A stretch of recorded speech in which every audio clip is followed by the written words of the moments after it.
I went to the wet market to buy some shrimp and casually one-shot a brank spider queen along the way. Now the whole internet is calling me and Shrank hidden boss. Heaven be my witness, I'm just an ordinary loser with a mind-reading ability. That monster was purely scared to death by its own imagination. Even more ridiculous is that just now, the mysterious power that let me insta-kill the monster disappeared, and yet these police officers and espers who are hyping me up to the sky are lining up to take me as their master. My name is Chi Chen, a third-year high school student who just finished haggling and is holding 2 caddies of shrimp. If I had to say there was anything special about me, it's that I awakened a very useless ability telepathy. In this world where monsters run rampant and espers rely on their fists to talk, mind reading is basically trash, useful only for hearing the vendor's bottom price when buying groceries. Hey guys, there seems to be a monster ahead, let's charge. Beside me, a streamer named Joe Hai was holding up his phone, courting death on a livestream. I wanted to leave, but the path ahead was already blocked. It was a giant spider monster perched on a building over 10 stories high, its 8 legs gleaming coldly like steel spears. The most eerie thing was its eyes. Unlike an insect's, they looked like a pair of human eyes filled with malice. The firepower from the enforcement squad hit it like a tickle. The squad leader, a single ponytail policewoman named Shue Shijun, was a brank wind esper, but even she could barely restrict its movements. The monster was smart, it knew to pick the soft persimmons. It spat out a mouthful of corrosive venom to force back the SWAT team, then turned and charged toward the crowd, which was exactly my direction. The crowd exploded, people crying for their parents as they scattered in panic. The vegetable stall owner in front of me was so scared his legs went weak, and he collapsed on the ground. Just as I was hesitating whether to run or hide, the spider monster suddenly stopped. Its eerie human eyes stared dead at me, or rather, at my eyes, which were shining from the setting sun. The next second, a sharp and terrified voice exploded directly in my brain. Golden pupils? This pressure, this is definitely not a normal human. Is he an Shrank-like guardian? I froze. My ability is mind reading, but I never knew this thing could read monsters too? Oh right, this monster has human eyes, it probably belongs to a humanoid intelligent species. But I was even more confused by its thoughts. Pressure? Golden pupils? Big brother, my iris color is just light, and I just happened to get dazzled by the direct sunlight of the sunset. I narrowed my eyes, trying to adjust to the glare. He narrowed his eyes. He is scorning me. He is warning me that if I dare move a muscle, he will turn me to ash. The monster's inner voice trembled like a sieve. Its 8 legs began to retreat uncontrollably. The SWAT team froze too, looking at my unmoving back, then at the shivering monster. Their faces were written with "This is what you call a professional." Now I was riding a tiger and couldn't get off. Explain? It wouldn't understand. Run? 2 legs can't outrun 8. I could only stand stiffly in place, panicked as hell inside. A fly buzzed cluelessly around my face, and I subconsciously raised my hand to swat it away. The moment I raised my hand, the monster's mentality collapsed. He's going to make a move. That's his starting stance. If I don't go all out, he'll be vaporized instantly. The monster let out an ear-piercing shriek. It decided to fight to the death.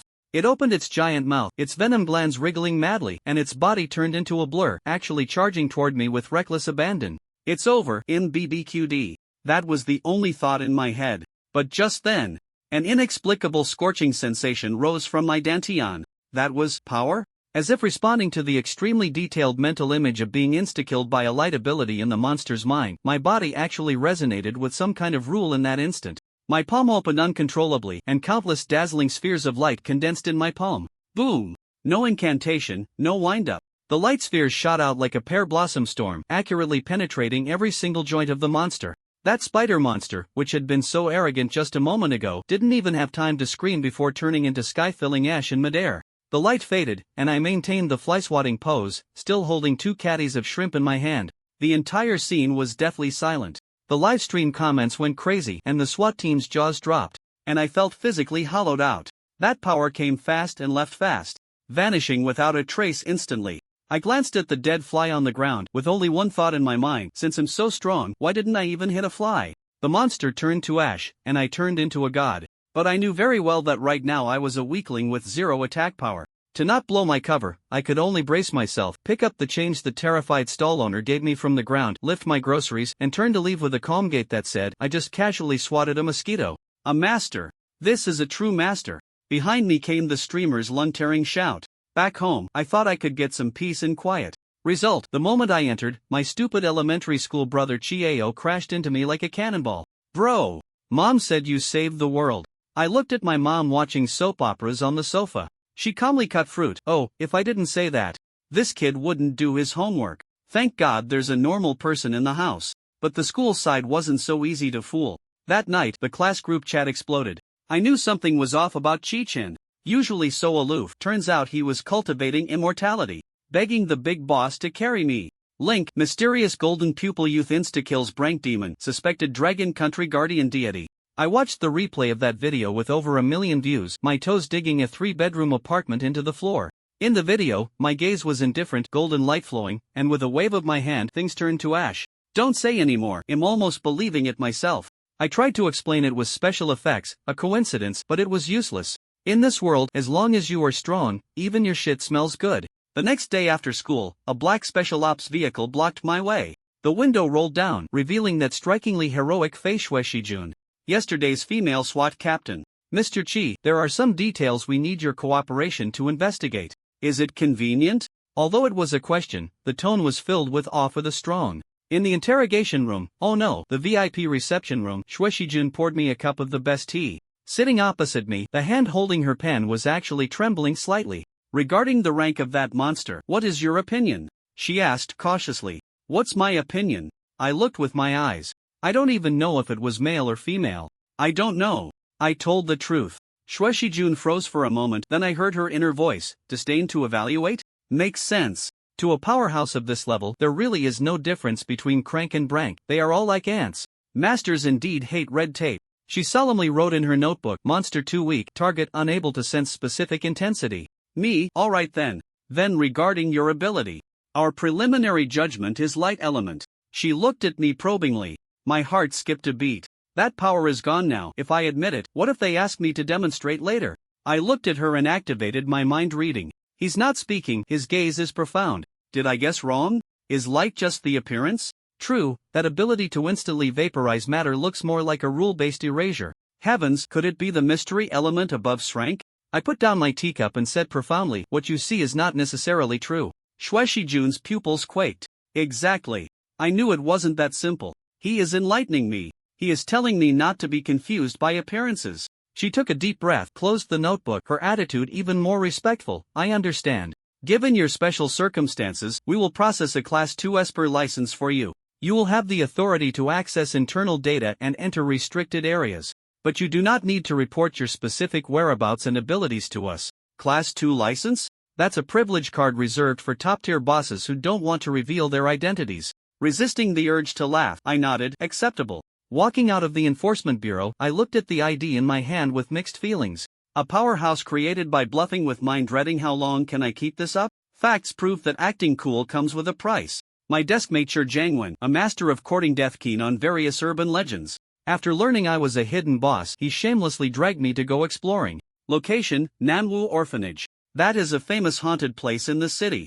Legend has it that a few years ago, everyone there disappeared overnight without even leaving a corpse. Originally, I didn't want to go, but I really wanted to figure out where that power to one-shot the spider came from that day. Since it was the monster's imagination that triggered the power.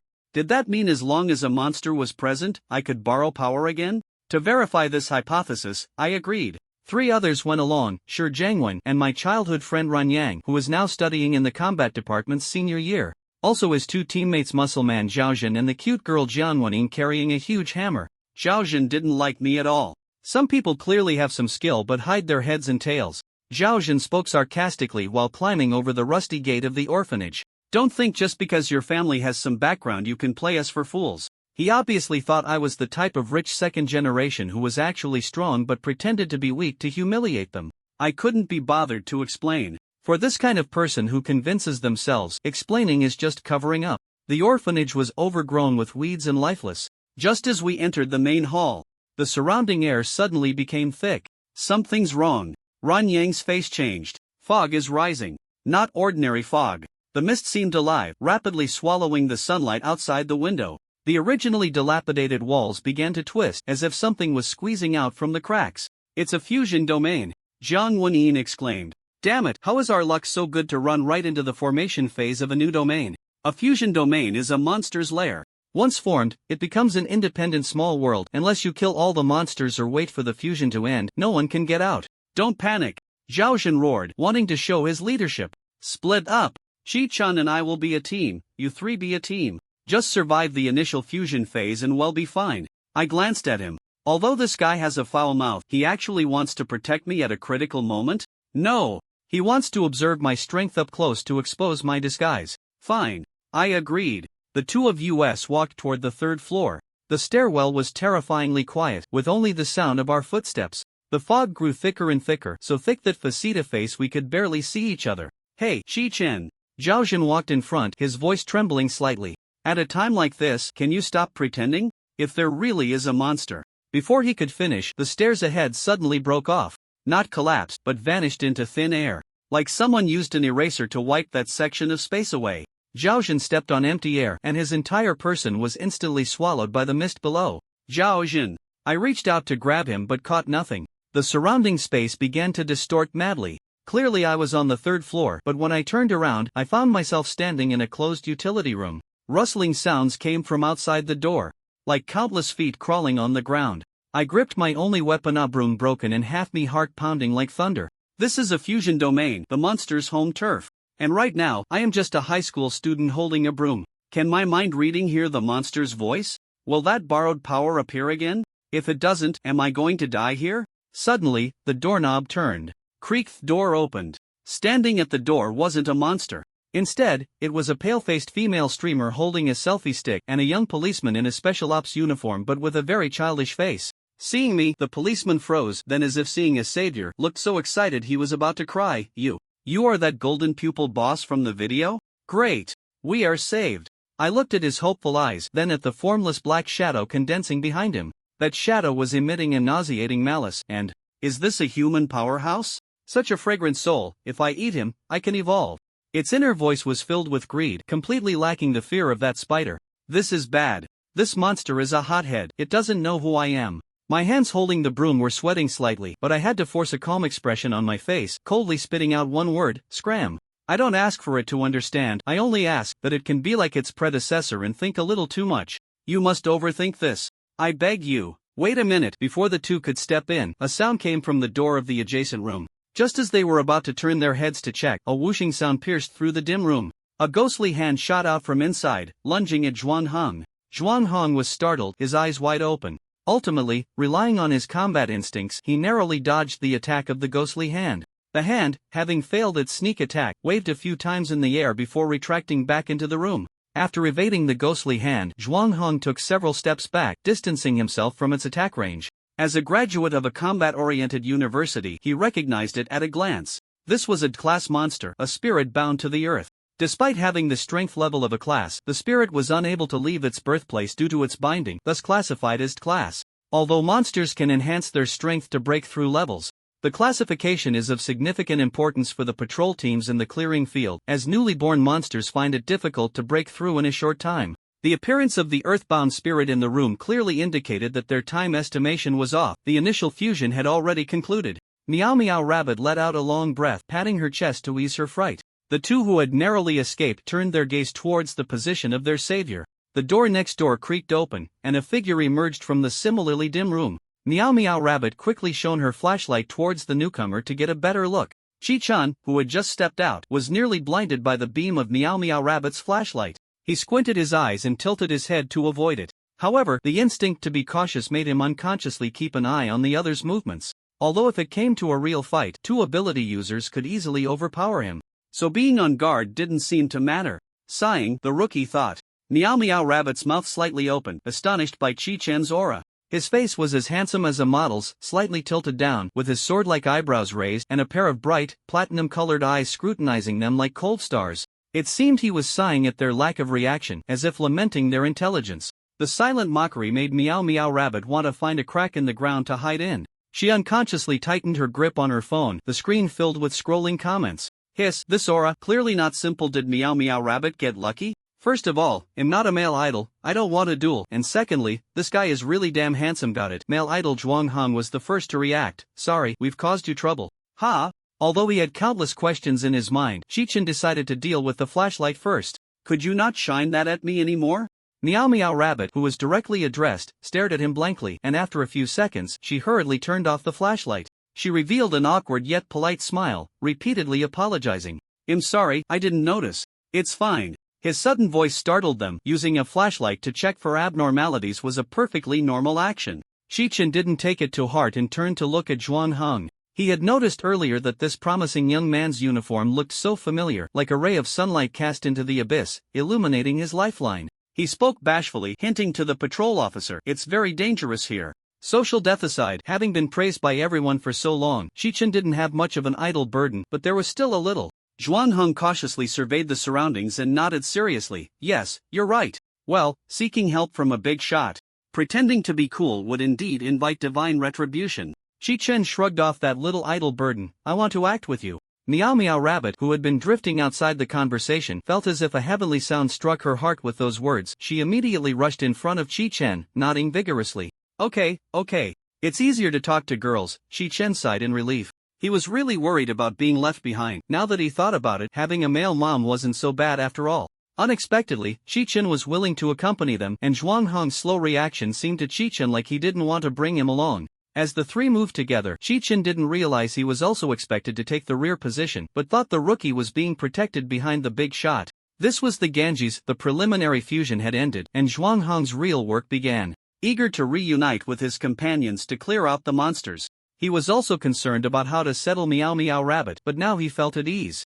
Zhuang Heng forged ahead, with Meow Meow Rabbit gracefully following to film, while Shi-chin strolled leisurely behind. There was no other way. They were moving in a zigzag pattern. The areas they had traversed were safe, and Shi-chin only needed to take a gentle step to catch up. In the eyes of Zhuang Heng and Meow Meow Rabbit, this strong individual had absolute confidence in his abilities and regarded the monsters with disdain. When their eyes met inadvertently, they realized they shared the same opinion. After relying on their abilities to clear a few level monster spirits, Zhuang Heng panted and looked at the two water monsters. "Let's find a place to rest." The only combatant had spoken, and Shi-chin and the others could not refuse.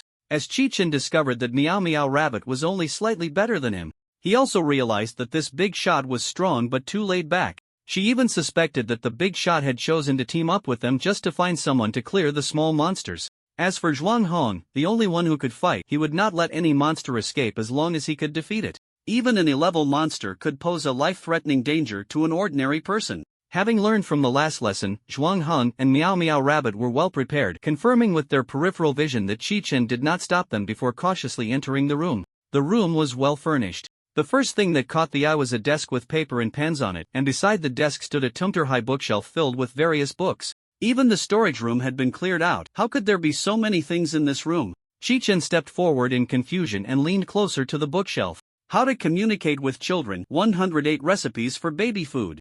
Communication skills and ways to persuade others. In addition to these child education-related books, there was also a row of financial magazines. There was no dust. During this rare break, Meow Meow Rabbit was very good at interacting with the audience. She walked around the room, glanced at the screen, and replied to a few comments. Zhuang Heng picked up the diary on the desk and flipped through a few pages. Noticing Shi-chin touching the bookshelf, he quietly began to discuss with him. There's a hypothesis that the fusion domain is actually a phenomenon created by the overlap of the present and past time and space. If these really are the belongings left by the orphanage director back in the day. After saying this, Zhuang Heng handed the diary to Shi-chin, looking like he cared quite a bit about the orphanage. Shi-chin understood immediately. No wonder so many things had been left behind. Moreover, aside from the spatial disorder, they had also found the reason why the orphanage environment had not changed much after the preliminary fusion. It seemed he would need to visit the library module more often and spend less time in the chat area. Speaking of which, what did Zhuang Heng want with the director's notes? Confused, Shi-chin rubbed the cover of the diary and opened it to read. Someone invested to acquire the orphanage. I refused them. The city has funding and subsidies, so we are not at the end of our rope. They changed their minds and agreed to donate, but requested regular visits. Shelley said the visitors brought them dolls, and I don't really like this person. He avoids us and privately interacts with the children several times. The sponsors we can attract are getting fewer. I'm getting older, feeling a bit powerless. I should find a reliable person to take care of the children. There are a few with decent conditions. I prefer the Lin family, who have been donating supplies to us. But their conditions are not as good as others. Let's compare a bit more.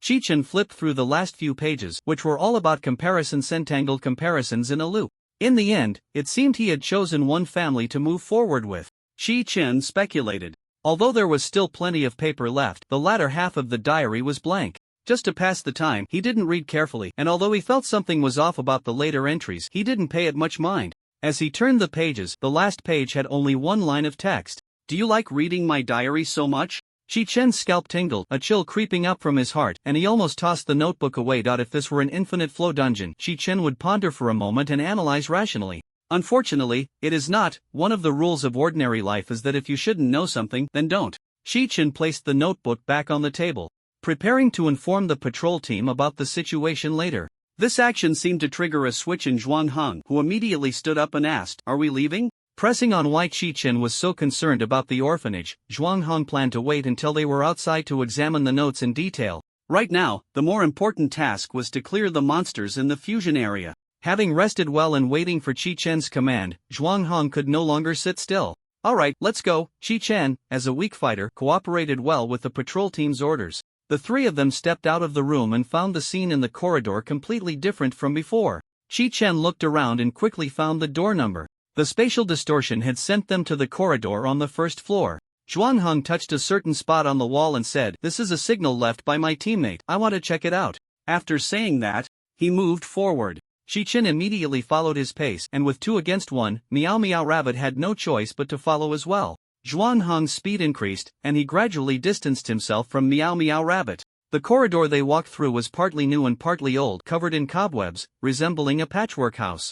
As they delved deeper, even if they couldn't see Zhuang Heng, they knew which way to go. The walls were embedded with shards of glass and water stains, with cuts and bullet marks, as well as bullet holes. Shi Chen also noticed the bloodstains on the floor. Although there were only a few drops, they were spaced out, indicating that the other party had no time to tend to their wounds after being injured. They were relatively lucky this time, as they encountered no spatial distortions while pursuing. This made Shi Chen speculate about the pattern. He hypothesized that spatial distortions occurred every half hour. Assuming they had left the room just as the change happened, they still had at least 20 minutes. The traces of battle along the way made Zhuang Heng quicken his pace, and as they exited the corridor, they found themselves in the orphanage's hall. The spacious hall served as a place for the children's indoor activities, allowing a clear view of the entire area. 2 individuals in patrol uniforms were guarding their injured and unconscious teammate against the wall. One held a knife, while the other raised a gun, seemingly on guard against an opponent. Aside from the 3 patrol team members, there were no monsters or humans in sight. Zhuang Heng adjusted his glasses and scanned the surroundings, still finding nothing. But he believed his teammates wouldn't act without reason, since they could let their injured teammate rest against the wall. It meant the area by the wall was safe. Zhuang Heng made a judgment and decided to approach his teammates along the wall. Just as he took his first step, his teammate shouted loudly, "Don't come over! Get back!"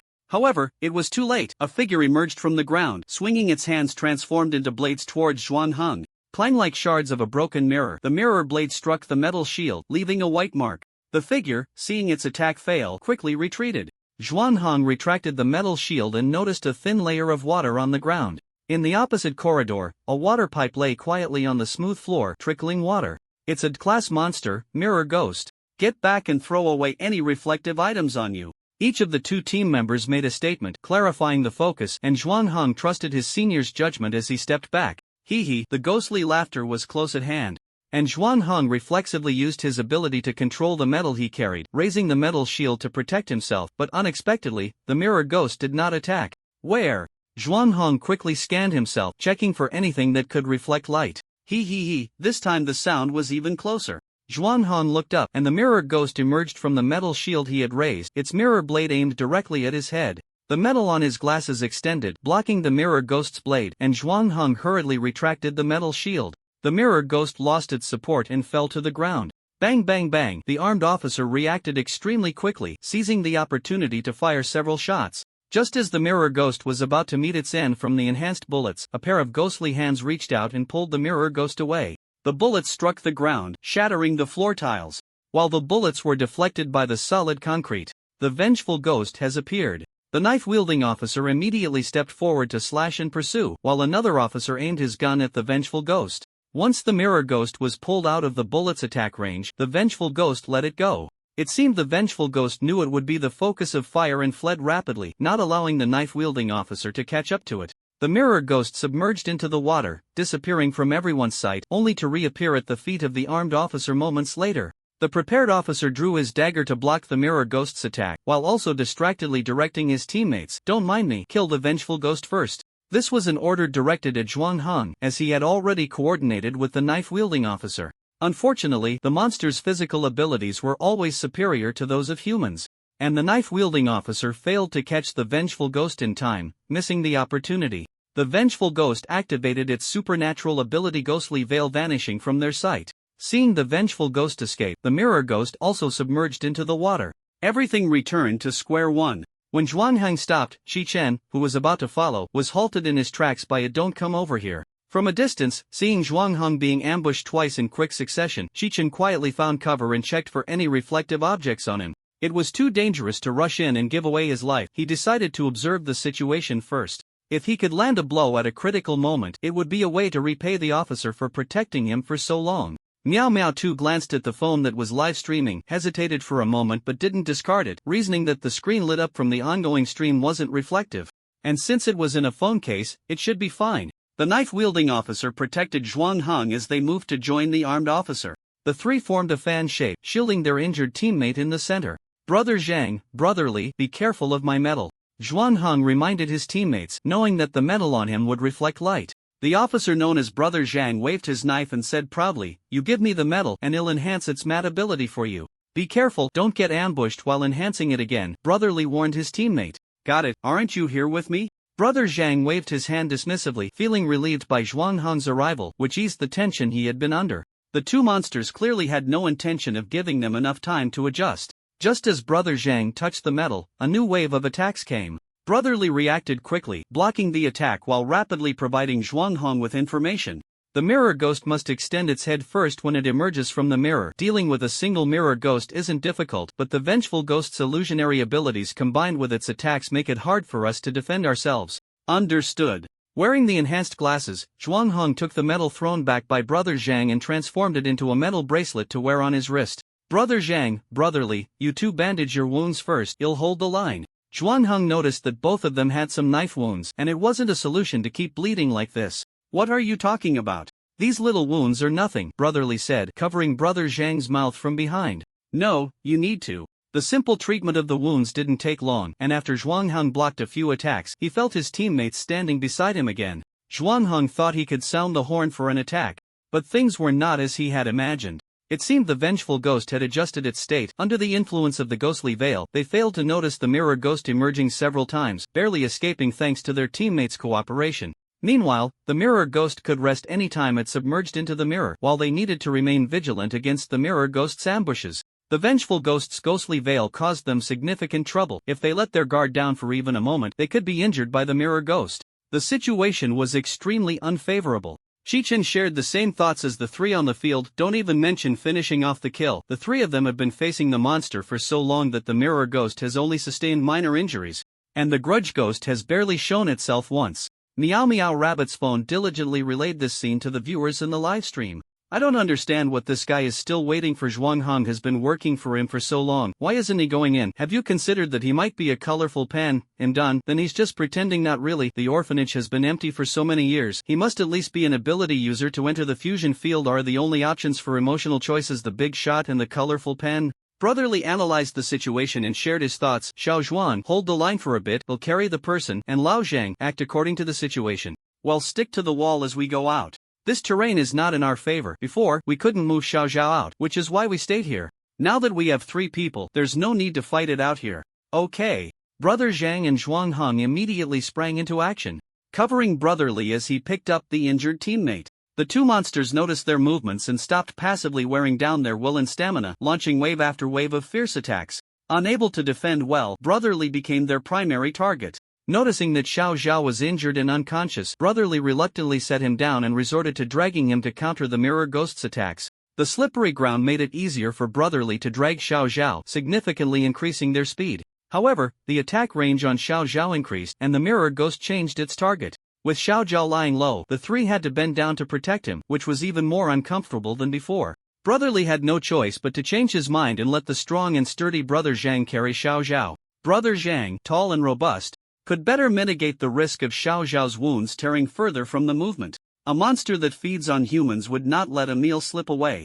Zhuanghang noticed that when the mirror ghost attacked, the grudge ghost no longer concealed its appearance. Combining this with the earlier frenzied assaults, he suspected the grudge ghost was about to make a significant move. "Hurry up!"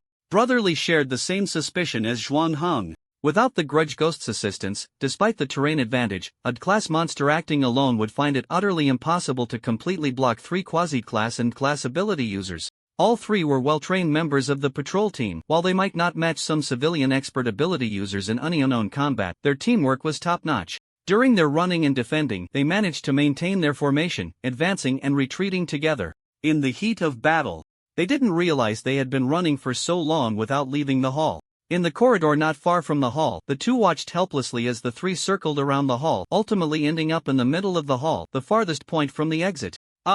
Eager to escape the hall, their defense became relatively rough. Brother Zhang's arm was cut, nearly causing him to drop his teammate. After being injured, Brother Zhang was shocked to find they were not near the door. The 2 teammates remained oblivious, wandering in place and continuously colliding with the mirror ghost. It turned out the Grudge Ghost had indeed participated in the battle but had used a ghostly wall to confuse their direction. Realizing this, Brother Zhang kept quiet and tightened his grip on his knife. He discreetly surveyed the surroundings, trying to locate the Grudge Ghost. The Grudge Ghost was weak and reluctant to reveal itself easily. As long as he could find it, Brother Zhang was confident he could end this monster with a single strike. Sure enough, if it were long-distance control, the Grudge Ghost wouldn't be able to save the Mirror Ghost every time. He spotted the Grudge Ghost not far from the Mirror Ghost. Brother Zhang quietly shifted his position, crouching down. Suddenly, he set down his teammate and lunged toward the Grudge Ghost's location with the force of a tiger descending a mountain. The Grudge Ghost abruptly turned its head, the corners of its mouth curling up, forming a grin that no human could ever achieve. The eerie smile set off alarm bells in Brother Zhang's mind. Yet, striving for a fatal blow, the force of his leap was immense, and whether he would stop was no longer up to his will. The Grudge Ghost and the Mirror Ghost formed a straight line. Waiting for its prey to approach, the Mirror Ghost turned around and delivered a crushing blow to Brother Zhang. The dagger pierced through his armor, leaving a deep cut on his abdomen. Brother Zhang adjusted his posture to avoid the fate of being cut in half, but his injuries were still severe. He fell to the ground in pain, clutching his wound to prevent his insides from spilling out. The situation changed too quickly. Zhuang Hong and the others watched as Brother Zhang suddenly lunged into an empty space, then the Mirror Ghost turned and swung its weapon. Just before Brother Zhang could be killed by the Mirror Ghost, Zhuang Hong manipulated metal to block the blow. The effect of the ghostly wall dissipated, and before the 2 could adapt, the monster launched a new wave of attacks. The stalemate was broken, and the situation took a sharp turn for the worse. Brother Li and Zhuang Han were left in a desperate state, struggling to cope. Meow Meow Rabbit stood by, sweating for them. She was just an level water ability user. Throwing out a water cannon, she couldn't tell if it would help the monster or hinder them. And she felt utterly useless. Thinking of this, she stole a glance at Chi Chen. If he could help, perhaps the situation would be different. When they first met, it was his warning that had allowed them to avoid the attack of the earthbound spirit. She didn't believe he was a cold-hearted person. But then she recalled the comments on the barrage. Perhaps he was just powerless? But if that were the case, how did he know there was an earthbound spirit next door? The initial fusion had only just ended. He didn't have enough time to probe before retreating back to the adjacent room. Could his ability be X-ray vision? Meow Meow Rabbit shook her head, dismissing her own speculation. If that were the case, he had no reason to come to the fusion domain alone. He had never mentioned teammates, and in the dean's room, it seemed he was investigating the orphanage. Meow Meow Rabbit parted her lips but ultimately didn't voice her request. He wasn't part of the duty team. Whether to save someone depended solely on personal will. Once she made the request, it would put him in a difficult position. Meanwhile, Zhuang Hong and the others were getting worse. Brother Li was injured on his right hand during an attack, leaving Zhuang Hong as the only main force struggling to hold on. Alone and unsupported, despite Brother Li's help, the tension and high-intensity battle wore down Zhuang Hong's face with fatigue. His breathing became rapid, and his movements gradually slowed. Shichen glanced at the time on his phone, then turned it face down and pushed it away. Just a few more minutes would be enough, if his guess was correct. However, contrary to his expectations, in order to protect the 3 injured, Zhuang Hong blocked an attack but was unable to counter in time, falling victim to a sneak attack from the rarely seen vengeful ghost. Meow Meow Rabbit couldn't bear to watch, turning her head away from the scene, only to find herself facing Chi Chen's pant leg. She looked up in confusion, then felt a surge of emotions. Could he save them? Chi Chen wasn't sure either, but it didn't matter. He had plenty of experience pretending to be strong. Whether it was a second or a few minutes, as long as he bought some time and guessed right, everyone could be saved. After being taken care of for so long, it was time to take action. The recent monsters are getting weaker with each generation. Chi Chen walked slowly toward the hall, finally stopping at the entrance. As he spoke, he also activated his telepathy. The vengeful ghost was in high spirits. Given its small stature, it either launched sneak attacks without honor or watched as higher-level monsters devoured humans, rarely having the chance to torment them. Not to mention, it was facing its natural enemy, the duty team. After being chased by the duty team for so long, it finally caught a break, only to be interrupted by an unknown person. Its expression darkened, glaring at the unwelcome arrival. "Don't rush, I'll entertain you shortly and let you experience treatment fit for an emperor," the vengeful ghost said ominously, licking the blood off its hands. The mirror ghost, which had dealt the most damage, remained even calmer than the vengeful ghost. It had fought humans many times, and if it had been a few encounters earlier, it would have been slain on the spot. It sensed something was off. This line sounded so familiar. "Vengeful ghost, don't play around for now." The human stepped out slowly, clearly not taking them seriously. The mirror ghost felt a sense of foreboding, a bad premonition. The vengeful ghost, interrupted in its excitement, was somewhat dissatisfied but still followed the mirror ghost's instructions. If it weren't for the mirror ghost proposing this hunting plan, it would still be stuck on the fringes. The monster's vision is superior to that of humans. Even in dimly lit corridors, nothing can stop them from seeing who approaches. As footsteps echoed, the human silhouette gradually became clearer. The mirror ghost jumped up entirely, its limbs seemingly not obeying its commands, arms flailing wildly, almost striking the wraith, while its feet splashed water on the floor. "Elbow, hurry up with the elbow." The garbled words echoed in the hall, and the wraith looked at its dazed teammate. Had the mirror ghost forgotten that it could slip into the mirror to escape? The wraith was somewhat baffled, realizing that the other side had stopped at the entrance, clearly wary of their terrain advantage. "What's wrong?" the mirror ghost shouted while running. "Golden eyes." This keyword seemed like an unspeakable forbidden spell, causing the wraith's thoughts to freeze, its mind blank, as images of the previous big brother, the spider monster, being ground to dust replayed in its head.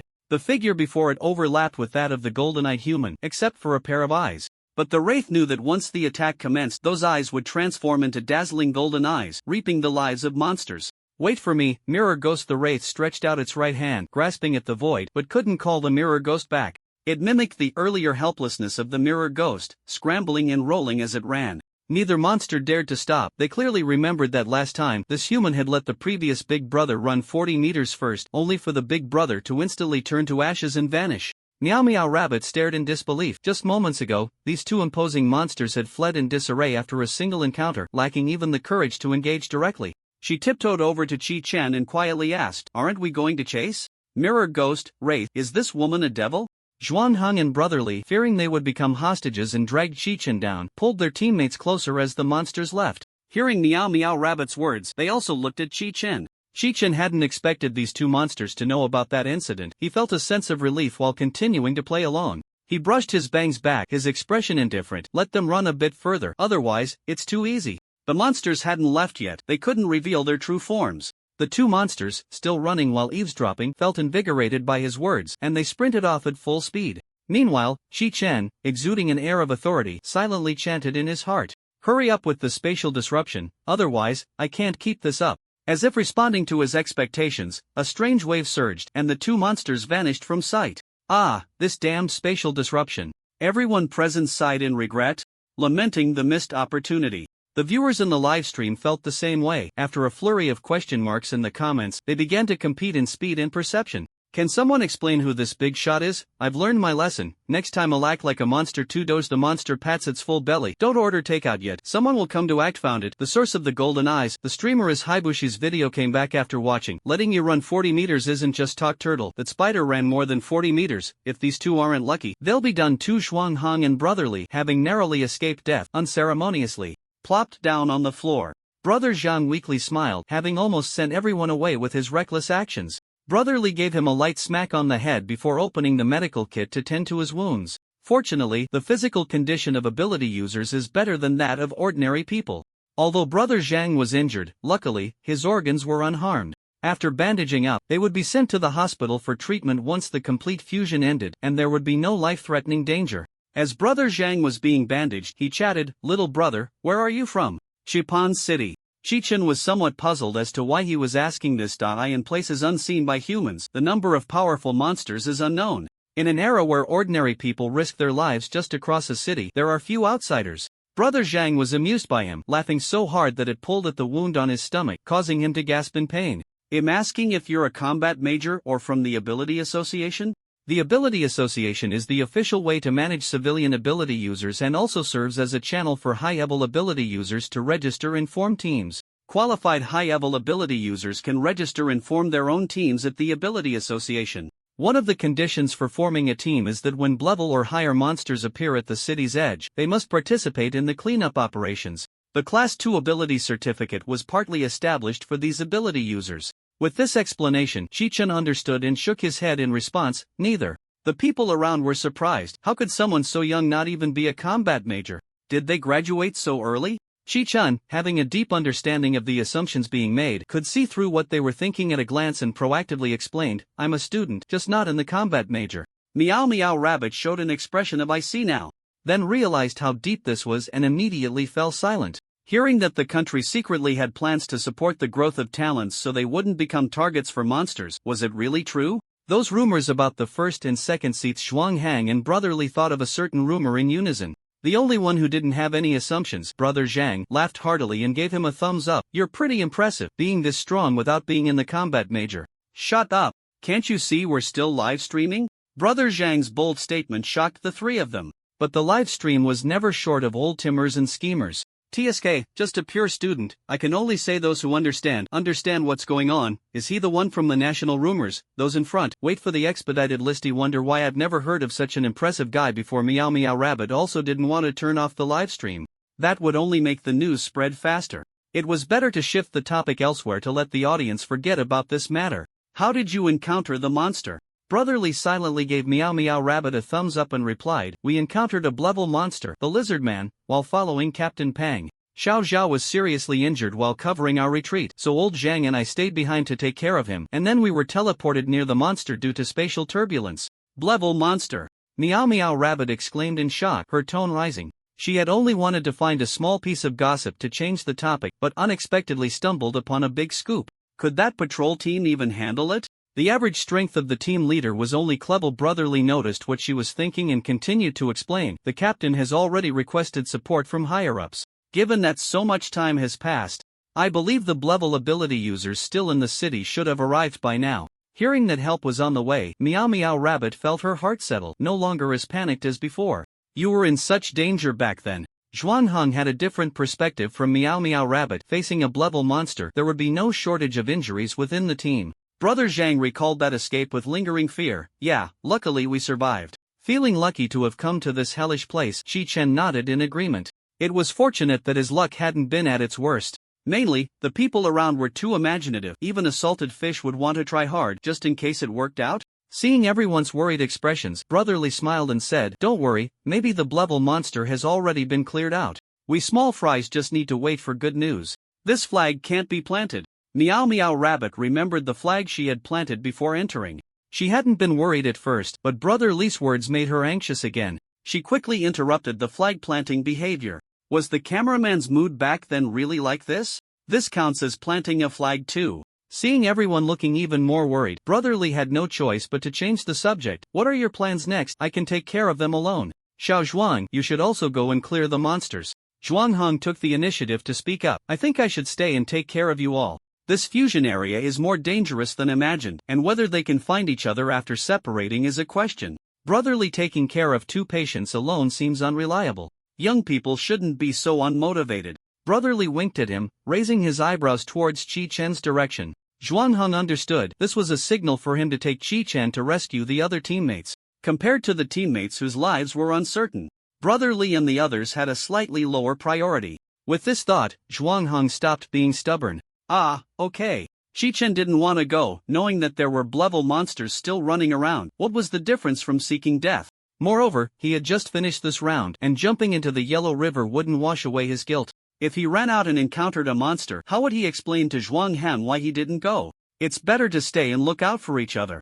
No, Brotherly waved his hands repeatedly, thinking Chi-chen wanted to leave Zhuang Heng behind. There's no need to waste time with us. If we don't clear the fusion area, a single monster running out could cause lifelong harm to the citizens. Brother Zhang patted his chest and said boldly, that's right, old Zhang, can still move, so you don't need to worry about us. Chi-chen. At this point, to say anything more would be too small-minded. He could only helplessly accept reality and set off with Zhuang Heng and Meow Meow Rabbit. Golden eyes, so terrifying. The vengeful spirit and the mirror ghost sensed the spatial disturbance that teleported them away, escaping from the clutches of the Golden Eyes human, both collapsing to the ground against the wall, expressing the same sentiment in unison.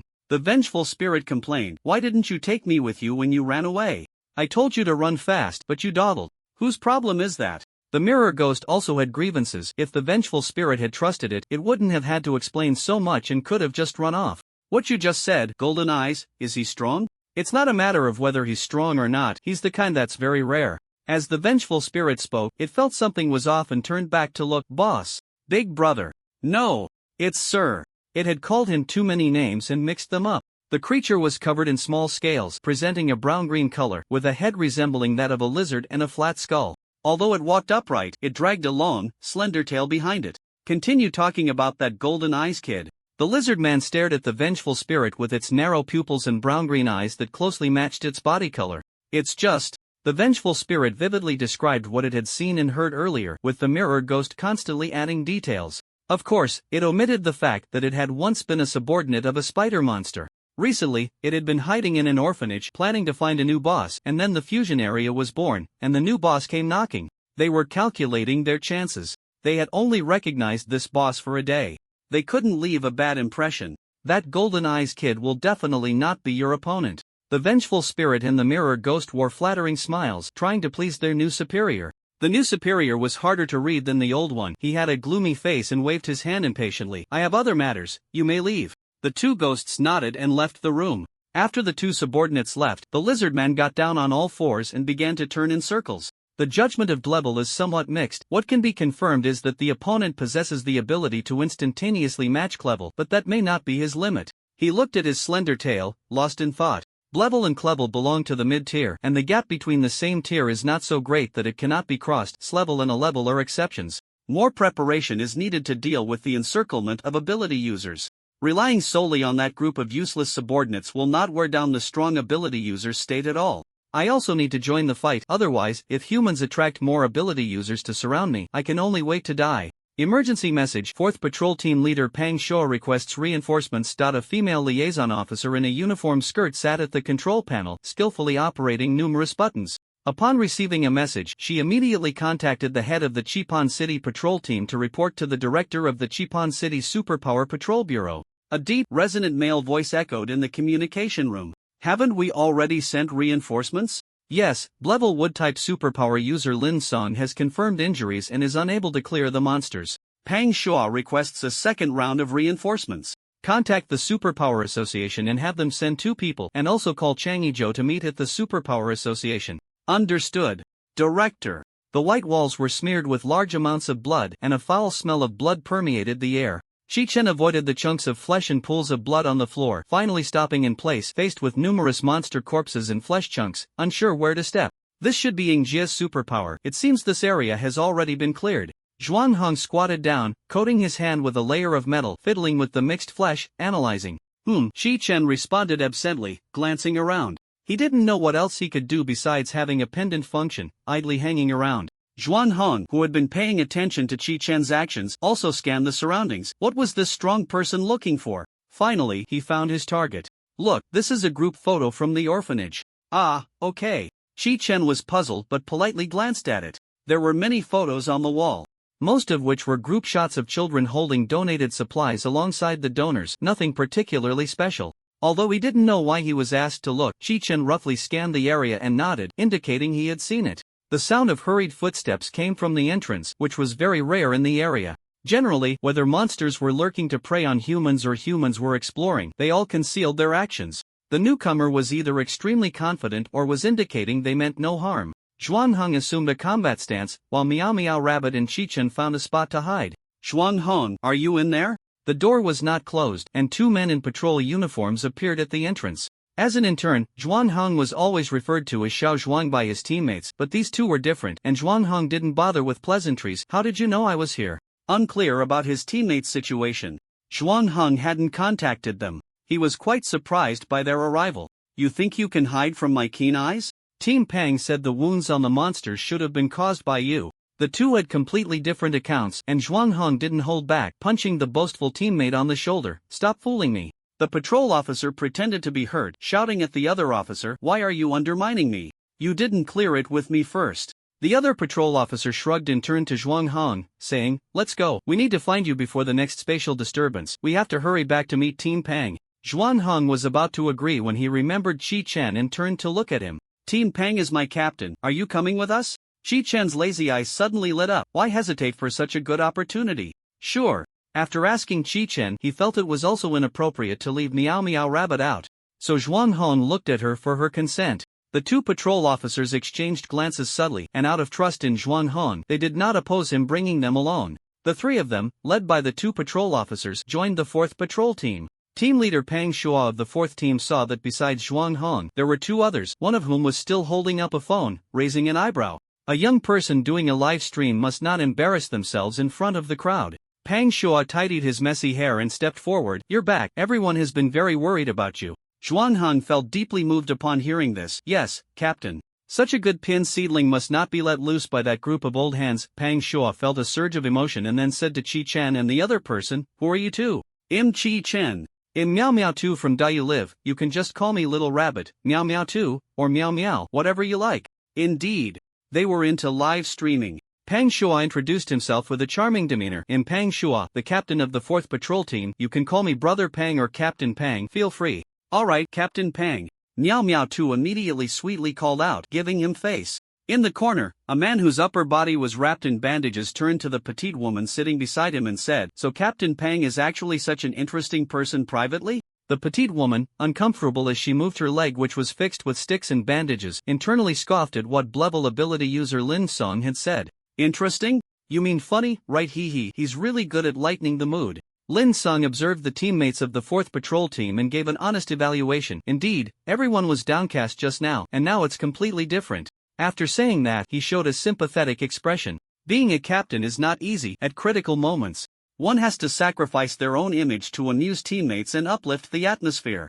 The petite woman gave Pang Shua enough face in front of outsiders, but it seemed Pang Shua didn't appreciate it. Have you encountered Old Li and Old Zhang? How are they? After hearing Zhuang Hong report that he had met Brother Li and Brother Zhang, Pang Shua's voice boomed, full of energy. Zhuang Hong recounted how the two had fought the monster, and Brother Zhang was severely injured and unable to move. Hearing that the two were fine, Pang Shua burst into laughter, slapping his thigh and rubbing his rough hand over the stubble on his face.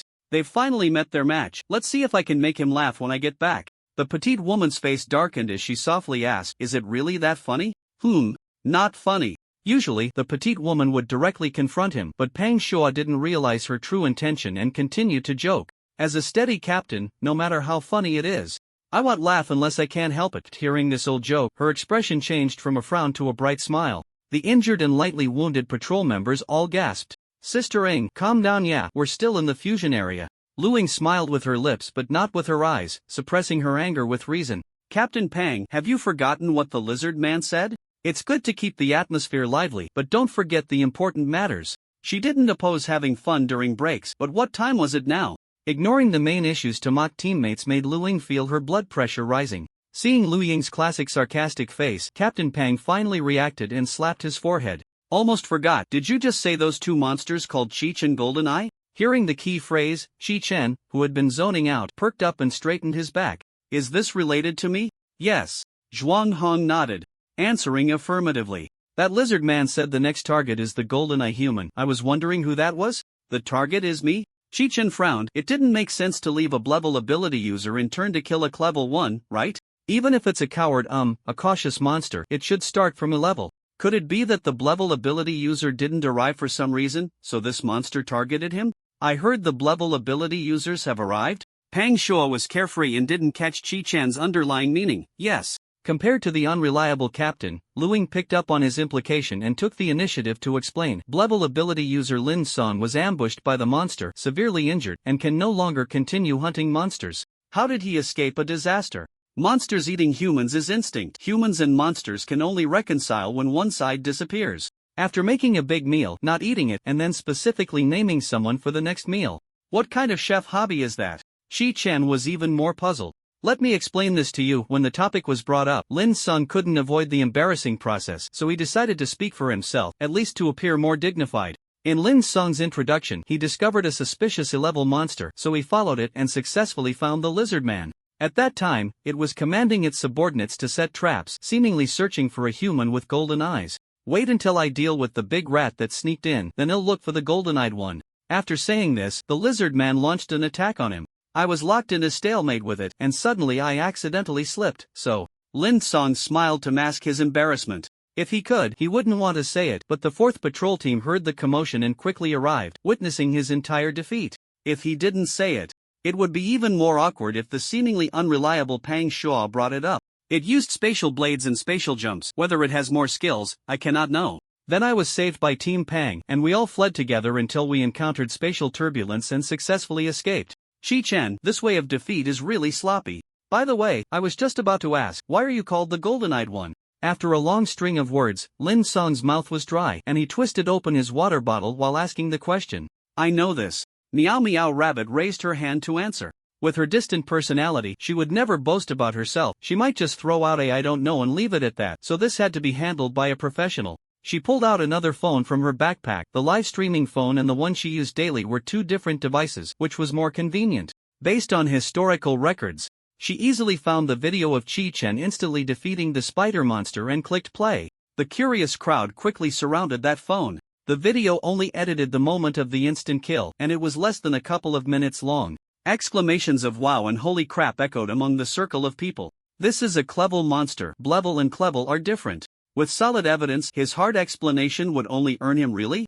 I don't believe it, so it was better to shift the focus and emphasize that Blevel and Clevel were different.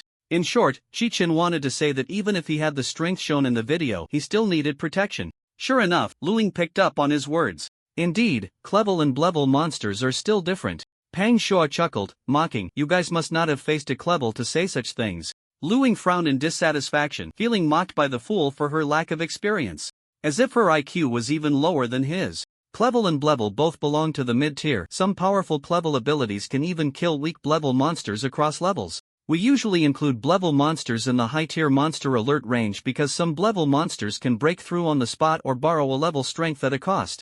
That's why people subconsciously group Blevel monsters with A-level monsters. Lin Sung patiently explained, then added, so Chi Chen is being modest. With his ability to instantly kill Clevel monsters, he can at least face Blevel monsters hidden. The crowd suddenly understood and looked at Chi Chen with admiration. It turned out that God not only opens doors for some people but also gives them several windows. So handsome, so strong, and yet so humble. Damn it! Chi Chen couldn't help but curse. Back to the point. Luing pulled the off-topic discussion back. So that means the captain and Chi Chen can work together to fend off the Lizardman's attack. And our next step is very clear. Delay until the Blevel ability users arrive. Chi Chen had no objections and even felt a bit guilty. On the surface, it seemed like he was being asked to contribute, but in reality, the Lizardman was targeting him personally, and the patrol team would also be affected by this. Alright, since we know the Lizardman will attack, everyone shouldn't just stand there. Quickly adjust your state and prepare for battle. Luing clapped her hands. Captain, do you have anything to add? If not, then rest well, you will be the main force later. The two had fought together for many years. Luing allowed him to focus solely on combat without worrying about trivial matters, and naturally, Pang Shuo would not dispute her authority over minor issues. He shook his head to indicate he had no further comments and sat down to clean his long knife. With the captain setting an example, the squad members gathered around also returned to their positions, seizing the time to rest. Then I'll go rest too. Don't be fooled by how I'm wrapped up like a mummy. I might still be able to lend you a hand later, Lin Sung said as he struggled to get up, intending to return to his previous spot. Wait a moment. Chi Chen wanted to ask Lin Sung if there were two monsters near the Lizardman. Lacking information, he could only inquire from the two monsters. Lin Sung paused, turned to look at Chi Chen, and a Tunter-high powerful spatial blade whizzed past him. Boom! The spatial blade struck the wall, producing a tremendous noise and leaving a crescent-shaped mark on the thick outer wall. Enemy attack. Evacuate the room immediately. Luing reacted swiftly, limping as she directed the scene. The muscular members of the squad flexed their arms, gritting their teeth, and pounded their fists against the wall, which collapsed with a roar, creating a new exit. The duty squad executed their responsibilities in an orderly manner amidst the chaos. Did they come so quickly? The target is indeed the Chi Chen kid. Pang Shuo gripped his long knife, flames erupting from the blade. Seeing the spatial blade nearly hit Lin Sung, Chi Chen immediately activated his ability to locate the monsters. Hearing Pang Shuo mistakenly announce incorrect information, he couldn't help but correct him. No, its target is Lin Sung. I also feel it's coming for me. Thanks to Chi Chen's reminder, Lin Sang said, his expression serious as he unwrapped some of the bandages restricting his movement. The lizard man, seeing its attack fail, used its physical advantage to climb onto the ceiling, looking down at them from above. Captain, we are surrounded by monsters, Zhuang Heng's voice came from the corridor as monsters gradually approached from in front and behind them. Seeing that all the team members in the room had evacuated, Lu Ying also began to retreat. Captain, ill command from the corridor. She couldn't contribute in mid-level combat and wouldn't interfere in the fighting, placing her complete trust in Pang Shuo. Pang Shuo nodded, his gaze fixed on the lizard man on the ceiling. I'll charge in, you all act according to the situation. Lin Song, who was injured and the primary target, could assist them but was too strained to be the main force. Chi Chen appeared to be focused on ranged attacks. Although he was only clever, Pang Shuo took on the more dangerous task. After speaking, he jumped up, swinging his knife. The lizard man watched clearly from the ceiling, agilely moving across it. The knife struck the ceiling, carving a gash, flames scorching a black mark. Dust and debris fell from the ceiling. Failing to land a hit, Pang Shuo withdrew his knife and jumped back to the ground. The lizard man's long tongue shot out, heading straight for Pang Shuo, who had just steadied himself and hurriedly sidestepped to avoid the attack. The tongue struck the floor, creating a shallow pit the size of a fist, and quickly retracted. Lin Song, quick on his feet, summoned vines to bind the tongue. He pulled hard, trying to drag the lizard man down. The lizard man clung tightly to the ceiling with its suction cups, and neither side could gain the upper hand. Pang Shuo steadied himself again, igniting his knife with fire, swinging the weapon and channeling all his strength into the hilt, aiming directly at the tongue. The lizard man let out a long howl, pushing Pang Shuo back. At the same time, it freed a hand to shoot out a spatial blade, severing the vines and successfully retracting its tongue. Its attack was not over, it activated its ability and instantly vanished from the ceiling. Clang, the blade emitted a buzzing vibration. And Pang Shuo instinctively raised his knife to block the lizard man's claws coming at him. The claws glimmered with a black-purple sheen, exuding a dangerous aura. Clang! Clang! Clang! The lizard man launched a series of attacks, all of which were blocked by Pang Shuo. With a roar, Pang Shuo extended the flames along the blade, swinging his long knife in a horizontal slash towards the lizard man. The sudden attack caught everyone off guard. Just as the flames were about to strike the lizard man, it vanished in an instant. A rustling sound echoed from the ceiling once more. The two humans and the monster engaged in a brief skirmish, leaving Chi Chen, who had retreated to the junction of the corridor and the room, feeling dizzy. The lizard man's bulging beastly eyes turned to the two combatants. The opportunity has been missed. Should we strike? What if that one controlling the wood has a way to take us both down? Let's try again. As long as we can immobilize him, we can then deal with the golden-eyed one, breaking through one by one. The thought was fleeting, so quick that Chi Chen almost missed it. A long howl broke the stalemate, and the lizard man struck first. Its superior monster physique granted it the ability to respond to various attacks in a timely manner, but the confined space limited its actions. With the idea of successfully capturing it in mind, Chi Chen dodged while warning the patrolling team members, "Get away from the wall." As he spoke, the lizard man's long tail slammed against the wall, which had already been breached by the patrolling team. The already burdened wall crumbled, and debris flew outward. The alerted patrolling team reacted swiftly, but they were cornered by the monster in the corridor, leaving them with limited space to evade. They each showcased their abilities, using their powers to support one another and dodging the widespread attack. Chi Chen, who had moved a step ahead but almost got caught in the AoE, really wanted to say, "I shouldn't be here." The ability users and the monster didn't exchange words, they went straight into action, leaving him with no opportunity to intervene. He was caught in the middle, unable to advance or retreat. Even if he found a crack to hide in, it wouldn't save his life. Lin Song's small sapling shot up from the ground, instantly growing into a large tree that could encircle two people, wrapping around him and shielding him from the flying debris and the lizard man's claws that sought to attack amidst the chaos.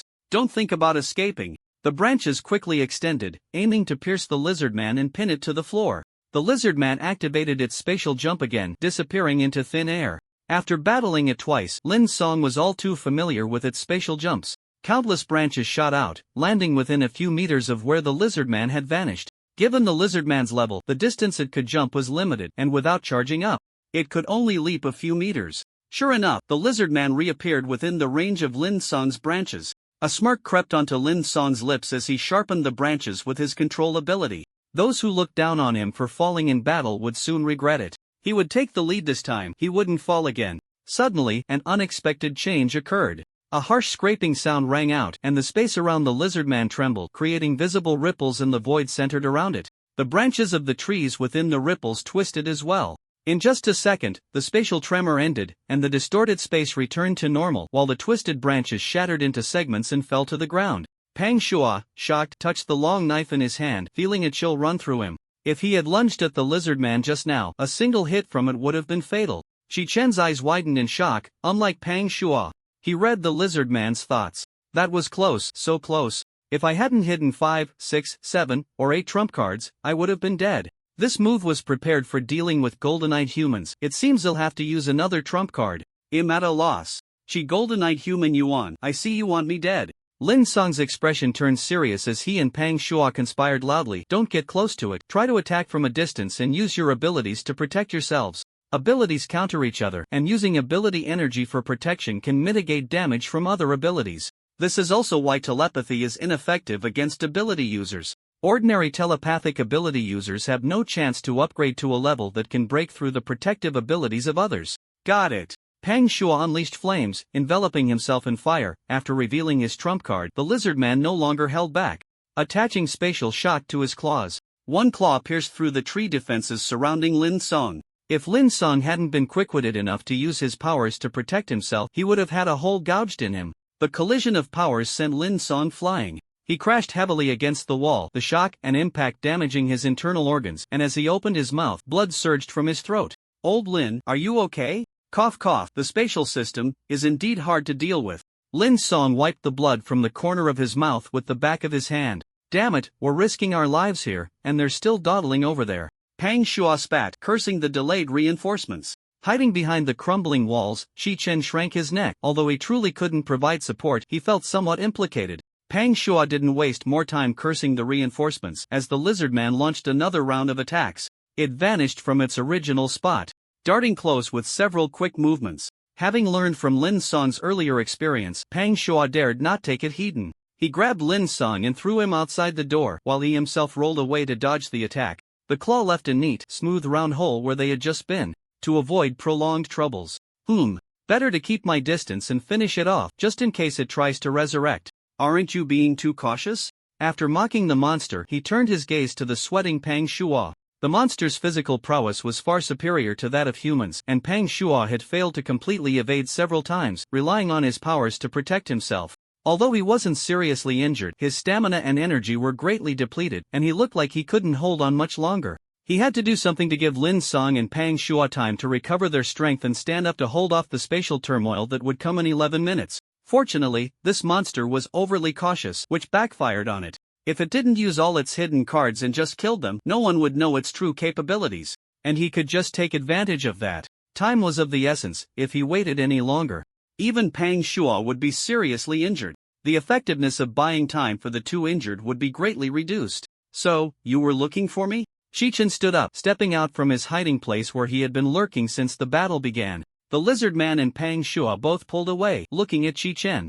Upon seeing him clearly, the lizard man's elongated pupils narrowed. Who are you? Chi Chen took a sharp breath.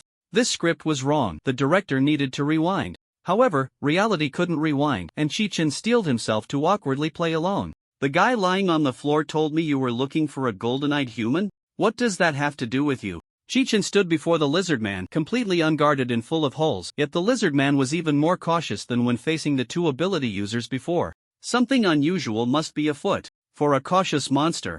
Not knowing the depths of a situation rounded up to being unfathomable. The lizard man pondered for a moment but decided to communicate with Chi Chen in a friendly manner. Chi Chen chuckled lightly, looking around, shrugging his shoulders. That's right, what does your search for a golden eye have to do with me, Chi Chen? The people in the arena let out a low chuckle. The cautious monster was not only cautious but also suspicious. Chi Chen's denial only made it suspect that he was the golden-eyed one. It scrutinized Chi Chen up and down, growing increasingly suspicious, and then carefully examined the color of his eyes. Maybe the light brown eyes sound less imposing, so they called it golden eyes. Is it still the dim light affecting my color judgment? Stop joking, Jin Tong, don't think I can't recognize you. The cautious monster decided to test directly. Chi Chen remained non-committal, not directly admitting, I don't remember meeting you. As expected, it's Jin Tong. Good thing I tested. The cautious monster's eyes darted, quickly recalling what its little brother had said. I heard you like to teach monsters a lesson. How about experiencing this move? It condensed a spatial blade in its palm, and after speaking, aimed both palms at Chi Chen, continuously releasing the spatial blades. Whoosh, whoosh, push crescent-shaped spatial blades flew out incessantly, targeting Chi-Chen directly. Boom, boom, boom. Chi-Chen was engulfed by the spatial blades, the rising dust obscuring everyone's view. Hey, don't let your guard down and get yourself killed. Things happened too quickly, and believing the strength shown in the video was Chi-Chen's true strength, Pang Shua completely did not expect Chi-Chen to take the spatial blades hidden without dodging. After the continuous bombardment ended, the swirling dust gradually settled. A figure stood in place, one hand covering its face.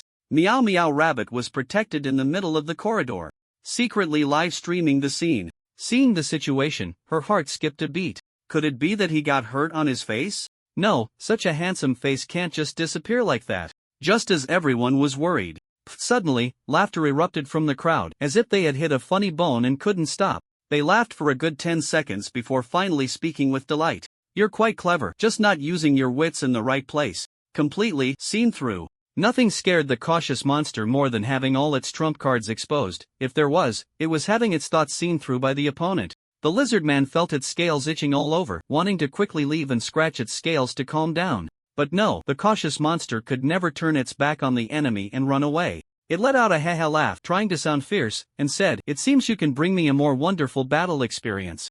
I hope you won't be all talk like these two humans."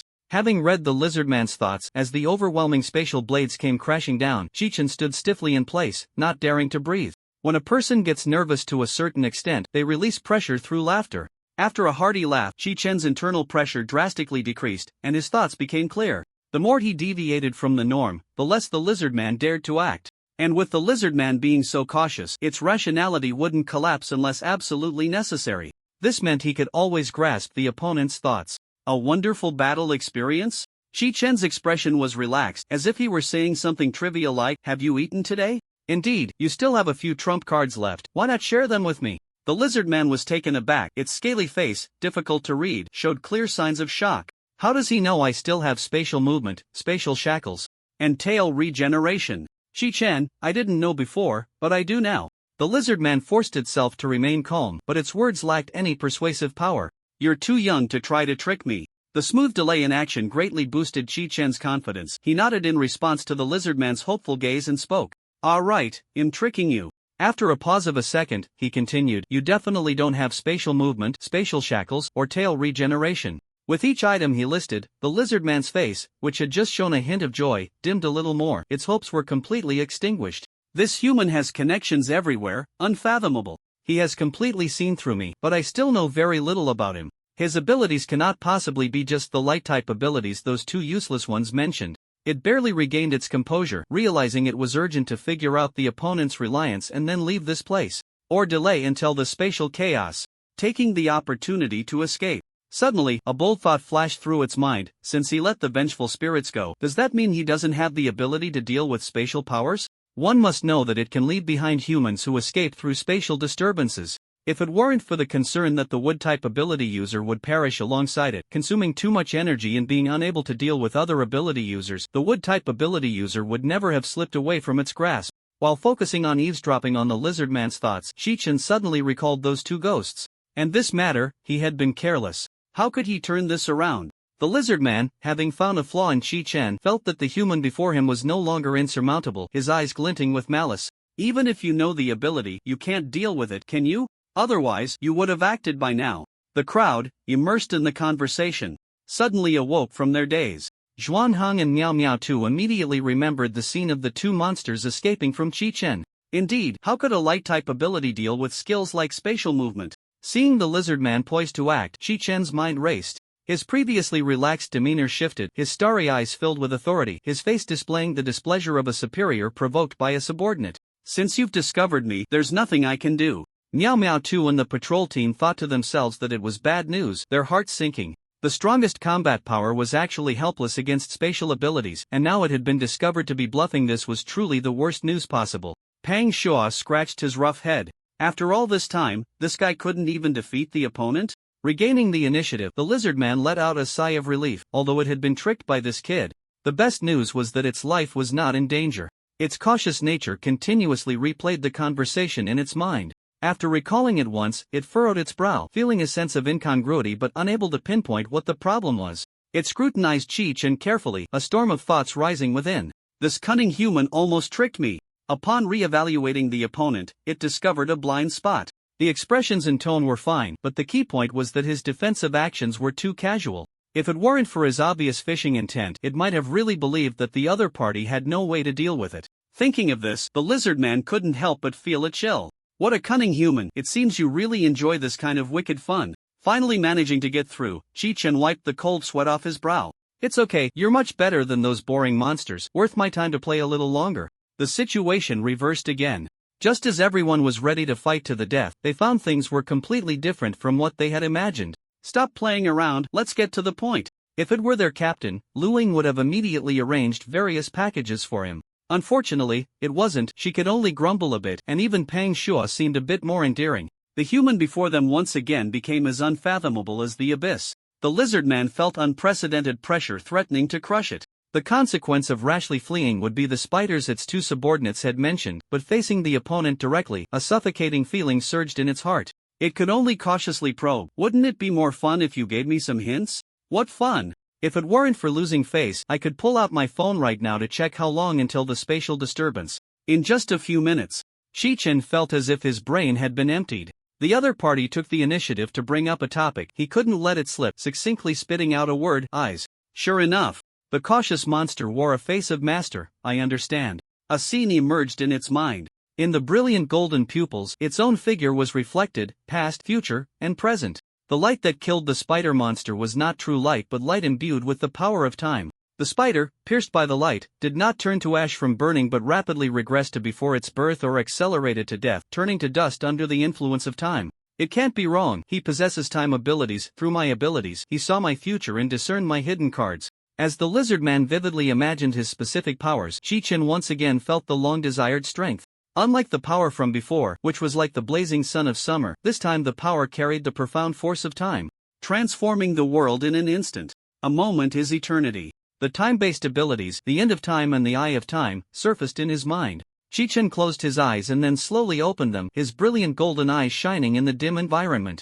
A clear and expansive vision, along with the timeline appearing on the lizard man, allowed him to use his abilities to peer into the past. He saw the lizard man setting traps, leading Lin Song to eavesdrop, and then the ensuing battle. Lin Song's fall was no accident, it was a carefully laid trap by the lizard man. It maintained its body on the ceiling, forcing Lin Song's gaze to focus upwards. By using spatial movement, it shifted the specially treated tiles beneath Lin Song's feet, causing him to step into thin air and fall to the ground. The search for the golden-eyed creature was merely bait to allow Lin Song to relax and recuperate after escaping. How dogged! Chi-Chen couldn't help but exclaim, with such powerful strength. To be able to concoct a trick to make others trip in this orphanage devoid of dangerous items. Truly worthy of being called cautious. Even with such immense power, it could only observe this fleeting moment in time. Chi-Chen's thoughts returned to reality. A moment is eternity, and using the eye of time took only half a second. He looked up and raised a bright, carefree smile at the lizard man. Congratulations, you guessed correctly. The imagined scene received Chi-Chen's affirmation, and the lizard man's expression changed drastically, its already green face turning even more environmentally friendly as it turned to flee. The opponent had no intention of chatting anymore. Was it going to wait to die? Before the spatial leap could activate, it was pierced by a gentle light, and the entire creature dissipated into the air in an instant. The end of time. Chi-Chen held a ball of gentle light in his hand, which did not seem glaring. The tranquil light evoked memories of the past. Like the glow of fireflies on a summer night, like the warm lights waiting for a return, like the soft gaze under candlelight. The light extended outward, enveloping the low-tier monster that was frantically fleeing. Under the influence of the end of time, they returned to before their birth, this group of monsters following in their parents' footsteps, also dissipating into the air. Everyone in the arena wore expressions of disbelief, the dramatic rise and fall leaving them somewhat dazed. The power within Chi-Chen gradually faded, and he returned to the state of an ordinary person. However, this time he no longer hesitated. He had understood how to use his abilities. Fully immersed in sensing his powers, he successfully found the key. He could manifest corresponding abilities and energy based on the enemy's imagination, which was equivalent to a one-time experience card for abilities. The criterion for confirming whether it was the enemy's judgment was the intelligent beings that harbored a strong intent to kill him. The mirror ghost and the grudge ghost, being too frightened, lacked even the intent to kill, and naturally could not use their abilities. Since they were meant to kill him, why not use their power to finish the job instead of waiting for the next opportunity? If things went wrong, there would be no good outcome for him. Aside from the one-time experience card given by the enemy, there was another way to permanently enhance his strength. That was when intelligent beings, who were not enemies, recognized his strength as greater than his actual power. The more people acknowledged him, the faster he could break through to the recognized strength. Lastly, regarding abilities, as long as he had used an ability before, he could use it again once he had enough energy.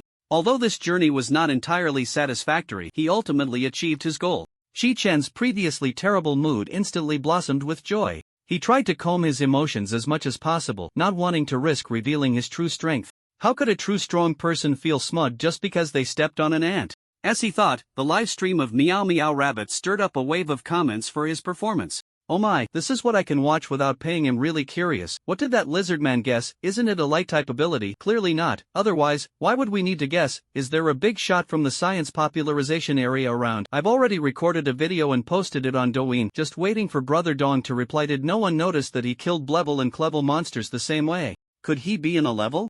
The atmosphere on site was much more subtle than the bullet comments. The opponent in front suddenly got wiped out by an AoE attack, and the members of the patrol team pinched each other to confirm they weren't dreaming, wincing in pain. Mainly, they didn't quite understand the big shot's thinking. With such strength, why not act sooner? Luing seemed to see through the team's thoughts and spoke her opinion in a low voice. He probably wants to train our strength. Didn't you notice? He really enjoys teaching, even the monsters aren't spared. The team members recalled the video and the earlier conversation, then turned their gaze to Zhuang Heng. Zhuang Heng thought for a moment and nodded in agreement with Lu Ying's idea. He learned from Miao Miao too that Chi-Chen had been watching their battle the whole time, and he couldn't figure out why he didn't help directly. Now all these doubts were explained by Lu Ying's perspective. Pang Shua stood there scratching his head, full of questions. Didn't you say you couldn't beat it? After saying that, he felt like his question was a bit silly, awkwardly rubbing his nose. If you could beat it, you should have said so earlier. I wouldn't have called for support. I remember you called for support before you even encountered me, right? Chi-Chen thought, feeling that he was completely not to blame for this. The 3 level ability users finally arrived late, and Pang Shua hurriedly stepped forward to argue. Moments later, 2 level ability users from the Ability Association sat beside them with gloomy faces, waiting for the complete fusion to end. Chang Yizhou, another official patrol team member, sat cross-legged next to Lin Song. I heard you lost because you tripped. When did you switch to being a comedian? TSK, it must be that big mouth Pang Shua, right? Lin Song knew that once Pang Shua saw him, the story would spread, but he maintained a good attitude. So it's true? Chang Yizhou repeated in disbelief. True. False. In a good mood, Chi-Chen didn't hesitate to clear Lin Song's name. The lizard man used spatial movement to shift the tiles under your feet, which is why you stepped into thin air. Hearing Chi-Chen's explanation, Lin Song recalled that he had actually looked at the ground but still stepped into thin air. He asked in surprise, how did you know?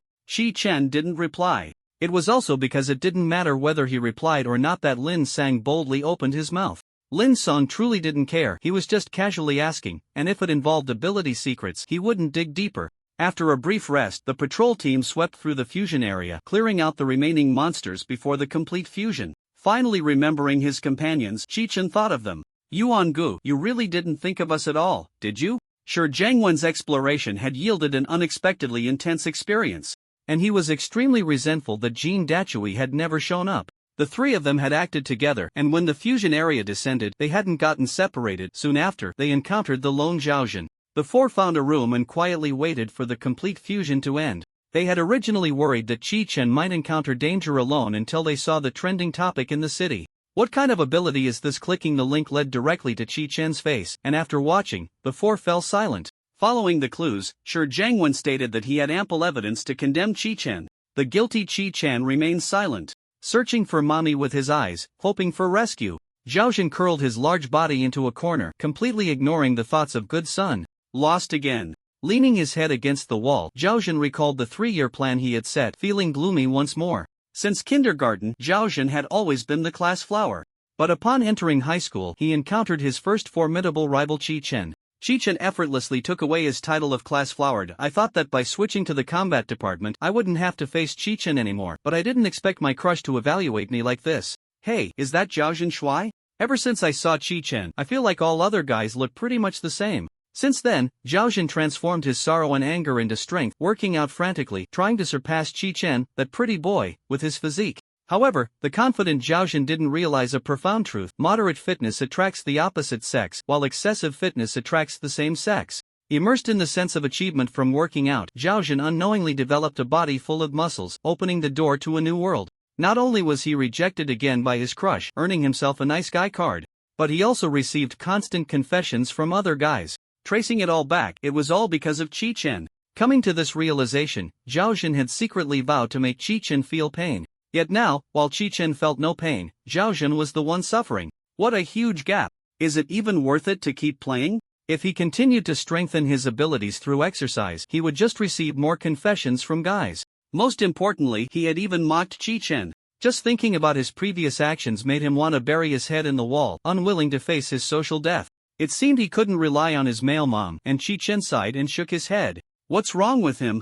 Chi-chen casually avoided Shi Jiangwen's reproachful gaze and pointed at Zhaozhen with his thumb. Jiang Wenyin shrugged helplessly. I don't know, he was like this just now. He's better now. At first he was banging against the wall. Ran Zhang played with his phone one-handedly and said nonchalantly. It's fine, he does this often. Whenever he remembers something embarrassing, he just bangs against the wall. Chi-chen, Jiang Wenyin, and Shi Jiangwen, did you just bring up another embarrassing topic for him? Bang bang bang in the corner. Zhaozhen, who had just calmed down from banging against the wall, started a new round of wall-banging behavior.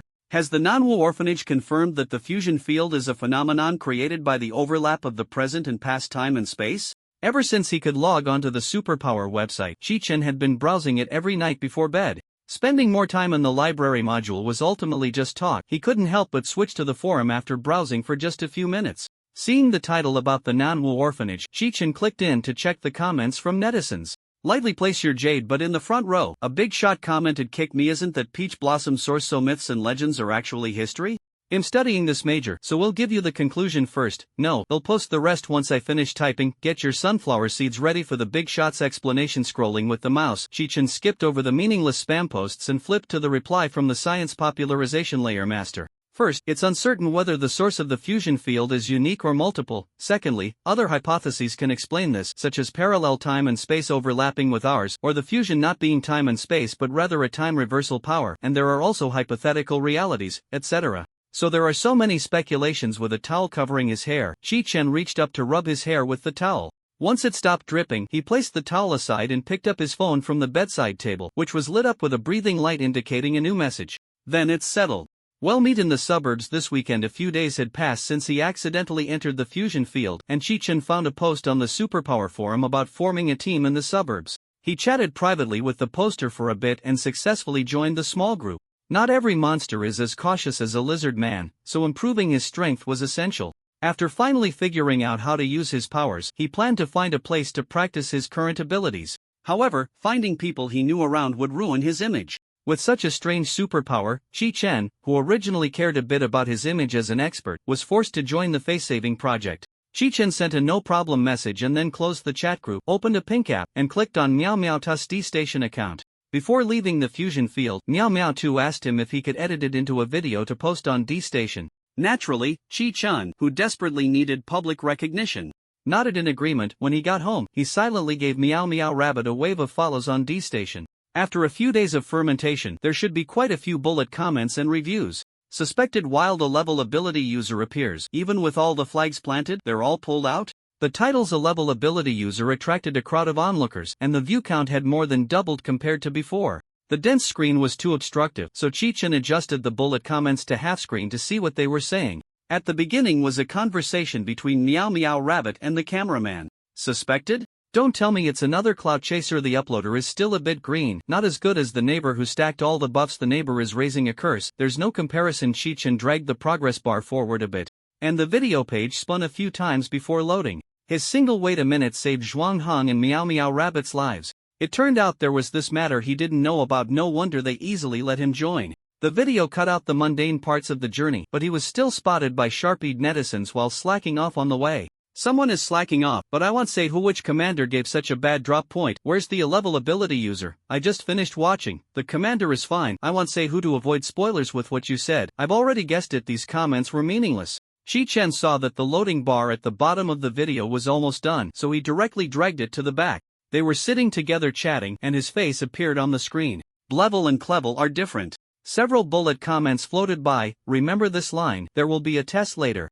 Chi-chen had already started to anticipate what would be said next, so he fast-forwarded to the battle part. Sure enough, what's the difference? Aren't they all taken out in seconds? Blevel and Clevel are different, don't awkwardly diss. Blevel can last a bit longer seeing him show off on the screen. Shichin couldn't help but get goosebumps. He threw off the blanket, buried himself in it, squirmed like a maggot for a moment, then crawled back up to check his phone. Someone had just sent a message on the screen. Shueshijun, are you going to Shinshan University?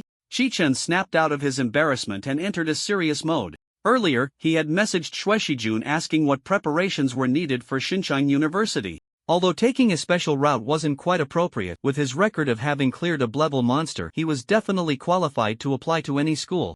As long as he painted a bigger picture for more people, that picture would become real. The populous Xinjiang and Jidu became his top targets. After discussing with his family, they decided to all go to Xinjiang. It wasn't that his mom was worried about him being alone and not taking care of himself, but in this day and age, monsters and tomorrow were unpredictable. His little brother was quite unhappy about this, recently causing a ruckus at home. He tapped the screen and quickly replied, yes. Shueshijun, I understand, just leave it to me. Shichen, thank you. Having resolved his major concern, Shichen set the matter aside and was about to scroll through some videos. The gossip expert Shi Jiangwen sent him a message. Recently, Shi Jiangwen's combat power had been lacking, and Shichen checked his message after watching a video. Shi Jiangwen, brother Yuan, am switching to the combat system? Shichen, how are you switching without an ability? Shi Jiangwen, I have one. Shi Jiangwen, didn't I tell you last time, I awakened the ability of direct current in the fusion field, mentioning direct current. Shi Chen remembered. Jiang Wenyin had said that Shi Jiangwen was halfway through eating melon when his phone died, panicking, and suddenly awakened his ability. However, it was useless. The current released by a newly awakened E-level ability user couldn't even charge a phone. Shichen could even imagine this guy in the future chopping monsters while eating melon and using his ability to charge his phone in a bizarre scene. But with the college entrance exams approaching, could Shi Jiangwen really switch over at this time? Shichen, are you in your senior year? Shi Jiangwen, second year of high school, preparing to take the college entrance exam again next year. Shichen, then you should work hard. Shi Jiangwen was a bit excited, realizing that Shichen didn't know he had special abilities. He felt like a shark catching a whiff of blood, and he couldn't help but unleash a torrent of words on Shichen. He had no intention of keeping it a secret, almost wanting to announce his abilities to the world. Not that it was interesting to Shichen, he found it somewhat dull. But after years of friendship over gossip, although Shi Jiangwen wasn't the producer of the gossip, he was certainly the transporter. In order to enjoy fresh gossip in the future, Shichen scrolled through the trending topics in the comments section, not forgetting to spare a few seconds to reply without "oh, I see," to brush off Shi Jiangwen. Once Shi Jiangwen's excitement faded, he finally remembered he had another piece of gossip to share. Shi Jiangwen, several S-level ability users appeared simultaneously in Jidu. I checked the information added by netizens, and all 9 seats of the Dragon Kingdom have arrived. The 9 seats of the Dragon Kingdom, publicly recognized as the strongest 9 individuals. They are widely debated because to challenge the 9 seats and obtain a position, one must be officially recognized. Those with second-class ability certificates from the Ability Association are excluded. Not to mention the rumors of the Dark 9 seats. But this doesn't affect the public's love for them. After all, reality isn't about nurturing cards, it's about who has the highest stats. On one side are the heroes risking their lives to protect the country, and on the other are the unknowns. When the two sides clash, it goes without saying who the people hope will win. Therefore, the biggest controversy online isn't whether the strongest 9 are indeed the 9 seats, but rather who among them is the strongest. The 9 seats of the Dragon Kingdom haven't fought, but fans have arranged offline meetups several times. Shichen, they hold meetings at least a few times a year. Shi Jiangwen, it's different this time, even the Ability Association is participating. I suspect the officials are planning something big. Shi Jiangwen, far brother, just whisper to me. Does your Qi family have any insider information? I promise I won't tell anyone. Shichen silently closed the chat interface. I didn't daydream about being a rich second generation. You all did that for me, right? Where did the wealthy Qi family come from? Insider information. He rarely brought friends home, worried that as soon as they stepped into his house, they would just clarify that his family was not wealthy. His friends would then jump to the conclusion that his mother was a kept mistress, and he and his younger brother were the illegitimate children of a wealthy family. Then they would fast forward to solidifying the rumors about the wealthy Qi family. This was too absurd. Having eaten the gossip and watched the videos, Shichen contentedly put down his phone and drifted off to sleep. On a weekend morning, Shichen, in a half-dream state, was reminded by his biological clock that it was about time to get up. He struggled for a while, then got up to check his phone. There were still a few minutes before the alarm would ring, so he turned it off early. After washing up, Shichen yawned and walked to the living room. The TV in the living room was on, playing the morning news, but there was no one in front of it. His mother was in the kitchen making breakfast. Hearing the noise, she turned to look and smiled. Up so early? I have something to do today. Then eat quickly and set off early. She brought out a steaming breakfast and sat down. Chi-Chen reached for a meat bun, took a bite, chewed a couple of times, and sipped the steaming soy milk beside him. Personally, he preferred not to eat food that was too hot. Usually, while others had finished their porridge, he was still blowing on it to cool it down. A few days ago, while scrolling through Weibo in the morning, I happened to see you. My son is quite handsome, and the comments were all girls praising you. The crow's feet at the corners of his mother's eyes appeared with her smile, her left hand propping up her face while her right hand picked up a meat bun she had divided into several small pieces. Cough cough cough. His mother suddenly let out a loud cough, nearly causing Chi-Chen to have a cardiac arrest. It had been several days. He thought he wouldn't be found out. Mom, so that's why you agreed to let me go to Shincheng? What else? His mother looked back at him in confusion. What if you dream that you have special abilities and don't wake up? If I just let you be without asking anything, then as a mother, I would be too much of a failure. You could just say what if I'm daydreaming. Chi-Chen's dead fish eyes were filled with black lines of sarcasm. And this was completely something only the little brother could pull off, right? Chi's mother paused her chopsticks and thought for a moment. If you mistakenly believe that this isn't a daydream, should I just say it will hurt you? There's no difference between that and just saying it. Is that so? Next time I'll change my wording. Before, Xiao Ao didn't notice. I thought saying it this way was fine. After finishing breakfast, Chi-Chun changed into a full combat outfit and put on black combat goggles before heading out. He had no intention of buying a long sword or a big blade. He only prepared a combat knife similar to the one used by the patrol team as a survival tool for the wild. The reason was simple. He had never systematically learned combat skills. If he had a sword, he would have to go up and slash a few times, but if he carried nothing and used his light-type abilities for long-range output, it would look much more reasonable. Testing his strength wasn't about courting death. Avoiding dangerous actions as much as possible was the way to go further. This time, the meeting point was in the back mountains on the outskirts of the city, not far from the city defense line, and as a training ground for low-level ability users, the transportation was quite convenient. After reaching the last stop of the subway, there was a special bus for pickup. Chi-Chen got off the crowded bus and arrived at a certain entrance, finding his companions waiting under a tree according to the messages in the group. The back mountains on the outskirts of the city, before the fusion domain descended, were said to have once been a high school, covering a considerable area. After decades of wind and rain, it had fallen into disrepair. Chi-Chen didn't expect that both companions were girls, and they seemed to know each other. Misled by the online name Big Blade Tang, he had imagined a burly man wielding a big blade, but in reality, it was a short girl, which was quite a contrast, right? Big Blade Tang? You Luo Fun Fun? Chi-Chen read out their online names to confirm he hadn't found the wrong people. That's us. Are you two Yuan? The short, round-faced girl with a big blade on her back and a single bun nodded vigorously in response to Chi-Chen's question. Standing next to the round-faced girl, the taller girl, who had all her hair pinned up with a wooden hairpin, also nodded gently. That's me. I'm a newbie who just awakened. If I do anything wrong, you can tell me directly. Wearing goggles, Chi-Chen wasn't worried that the two girls had seen the video. With more than half of his face covered, he would call them true fans. No problem, I come here every few weeks to check my training results. I'm very familiar with the routes here. Big Blade Tang gave a thumbs up, taking charge of the situation. The two girls were clearly led by Big Blade Tang, while Yuluo Funfun spent most of her time listening quietly with her lips pressed together. After the three finished their exchange, they headed towards the entrance. I'm very familiar with the uncle at this entrance. We can go in directly. Chi-Chen walked in the middle, slightly ahead, with Big Blade Tang and Yuluo Funfun flanking him behind. Telepathy had not only taught him how to bargain at the market but also made him notice some details about interacting with people. If there were unfamiliar men following behind women, they usually felt uncomfortable and heightened their vigilance. He looked down at Big Blade Tang and moved forward in the direction she pointed, stepping forward very naturally and smoothly. These two girls were probably the type to hold hands even when going to the bathroom. He was squeezed in the middle with nowhere to step, and if he turned into a piece of paper, he would probably be sandwiched between them without touching the ground. The surrounding men, who were unaware of the truth, either wore boxing gloves or carried swords, long guns, and other weapons, casting envious glances at Chi-Chen. With a cute loli on the left and a gentle neighbor girl on the right. Not only did he not pamper the girls, but these two also actively leaned in. Yet this guy pushed them away. Damn, this brother.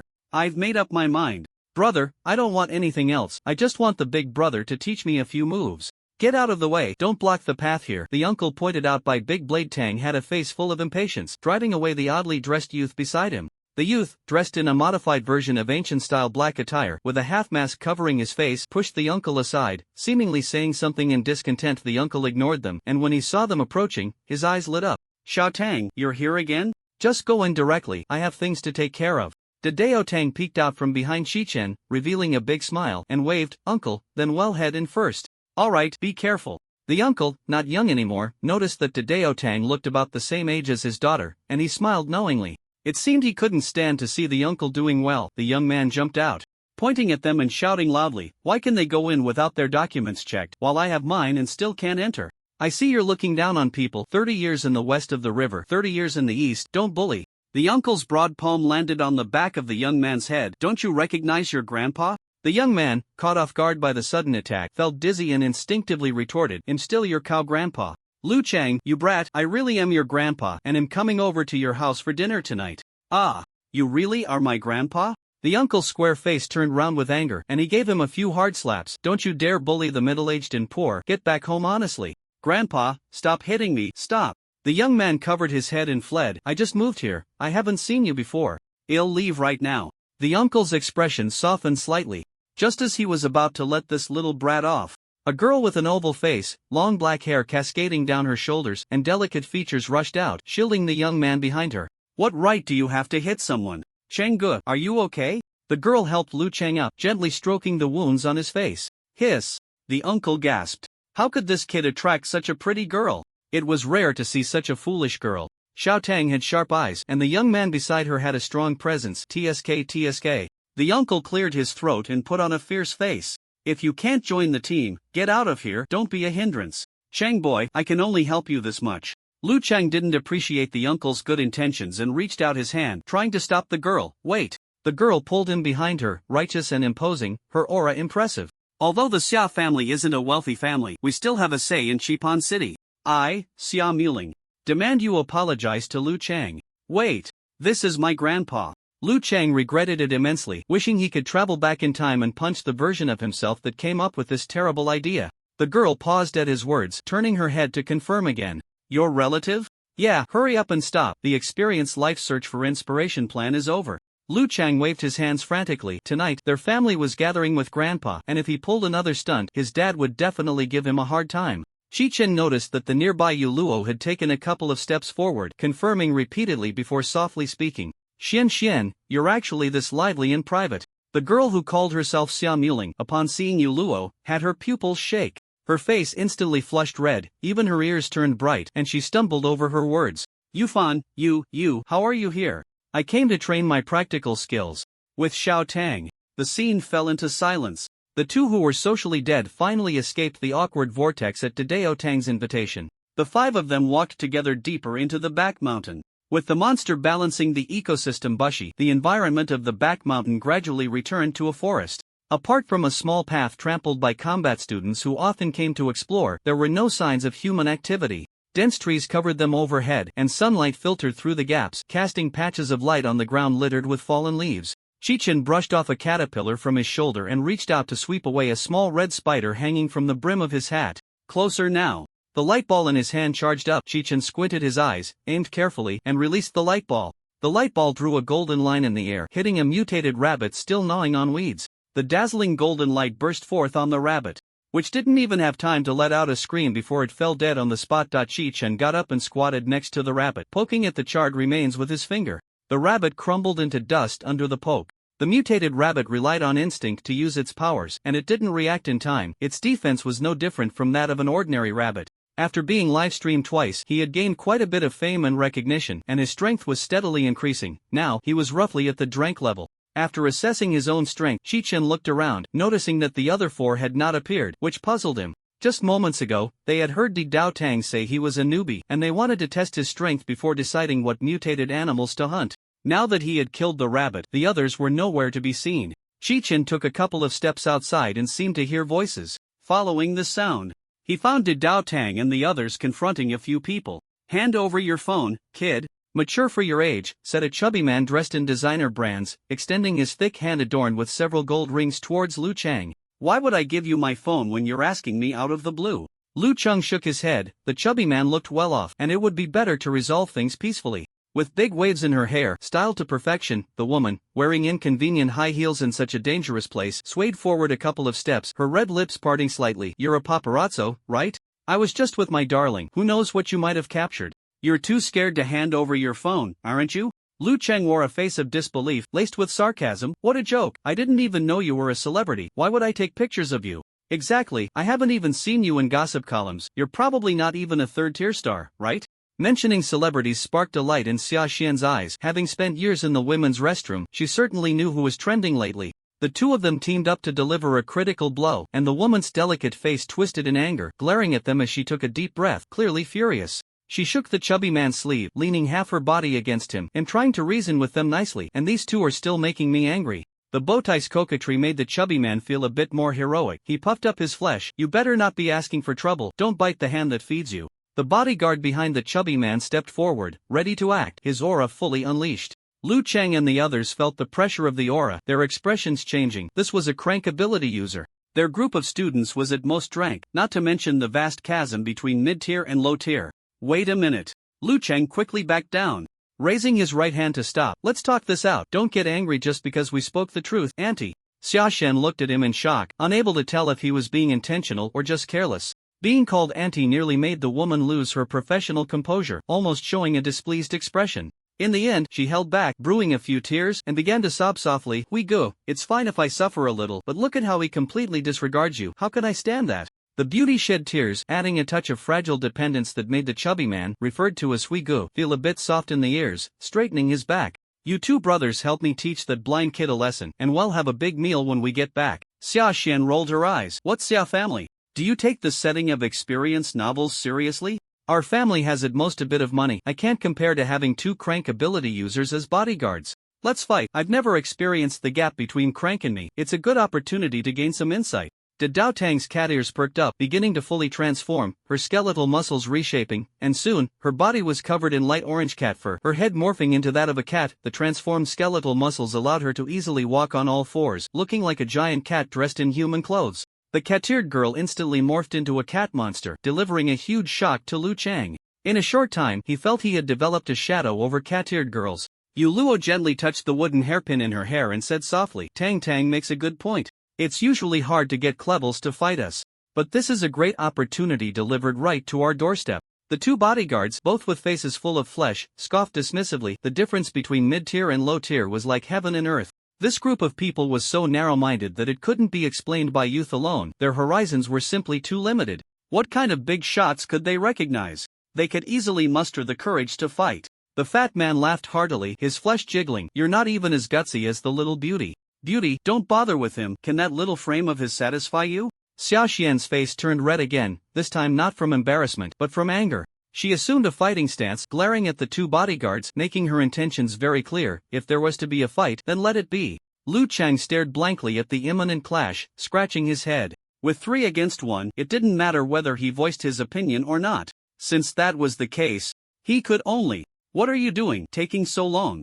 A figure slowly approached, glancing at the fat man and his companions, casually shifting their gaze away, exuding an air of arrogance typical of someone in a superior position, before turning to look at Lu Cheng and the others. Shi Chen, holding a pair of goggles, perfectly captured the atmosphere and demeanor. While others flaunted their titles, he flaunted his face. Starting with just a face, the rest relied on others' imaginations. Sure enough, the fat man turned pale with shock, hurriedly turning to slap the woman. "Big brother, I didn't know they were your people. I apologize for the offense, I'll leave immediately." The two bodyguards retracted their expressions of disdain and arrogance, respectfully stepping back behind the fat man. Shi Chen remained silent, although he knew the Chi family was well known among those who recognized him.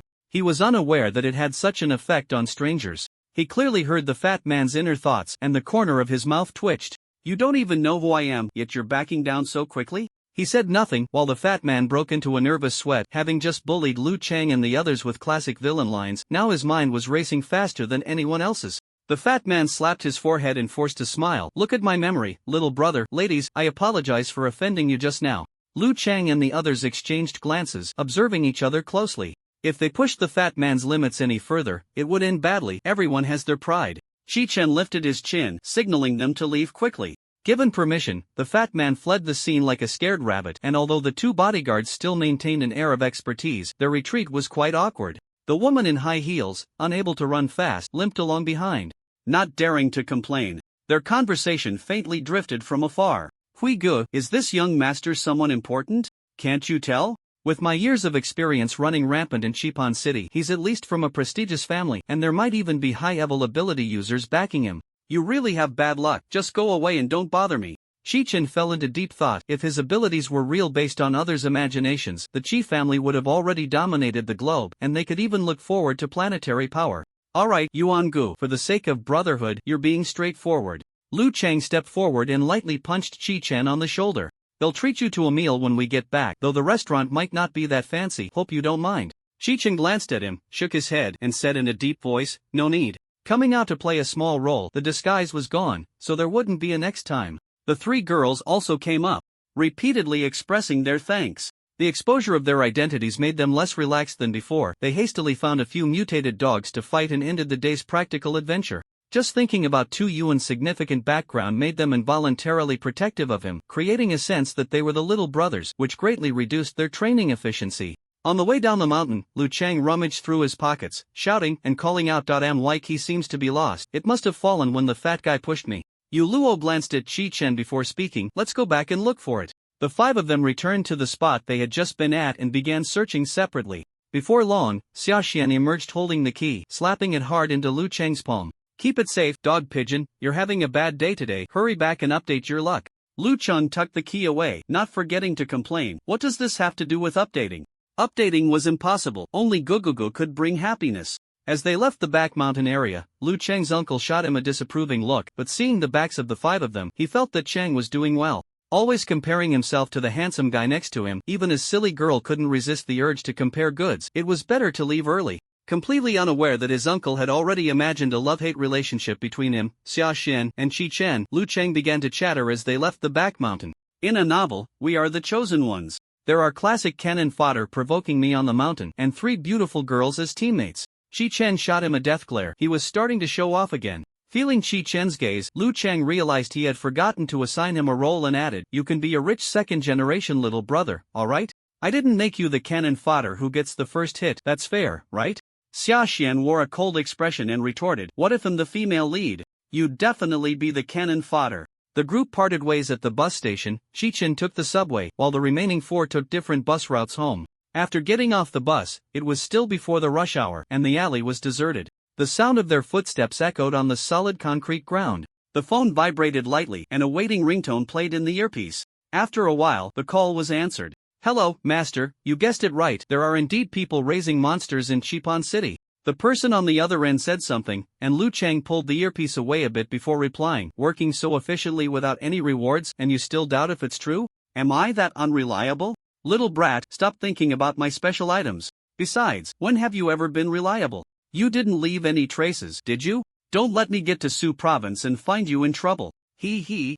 Hearing his master's words, Lu Chang let out a mischievous laugh. "That goes without saying. I pushed the matter onto someone else, absolutely no problem." "Pushed it onto someone else?" The person on the other end nearly jumped up. "Lu Chang, we are the protectors of the people, not some privileged individuals." "Master, what about trust between people?" Lu Chang lamented, filled with indignation, accusing this world full of malicious suspicion. "If I push it onto the privileged person's offspring, if you have a problem, he won't have one." "Is that true? Who else in Chipan City has a big background besides the young lady of the Shui family?" There are two-class ability users acting as bodyguards for a second-generation ability user. When they see him, they don't dare to make a sound and just leave in disgrace.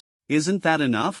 Having a class ability user as a bodyguard means not only having money but also that the family must at least have a class user in charge. To suppress such a second-generation ability user to the point of not daring to breathe, the family must have at least one high-level ability user. Once everything was clarified, the person on the other end reluctantly let Lu Chang off the hook. "This is the last time. Have you thought about what would happen if his family found out?" Master, you wouldn't just leave me hanging, would you?" Lu Chang swallowed hard, chuckling awkwardly. "Heh, you're so capable and love to play tricks, right? If I lose a disciple, I can always take in another." "Don't! It's hard to find someone as filial as me. You're way too filial." Lu Chang shamelessly pretended not to understand. "Of course. Stop talking back to me, I'm hanging up." Beep beep. Before Lu Chang could say another word, the other end hung up without mercy. "When you need me, call me your disciple. When you don't, just call me a brat. You're really a hard-to-serve old man." He put away his phone and strode forward. 1.jpg 2.jpg At least a Blevel ability user, a member of the Pillar Project, the unfathomable Chi family. Each of these made Xue Shijun wary of Chi Chen. Remembering her previous attempt to win over a highborn youth, she felt a bit embarrassed. How could news circulate in school but not reflect in the records? Wasn't that a waste of time? Or did the Chi family erase all the records? Upon receiving Chi Chen's message while still working overtime, she immediately set aside her report and clicked to view it. The first photo showed several mutated dogs digging a pit, revealing human bones. The second photo displayed the pit fully excavated, with a considerable number of human bones buried inside. Xue Shijun assessed the repeated areas and determined that there were at least a dozen people in there. Monsters feed on humans. Even E-level monsters would approach areas where humans are active. Therefore, the Dragon Kingdom has a clear regulation that corpses must be cremated. The bones in the photo looked quite fresh, with hardly any maggots, and there hadn't been any recent reports of large numbers of people going missing or dying. If no one was killing and burying bodies, then it must be body theft, and the only purpose for large-scale body theft is to feed monsters. The Bitfo Kingdom once caused a city to be destroyed due to breeding monsters. The neighboring city also had scandals regarding this, but timely discovery prevented disastrous consequences. Although there is no evidence, many monster research scientists speculate that the promotion of monsters is somewhat related to consuming humans. Thinking of this, Xue Shijun's expression turned serious, and without caring about her wording, she typed directly. Xue Shijun, where was this discovered? Chi Chen. Behind the abandoned high school on the outskirts of the city. Xue Shijun, I understand. If there are any new discoveries, please let us know. The reply from the other side came quickly. Xue Shijun had just stood up and hadn't taken 2 steps when she received a new message.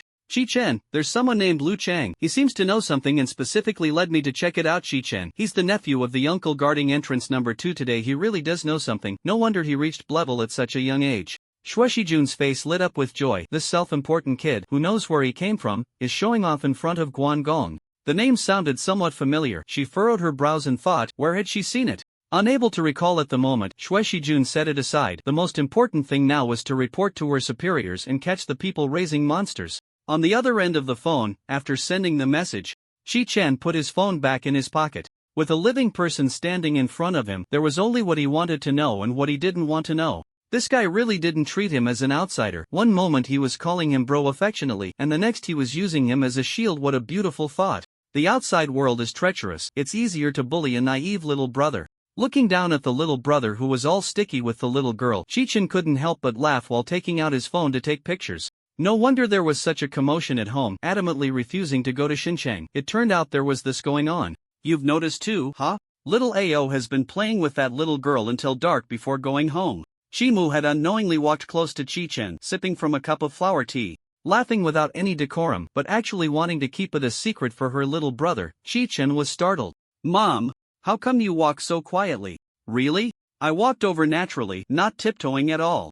Shimu leaned against the window, a smile on her lips, watching the few children below, commenting, little Ao really doesn't understand girls. He looks like he doesn't know how to pursue them, just a bothersome clingy dog. Showing your strengths at the right time and place is much stronger than clinging to the other person and fully displaying your weaknesses. After a brief pause, taking a sip of floral tea, Shima, fearing he wouldn't understand, added, from a male perspective, a girl who is disheveled and persistently pursues someone is no match for a well-groomed girl who simply smiles. Then, she glanced at Chiao and shook her head. There's nothing we can do. His father and I aren't bad-looking, but he's just average. With no advantages to showcase, he can only work twice as hard. Chi Chen, the outrageous remarks you make. It's as if the little brother isn't your son. He cast his gaze downstairs, where the oblivious little brother was still foolishly rubbing his saliva on the girl. Forget it, Mom makes a good point. He couldn't find a rebuttal. Hello, duty team, please open the door and cooperate. Lu's father was only separated from the person outside by a door, and he could hear them clearly. He carefully opened the surveillance on the fingerprint lock. The small screen captured the scene at the door, where a beautiful woman with a single ponytail stood, dressed in a duty team uniform. Confirming that there was indeed a person outside, Lu's father opened the door, his honest face full of a simple smile. Hello. Sorry to bother you, erase my ID. I'm looking for Lu Chang. I need him to cooperate on something. Oh, okay. Lu's father nodded eagerly, turning to shop behind the door. You little rascal, what trouble have you gotten into now? Come out. I didn't do anything. Lu Cheng's voice reached them before he did, and moments later he emerged from the room, hair tousled, wearing a tank top and shorts. After sizing him up and observing that Lu Cheng's mental state seemed stable, Xue Shijun flashed a professional smile. Little classmate, how about coming to the Ability Duty Bureau for some tea? Is this tea you're talking about serious? I see this guy is in too good a mood. Xue Shijun had no desire to flirt with a non-handsome boy, especially while at work. If it weren't for the seriousness of the matter, to prevent panic from spreading, she wouldn't have come in person. Before Xue Shijun could express her opinion, Lu's father couldn't hold back. Hey, I think you need a good talking to. Duty officer, don't mind his foul mouth. It's fine, let's go. She sensed that Lu Cheng seemed to treat her like someone he knew, which was why he joked, but Xue Shijun couldn't recall who he was. Did they meet at a banquet? Or was it during some case? Xue Shijun opened the car door and Lu Cheng directly hopped in. She confirmed again that even if this kid was overly familiar, he at least recognized her. In the passenger seat, Lu Cheng hugged a cushion, sitting in a slouch, shaking his legs. What brings you to find me? Does the old man have other matters? Who's the old man? Xue Shijun replied calmly, gripping the steering wheel. Isn't the old man you don't recognize me? The old man wouldn't have forgotten to mention it, right? He's so unreliable yet has the nerve to talk about others. Wait, then why did Miss Xue come to find him? Lu Cheng jolted upright. From your tone, it seems we should know each other? Initially joking with the other party, Lu Cheng felt like a clown, but his social skills were no joke. He quickly adjusted his mindset and simply stated the situation. After listening, Xue Shijun recalled that there was indeed such a matter. You're the disciple that Uncle Chen mentioned, right? He told me not to mind you, that you would come to find me when you needed help. This was her polished version. The original words were, "He'll shamelessly come to you for even the smallest favor. Don't give him too much face." Regarding Lu Cheng's information, Xue Shijun hadn't received much, mostly just Uncle Chen complaining about his disciple. Therefore, she was a bit more polite with unfamiliar people. Lu Cheng, on the other hand, had received a wealth of information about Xue Shijun from the old man and knew her true nature, which was why he dared to make that joke. Sister Shijun, you seem completely different from what the old man said. He wouldn't be lying to me, would he?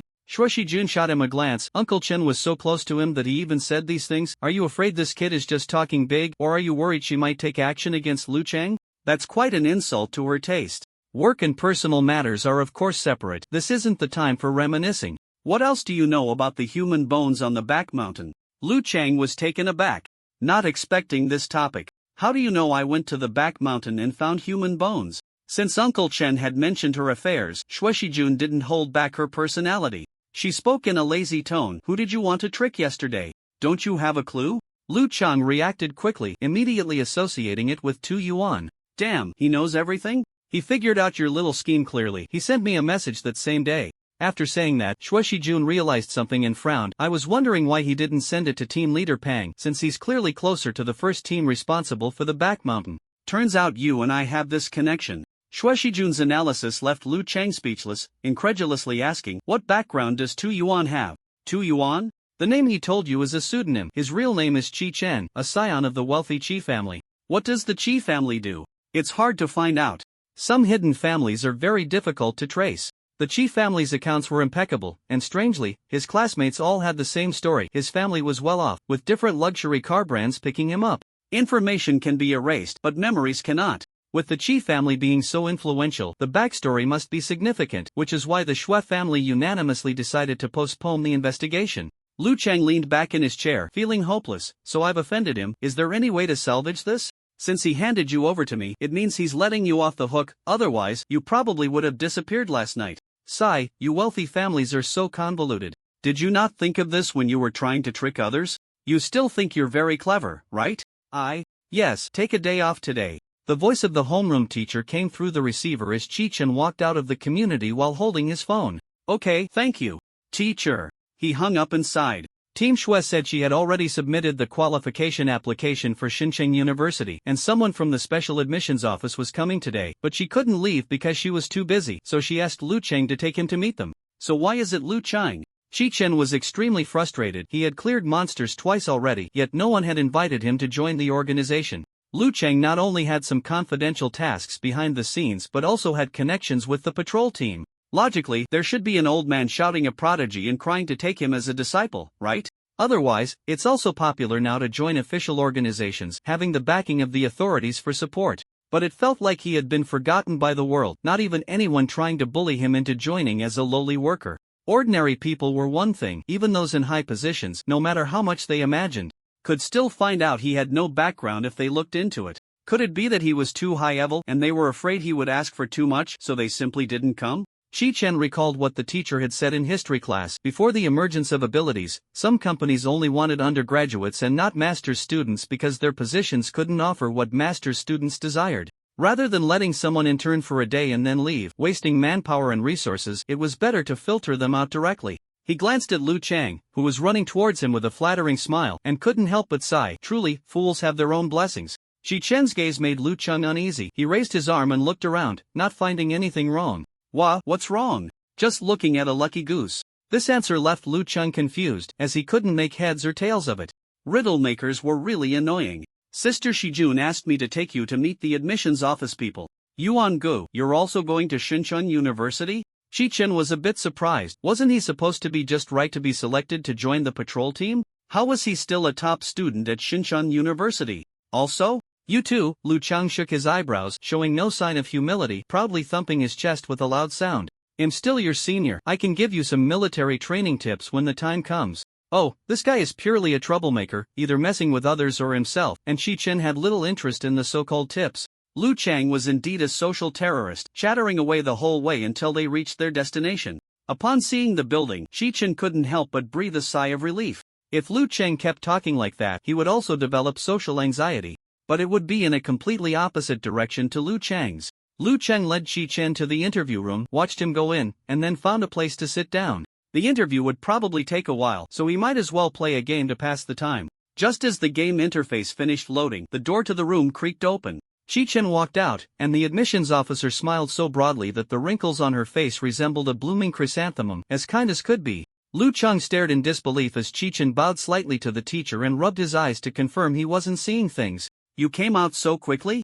Although he had a vague answer in mind, Lu Chang still asked. Yeah, Chi-Chen nodded as if it were obvious. His plain and unremarkable handsome life was just that mundane, without even a single person to pick a fight or mock him. No wonder the handsome genius in cultivation novels can't compare to the protagonist, mainly, they don't have anyone to provoke them. How could a handsome genius jump off a cliff and accidentally enter a secret realm to stumble into the Empress' boudoir? The last part can be skipped. Lu Chang couldn't believe it. He had just boasted that Shinchun University was unparalleled, only to be met with this. Wait, what's the interview process like? Why are you curious about that?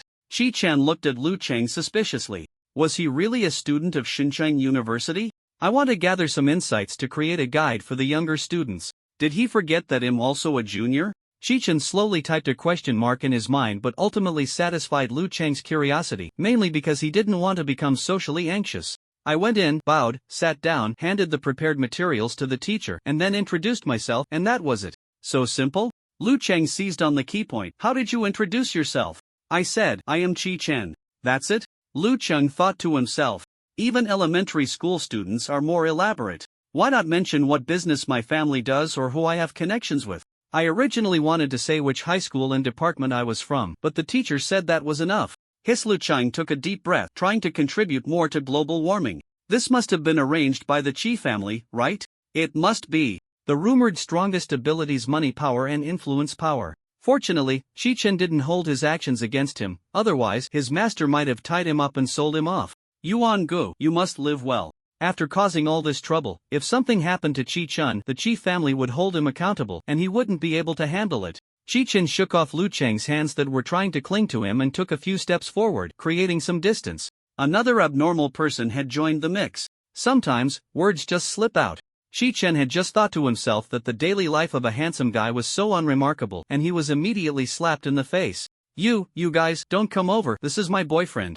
Turning around the corner, a lady rushed out, grabbing his shirt and hiding behind him. A few big men were chasing after her. They wore loose tank tops, some with tattoos on their shoulders or arms, standing casually with a swagger and a lewd gaze, and the way they collectively looked at the buzzcut guy in the middle clearly indicated a hierarchy among them. Anyone with eyes could guess they were the local thugs loitering on the street. Hearing the latter's words, the thugs burst into laughter. Lu Chang found it amusing to watch this group of ruffians. They were like carrying a lantern to the toilet looking for trouble. Such a lack of insight. It's worse than that fat guy from last time. The leader pointed at the lady, shaking his hand up and down, making a classic Jackie Chung expression. Look at you, do you think you're worthy? The big brother spoke, and the little brothers immediately followed suit. Look at this toad wanting to eat swan meat, it cracks me up. This is even more delusional than us. At least we know that a strong squeeze can yield a melon. She's just daydreaming. They waited leisurely for Brother Yuan to slap them in the face, while Lu Chang was left dumbfounded. Are you guys in Gonshinma? What nonsense are you spouting? Just a second ago, she was trying to disappear from the sight of these thugs, and the next second, the lady was glaring fiercely at the thugs with her hands on her hips, as if she could take on 10 of them by herself. Who was just teasing me? You specifically look for ugly women, huh? Why am I not worthy? After a barrage of insults, she finally turned to look at Chi Chen and the others. When she saw Chi Chen's face, she froze for a few seconds, her mouth slightly agape. Noticing the focus of her gaze, out of politeness, Chi Chen turned to the suddenly appearing lady, waiting for her to continue. The lady shook her head, regaining her composure. I'm sorry, you're absolutely right, I'm not worthy. After saying that, she grabbed Lu Chang. Ahem, I made a mistake earlier. This is my boyfriend.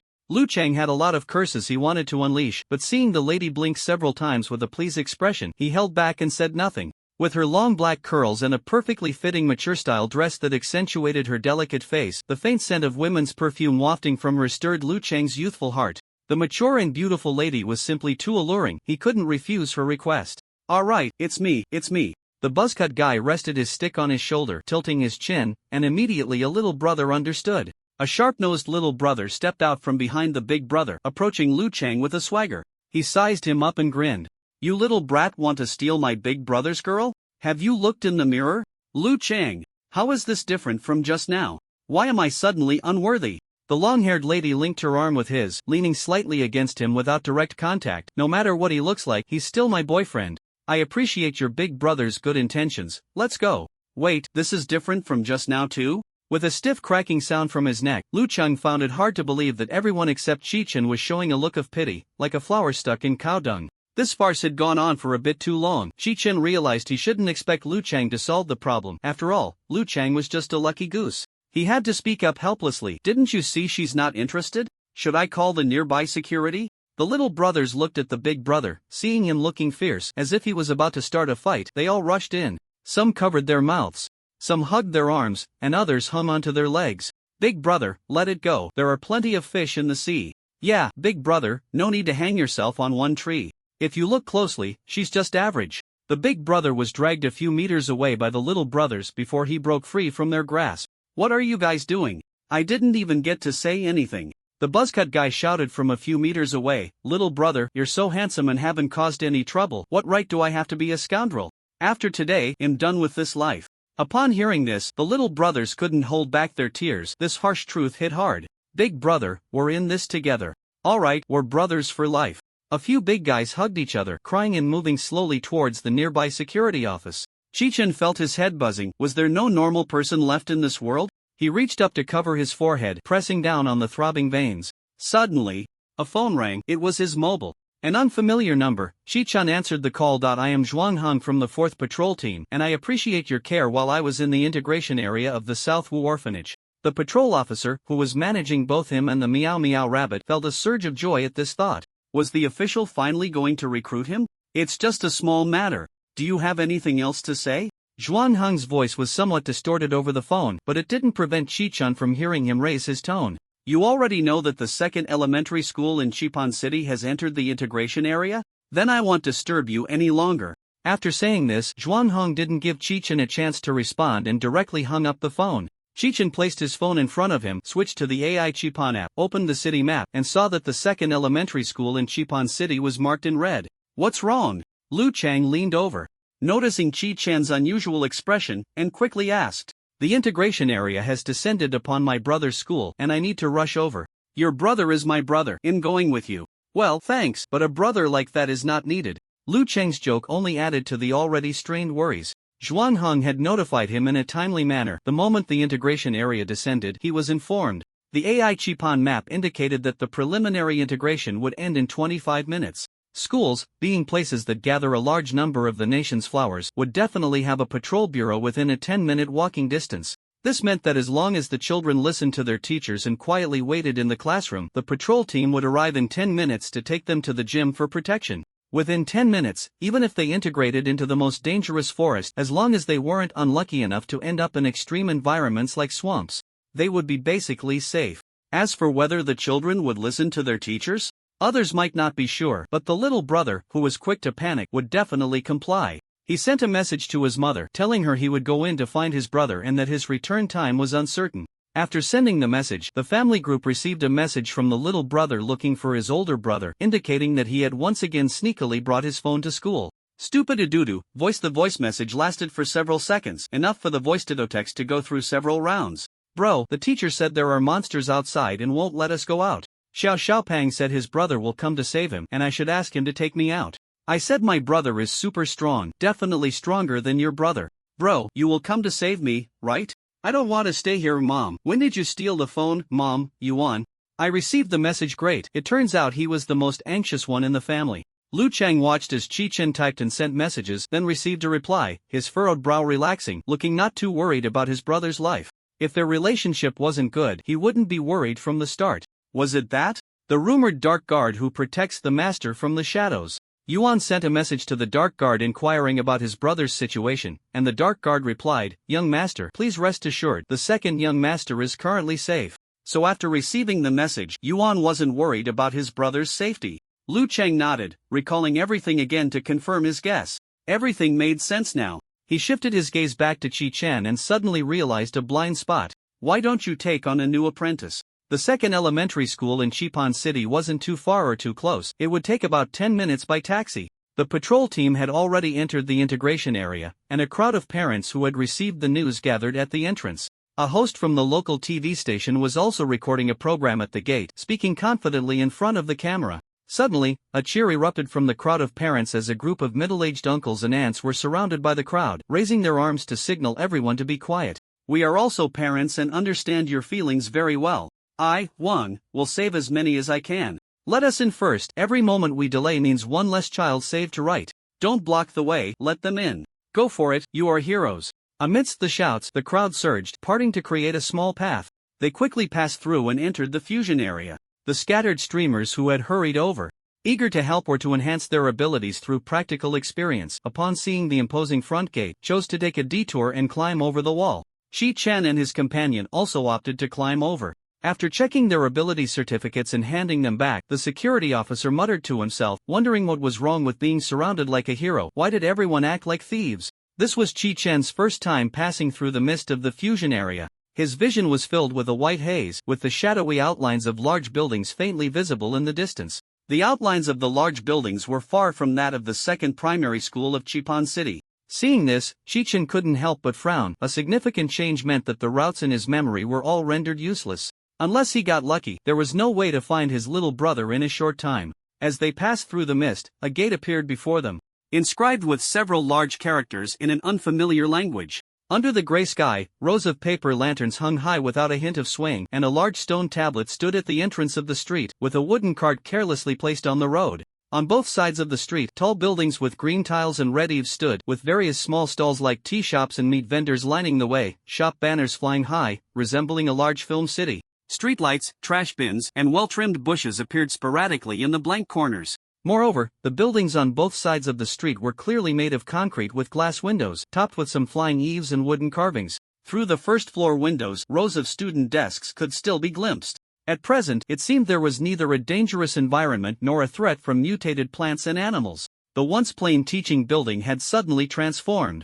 The principal of the primary school must be grinning from ear to ear. Without spending any money, they had acquired a brand new campus facade. Lu Cheng squatted in front of a stall, picking and choosing, occasionally holding up items to the sky, trying to find better lighting to help him assess their value. After a moment, he clapped his hands and stood up. I can't understand a word of what's in here. There were still many streamers on the street filming and interacting with their fans. The text on the stone tablet looked consistent with that on the plaque. Qi Chen, having no success in his research, looked around but did not see that group of uncles and aunts. Presumably, the determined uncles and aunts had headed straight to the gym to participate in the rescue. Brother Yuan, I see the entrance on the first floor ahead, should we go in and take a look?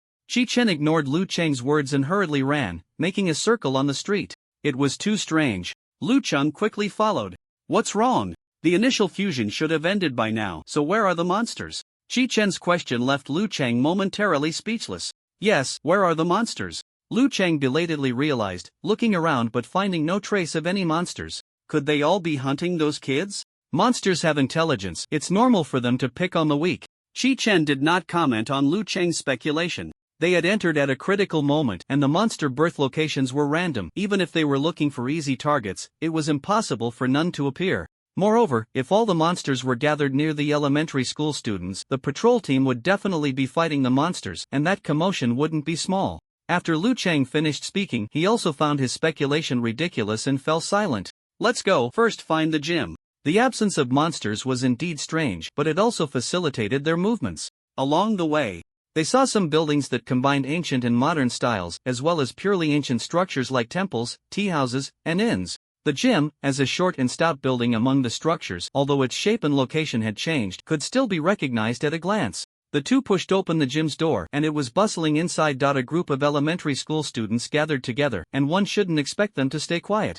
They formed a circle, happily playing games while teachers from various classes and a few uncles and aunts moved back and forth among them, preventing the kids from fighting or sneaking away. However, the number of students was completely off. There were at most a third of them present. "Ah, are you Jin Tong Kitchen?" The young staff member stationed at the door exclaimed with delight upon seeing him. Jin Tong? Hearing the key phrase, Lu Chang focused on Kitchen's eyes, but no matter how he looked, he thought they were light brown. Lu Chang silently complained, saying that such a not-so-imposing name was better off being called Handsome Guy directly. If it weren't for the name, he wouldn't even recognize they were calling for Brother Yuan. It's no wonder Lu Chang didn't know. Kitchen had not revealed his name in either of his two live streams, leading Lu Chang to search online for the name Kitchen without success. An older staff member scolded, "What are you doing, kid?" Seeing his apprentice awkwardly fall silent, he turned to Kitchen and said, "Student Kitchen, Team Shui asked me to inform you that your younger brother hasn't arrived at the gym yet." Since Shui Shijun wasn't in the gym, and there weren't many staff members on the field, it was likely they had scattered to find the students. There was no rush. Kitchen asked the two staff members, "Why are there so many students lost?" The young staff member seemed eager to answer but was silenced by a glare from his master. The specific reason is unclear. The preliminary assumption is that it's due to special rules. Unfortunately, these special rules in this area don't align with the known ones, and we can't even contact those who are lost. In the fusion area, signals could be used normally. Even with spatial disturbances, it didn't affect their ability to communicate. However, most of the time, due to uncertainty about their teammates' environments, they refrained from unnecessary communication. Do you know how they got lost? The older staff member shook his head. The timing is uncertain, and the triggering conditions are unpredictable. I see, thank you. Since his brother wasn't here, he might as well head back to the teaching building. He hadn't received any new messages from his brother on his phone. Given his younger brother's personality, it was likely he couldn't send anything out. Achoo! Kitchen rubbed his nose. Although he had no evidence, he was quite sure his little brother was cursing him. The first floor hall of the teaching building looked somewhat out of place, with a miniature model at the entrance indicating the locations of all the school buildings. The modern floor contrasted with the wooden beams and columns above, and a plaque hung in the center, still inscribed with unfamiliar characters. Lu Chang found a nearby room, pushed open the exquisite wooden door, and found it empty, with only a desk and scattered documents inside. Someone has been here, but... Lu Chang shrugged. This information is useless, completely without clues. It's not entirely useless, Kitchen said, looking out the window at the street where the entrance was, now occupied by a new group checking and filming. With so many people coming in, the entire teaching building shouldn't be this quiet. They had wasted quite a bit of time going back and forth to the gym. And the streamers and ability users who entered with them should have already started exploring the teaching building. As soon as he said this, Lu Chang felt a chill run down his back. The empty room seemed to harbor a sinister ghost watching them. Hey, this is an ability filming site. Supernatural events are not part of our style. I didn't say it was a supernatural event. That's entirely your imagination, isn't it? Just as he activated his ability to scan for hidden monsters, Lu Chang's imagination was laid bare before Kitchen. He didn't want to bear the brunt of someone else's wild thoughts. After saying that, Kitchen headed upstairs. Lu Chang hurried to catch up, no longer daring to underestimate this area based on his experience. Encountering monsters wasn't scary. What was frightening was the abnormal phenomena. The corridor was dimly lit, and Kitchen tried the light switch, only to find it completely useless. It seemed he had a huge misunderstanding about the elementary school principal. This was a major loss. The fusion area wouldn't care whether the water and electricity were functioning. He had no choice but to turn on the flashlight on his phone, barely illuminating 2 or 3 meters in front of him. After confirming that there were no special rules affecting his abilities inside or outside the room, Chi-Chen activated his powers and quickly scanned the teaching building. Before long, he had swept through several floors. Just as he stepped onto the corridor of the next floor, the flashlight flickered and then returned to normal. Sensing with his powers that there were no intelligent beings nearby, Chichen initially brushed it off until he saw the scene before him. Black mist swirled around, then quickly dissipated. The acrid smell of blood filled the air, dark red blood splattered on the walls and the corridor floor. With dismembered limbs and flesh floating in the pools of blood, Lu Cheng picked up a small shoe from the ground and arranged it neatly, pressing his lips into a straight line, not uttering a word. These monsters, I will tear them to pieces.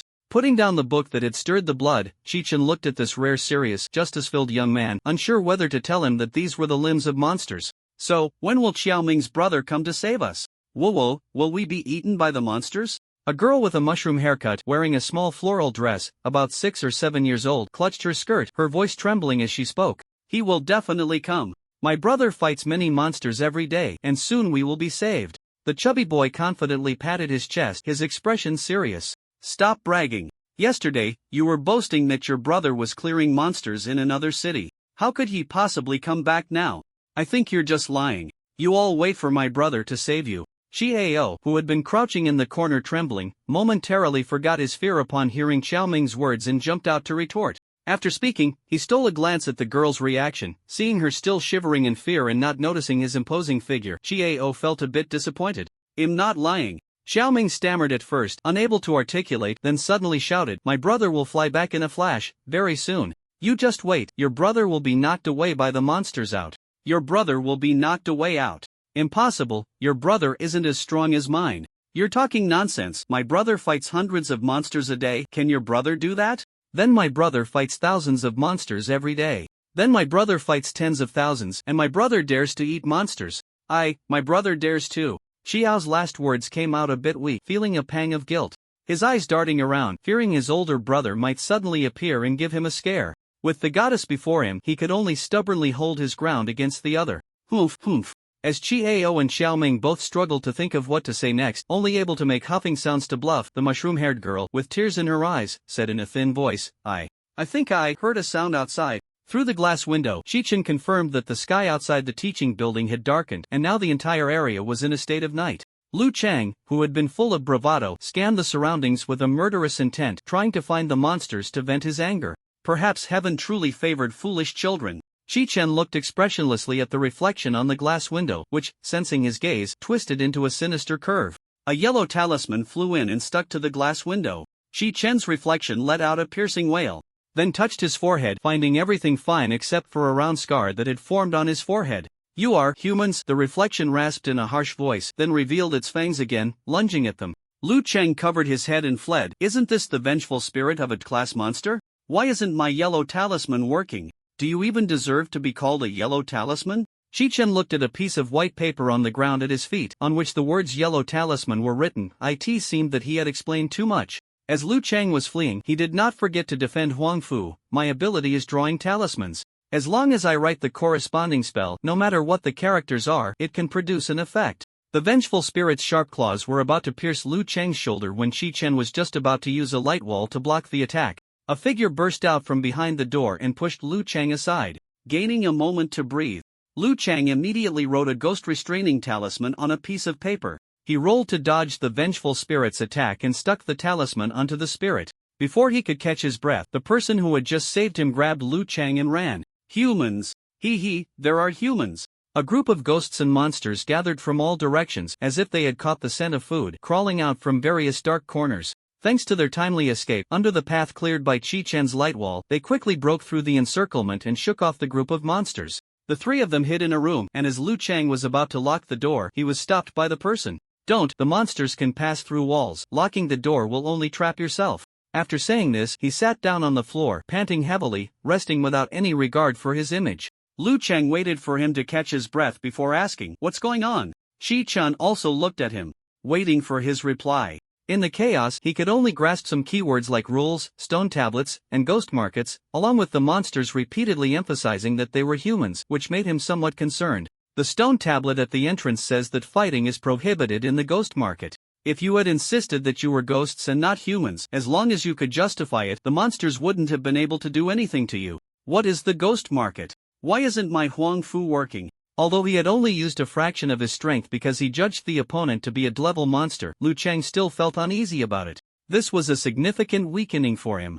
From my observations, the ghost market is similar to the underworld, enhancing the abilities of monsters, averaging an increase of half to 1 level. If you used level strength against D or even level monsters, the effect will certainly be greatly diminished. The person explained Lu Cheng's doubts methodically, resolving his concerns. It wasn't that he had become weaker, it scared him to death. Only then did Lu Cheng have the mind to chat with the other person. What's your name? Hearing Lu Cheng's question, he began to introduce himself. My name is Xiao Bai, and I am a level ability user. I accidentally got separated from the patrol team. Have you seen them? I am Lu Cheng, and this is Chi Chen. Do you know Sister Jun? Shui Jun was in charge of this area, and the patrol team Xiao Bai mentioned was likely the 6th squad. Lu Cheng's social butterfly trait began to kick in, actively trying to build a connection with Xiao Bai. You know Team Shui too? Xiao Bai was indeed drawn into the connection, his state relaxing a bit. I entered the fusion domain with Team Shui, but when the black mist appeared, I got separated from them. Shi Chen confirmed that Xiao Bai was not lying. And since the surrounding environment was relatively safe, he closed his telepathy, as keeping it open was quite a drain on him. Lu Cheng shrugged. We haven't seen Sister Jun since we came in. What else did the stone tablet at the entrance say? The stone tablet listed the rules of the ghost market. First of all, Xiao Bai recounted the rules on the tablet. Since it was a ghost market, the restrictions and protections were all aimed at ghosts. Two of the more important rules were that fighting was prohibited within the market, and one could not trespass into private territories without permission. I wrote the rules on sticky notes and posted them on the stone tablet in some places along the way, hoping to help some teachers and students. After listening, Lu Cheng suddenly realized, you can actually understand the stone tablet. What language is that? When it came to his specialty, Xiao Bai proudly gave him a thumbs up. I am not talented. My ability is language interpretation. So what language is that? I don't know either. During their casual chat, Xiao Bai secretly observed Chi Chen. With his rich experience of being saved, he was very sure that this was the big shot who could rescue him from dire straits. He didn't know why he was both unlucky and lucky at the same time, always finding himself in difficult situations, only to be fortuitously rescued by powerful individuals. This peculiar trait had led him to encounter several beautiful older sisters who came to his aid riding on clouds of good fortune, but unfortunately, after a few brief exchanges, there was never any follow-up. If it hadn't been for the unexpected events that delayed his plans, he wouldn't have come to this place. What Xiao Bai didn't know was that Chi Chen was contemplating whether to split up. The strongest here was Lu Cheng, a clever ability user, while both Xiao Bai and he were level. In this ghost market, even the weakest level wandering spirits could reach level after a promotion, so Chi Chen had no reason to let Lu Cheng and Xiao Bai risk their lives for his younger brother. According to the rules that prohibited trespassing on private territory without permission, staying in this unclaimed room constituted private territory. And by not going out, they naturally wouldn't be discovered as humans. With this in mind, he made up his mind. Since he had chosen the path of an ability user, he couldn't keep relying on the reliable patrol team uncles whenever something came up. In planning to go out and find someone, why don't you two stay here and wait for rescue? Shi Chen thought there would be some resistance, but to his surprise, both nodded in unison and said, okay. Why are your tactics completely different from mine? Shi Chen stopped himself from trying to persuade them. Shouldn't you be the ones with a strong sense of loyalty, insisting on sticking together with me? Or at least not abandoning us, the little guys? Although he couldn't make sense of it, having achieved his goal, Shi Chen didn't think too much and set off alone. Hearing his footsteps fade away, Xiao Bai curiously asked, Brother, why don't you go with him since you have combat power? Lu Cheng stroked his chin, smiling mysteriously, with an expression that seemed to know everything. What does he look like? Xiao Bai played along. He's very handsome, just a bit stronger than me. Lu Cheng leaned back, unable to hide his surprise at Xiao Bai's confidence. Wrong, you can't even answer such a simple question. Big brother, give me a hint. The situation was stronger than the person, and Xiao Bai really wanted to punch Lu Cheng and curse him out for being a stupid riddle master, but he couldn't. Teasing was Lu Cheng's instinct as an author. His expression turned serious, and his tone heavy. What I'm about to say, you must keep to yourself and not share. Or there will be life-threatening consequences. Enough with the teasing. If there really were life-threatening dangers, could you still talk? At that moment, Xiao Bai's expression was almost identical to that of a sweating soybean. Seeing that he had set the stage well, Lu Cheng began to get to the point. He clearly comes from a prominent family. What do you think such a family would have that you don't understand? Of course, it's bodyguards. Is that it? Xiao Bai was filled with frustration, holding it in, taking a step back. The more he thought about it, the angrier he became, and he couldn't hold back anymore. What life-threatening danger is there? Are you putting on a show here? Lu Cheng slapped his thigh. Some things are understood by those who know. You fool, think back carefully. Have you ever seen his bodyguards? This statement was like a star in the night, instantly illuminating Xiao Bai's thoughts. He stroked his chin in contemplation. I haven't seen his bodyguards. But he does have them. This means his bodyguards are strong enough to go unnoticed by us. Having such bodyguards indeed indicates a prominent family. Are you saying? Lu Chang nodded vigorously. A teachable child indeed. Nodded what? I don't understand. You really don't use your brain, do you? Lu Chang was getting angry. He's just pretending to be a pig to eat the tiger. That seemed to make some sense, and Xiao Bai pondered again. Being forced to act low-key meant that either other families were keeping an eye on him or he could be targeted by high-level monsters. If he leaked information and was found by Qi Chen's rival forces, he could indeed be in life-threatening danger. He suddenly realized, looking at Lu Chang with admiration, "Big brother, you truly have a keen eye for detail." Lu Chang smiled widely but pretended to wave his hand. "Oh, it's nothing. Since Yuan Ge wants to handle some issues privately, I certainly won't insist on following him and causing trouble. I'm different from you, brother Lu. I'm just thinking about not wasting the boss time. If he runs into my brother, he might be able to help him." "Are you also here to find your brother?" "Yes, clearly I'm already at D rank, and I have some self-defense capabilities in the field." Lu Chang sighed deeply. Who doesn't think like this? The frequency of high-level monsters appearing is low, especially with the patrol teams directly dealing with high-level monsters. The remaining people entering the field are basically just looking for some small monsters to practice on. As a crank ability user, he had been to quite a few fields, but he had truly never seen a field filled with big monsters. Bang bang bang. Chi Ao and Xiao Ming were so startled by the mushroom-head girl's words that they didn't dare to breathe. The two covered their mouths, 3 pairs of eyes staring at each other in the small space. They stood pressed against the innermost wall, and the sounds from outside were very faint. Completely inaudible.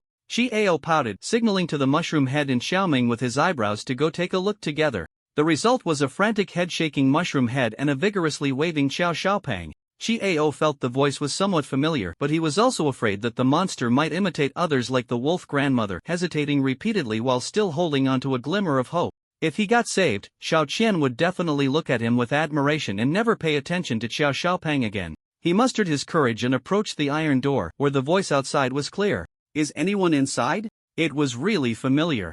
Chi Ao stepped onto the table blocking the door, gathering his courage to peek through the crack of the wooden door. A familiar figure stood outside the door. Chi Ao was overjoyed, jumping down from the table and pushing aside the table blocking the door. One at the door, one outside the window, and one hidden in the mirror.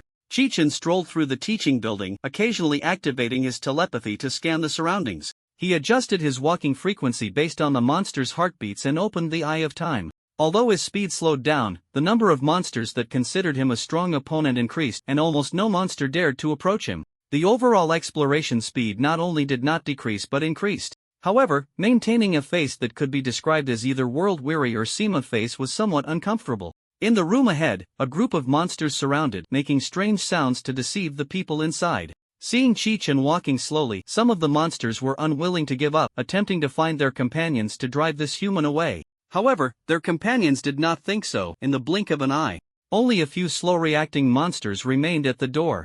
Those few monsters let out a terrible scream and fainted in fright. Chi-Chen pretended to kick the dead monsters, but the ones that had just been pretending to be unconscious scrambled up and ran away. Having scared off the monsters outside the room with his presence, Chi-Chen turned his gaze toward that room. The people inside seemed to be startled by the screams. As soon as a child's cry began, it was abruptly covered and stopped. Crying can be contagious among children, and soon the sound of a group of children wailing filled the room. Now, without needing telepathy, he knew whether the ones inside were human or monsters. Chi-Chen thought with a headache, maybe he shouldn't go in. If his little brother was inside, he would be quite safe. After all this time without a response, it was clear that someone inside knew the rules of the ghost market. Just as he was about to turn and leave, the door opened a crack from the inside. "Are you an ability user? I apologize for not letting you in immediately, please forgive me." A middle-aged lady, dressed conservatively and with a serious expression, looked out through the crack and stopped him. Confirming that he was not angry, she moved her body that was blocking the door aside, fully opening the door to invite him in. Chi-Chen did not feel angry at the latter's wariness. Although it was somewhat rude and ungrateful towards him, he would rather his little brother's teacher be the same. He walked into the room, where the children had finished venting their emotions, many still sniffling, wiping their tears and snot with their sleeves and clothes. The middle-aged lady sternly educated the group of children, "No crying. What if you attract monsters?" The middle-aged lady had good intentions, but her serious nature made it hard for her to speak softly. She worried that if she died, something would happen to the children. Anxiously wishing she could help them grow faster, But the little ones didn't understand these things, they only knew there were monsters outside, and they were being scolded by their teacher. The cries that had just subsided were starting to resurface. Chi-Chen felt overwhelmed. The monsters had intelligence, and if this group of children kept crying, they would attract level or even higher monsters. "In your patrol team, brother, is there a problem with you following my orders?" The more he tried to comfort them, the more they cried, and they would even push back against him. Their tears were a release of the anxiety and fear within them. Their underdeveloped brains couldn't control their emotions, and scolding them would only heighten those feelings, making them even less controllable. Pretending to be part of the patrol team gave them a sense of security, alleviating their unease and fear. "First command, tell me how many of you there are?" The children's initial cacophony was interrupted as they began to look around at their classmates, starting to count aloud. Soon, a flurry of eager responses erupted, nearly as loud as the cries. 35 people. No, 36 people. 34 is correct. Chi-Chen glanced at the middle-aged woman, signaling her to provide the correct answer. 35 people. Those who answer correctly will be rewarded. I'll call out names, and those I call should step forward. Chi-Chen picked out a few children who had answered correctly early on and quickly formed them into teams. "You are the temporary team leaders. If anyone in your team misbehaves, write it down and tell me. Now, second command, no noise." The eager team leader was practically itching to catch someone to take credit, staring wide-eyed at their teammates. Once he had control over this group of little rascals, Chi-Chen finally had time to talk to the middle-aged woman. "I will be leaving soon. Do you know the rules of the ghost market?" The woman looked puzzled and quickly asked, "Ghost market rules?"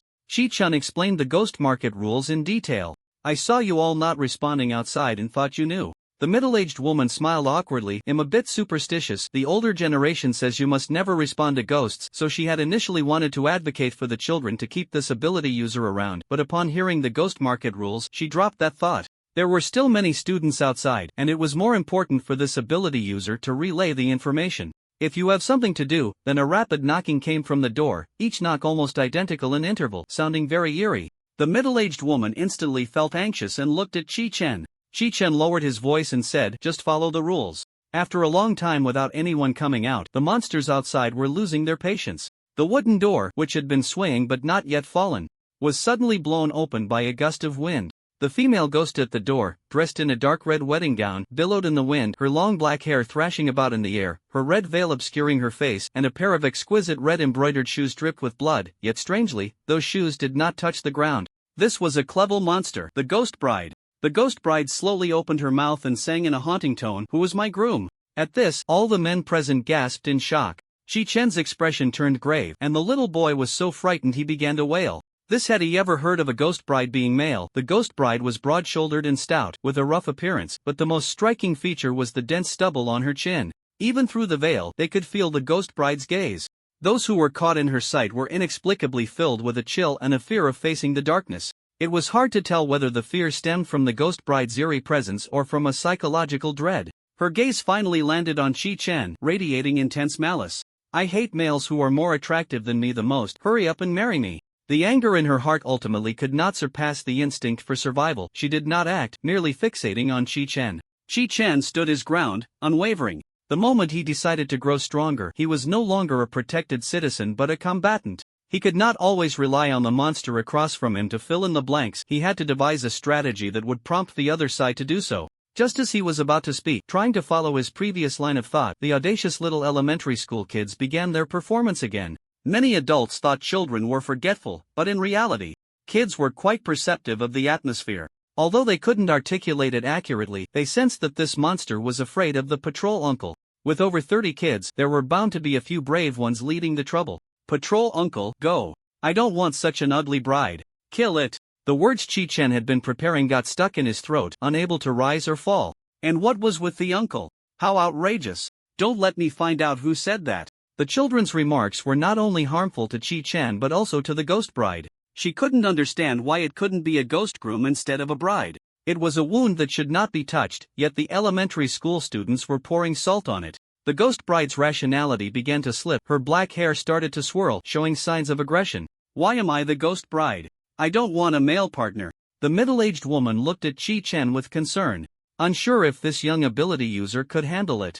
Chi-Chen, aware of the middle-aged woman's worry, felt a sense of foreboding. The type of madman his abilities feared the most was one devoid of reason. They wouldn't assess the strengths of both sides but would act purely on instinct. Thinking to bring up a topic of interest to the other side to buy time, Chichen spoke up directly. The bride can be male, so why can't the groom be female? The ghost bride, on the verge of accumulating rage, was interrupted in her spellcasting, her rationality returning. Yeah, why can't I find a female groom? The question that had troubled her since birth was unraveled by Chi-Chen, and the ghost bride felt as if the door to a new world had opened. She let out a classic eerie laugh, though the roughness of her voice made it hard to feel truly frightened. You're right, as a thank you for enlightening me, I can spare the others, but you must stay. Isn't this gratitude turning into enmity a bit too fast? The monster's thoughts were laid bare before Chi-Chen, who concealed his expression while inwardly scoffing. The ghost bride was oblivious to this, outwardly targeting Chi-Chen as her primary target while greedily eyeing the group of brash little kids. If he agrees, he'll make further excessive demands to force him to change his mind. If he refuses, the other humans will surely develop a rift, and if this kid becomes disheartened and leaves in anger, I can still enjoy the others. The middle-aged woman remained calm, superstitiously believing in Afra's ghostly tales, but she worried that the kid's reckless chatter would drive Chi-Chen away. The elementary school kids, quick to pick up on the atmosphere, began to stir. Some were indeed swayed by the monster's words, shifting to a new camp. They started hoping Chi-Chen would stay, allowing them to leave this place. The younger students, unable to hide their feelings, wore their thoughts on their faces perfectly. Patrol uncle. I want to go home. I want to go too. Embarrassed to ask Chi-Chen to stay, they began to wail, intending to achieve their wishes through their usual crying and fussing. The commotion from the group of children made the middle-aged woman both anxious and annoyed. What did the teacher teach you? You can't trust monsters. The teacher's scolding turned the children's loud cries into sobs, and the scene fell into a dead silence. It was unrealistic to expect children who had never experienced the harshness of society, who had been given everything since birth, to understand gratitude, but rational analysis does not equate to emotional acceptance. Chi-Chen observed the group of children crying and making a fuss with a cold gaze. Haven't you seen the videos of the patrol uncles? A boy broke the silence, and Chi-Chen recognized him as one of the temporary captains he had appointed. That kind of monster, the patrol uncle can take down 10 of them. They just shine, and then, the monsters disappear. A lot of monsters just vanish at once. The boy's limited vocabulary made it difficult for him to paint the picture, and he anxiously tugged at his ears, using his body to gesture, trying to fill in the gaps of his inadequate language. Right, the light they emit is the same color as the patrol uncle's eyes. Although the boy's description was rough, elementary school students have their own way of communicating, and they began to echo each other. As they spoke about the imagined scene, it became more real, narrating events that had never happened with vivid details. It's true, I saw it too. No, what I saw was the patrol uncle summoning a golden dragon, and the dragon killed the monster. You're all wrong, it was the patrol uncle who turned into a dragon and then killed the monster. No, it was several patrol uncles who all turned into dragons and killed the monster. The elementary school kids argued back and forth, each trying to outdo the other. The middle-aged woman rubbed her forehead in frustration. This group of children really had no sense of occasion. When the first boy stood up to try to describe the scene, Chi-Chen began to pay attention to whether the ghost bride was imagining the scene. Who knew that the more the children spoke, the more absurd it became, and he couldn't find a way to interject and add details to help the ghost bride imagine specific powers. The ghost bride was the most troublesome monster he had encountered so far, and such nonsense she should not believe. A golden-eyed human can actually summon a giant dragon. And a class monster was actually killed in an instant? And there are so many powers. The ghost bride was terrified, her soul shaken. She had no doubts about the elementary school students' words because she had the ability to discern truth from lies. And was horrified to discover that these human kids were speaking from the heart. They actually believed it. Chi-Chen did not expect such a pleasant surprise. The previously detestable brat suddenly became adorable. Familiarity breeds comfort, and the elementary school kids had made a significant contribution, fulfilling their wish. A dragon's roar echoed, and a terrifying dragon's might wrapped around Chi-Chen, his brilliant golden eyes transforming into dazzling beastly pupils, looking down at the ghost bride with the majesty of a king surveying his territory. Golden scales appeared on his skin and face, shimmering with light, and a phantom of dragon horns flickered on his forehead. The golden dragon he summoned coiled behind him, its roar emanating from its mouth. Chi-Chen radiated brilliance, resonating with the golden dragon's phantom, which soared upward, moving in the dazzling light. The golden dragon's movements and tail swaying seemed to contain a certain rhythm, and small thunderclouds began to form inside and outside the room. With a snap of his fingers, the dark teaching building suddenly lit up with blinding electric light, illuminating half of the building and driving away all the monsters in the area. In the most magnificent and flashy way, the ghost bride was sent away on the spot, and this special ghost bride didn't even have time to find her female groom before vanishing. Before leaving, she kept wondering, the golden-eyed human looks so strong, why was I still deceived by these human kids? Was I just being reckless, or was I holding on to a glimmer of hope? With a myriad of thoughts, it ultimately condensed into one sentence. You have this power and didn't say it earlier. Before she could finish the sentence, the roaring electric light engulfed her. Thanks to the elementary school student's wild fabrications, this time his power was stronger than ever. And he was fully capable of clearing out more monsters, but abilities do not distinguish between humans and monsters. His brain can no longer differentiate between more humans and monsters. If an AoE sends the little brother away, Chi-chun couldn't bear to imagine it.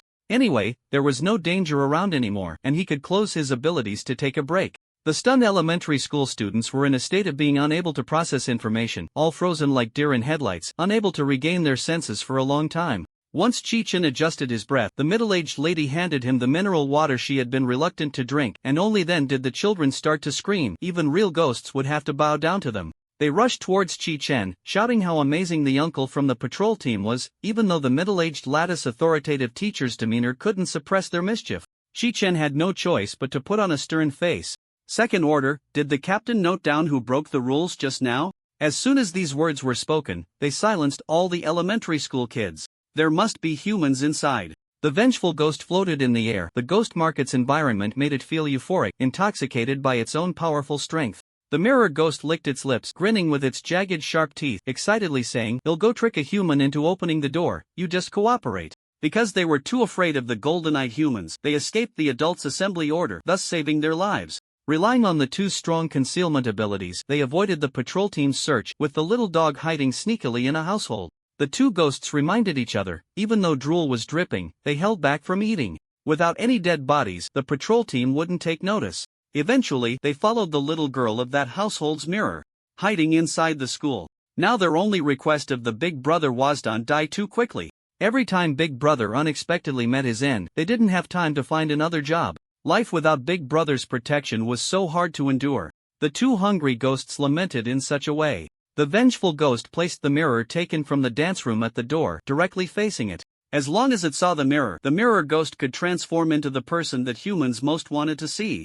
Usually hard to operate, the reason being that the mirror ghost needed too long to change. But in this ghost market, the mirror ghost's strength increased and the transformation time shortened, easily deceiving ordinary people's eyes. After preparing, the mirror ghost began to knock on the door.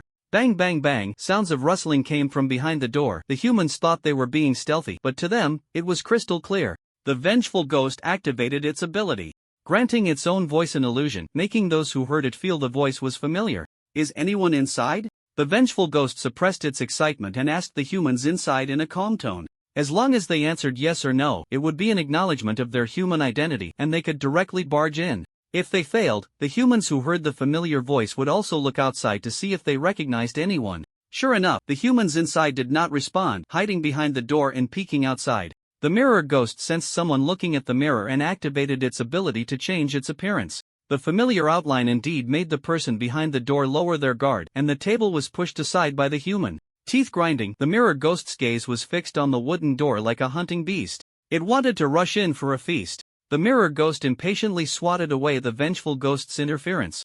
What was wrong with being the first to go in? Usually, it put in the most effort during fights and even had to strategize, so why did the vengeful ghost dare to compete for the top spot? But this time, the vengeful ghost was very persistent, hugging the mirror ghost's waist tightly and forcefully dragging it away. The mirror ghost's anger surged. Usually, Big Brother protected you so much, and you turned your back on him for a single human bite? Pulling the hand from its waist, the mirror ghost swore that if it didn't get the first bite of a human, it would consider the vengeful ghost no longer a brother. Left with no choice, the vengeful ghost could only whisper in the mirror ghost's ear. Even knowing it was fake, it still felt a bit of reverence. Hey, are you stupid? Why don't you quickly see what you look like now? What do I look like? Isn't it just the person that the humans inside most want to see? To get a bite of a human, this vengeful ghost disregarded all feelings. Thinking it could trick me, the mirror ghost grew angrier the more it thought about it. Unless the grievous ghost apologized, this matter. A mirror appeared before it, reflecting a figure with black hair and light brown eyes, a perfectly proportioned face that looked like a grim reaper in the eyes of the mirror ghost. Startled, the mirror ghost stepped back repeatedly. The figure in the mirror mimicked its movements. Could it be? Its pupils trembled as it looked at its good partner, the grievous ghost. The grievous ghost nodded solemnly, confirming its suspicion. Creak, the wooden door opened, revealing a boy about 1.2 meters tall who pulled the door open and saw the mirror ghost grinning with its jagged teeth. Brother! Xiao charged in excitedly, catching the mirror ghost off guard and nearly breaking its waist. The combined destructive power of Zhuang Hang and the others was no match for Qiao's single blow. But the mirror ghost dared not express its anger, wishing it could disappear on the spot. It looked to the grievous ghost for help. The grievous ghost shrugged helplessly. After all, it was the mirror ghost's fault for not leaving earlier. Xiao was particularly excited now. After all, he was his real brother, and he came through at a critical moment. Not only did he come to save him, but he also arrived before Xiao Xiaopang's brother. A hero saving a beauty, Xiao Qian was now his bride. What could Xiao Xiaopang use to compete with him? His loud shout attracted the attention of the surrounding ghosts and monsters. The grievous ghost and the mirror ghost sensed the danger and quickly shoved Xiao back into the room, then closed the door. Don't make a fuss. Do you want to die? My little ancestor, not every monster that encounters your brother will see the sun the next day. They probably don't even know you're a bomb. The mirror ghost had a headache. It had accidentally poked a hornet's nest and now couldn't escape. Xiao Ming and Xiao Qian watched as Qiao directly opened the door, covering their eyes in fear but unable to resist their curiosity peeking through their fingers. Xiao Qian was very happy that someone came to save her. Although it wasn't her parents, she was still very glad. Xiao Ming, on the other hand, wore a somewhat awkward expression. On one hand, his brother arrived later than Qiao's brother, which made him feel disappointed. On the other hand, they had been hiding here for a long time, and having an adult come to find them made him feel reassured. The two greeted the mirror ghost softly, standing shyly and obediently on either side. Xiao didn't care about any of that. He was happily lost in his own world. At such a young age, a small red flower could make them feel superior. Not to mention, it was his brother, who usually bullied him, giving him face, which made Xiao feel elated. He waved his hand grandly, directing his brother, "Brother, let's go." Xiao Qian said she doesn't want to stay here. The mirror ghost exchanged glances with the grievous ghost, who was using illusion magic to conceal its form. What to do? Both monsters had their moments of authority. Although the grievous ghost complained that the mirror ghost should have listened to it earlier, it still offered advice. It used illusion magic to control the three children and then said, "If this door opens, the others outside will know too. We can't leave them here." "I know, but we can't fight against higher-level companions. Let's hand them over to those humans. That way, if something goes wrong, it won't be our problem. You'll lead the others outside away, and you bring them out in a few minutes to switch to another room and wait until I find the humans to take them over." "Okay, grievous ghost, you really are my good brother." After the two ghosts whispered, they split up to act. Moments later, the mirror ghost received a message, instructing the three to follow it outside. "Brother, are we really leaving?" Xiao was somewhat taken aback. Usually, his brother wasn't this easy to talk to. The mirror ghost recalled how Qi-Chin spoke. Since the golden-eyed one liked to educate monsters, it surely also enjoyed educating humans. It patiently explained to Xiao, "This place is no longer safe, we need to change locations." Such a gentle tone made Xiao feel a bit uncomfortable. He realized his brother was giving him a lot of face today, but years of being bullied had taught him the wisdom of knowing when to stop. Xiao Qian and Xiao Ming nodded vigorously like serious students, indicating they understood, and followed closely behind the mirror ghost. Xiao shyly stepped forward, squeezing in beside Xiao Qian. "This is my brother, isn't he amazing?" Xiao Qian's cheeks were flushed as she quietly glanced at the mirror ghost while pointing her finger. "Impressive." Xiao didn't notice, seeing Xiao Qian's red face and silly grin. Striving to be the #1 member of the Peach Club, the group arrived in front of a room, and the mirror ghost stepped forward to open the door, allowing the three to enter. "You all stay here for now, someone will come to get you later." The three children were puzzled as to why Qiao's brother said someone would come for them, only to find that he had left and closed the door behind him. "Brother, are you leaving?" Xiao pulled the door open, but there was no one outside. He scratched his head, unable to understand why his brother had left them. After peering outside several times without seeing his brother, Xiao finally closed the door as instructed and stayed inside. The mirror ghost concealed itself on the glass opposite Qiao's room, ensuring the human children inside were fine, waiting for the vengeful ghost to bring someone in. The vengeful ghost did not disappoint, leading two people to the room. And only then did the mirror ghost feel relieved. "Good brother. Don't praise them yet, let's see if these two humans will take them along first. If they didn't take them, and they chose to leave on their own, they would eat the two and find others." The two monsters stood guard outside, while the five inside the room stared at each other in a state of wide-eyed confusion. "Brother, why are you so slow?" Xiao Ming complained unhappily, as Qiao's brother had already found them. Xiao Bai, the brother being called, looked warily at the three of them, unsure why he had ended up in this room. His younger brother was also in the room, which made him feel uneasy. What a coincidence! Seeing his brother not only silent but also looking at him like a stranger, Xiao Ming felt a bit wronged. Did Qiao's brothers send you to get us? Xiao Qian looked around, and since her two companions said nothing, she had to ask herself. She? LV Chang caught the key phrase, who is Qiao, called out by Xiao Qian. Qiao's tail nearly shot up to the sky as he puffed out his chest. It's me. Is Qi Chen your brother? Qiao nodded vigorously, yes. LV Chang squatted down to look at the children at eye level. Are you humans? Yeah, that's a strange question. Seeing all three children nod, LV Chang reached out to ruffle Xiao Qian's mushroom haircut. Xiao Bai also realized what was happening and reached for Xiao Ming, but his usually cooperative younger brother turned his head away. Hey, still mad? When facing monsters, being cautious is crucial. You might not even know how you died. You need to learn well. Xiao Ming looked up, questioning his brother with his eyes what he meant. Fighting monsters isn't simple. Some monsters disguise themselves as familiar people to deceive you. I know, the teacher mentioned it in class. Children are easy to coax. Though he didn't say anything, he allowed his brother to ruffle his hair. While Qiao Bai was distracting his brother, LV Chang had already learned the situation from the other two children. This was too strange. Yuan Gu had come to find his brother, so why would he send them to fetch three children? Moreover, wouldn't it be better to show up and tell them to come? Sneakily guiding them here felt too off. What if that wasn't Yuan Gu? The thought struck LV Chang, and he instantly understood the whole situation. It was the Qi family's secret guard. He was protecting Qi Ao but couldn't reveal himself, so he disguised himself as Qi Chen and entrusted the children to them. The fact that he and Xiao Bai could be led here without realizing it indicated that the other party was an illusion type and not of low rank. But why entrust them to them? There must be a reason behind it, something they could do that the secret guard disguised as Yuan Gu couldn't. LV Chang fell into deep thought while the two children exchanged glances. The big brother Qiao's brother was reliable. Having found his brother, Xiao Bai planned to head back home. Let's go find the safety zone established by the patrol team. Yes, that's it. LV Chang's thoughts were finally clear. The secret guard disguised as Yuan Gu couldn't pass the patrol team's inspection, but they could. LV Chang stood up excitedly. He had been completely overshadowed by Yuan Gu, but now he finally caught up with the thought process. Let's go find the safety zone. Lu Cheng startled a few children, making them a bit afraid. Qi Ao pointed to his own head and then pouted to indicate to Lu Cheng that his head was fine, right? Xiao Qian understood and shook her head, indicating that she didn't know either.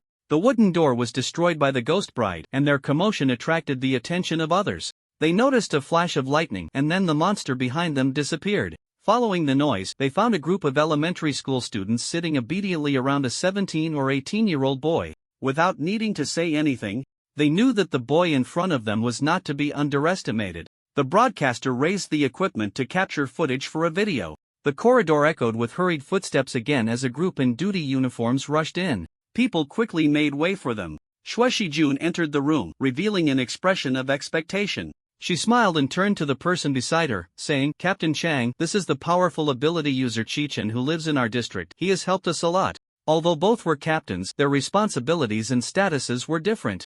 Chang Yizhou led a special duty team that included various talents, often working to eliminate dangers around the city. Chang Yizhou laughed upon hearing this. If I had known he was coming, I wouldn't have worked so hard. After Xue Shijun disappeared, Chang Yizhou received a distress signal from the 6th duty team, came to their aid, and successfully met up with the pursued team, saving them. You know him too? I was also present in Manhwa district last time, but I arrived too late to do anything. Chang Yizhou didn't mention his companions, but Xue Shijun understood the ability association was never an easy task. The two tacitly skipped the topic. Chang Yizhou took a few steps toward Qichen. Long time no see, Lin Song went back and praised you for a long time. Qichen immediately remembered him. The unlucky guy who got tricked by the lizard man fell and lost the battle, only to be laughed at by others. He smiled. I think I know why he praised me. If he didn't help clarify, Lin Song would definitely not want to go out for a while. It's not just for that reason. I originally thought he was exaggerating, but now it seems I was the one who was ignorant. Chang Yizhou still remembered the lightning that lit up half the sky and the terrifying pressure. In that moment he couldn't help but want to submit, having followed Qichen in secret. He had already seen the video of him defeating the lizard man in seconds. Xue Shijun was already immune to it and actively interrupted the deadlock. It's no fun if you keep flattering each other. Let's take the students to the safe zone first. You're right, I almost forgot the main business. Once the duty team came in, they began to work. Chang Yizhou's support accelerated their monster-clearing efforts, and with Qichen's AoE attack killing many monsters, they no longer encountered any along the way. They were probably either hiding or running far away. The temporary safe zone was set up in the gymnasium of the Ghost Market, where more people could fit and personal territories could be established to prevent monsters from entering. They handed the people over to the logistics director in charge for the time being. Shi-chen was just about to ask someone if his little brother was in this safe zone when he saw Lu Chang waving at him, and his brother was beside him. As soon as he walked in, Shi-chen heard his little brother complaining with his arms crossed. "Bro, why didn't you explain clearly before suddenly leaving?" Shi-chen was taken aback. He was using telepathy to search. Could it be? He looked at his little brother's head, which was surprisingly empty, as if he wasn't thinking about anything at all. "When did this happen? Stop pretending. You took us to a room and then said someone would come to pick us up later." Xiao's voice grew softer as he felt Shi-chen's gaze was off. From his brother's expression, Shi-chen could tell that his little brother wasn't lying, and things were developing in a strange direction. The only thing he could be sure of was that the other parties seemed to have no ill intentions. Shi-chen didn't dwell on it for long. There were many people who did good deeds anonymously. Compared to who the other party was, he was more concerned that his little brother seemed to have forgotten his family position again. "Before coming to this gym, I had never seen you. And those kids can prove that I was with them." Shi-ao shivered slightly, his smile becoming forced. "Brother, you want to trick me again? Don't you feel something's off?" Shi-ao mumbled, unable to speak. Upon reflection, the brother at that time indeed had many things that were off. The little brother's mouth turned down, his teeth chattering. "Then who was it? This is the Ghost Market. What do you think you would encounter?" "Ha, you're tricking kids again." Shi-ao had fallen for tricks too many times. He wasn't the kind of child who would believe anything said. He had learned from Lu that as long as it wasn't beneficial to him, even if he believed it, he would still stubbornly deny it. But recalling Xiao Xiaopeng's brother, who had been watchful when they first entered, made him wonder, could there really be ghosts that could turn into other people? Shi-chen shook his head, giving Shi-ao a pitying look that struck a heavy blow to his heartstrings. "Next time, pay more attention. Don't accidentally mistake someone for someone else." Xiao's face stiffened, his neck feeling cold as he remembered being in the same room with an unknown entity, goosebumps rising all over him. He stiffly moved his limbs and leaned closer to Xiao Bai, quietly asking, "Xiao Xiaopeng's brother, are there monsters that can turn into other people?" Lu Chang was a friend of his brother, and he feared that the other party might be in on the trick, so he sought help from Xiao Bai. Xiao Bai nodded. "There are many." Shi-ao could no longer remain calm. He howled and ran towards his friends. Lu Chang looked at Shi-ao leaving with deep sympathy, further confirming the Dark Guard's speculation. Otherwise, Shi-chen wouldn't be so calm while joking. "Are you all still here?" Shui Shijun had arranged things and returned to find Shi-chen still at the entrance. She pointed to Cheng Yizhou's position. "Let's go over and chat. Lu Chang and Xiao Bai can come too." The group sat together, including a few people Shi-chen didn't recognize. Shui Shijun sat down, skipping the pleasantries and going straight to the point. "The current issue is that we don't know if we'll return to school after the complete fusion ends. Moreover, this independent space is an excellent refuge. If it can be developed, it might save many citizens' lives. Does anyone have any clues about the entrance and exit?" Cheng Yizhou was the first to respond. "I don't have any ideas for now." "Me neither. How about praying at the city god temple? Try the stone tablet at the entrance?" The crowd chimed in, either suggesting ideas without basis or echoing Cheng Yizhou's sentiments. Soon it was Xiao Bai and Lu Chang's turn. They were puzzled about how students like Xiao Bai and Lu Chang could participate in such a meeting, but out of respect for Miss Shui, they kept their thoughts to themselves. As for the other one, it was clear they had a significant background, likely similar to Miss Shui. Who would dare to question? Xiao Bai recited the text from the Ghost Market stone tablet to everyone. After pondering for a while without results, the crowd's expectant gaze landed on Lu Chang. Since Team Shui was particularly attentive to these two, the other one must know something as well. Seeing the crowd's attention focused on him, Lu Chang spread his hands. "The stone tablet has the rules of the Ghost Market, and there is a city god temple at the school. Perhaps there is some connection between the two." The crowd felt disappointed. They had hoped for more.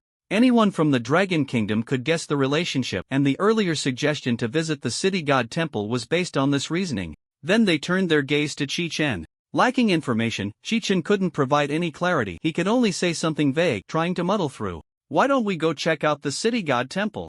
After a few seconds of silence, everyone began to agree. "Little classmate, that's a good point. Yeah, why don't we go look for the city god temple? A word can awaken the dreamer."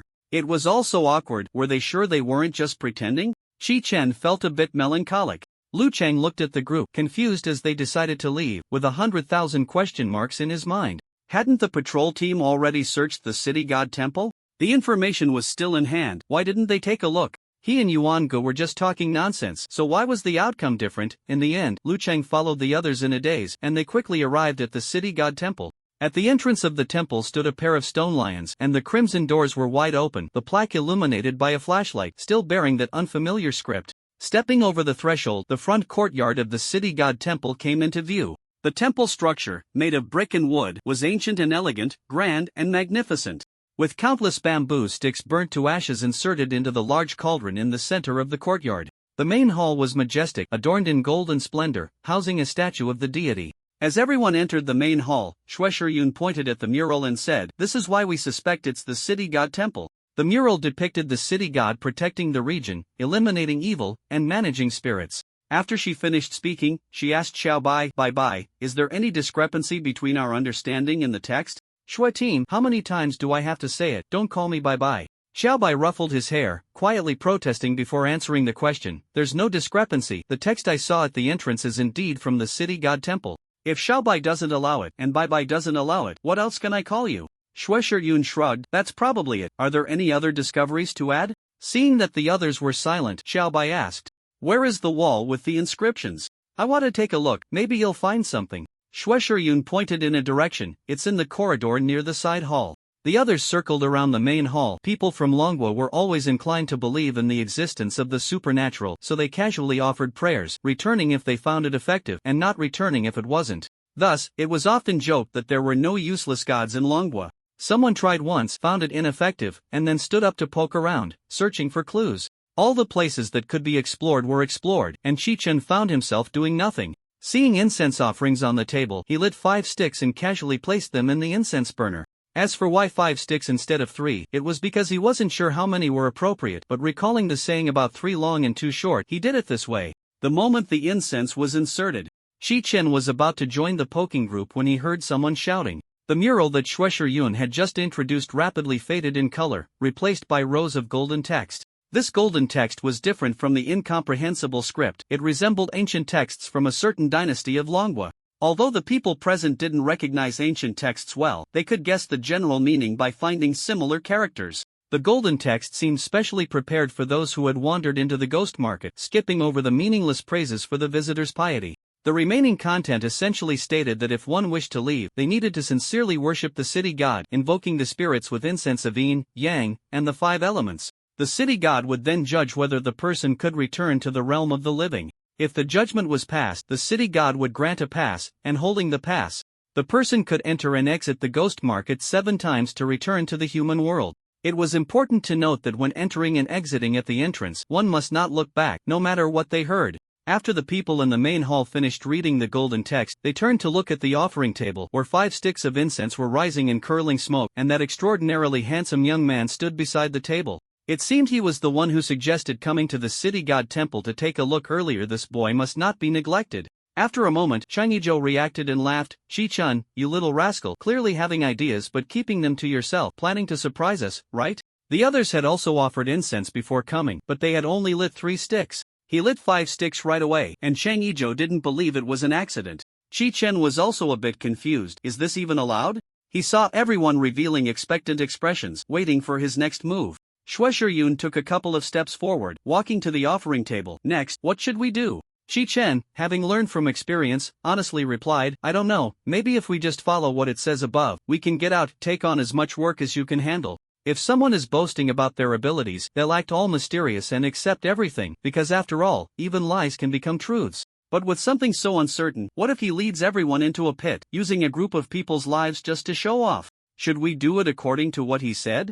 Shue Jun rested her chin on her hand, deeply contemplating the implications of Chi-Chen's words. Others, like Shue Jun, who still believed Chi-Chen was clueless at this point, were undoubtedly fools. But since the city god hadn't shown up, how could they follow his instructions? Hadn't they just been stuck in the judgment phase? Suddenly, Shue Jun's eyes widened. "I understand." Chang Yizhou also wore a smile, his face reflecting understanding. Others began to catch on as well. Some exchanged knowing glances with their companions, while others slapped their foreheads, realizing how simple it was that they needed a reminder to react. "Let's go, let's give it a try." The young ones think quickly. "I have to admit I'm getting old." "You're only 40, stop acting like an old man." Lu Chang, once again confused, followed the main group, suddenly feeling like a fool as everyone else understood. He pondered deeply while going with the flow until he reached the archway. "They'll give it a try," Chang Yizhou said, touching the archway and addressing the crowd. "Shouldn't I do it?" Team leader Chang, Shueshijun said with some concern, worried that if a level ability user got into trouble, it would be a significant loss for every city,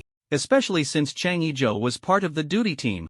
Compared to the ability users from the Ability Association who were hesitant to provide support, it was more reassuring to rely on their own. I'm stronger than you all, if something happens, I'll be better equipped to handle it. After saying this, he noticed Qi Chen and added, of course, Qi Chen's abilities are not inferior to mine, just a bit lacking in experience. In taking the liberty to scout the way for everyone, Lu Chang, standing under the archway, finally caught on. Nowadays, there were neither gods nor monsters. Whether it was judgment or a pass, these were all rules imposed on humanity by gods and monsters. Ordinary people feared monsters and needed to obtain passes for their own safety, but they did not. Chang Yizhou entered and exited the archway 7 times, and on the last exit he vanished from everyone's sight. Not long after, he returned. Chang Yizhou appeared relaxed and explained to everyone, just as I thought, since it's an exit, it could also be an entrance. The crowd erupted in cheers, with someone shouting, great! This means we can get out. Lu Chang came to Qi Chen's side and gave him a thumbs up. Yuan Gu, I have to admit.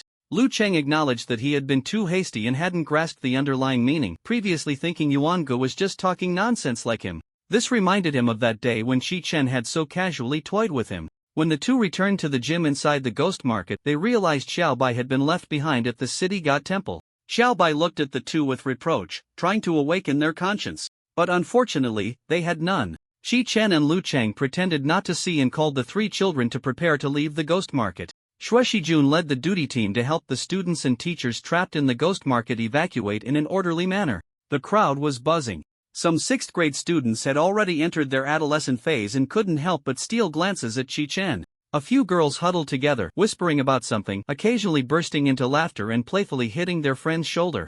Qi Chen merely glanced over and then disinterestedly shifted his gaze away. After awakening his telepathy, the first lesson he learned was not to be curious about what others were thinking. Sometimes, girls could be just as shy as boys. Don't ask him how he knew. Back at school, they waited for a while until the domain completely merged. Just as they were about to part ways, Xiao Qian suddenly stopped them. Just when Qi Ao thought his performance in the ghost market had touched Xiao Qian's heart, in that moment, he foolishly smiled and imagined the future, even thinking about how many children they would have and what names they would be given. He only heard Xiao Qian say in a sweet, soft voice, Brother Yuan, can you wait for me to grow up? I want to be your bride. Cracked 2 little boys' hearts shattered into pieces. At a shopping plaza, Lu Chang spotted Qi Chen at a glance and waved at him. Qi Chen had a natural aura that made people around him step back, but there was always a circle of people just outside that space. As Qi Chen approached, Lu Chang spoke first. I didn't expect you to actually agree to help. The lady with long curly hair they had helped earlier had been added to his WeChat simply because Lu Chang thought she was beautiful. One day after leaving the ghost market, that lady asked him if he could help pass a message, inquiring if Qi Chen had time to assist her. She would pay the market rate for hiring a supernatural being. Of course, Lu Chang refused. Are you kidding? He was also a supernatural being, why should he help? But the lady declined his offer, saying only Qi Chen could help her, and mentioned she had already contacted Qi Chen through the Supernatural Association. And he had agreed. Upon seeing this message, Lu Chang couldn't sit still and immediately said he would join to see what had moved Qi Chen. Qi Chen looked at Lu Chang with curiosity. If you can save someone's life, why not help? In Lu Chang's heart, was he really that cold-blooded? Given his strength, there shouldn't be any danger in the city. As for scamming people, that was even more absurd. Scamming a supernatural being? He must be tired of living. Of course, the most important thing was that his little brother was causing a ruckus at home, and he needed to escape the storm. Xipan City No. 2 primary school was closed, and all students were forced to transfer. Xiao had no more excuses to cling on. Xiao cried and made a fuss, challenging his brother's authority over his lost first love. During this time, Qi Chen either had water spilled on his chair or found bugs in his drawer. Even Mother Qi couldn't stand it and had to scold her younger son. Qi Chen held on to Mother Qi, and in her surprised gaze, explained that he had accidentally put his little brother in a difficult position. However, the little brother, with a petty mindset, assumed he had told their mother about that incident and decided to play the victim, crying about his brother's bad behavior. Telling Mother Qi about this, the little brother was definitely asking for trouble. Their naturally dark mother never missed when it came to speaking the truth. After hearing everything, Mother Qi lovingly patted the little brother's head, her tone gentle as she comforted him. It's okay, even without your brother, you wouldn't catch up. But luckily, she won't catch up to your brother either, you are the same. After hearing his mother's comfort, the little brother couldn't hold back his moved tears. With a loud cry, he ran away. Besides the little brother's reasons, this lady had given too much when he decided to study combat. His mother provided him with a sum of money to purchase combat gear. But Chi-Chen knew their family was only at a comfortable level. If there was a chance to make money, he certainly wouldn't let it slip by. Sorry to keep you waiting. This lady, whom they had only met once, had her long black curls pinned up and her newly cut French bangs curled at her chin. She carried a handbag and still wore a light, mature-style long dress. The lady adjusted her slightly disheveled collar from running, gently brushed her bangs, and walked over gracefully. This time, she had dressed meticulously. Her makeup was more refined than before. It shouldn't be too far off. She smiled and looked up at Chi-Chen, her smile freezing in an instant. It was a far cry. Was it the courage given by Liang Jingru that made her so confident? The young lady wished she could just sink into the ground at the thought of her previous ideas, stammering, I am Su Wanwan, sorry for troubling you to run an errand. There's a cafe just ahead, shall we go in and talk? After saying that, she added uncertainly, is that okay? With the employer speaking, Chi-Chan had no objections. Alright. The three of them went to the cafe and found a secluded spot to sit down. Su Wanwan picked up the menu, asked for their opinions, and ordered coffee and dessert. The waiter quickly brought the items over, and Su Wanwan stirred her coffee with a small spoon, beginning to recount the events. I have a close friend who was dumped by her boyfriend of many years not long ago. Although that guy had been living off her for so long and shamelessly claimed that my friend would ruin his future, it wasn't infidelity, and she didn't cling to him. They parted ways here on amicable terms. Lu Cheng felt a stir of interest after hearing this. Does your friend still attract boyfriends? I promise he'll only live off her and won't talk nonsense. The heavy atmosphere was broken, and Su Wanwan chuckled lightly, teasing Lu Cheng. With such smooth talk, how many young girls have you deceived? None. My heart and soul only belong to rich women. Su Wanwan shot him a sidelong glance, smiling as she said, who would believe that? Back to the point, she collected her smiling expression. Later, that guy participated in a variety show and became a bit popular. His relationship with my friend was exposed, and then all his fans swarmed to my friend's social media account to mock her for riding on his coattails, with many even resorting to personal attacks. And then? Chi-Chen understood. Her friend was a wealthy woman stabbed in the back by a white-eyed wolf. A large-scale fan movement requires guidance from major fans, and most of these fan club leaders are connected to the studio. In the past, it was said that fan behavior was paid for by idols, which was somewhat unfair to the idols. But in the current star-making industry, where production, operation, and after-sales are all in one, there's no problem at all. If it weren't for the studio's instructions, the fan leaders would have jumped out to shout not to ruin their idol's public image, at least taking half the blame for the apology party and the attention-seeking works. But what does this have to do with asking him to come? Su Wanwan took a sip of her coffee, trying to speak in a calm tone, but she couldn't suppress it. The coffee cup in her hand clinked against the saucer. At first, she said she wanted to become a better version of herself to slap those stupid fans in the face, and I thought my friend had a good mindset, so I felt relieved. But when I went to see her a few days ago, she had already become a skeleton. She looked at Chi-Chen, pleadingly saying, I want to ask you to persuade her not to overdo it with the weight loss. Will that be useful? Handsomeness is useful, but it can't cure emotional wounds. Chi-Chen was very skeptical about whether this would help. Su Wanwan was very certain, replying firmly, it will help. Or at least taking a photo together can slap those fans in the face. What kind of trash are they chasing? All right. In Chi-Chen's view, Su Wanwan was simply desperate in grasping at straws. With this effort, she might as well see a psychologist. But since they were already out, he would just do a good deed. Regardless of success or failure, I will pay the fee, don't worry. The way he said it, it wasn't about the money. Am I the kind of person who was only motivated by money? I really am. In Chi-Chen's eyes, Su Wanwan was given a layer of golden sponsor filter. His favorability soared. Lu Cheng shook his head, thinking this young lady really didn't know how to speak. It was obvious that this guy wasn't short on money, yet he kept mentioning the payment, completely missing the point. Su Wanwan anxiously finished speaking and then realized she had lost her composure a bit, quickly adding, I know you have good intentions, but I can't compensate for anything other than money. Hiss. Listen to what this person is saying? Chi-Chen looked at this lady in shock, wondering why she suddenly flaunted her wealth. It's fine, just compensating me with money is enough. Su Wanwan clasped her hands together under her chin in a prayer-like gesture. Thank you so much, let's set off soon. The three finished their dessert and stood up to head to Su Wanwan's friend's place. Su Wanwan led the way, pointing in a certain direction and saying, the residence isn't far from here. I've arranged a time with her, and will arrive just in time. Soon, they arrived at Su Wanwan's friend's residence, and after a few rings of the doorbell, the door opened from the inside. Wanwan, you're here. The person who opened the door was neatly dressed, with a delicate makeup on her face, clearly indicating that Su Wanwan had given her a heads-up in advance. Liu Cheng and Chi-Chen initially thought they would see a skeleton, but instead found that the other person looked slender and delicate, with rosy cheeks.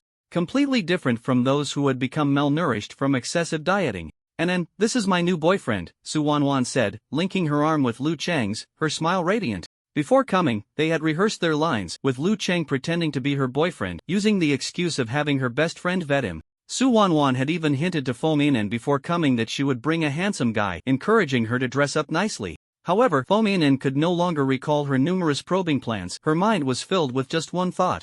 What a handsome man. Wanwan, you truly are my good sister. How many layers of filters must I have in her eyes for her to think I deserve to date someone like him? At that moment, Fo Min made a silent vow that she and Wanwan would be best friends for life. With that thought, her gaze sharpened like a knife, sweeping over her best friend's boyfriend Lu Chang. A dog man who steals my best friend. Go eat shit. If I don't pull out all the little chicken feet that this dog man is hiding today, I don't deserve to be Wanwan's friend. Anan, what's wrong? Su Wanwan asked, a bit worried about Anan's mental state, a chain of associations flashing through her mind. Daydreaming equals a precursor to depression, and depression equals suicide. No. A quick search shows it starts with cancer. Su Wanwan shook off the horrifying associations in her mind and carefully observed Anan. Fo Min immediately gently grasped her hand, speaking softly, "I'm fine, come in and sit." Leading them into the living room, Fo Min handed out drinks, using her peripheral vision to track Lu Chang's movements. So careless. Fo Min clicked her tongue inwardly. She had specifically handed the drink to Lu Chang first, but he took a sip without even considering giving it to his girlfriend first. Not attentive enough, minus points. Su Wanwan turned to Fo Min and asked, "Anan, can I have hot tea?" Lost in her thoughts about Lu Chang's looks and personality, Fo Min absent-mindedly nodded, "Sure." Su Wanwan noticed Anan's distraction, and the thought she had just shaken off resurfaced. Seeing that she had successfully diverted Fo Min's attention, Su Wanwan lowered her voice and anxiously said, "Did you see? She only weighs a little over 60 pounds and is still on a diet." Lu Chang also lowered his voice, "But she looks very healthy." Su Wanwan's train of thought was interrupted as she helplessly explained, "That's the effect of makeup." After explaining, Su Wanwan continued with her new concern, "Anan has been so distracted today, could it be depression?" Not likely. Lu Chang felt the sharp gaze Fo Min shot at him. Rather than depression, it was more likely to be bipolar disorder. Chi-chan interjected. "Try to find an opportunity to test it out. If it doesn't work, you should just take her to a psychologist. Please stop the speculation. If this continues, Fo Min will be on the verge of a coffin." The beauty treatment method is already quite unreliable, and Chi-chin was very worried that if it didn't work, Fo Min might be deemed terminal by Su Wanwan. Unaware of her best friend's speculations, Fo Min prepared hot tea and handed it to Su Wanwan, starting the next step of her probing plan. She sat at the edge of the sofa, feigning curiosity as she asked, "How did you two meet?" "At that time, I was being chased by a few street thugs, and just when I was in despair, he happened to appear and saved me." Su Wanwan trimmed the story down to a seemingly heroic rescue. Responsible, plus points. Willing to stand up against a few thugs, Fo Min reluctantly gave Lu Chang a positive score. That sounds quite dramatic. Yeah, it was a bit. Su Wanwan recalled what had happened, her cheeks slightly flushed. The thugs chasing her had insulted her, saying a toad wanted to eat swan meat. There was nothing more embarrassing than that. Fo Min pounded her chest inwardly. Wanwan seemed to have already fallen for him. Speaking of which, he recently said I've gained weight. Su Wanwan seemed to be disdainful but was actually playfully pouting, throwing out some empty compliments and shifting the topic to weight loss, using Lu Chang as an excuse. Lu Chang casually replied, "I don't want to lie to you. I like you whether you're fat or thin." Look at him, he doesn't even know how to say something nice. Oh, even though she hadn't eaten, she felt full, even a bit greasy. Fo Min's fiery friendship was gradually extinguishing, her heart calm and undisturbed. But it seemed that Su Wanwan's path of compliments was just beginning. She turned to Lu Chang. "Do you think I look better a bit chubby or a bit thin?" Lu Chang picked up on her cue. "The best look is when it's just right. What about you, Yuan Go? As long as it's healthy." Chi-chan, who had been called out, was already prepared.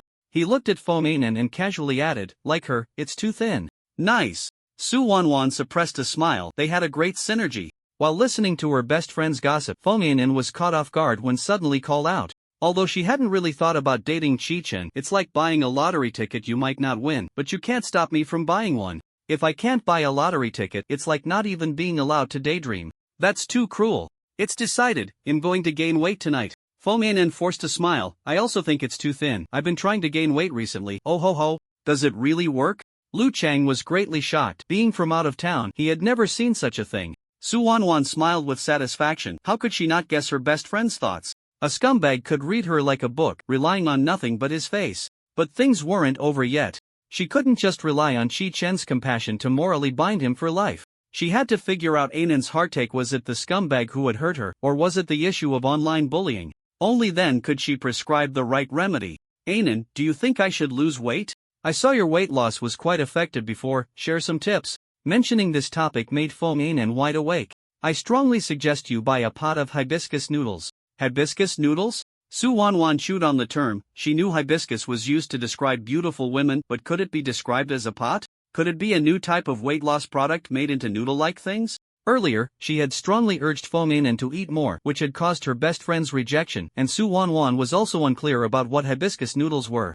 Wait for me here. Seeing Wanwan's confusion, Ainan got up and walked to her room. Before long, she struggled to push a pot of flowers out. The flowers weren't large, but they were in a pot typically used for large plants. The flowers were about the size of half a palm, with tender white petals swaying in the wind, and under the indoor light, a hint of red appeared on the petals. Like a beautiful woman's shy face, pale with a hint of red.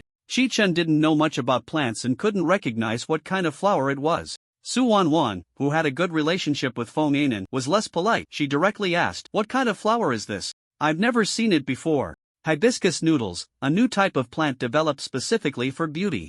Can a single plant be that magical? Su Wanwan turned into 100,000 Ys, circling around the hibiscus noodles. It seems to be a newly discovered mutated plant from the birthplace of beautiful women. They cultivated hibiscus noodles based on that mutated plant. Beautiful women? The three of them changed their expressions slightly, and only relaxed when they heard it was a mutated plant. And a great monster, the beautiful woman, lures men with its fragrance and devours them. Women, on the other hand, are enchanted, amplifying their obsession with beauty, trying to pick the petals of the beautiful woman to make themselves beautiful, ultimately becoming food as well. These were secondary. The influence range of an A-grade monster could cover most of the city. What kind of expression is that? I'm not an idiot. I specifically checked that beauty salon. It's been operating in this city for many years. If there were really a problem, it would have been shut down long ago. As soon as Ainan finished speaking, she noticed the others looking at her with pity. What's wrong? She awkwardly touched her face, a bit confused. Ainan, maybe I should take you to test your IQ, Su Wanwan said with great distress. What makes you think that wanting to lose weight at over 60 kilograms is a normal idea? Ha? Ainan truly didn't understand what Su Wanwan was talking about. She ate healthily, had a regular routine, and relied on fitness to lose weight, without resorting to any unhealthy methods. What was the problem? You're still worried about my weight loss, but I'm really fine. Aside from feeling a bit touched by her best friend's excessive concern, Ainan felt more annoyed. She was clearly becoming a better version of herself, yet her friend always thought there was something wrong with her. Su Wanwan rubbed her forehead, feeling a bit of a headache. The beauty plant has the ability to amplify the obsession with becoming beautiful in one's heart, and this mutated plant was discovered in the birthplace of the beauty plant. Have you considered that this thing might be addictive? Calling it addiction was a euphemism. Su Wanwan wanted to say, are you perhaps enchanted, changing your mind? The subtle changes, when the person involved firmly believes it is their pursuit, are the most terrifying. Chi Chen seemed to understand why some people would be willing to raise monsters. Ainan appeared to be frightened by the word addiction. The resistance to drugs ingrained in the DNA of the Dragon Kingdom people began to awaken her rationality. It can't be that bad. I feel great physically and mentally. Don't be fooled by my weight, it's all muscle. Lu Cheng had lost his initial interest in the spectacle and observed Ainan's expression. Your body is fine, but you can't even move a flower pot. Feeling a hint of something off, Ainan furrowed her brows, her expression panicked, and cold sweat began to bead on her forehead. She looked at Su Wanwan with a pleading gaze. I won't be exposed to new drugs, will I? Su Wanwan pondered for a moment and decided to use Chi Chen's testing method. Her best friend was a severe beauty control patient. She gestured for her friend to look at Chi Chen. You just said you wanted to gain weight. How do you feel now? Ainan glanced at Chi Chen and then was taken aback, turning to her friend in disbelief. I don't want to gain weight anymore. This is unreasonable. It's over. Su Wanwan was also shocked. What should we do? Let's hurry to the hospital? Lu Cheng looked at the two ladies in astonishment. They had just said so much that seemed unreasonable, and now that they saw that Brother Yuan didn't want to gain weight, it was unreasonable. I think you two are the ones being unreasonable. Report it. After years of being a citizen, Chi Chen was very skilled at seeking help from the authorities. Involving supernatural abilities, the patrol team should handle it. The two panicked ladies calmed down after hearing Chi Chen's words and looked at him expectantly. Just as he was about to message Shui Shijun, Chi Chen suddenly remembered she wasn't responsible for this area. It seemed to be in the Manhwa district. He recalled the last call from Zhuang Hong and opened his contacts instead. How is it? After bringing Chi Chen to Captain Pang's office, Lu Ying came out and headed straight for the inquiry room. Seeing that the team member had just finished questioning, she asked. The recorder being questioned shook his head and said with a smile, "I suspect she has mental issues. Compared to a monster, it seems more like something she imagined." This answer surprised Lu Ying. The one reporting was Chi Chen, so it was unlikely such a blunder would occur. She didn't rush to deny the team member's speculation. Lu Ying wanted to hear his opinion. If he was also confused in his mind? The recorder hadn't noticed Lu Ying's thoughts and recounted the incident like a joke. This lady actually said that a very handsome man told her she was thin, and she thought it was unreasonable not to want to gain weight, suspecting that a certain pot of flowers affected her mind. Flowers? Lu Ying pondered, indeed very suspicious? Chi Chen said she was thin, and she actually didn't want to gain weight? Right. And then I asked her, "I also think you're thin, do you want to gain weight?" She said you're not handsome enough. Ha ha ha, so funny, am I not handsome enough? The recorder laughed, but when he saw Lu Ying's death glare, he awkwardly explained. "Sister Ying, I was just joking, mainly, what this lady said was too absurd. Is there a problem with this flower? Did you ask?" Asked and asked. The recorder nodded repeatedly, opening the folder in his hands. According to Feng Anan, she claims that this pot of flowers comes from a mutated plant, which in turn originates from the birthplace of the beauty aspect. She believes that the hibiscus face, which is that pot of flowers, has the function of making one addicted to becoming beautiful. We checked the beauty salon's spending records she provided, and her recent expenses are indeed much higher than before. Beauty aspect?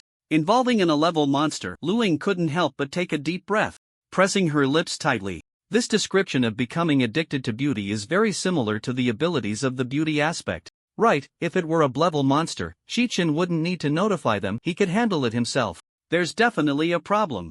Immediately seal off the information and have the reporter stay temporarily. Ah, the recorder was surprised. This doesn't make sense, right? Where did he lose track of the thought process? Shouldn't they wait for others to inquire and then compare the statements before verifying? Seeing him dazed, Lu Ying urged, "Hurry up. By the way, remember to take that pot of flowers to team leader Pang." "Oh, okay." The recorder was confused, but he knew Lu Ying wouldn't be aimless. Under her urging, he took off running. Lu Ying watched him leave and hurried back to team leader Pang's office. Just as she reached the door, she heard team leader Pang's strong voice. "What? Involving the beauty aspect, why were you being polite with me just now?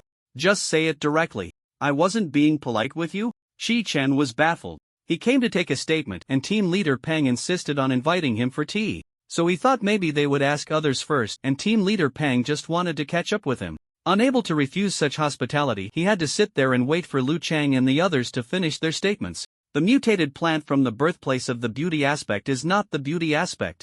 Chi Chen explained to Pang Shua, "These two are worlds apart." Pang Shua nodded perfunctorily, his mind entirely on the beauty aspect. "I know. Ha, it's not like he has no evidence. Can old Pang just make things up?" Lu Ying happened to walk in and asked her captain, "Team leader Pang, I've already sealed off the information. What should we do next?" Pang Shua waved his hand. "Seal off that beauty salon, while conduct a direct inspection." "Yes. The patrol team is on the front lines dealing with monsters, while others are pulling them back from behind." Lu Ying also didn't plan to give the other side a good face. The privileges that should belong to the ability users, the patrol team also has. It's just that as an official, they rarely use them to set an example for other ability users.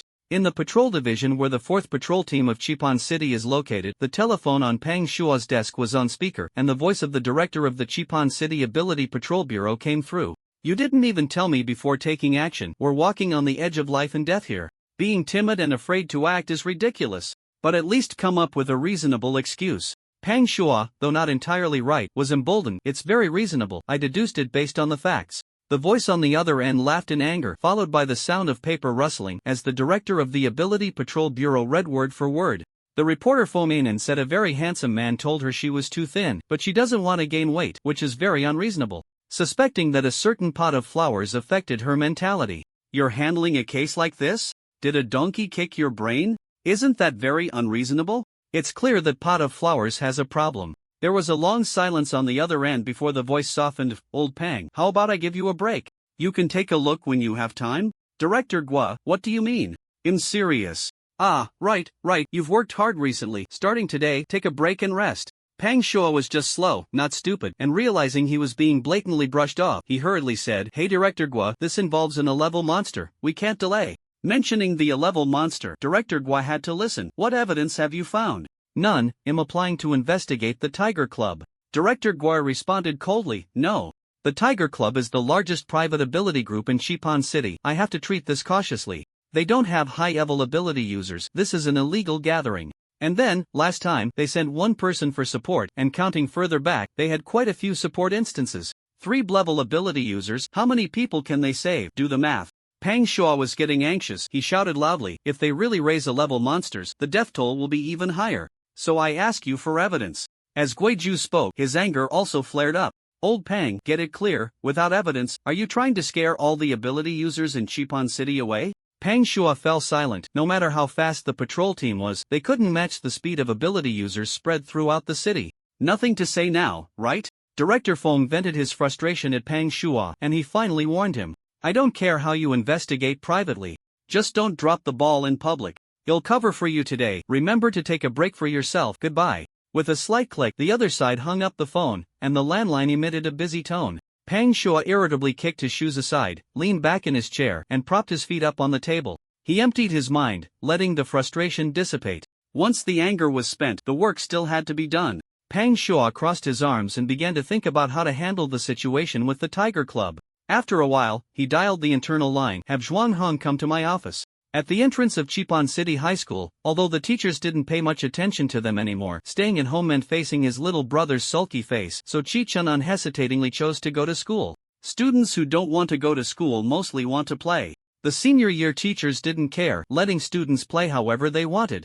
And students still rushed to school every day. There were peers at school, and no parents nagging. Chi-Chan had just finished a day of classes. Just as he was specially recruited to Xincheng University, his homeroom teacher announced it to the class, joyfully declaring that a student from their class had been accepted into the combat department of Xincheng University. Facing the envious gazes of his classmates, Chi-Chen left school without a word, ready to slip away. However, as he reached the door, he was stopped again. This time it wasn't Shui Shijun, but Lu Chang. He squatted at the entrance, blending in seamlessly with the school security until he stopped Chi-Chen, who only then noticed him. Regarding the incident with the 4th squad yesterday, Shui Shijun could only inquire about the general situation. For this reason, Lu Chang specifically came to find Chi-Chen, wanting to dig deeper. So, did you find out anything over there? Once the two moved to a less crowded area, Lu Chang couldn't wait to speak. Nothing at all. The beauty salon only handles sales. The Furong noodles come from the Tiger Club, but the Tiger Club, being an underground team with 3-level ability users, can't be searched forcefully by Team Pang. After handing the matter over to the authorities, Chi-Chen didn't follow up. This information was still conveyed to him by Zhuang Hong over the phone. So what do you think, Brother Yuan? Adults, this matter must have gone off track. Maybe the Furong noodles are just mutated plants with special abilities, and the Ability Patrol Bureau didn't detect any abnormalities. If it's said that the higher-ups are persecuting civilians, there might be ugly incidents of protecting ability users, but regarding the A-level monsters, the authorities couldn't possibly have ulterior motives. Chi-Chen believed that either they lacked the authority to understand the next steps, or the situation wasn't serious. He, as a wild ability user who hadn't joined the organization, didn't need to worry too much. The world was vast, and talents were abundant. What mattered most to him now was to promote his own name.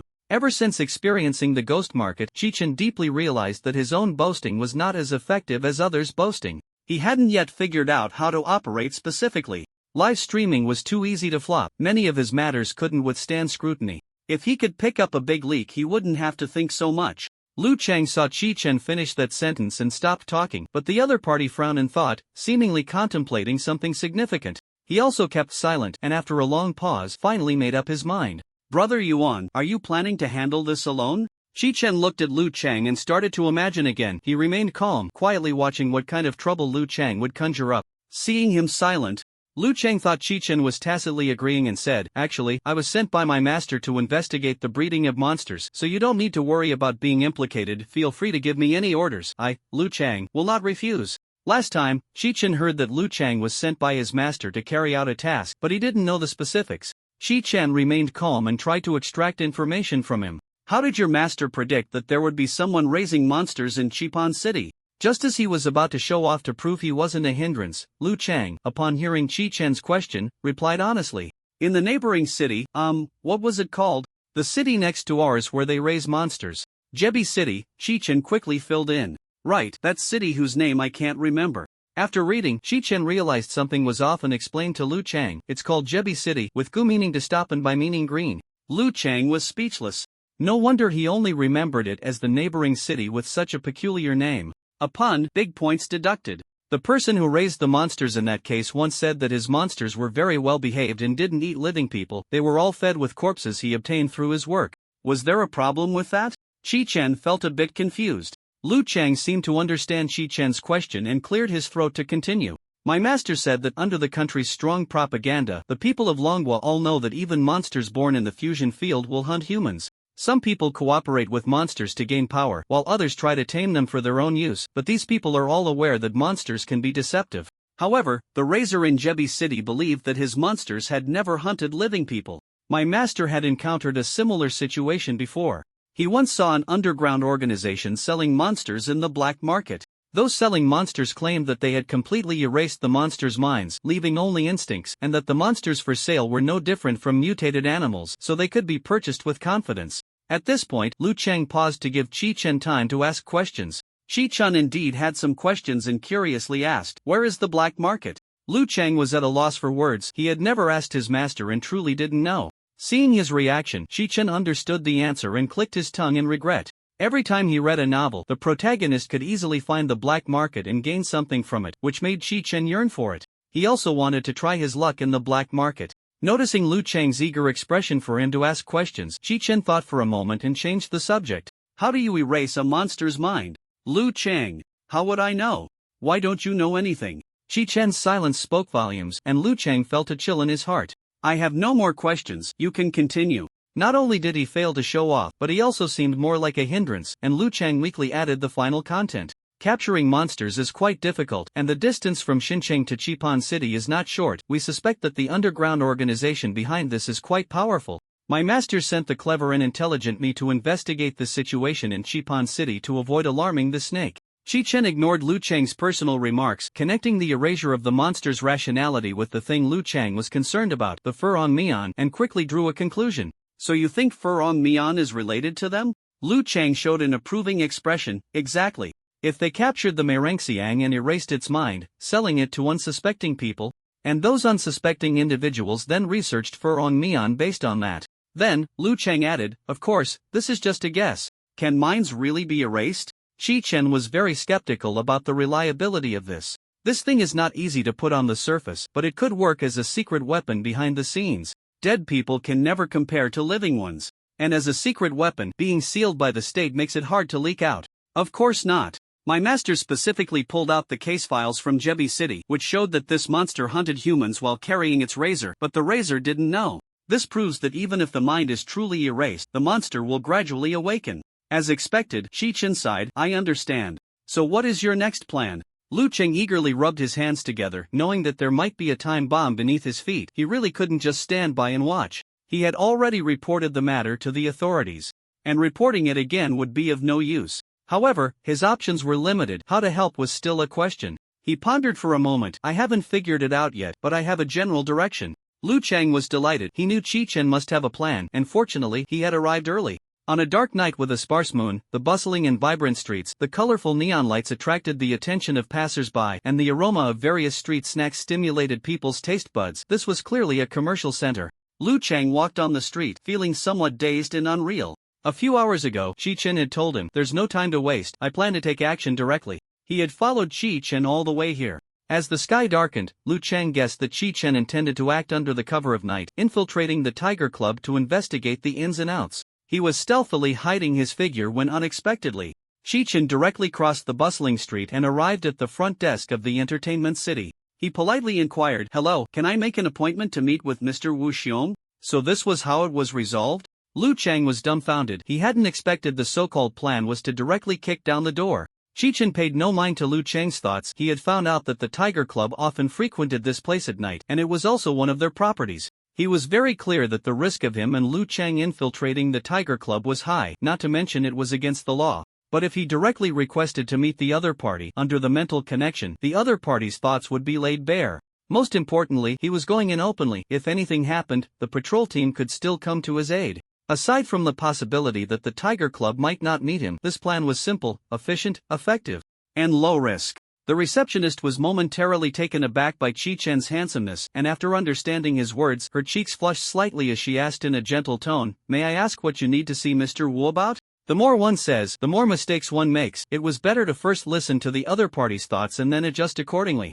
With this in mind, Chi Chen, without a change in expression, lied, "You'll have to ask him." The receptionist pondered for a moment and immediately understood. This person has an extraordinary demeanor. Mr. Wu must be meeting a new client at the entertainment city. Are you a friend of Mr. Wu? The adult world is truly hard to understand. Has friend already become synonymous with client? Chi Chen quickly calculated in his mind, unsure if it was a code, but he decided to deny it for now. After all, mental connection couldn't perceive instinctive reflexes if it interfered with Wu Xiang's business. It wouldn't be so easy to retreat unscathed. No, not a friend? The receptionist was surprised by her misjudgment and quickly apologized. "Sorry, may I ask your identity?" Chi Chen reached into his pocket to take out his ability certificate, and just as he was about to hand it over, someone approached the front desk. He knocked on the table with his knuckles, making a tapping sound, looking inside the entertainment city, not paying any attention to the front desk. "Wait for a guest to arrive, take him to our private room." "Okay, Mr. Song. May I ask if the guest you are referring to is this Mr. Chi Chen? So fast?" "No, wait, Chi Chen? How is he here?" It was only then that Song Jing noticed Chi Chen standing beside him. If there was anyone in Chipan City's Tiger Club who couldn't be provoked, Chi Chen would be one of them. Not to mention the mysterious background of the Chi family, just Chi Chen's own strength made the Tiger Club hesitant. That lizard man, even with three of them together, couldn't guarantee a quick defeat. In an instant, 1,000 thoughts turned in Song's mind, and while he was contemplating, he still managed to show a surprised yet professional smile. "I knew Jin Tong was young and promising, exceptionally handsome. Seeing him today, he truly lives up to his reputation." Chi Chen nodded, humbly replying, "You flatter me. May I take a few minutes of your time? You are still being polite with me." Song Jing waved his hand. "Don't mention just a few minutes. As long as you come, I, Song, will accompany you to the end. Then I will respectfully obey." Lu Chang stared in astonishment at the two strangers exchanging pleasantries, which made him sigh again. What exactly does the Chi family do? How come they know people everywhere? Seeing that his expression remained unchanged, Song Jing temporarily set aside his doubts and tapped the table again. "Xiao Zhong, please entertain this young brother and make sure he feels at home." He lifted his chin, pointing at Lu Chang. After saying that, he walked ahead with a warm smile, leading Chi Chen. Chi Chen wanted to say a few words to Lu Chang, but then thought it unnecessary. The most important thing now was to uncover the truth about the furong noodles, and getting tangled up in such trivial matters would be putting the cart before the horse. Lu Chang watched the two leave, the bittersweet feeling only he understood. "How did I become the little brother?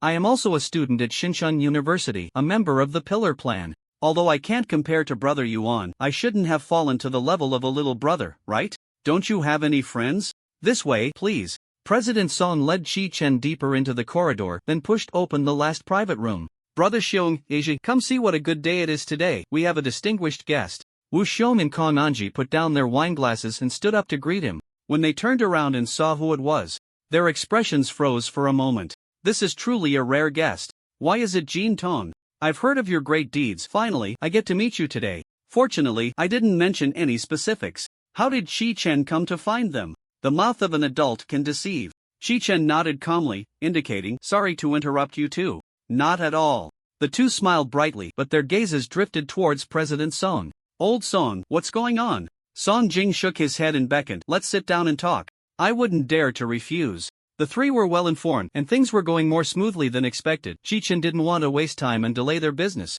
Leaving a line for others to follow, they would meet again in the future. He had just sat down when a glass of wine was handed to him.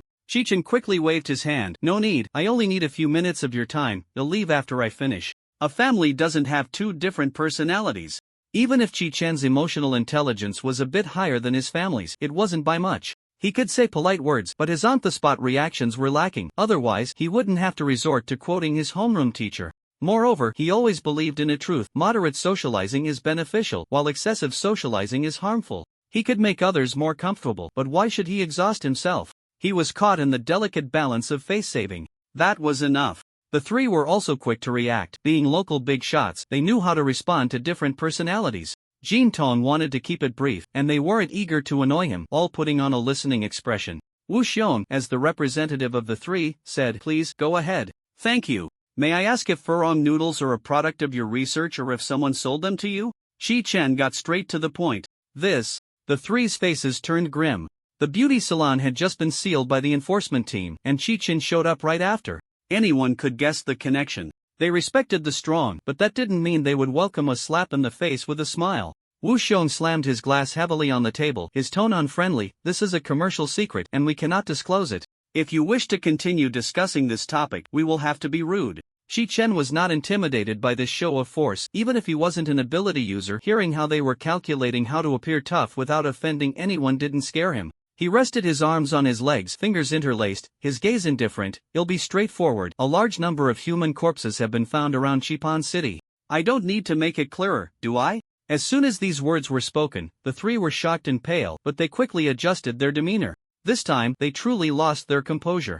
Their earlier unfriendly expressions were merely a performance. No matter if it was true or not, Wu Xiong immediately denied it and brushed the matter aside. You're joking, the hibiscus noodles are a mutated plant and have no connection to human bones. That's right, we've sold quite a bit of hibiscus noodles without any issues. And we have never fed them to corpses. President Song and Kong Anji added details in turn. After speaking, they also concluded that the hibiscus noodles could not possibly be involved. This matter was quite serious, and it was understandable for the patrol team and the Golden Eyes to be so sensitive. Since it wasn't a deliberate attack on them, the three of them temporarily set aside their earlier displeasure. Chi-Chen remained silent, quietly listening to their thoughts, piecing together useful information from the scattered fragments. The atmosphere dropped to a freezing point again, and Wu Xiong and the others felt somewhat uneasy. The difference this time was that they were reacting passively rather than actively demonstrating. The few of them exchanged silent glances. In the heavy silence, they began to recall if they had overlooked any suspicious points. What was wrong with the hibiscus noodles? To their horror, they discovered that there were indeed many suspicious points. Fan Gu, the supplier. He said the flowers were delicate and needed professional care, and they needed to provide the customer list to Fan Gu for him to maintain them. Additionally, Fan Gu mentioned that to protect commercial secrets, they needed to provide transportation channels. Upon reflection, this transportation route included hospitals, funeral homes, and entry and exit points of the city. They had been tempted by the other party's commercial secrets before, but Fan Gu was no pushover. They had tried several times without success. Now thinking back, with such strength, why didn't he deal with the authorities directly? Why did he come to them? For some reason, the plants couldn't be mass-produced, but what was the reason? With thoughts like these, the three felt a chill at the back of their necks. They were doing well as local tyrants in Xipan City, and raising monsters brought them no benefits. Getting involved in such a major issue could jeopardize their identities as ability users. The Dragon Kingdom had always had a zero-tolerance policy towards raising monsters. They could investigate this matter later, but they absolutely could not admit to it now. However, the content Chi-Chen casually mentioned made them tense up. The intelligence I received indicates that you provided them with a transportation channel that includes hospitals, funeral homes, and exits from the city? Is this what you call having no problems? The intelligence he had just received was indeed intelligence. And Chi-Chen used it directly. This group still wanted to conceal information and distance themselves. Unlike his feigned arrogance, these people truly regarded themselves as ancestors. Chi-Chen realized that his mindset wasn't as good as he thought. The three had their own schemes, and after he pointed out the problem, they still didn't intend to cooperate but were thinking of shifting the blame. Initially, he was just trying to gather some information without losing anything, but now he was certain there was an issue. Chi-Chen didn't want to beat around the bush with these three, so he stated plainly, now you should report it. If there really is a problem, you can still redeem yourselves. But if you delay and cause significant losses, I will report you to the patrol team. After saying this, Chi-Chen felt he was getting a bit carried away and added, of course, having no problems is the best outcome. With that, he stood up and left. He had already obtained the information. And after getting a bit carried away, why wait to seek protection from the official authorities? After he left, Song Jing and Kong Anji looked at their older brother, waiting for him to make a decision. Wu Xiong remained silent for a long time, picked up the bottle of liquor on the table, gulped down half a bottle, and then slammed the bottle down. Fine, Director Gua. Brother Xiong, do we really have to do this? Yes, the patrol bureau must be more anxious than we are. If we delay, we can still negotiate with them. Wu Xiong raised his hand to interrupt the two. The young master of the Qi family has even found out about our transportation route with Fan Gu. Do you still want to cling to false hopes and cut off your own escape? President Song and the others opened their mouths to speak but were once again interrupted by Wu Xiong. He pointed at the table, breaking down his concerns and explaining them to the two. The young master of the Chi family coming here today is a reminder for us to cooperate well, redeem ourselves, and perhaps he will let us off the hook. Losing a bit of face is minor, but think about it carefully. If something really happens, even if we manage to escape, can we defend against the Chi family's retaliation? Can we defend against the Chi family's retaliation? Both President Song and Kong Anji fell silent. The answer to this question was painfully obvious. No. They were collaborating with Fan Gu, yet they knew nothing about him, while the Chi family could uncover their partnership along with all the details. In contrast, their Tiger Club knew very little about the Chi family, which was merely a codename. This was just a surname they obtained through the name Chi-chen, and it was hard to guarantee that Chi-chen wasn't a pseudonym. What a terrifying background force. The Chi family seemed non-existent yet was everywhere. Wu Xiong also wore a face of despair. This move was truly a last resort. The difference between a proactive choice and a passive one was like heaven and earth. It wasn't just the humiliation of being coerced, but also the awkwardness of being seen through by others. It was as if it was telling him that he should keep his little cleverness to himself and not embarrass himself. Alright, the three of us brothers had it tougher in the beginning than we do now, so don't look so glum. If we have no choice, let's show some attitude and handle things beautifully. Wu Xiong placed his hands on the shoulders of the two who were not blood brothers but were as close as brothers, patting them to comfort them. In a car near the entertainment city, Zhuang Hong saw Chi-chen come out and immediately reported to his superiors. Mr. Chi-chen has come out. His expression hasn't changed much, but his companion, LV Chang, seems particularly happy. On the other end of the communicator, Luing instructed, "Don't worry about that for now. Our main goal is to keep an eye on the Tiger Club and investigate the source of the furong noodles. I'm sure Jean Ton will contact us with news. Be careful not to be too reckless. We are conducting a private investigation and can't afford to be caught." Understood. My phone just notified me of an incoming call from Mr. Chi-chen. You take it. They'll have teammates at other locations monitor for you. Zhuang Hong responded and answered the call.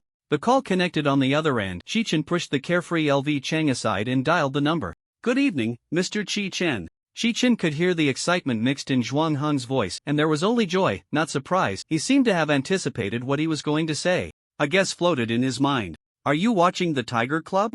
Zhuang Hong was somewhat surprised, but it was only natural for someone as powerful as Mr. Chi-chen to be discovered. "Yes, you indeed found us out." Chi-chen glanced at LV Chang, who had led him astray today. He knew that the authorities couldn't possibly be inactive, it was just that he didn't have enough clearance to be informed. Since that was the case, his earlier choice was not wrong. He should have reported the matter to the authorities instead of toiling away on his own. I learned from Wu Xiong that the supplier of the furong noodles is Fan Gu, a man about 40 to 50 years old, approximately 1.75 meters tall. One of the contact addresses is at. He relayed all the telepathic information to Zhuang Hong. After finishing, Chi-chen felt a weight lift off his shoulders. He believed in the strength of the nation. Perhaps there were rats in some dark corners, but his mother had raised him alone. Besides her resilience and effort, there was also the stable social system provided by the country. So, considering how hard I work, when will the official father recruit me? After hanging up, Chi-chen glanced at LV Chang with a sense of melancholy.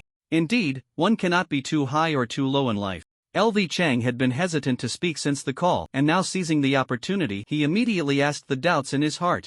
"Is it okay to tell them this?" The master said that the forces selling monsters are very powerful, and there might even be their people in the patrol team.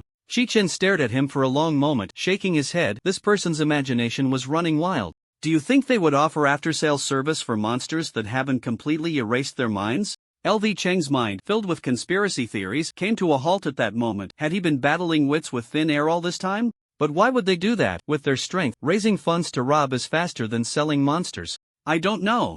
Maybe you can ask Fan Gu if he gets caught."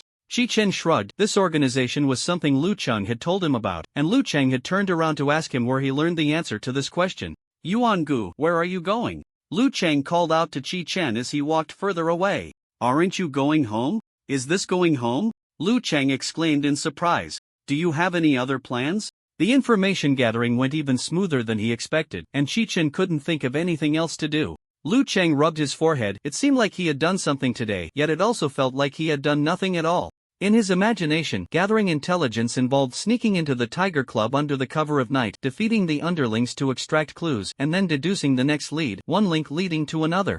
In reality, gathering intelligence meant Chi-chen made an appointment, was taken away by the receptionist, enjoyed a massage service, and came out with the information in hand. Is this the world of the rich second generation? Lu Cheng felt like he had turned into a lemon, sour to the core. This way of gathering intelligence, he could do it too. Shi Chen ignored Lu Chang's antics, they weren't even on the same route home. Under the dim streetlights, shadows gradually stretched longer, the rooms in the residential buildings lit up one by one, and the people who had been busy all day returned home, the air filled with the aroma of cooking. Those who worked overtime were just in time for a late-night snack. "You're back."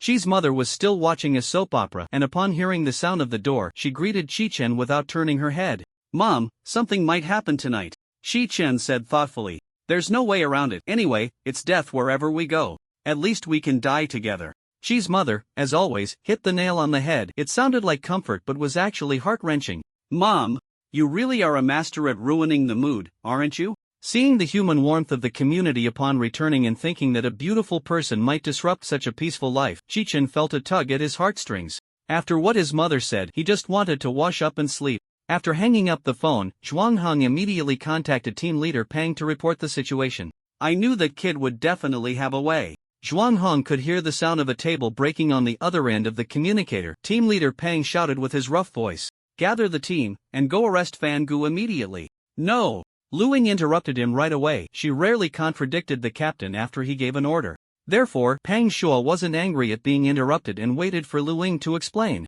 According to Qi Chen's intelligence, the other side is not weak. Acting rashly would alert the enemy and cause chaos. This isn't the fusion area. If they target civilians, we would be at a disadvantage. It's better to split into two teams, one to monitor the Tiger Club and the other to watch Fan Gu. Once we find evidence, we can request support from Director Gua.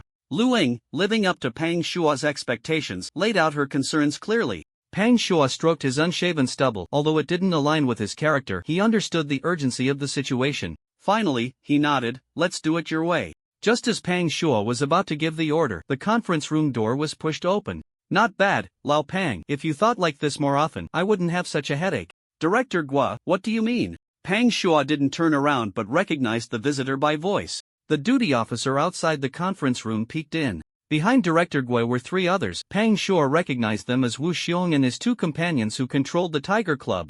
And his expression instantly changed. How did Wu Xiong and his companions end up at the conference room door? What were his team members monitoring? Director Gui noticed his old subordinate's thoughts and changed the subject, pretending they didn't know each other, and introduced them to the Tiger Club.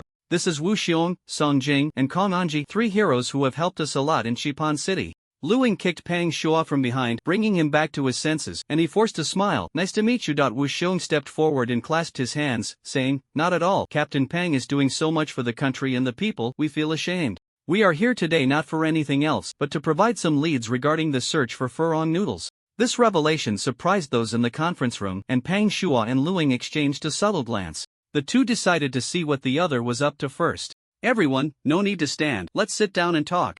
Director Gua shook his head. Lu Ying, usually a clever girl, should have known to let them sit down. Could it be that spending too much time with old Pang had dulled her wits? After everyone sat down, Wu Xiong and his companions appeared even more anxious than the others, eagerly speaking up. "They'll keep it brief." With a tacit understanding, the three of them clearly outlined the key points. First, they initially thought the reasons given by the patrol team were too absurd, which is why they didn't cooperate. Second, after discussing with someone, they realized the patrol team might actually be right, and to avoid wasting time, they took the initiative to come forward. Third, they provided transportation routes to help the brothers of the Tiger Club and the patrol team quickly find evidence. "We really didn't know how furong noodles came about. We are all from Xipan. If Xipan City is in trouble and needs help, the three of us will never shirk our responsibility," Wu Xiong finally added.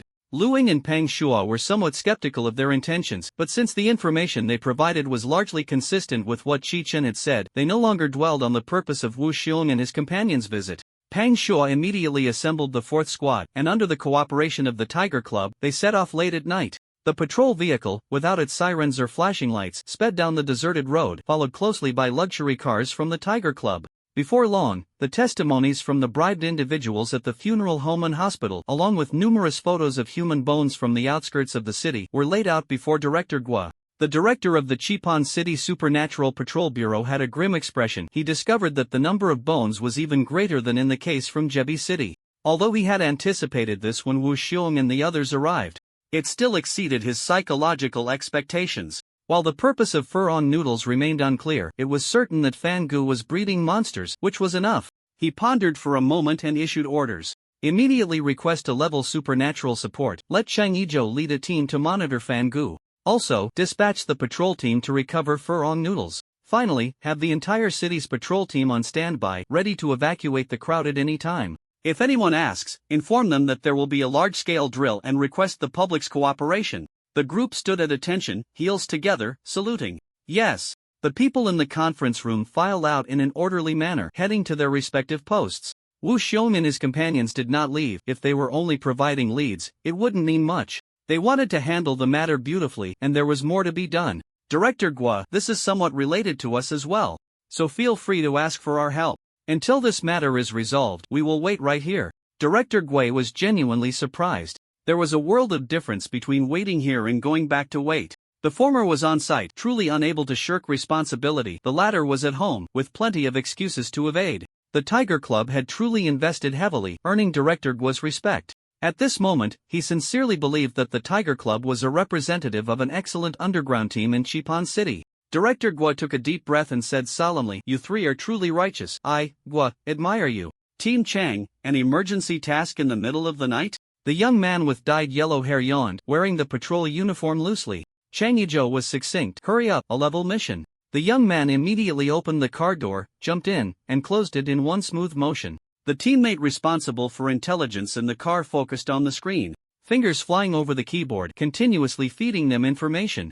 Our task is to monitor Fangu, who is suspected of breeding a-level monster beauties. Fangu, male, 46 years old, height 1.76 meters. I will send his appearance photo to your communicators, please pay attention. For the first 30 years, his life trajectory was normal.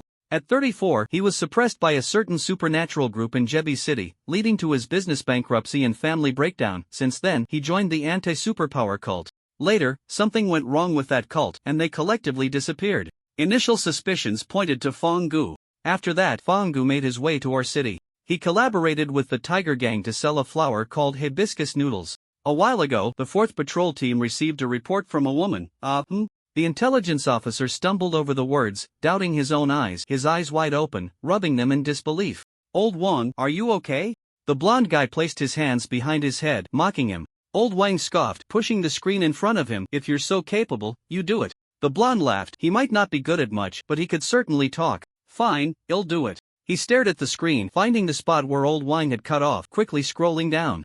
This woman claims. The blonde huffed. What was written here? He suspected there might be an error in the data. Chang Yizhou reached out to adjust the screen, following the information down, quickly reading out the subsequent content. This woman claims that a very handsome man told her she was too thin, and she found it unreasonable not to gain weight, suspecting that a certain pot of flowers affected her mind. After receiving the report, the 4th team launched a series of investigative actions but found nothing. Subsequently, Director Guo received a report from the Tiger Gang, claiming they suspected the hibiscus noodles they were selling together had issues and requested an investigation. Based on the clues provided by the Tiger Gang, the 4th team interrogated the involved personnel from the hospital and the funeral home and successfully found a large number of human bones. The room fell silent. Every word Cheng said was understood, but when combined, it seemed nonsensical. After a long pause, someone broke the silence. "Cheng team, did you misread or skip something?" Others looked at Chang Yizhou, strongly agreeing with this statement. "No." Chang Yizhou furrowed his brows. The description of that very handsome man reminded him of Qi Chen. Does the patrol team really handle such ridiculous cases now? Someone chuckled awkwardly, voicing their confusion. But they really found a big case. You have to give them credit. When did the Tiger Gang become so cooperative? This efficiency, solving yesterday's case today. Chang Yizhou pushed the screen back, ending the increasingly off-topic discussion. Alright, now is not the time for this. The modified van wobbled as it drove into the street, stopping in front of a remote building. A few people made slight noises as they orderly got out of the vehicle. The special patrol team walked up the corridor and arrived at a room. Knock, knock, knock. It was very quiet inside, no sounds. After a while, the door was opened from the inside. "Chang team." Chang Yizhou nodded, treating it as a greeting. "We're here to monitor Fangu. Is he at home?" "Yes, we received the order and rushed over immediately." "Okay, thank you for your hard work. Take me to have a look." Chang Yizhou followed this patrol officer to the screen, where a few telescopes were placed on the simple podium. He picked up a telescope and looked through the window at the opposite floor. Fangu was lying in bed, sleeping. He wasn't sleeping very soundly, turning over to adjust his position. Something seemed off. And Chang Yizhou tilted his head and thought. After a moment, he understood. He quietly asked the person next to him, "Is he sleeping with the window open?" His window is slightly ajar for ventilation, but the curtains are drawn. We used our powers to adjust the wind direction, indirectly causing his curtains to move slightly. Have you confirmed it's him? When we arrived, he wasn't asleep yet. Fangu checked the window before sleeping, leaving it slightly open. It's definitely him. They had been monitoring here to gather evidence just in case. Although there was no evidence, Chanijo's intuition told him something was wrong. The special patrol officer had been listening to their conversation when old Wang suddenly interjected. It's very likely that this isn't Van Gu anymore. How did you guess that? Although Chanijo agreed with old Wang in his heart, things couldn't be done based on intuition. Would a person with a secret keep their windows wide open all the time? For an ordinary person, these actions would be fine, but for someone harboring a secret, they felt very out of place. You're right. Chang Yizhou used props and his abilities to leap into Van Gus's balcony. He forcefully pulled open the window and curtains, revealing a strange man lying in bed, sound asleep. Chang Yizhou opened the door and checked Van Gus's home. Moments later, he opened the door to find his team members had arrived at the entrance. Captain, he's not here? He must have left early. Quickly investigate where he went. After Chang Yizhou issued the command, his team began to take action. Some woke the strange man, some used their abilities to trace the direction Van Gu had left, and others pulled up nearby surveillance footage for clues. In just a few minutes, they had gathered most of the information. Chang Yizhou didn't ask for the results but returned to the modified van first. The special operations team maintained a tacit silence on the way back. They only began to take turns sharing clues once they were back in the vehicle. The strange man was unclear about how he had arrived, but a member of the team with the ability to recall memories helped him remember the missing fragments. He had followed a peculiar floral sent to Van Gus's room. Meanwhile, Huang Mao also picked up the direction Van Gu had left based on the residual aura. Follow where little Huang says to go.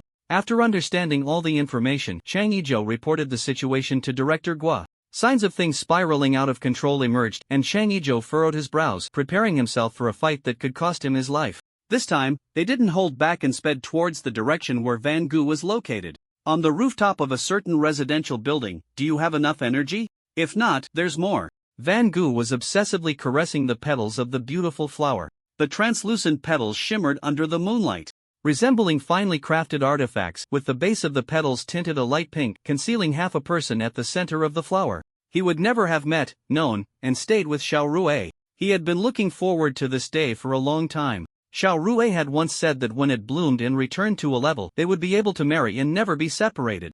It seems it's not enough. A sharp pain shot through his chest, and Van Gu looked down in disbelief. A crimson root, resembling human skin, peeled away, pierced through Van Gus's chest, pulsating upward as if delivering something. In just a few breaths, Van Gu turned into a withered corpse, the corpse being devoured by the mouth that opened on the root, leaving only bones behind. This skeleton was discarded to the side, lying quietly in the corner like the human Van Gu had transported to the beautiful flower. With the nutrients he provided, the beautiful flower unfurled its petals under the moonlight, the layers of petals blooming brilliantly, reflecting enchanting light, contrasting sharply with the grotesque roots of its lower body. The beautiful figure at the center lazily stretched its body, each smile and frown carrying an alluring charm. From now on, you are within me, and we will never be separated. I have fulfilled your wish very well. As the petals unfurled, a lavish and eerie floral scent aggressively spread in all directions.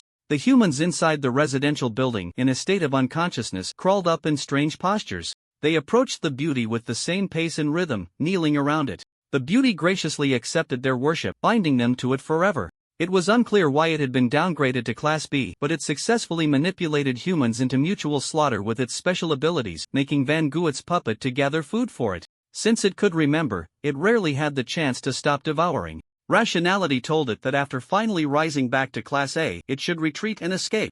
Yet it still acted otherwise. The continuous feeding left it in a lazy, intoxicated state until a group of humans arrived at the residential building beneath it. It lowered its beautiful eyes. This was the patrol team that had been pursuing it. A smile appeared on its peach blossom-like face as it laughed freely and joyfully. After hiding for so long, perhaps I should offer some rewards to thank them. The van tracked Van Gu to a densely populated residential area, and Chang Yizhou's ominous premonition grew stronger. Looking up at the Severalmeter high flower, the ominous feeling ultimately became reality. The patrol team that had been patrolling this area had vanished without a trace, and no matter how Chang Yizhou changed the channel, he couldn't make contact. Just as he was about to reach out to Director Gua, a call from him came at the right moment. Immediately seal off the area where Van Gu was located and arrange for the surrounding residents to evacuate.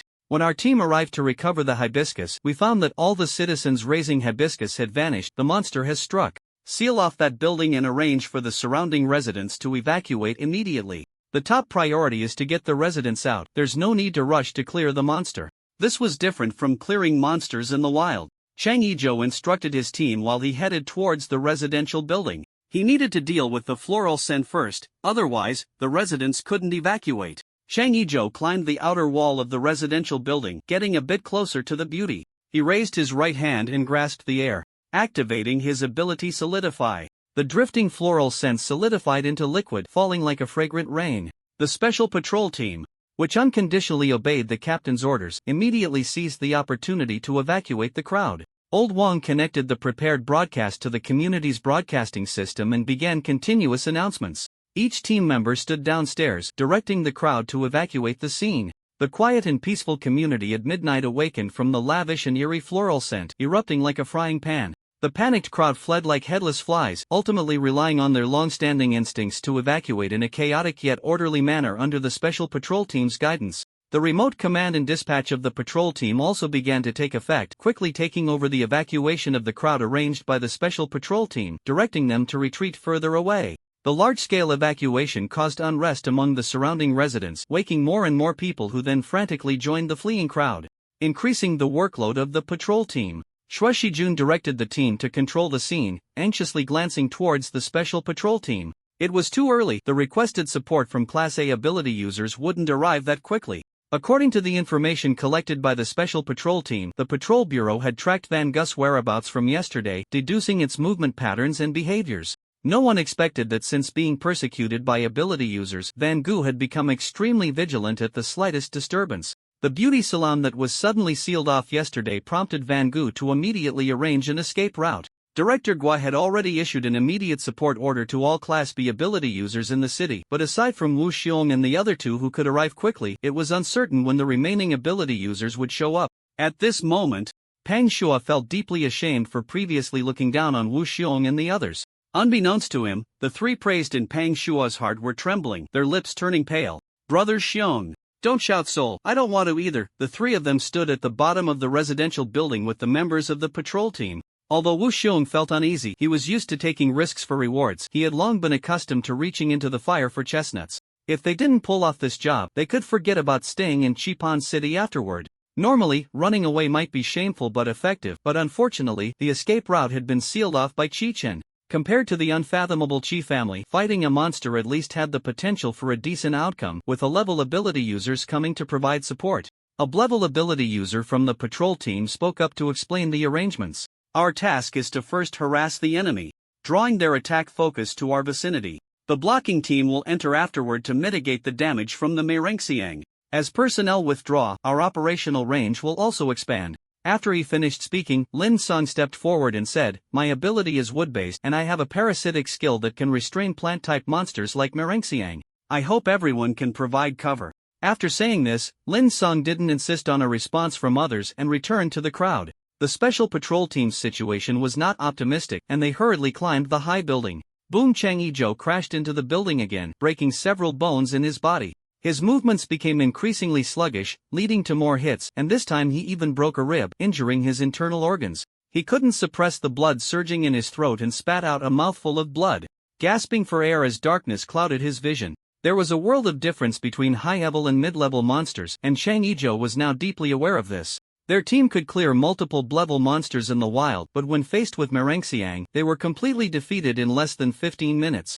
This was still under the condition that Meirenxiang hadn't seriously attacked yet. After enduring multiple escapes and attacks from humans, Meirenxiang could no longer hold back. Its petals trembled slightly, and the translucent petals changed into dazzling colors with the movement. Chang Yizhou felt dizzy and knelt down, his stomach signaling that he was about to vomit.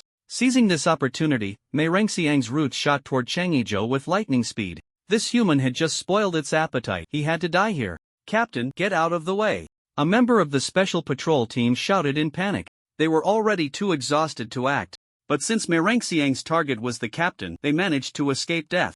At the critical moment, a giant bear forcefully pushed the roots away, causing them to crash into the building, breaking through the floor and creating cracks. "I, Wu Xiong, am here to lend you a hand." The giant bear roared, swinging its massive paw to strike at the attacking roots. Al the bear, who looked impressive for only 3 seconds, howled in pain. Its paw struck down, but the roots were incredibly solid, causing its paw to rebound painfully. Brother bear. Song Zong and Kong Anji hurriedly shielded Wu Xiong. Are you okay? It's nothing serious, but my attack probably only gave them a light massage, Wu Xiong said, covering his palm. Song and Kong both looked at Wu Xiong, thinking, how can you call this nothing serious? I think you're not thinking straight. Feeling something amiss, Chi-Chin didn't sleep very soundly that night. He heard hurried footsteps from upstairs in his dream.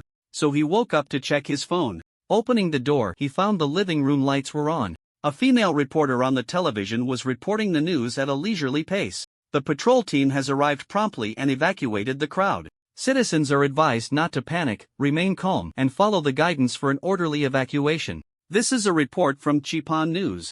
Chi-Chen searched around and noticed that the light in Chiao's room was on. Chi's mother was in Chiao's room, trying to wake up her little brother who was sleeping like a pig. Xiao Yuan, help me drag him up. It looks like he's dead asleep. Seeing Chi-Chen come in, Chi's mother showed a look of relief.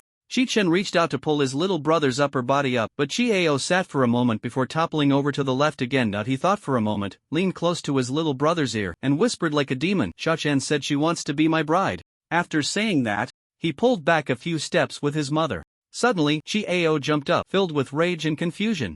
I want to put bugs in my brother's drawer. Xiao-Chen, how can I live without you? He saw the two people at the door and scratched his neck. Mom, I had a nightmare. Get up quickly, we need to go to safety. Chi-Ao was dragged by his mother to the wardrobe area, where she urged him to put on a few more clothes to prevent catching a cold in the deep night. His phone vibrated in his palm. Chi-Chen looked down to see it was a call from Zhuang Heng. I'm very sorry to disturb you at this late hour. Director Gua has issued a support order to all level ability users in the city. Since you haven't had a chance to change your ability certificate, strictly speaking, you are not included. I would like to ask if you will come to provide support? Chi-Chen glanced at his mother and little brother's position and answered without hesitation, I will go to provide support. Chi's mother quietly approached Chi-Chen, who was putting on his shoes. She placed a small backpack prepared for evacuation at the entrance and suddenly spoke up. Why haven't you left yet? Chi-Chen was startled again by his mother's silent footsteps, almost jumping and stepping on her. Hearing her question, Chi-Chen was puzzled. Was she being too heartless? I just received the call a few minutes ago. Can you still hear the phone while you're with your brother? I remember I'm not in menopause yet, right?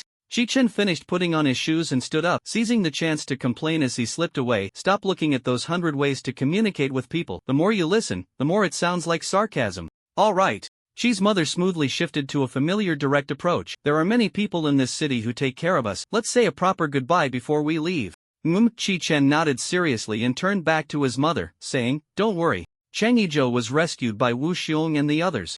And other level ability users quickly arrived. Get to work. A mist suddenly appeared, sounding the horn of attack. The mist moved quickly, surrounding the beauty, attaching water droplets to it. A duty officer rushed forward, waving his hands, palms facing the mist. Ability heat absorption. In an instant he drew most of the heat from the water vapor. The water droplets lost their heat and instantly turned into ice shards, beginning to absorb the heat conducted from the beauty.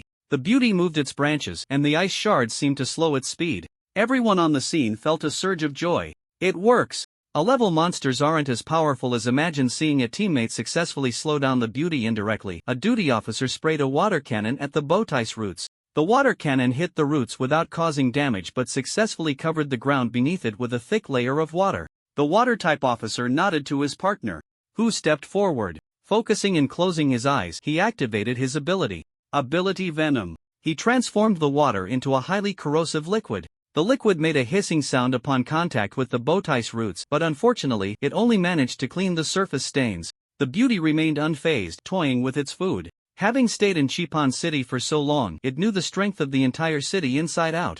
It even moved its roots just to clean off the blood and flesh left from devouring humans. Such a provocative act did not anger the duty officers present. Instead, they all revealed triumphant smiles. The beauty sensed something was wrong, but it was too late. It felt its body suddenly lift off the ground and began to fall. The ground of the building was corroded by the highly corrosive liquid, creating a large hole.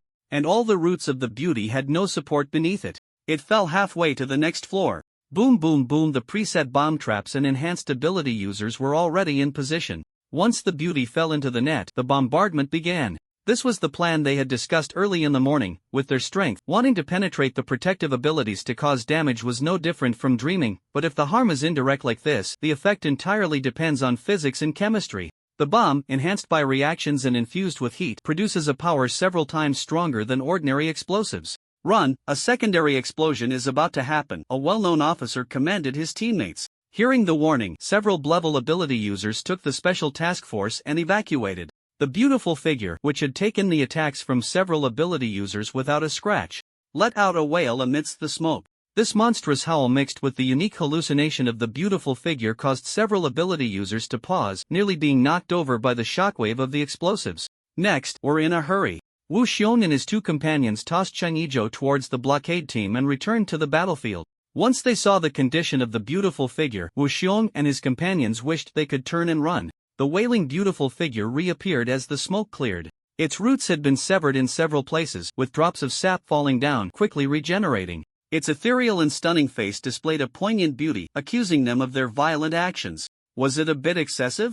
Just as Wu Xiong had this thought, he raised his arm and bit down hard. Just a few severed roots, was that excessive? After examining his mindset and finding no issues, Wu Xiong looked at his two brothers. His brothers were clearly experiencing the same thing as him, aware of each other's enchanting abilities, and they were constantly examining their own hearts. The beautiful figure saw that no one was fooled, and an expression of anger and shame appeared on its exquisite face. "You men who don't understand how to cherish beauty." Its petals began to close layer by layer, its upper body curling into the flower chamber, while its roots extended downwards, burrowing into the ground. Once it took root in the soil, the stem grew rapidly, soon reaching dozens of meters high. After a few breaths, the closed petals reopened, and pollen was ejected into the sky from the flower's center, stopping at a certain height before falling down. The moonlight spilled over the pollen, which shimmered with a soft glow, resembling stars hanging in the sky. Although the function of the pollen was unclear, the enchanting effect of the floral scent alerted the blockade team leader, who immediately made a judgment. "Intercept the pollen, don't let it cross our blockade line. Captain, it's too late." The crowd evacuating was packed tightly, yet they still nervously watched the direction of the battle, fearing that something would happen to the task force and they wouldn't have time to escape. Suddenly, sparkling lights flickered in the air, consciousness stagnating here. So beautiful. The beautiful figure's unparalleled visage lingered in their minds. They stared blankly, fixated on the beautiful figure in the sky, and began to turn back in unison. The blockade team was pushed back by the returning crowd, and the team leader frantically commanded, "Secure the scene, don't let the crowd enter the battlefield." The intention was to protect the crowd from the aftermath. Now, the blockade team was being overwhelmed by the crowd, caught in the middle and unable to act. The external task force quickly arrived, with some stepping forward to use their abilities to control the crowd, while others subdued them and pushed them onto a makeshift cart for the logistics personnel to take away. Everything was just starting to get on track, moving in a positive direction. Suddenly, an unexpected change occurred, as crimson roots burst from the ground, ensnaring several citizens and dragging them down. In the chaotic scene, several level ability users found themselves at a loss. "Damn, why is it so troublesome?" One officer muttered under his breath, their moment of pride evaporating in an instant. The enraged beautiful figure didn't take long to sweep away the combined efforts of the level ability users. If it weren't for Lin Song relying on parasitically drawing energy from the beautiful figure playing a crucial role at the most critical moment, they would have long been dead. "Isn't the rescue here yet?" Wu Xiong lamented inwardly. What on earth was happening? The flowers high in the sky continued to exert their influence, the hallucinatory petals and pollen refracting light, the enchanting and bizarre floral scent, and the captivating beauty constantly luring humans closer, with the radius of influence continuously expanding. Chi Chen rode a shared bicycle down the street, noticing the sparse pedestrians and the sweet scent of flowers in the air. As he ventured further, the number of people on the street increased, all heading in the same direction as him. The screens and broadcasts along the street issued urgent notices, urging citizens to stay indoors, lock their doors and windows, and for those with conditions, to wear masks at home. It seemed he needed to hurry. Chi Chen thought to himself, pedaling furiously as he accelerated towards his destination. Things appeared to be worse than he had imagined. Chi Chen looked up at the giant flowers towering over the skyscrapers, muttering to himself, would such a monster really engage in conversation with him? Compared to this 1,000-meter-high creature, he felt like an ant. It was indeed a long way to go. The patrol team, as the official force, should know that luxury cars didn't exist. If they had called him for help, why didn't they send someone to pick him up? He had been so carefree when he set out, but now Chi Chen felt utterly disheveled. He pedaled the shared bicycle with all his might and finally arrived at the sight of the beautiful figure. The scene was a mess. The battle between the ability users and the beautiful figure had expanded dozens of times compared to before, and they had no time to consider whether ordinary people had evacuated. Other level ability users from Chipan City took a long time to arrive. However, they were always hesitant to provide support, their strength far inferior to the battle-hardened members of the patrol team. And they quickly joined the ranks of the severely injured. These injured members did not evacuate the scene, they supported each other, providing assistance to those in the field from a distance. The patrol teams stationed across various locations were busy dispatching personnel to rescue humans attacked by the ground roots. Suddenly, the roots that were still attacking humans stopped and retracted into the ground. The patrol teams across the city saw the beautiful figure, which had been over 1,000 meters tall, begin to shrink, the massive flowers gradually disappearing from view. Smiles appeared on their dust-covered and blood-stained faces, igniting boundless hope within them. The young patrol member pointed at the beautiful figure and exclaimed, "Master, look! Isn't it true that the beautiful figure was dealt with by an A-level ability user? What a ghost!" The older patrol member tapped his head. "So many citizens are listening. You need to be responsible for what you say." The young patrol member covered his forehead. "I was just saying, no need to hit me. You inexperienced kid, open your eyes and look carefully. They are preparing for battle." "Then why are they shrinking back? Are you stupid? With such a large body, if they can't win, they won't be able to escape. A-level ability users are not to be trifled with." Oh. In the center of attention in Chipan City, the morale on the scene surged. The level ability users who had been holding their ground felt the dawn of hope. Unlike the citizens who might not notice the strong figures in their city, these level strong users had channels for gathering information, and the name of Jin Tong was known to all among them. Initially, they were unsure of Jin Tong's strength, but now they were very certain that Jin Tong's power was definitely above a level. After stopping the shared bicycle and confirming that the app showed the billing had stopped, Chi-chan met the expectant gazes of the crowd. "Why are you looking at me? The A-level ability user is over there." If he had known the A-level ability user would arrive so early, he wouldn't have rushed. Chi-chan turned his gaze to the despondent man who was on the same path as him. He looked to be in his 20s or 30s, with pale skin, and his walking posture matched his expression of utter despair. Every move Chi-chan made drew reactions from the crowd, and they followed his gaze. Nothing there? What was Jin Tong looking at? Rarely under the scrutiny of the crowd, Shueishirzong unexpectedly returned Chi-chan's gaze. Someone was able to detect his presence. This person's strength was definitely not weak. With golden eyes, he appeared to be around 17 or 18 years old, and his looks were extraordinary. So that's it, he was the descendant of the hidden family mentioned by his sister, Chi-chen. The beautiful figure also turned its head towards Shueishirzong, softly saying in a tender and charming voice, "So there's another person? I'm truly honored." They dispatched 2 A-level ability users directly. How did I not notice them being so close? These two have considerable strength. It seems we're in for a tough battle, the crowd gasped. They hadn't seen anyone, but the beauty and the golden-eyed one wouldn't team up to deceive them. They held their breath, focusing intently. Indeed, they spotted Shueishirzong in the same position as before. 2 anomalies, 3 A-level powers. Although they hadn't made a move yet, the level abilities were already too afraid to breathe heavily, fully concentrated on the scene. Chang Yizhou noticed a sound coming from his earpiece. It was Director Guo's voice. "Have the A-level abilities arrived?" Chang Yizhou, positioned farther from the field, replied in a low voice, "Both of them are here."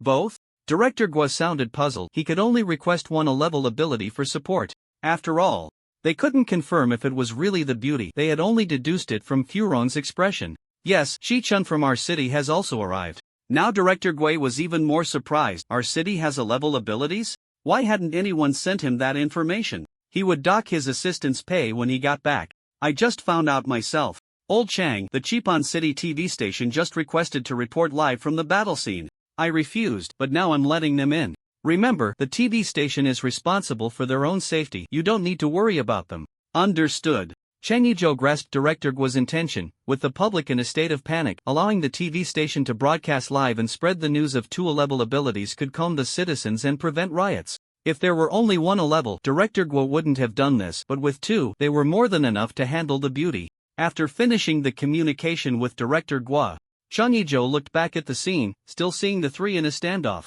Why isn't the golden-eyed one making a move? Why are these 2 standing still? I also want to know why you aren't making a move. Ever since gaining abilities, Chi-chen had studied a lot about combat. He was no longer full of flaws. Since they weren't planning to act, it was his turn. If he didn't show off now, when would he? "Do you want to start first? If I join in?" He spoke slowly, pausing at the key part of the latter half, his tone rising as if he were about to say something interesting. "Things will get very boring." Chi-chen's words broke the deadlock. The beauty chuckled lightly at this, her beauty fully showcased in front of the camera.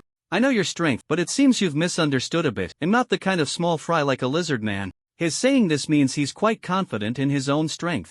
I still don't know what the lizard man has guessed right. It seems the hint is about the eyes? It lurked within human society, naturally keeping an eye on which strong individuals could threaten its life. Although Chi-Chen made it wary, it wouldn't just turn and run. The beauty twirled her finger around her long hair, smiling charmingly, sending a flirtatious glance at Chi-Chen. If you are willing, we could turn our dry cloth into fine silk. How about I become your wife? The kind that will never part in this life and the next. Engaging in banter was not within Xue Shizong's area of expertise. He stared at the person and the monster with dead fish eyes. Clearly, it was a three-person movie, yet he was living up to his name, disappearing in this conversation. That's not impossible, Chi-Chen immediately agreed. The people on the scene and the citizens watching the live broadcast all tensed up.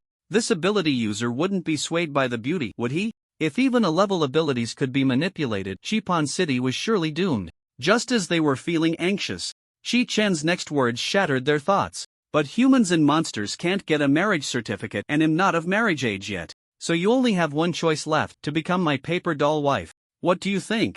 Chi-Chen had stayed up late reading numerous novels and comics, trying to glean some flirty lines from them. Although the results weren't particularly significant, he still had a winning secret weapon: 100 ways to communicate with people, borrowed from his mother through dialogue. Like a large sieve, he inadvertently leaked information, allowing the monster to fill in the gaps. This was his battle plan. The beauty heard the keywords and began searching her mind for related abilities. Paper figure wife?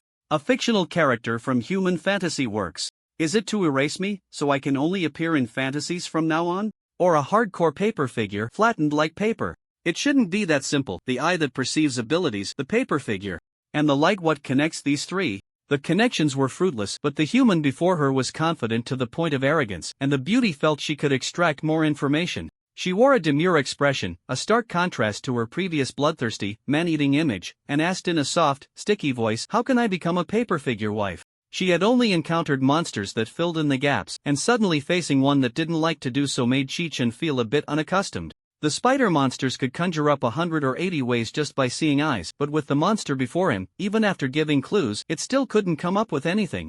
This batch of monsters was lacking.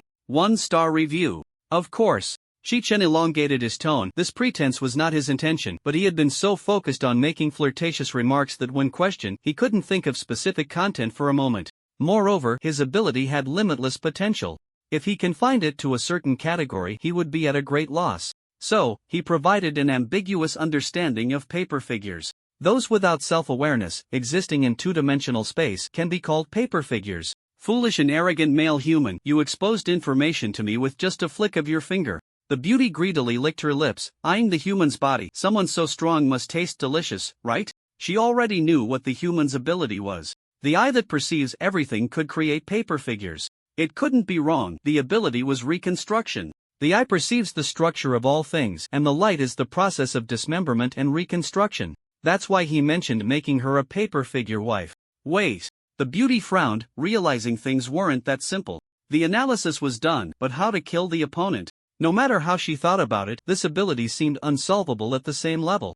Especially since she was just an illusion-type monster without strong offensive means. Most importantly, the opponent completely countered her. Could an eye that perceives everything still be affected by illusions? Hiss. With such strong power, she could walk sideways. Did you misunderstand something? Hearing the bowtie's thoughts, Chi-Chen's eyes had unknowingly changed to a pale golden color, and a cluster of starlight, sharp as blades, gathered at his fingertips. I never said I was an A-level ability user.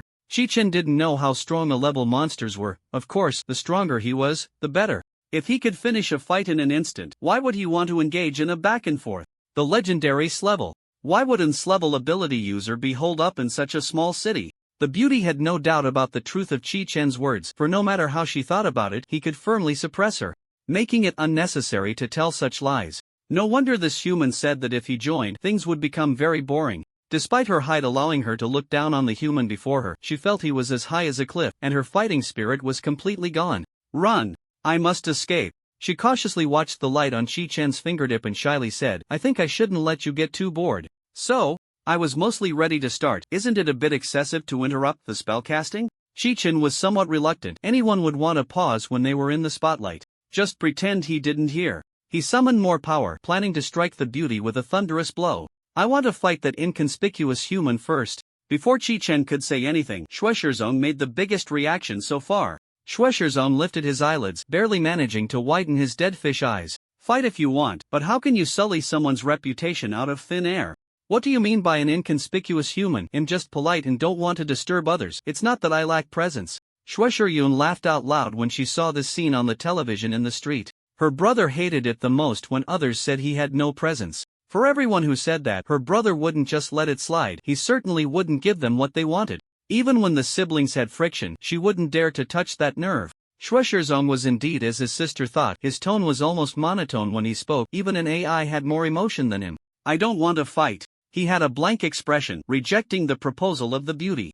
Chi-Chen raised the small light ball again, preparing to cast a spell. He had been itching to do something for a long time. Wait. I can fight with someone else. The beauty, in a moment of desperation, extended her left hand, her face showing a sorrowful expression. Some level ability users, who were indulging in wine and pleasure, felt pity and stood up one after another, wanting to be the hero to save the beauty. However, Chi-Chen had no intention of wasting time with it. Holding his hand up for too long was tiring, and interrupting the spell would be impolite. The inorganic metallic light shone brightly. The scene wasn't grand, but it was devastating. The beauty was engulfed by the light, and the hard shell that dozens of level ability users couldn't inflict even a minor injury on just moments ago dissipated into the air upon contact with the light. During the process of vanishing, the beauty didn't even notice where on her body had disappeared. She looked down in confusion, wanting to check where she was injured. The light illuminated her head, and the last part was also covered by the light. Moments later, the light gradually diminished, and a piece of paper floated down from the air.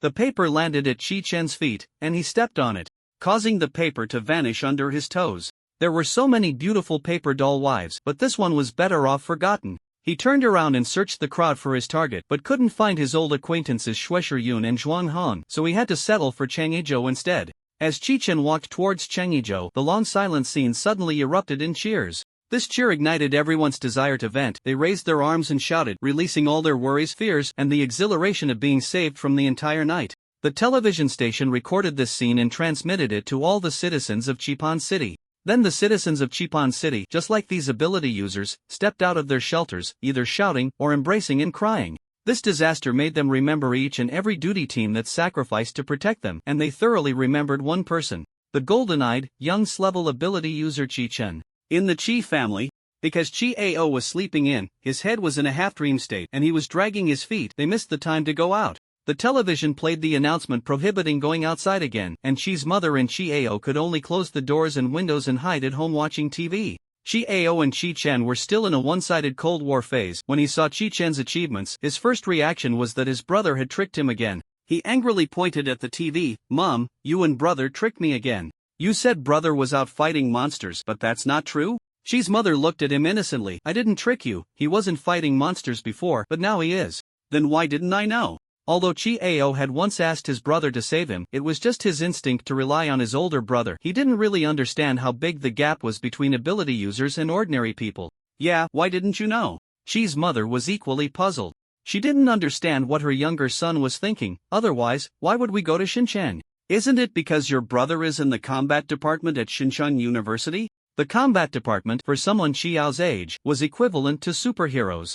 Chi-Ao quickly transitioned to the idea that the combat department meant fighting monsters. He was so stunned he couldn't speak, yet he was too proud to admit he wasn't smart enough. He could only silently squat in the corner, feeling withdrawn. While Chi-Chen was talking to Chang Yizhou, 3 people in the distance were watching them. "Brother Xiong, should we go up?" Song Jing looked around, mumbling, "At least we should take some credit. We put in quite a bit of effort tonight." Xiong glanced around. Seeing that no one was approaching to disturb Chi-Chen, he finally gritted his teeth and made a decision. "No, we can't go." "Why not?" Song Jing and Kong Anji nearly jumped up, wondering if their older brother's head had been bewitched by a beauty. "The Chi family will inform him of our contributions, and young Master Chi is tired tonight. If we go over now, it would just be a waste of time, wouldn't it?" "Tired?" Song Jing and the others were somewhat puzzled. Could moving a few fingers be considered tiring? But since their older brother had spoken, they could only comply. If it weren't for Brother Xiong's careful planning, they would have missed their last chance for a remedy. Young Master Chi's own strength had already reached this level. If they chose to run away, next year on this day would likely be their Memorial Day. Meanwhile, Chi-Chen, who was being watched by the 3 of them, was troubled about where to stay tonight. He had originally hoped that by cooperating with the duty team, he could naturally rest for a while at the duty office. Unfortunately, Team Chang said there was nothing else and they would write the report themselves. So he didn't need to worry. Now, he couldn't rely on public transport, and Chi Chen's gaze fell once again on the shared bicycles. Was he really going to have to ride back? That was too pathetic. Suddenly, he had a bright idea and looked towards Xue Shizong. This young master had arrived at the same time as him, and he knew where Xue Shizong's luxury car was parked. He quickly walked a few steps closer to Xue Shizong, taking the initiative to get friendly. You must be Team Xue's brother, right? Thanks to your sister for taking care of me. Xue Shizong half-lidded his eyes and spoke in his uniquely steady tone. Not at all, you've helped Xiao Jun quite a bit, I should be the one thanking you. How about I give you a ride? We can chat on the way. After rushing over in the middle of the night and ending up doing nothing, Xue Shizong felt particularly exhausted and just wanted to find a place to lie down. But he couldn't ignore the words of this level powerhouse. Standing and chatting could go on indefinitely, while driving the other person would keep the time within a certain range. This suggestion was like music to Chi Chen's ears, and he unilaterally bestowed the title of good person upon Xue Shizong. He immediately agreed and hopped into young Master Xue's luxury car. Xue Shizong asked for his address and relayed it to the driver in the front seat. Once they were in the car, a silence fell between them. In the end, it was Chi Chen, who was hitching a ride, who took the initiative to break the awkwardness. Have you ever been to Shin City? You'll be going to Shin City University to study soon. By the way, I haven't thanked you for helping me secure a spot. It's just a small matter. Shin City has a large population and many high-level ability users, making it relatively safer than Shipon City, but there are also many family powers. Understood. The implication was that people were more terrifying than monsters. High-level ability users could harm others in secret, making it hard to gather evidence. And without evidence, the authorities couldn't intervene. They couldn't just cause greater casualties in the city. Thus, many ordinary people, after being harmed by ability users, chose to join anti-ability organizations, whether to collaborate with monsters or to worship them, in any case opposing the tyranny of ability users. In fact, the vast majority of ordinary people defaulted to the idea that heroes should receive more benefits, but this was only as long as it didn't touch their personal dignity. Some ability users, however, wanted to cross that red line. Mid to low-level ability users could still be controlled by the authorities. But high-level ability users knew better how to navigate the edges of the law. This was Xue Shizong's subtle reminder to him to be cautious of the powers of various families. But I assume you already know this. I've said too much. No, I don't. Chi Chen considered himself a self-taught novice. Apart from some information that ordinary people also knew, the rest was only half understood. If it weren't for Xue Shizong's reminder, his impression of Shin City would have been limited to it being a big city with many ability users, safer than other cities. Suddenly, Xue Shizong's phone screen lit up. He glanced at it and casually put the phone back. Xiao Jun asked me to check if you plan to change your ability certificate? Change my ability certificate? Was this something worth discussing separately? Chi Chen was puzzled. There must be some internal unspoken rules he was unaware of. Yes. The Clevel ability certificate is too far removed from your actual strength. The Ability Association has raised this issue, and the patrol team cannot refuse you again. Moreover, if Chi Chen's ability certificate had been updated, he wouldn't have had to make a wasted trip today. When high-level monsters appeared in the city, whether from the Ability Association or the patrol team, they had to respond immediately. It was an obligation. Although I don't know why you are living incognito, and I understand you might look down on the subsidies and housing provided by the Ability Association, this is the policy of Long Country, so please cooperate. Since Chi Chen's identity had already been exposed, there was no way for his enemies or monsters to not notice him. Therefore, he no longer needed to keep a low profile.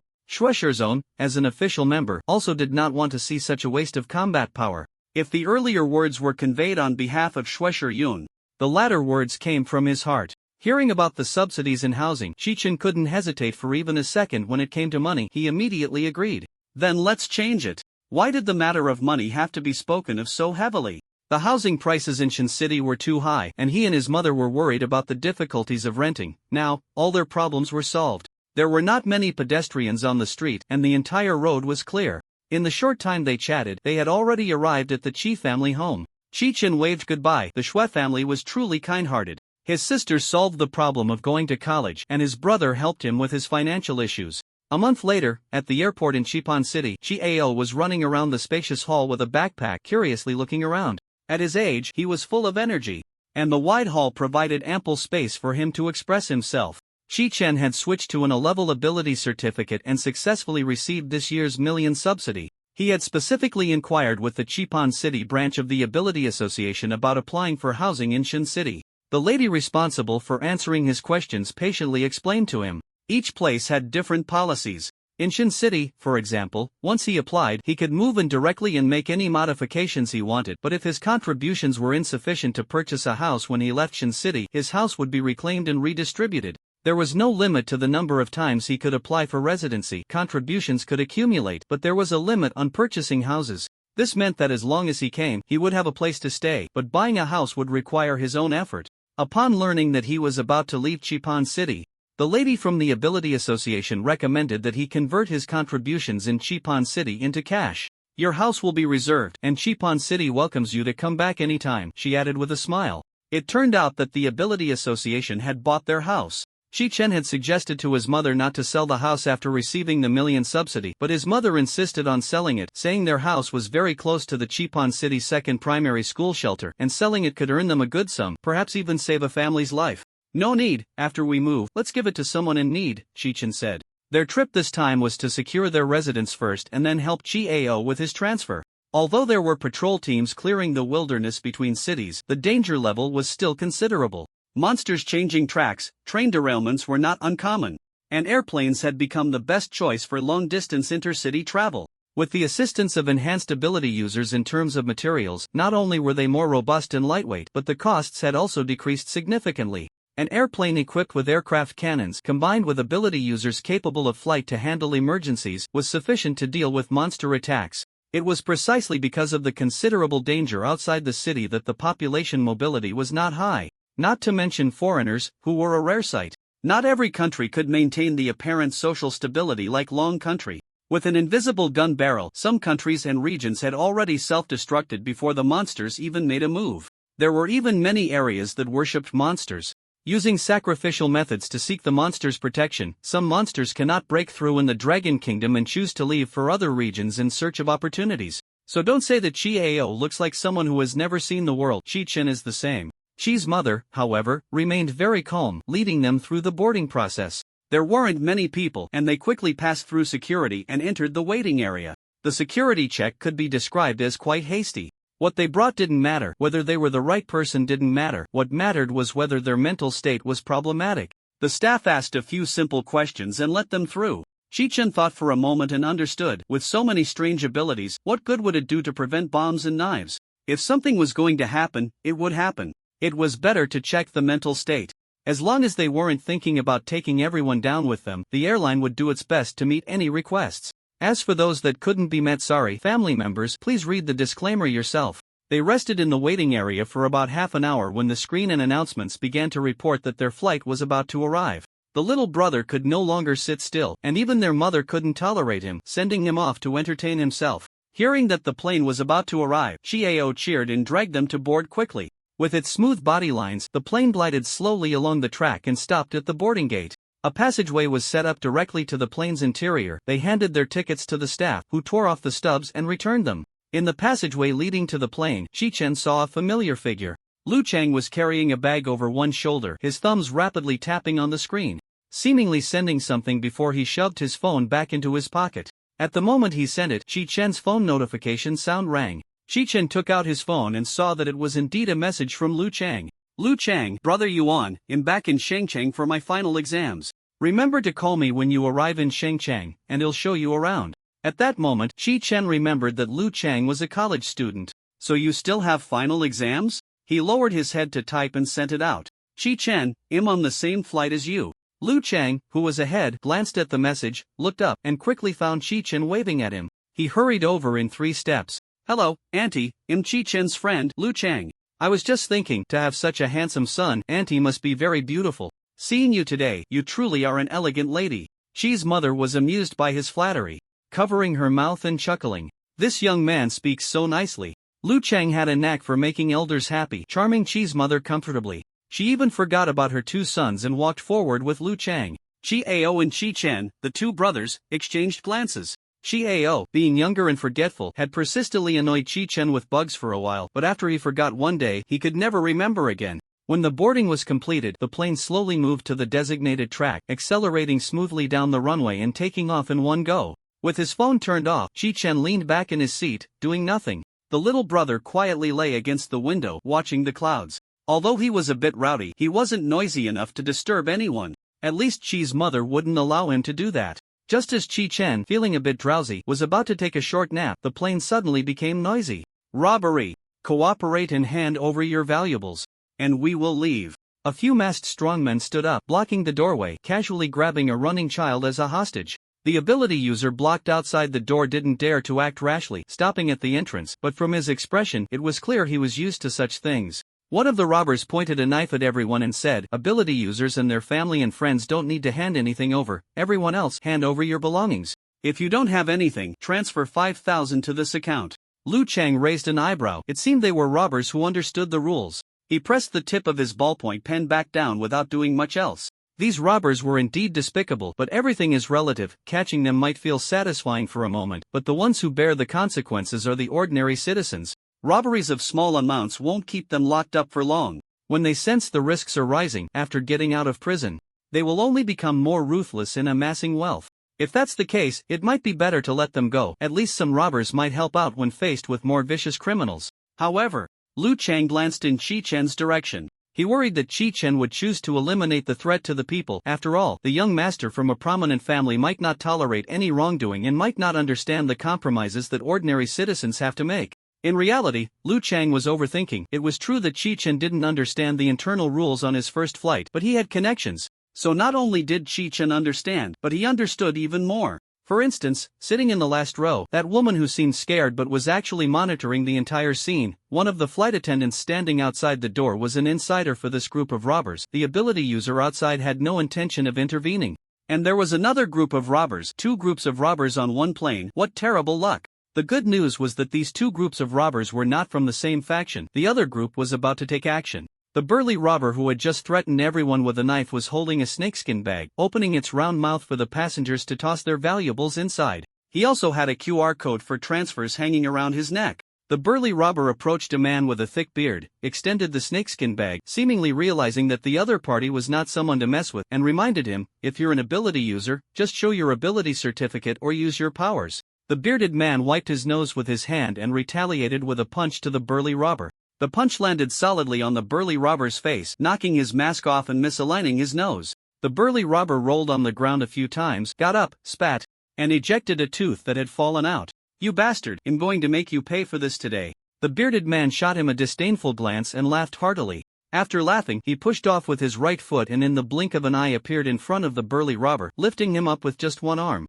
The burly robber struggled like an ant trying to shake a tree, turning red in the face but unable to break free. Another man with thick arms and bulging muscles mocked the burly robber. "How can you be such a weakling as a robber? Go home and drink milk." Other masked burly robbers also closed in. One of them shouted, "Which gang are you from? You don't even know the rules?" The bearded man revealed his blackened yellow teeth, pointing to himself with his thumb. "What did your grandpa teach you about having a big fist to talk about rules?" After saying that, he slammed the burly robber down onto the floor. The floor instantly caved in, and the plane tilted from the force, causing the captain to quickly adjust the balance to stabilize the deviation from the flight path. Some unarmed ordinary people in the area began to scream and retreat. How could one endure being ridden like that? Several burly men cracked their knuckles, their muscles bulging with tension. The ability user at the door could no longer stand by and warned, "If you keep causing trouble, don't blame me for being rude." "What are you going to do? Be rude?" The robust woman who had been sitting still stood up, raising her spiked club and pointing it at the ability user responsible for the plane's safety. The 3 factions were at a stalemate, and the burly robber who had been slammed to the floor was spitting blood, his head spinning. He tried to get up but was stomped back down by the bearded man. This action completely enraged the burly robbers, and they no longer heeded the warnings of the ability user protecting the plane's safety, rolling up their sleeves and swinging at the others.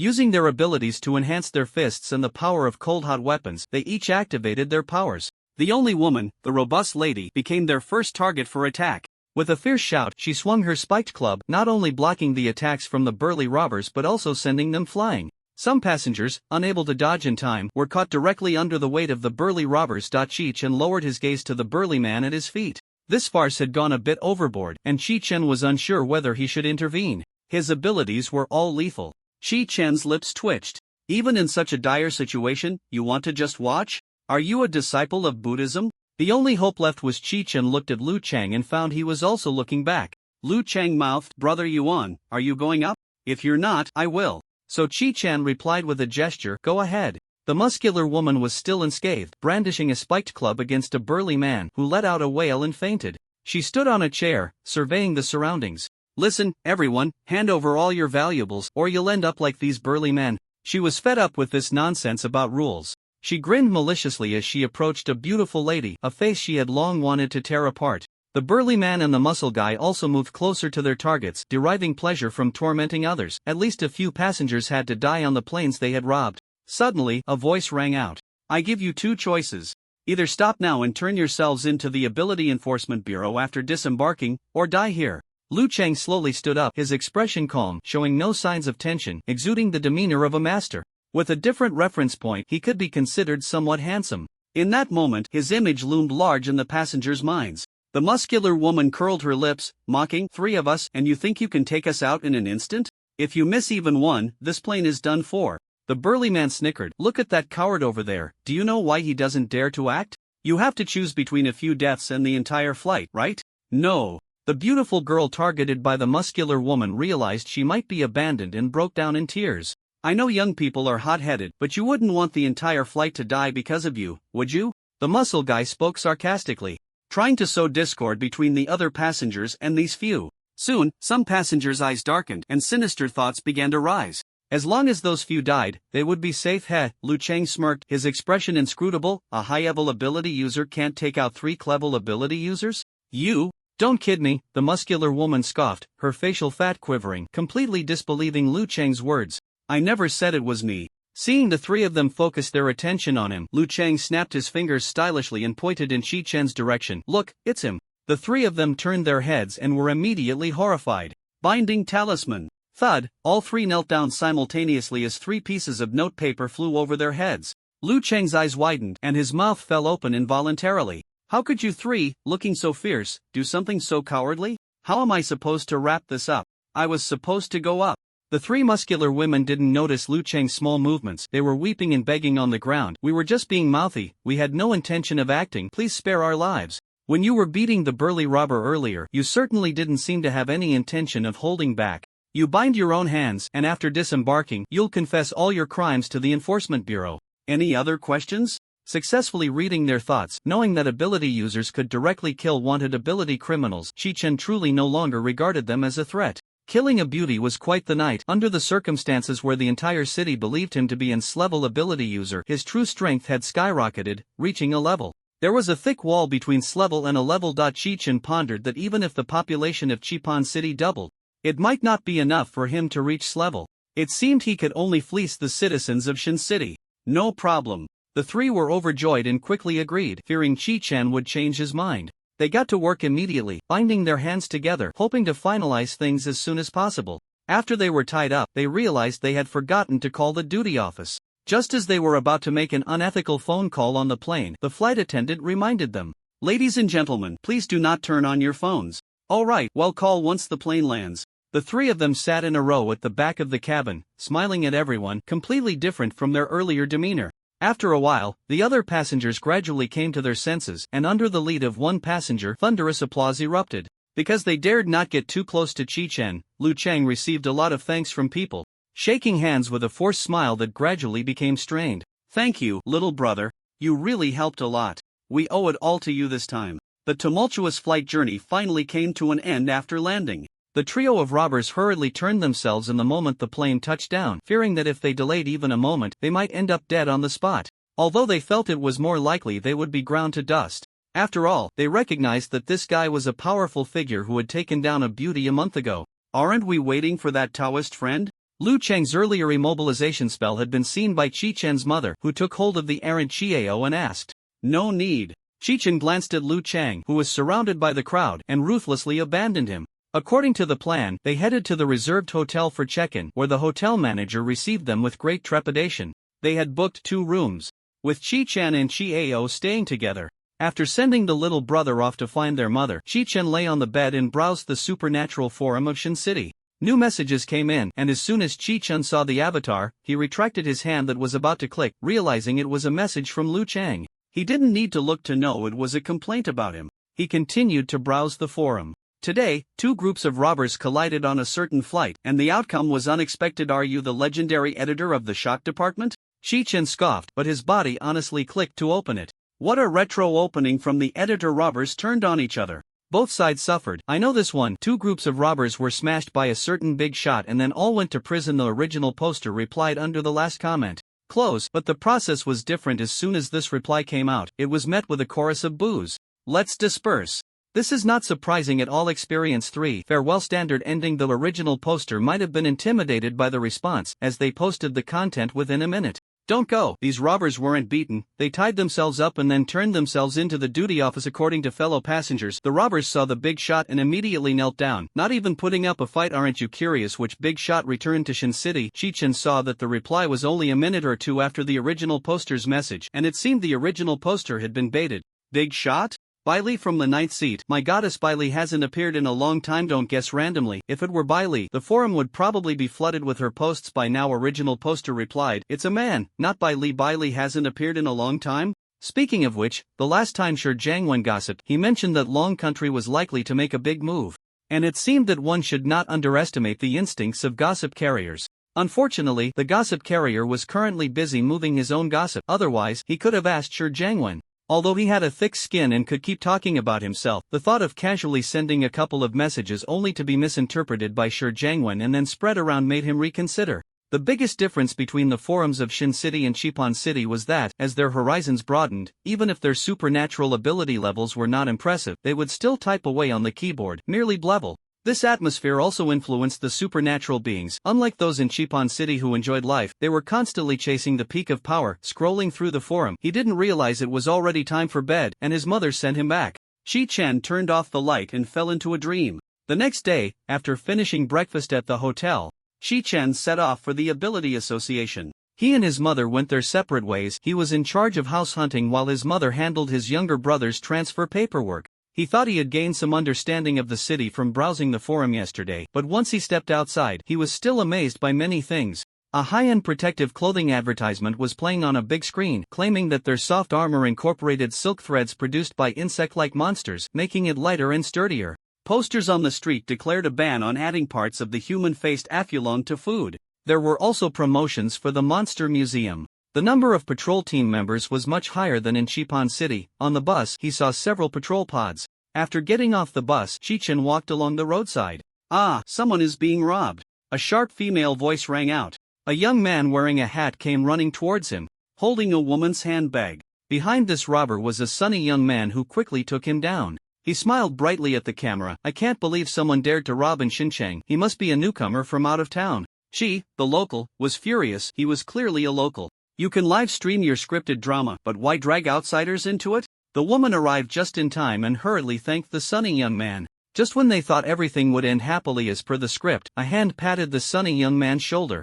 I happen to be on my way. Let me help you take the robber to the patrol office. The sunny young man revealed his practiced smile and waved his hand, saying, I can handle it myself. When he saw Chi-chan's face clearly, his expression froze. Although he didn't know who the other person was, his instincts told him he couldn't afford to offend him. Otherwise, he would subtly imply to the audience that Chi-chan was just a weakling despite his looks.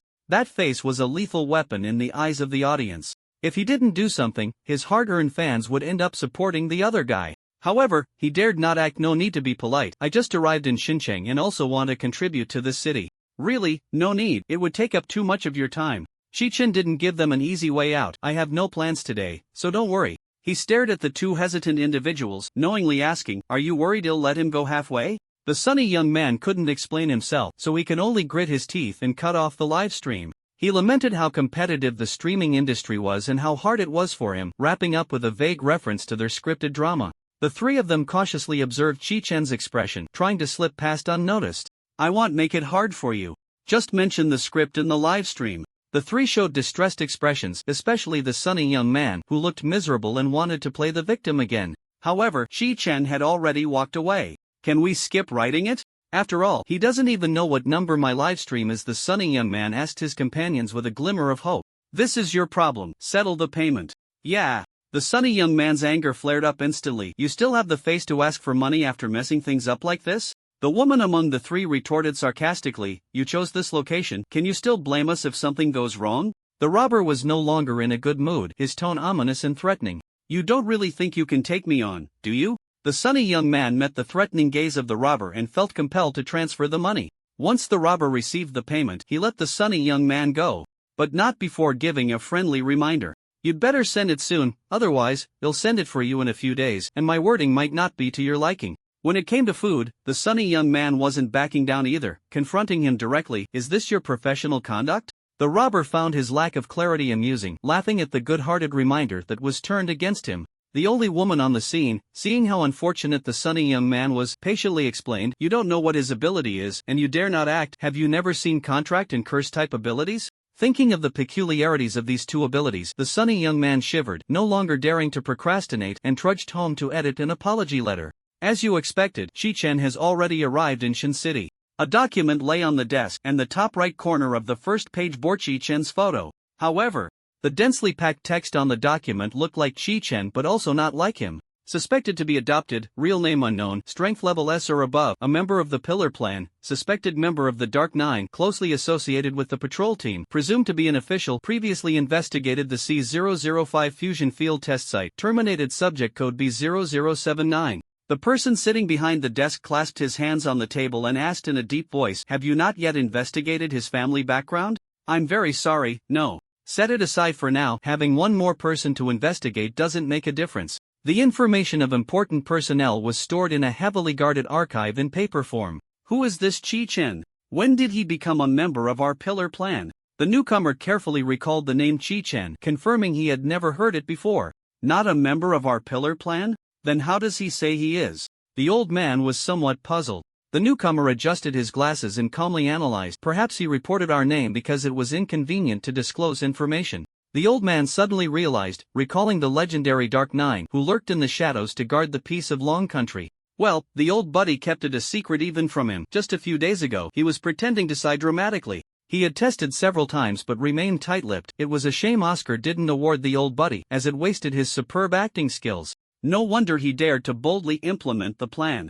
It turned out he was prepared with a backup. Chi-Chen scared off that sunny guy and left. Whether to issue an announcement was of no concern to him. If he truly cared, he wouldn't have let the sunny guy cut off the livestream. Issuing one would also be an explanation to the deceived audience. Although everyone had been online for years and basically knew there was a script, it was just for fun. Don't be fooled by his dramatic crying. The actual impact was minimal. Not issuing one was no big deal either. It was purely a reaction to being AOED, and messing around was genuinely enjoyable. The procedures have mostly been completed today. If you have any questions later, feel free to message me or call. A woman in uniform smiled at Chi-Chen. Despite her appearance only meeting the standard of being pretty, what was rare was her warm smile. "Thank you for your help today."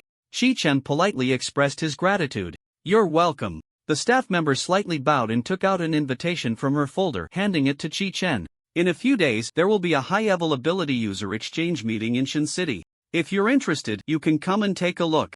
"Okay."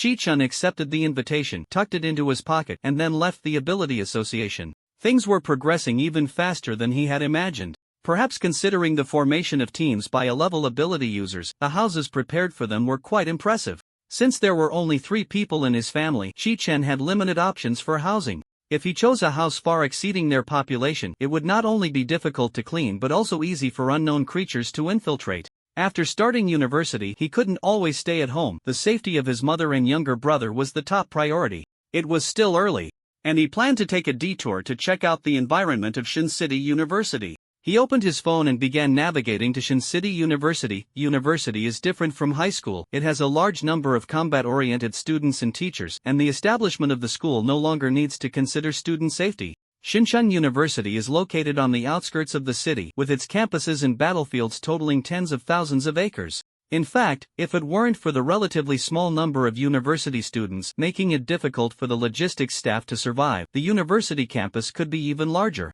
In areas where the duty team cannot reach, land is the least valuable thing. Following the navigation, Chi-Chen stood at the entrance of the East Campus. The grand entrance had the gilded name of Shinshan University engraved on a large stone standing on the ground. There was a clear notice at the entrance stating that the campus ahead was dangerous and that non-ability users were prohibited from entering. The campus security ignored Chichen. Their task was to notify the duty team immediately if any monsters crossed the school. Chichen walked into the campus, where the empty paths were rarely traversed, and the few people he saw were also hurrying along. He arrived at a place with buildings filled with outdoor training grounds and indoor training halls, sporadically dotted with a few high-rise buildings. University students were training vigorously here. With the final exams approaching, the field included students from freshman to junior year, except for those in their senior internships. As he stepped into the indoor training hall, a man on stage struck his opponent with a fist crackling with lightning, sending him flying out of the ring. The man stood on the stage, looking down at his opponent, and slowly spoke, "You have become weaker again." The opponent struggled to prop himself up, leaning against the wall, and replied helplessly, "It's you who has become stronger. You're not getting any younger. Stop being so melodramatic. You don't understand my belief. It drives me forward." The man on stage gazed at his fist, his expression solemn and serious, without a hint of playfulness. "Oh, then go find someone in the top 10 to fight. I support you in climbing to new heights." The man on stage changed his expression in an instant. "I'm not bald yet, not strong enough." The opponent was unimpressed, raising his middle finger. "Get lost. Stop showing off in front of me. The top 10 aren't bald either. Isn't it right before the final exams? If I look for them, wouldn't that be equivalent to undermining my confidence? So you're looking for confidence from me? That's pretty pathetic." The man on stage chuckled, tacitly agreeing with the other's words, taking advantage without being overly annoying. He looked at Chi-Chen. "Are you a senior?" Chi-Chen glanced at his face, which seemed to hold many stories, and felt he wasn't yet worthy of the senior's heavy responsibility. "I'm a prospective freshman expected to enroll this year. I came early to check out the school." The man on stage smiled even more, showing a hint of curiosity. Oh, are you from the Liu family? Or the Liao family? Or the Gao family?" The opponent resting on the floor interjected. "The Gao family is unlikely. Their strength is too far off." "All right, there's also a speed ability user who's particularly good with guns. A speed ability user can hold the title of the top combat student in Xincheng High School." The man on stage gave a thumbs up as he finished that sentence. It is indeed impressive for a speed ability user to reach such a level. In the world of martial arts, speed is unbeatable. Yes, indeed, speed ability users lack powerful offensive means, and most can't even break through defenses, only dealing superficial damage. The situation where someone happily ed for a long time, only to be sent away by a counter-punch from their opponent, happens repeatedly. Chi-Chen said, "You're talking about Xincheng students. I'm from out of town." The man on stage was surprised. From out of town? So early? The college entrance examination results had only just come out, which meant this guy couldn't wait to come to Xincheng as soon as he saw his scores. Hotels in Xincheng are not cheap. Staying for more than 2 months until school starts is no small expense. He exchanged a glance with his companion leaning against the wall, silently communicating. "Damn! I knew he was the evil second-generation rich." After a moment of pause, the senior leaning against the wall stood up and said to Chi-Chen, "In Zhu Xueming, and this is Li Yang. The environment at our school is quite good, except for the occasional monsters that pop up." Li Yang couldn't hold back and laughed. "What kind of nonsense is that? Isn't living in a big villa good enough? Besides, the monsters are barely enough to go around." Zhu Xueming rolled his eyes. The entire combat department of the school was relying on just a few monsters to beat to a pulp, and those who arrived late couldn't even get a share of the output. Speaking of monsters, Li Yang recalled, "Last time I ate a bit more before heading out. And the monster corpses were already divided up." The monsters at Xincheng University were truly in dire straits. Moreover, the corpses of the monsters could even make money? At this, Chi-Chen became interested. "What can be done with the monster corpses?" "It depends. Some cosmetic companies collect pollen and floral scents from plant-type monsters, beauty clinics take the heads of beautiful monsters, and clothing studios gather silk from insect-type monsters, among other things. By the way, aren't you going to learn about the military training content?" Li Yan leaned in, wanting to say that the words were etched on his face. Although he had no desire for it, Chi-Chen still satisfied his curiosity. "Go ahead." With such a dismissive attitude, Li Yang instantly lost interest and said listlessly, "It's nothing special, just like other schools." Zhu Xueming was right. "You really are a dog." Chi-Chen was speechless. Didn't they agree to be polite to each other? He spoke expressionlessly. "Senior, shall we have a duel? I guarantee you'll lose all confidence to take the final exam." Li Yang had just finished beating Zhu Xueming and was brimming with confidence. If Chi-Chen were a sophomore or junior, he wouldn't agree to the duel out of respect for Chi-Chen's demeanor, but Chi-Chen was just a freshman preparing for college, and Li Yang was confident he could win. Facing life and death in the fusion field was a different matter from playing house in school. Such a prodigy, if he didn't take the chance to beat him up while he was still inexperienced, there would be no opportunity once he grew up. He looked down on the world, full of vigor, and declared, "Come. If you want to fight, then let's fight." Moments later, Li Yang's fist slammed against the light wall, electricity crackling against the high-temperature barrier, making a popping sound. Then Li Yang was once again sent flying by the force. "Senior, are you not warmed up yet?" Qi Chen stood still.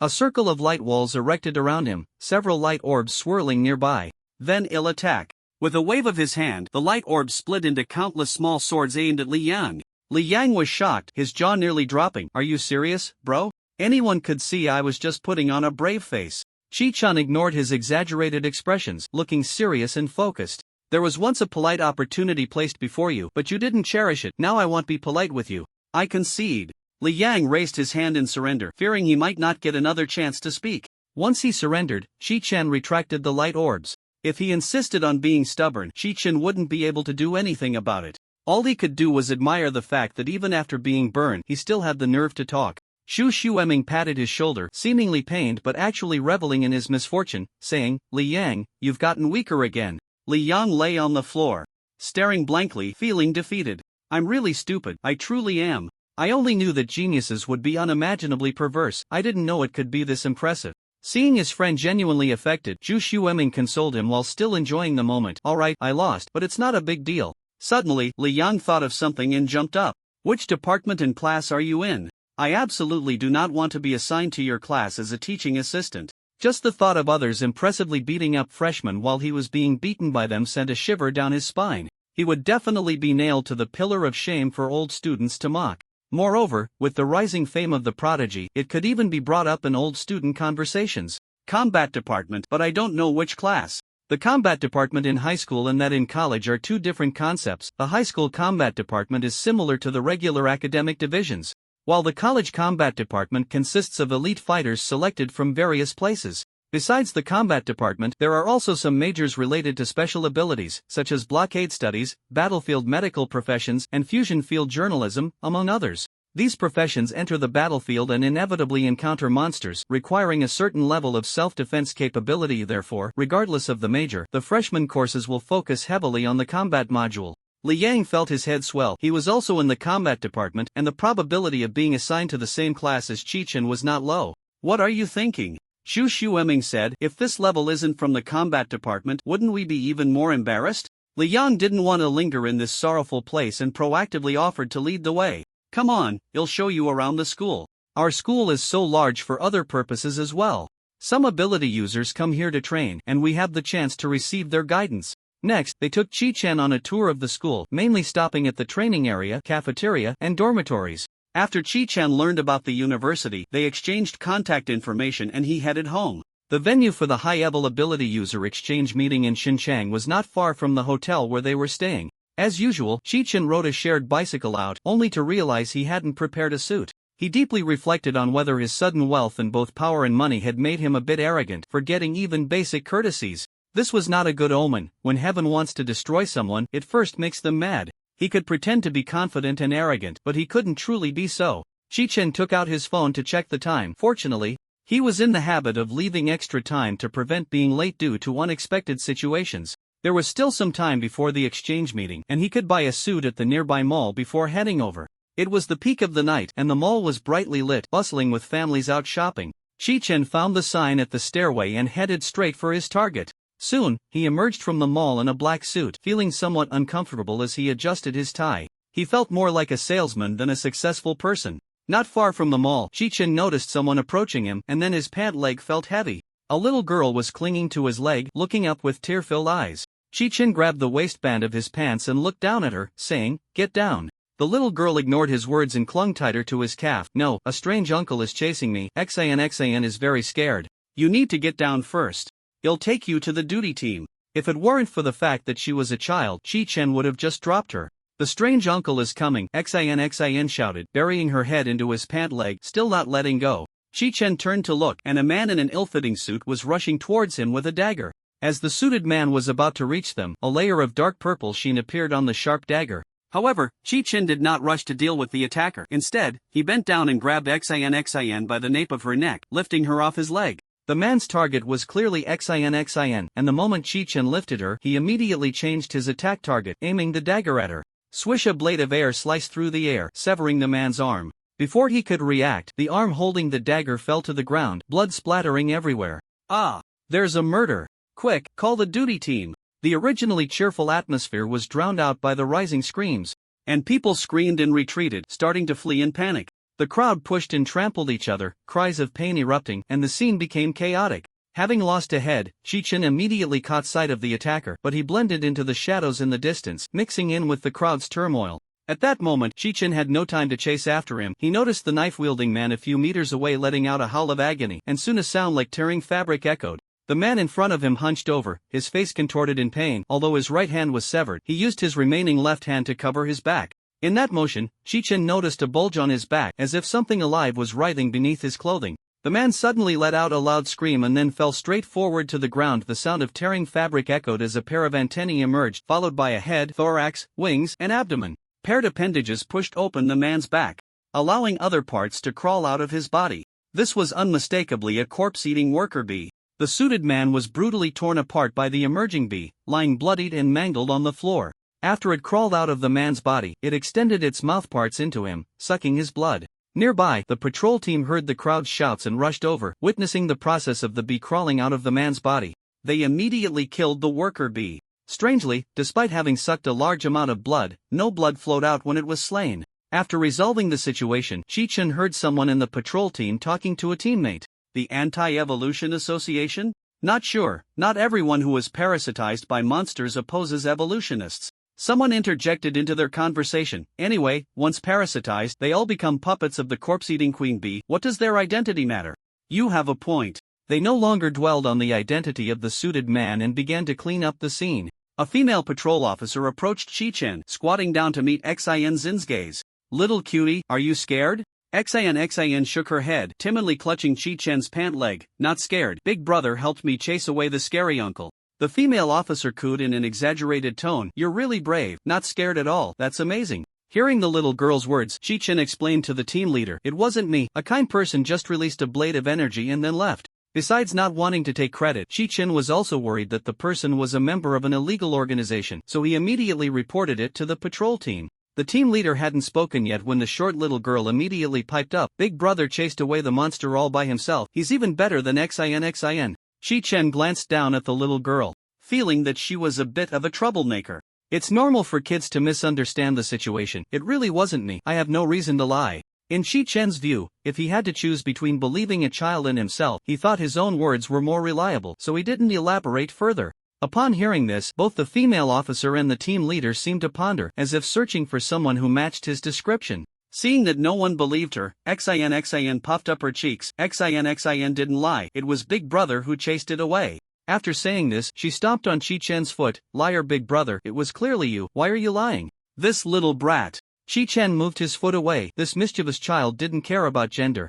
If there's nothing else, can I leave now? With all this commotion, he was definitely late, and he wasn't sure if he could still observe this class evolutionist. The team leader nodded. If there are any questions, we will contact you again. Big brother, you don't want Xin anymore? The little girl pouted, tears welling in her eyes. Xin will be good. Keep it a secret. Please don't leave me. Woo woo woo. The female officer saw the little girl crying so hard she could hardly breathe and shot a disapproving glare at Shichen. This man was so handsome, yet his personality was so terrible, even bullying a child. Just as he was about to leave gracefully, Shichen heard Xin Zin's words and turned back, bending down to look directly into her clear eyes. He was very sure that this seemingly harmless child was being intentional. To prevent his pleasant fantasy about the little girl from shattering further, Shichen decided to take decisive action. Chi family, prestigious lineage, are you sure you want to keep this up? Other children might not understand the underlying warning, but this little girl definitely would. Her eyes rolled around, and she feigned ignorance. Big brother, what are you talking about? Her expression showed no sign of being unnatural. She just didn't notice that her earlier crying and her current feigned ignorance were too disjointed. Even the soft-hearted female officer could see the problem. Shichen remained silent, straightened up, and turned to leave. This time, he left smoothly, without the annoying sound of crying out. He was delayed repeatedly, and when he entered, there was no one else but the security. In the venue, men were dressed in suits and women in elegant dresses, gathering in small groups, toasting and mingling. But some were exceptions. They wore combat uniforms or full armor, and some even donned bizarre outfits. Shichen spotted someone wearing the long-lasting trend of underwear as outerwear. I thought you weren't coming, he heard a voice as soon as he entered. he turned to see a young man leaning against the wall. This young man was also in a suit, but the red suit highlighted his unique personality, and his professionally styled hair looked both fashionable and composed. Noticing Chi Chen's confusion, the young man walked over to him. "That girl, Xue Shijun, asked me to keep an eye on you when I have the chance." "Oh right, Liao Shirquan." Waiting for someone for a long time, Liao Shirquan had begun to wonder if Xue Shijun had a distorted sense of aesthetics. What did it mean that someone who looked much better than him was Chi Chen? She asked for information but then hesitated, saying she couldn't make decisions on her own, so he only knew a name. Although Chi Chen wasn't much better looking than him, he had to admit he was a bit handsome. Cough cough.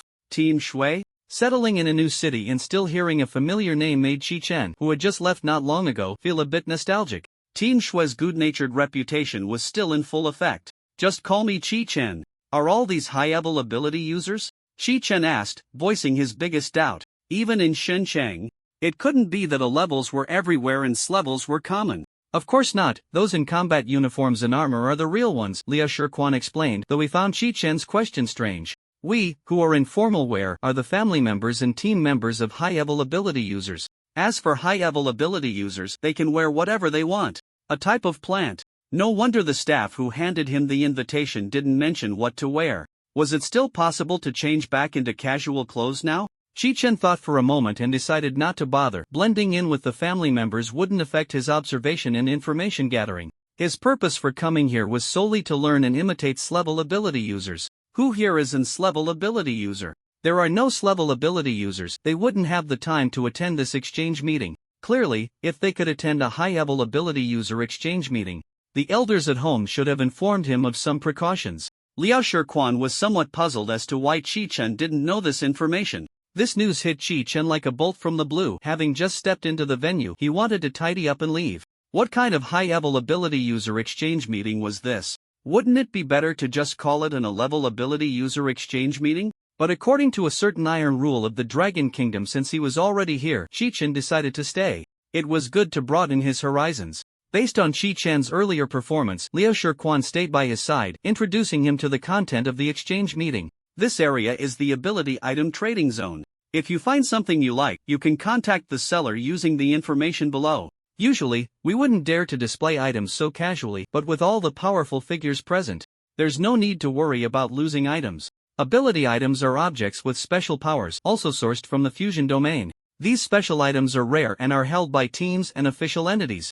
Chi Chen browsed through the ability items displayed in the showcases. There were rings with spatial storage capabilities, clothes with fireproof properties, benches with flying abilities. It seemed that apart from the spatial ring, the rest looked rather useless. Liao Shirquan seemed to sense his thoughts and shrugged slightly. Good items, even if they can't be used immediately, are usually just rented out or traded privately. Chi Chen. What else could he say? He was the only high-level ability user who was struggling this much. But leveling up too quickly with cheats made it normal for the facilities to lag behind. If the mountain wouldn't come to him, he would go to the mountain. Joining an official organization in college. The Dragon Kingdom's officials couldn't possibly refuse him any longer. Joining the duty team requires a university diploma, which is quite a challenge for him. As for establishing a battle team or something like that, first, he needs money, and secondly, if he has money and ability, why would he need a battle team? No matter how many people there are, they can't overwhelm high-level ability users. It's unnecessary. Liao Shirquan fulfilled Xue Shijun's request and introduced the entire venue. However, this was all useless to Chi Chen. It was either a trading area, intelligence exchange, or family marriage. The only gain was that Liao Shirquan was from the same cohort, very likely to become his classmate. As he left the venue, several young men leaning by the window noticed him and began to discuss. Which family is this? Even Liao Shirquan is waiting for him. I don't know, but he's either powerful or influential. What do you think his car is? Bugatti? Bentley? Guessing foreign cars is too much.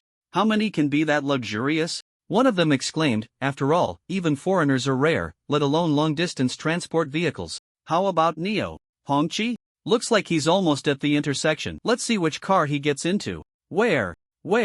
Let me see. The group by the window fell silent after the commotion, remaining quiet for a long time. This young master has a unique taste. Is it possible he comes from an ordinary family? Someone proposed a new perspective. Liao Shikan's friends don't necessarily have to be wealthy, right? Isn't it quite normal for these high-level ability users' children to recruit promising young people to join their battle teams? As soon as this was said, his companions looked at him as if he were foolish. What are you joking about? Take a good look at his aura and say that again. He's practically got Noble Scion stamped on his forehead. When did your eyes go blind? The one who had just voiced that thought found it ridiculous himself.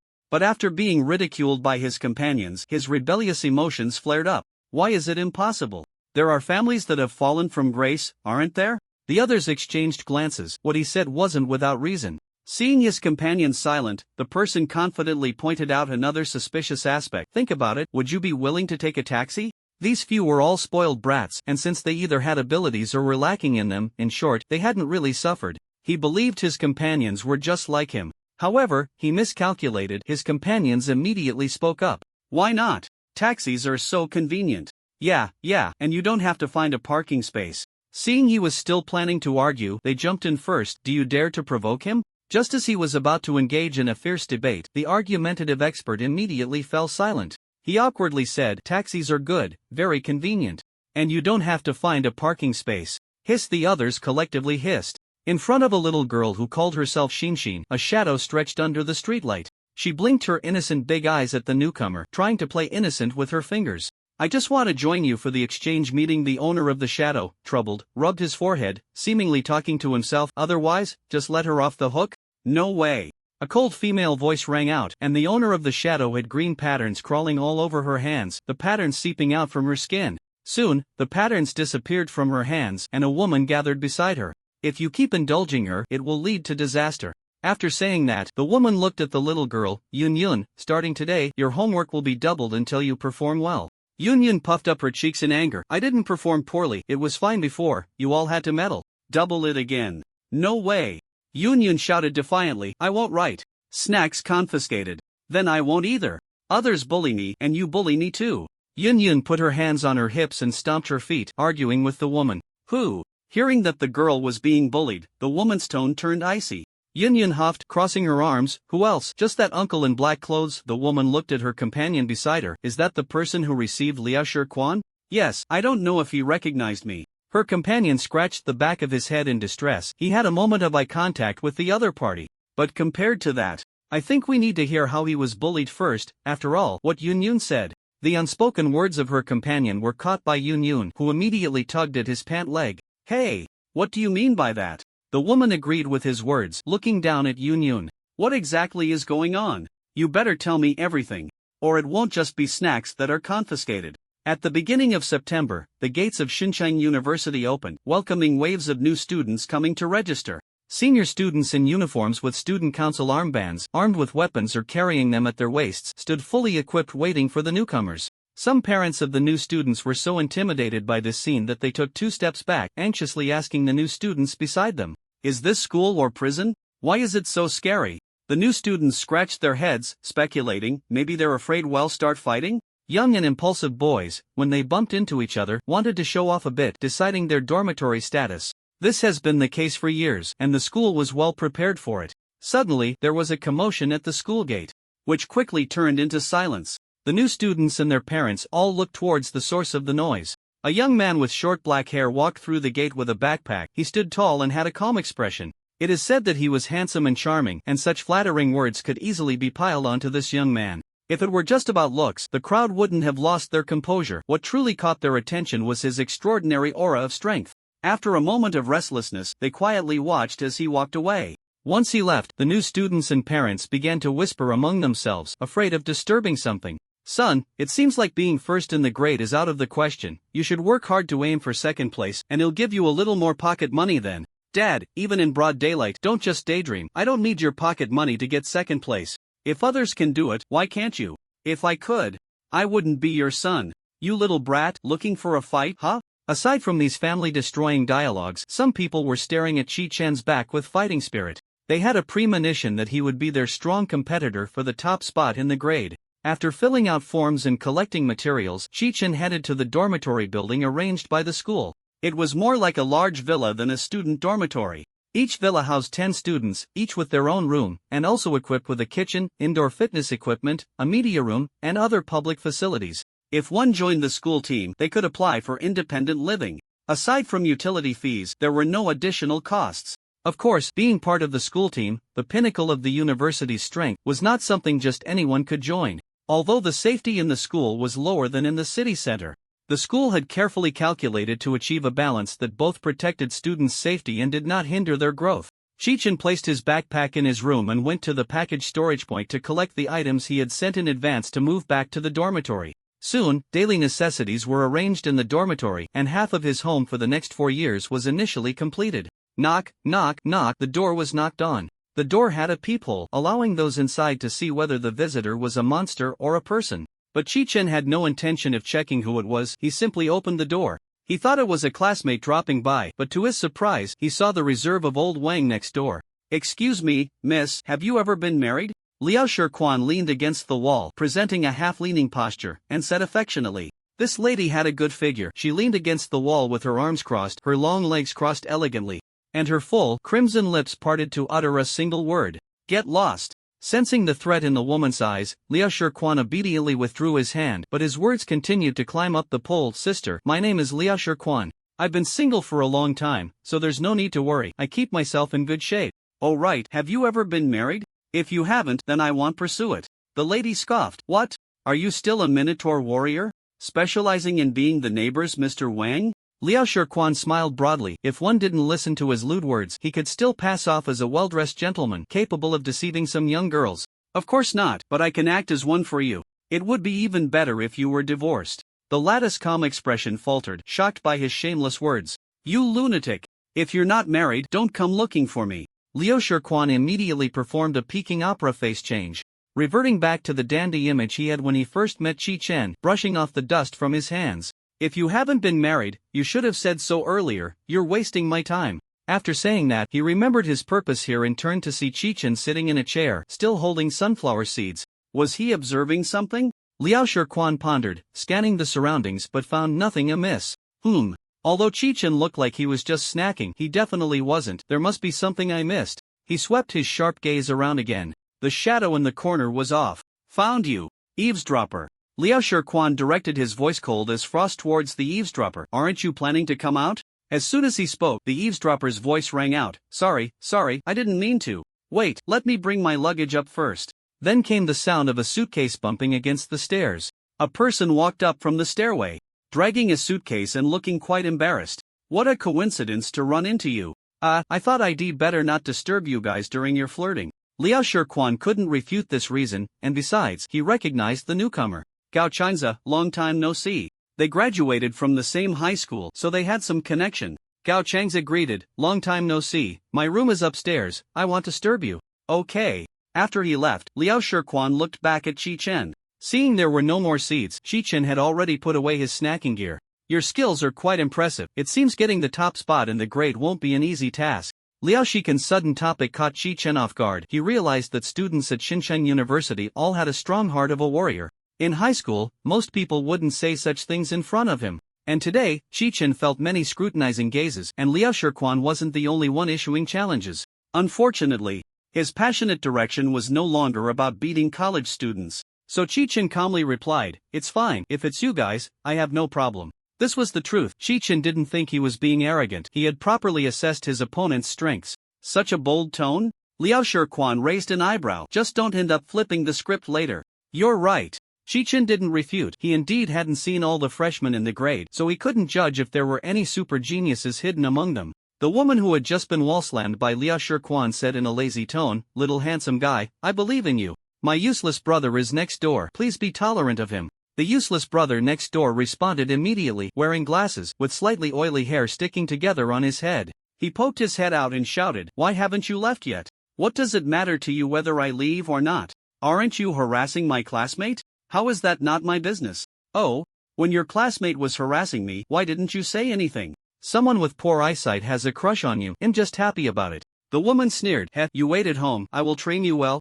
The glasses-wearing boy immediately shut up, highlighting his family's position. In the office of the president of Xinjiang University, isn't it a bit excessive to suddenly request a level superpower assistance for a college student's military training? The president of Xinjiang University, dressed in traditional Hanfu, appeared like an immortal elder. He stroked his beard and said leisurely, "Besides, it's too late for me to apply now." The director of education spread the folder in his hands before the old principal. "Principal, if it weren't for the inability to transfer an S-level ability user, I would have wanted to transfer one." The old principal lowered his gaze to the documents on the table.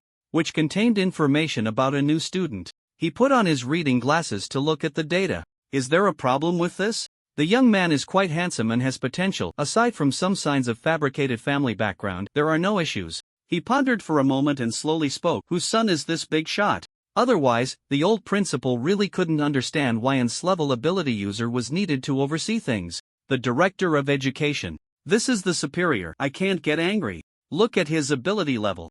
Upon hearing this, the old principal searched through the words one by one, adjusting his glasses that had slipped down. Is there a problem with your data? Pay more attention next time. This is too outrageous, labeling a student as a level. The director of education forced a smile, squeezing out the words through clenched teeth. Principal, this data is correct. Correct? The old principal's reading glasses slipped down again, and his calm facade shattered as he widened his somewhat cloudy eyes. He held the data in his left hand and slapped the document with his right. How can he even get into a university with this level? Doesn't the admissions office review this? Did they just let through data submitted as a prank? I asked the special admissions office, and at that time, his ability level was still clevel. The director of education explained for his colleague while also trying to retrieve the data from the old principal's hands. We entered the information based on the previous data, but today Chi-Chen came to report, and the submitted file and filled out information both indicate he is an A-level ability user. Just in case, I also called the Ability Association to confirm, and the response was also a level. The old principal fell completely silent, flicking his sleeve. Just let him skip military training. The thought of the instructor giving a grand speech to the new students only to be overwhelmed by a sudden attack made military training lose its meaning. The most important aspect of military training is to teach the new students teamwork. They cannot create an environment that requires cooperation from an A-level ability user. Then what about our promotion that everyone must participate in military training? Military training could be postponed to the next cohort, but it absolutely could not be skipped. This was one of the principles they established when founding the school. With Chi-Chen as this exception, how could they refuse the requests of the children of the powerful? The old principal was at a loss for words. The written regulations could not be broken at will. He tapped his fingers on the table, lost in thought. After a while, a spark of inspiration flashed in the old principal's eyes, and he clapped his hands and laughed heartily. We only said that military training must be attended. We never said he couldn't be an instructor. The director of education's eyes also lit up, his face showing surprise. You mean, let him be an instructor? Exactly.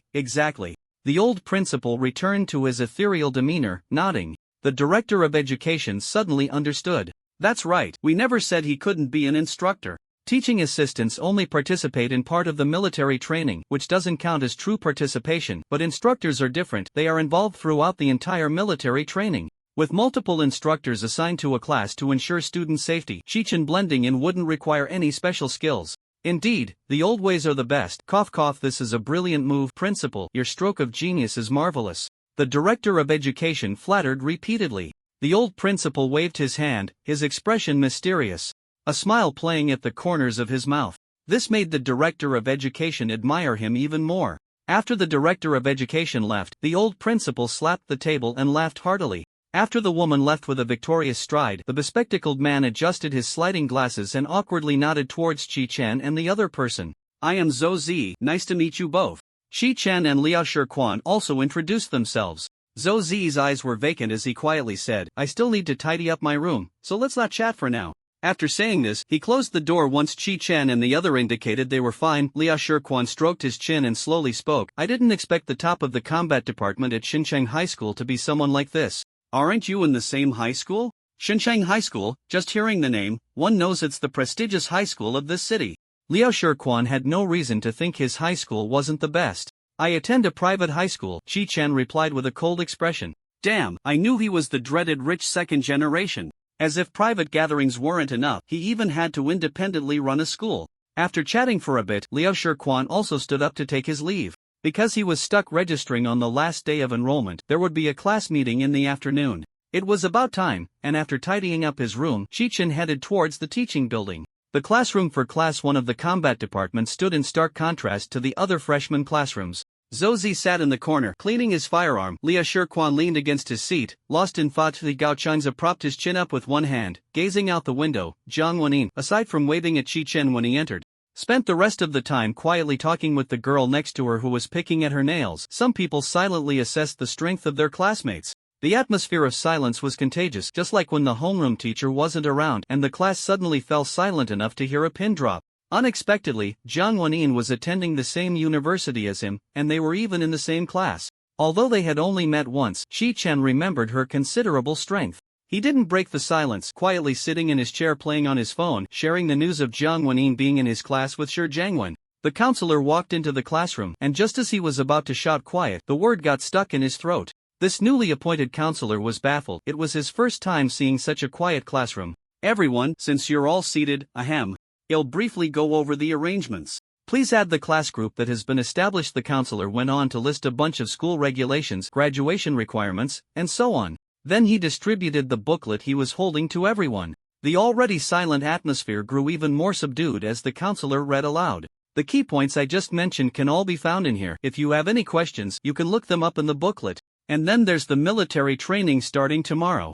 At the mention of military training, all the lethargic yawners sat up straight, waiting for the counselor to speak. The school uniform is available for sale on campus. Make sure to prepare it yourself, and remember to wear it when gathering on the big playground tomorrow. The courses at Shinshan University often involved outdoor training, including field cleaning and activities in integrated areas. Therefore, the school specially designed combat uniforms similar to those of a duty team, requiring students to wear them uniformly during outdoor training for easier management. Freshmen who had done their homework were mostly prepared, and the counselor reminded them once more just in case. If you have any questions, you can ask your classmates in the group. I won't repeat myself. After the counselor finished speaking, he announced the meeting was over, took a few steps with his thermos, then turned back. Who is Chi-chan? Come with me for a moment. The classmates immediately looked around, curious about who this person was that the counselor had singled out on the very first day.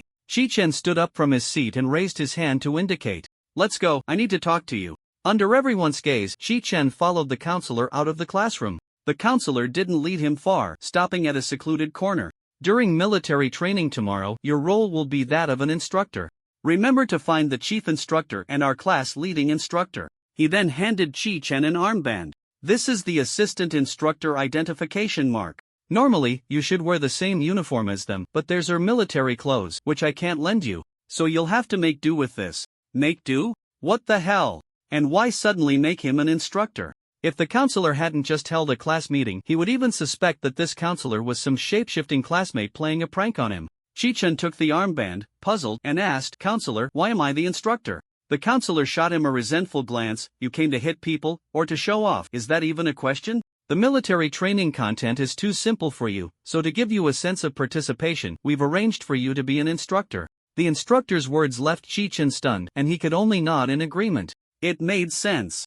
He was just here to get a diploma and join the official ranks. And a level ability user shouldn't be bullying low-level ability users. That just doesn't add up. Sure, bullying low levels is fun for a while, but most people do it on a secondary account. If he directly used his main account to bully low levels, wouldn't he just get banned? After the instructor finished speaking, he hurriedly left. And a level ability user wouldn't run into trouble in an empty teaching building, but as a level ability user, that wasn't guaranteed. Watching the instructor leave, Chi-chan returned to his dorm. He lay on his bed. Perhaps due to the new environment, he found it hard to sleep. His power growth had been average lately, and he was at a loss for how to improve. The official channels hadn't called on him for assistance. Aside from familiarizing himself with skills by grinding small monsters in the fusion field, it served no other purpose. Should he find some online trolls to hype himself up?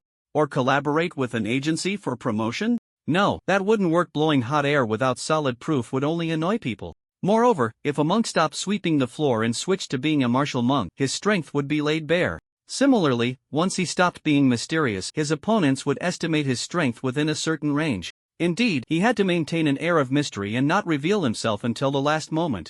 Boss, Shin City University said they want me to bring a class and have an instructor help out. Just back from the mountains, a soldier from the National Defense Army wiped the sweat from his brow after taking off his hat. Just be a decoration. If it bothers you, let me know, and he'll talk to the director. All right. He wanted to complain and send the person back, but the soldier awkwardly fell silent. The next day, Chi-chun changed into his uniform and put on his armband, heading to the large playground for assembly. The instructors hadn't arrived yet, so Chi-chun stayed at the entrance to wait for them to come in, allowing him to seamlessly blend into the group of instructors. The new students on the playground were noisy. The classmates he had just gotten to know had endless things to talk about, from hometowns to families to personal preferences. Chi-Chen put on his hat and sat on a stone stool, bored, waiting for the instructors. With no one around to chat with, he could only pull out his phone and attempt to lurk and eavesdrop. The newly created class group chat was bustling, showing 99 messages since last night. It seems Chi-Chen hasn't come. The instructor called him out alone yesterday. What was that about? Zhou Zi, you live next door, do you know anything? Zhou Zi quickly replied in the group chat. Zhou Zi, I don't know, but I remember he left in his uniform. They continued discussing him. And everything became dull. Just as he was about to reply in the chat to end the discussion, he had a thought. It might be fun to see the surprised expressions on his classmates' faces later. You, come with me. An instructor in military uniform stood in front of him, and just by standing there, he exuded an imposing presence like a mountain. Behind him, over 100 instructors were neatly arranged in a square, their postures straight and gazes sharp, radiating an unstoppable aura. But mountains didn't mean much to an A-level ability user. One punch wouldn't knock down a mountain, but he wouldn't be able to take down skyscrapers either. Therefore, Chi-Chen wasn't intimidated. He stood up and saluted. Following the strange gaze of the instructor who had just spoken, he moved to the back of the formation. Come back, stand next to me. Okay.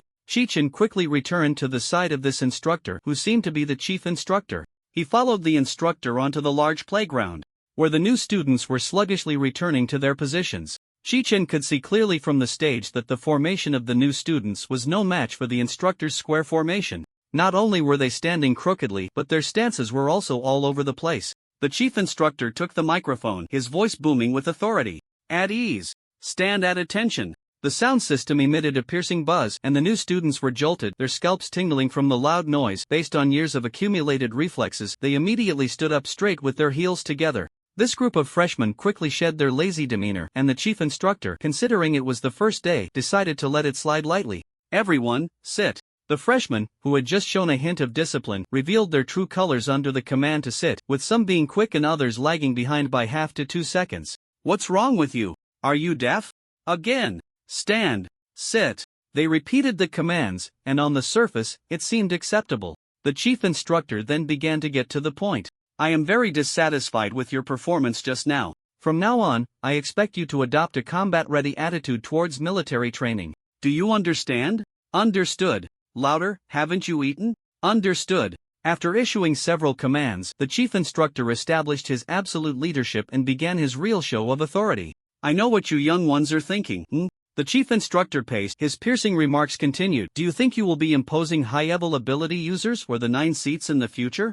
Or saviors rescuing the people from peril? Wrong. From now on, most of you will be team members, support personnel, duty teams, and the National Defense Army. Obeying orders is a strict rule you must understand for your future.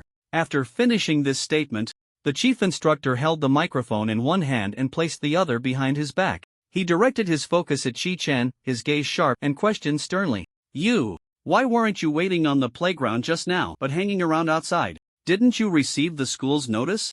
Chi-Chen, who had been lost in thought, snapped back to reality, looking confused and pointing at himself. Who else but you? Because I am the instructor. Chi-Chen could guess with his toes that this answer would embarrass the chief instructor. He tried to rephrase it more politely. Report, instructor, my task is not to stay on the playground. The chief instructor fell silent, and the atmosphere grew tense. What if he was trying to set an example and realized he had made a mistake halfway? At this moment, the chief instructor noticed Chi-Chen's insignia and couldn't help but frown. Why was he here today when there was no need for an assistant instructor? This was so awkward. The freshman also vaguely sensed something, and a chuckle spread through the crowd. The chief instructor, worried about not having a way out, seized the opportunity presented by the freshman and immediately shouted, "Laugh! What are you laughing at? Did I tell you to laugh?" As this classic line was uttered, the freshman instantly fell silent. Otherwise, the next line would be, if it's so funny, why don't you come up and share with everyone? Or, if it's so funny, laugh to your heart's content, don't stop until you've laughed for 10 minutes. Seeing that he couldn't make an example of them, finding someone else would also lose its effect. The chief instructor, noticing the freshmen were so perceptive, lightly let them off the hook and arranged for each instructor to find their respective classes. Each class was assigned a varying number of instructors based on the number of students. For the next month, they would be both instructors and team leaders, leading students into the wilderness and the integration field to hunt monsters. Chi-Chen smoothly approached the instructors of the combat department and joined them. The leading instructor waved his hand impatiently. Why are you still following us? We don't need an assistant today. The instructor said I am an instructor and told me to follow you. You? The leading instructor recalled that yesterday Shincheon University had mentioned sending an instructor in. His mouth twitched. Even though he could see this young man had considerable potential, he was still just a kid. Couldn't he just be a good assistant instead of trying to be an instructor? Which year are you in? Let him lead a small team to practice if he's in his third or fourth year. Let him be a mascot if he's in his second year. Instructor Wang had it all planned out in his mind, but unexpectedly, the other party gave him a surprise. Freshman. The leading instructor doubted his ears. What year? Freshman. This year's new student. The leading instructor was speechless. Where did this rich kid come from, trying to escape military training by even becoming an instructor? The other instructors from the combat class had varied expressions, looking at Chi-Chen with disdain. To remain so calm under the pressure of the chief instructor, they thought he was a promising candidate. The reality was that his privileged background made him look down on everyone else. A genius arrogance felt entirely different from that of a rich second generation. The lead instructor's face darkened as he scolded, "Why aren't you training with the other students?" Despite the strict safety measures in place during military training, there was still a chance of student fatalities. The thought of a student encountering danger and seeking help from the son of a wealthy family who would waste time and not be of any assistance infuriated him. This was a complete disregard for others' lives.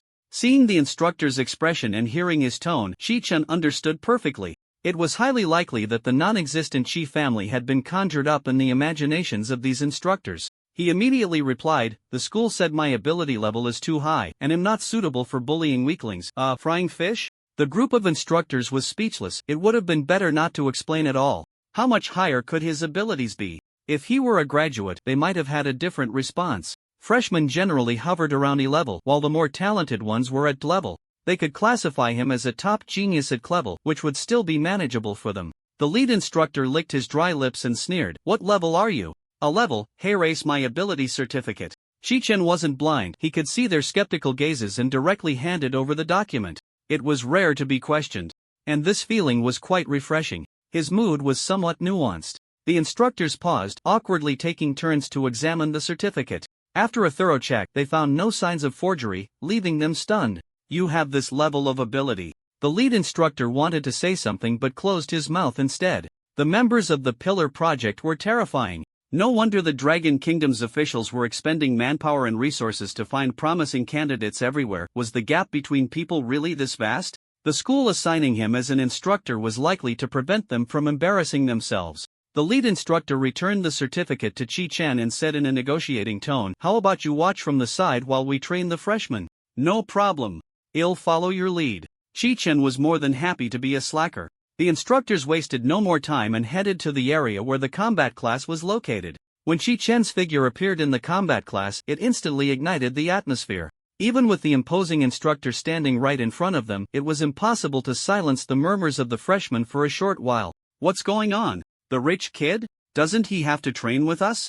The lead instructor had anticipated this scene. He didn't rush to reprimand the entire group but instead stood with his hands behind his back in front of a loudmouthed freshman. "You're quite the storyteller. Why not share it with everyone?" The freshman awkwardly shut up and stood straight. The others, not wanting to be as embarrassed as that student, also fell silent. "My surname is Wang. Just call me Instructor Wang. Those standing behind me are your instructors." This statement caused an uproar. And the freshman turned to look at Chi-Chen. "He's a freshman just like us. Why is he an instructor? If he can be an instructor, why can't we give it a try?"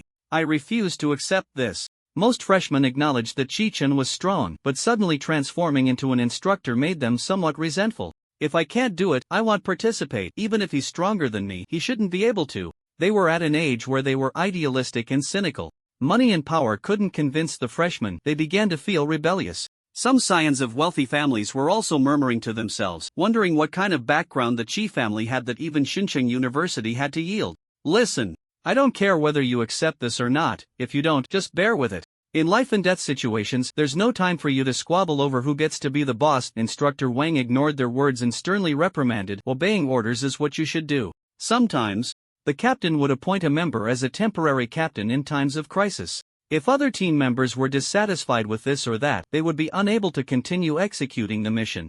Instructor Wang's reprimand was also a form of guidance. Most of the freshmen, completely disregarded, felt a surge of anger rising in their chests, their faces flushed in the heat.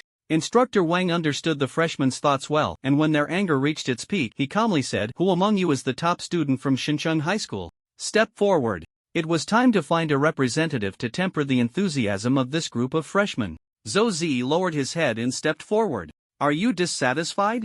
Instructor Wang walked over to Zhou Zi's side, using his authoritative presence to pressure him. Zhou Zi looked sincere. No, I fully comply with the organization's arrangements. Upon hearing this, Instructor Wang paused, realizing the awkwardness of the chief instructor. He chuckled dryly. This little comrade has quite a high level of awareness. That's good. This batch of freshmen was too peculiar. It was truly hard to reprimand them further. Instructor Wang was speechless. He led the combat class students to a certain indoor training facility. Qi Chen and several instructors sat on the ground, watching Instructor Wang correct their standing and sitting postures. The freshmen were all from the combat department and had good physical fitness. They quickly got the hang of it without needing much time. Sit. After issuing the command, all the freshmen sat down at once. Rest in place for 10 minutes and listen to my arrangements for later. This afternoon, you will pair up for battles and our instructors will divide you into teams based on your strengths. After the teams are formed, you will participate in the subsequent military training activities in small groups. A friendly reminder, prepare outdoor survival gear, as each training project will last several days. After finishing, he announced the dismissal, allowing the freshmen to go have lunch and prepare for the afternoon battles. Shall we go eat together? I'll tell you about being an instructor.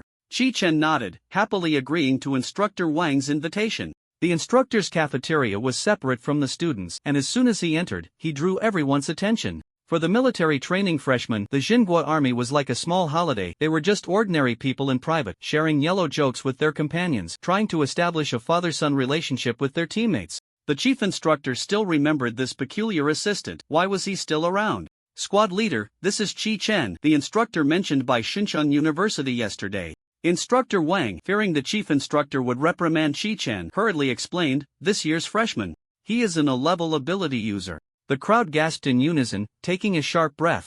The chief instructor almost dropped his chopsticks. Old Wang had not given any prior notice and had blown it up. What a mess. He was sure this rascal wanted to see them make fools of themselves. Instructor Wang and the instructors of the combat class exchanged mischievous smiles, winking at each other and gesturing towards the chief instructor. The chief instructor took a deep breath, barely regaining his composure. This young student is indeed quite accomplished. Too much praise, Qi Chen replied, appearing humble and polite, but a glimmer of amusement flashed in his eyes. The chief instructor, who had publicly reprimanded him, only made him feel more pleased. Successfully witnessing the shocked expressions of his teammates, Instructor Wan was warmly welcomed by them with punches and kicks. When he finally managed to escape their clutches, Qi Chen and the other instructors had already prepared their meals and were seated, waiting for him. Instructor Wang scolded them for lacking team spirit, directly selling him out. However, everyone just laughed and said nothing, showing no signs of reflection. What did it have to do with them that Instructor Wang had been tricked? After the playful banter, Instructor Wang began to explain the upcoming military training arrangements to Qi Chen. After the teams were formed this afternoon, there would be a 3-day team adjustment period set in the school's outdoor training ground. Senior students from the third year would also form teams to enter, wandering within a designated area, acting as monsters to eliminate the freshman teams. A freshman team successfully escaping would earn 1 point, while eliminating a senior team would earn 5 points, and being eliminated would deduct 1 point. The team adopts a points ranking system, and the top 3 teams in the grade can receive rewards. In addition to the team's points, their instructor will score the members based on their performance. Students who fail to meet the overall score across all military training projects will need to retake the exam. Those who still cannot pass the retake will be considered uncooperative with the teaching content and will face expulsion from the school. During the team adjustment period, the instructor has only 2 tasks: to score the team members and, after the adjustment period ends, to correct their mistakes. I understand. Although it is nominally Qi Chen's team, in reality, Instructor Wang, as the leading instructor, will assist, so Qi Chen is not too worried.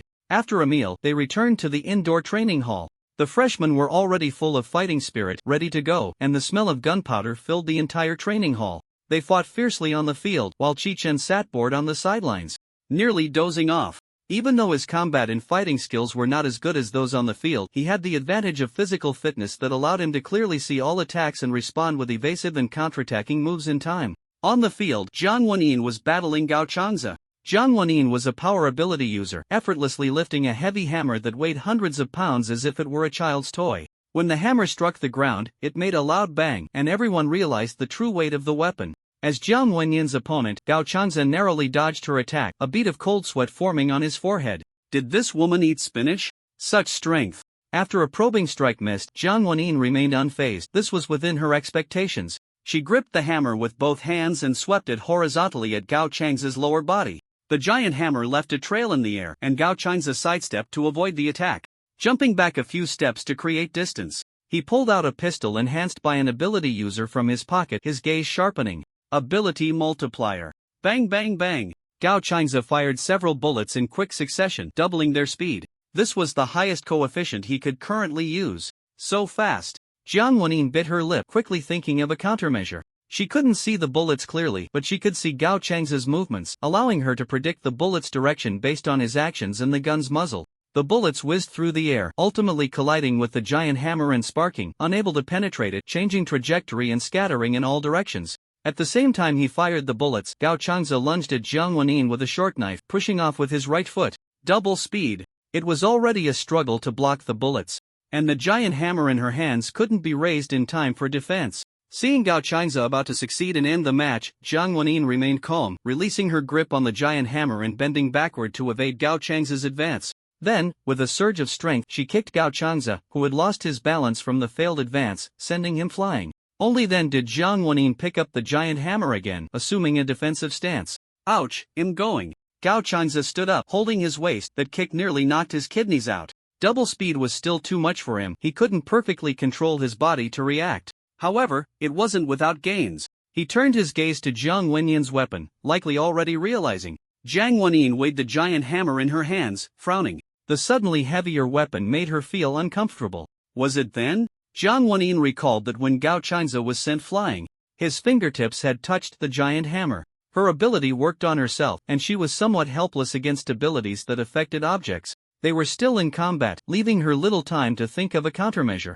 So, she simply swung the giant hammer a couple of times to adapt to the new feel. The two exchanged blows for over a dozen rounds, neither gaining the upper hand. The unsuitable weapon prevented Jiang Wenyin from unleashing her full strength, while Gao Chang's had no way to deal with her. Once close, the giant hammer warned him, its immense power making him hesitant to strike easily. The similar strength quickly drained their energy and stamina. Suddenly, Jiang Wenyin slammed her hammer down onto the ground, a spot she had struck more than once before.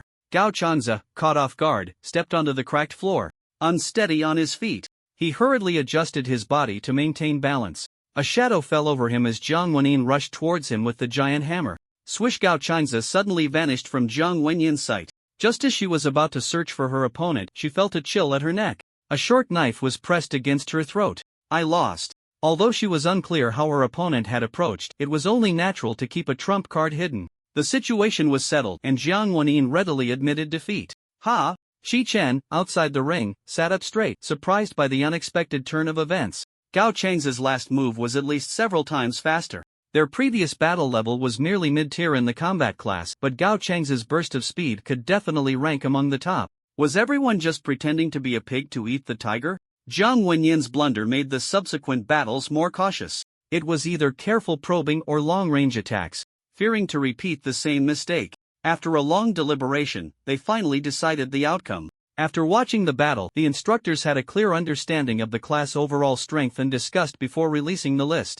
Once the list was announced, Instructor Wang explained the military training activities for the next day to the freshmen, urging them to prepare in advance, and then declared the dismissal. Qichen glanced at the list of team members in his hand: Liu Shiquan, Jiang Wenyin, Zhou Zi, Ji Jia. Who would believe there was no special treatment? Most of them were familiar faces. He also remembered Ji Jia, the girl with the ghost transformation ability. Her pale, gloomy face and 2 lines of blood tears had scared the kids next door. Captain, shall we go? I'll bribe you. Liu Shiquan joked, followed by the other 3. Qichen laughed. Don't say bribe so loudly, or Instructor Wang will catch us. Instructor Wang had indeed been paying attention to this side, and upon hearing Qichen's teasing, he revealed a set of neat teeth. Well, so arrogant after being caught by me? Instructor Wang wasn't too worried about the bribe. He had only selected those who could pass according to the standards for Qichen. How could he let an outsider score without any preparation? If it weren't for Qichen's strong abilities, Instructor Wang wouldn't even let him handle the scoring work. This is called reporting. Let's go. Qichen left with the 4 of them, heading to the school cafeteria. He had thought Liu Shiquan and the others would ask about the instructor, but they didn't. Jiang Wenyin was still chatting with Ji Jia, who had her head down and shoulders hunched, looking like a different person after her ghost transformation. Shouldn't we prepare some combat rations? Zhou Zi, seeing the small shop in the school crowded with people, belatedly realized. Liao Shirquan replied, "No need, I've already had my family prepare enough for the whole team." Vice Captain. You're really reliable. Jiang Wenyin praised happily. Ji Jian nodded repeatedly, agreeing with Jiang Wenyin's statement. After finishing their meal in the cafeteria and getting to know each other better, they agreed to meet in Liao Shikan's room to discuss tactics. The next morning, the four of them headed to the outdoor training ground of Xinjiang University for assembly. Before long, the students and instructors of the combat class had almost all arrived, except for Qi Chen. Instructor Wang walked up to their team, holding a scoring board and wearing headphones. "Let's go." "Instructor Wang, where's our captain?" Jiang Wenyin raised her hand to ask, while also looking around for Qi Chen. "He has something to do today and won't be coming." Instructor Wang recalled the phone call Qi Chen had made to him last night to ask for leave. And he couldn't help but sigh. He didn't know whether to be relieved that a big Buddha had left or disappointed that he wouldn't get to witness the strength of an A-level ability user. Inside the Xinjiang branch of the Ability Association, the long conference table was filled with people, some sitting with their arms crossed, some sitting confidently at the edge of the table, and others leaning back in their chairs. Despite their different postures, they all exuded an impressive aura. A woman stood at the front of the stage, pointing at the projection and speaking eloquently, "Hello everyone, next I will introduce." According to recent data analysis, the frequency of monster-related incidents has increased by. Excluding the confirmed cases mentioned above, the reports of unverified monster sightings have increased compared to the last period by. Finally, this chart summarizes the data mentioned earlier. If anyone has questions, feel free to ask. The woman at the front switched the PPT to the next page. In the conference room, everyone looked at the chart, whispering among themselves. From the table, we can see that the actions of the Anti-Ability Association are increasing day by day. Qi Chen leaned back in his chair, listening to the representative of the duty team speak. He had received an emergency notification last night, requiring all A-level ability users in Xinjiang to attend the meeting. When he called his instructor to ask for leave, he couldn't understand why the instructor's voice sounded somewhat mournful. As soon as the female officer finished speaking, someone snorted coldly. "It seems we have been underestimated." Someone in the audience replied, "The S-level ability users have been reassigned for some time now. It's normal for monsters to be restless. This operation has taken too long. Does the official plan to bring them back or not?" Bang, a man sitting to the right of the vice president of the Xinjiang Ability Association, slammed his phone on the table, his duty team uniform indicating his identity. The man frowned impatiently, his tone stiff. "Are you saying that without S-level ability users, we cannot act? Rather than placing your hopes on S-level ability users who may return at an unknown time, why not think about how to solve the current problems first?" A-level ability users are often pampered wherever they go, and many have developed bad habits from flattery without realizing it. Someone immediately retorted at the duty team man, "Then why don't you suggest a solution? Do you think I would tell you and you would actually follow it?" The duty team man looked down on this group of evasive ability users from the bottom of his heart, not even bothering to look at the person speaking. Seeing the atmosphere tense, the vice president stepped in to mediate. "Everyone, monsters are still lurking in every corner of the city.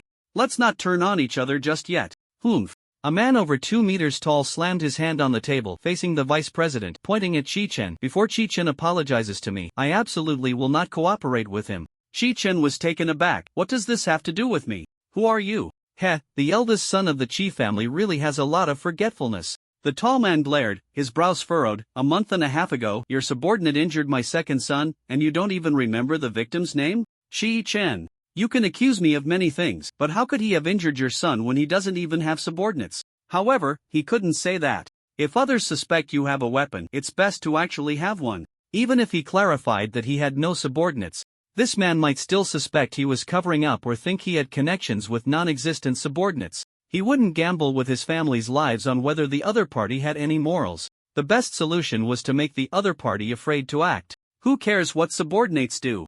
I only care whether they complete their tasks." Qi Chen leaned back against his chair, resting one hand on the armrest, seriously discussing his non-existent subordinates. "I advise you to speak directly. Whether or not they are my subordinates is still uncertain." Sensing Qi Chen's intention to shirk responsibility, the tall man angrily accused, "My son was perfectly fine at a hotel party with friends when your subordinate suddenly barged in and injured him, even leaving a threatening remark, 'I want change my name or my surname. I am a subordinate of the Qi family. Come find me if you have the ability.' Who else could it be but your subordinate? What a bold claim." Qi Chen couldn't help but laugh in anger.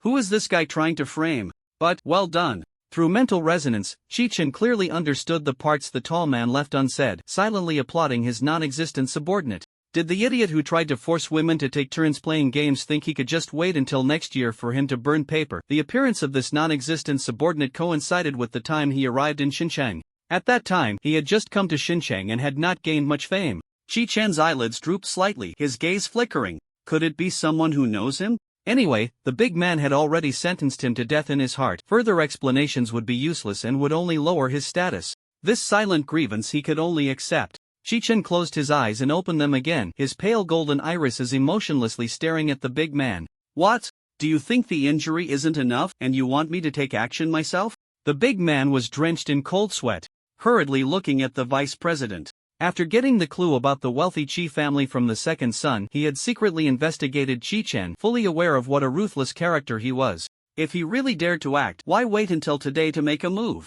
Wasn't it just to gain the upper hand and force Chi-Chen to give a fair explanation through public opinion and the vice president? Who would have thought that the other party would be so domineering in front of the patrol team and the vice president? This indirectly proved that the Qi family's strength was even greater than imagined. The expressions of the people on the scene varied, their gazes unclear as they watched the two clash, none daring to intervene. The details of the Qi family were unclear, intervening rashly would only bring disaster. Can I say that because I am justified, I am completely unafraid? Chi-Chen found himself somewhat speechless at this group of delusional people. However, the more they deluded themselves, the more advantageous it was for him, and Chi-Chen had no intention of self-destructing. Just as one wave had not settled, another rose. The vice president was somewhat at a loss. What exactly is going on? With the vice president speaking, the big man regained his lost ability to speak, indignantly. Is your Qi family really that domineering? Faced with the big man's questioning, Chi-Chen did not back down, nor did he want to. When poor, one can only take care of oneself. When rich, one can help the world. Although he had not yet reached the point of helping the world, he understood that when the lips are gone, the teeth are cold, and when the rabbit dies, the fox grieves.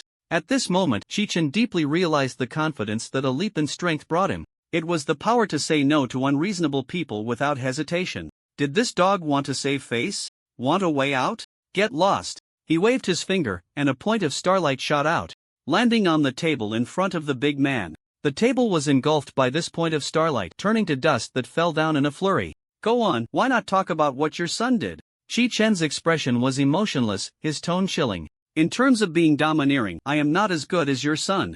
The big man was at a loss for words, trembling. When this starlight appeared, he thought Chi-Chen was going to attack him, nearly scaring him to death. But after calming down, he felt he was not in the wrong. His son had only made a small mistake. He had saved so many people. Isn't it reasonable to ask for a little immunity? The young master of the Qi family seemed to see through his thoughts, sneering, I saved so many people. Is it too much for my subordinate to hit your son? At this point, the big man did not want to confront Chi-Chen directly, but he had to. With so many eyes watching, if he retreated today, how would he mix in Xinjiang in the future? Can't we be a bit polite?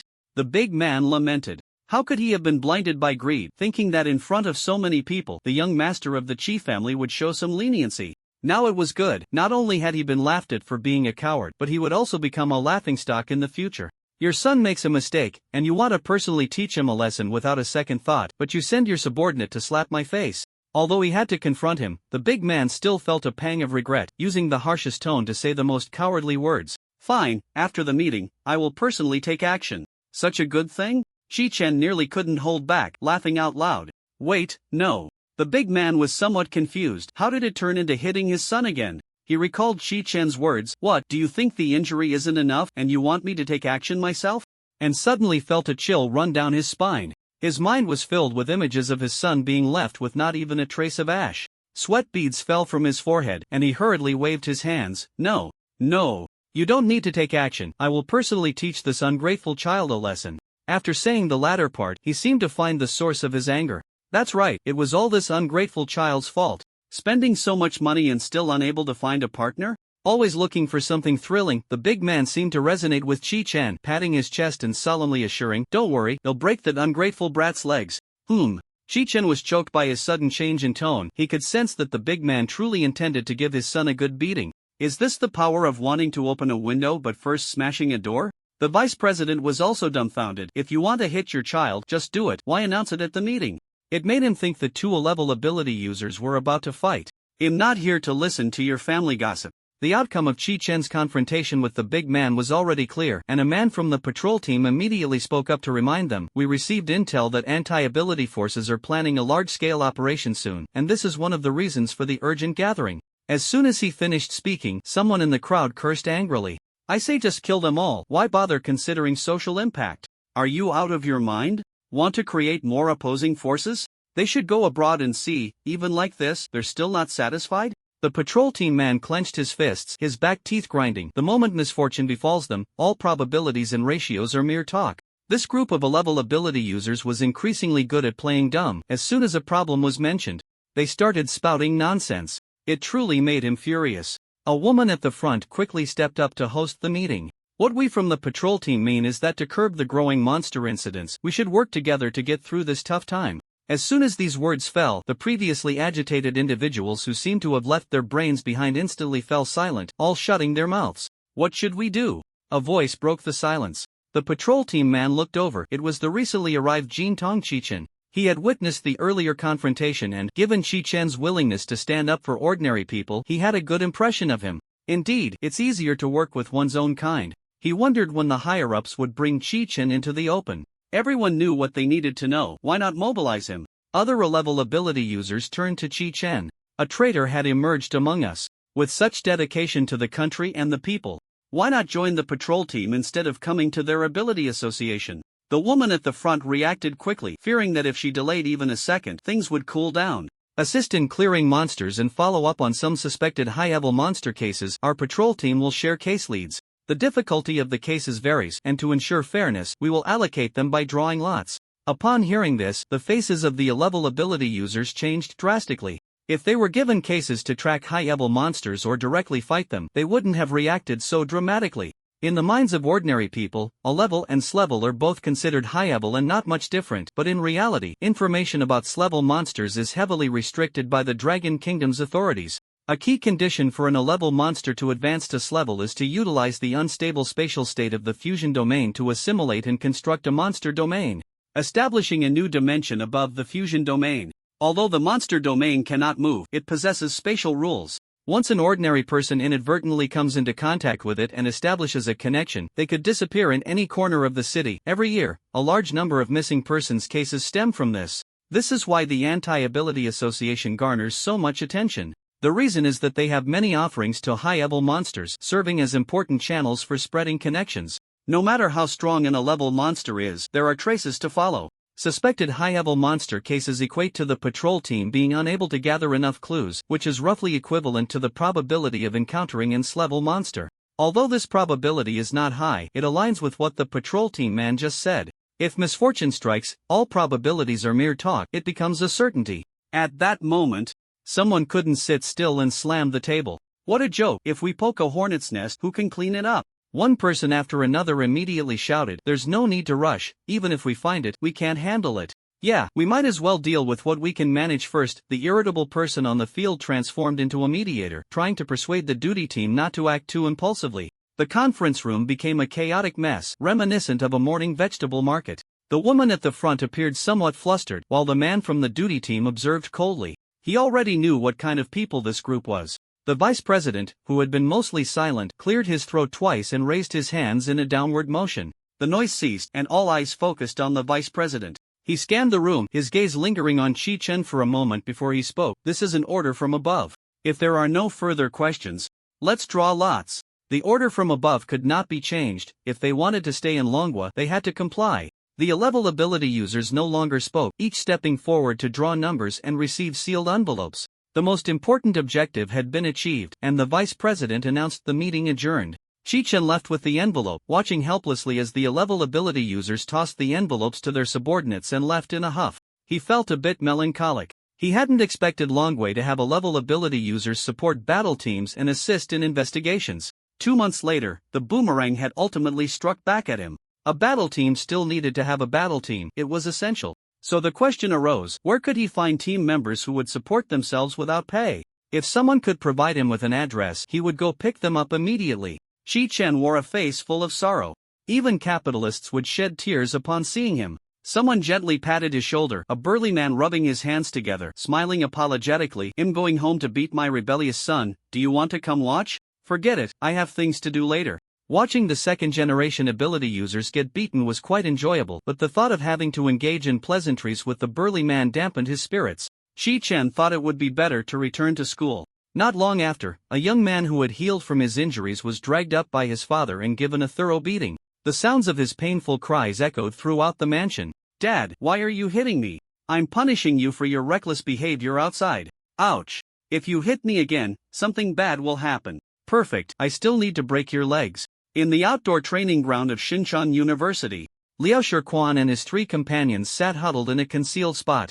Zhou Zi glanced at the time and said to the others, "It's about time we get going." Hearing this, Liao Shiquan stood up and tossed an object into the shadow, which quickly devoured it and transformed into an 11 monster, a 3-headed dog. He controlled the 3-headed dog to scout ahead, preventing the seniors from setting traps for ambush.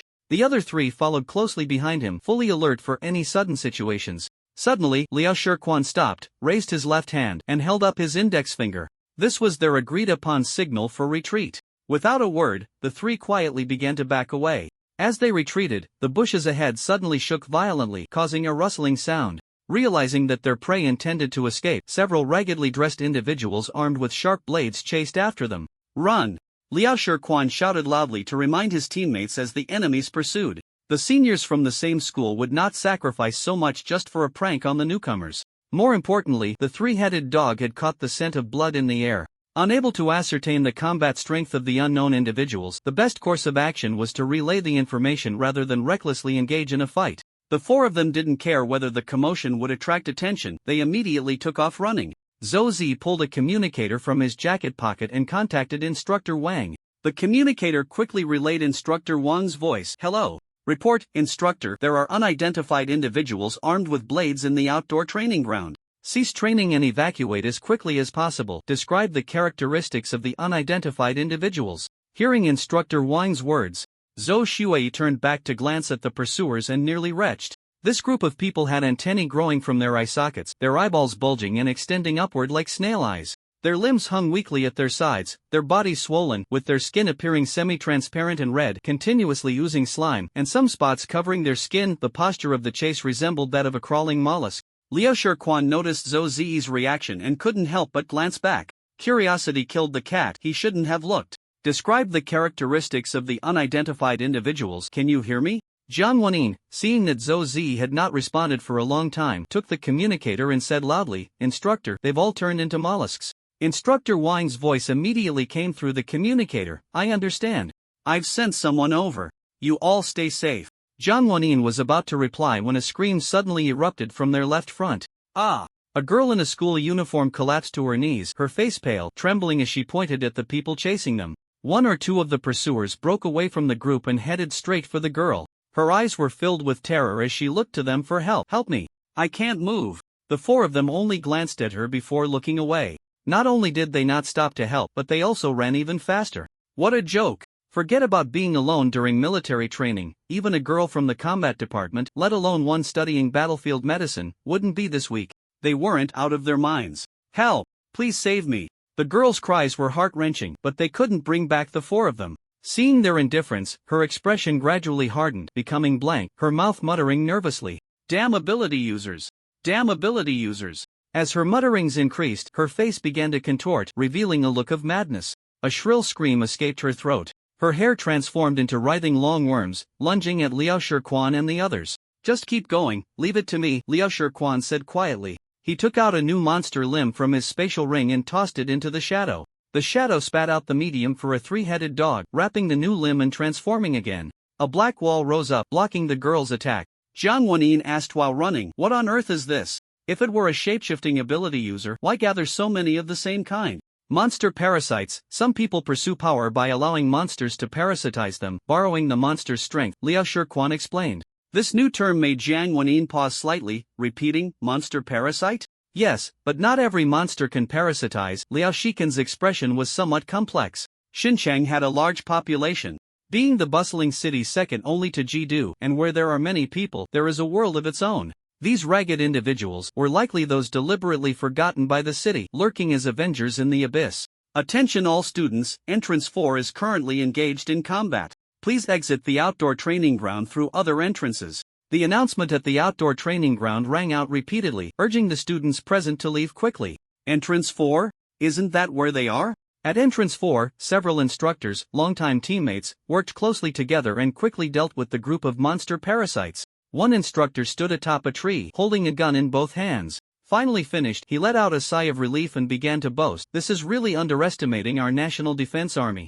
More are coming, don't let your guard down." Instructor Wang drew his sword and pointed ahead. The other instructors looked around, raising their vigilance. The wind rustled through the trees, the leaves shaking and colliding, creating a whispering sound. They remained on guard for a while, still finding nothing, all looking at Instructor Wang. Instructor Wang shook his head, puzzled. Suddenly, he noticed a shadow flash by behind him. Instructor Wang immediately turned to check, but behind him were still the noisy students, with no signs of anything amiss. Relying on years of combat experience and personal intuition, he chased after it. "Hey, what's going on?" The other instructors followed Instructor Wang, asking. Instructor Wang furrowed his brow, scanning the area. "Over here." He swiftly drew his sword and thrust it forward. The blade struck the wall, blood flowing from the air just inches away from the wall. The instructors looked slightly taken aback, but quickly regained their composure and launched an attack towards the bleeding area. The bleeding spot gradually revealed a human-shaped outline. Instructor Wang used the tip of his sword to lift the strange cloak that covered the figure. It appeared to be an item of supernatural power. This unidentified infiltrator seemed to have given up struggling, leaning against the wall and allowing them to attack. The instructors felt a sense of foreboding and immediately withdrew. Unfortunately, it was already too late. The ghostly bride in a wedding dress floated out from within this unidentified infiltrator, completely separating from his body. With a pale face and crimson lips, if she were human, she would undoubtedly be a great beauty. The person lying on the floor lost all signs of life the moment the ghostly bride left his body. The ghostly bride held a cloth doll in her hands, entwined with multiple red threads, the other ends of which were connected to the instructors. The marriage contract was established. Life and death were bound together, living together and dying together. Instructor Wang's expression changed drastically as he shouted, "All students, evacuate the scene as quickly as possible." This ghostly bride had devoured who knows how many humans and had already reached Brank. More importantly, they had attacked the ghostly bride, fulfilling the conditions for her revenge. The ghostly bride could now sign a marriage contract with them. Both parties to the contract would suffer equal harm if they attacked the ghostly bride. If that were all, they could at least sacrifice themselves for the safety of the next generation. But the problem lay with the cloth doll. The ghostly bride held the substitute doll, which allowed her to transfer the damage from the marriage contract onto the doll. If they inflicted harm on the ghostly bride, not only would they be injured, but the ghostly bride would remain unscathed. If the ghostly bride harmed them, the doll would take the damage in her stead. Now, someone had to deliver a fatal blow to the ghostly bride to halt her actions. Clearly, the instructors did not possess the conditions or strength to do so. The students were not foolish, they had learned everything that needed to be taught in class and could naturally recognize that this was the ghostly bride. Soon, a junior student stepped forward to direct the scene, leading the freshmen to evacuate. However, things did not go as smoothly as expected. The ghostly bride's fingers turned into claws, swiftly floating towards the students. The instructors tried their best to intercept her but could not stop her. Ultimately, crank and drank supernatural beings could not hope to block a Brank monster when they were unable to attack. Requesting support at entrance 4, the enemy is a Brank monster, the ghostly bride. In desperation, Instructor Wang had no choice but to prioritize requesting support while chasing after to protect the students. The students, who had barely managed to maintain order, were completely thrown into disarray by the ghostly bride's attack and scattered in all directions. The disparity in strength between the two sides was immense. In an instant, the ghostly bride's claws pierced through the chests of two students, dragging their bodies away. "Captain Wang, this is bad," one instructor said, realizing that the ghostly bride intended to feast before escaping back into the crowd. "I know, keep up," Instructor Wang replied calmly, also recognizing her intent. But it was fortunate that there were no more victims among the students. They could only pursue the ghostly bride to prevent her from infiltrating the crowd again. That said, he felt uncertain. The ghostly bride could float, and her speed was far beyond theirs. Before long, they could no longer see the ghostly bride clearly, only catching a distant glimpse of a dot. The ghostly bride looked back at Instructor Wang and the others, a smirk curling at the corners of her mouth. This group of anti-supernatural humans was truly laughable.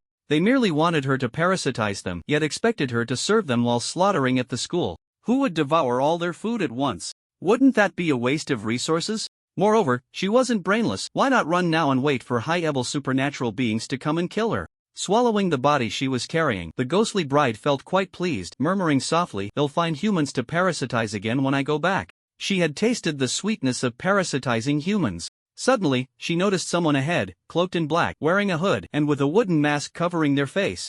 The person took a long knife from their pocket. The knife's sheath was pitch black, intricately carved with beautiful patterns, and adorned with golden threads. Clang, the sharp blade was drawn, making a sound. The blade was sharp, exuding a chilling aura. He raised the knife with both hands and made a simple swing. The ghost bride sneered, "Is that it? Just a human who doesn't understand knives, trying to act all impressive. I can take it." Whoosh! Suddenly, a flash of blade light sliced through the air, heading straight for the ghost bride. "No way!" This phrase echoed in its mind as it faced death. Its body was cleaved in half by the blade light, falling through the air and crashing hard onto the ground. The mysterious figure who had appeared suddenly sheathed the knife with a flourish and turned away. A real man never looks back at an explosion. Although there was no explosion, there was a monster dog, so it was close enough. The mysterious figure was thinking this when suddenly he locked eyes with a pair of light brown ones. Chi-chan, holding a file bag, stood in the middle of the road. Looking at this oddly dressed mysterious figure, perfectly blocking his path, he found the mysterious figure's pretentiousness a bit unbearable and was planning to learn a thing or two when he suddenly remembered that strange attire was not allowed at school. "Strange attire is not allowed at school," he kindly reminded the mysterious figure. The mysterious figure was taken aback by his words, standing there speechless.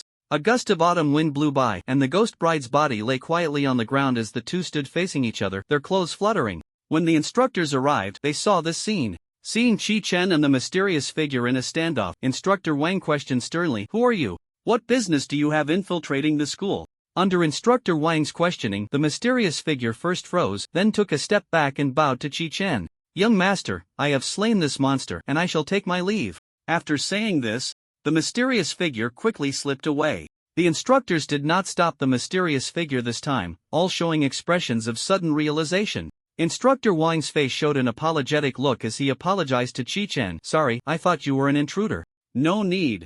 Chi-chen, who usually kept a clear boundary with unknown individuals, unusually did not explain this time. The corners of his mouth lifted. It truly felt like a long-awaited rain after a drought, perfectly timed. Just a moment ago, he was worried about where to find his subordinate who wouldn't cost him money. Isn't this it? Chi-chen was looking forward to seeing the mysterious figure's expression when he came to find him. Having tricked him 3 times, he ought to collect some interest, right? The matters on campus were resolved by the arriving instructors. He was called back for a meeting. This attack incident involved not only Shinshan University but also the combat department of Shinshan High School, where someone had infiltrated as well. Fortunately, Shinshan High School was within the patrol team's coverage area, quickly bringing the situation under control. In the short term, the school did not plan to organize large-scale military training. That day, Chi-chen arrived in front of a certain residential building. His subordinate, who didn't cost him anything, had resolved the matter that day and took leave, not attending class. It seemed that using that powerful killing move was still a bit too much for him. After all, Chi-chen was not a devil. He could only wait for him to recover from his internal injuries before recruiting more manpower. The documents in the file bag indicated that the missing person, Suingxia, lived here. He was accompanied by a property staff member who was currently chattering away. Their daughter is beautiful, and before she went missing, she had a lot of boys chasing her, including some unscrupulous men who liked to get handsome. After their daughter went missing, the patrol team couldn't find the culprit. They believe a powerful person took their daughter away, and the patrol team is covering for him. As a result, the Su couple has some hostility towards officials, so please don't take offense if they are rude. This property staff member seemed quite kind-hearted, subtly defending the family. He followed the property staff member to Su Yingxia's home. The doorbell rang a few times, and Chi-chen heard movement inside. He nodded slightly at the camera. "Sorry to disturb." A woman's hysterical scream came from inside. "Is it that pack of dogs from the patrol team again? Go away." The property staff member smiled helplessly and whispered, "Mothers always have stronger emotions. Let me handle this." Chi-chen stopped him. No need. The property staff, standing silently behind Chi-chen, thought to himself, "I don't know what this young man is being stubborn about. How could the Su family possibly open the door for him?" His demeanor was that of a wealthy young master, the type the Su family despised the most. Before Suingxia went missing, she had been harassed by several rich young men and nearly got into trouble. If he thought they would open the door for him, he might as well eat shit. Just as the property staff was thinking this, the door was opened. A middle-aged man with graying hair at the temples opened the door, looking exhausted, and gestured with his right hand to invite them in. "Please, come in." The property staff was dumbfounded, frozen in place. How could they open the door for him? It wasn't that they particularly disliked young masters, and this one was sent by the authorities. Chi-Chen was not polite. He changed into slippers and walked into the living room. As soon as he entered, Z's father and mother eagerly brought out fruits, their faces filled with sorrow. Please, we beg you, save Hui. Although Z's parents didn't know who this young man was, they understood that he had significant connections, which was enough for them. It meant that this young man had the power to save their daughter. He was like a ray of sunlight cast into an abyss, illuminating their desperate hearts. As they spoke, it was as if they were about to kneel down. Chi-Chen took the lead and gestured for them to sit down. Let's sit and talk. Z's father and mother quickly complied, and only then did they realize the property staff was still there, inviting him to sit as well. Once seated, they began to chatter about Su Yingxia's situation. One day, when Su Yingxia returned home, she seemed off. No matter how they questioned her, she shook her head. It wasn't until they helped her into the house and prepared a late-night snack that she came to her senses and hugged her mother, crying uncontrollably. It turned out that Su Yingxia had been forcibly taken away by a rich young man that night and nearly got into trouble. Fortunately, a kind person claiming to be a subordinate of the Qi family saved her, allowing her to escape disaster. Hearing this, Chi-Chen's expression turned strange. No wonder the patrol team assigned this case to him. It was all rigged behind the scenes. Is there a problem? Should I go over the details? Z's father noticed his unusual expression and immediately pressed for answers. No, this is my subordinate. A future subordinate is still a subordinate. Chi-Chen felt no guilt in lying. I forgot to introduce myself. My name is Chi-Chen. The anxious Su family parents felt as if a shot of adrenaline had been injected into them upon hearing this, their faces lighting up with joy. Great, they had encountered a benefactor. Z's father tightened his grip on Z's mother's trembling hand and continued to recount what happened next. After that incident, Su Yingxia became obsessed with awakening her abilities. She began searching for various ways to awaken them. Z's father and mother knew their daughter was terrified, but they had no way to resolve the issue and could only let her be. Whenever they discovered their daughter had joined a chat group for awakening abilities, they would also join under a different account to assess any dangers. Fortunately, their daughter still had some rationality and rarely participated in unreliable offline gatherings, which gradually eased their worries. However, unexpected events occurred, and one day Su Yingxia suddenly disappeared from her room. The patrol team came to investigate the scene but found no reason for her disappearance. These records were sealed in the files, and Chi-Chen had copies in his possession. It must have been an ability user who abducted Hui in the middle of the night. Only they could do such a thing. Z's mother's eyes were red, and she broke down in tears. Chi-Chen calmly looked at them and asked in a reassuring tone, monsters can do it too. Why are you so sure it was an ability user? This.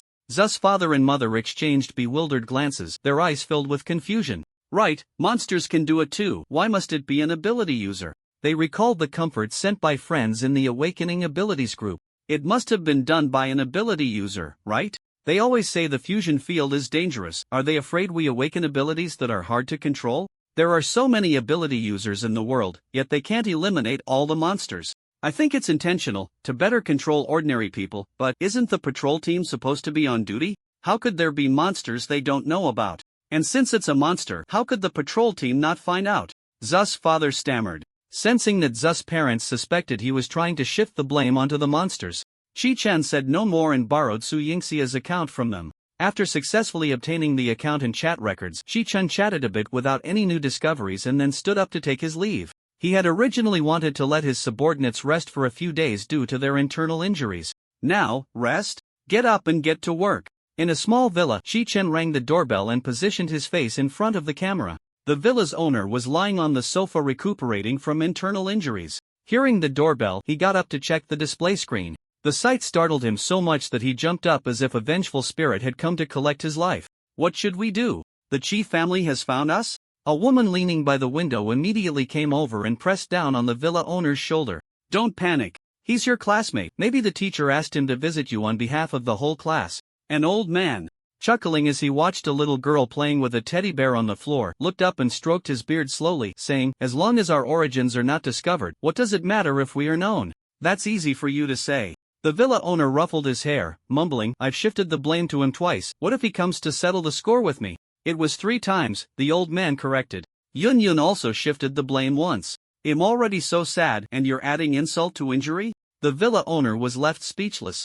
Can we pretend we're not here? You can run from the monk, but you can't run from the temple. What if he's not here to settle scores with you? If you act guilty, it might raise his suspicions, and that would backfire, wouldn't it? The woman covered her face. You guys are so unreliable. You all go upstairs and hide, we'll see how it goes. As the old man led the little girl upstairs, the woman's figure gradually became ethereal, green light swirling around, transforming into patterns that hung on the villa owner's body.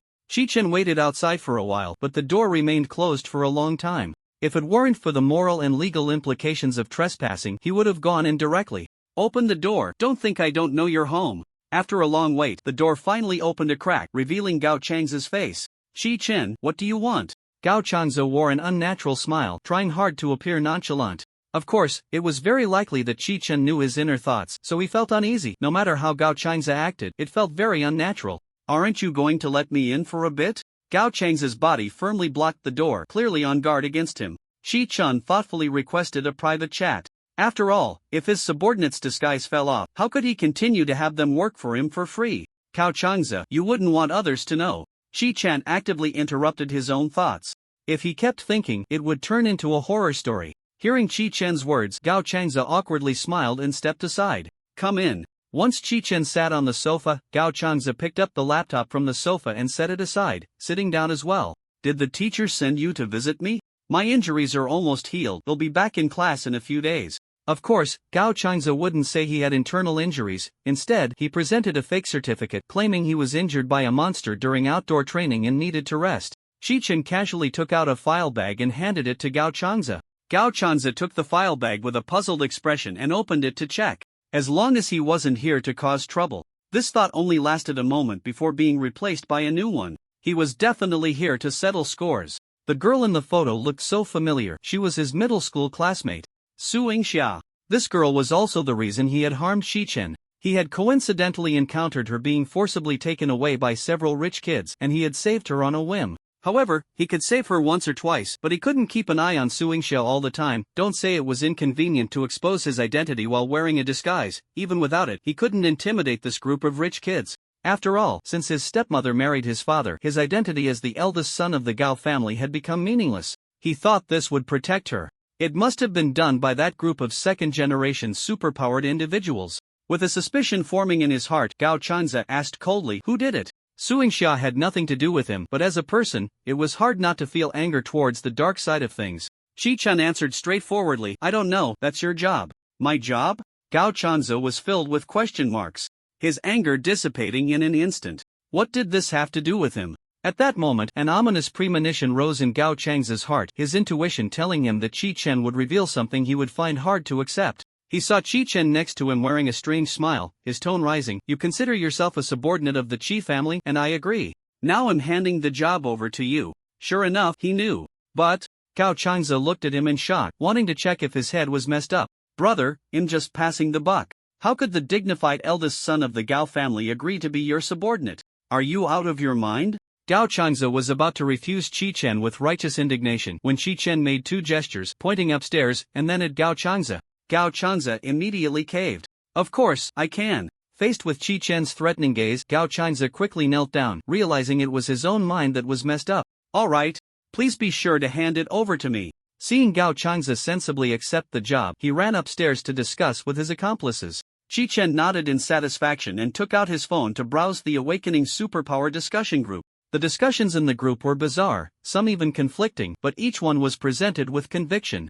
XDM, this is the formation I improved based on the Awakening Array. Once we successfully bypass the blockade and enter the fusion domain, they'll let you know if it works. Forget the formation. Is there anything else? I heard that recently a superpowered item called the Sky Garden appeared abroad. It can move space and randomly transport to various corners of the world. If there's a chance to enter, not only can you awaken superpowers, but you might even gain control over the superpowered item. I've failed to awaken superpowers based on looks alone, so forget about the Sky Garden. It seems we have one in our country too. It's a temple. But the specific method to enter. In Chi-Chen's view, most of these discussions were like card drawing mysticism, seemingly very ritualistic but ultimately useless. Just as he was marveling at the oddities, he heard the sound of footsteps running down the stairs. Soon, a little girl came running towards him, hugging a stuffed bear with one hand and accusing Chi-Chen in a baby voice, "Big bad guy, it's you."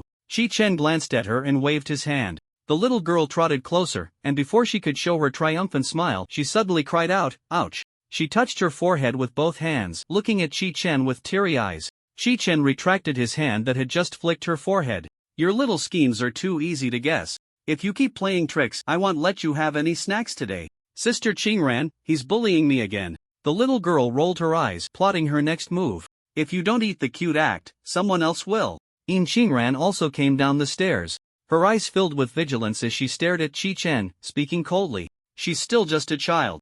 A child who actively schemes against others? The victim comes knocking, and instead of apologizing, she plays the blame game. Although Qi Chen was being targeted by Qingran and the little girl, he remained in a good mood. Who could get angry when faced with someone willing to work for free? Qingran was not one to back down. Her tone remained icy. You're not off the hook either. The difficulty of this task is not low. Qi Chen raised an eyebrow. He certainly knew the difficulty was high, or else he would have just asked Lu Chang for help. Who told you to come knocking at my door? After saying that, he looked down at the little girl. You should have told them that the Qi family's influence is not to be underestimated, right? A gentleman takes revenge. 10 years is not too late. Qingran was slightly taken aback, looking at the little girl as the clues in her mind rapidly connected. Just from one meeting, he figured out that we would use his name to hide our identities. We lost to him, and it's not unfair at all. The little girl, with her big, clear eyes, was still trying to act innocent but was startled by the aura surrounding Qingran. The little girl finally realized. Qi Chen had no intention of holding her accountable. Instead, he was shifting the blame onto her. Humph. Bad brother. Ha, don't be scared. Who hasn't heard you shout uncle in your heart? Qi Chen thought to himself, smiling as he watched the little girl get scolded. As for Su Yingxia's case, the patrol team had investigated everything they needed to. Gao Changze gathered the materials and fell into deep thought. Although his father married a stepmother, making Gao Changze's situation difficult, as a second-generation ability user, he still had more access to information than the average person. After carefully reviewing the materials, Gao Changze found that there was no connection to second-generation ability users at all. There were plenty of methods to cover this up, and leaving it as a cold case would make it easier for the higher-ups to investigate. From the results of the scene investigation and reconstruction, it also had little to do with monsters. Even the ways class monsters establish contact with humans are limited. To keep the parties involved unaware, the methods are even fewer. Typically, it involves humans who worship them spreading the word privately through rituals with holy water, or contact with sacred objects that bring good luck, or accidentally entering their domains and being parasitized by their avatars. In short, it's either direct contact with them or indirect contact through their domains. Where exactly did the problem arise? Gao Changze rubbed the paper surface, lowering his gaze at the materials in his hand. He couldn't discern the reason for Su Yingxia's disappearance at all. Was it a case of someone playing tricks, or had a monster taken her away? No clues? Qingran leaned against the table, softly inquiring. Gao Changze shook his head. There's a lot of information, but I can't tell which is useful. That's not important anymore. Someone new has gone missing. Qi Chen's voice came from the doorway. After all, they were in someone else's home, and it wasn't good to run around without the owner's permission. So, Qi Chen held Yun with one hand and knocked on the door with the other to remind the two that he was going upstairs. Yun was playing with a stuffed bear on the floor when she was suddenly whisked away to the second floor, looking a bit confused. But she no longer dared to provoke the big bad wolf Qi Chen and obediently lay on his arm. When Qingran and Gao Changze looked over, Qi Chen shook the phone in his palm that he had knocked on the door with. The patrol team just sent me a message. The new case is very similar to Su Yingxia's. Gao Changze and Qingran immediately stood up to leave, but Qi Chen called out to him. Aren't you going to use a different door? Gao Changze and Yun both looked confused. What's wrong with using the front door? After a moment of thought, Qingran realized your identity when you go out is as his subordinate, not your own. Gao Changze instantly understood. He couldn't approach this matter in his own identity, and it was Qi Chen's subordinate who should go out. If he left through the front door with Qi Chen, it would be tantamount to giving himself away. I want to go too. Yun shouted, raising her hand in Qi Chen's embrace. I haven't been out in a long time. Qingran decisively refused. No.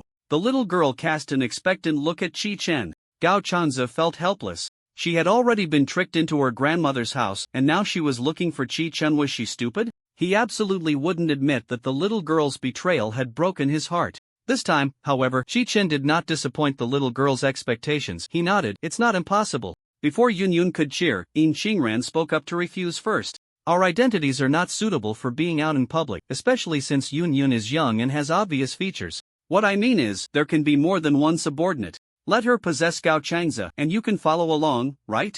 Qi Chen gestured to Qingran. The more subordinates, the better. Qingran. Although she was reluctant to agree, seeing Yun's pitiful eyes, she ultimately acquiesced. Soon after, two similarly dressed mysterious figures stood silently in the villa. Looking at each other, Chi-Chen saw the two of them being so ostentatious and decisively chose to take the bus himself, leaving the social embarrassment to them. Let's change first, and then we can change back nearby. Ye Gao Changza, with his experience of multiple outfit changes, quickly identified the problem. What about Yun Yun? Yin Qingran pointed to the small doll perched on Gao Chang's head. It was too strange for a big guy to go out with a doll on his head. Just wear a hat. They finally resolved the travel issue and hurried to the scene of the incident. Meanwhile, Chi-Chen had already arrived at the home of the new missing person, Yi Yuan, whose family members were taken by the duty team to give statements. Here, he saw an unexpected person.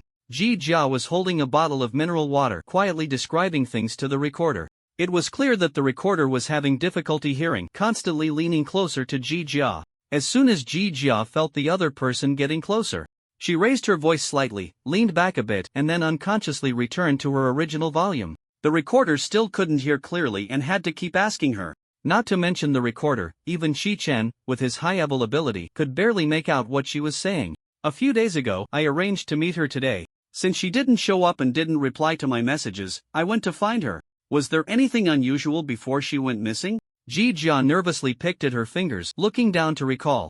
I was in military training before, and I heard her say that someone in the class was bullying her. The recorder leaned in a bit closer. He couldn't hear the first half of her sentence but caught the second half.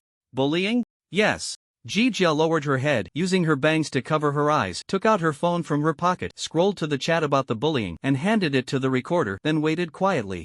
Chi-Chen stood behind the recorder, just able to see the content on the screen. Yuan, Guoling said I wanted to seduce her boyfriend, telling the whole class not to talk to me. I really just glanced out of curiosity. I swear I didn't. Yuan. They cornered me in the bathroom, and no matter how I explained, they wouldn't listen. Yuan. The classmates treat me like air, not talking to me. I'm really about to break down. Yuan. My parents don't care about me either. I'm really so tired. Yuan. If I had abilities like you, would they dare to bully me? The later messages were Ji Jia comforting her and agreeing to meet after military training ended. Later, when the military training ended early, Ji Jia immediately invited Yi Yuan to meet. The recorder noted this down on the form and returned the phone to Ji Jia. He asked a few routine questions and Ji Jia answered one by one. After finishing her statement, Ji Jia did not leave but quietly watched from the side. Chi-Chen saw a duty officer approaching to inspect the room. Ability residual shadow. Yi Yuan's figure appeared ethereally, lying on the bed resting. After a while, she vanished into thin air. No matter how the duty officer released his abilities, Yi Yuan's residual shadow continued to repeat this process. A man walked over.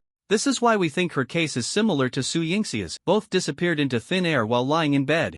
Chi-Chen recognized him as the duty officer from the meeting. Behind him were two oddly dressed individuals. Noticing Chi-Chen's attention on them, the man spoke. I noticed your subordinates downstairs, so I brought them up. Sorry for the trouble. The man waved his hand. No need to be too polite with me. I'm just a rough guy. I forgot to introduce myself last time. My name is Yishur.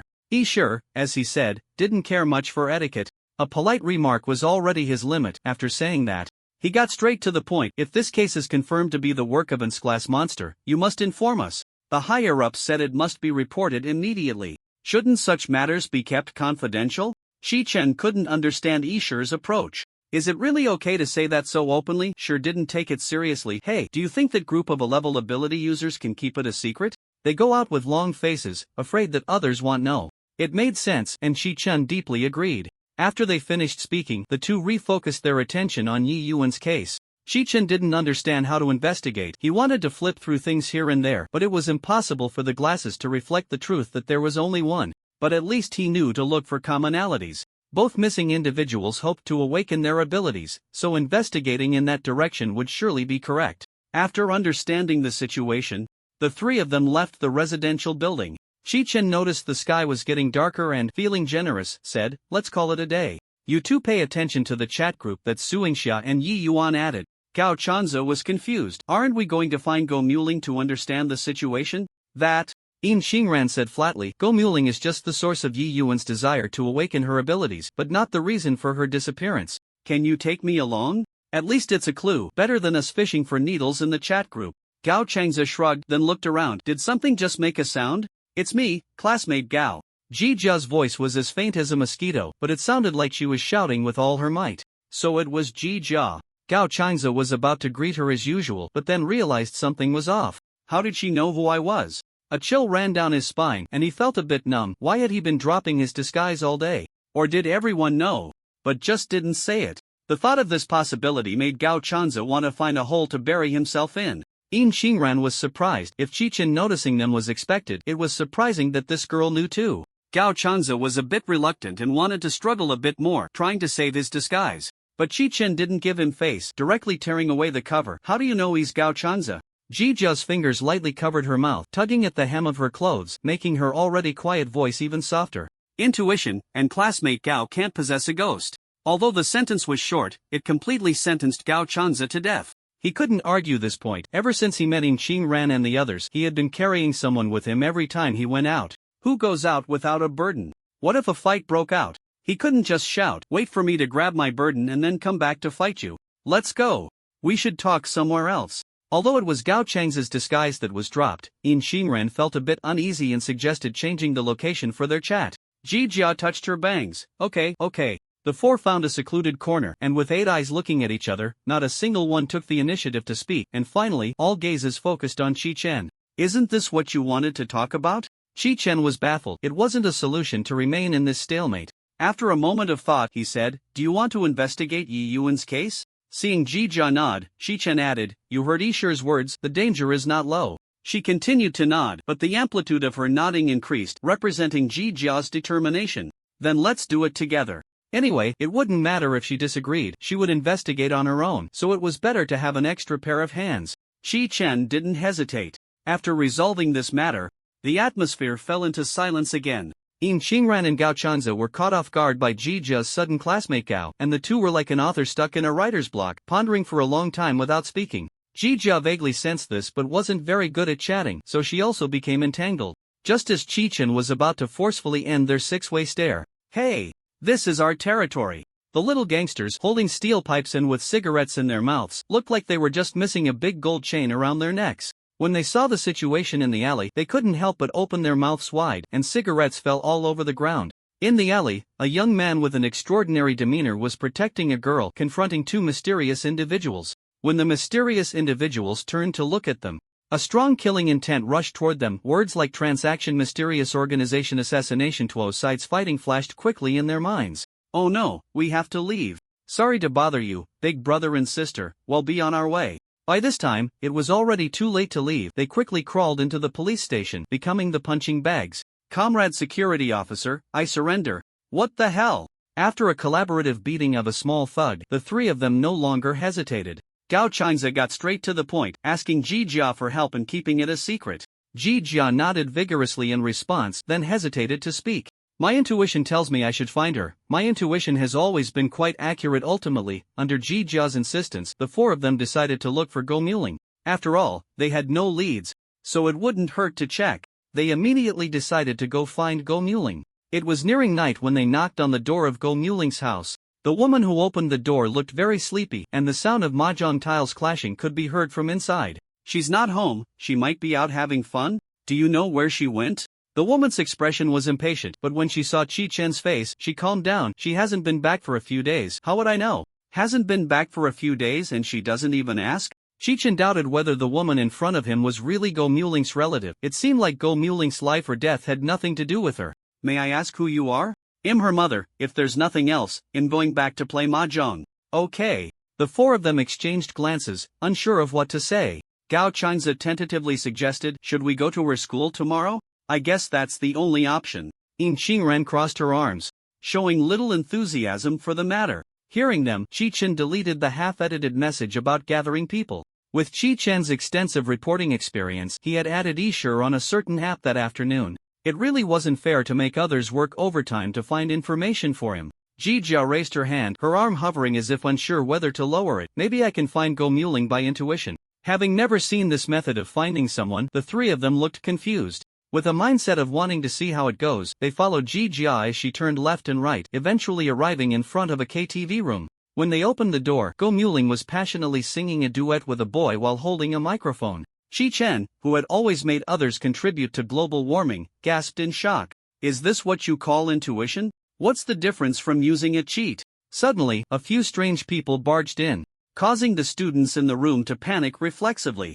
It seemed they had been caught by teachers and parents, triggering PTSD. Despite the chaos, they were still flustered after being caught. Once they realized the newcomers had nothing to do with teachers or parents, they became arrogant, chattering away. Who are you? Why are you running around in someone else's territory? This is ridiculous. Seeing these kids so naive, Shichen couldn't help but smile. They probably had no concept of consequences in their minds, doing whatever they felt like in the heat of the moment. We're here to find Go Muling for a reason. Gao Chanze took it upon himself to handle the external communication, as neither of the two ladies was fond of talking. The students in the room burst into laughter, pointing at Gao Chang's clothes. So cringy, I stopped dressing like that in elementary school. That outfit looks so ugly. If you can't afford to look good, don't bother. Does someone really think this is cool? No way, right? Perhaps a few held different opinions, but they didn't dare to express them. Hearing this, Gao Chang's forehead bulged with veins as he clenched his fists. What was wrong with his sense of aesthetics? Yin Xingran, with her double standards, wasn't so easygoing when it came to someone else's unruly kids. Let them be quiet for a moment.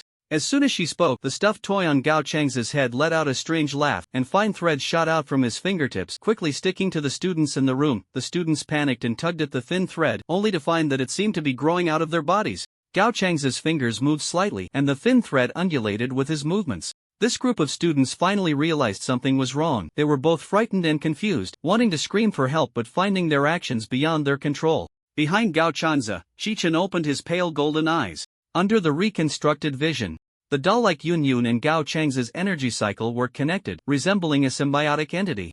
Yunyun's control ability combined with Gao Chang's multiplication effect resulted in an outcome greater than the sum of its parts. It was even better than he had imagined. He couldn't help but smile. Nothing was better than a versatile talent. One person could serve multiple purposes.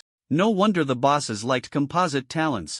The only one not under control, Go Xiling, was so scared that she collapsed to the ground, trembling as she gripped the microphone tightly. What do you want from me? Seeing Gao Changze controlling the students one by one out of the private room, Yin Xingran crouched down to meet Go Xiling's gaze. She asked in a firm tone, "You must know something about Yi Yuan's disappearance?" After Ji Jia brought them to this private room, they had come to trust Ji Jia's instincts a bit more. Even if Ji Jia had investigated beforehand, it didn't matter.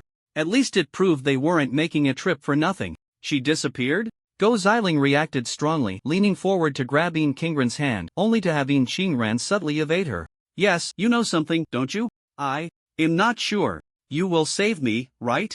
Go Xiling then turned to ask about her own safety. Her eyes flickered, and the unnatural look in her expression vanished in an instant as she forced a smile at them. She was quite good-looking and had taken care of her appearance, exuding youthful vitality. The four people in the room looked at her performance with indifference. They understood her subtext. She wanted to exchange information for her safety. Classic villains are often detestable, but reality can be even more heart-wrenching. Bullies often have good social connections and appealing appearances. Because of their good social standing and looks, some of them didn't even realize they were bullying. After all, isn't it normal to retaliate when they are in a bad mood? Go Xiling was clearly very skilled in interpersonal relationships. Her pleading gaze swept across the four of them, landing on Ji Jia and Gao Changze. However, Yin Xingran didn't want to waste time with her. If you don't speak now, I can make you talk in another way. No, I'll talk. I'll talk. Go Xiling shot a pitiful glance at Ji Jia and Gao Changze, seeing no reaction from them, and said with a grievance, I have a good relationship with her.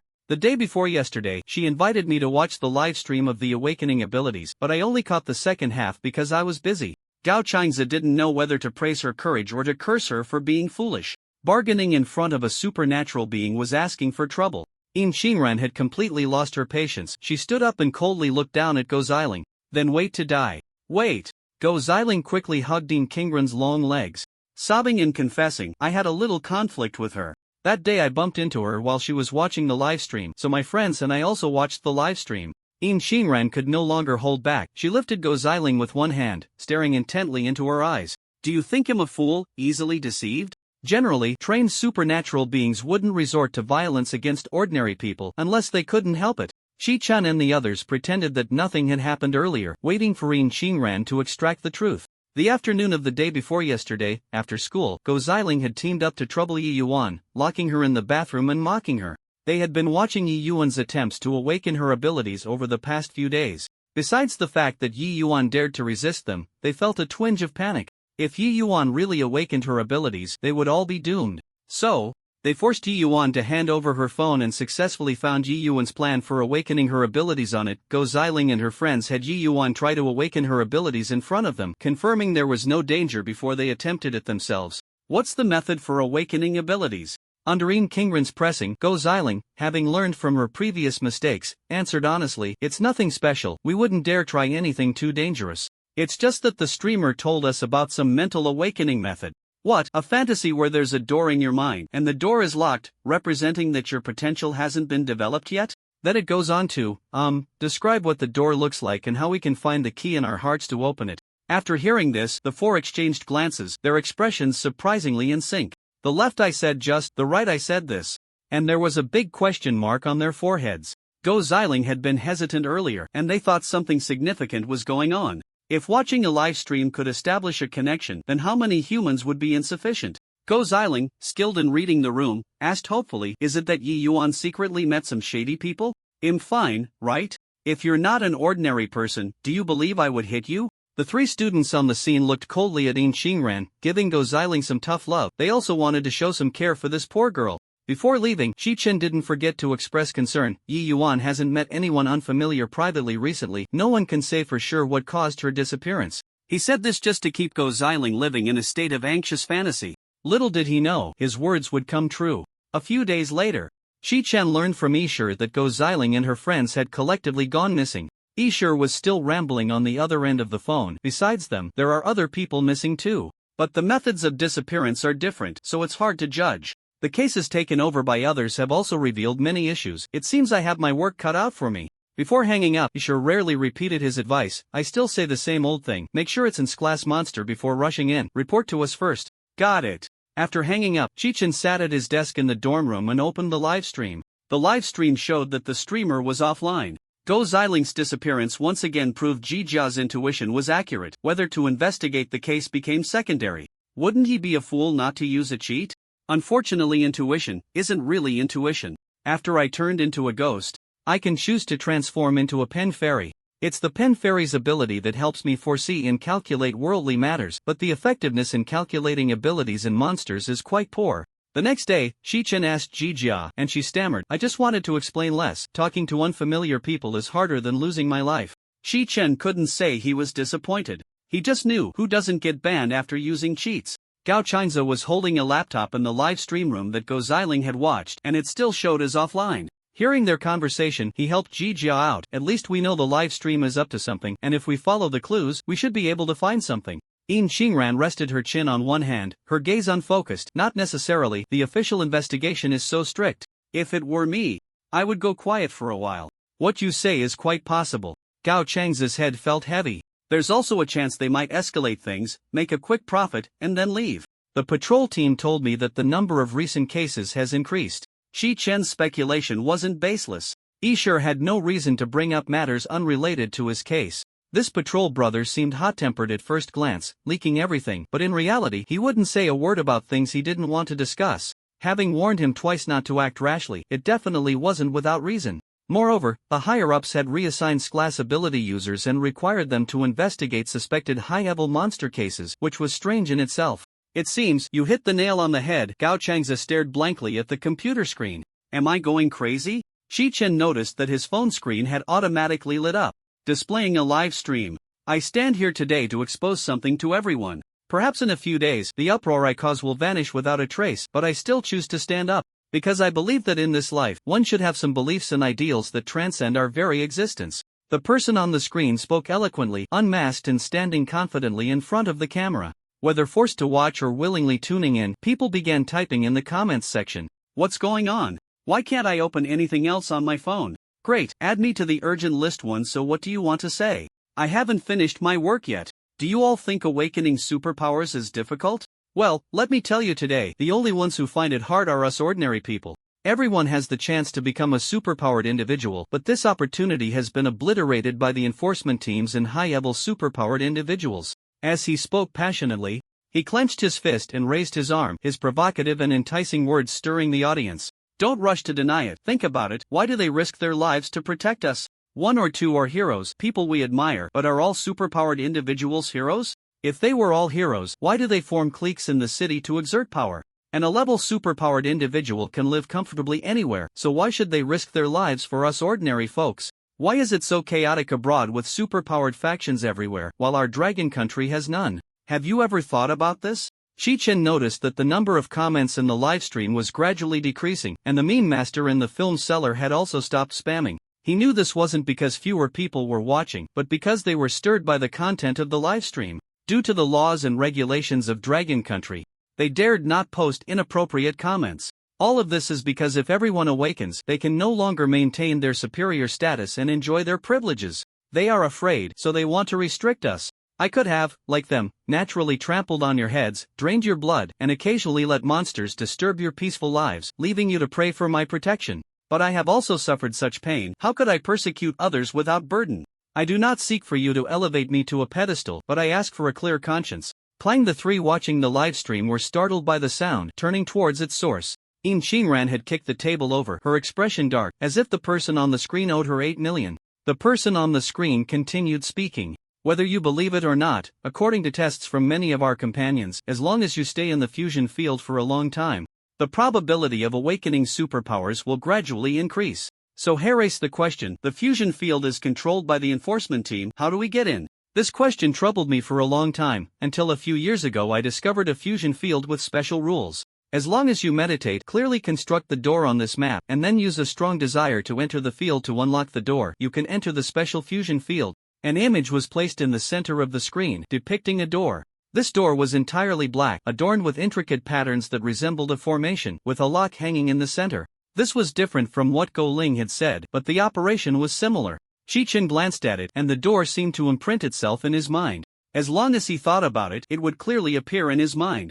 After finishing this speech, the man on the screen closed his eyes in meditation and then vanished from the camera. The camera was empty, but the number of people in the livestream remained unchanged. Can we really awaken superpowers? Trying it out won't hurt. He has already done it once himself, at least proving there is no danger. Have you considered that he might be a transparent ability user? What if he's deceiving you? He's already an ability user. What benefit would he gain from deceiving us? Chi-Chen noticed that most people in the livestream shared the same attitude as that comment. This statement was akin to saying he is a wealthy person. Could he possibly deceive me for money? But no one knows where the wealthy person's money comes from. Even more so, some have already begun to try it out. I tried it once, and I couldn't push the door open at all. Is that true? I want to try too. Damn, after thinking for a long time, I only managed to open a crack. After the live stream ended, their electronic devices returned to normal, and Chi-Chen hadn't had the chance to make the call in his hand. Oh my, you guys, look at the news. Gao Changza shouted, raising his phone to show them, pointing at the screen with his left hand. A mass suicide occurred at the shopping plaza in Xinjiang, and the duty team has rushed to investigate Xinjiang news reports. Scrolling down, there were several short videos taken by passers-by. In the videos, a few people held banners, crying out hoarsely about something. I used to have a happy family, and everything came to a halt when a deranged ability user set his sights on my wife. My husband. The day my brother left. This group of people crashed into the wall of the shopping center shortly after the duty team arrived, blood splattering everywhere. Chi-Chen flipped back to the official news, and the comments below were as he expected. Mass purple sand, haha. Request a thorough investigation of this duty team. Give them justice. Just as someone was live streaming, this happened. I suspect someone is pulling strings behind the scenes. Everyone, don't be fooled. So what if they are pulling strings? Aren't these people speaking the truth? I advise everyone not to place their hopes on others. If your fists are strong, others won't dare to cause trouble. Chi-Chen opened his browser and browsed the news. Chaos was erupting all over Xinjiang, turning it into a mess. While it's true that where there are people, there are conflicts, it shouldn't be like this. Is this a collective action by the Anti-Ability Association? A text message came through on his phone from the president of the Xinjiang Ability Association, urgently calling for a meeting of level ability users. Chi-Chen stood up and greeted Gao Chanza and the others. I need to step out for a bit. This situation is beyond our control, In Xingran reminded him. Not wanting Gao Chanza to get involved in such a dangerous matter. Even if Chi-Chen threatened them with their secret, she couldn't agree. Moreover, as a scion of a prominent family, his family wouldn't allow him to act recklessly. This is the duty of level ability users. He had to get involved, whether he wanted to or not, especially since it was also an opportunity. Duty, huh? Then there's no helping it. Wait, In Xingran and the others suddenly turned to Chi-Chen, speaking in unison. You are an level ability user. Yes. The exaggerated expressions of the three made Shi-chen feel a bit elated, but he was more puzzled. Shi-chen recalled carefully he indeed hadn't mentioned it to them. This surprised him about the quality of the faculty and students at Xincheng University. The teachers knew, and Liao Shiquan also knew. According to high school tradition, this should have been widely known by now. Moreover, this case was clearly not something ordinary students could investigate. They didn't know he was an A-level ability user and followed him to investigate without even asking.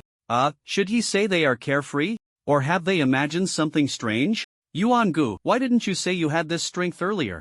Gao Changzhe immediately changed his tone. He had been calling Shi-chen before, but now he directly switched to Yuan Gu. Yin Qinran stumbled a bit. How powerful is the Qi family's influence? Such a young A-level ability user, and the Qi family still dares to let him act freely. They neither made him inherit the family business nor let him join the duty team to build his record. Just how deep is the Qi family's foundation? They can even let an A-level ability user act independently, choosing to allow Shi-chen to grow on his own. Well, it's different from what you imagined anyway, Shi-chen said casually. Who can't boast and brag? Once you become a member of his team, there's no way out. Hiss. 3 gasps echoed in the room. At the Xincheng branch of the Ability Association, the conference table was filled with people, and the usually temperamental A-level ability users sat obediently, waiting without a hint of impatience. Yi Shi and the president of the Xincheng branch arrived late, followed by someone Shi-chen recognized. Shuesherzone, with his dead fish eyes, looked half asleep, still exuding a pitifully low presence. He noticed Shi-chen's gaze and nodded to greet him. The three took their seats in order. Shuesherzone stared at the person sitting next to Yi Shi and patted the ability user's shoulder. Could you make some room for me? The ability user was startled, his eyes filled with wariness as he looked at Shuesherzone, standing up to give him a seat. Seeing that everyone had arrived, the president of the Xincheng branch signaled the female officer to start the meeting. The female officer briefly summarized the events that had occurred during this time, emphasizing what happened today. A woman in a fitted combat suit said, "We all know the situation, just go ahead and tell us the arrangements from above." As soon as this was said, the ability users in the room subtly focused their attention on Shi-chen and Shuesherzone. One was an unspoken official, and the other was someone dispatched during this special time. The president of the Xincheng branch clasped his hands, which were as old and dry as tree bark, and sighed deeply. The A-level ability users felt a jolt in their hearts. The president's demeanor definitely indicated bad news. Given the circumstances, I won't hide it from you all. All 9 seats plus the dispatched S-level ability users cannot return, and a similar incident has occurred in Jidu, making it impossible to allocate more personnel to assist us. A wave of murmurs swept through the crowd. Although they had anticipated this, the news was still hard to accept. Someone slammed the table and anxiously said, "Why can't they come back?" Because the cleanup plan failed, and they are trapped in the monster domain. This is also the reason why you are investigating suspected high-level monster cases. We need to know if that monster has leveled up and if there is a chance to open an exit for the S-level ability users to return. Yi Shi stood up, his usual irritability gone. Before the A-level ability users could ask questions, he quickly finished explaining. The good news is that according to the intelligence gathered during your investigation, this monster has not leveled up. If we can assist in opening the exit and let the S-level ability users escape the monster domain, then things will be manageable. Everyone. If it weren't for him being the big brother for so many years and needing to maintain his boss image, they might have spat at Yi Shi. Are you kidding? What level are they? Can they fight? No way. They don't have that capability, you know? Most of the S-level ability users are trapped. Expecting this group of A-levels to solve the problem, how ridiculous is that? Someone asked, what comes after S-level? Yi Shi looked at Shuesherzone. Shuesherzone locked his phone screen and explained in a steady tone. Currently, the classification of abilities and monsters among humans is based on the standards from the Bitfo Kingdom, ranging from E to S-level. This set of standards has been adopted by countries worldwide, and we have to use it for communication. Later, we discovered that there are even more powerful existences above S-level. Initially, we referred to them collectively as S, representing strength beyond S-level. Until a year ago, a monster appeared in the Sanju region that far surpassed S. Since then, we officially classified these 2 newly discovered levels as S-level and SS-level. In addition to a significant increase in strength, the difference between S-level monsters and S-level ones is that their monster domains are no longer removable, completely liberating their activity areas. As for SS level, its full strength remains unknown. We only know that if left unchecked, it could potentially infect the entire world, turning it into a monster domain. The entire venue fell silent, a flood of information crashing into the minds of the A-level superpowered individuals, leaving them dizzy. Chi, the frog at the bottom of the well, was equally bewildered. He thought he was about to reach the maximum level and embark on a blissful life as a salted fish, but the game developers had opened up new levels again. What the hell? Bad news kept coming, and the people on the scene were struggling to cope. The A-level superpowered individuals took a deep breath and then slowly exhaled, barely managing to calm themselves. To trap all the experts from our dragon country, is this monster S level? Yes, it's just one step away from SS level, and we have to initiate the cleanup plan early. Isher nodded seriously, patiently explaining to them. According to intelligence reports, its superpower is assimilation. Because it doesn't possess high-intensity lethal powers, it was even ranked lower on our initial cleanup list until we discovered it had assimilated multiple S-level monster domains. Originally immobile S-level monster domains became part of this monster's domain and could move along with it. This is a moving arsenal. Shi-chun couldn't help but exclaim. Originally, the boss had to stay in the dungeon, but now it had exploited a bug to transport one big monster after another out. Not to mention its own strength. Even if it was an S-level monster obtained through deceit, with so many monsters gathered together, the danger level wouldn't be low. This explanation forced the A-level superpowered individuals on the scene to reassess the situation. Dragon Country was already the safest country in the world. Moreover, with SS-level monsters continuously encroaching on human living space, where could they escape to? Not to mention that most of them had families to consider. Even if they could survive, they had to think about protecting their friends and loved ones. It didn't take long for them to find the answer in their hearts. Someone spoke up immediately. Just tell us, what should we do? If you have no way out, you wouldn't waste time here chatting with us. I've already made my preparations. Just as the atmosphere on the scene was heating up, everyone was rolling up their sleeves, ready to show their skills, with all kinds of ambitions surging in their hearts. Some sensed the situation was dire and immediately began to voice their opinions, using so-called rationality to cover their cowardice. What's the use of rescuing the S-level superpowered individuals? They can't fight against S-level monsters. Who knows if you're just being alarmist, trying to exchange our lives for theirs. If you want to go ahead. I won't be a fool. Isher stood up and grabbed the nearest doomsayer, furious. Everyone else is a fool, but you're the only smart one? If you're scared, get lost. Dragon Country doesn't need trash like you. Am I not speaking the truth? The doomsayer also stood up, yanking Isher's hand away, thinking he had found a weakness in Isher and the others, his face revealing excitement and smugness. Then why are you in such a hurry? Isher withdrew his hand and shot him a cold glance. The trash wasn't worth his words. The doomsayer persisted, wanting to rationalize his actions, chasing after Isher with a barrage of words. Out of things to say? If you want us to risk our lives, say something practical, stop treating us like fools. The president of the Xinjiang branch, trembling as he supported himself on the table, stood up, his face filled with a murderous aura. If anyone shares his thoughts, please leave immediately. This temple is too small to accommodate such a big Buddha. The doomsayer's face darkened, he sensed an unexplainable confidence from the president of the Xinjiang branch, and his heart sank. If Dragon Country had a way to deal with this, his outburst was equivalent to digging a big pit for himself. The person who had been shouting in the crowd just moments ago vanished in the blink of an eye, leaving only the doomsayer standing there. Then please leave. The president of the Xinjiang branch fixed his murky eyes on the doomsayer, pointing his cane towards the door. The doomsayer gritted his teeth, and under the president's piercing gaze, he slammed the door and left. Until the crisis moment arrives, the Dragon Kingdom officials allow them to show off a bit, indulging in some petty schemes. But when the crisis truly strikes, the president of the Xinjiang branch won't coddle them. If the doomsayer doesn't leave the Dragon Kingdom, he should be prepared for a reckoning afterward. I'm old.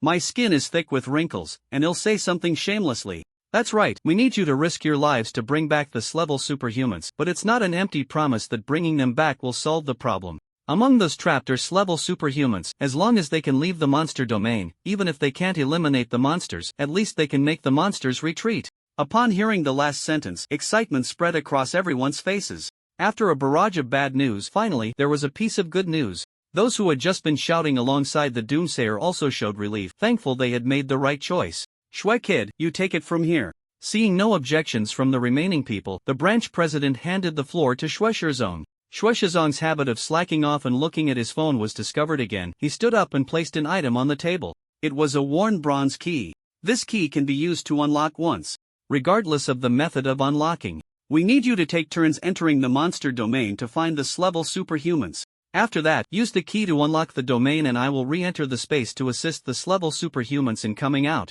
Be careful not to stay in the monster domain too long, you must come out within an hour. Everyone looked around, realizing that others shared their bewilderment.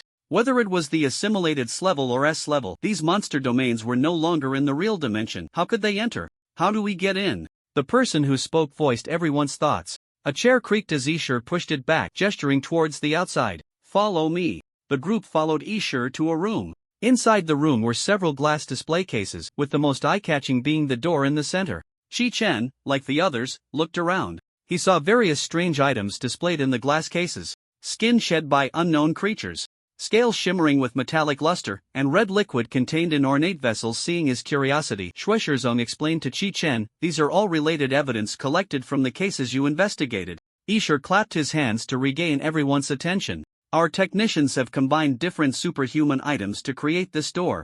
This door can establish a connection based on the characteristics of the monsters, reverse track them, and open a passage to the interior of the monster domain based on the established connection. However, the teleportation location behind the door is uncertain, and entering the door carries the risk of facing monsters directly, so be prepared to escape in advance. Of course, the most important point: bring back the key and information even if you die." In the dormitory area of Xinjiang University, the peaceful campus was replaced by chaos. Shortly after Chi-Chen left, Xinjiang University was attacked again. Gao Chanze kicked an attacker away, complaining, "Why is it always us? Why not go bother the Superhuman Association?" A ghostly hand emerged from the ground, dragging the attacker underground, leaving only his head above the surface. "Gao classmate, because there's an A-level superhuman meeting at the Superhuman Association." The pale skin tinged with gray, 2 lines of blood tears streaming down his cheeks, bloodshot eyes and sharp fangs. Jijia's voice fluctuated, sounding eerily like a vengeful spirit. Gao Changza suddenly turned his head away. He couldn't handle a shy ghost. Do I really have to say something so heart-wrenching as that? We're soft persimmons? Ah, sorry." The socially anxious Jijia finally realized that Gao Changza wasn't genuinely confused and shyly found a crack in the ground to slip into. Truly finding a crack in the ground, Jijia disappeared from Gao Changza's sight and rejoined the battle. Across Xinjiang, scenes of citizen riots unfolded one after another. The arriving patrol team took down the rioting citizens, and the leading woman frowned as she looked at the fallen individuals. "These people all." "Captain, what's wrong?" someone from the patrol team asked. "Shut up, call me Captain. It's so strange, they're neither parasitic nor superpowered. Why are they participating in the riot?" One could tell with just a thought that a group of citizens wouldn't be enough to take on a superpowered individual. If it were a deep-seated grudge that caused them to lose their rationality, they should be parasitic. The woman retracted the chains and squatted beside the citizens, observing them closely. The person who had just asked made a sound of realization and said, "From what you're saying, it seems they really haven't used any powers.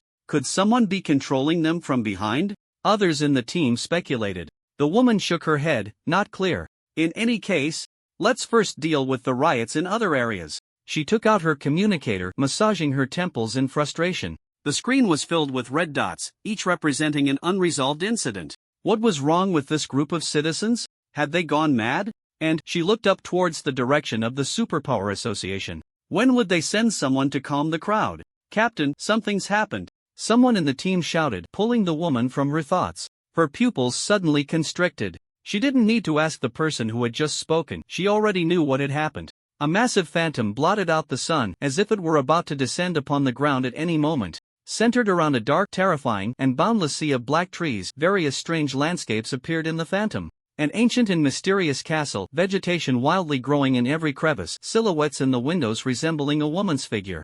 An endless sea of fire burning in a barren land, desolate ruins of a city, countless broken walls silently telling their history. At a glance, one could not see the edge. "What is that?" Those too scared to step outside due to the riot gazed up at the sky in shock, murmuring, "Is this a super-large fusion domain descending?" Those who didn't understand were horrified but still speculated about the principles behind it. People took out their phones to start filming, their expressions a mix of worry and fear, but also excitement. Strange phenomenon in Shin City quickly trended nationwide, and people from other cities began discussing the spectacle. "Which friend is crossing tribulations here? Is this a fusion domain? It looks strange." Envious of Shin City citizens for a day. "I want to see too." As they discussed, the patrol team members looked on in astonishment at the scene before them. The citizens they had taken down were now surrounded by phantoms. Those were locked doors. The locked doors slowly opened, and the citizens vanished from their spots, leaving behind phantoms that seemed as if a gust of wind could disperse them. Inside the doors was a pitch-black void, devouring the light that shone in.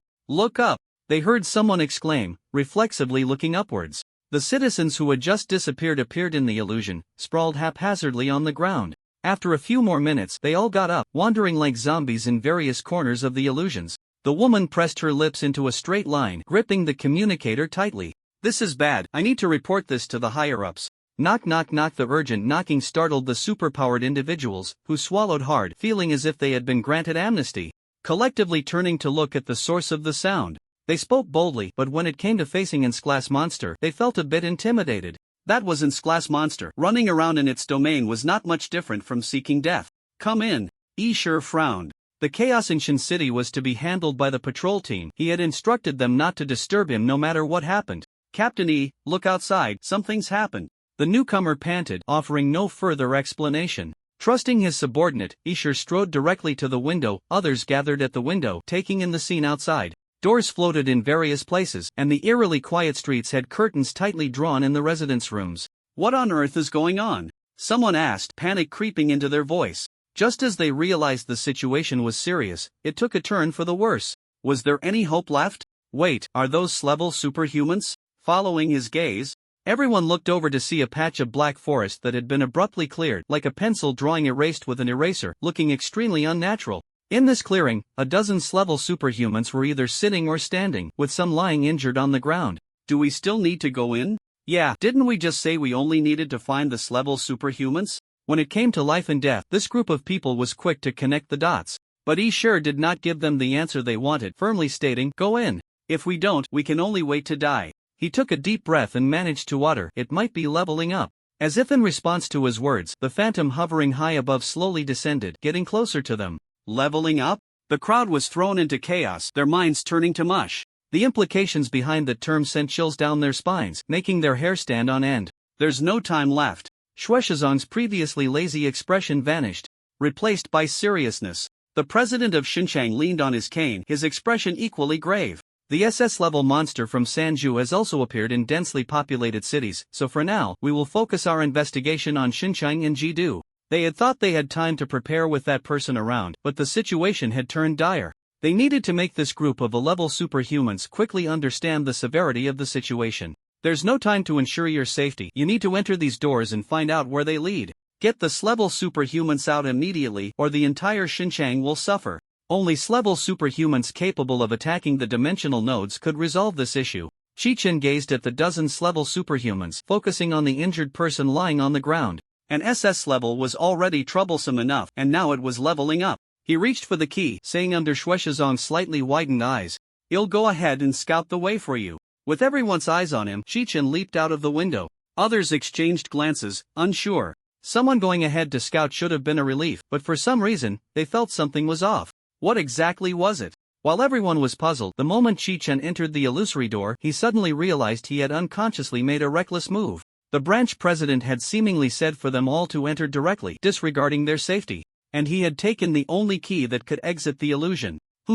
Chichen looked at the key in his hand, lost in thought. Would anyone really believe it wasn't intentional? The abrupt change in scenery interrupted his musings, and Chichen gathered his thoughts, fully focused on facing the greatest crisis of his life. An endless expanse of land burned with unquenchable flames. The fierce fire erupted like weeds from the scorched earth. Waves of heat hitting him. Chichen's brilliant golden eyes stared straight ahead, with monsters lurking on all sides, watching him intently. So I was indeed tricked. Do inferior beings really need to be this cautious? Golden eyes, what is his ability? Insufficient data, let those two fools go first. Only one inferior being. Voices echoed from all around, and Chichen felt as if he had been hit by a truck, extremely frustrated. They had promised that strong people were lonely and kings were solitary, so why were they ganging up on him? Clearly, they were level monsters, yet they were ambushing even level superhumans, completely losing face. Those who shared his thoughts included the level superpowered individuals watching him from the sidelines, who at that moment couldn't care less about any keys. The moment they spotted Chichen amidst the massive illusion in the sky, they all gasped. For level monsters lay in ambush, waiting for him to walk into their trap. This young brother looked to be in grave danger. The level superpowered individuals couldn't help but feel relieved that someone had scouted ahead for them, otherwise, it would have been them facing death. Ishur clenched his fist and pounded it on the windowsill, unable to shake off his worry for Chichen. Hurry and use the key to open the door and come back. Unfortunately, the illusion made no sound, and the distance was too great to see any subtle movements. They had no way of knowing what Chichen was discussing with the monsters. TSK, that was a miscalculation, said the plump female monster with pale purple skin, raising an eyebrow. Aside from her skin and some minor features like her heterochromia, she looked almost human. A male monster wrapped entirely in white cloth approached Chi-chan slowly, chatting as he walked. I didn't expect that even inferior beings would still be cautious at this moment. It seems I don't know them well enough. Ha ha, an inferior being dares to come up and seek death. Are you all out of options? The flames in front of Chi-chan took on a humanoid shape, and the wild laughter revealed the owner's mood. Shall we fight? The 3-meter giant with rock-patterned skin placed his hand on the back of his head, asking for his companions' opinions. They had gathered here to ambush superpowered individuals, and only one human had shown up, which was somewhat unexpected for them. As long as a superpowered individual entered the door, the location they would be teleported to would only be here. The deliberately created illusion of random teleportation had failed to deceive the humans, leaving the two monsters who prided themselves on their intelligence feeling quite displeased. Chi-chan dared to be the first to step forward, and it was certainly not just his poor verbal skills that gave him confidence. Well, it wasn't just his deceptive appearance either. The Eye of Time, which he had been unable to use effectively due to insufficient energy, finally allowed him to access part of its abilities now that he had reached a level. The superpower-activated Eye of Time. With a clear and expansive view, the timeline manifested around him and the 4 monsters. All 4 of these monsters were S-level, and the effect of his powers on them was minimal. However, his target was not these monsters. Chi-chan's gaze locked onto the timeline surrounding him, beginning to peer into his own future. Although peering into his own future consumed a significant amount of energy, he was fortunate that he would not reject his own vision, ensuring a higher success rate. He could foresee what would happen to him 10 seconds later. Coupled with his telepathic perception ability, he had ample time to evade attacks. Chi-chan appeared calm on the surface as he listened to their threats, but he was constantly calculating his escape route. The plump female monster with pale purple skin crossed her arms, her tone lazy and seductive. An inferior being, I don't want to make a move, you all go ahead. This inferior being must have some reliance to dare come alone, let the fool test it first. They'll leave the opportunity to perform to you, I am a cultured person. The mummy hung its arms down, watching from the sidelines. This aura is not ordinary, perhaps he has some backing. Hey, are you all scared already? The flame man was dissatisfied. He was more irritable and enjoyed the thrill of burning enemies, but he wasn't a fool. He wasn't going to let himself be used as a weapon like the rock giant. Just as he thought this, he saw the rock giant suddenly slam the ground, letting out a roar as his form swelled several times. For the master, his hard body was his best weapon. The ground, scorched and dry from the flames, erupted as the rock giant stomped down, sending countless fragments flying. The earth trembled, and numerous cracks spread out from beneath the rock giant's feet.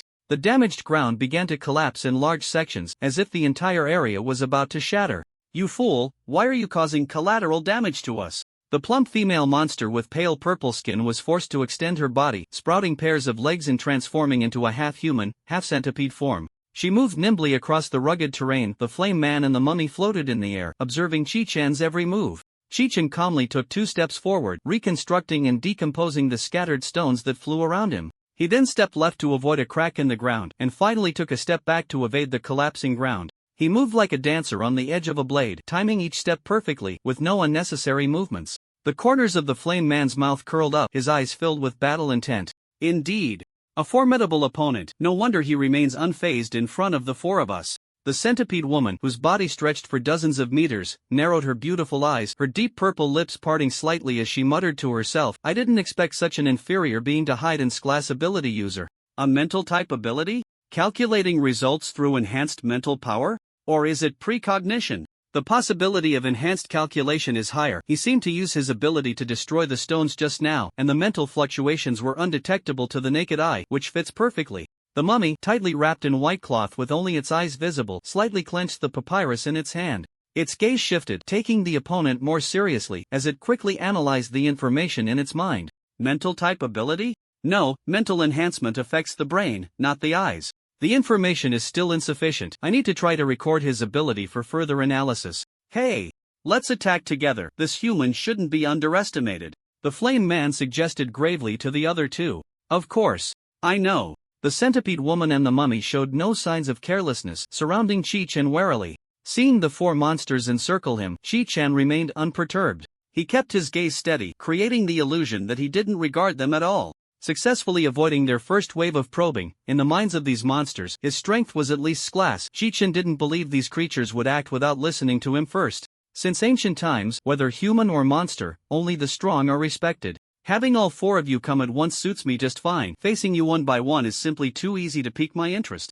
After saying this, Chi-Chen seemed to recall something amusing, chuckling lightly. Of course, 4 times a waist won't bring me any fun. Except for the rock giant, the expressions of the 3 monsters changed drastically. Their eyes filled with murderous intent as they glared at Chi-Chen. Being called a waste by an inferior being, even if he was a formidable one, did not improve their mood. The centipede woman swung her long body, viciously saying, "I will cut out your tongue so you can never speak again." Class monsters are different from others. They only get enraged by threats and do not deduce his strength from words. Most importantly, they truly cannot die. Class monsters can continuously resurrect using the power of their domain, something Chi-Chen had never heard of before.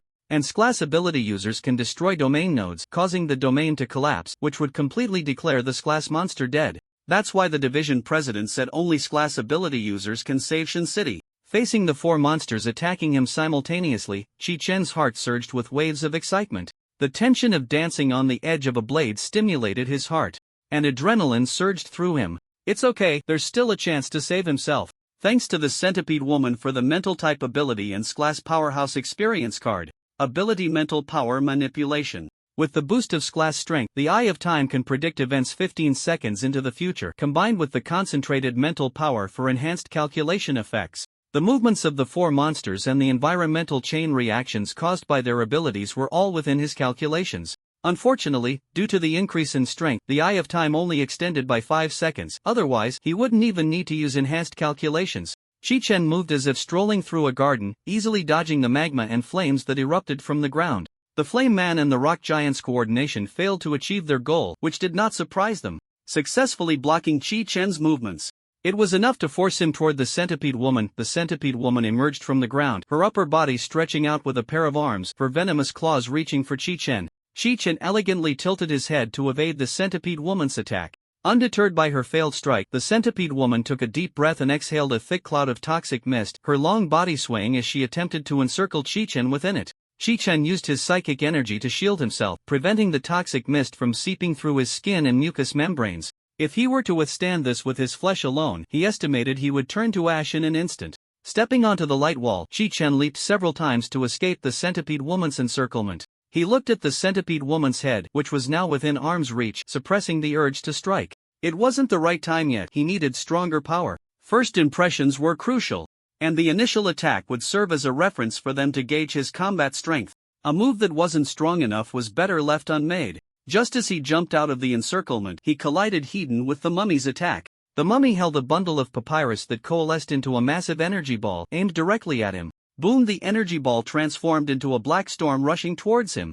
Chi-Chen had anticipated this, but he had to stick to the script, otherwise he would lose the advantage of being a seer. Moreover, aside from dodging the attack, he needed to escape with enough flair, ensuring it looked effortless and graceful. In short, it had to be elegant. The black storm swept across the fiery ground, debris being sucked into it and disintegrating into countless grains of sand, while the magma flames tinged the black storm with a hint of red. The ravaged earth could hardly bear the burden. Cracking once more, the rock giant used his psychic powers to create tremors, leaving Chi-Chen with nowhere to land. In an instant, the area was filled with flying sand and stones, an endless dust storm raging in every corner of the land. Chi-Chen closed his eyes, channeling his power. Psychic reconstruction. A solid fortress rose from the ground. The particles of sand instantly reformed into a stronghold that firmly protected Chi-Chen. Then, the fortress opened up, and a throne of sand slowly ascended. He rested his chin on one hand, the other hand lightly placed on the armrest, looking down at the 4 monsters with a detached gaze from his golden eyes. The inorganic pupils exerted an overwhelming pressure. Indeed, it's 4 times the waist. I've suppressed my strength to shrank, yet you can't even touch the hem of my garment. Truly disappointing. This time, none of the monsters stepped forward to retort, they stared intently at Chi-Chen, as if facing a formidable enemy. They hadn't expected that their first joint attack would have no effect at all.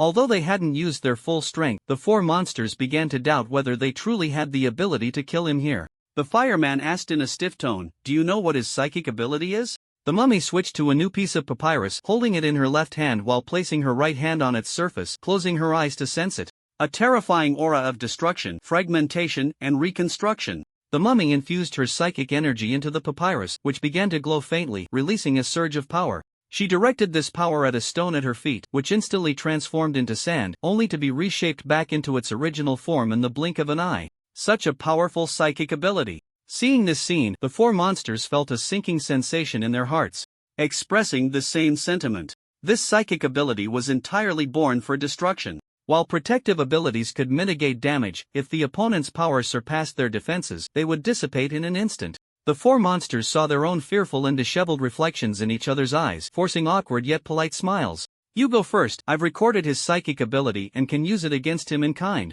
The mummy spoke first, knowing that being reborn in the field would also consume energy. She didn't want to be sent back to the respawn point directly. The centipede woman disagreed. I believe you can use the recorded psychic ability to fight him on equal terms. Once the master levels up, he will be able to assist us. The fireman and the rock giant nodded in agreement with the centipede woman's opinion. As long as the misfortune didn't fall on them, they quickly consented. The mummy sensed that the situation was turning unfavorable, beads of sweat forming on its forehead as it anxiously contemplated a countermeasure.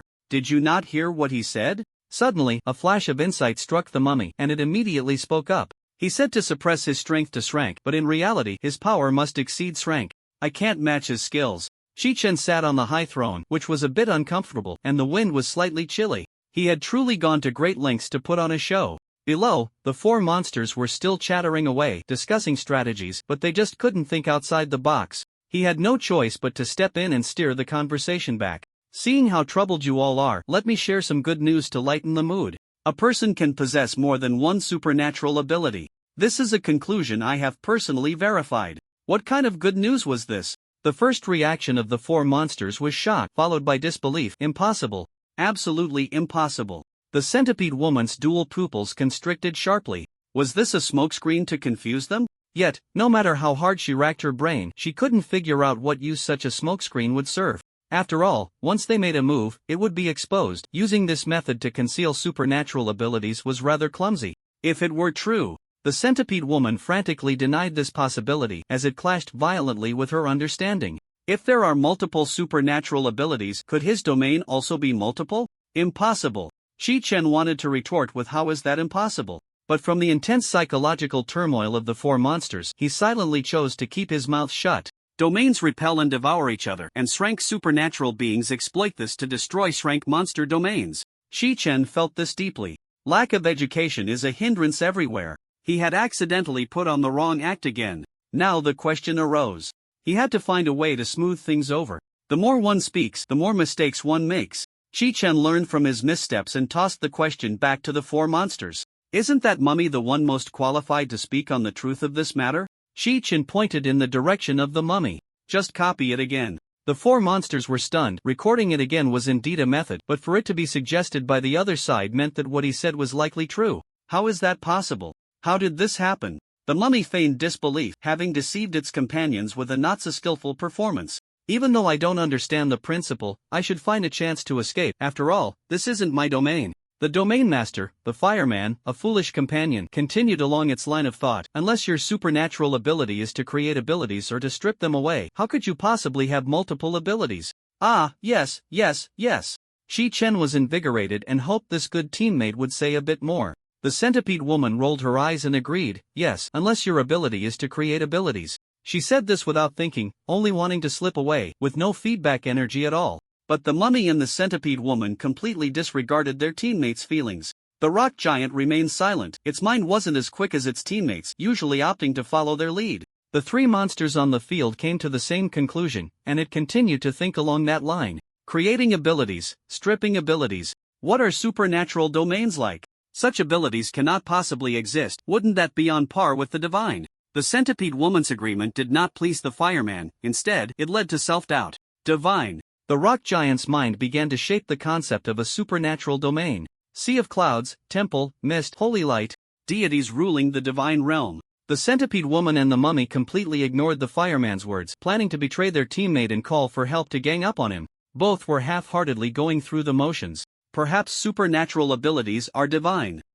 Maybe the ability is called creator. After they finished their perfunctory exchange, they looked around, only to find that the scenery had changed without them noticing. The centipede woman and the mummy were startled, as if waking from a dream. The scene before them left them in shock. Vast white clouds spread out as far as the eye could see, the sea of clouds rolling like waves, the mist swirled around, refracting the surrounding light, dreamlike and ethereal, as if one were immersed in a dream. The golden rays of the rising sun spilled over the sea of clouds, gilding it with streaks of gold, the radiance both sacred and solemn, resplendent and magnificent.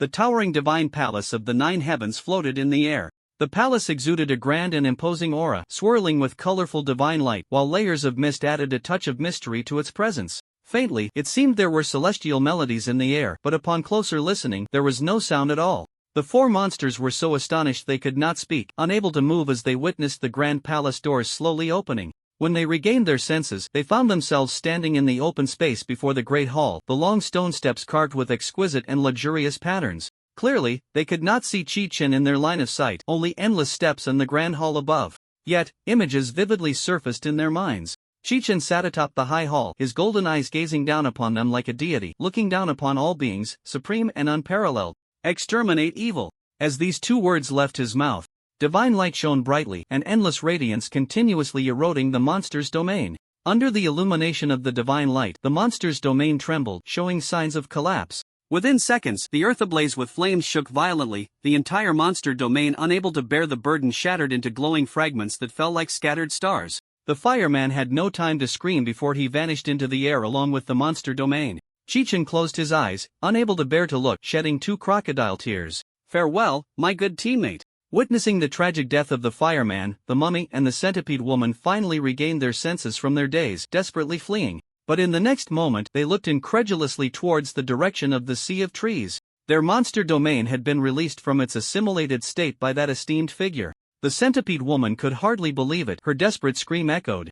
Without my connection ability, how can you level up, master? Quickly save me out. Unfortunately, her pleas ultimately fell on deaf ears. In no time, their monster domain was devoured by Chi-Chen's divine light, meeting the same fate as the fireman. And as their enemy, Chi-Chen silently mourned for them. Safe travels. Rock giant, centipede woman, mummy, die for me. It did nothing, not worthy of his mourning. With the death of the centipede woman, countless shadows in Xincheng vanished. In Chi-Chen's view, he saw the nodes connecting to Xincheng's space being released one by one. From the centipede woman's last thoughts, Chi-Chen learned the conditions for leveling up to an SS-level monster. The requirement for an SS-level monster to advance was actually to infect the realm of reality, and intelligent humans were the best targets for infection. No wonder the mental state of Xincheng's citizens was off.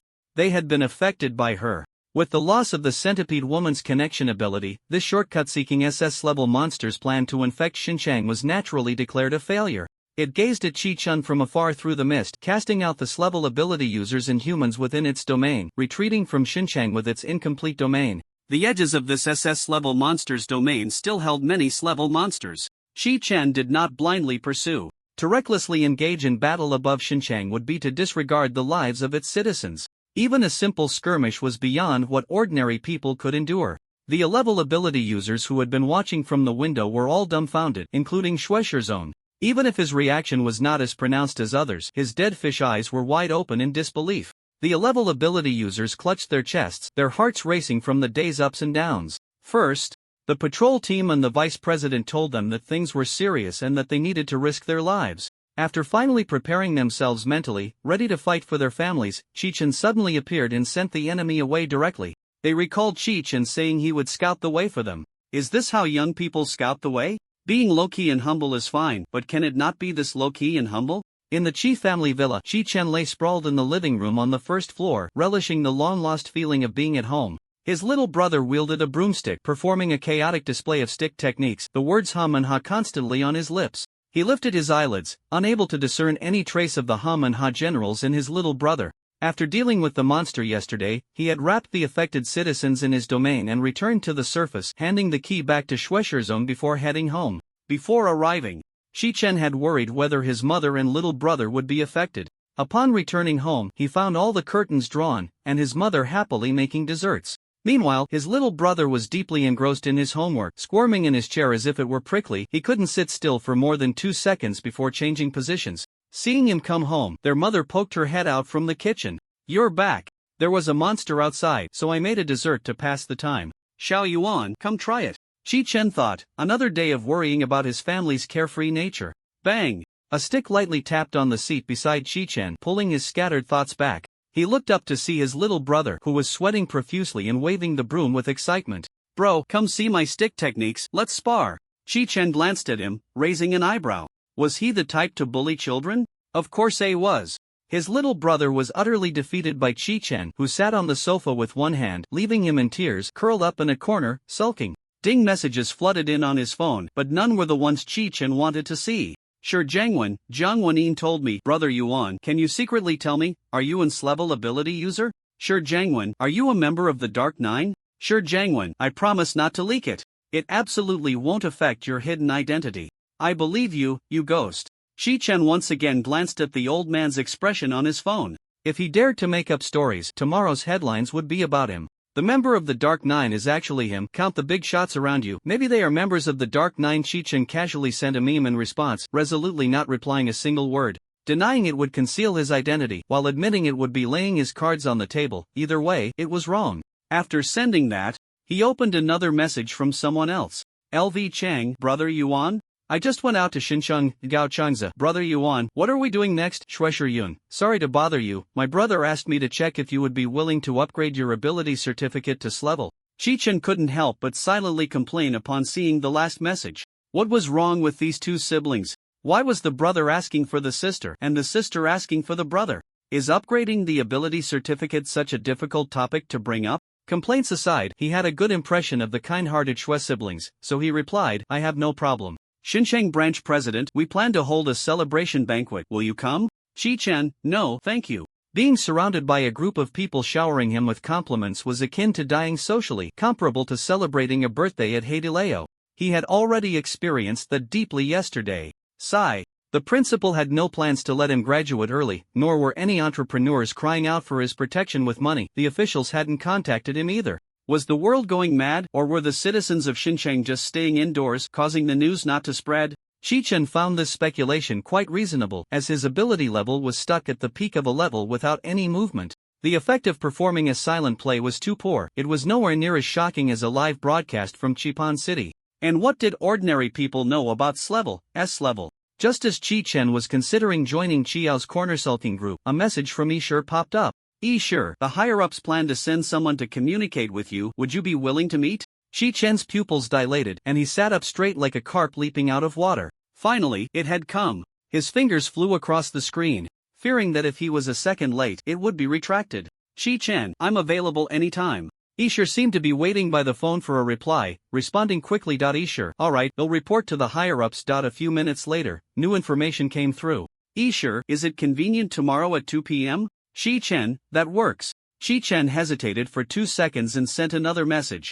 Chi-Chen, how are the S-level ability users doing? Yishur, they're fine, at least there's no danger to their lives. The next afternoon, Chi-Chen took Yishur's car to the duty bureau, following Yishur into a conference room. Inside sat a short-haired woman. She had an outstanding demeanor and a tall posture, clearly from a military background. Hearing someone enter, the short-haired woman stood to greet him. Hello, Mr. Chi-Chen, my name is Suku. Yishur brought him to the conference room and then left first. Chi-Chen nodded and sat down at Suke's invitation. After a brief exchange of pleasantries, Suke got straight to the point. Mr. Chi-Chen, are you aware that the so-called strongest ability user in Longwa, Chi Yunjung, is your uncle? I know. Chi-Chen's gaze was calm as he looked at Suku. He had awakened his telepathy for many years. Unless his mother was unaware, there was no way he wouldn't know about his background. But there was nothing much to say about if his father had climbed up the social ladder by abandoning his wife and child, ruthlessly silencing them. The incident had affected his uncle's family, and his aunt was somewhat dissatisfied with it. To avoid further implicating her family, his mother had acted as bait to divert attention, buying time for others to escape from Jidu. To this day, even if his uncle successfully took revenge and drove the Liu family out of Jidu, his mother would still feel embarrassed to return and face her family. Suku was slightly surprised. She remembered that the information indicated that Miss Chi Yunlan had divorced when Chi-Chen was still in his infancy. After the divorce, she had changed her name and wandered alone with her child in other cities until settling in Chipan City. It was only when the Liu family was expelled from Jidu that Miss Chi changed her name back. That Miss Chi was willing to share this painful past with her child was unexpected for Suku. However, this meant she wouldn't need to explain much. Mr. Chi Yunjung has been in a coma since the day before yesterday. After our examination, we speculate that it is due to self-repair slumber caused by the assimilation of his ability field followed by forced separation, and we cannot determine the awakening time. Moreover, the cleanup plan we are formulating in collaboration with other countries is still in the negotiation stage, and we need an S-level ability user to support it. For this reason, we would like to ask for your help. Suka felt a bit anxious as she said this. She wasn't sure if Chi-Chen would be willing to be labeled officially. Her anxiety stemmed not only from Chi-Chen but also from the director's reminders before departure. The director had repeatedly emphasized that their request for help should not cause any trouble for the other party. She was communicating with Chi-Chen as a representative, not because she was exceptionally talented, but mainly because her position was suitable and wouldn't attract the attention of major figures. As the assistant to the director of the Ability Duty Bureau, she could somewhat represent the director's attitude, and her low position allowed Chi-Chen to refuse without burden. The director had told her not to feel pressured, it was okay to be rejected, and she should try to gauge Chi-Chen's attitude and needs. Suko, lost in thought, didn't notice the joy that appeared on Chi-Chen's face. Here it comes.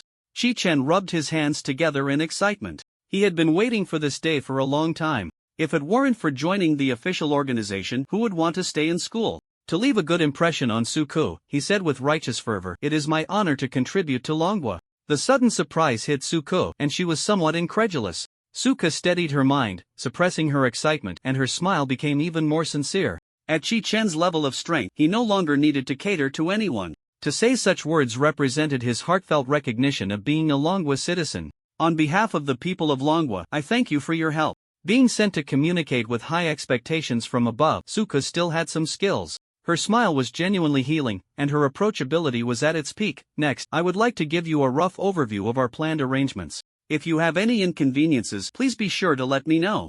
Suka said gently as she observed Chi-Chen nodding. To facilitate our external narrative, our plan is to establish the Dark Knight seat and arrange for your identity to be that of a member of the Dark Knight seat. She noticed that Chi-Chen did not show any dissatisfaction and felt relieved. This was a plan they had studied for most of the night and felt relatively satisfied with. Using the identity of the Dark Knight seat to cover up the unknown forces behind Chi-Chen would reduce unnecessary probing into him and alleviate his concerns. At the same time, they would have a legitimate identity to intercept inquiries from unknown individuals about Chi-Chen. Speaking of which, they had no idea when the Gao family had connected with Chi-Chen. They couldn't investigate it at all. Where there is one thing, there is another. Although they had their reservations about the forces behind Chi-Chen, the situation was pressing. They could only do their utmost to seek a win-win outcome. Establish? Doesn't Long Country have a Dark Knight seat? Chi-Chen, the onlooker, was a bit surprised. The rumors online about the Dark Knight seat were so detailed, even listing several candidates, yet it turned out to be non-existent? I wish it were true, but unfortunately, this is just a smokescreen we released to protect the Knight seat. Suka shook her head and sighed. How can one hide a bunch of trump cards when they are already at their doorstep? She had a point, a nuclear warning was enough, and too many flashy tricks would only disrespect it. It was indeed hard to distinguish between real and fake news online. Chi-Chen had encountered fake news before and understood. However, being able to deceive you proves that our work is going well. The frown did not linger on Suke's face for long. She was there to communicate, not to lament. She self-deprecatingly remarked, although you didn't directly praise us, I still felt your approval. Would deceiving the onlookers make you happy? Chi-Chen raised an eyebrow. Although he felt somewhat insulted, the person before him was the official authority.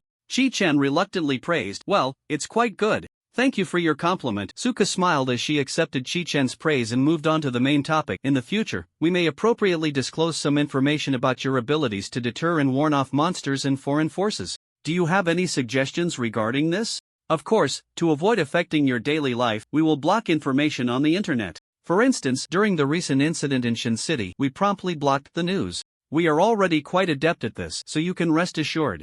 Chi-Chen. Goodness. He had been wondering why, with such a large population in Shin City, they hadn't reached S-level yet. It turned out it was you guys pulling the strings. If it weren't for your werewolf self-detonation, he would still be in the dark. Well done, but don't do it again next time. Do you have any suggestions to share? Suka noticed Chi-Chen hesitating, as if he had something to say, and quickly pressed on. Chi-Chen indeed had a lot to say, including some inappropriate words like MMP, but he held back. He crossed his fingers and leaned back tactically. Don't block the news. Try to promote my achievements as much as possible. The more impressive, the better. One really shouldn't be too self-conscious. Chi-Chen had already realized this. To fit the mysterious high-level persona he was crafting, he unconsciously accepted the image of a master who was indifferent to fame and fortune that others had concocted. Because logically, it made sense. However, this small matter almost blocked his path to greatness. Ah, okay, thank you so much. Suko was stunned for a moment before managing to regain her voice. Willing to give up a hidden identity for Long Country and even have her promoted without any burden? No wonder he was the nephew of Xiao Jiu. Suko recalled Qi Yunqing's face and silently revised her thoughts. Although they didn't look alike, their patriotic hearts were so similar. Suko felt a newfound respect. She no longer regarded the young man before her as a stranger but as a like-minded patriot facing her own people. Her mindset changed. She no longer felt the need to be overly cautious with her words. In that case, if you want to quickly promote your achievements, you need a catchy name to help people remember you. Light ability, golden eyes.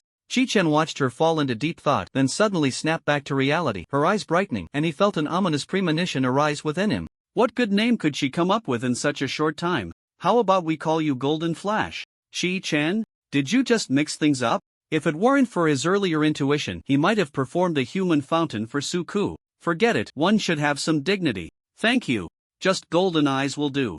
Chi-Chen forced an awkward yet polite smile, and am not just a light ability user. The somewhat juvenile name of Golden Eyes seemed incredibly grand in contrast to Golden Flash. Seeing Suko lost in thought again, it was clear her professional habit had kicked in.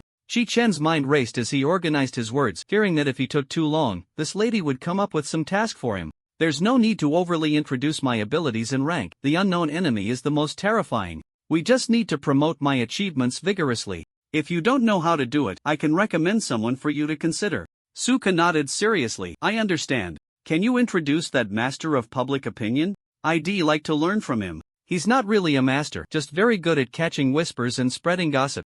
Chi-Chen took out his phone and sent over a message from Shi Jiangwen. After sending it, he felt something was off. After thinking for a moment, he added for Suko, 9 out of 10 things he says are false, so don't take it too seriously. A few days later, in the office of the president of Xinjiang University, the old president trembled as he handed over the diploma with both hands, patting Chi-Chen on the shoulder, tears welling in his eyes. Student Chi, Xinjiang University is very honored to have you as a graduate. Come back to visit your classmates often. Sure, President. Chi-Chen discreetly glanced at the clothes under the desk that hadn't been tidied up, unable to tell that the old president had a hobby for cosplay at his age. The director of education wiped the sweat from his forehead, applauding alongside the counselor. The counselor, beaming with joy, said, "Congratulations on your graduation." He was cut off by the director stepping on his foot. Confused, he closed his mouth. The director laughed heartily. Great, our school has another high-level ability user graduate. We feel honored. The counselor finally realized the issue and quickly remedied. Xinjiang University is proud of you. The director stared at the counselor with a deadpan expression. If you can't speak, then don't. The counselor, feeling the director's gaze, fell silent. Chi-Chen watched, his mouth twitching. Did they really think he was blind? After completing his graduation procedures, he headed to the dormitory area. Along the way, students from various grades pointed at him and whispered quietly, "Is that Golden Eyes? Didn't they say his eyes are golden? You should get the full story. They only turn gold when he's fighting." As a fellow student of Xinjiang University, why is he so impressive? Every time something happens, the lead teacher criticizes us sophomores, saying we're worse than freshmen. Our teacher said the same, but when a fool asked if he was better than Golden Eyes, he just stopped talking. It's hilarious. With his physical fitness improved, Chi-Chen found it hard not to hear them. He should have trusted his instincts and not handed his business card to Suku. That scoundrel Shi Jiangwen had completely misled a perfectly normal person like Suku. After their conversation that day, he woke up feeling a significant increase in his strength, and he could now utilize part of his ability domain. Feeling something, he pulled out his phone and saw numerous trending topics. The member of the Dark Nine is actually him, counting the big shots around you. Perhaps they are members of the Dark Nine seats Jin Tong. If that's the case, then so be it. It aligns perfectly with the outcome he desires. But the problem is there are other trending topics. Golden Flash Jin Tong's high school classmate speaks out Jin Tong's scandal. As time passes, the trending topics evolve into gossip, never to return. From daily life to which girl he spoke a few more words with, to speculations about his family background. If it weren't for Shi Jiangwen having some restraint, all that would be exposed are personal speculations and information known to students from the same school. Not a word was said about his personal and family information, otherwise he would have unilaterally blocked the other party. The good news is that all his information is overshadowed by outrageous gossip, and no one cares about the truth. Yuan Go, long time no see.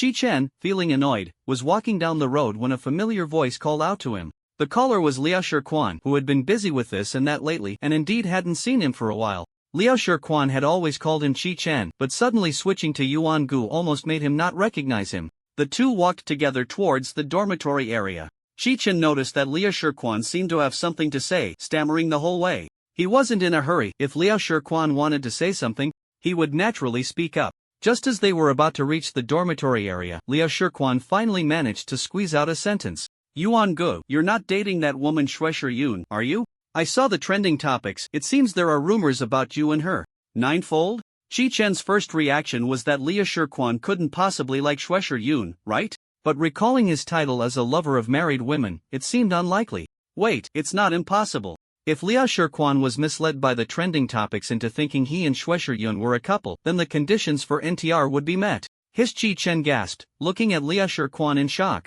Although he didn't have such worldly desires yet, having someone eyeing his non-existent wife still sent chills down his spine. Back off, bro. This is a path of no return. Such a fine young man, Chen didn't want to see his figure on today's gossip. Liao Shirquan felt a bit of a chill under his gaze. The aura of a strong person was terrifying. How did he not notice Yuan Gu's aura was so strong before? I just wanted to say. Chen made a nasal sound to indicate his curiosity. He wanted to hear how Liao Shirquan would argue. Liao Shirquan was sweating profusely. Was this the aura of a strong person that had never been concealed?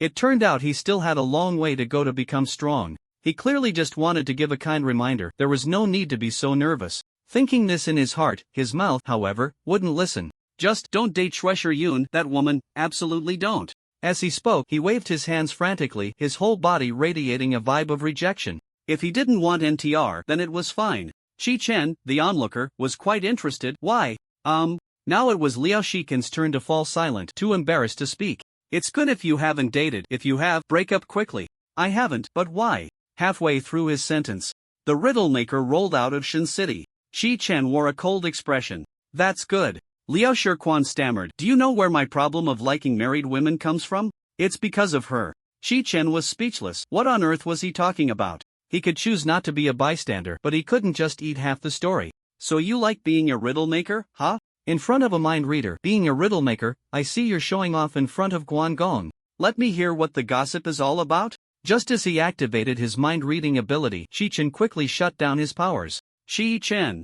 How many bloody lessons had taught him not to be curious about what others were thinking? Why couldn't he control his brain? He absolutely didn't hear Liao Shirquan fabricating an adult identity to pursue Shui Yun, nor did he hear any memories of Shui Yun dating Liao Shirquan, and more importantly, he definitely didn't hear about the near sword clash between Shui Yun and Liao Shirquan. If it weren't for Liao Shirquan saying he was underage. Although Shui Yun was a fake sword, she still wanted to be used as a real one. The adult world is terrifying. With first love falling victim to such poison, it's no wonder Liao Shirquan only became a husband enthusiast from then on. Chen patted Liao Shikin's shoulder and said solemnly, if you don't want to talk, then don't. No, I want to. Liao Shirquan took a deep breath. Wait for me to build up my mental fortitude. No, you don't want to. Don't worry, I can do it. You can, I can't. In a flurry, Chen bid farewell to the unfortunate Liao Shirquan and strode towards the dorm room. Besides being greatly shocked, it further solidified his thoughts on remaining single. Was the game not fun, or were the comics and novels not interesting?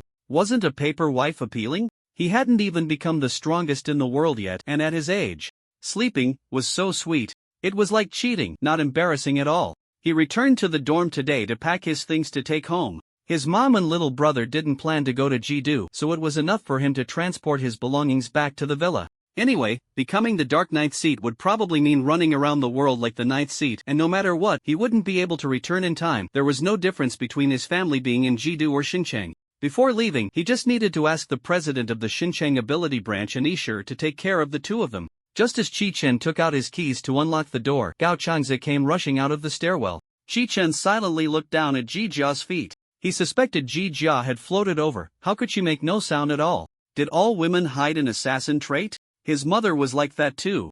Able to scare someone to death without a sound. People with social anxiety tend to be more sensitive, and noticing Chen's gaze, Ji Jia hid behind Gao Changze. Staring at a girl like this was indeed impolite, so Chen pushed the door open. Come in and talk. The three followed Chen into the room. He hadn't lived in his room for long, and the furnishings were about the same as when he first arrived. Chen took out some cola and mineral water from the box and placed them in front of them, then sat on the bed himself. Gao Changze opened the cola, gulped down a mouthful, and spoke first. Yuan Gu, what is our team going to do next? Yin Xingran, who had somehow released her possession, sat at the table listening to their conversation. Team? Shi-chen only then realized that Gao Chanza was a member of his team. Now that he had become an official dad who still cared about that broken team, Shi-chen thought for a moment and tactfully advised, "I've already graduated and am flying to Jidu tomorrow. You should focus on completing your studies first and then come help me." "Don't worry, I can apply for an internship as long as I pass the exams."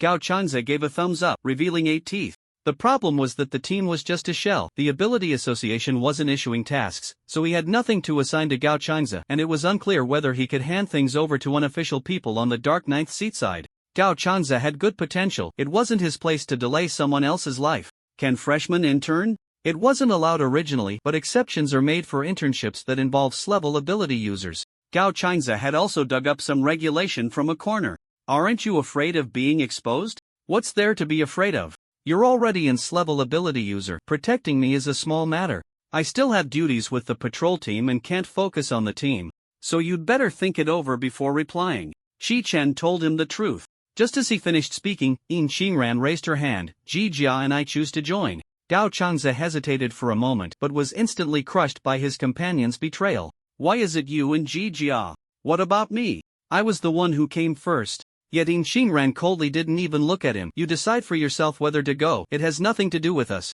Gao Chanza irritably scratched his head, making up his mind. After this job, next time he would definitely get back at In Qingran. Shi-chen. This is a typical tsundere girl and a clueless straight guy. Even with his average emotional intelligence, he could tell that In Qingran didn't want to hold Gao Chanza back. "Alright, if you want to come back and continue the class, just let me know." This wasn't some pirate ship, so there was no need to be so passionate. It made him feel quite awkward. Gao Chanza nodded in understanding and brought up something Shi-chen had never considered. "By the way, do we even know what the team is called?" The team hadn't even registered yet, so how could there be a name? But as he thought about it, he actually had an idea. Shi-chen uttered 2 words, "reincarnation." As he spoke the name, countless associations with reincarnation burst into Gao Chanza's mind. The more he pondered, the more he felt that this name was both powerful and mysterious, exuding a sense of prestige. In Qingran lowered her gaze, her fingers tracing the surface of the table. What does the term reincarnation imply? His abilities? Or sending enemies into reincarnation? Or perhaps it was his goal? Shi-chen looked at the 3 people on the field and couldn't help but feel a wave of emotion. Gao Chanza had tricked him 3 times, leading to his conscription, and now he had tricked Gao Chanza once, only to be tricked back. As the saying goes, the cycle of heaven is fair. Who can escape it? This name couldn't be more fitting. On the day they headed to Jidu, Shi-chen stood beside the helicopter, chatting casually with Suko while waiting for Gao Chanza and the others. Suddenly, he heard some commotion in the distance. 4 figures draped in black cloaks, wearing hoods, and their faces obscured by exquisite masks approached. Perhaps it was because Gao Chanza had been criticized by students for his poor taste. He upgraded the cloak style, with golden threads outlining intricate patterns, and the craftsmanship was significantly improved. The masks had also evolved from plain wooden ones to delicate designs. What kind of get-up is this? It was one thing for In Qingran and the others, but Ji Jia and Gao Chanza had both applied for internships. Were they really afraid of being recognized by others? Gao Chanza's voice was somewhat distorted beneath the mask. "Uniform attire for the reincarnation team." Suke's gaze swept over them, her eyelids half closed. Aside from Ji Jia and Gao Chanza, there were 2 other individuals. One was a woman who had worked with Shi-chen, and the other, judging by their physique, seemed to be an elderly person. Was there really no child? Investigators had mentioned that the sound of a little girl often echoed from Gao Chanza's villa. Unfortunately, to avoid provoking Shi-chen's dislike, they didn't dare to approach and verify whether it was a real person or just a video. From the analysis of the food purchased by Gao Chanza, it was clear that at least 2 or 3 people existed in his villa. While analyzing, Suku also reminded everyone to board the helicopter. A few of them got on the helicopter and headed to Jidu. As a city with a long history, Jidu, despite changes due to the integration of fields, still exuded a sense of historical depth. New and old buildings were mixed together in a way that seemed both discordant and harmonious. After disembarking from the plane, they took vehicles to their accommodations as arranged by Suku. Shi-chen, feeling bored, gazed out the window and saw familiar advertisements. They were quite similar to those in Shin City, with the only difference being the addition of some spokespersons. Protective clothing, beauty products, monster museums, and so on.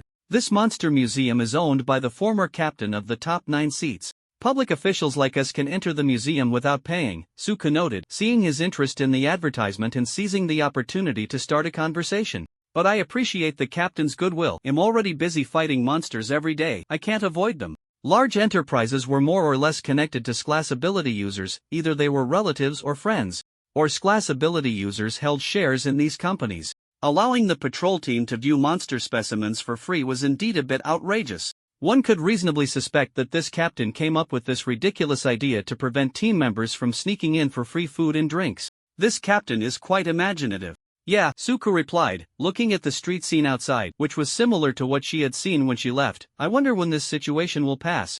Chi-chen turned his head to look out the window through the glass. Jidu, like Shin City, had just passed through a crisis. The streets were somewhat desolate, making the security personnel patrolling the streets stand out prominently. The duties of the patrol team and the security team overlap in some areas, and the distinction of who handles the situation mainly depends on whether the individuals involved are superhumans or ordinary people. After the incident, the subtle conflict between ordinary people and superhumans was not resolved. Instead, it turned into a brewing undercurrent. Superhumans harbored grievances, as it was they who risked their lives and faced scrutiny. Ordinary people must have long harbored such thoughts, easily provoked and influenced by monsters. On the side of ordinary people, questions swirled in their minds. Does the patrol team control the methods for awakening superpowers? When will the issues of some superhumans committing crimes be resolved? How to deal with anti-superhuman sentiments, and so on. Once this thin veil was torn, there was no going back to a state of self-deception. However, in reality, the strong superhumans and ordinary people were the least affected. The ones truly suffering were those superhumans who had awakened powers but were still similar to ordinary people, caught in a bind.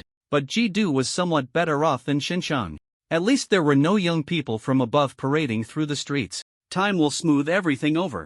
Chi-chen was not as worried as Suko. Having been an ordinary citizen for the first 10 years, he understood the survival tactics of the common people best. As long as life had to go on, they would naturally find a way to step down if given a way out. Even if no way out was provided, as long as they weren't poked in the ribs in the short term, they would treat the matter as if nothing had happened. Compromise was not due to a lack of seriousness, but rather an inability to be serious. That's true. Today, the Ninth Seat, the Dark Ninth Seat, and the senior officials of the Patrol Bureau are holding a meeting to discuss countermeasures. I believe the big shots can solve the problem. Chi-chen withdrew his gaze from the window and looked at Suko, who had a serious expression. Why wasn't I informed about the meeting? He hadn't even arrived in Ji-do. And the exclusion among colleagues had already begun?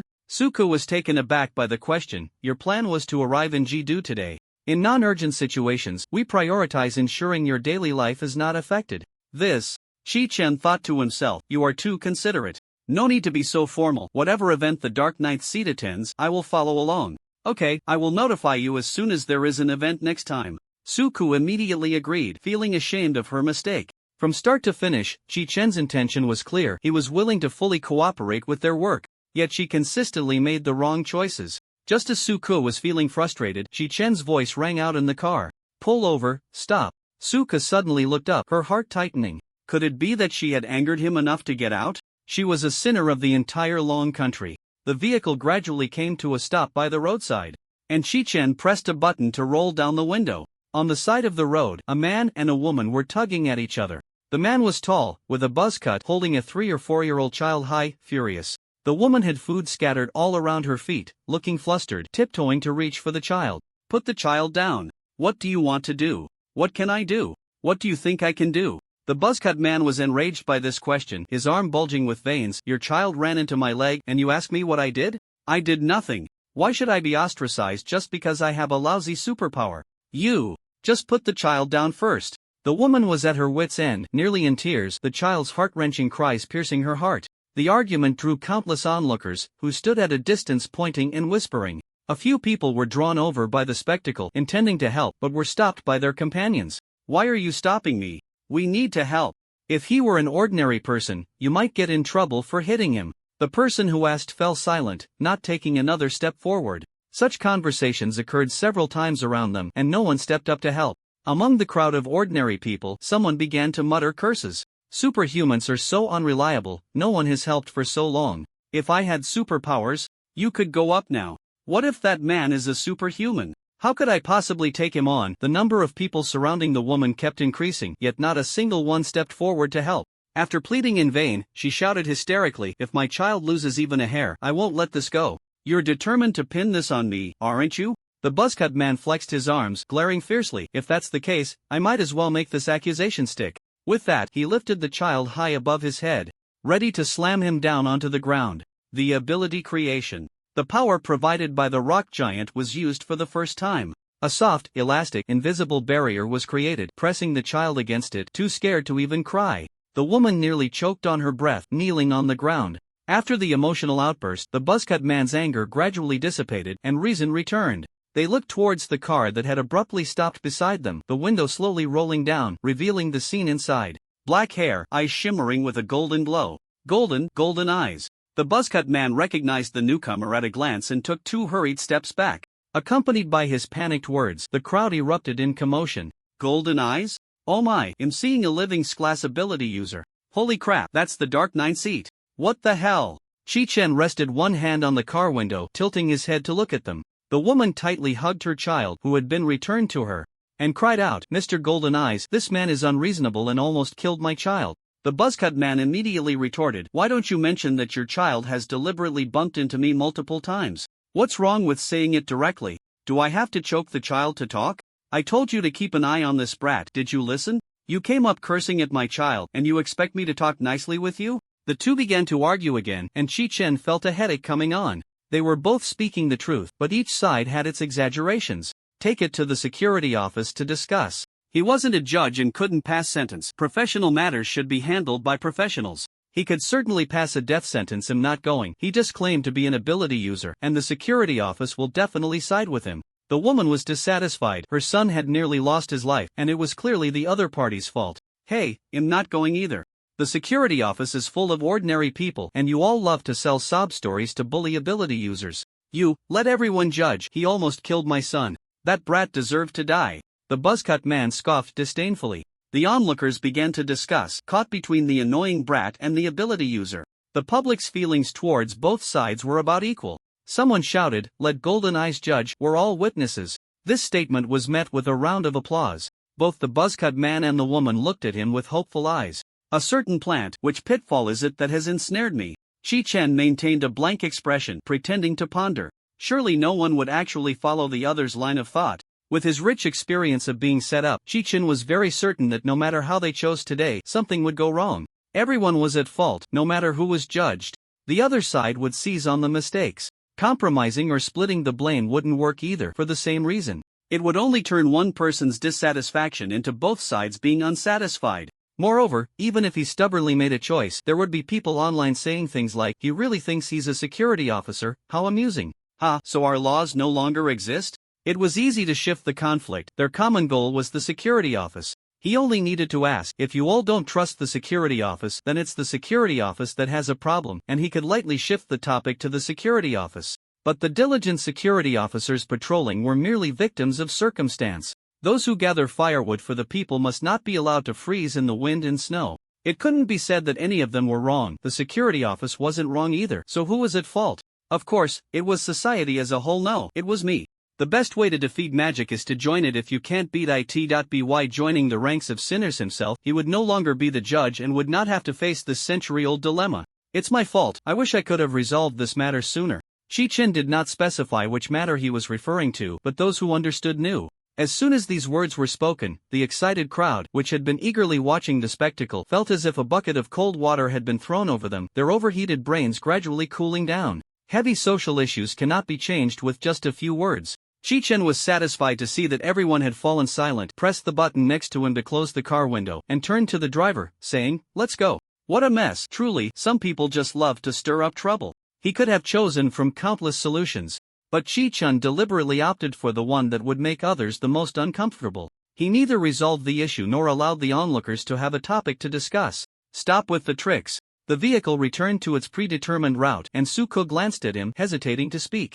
Chi-Chen was actually a bit curious, but since the painful lessons were still fresh, he dared not pay attention to her little thoughts. At the headquarters of the Superpower Enforcement Bureau, dozens of people sat scattered in the large auditorium, their presence sporadically dotting the seats, not gathered together. Designate Jidu as a testing ground, open up the integration field, and allow ordinary adults who sign a life-and-death contract to enter. Improve the treatment of superpowered individuals and severely crack down on superpowered crimes. If anti-superpowered underground groups exceed a certain scale, prioritize their elimination when we implement our policies. We need level superpowered individuals to make a statement first. The speakers on stage were animated, passionately reading the summary of the meeting discussions. This was merely a draft. After being organized, it would need to be reported layer by layer. Only after the proposal was approved would it be implemented. After the summary, there was the routine collection of suggestions and supplementary details. Once the process was completed, the director of the Superpower Enforcement Bureau finally announced the meeting adjourned. Just as he finished speaking, a woman slumped over the table, covering her mouth as she yawned. So sleepy, but I can't sleep here. But so sleepy, here you go again. The woman sitting next to her stood up and gently patted her. Lily, go back and sleep. Bailey rested her head on her arm, turning to look at the woman. But it's time to eat. Eating is such a hassle. Why can't I just photosynthesize? The woman wore a winered long dress, her long hair intricately styled with a scarf. Rarely needing to fight, she had made an exquisite appearance. Hearing Bailey say she wanted to photosynthesize, Shindaiching shook her head with a helpless smile. I finally joined the Dark Nine, and this is how you welcome me? Well, okay. Bailey, with tear-filled eyes from yawning, reluctantly left the table. Shindaiching patted Bailey's dejected head. The negative energy of this superpower was truly wasted on Bailey. She could create a whole world of gloom on her own. Just as the two stood up, they heard a voice from the podium. Why are you suddenly saying you want to withdraw? Isn't your dream to be in the Nine? The director of the Enforcement Bureau looked at the man in front of him, trying to persuade him kindly. Even a-level superpowered individuals can join the Dark Nine. The quality of the Dark Nine isn't that great. The speaker was a man in his 20s, with black hair mixed with a few strands of red. And unlike others who wore their uniforms neatly, he wore his loosely and had his collar buttons undone. Are you talking about Schwesherzong? That's because of his superpower. He's just one step away from Slevel, and his combat ability is not bad. The red-haired man scoffed impatiently. Does that matter? He's still a level. His temporarily explosive strength is comparable to Slevel, and the Dark Nine isn't even full. Having teammates is already good enough. Yeah, at least he showed up. The red-haired man lounged back, arms behind his head, speaking in a sarcastic tone. Better than the captain not even showing up for the first meeting of the Dark Nine. The director was successfully disgusted by him. You, a grown man, are so petty. If you have the ability, challenge the Nine and take their place in the Dark Nine. Fine, that's what you said. The red-haired man, unwilling to back down, responded fiercely. The director general was too lazy to talk to him. This kid had only challenged once a few months ago and had been utterly defeated. Did he really think he could make rapid progress in just a few months, as if he were the protagonist of a movie? If it weren't for the fact that the Dark Knight seat didn't have to accept challenges like the Ninth seat, he might have been the first to be eliminated. The Dark Knight seat sounded impressive, but in reality, it couldn't compare to the Ninth seat. First of all, those who were always active in the public eye had no room for maneuver, which eliminated most people. Secondly, it was best if they could cooperate with Chi Chen, and class ability user, who didn't have a bit of a temper. The older ones cared more about their reputation. How many would be willing to listen to a kid under 20? If it weren't for the relatively close age, with his bad temper, the red-haired one might not even qualify for the Dark Knight seat.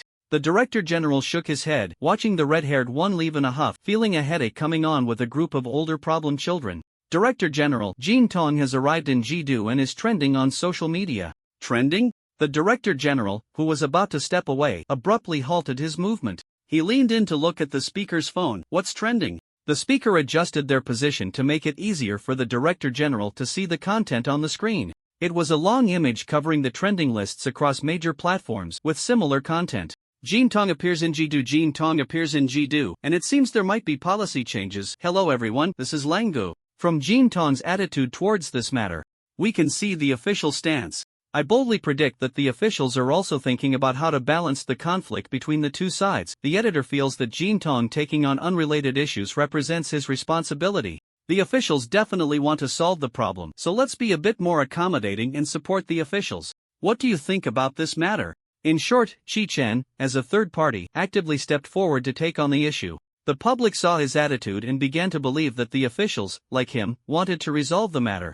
In fact, they also understood that the officials had their own considerations for many issues, but they feared being the side that was abandoned. Chi Chen's brilliant move proved the officials' inclusiveness towards both sides, not abandoning any side, not giving up on any compatriots. The director general pointed at the screen and laughed heartily. Good kid. Just arrived and already helped us a lot. With Chi Chen's adept handling as a comparison, the red-haired hothead only made the director general angrier. He had neither the skills of others nor their brains, yet his temper was bigger than anyone else's. Truly, comparing people can be infuriating. A middle-aged woman with a low bun approached. Indeed, Jin Tong has helped us a lot in the Ability Association. Responsible for both the duty bureau and the logistics of the Ability Association, she received news even faster than the Director General. The person who had handed the phone to the Director General quietly stood aside, lowering their presence to avoid interrupting the communication between the two high-ranking officials. The middle-aged woman with the low bun adjusted her gold-rimmed glasses with one hand. This is a good opportunity. We can use this news to stabilize public sentiment quickly.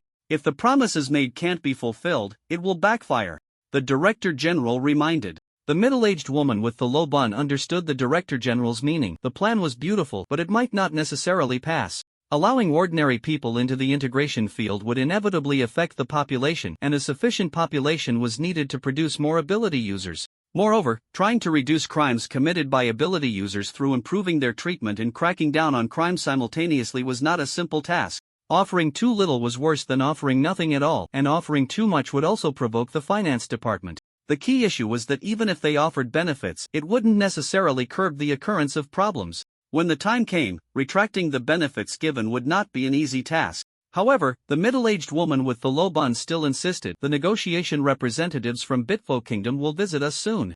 There's no time to dawdle. Under the premise of having set the meeting time for the 5 nations, the Bitfo Kingdom abruptly proposed to come here for learning and exchange after the incident in Xinjiang. Sima Zhao's intentions are well known to all. What's even more infuriating is that other countries have also successively made the same request. Speaking of this, the director felt a throbbing pain in his temples. If they want to come, let them come. They insist on saying they have long admired Qi Yunjin and want to see their idol. Do they really think we are fools? He exhaled, grinding his back teeth. It's fine to let the news out first. If the higher-ups don't approve, we can just say it's a conspiracy by the Bitfo Kingdom. As he spoke, he pointed his index finger in the air towards the ground. The Bitfo spies learned that the Dragon Kingdom is facing a major crisis, and in order to better divide the masses, they deliberately spread impossible rumors to confuse the public. At that time, we can pin the blame on our Dragon Kingdom officials, saying we exaggerated to save face in front of the Bitfo Kingdom. The director finished speaking in one breath, mixing truth and falsehood, and at first glance, it sounded quite reasonable. Upon hearing this, the middle-aged woman with a low bun couldn't help but shake her head and chuckle. You old fool, still as crafty as ever. The director laughed too. Need I say more? When the time comes, let the Ministry of Foreign Affairs add a few more layers of meaning, and we'll put on a complete show. Let this bunch of dogs think they can take advantage of the chaos. They better be ready to take the blame. All right. The middle-aged woman with a low bun raised her chin, revealing a similar fox-like smile. As the director's partner, having worked together for so many years, they were indeed like-minded. By the way, the middle-aged woman with a low bun recalled her original intention for finding the director. Didn't you say you couldn't find anyone to join the Dark Nine seat? What? Do you have a recommendation? Not exactly, but I have an idea that we can look for people from hidden families. The director's eyebrows twitched slightly. You mean? Well, those families that only record the abilities of their clan leaders, and those that haven't recorded but are local power brokers. The deeper hidden ones are not impossible to find, but the manpower and time costs are too high. The director waved his hand. The middle-aged woman with a low bun rolled her eyes at him, wondering who this old fool was putting on an act for. Not talking about you. The director hurriedly agreed. You want to visit? That's great. Hidden families are all skilled at playing Tai Chi, and they break the rules often. It would be even better if there's a big spender willing to help. The middle-aged woman with a low bun was speechless, knowing what kind of person this guy was. Not just me. Who else? The director became interested, leaning his neck slightly forward. Golden eyes. The middle-aged woman with a low bun adjusted her slipping glasses again. If we broaden the criteria, he counts as half a hidden family. Once the relationship is good, we can find an opportunity for him to make an introduction. No way, he's not the one with connections over there. The director thought the middle-aged woman with a low bun was daydreaming. Think about why the Dark Nine seat exists. Don't get the priorities mixed up. What you said makes sense. I'll go myself. Recruiting talent is also part of logistics, and although the middle-aged woman with a low bun thought the director was a fool, visiting hidden families was also in her plans. The director, having gained an advantage, couldn't stop smiling, and after receiving several eye rolls from the middle-aged woman with a low bun, he found an excuse to slip away. It's getting late. I have to prepare for the welcome banquet for Golden Eyes tonight. Suka prepared a standard A-level ability user villa for them. She sent them to the villa and reminded Chi-Chin again that there was a welcome banquet in the evening, located near his residence. After sending Suku off, the pent-up Yun jumped down from Gao Chang's head. Wow, this is much bigger than Gao Chang's house. She darted back and forth in the house, her eyes full of curiosity. Be a bit polite, call me brother. Gao Chang's said discontentedly. La la la la. Stop making noise. Shi Chen, who had always held the position of authority in the family, couldn't stand the ruckus from this little brat, immediately warning the Blackheart lowly. Okay, brother Chi Chen. Yun Yun picked up the teddy bear and obediently closed her mouth. Gao Chanza felt a blow to his pride. The few of them went upstairs to choose their rooms. This room is mine, the rest you can decide among yourselves. Shi Chun chose a spacious suite that had everything. The elder happily chatted with Ji Jia, who was gradually becoming more withdrawn. In the end, Gao Changza couldn't resist the Blackheart Lola's cuteness and was dragged around by her. As Yin Qing ran past by Chi Chen, she whispered, "Thank you. During my stay, I will take care of the housework." Chi Chen didn't hesitate and nodded. "You can find me if you need anything. Fighting crime is everyone's responsibility." Okay. Yin Qingran didn't delve into how Chi Chen knew. After all, since the day Chi Chen used them to threaten Gao Chanza, she knew she couldn't hide anything from him. With some time left before the welcome banquet, Chi Chen left early. Having gotten used to his room, he felt a bit uncomfortable switching to such a large villa. Could Yin Qingran really handle the housework alone? He walked through the greenhouse garden and leisure area to the parking spot. Suko had mentioned preparing transportation for him. When he didn't have money to buy a car, he hadn't considered getting a driver's license. When he had money to buy a car, he didn't really need one. Not only was the physical quality of high-level ability users much faster than cars, but in situations where driving was needed, others would drive him, so he often forgot about it. He was very curious about what Suku had prepared for him and planned to find an opportunity to get a driver's license so the vehicle could come in handy later. A tall bush obscured his view, and he turned the corner to see the scene in the garage. What caught his eye were electric bicycles, various types of mountain and road bikes, and balance bikes.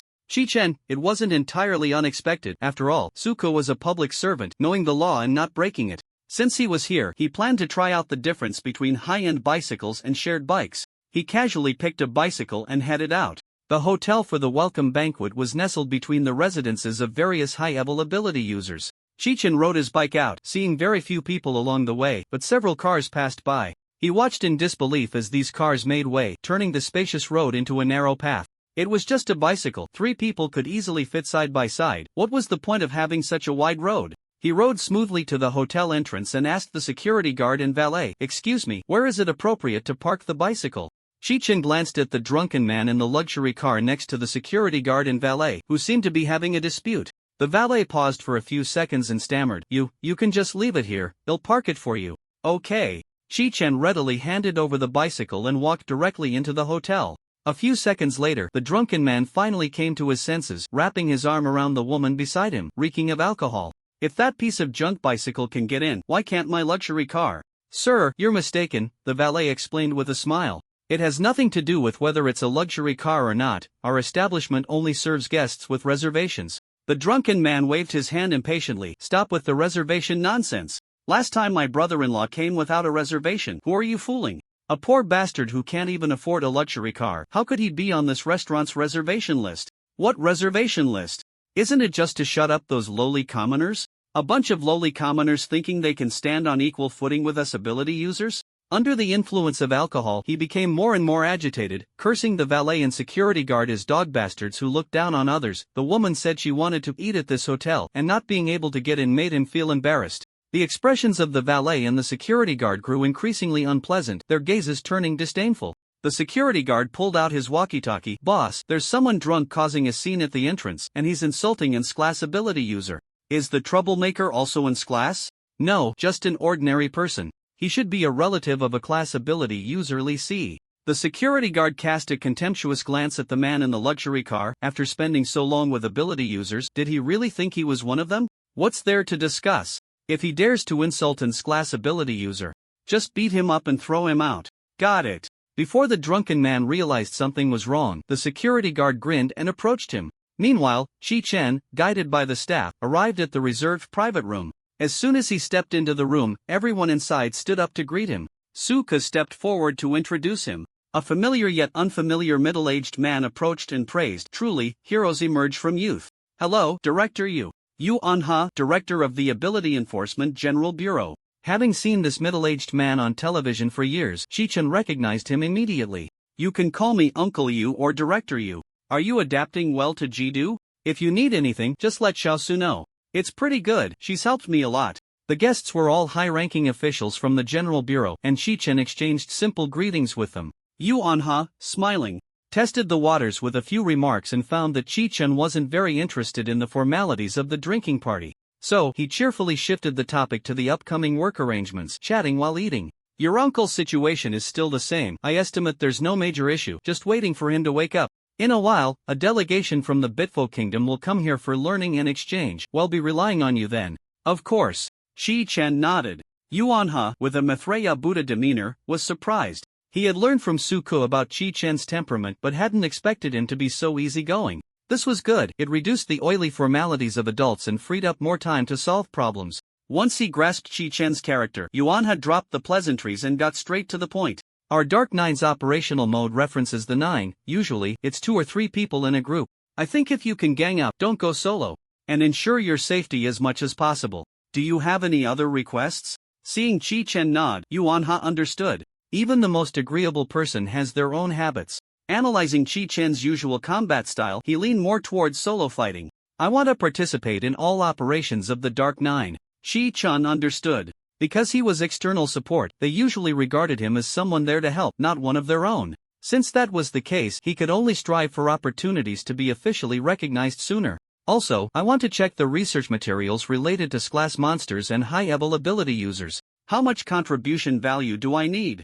This was also his shortcoming. He couldn't keep acting like before, making pretentious remarks akin to emperors using golden scales. It was truly laughable. He needed to study hard. Yuan's sly smile gradually faded. The young man before him shouldn't be toyed with by his little tricks.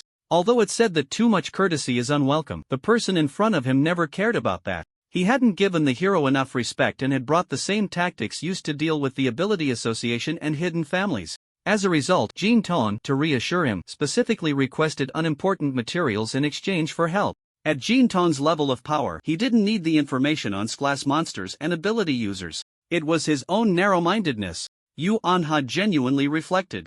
I understand. Well, proceed according to the normal process. Tomorrow, I'll have Suko grant you access to the 9.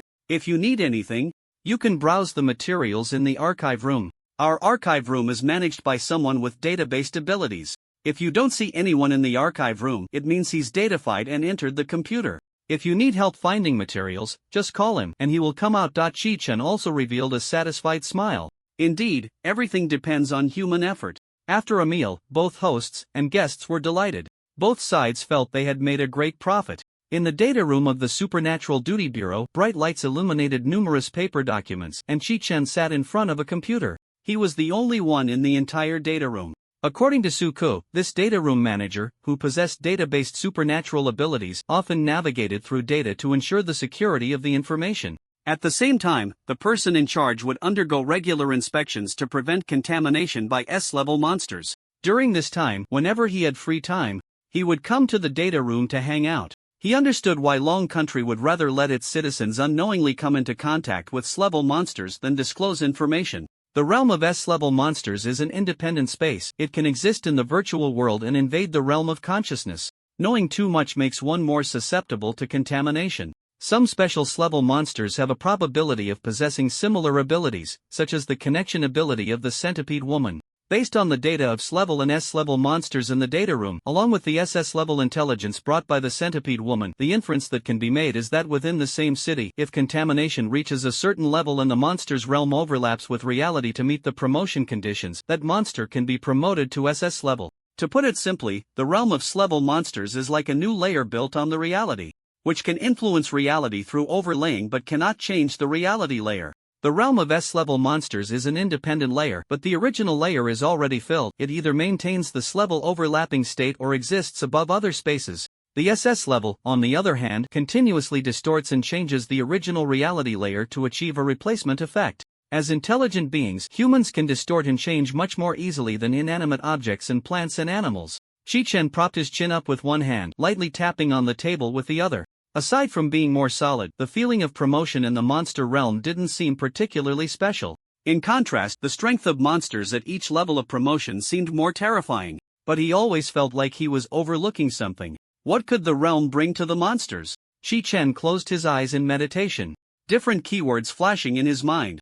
A space that can be manipulated at will, the geographical advantage in battle. Rebirth. He suddenly opened his eyes wide. That's right, monsters would continuously be reborn within their own realm.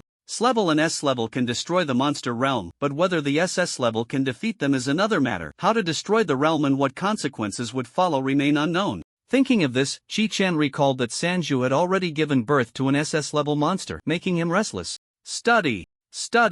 This world is too dangerous. He needed to quickly supplement his knowledge to show off. Chi-chan redirected his gaze back to the computer screen and opened a new module. Special Fusion Realms. Codename Peach Blossom Source. Special Rules. 1. Spring like all year round. 2. According to multiple experiments, this space has a calming effect. 3. Note.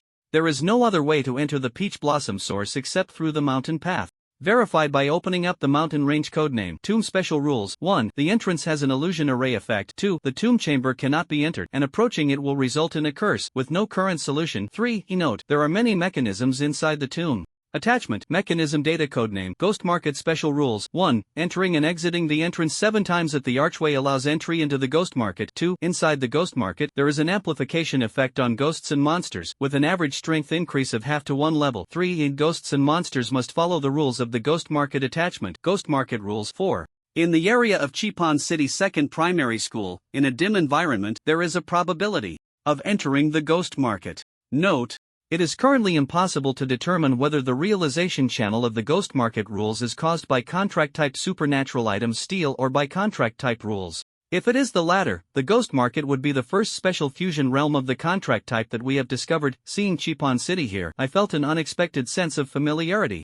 Chi-chen grasped the mouse, his middle finger scrolling down the page when his phone suddenly rang. The caller ID showed Suku.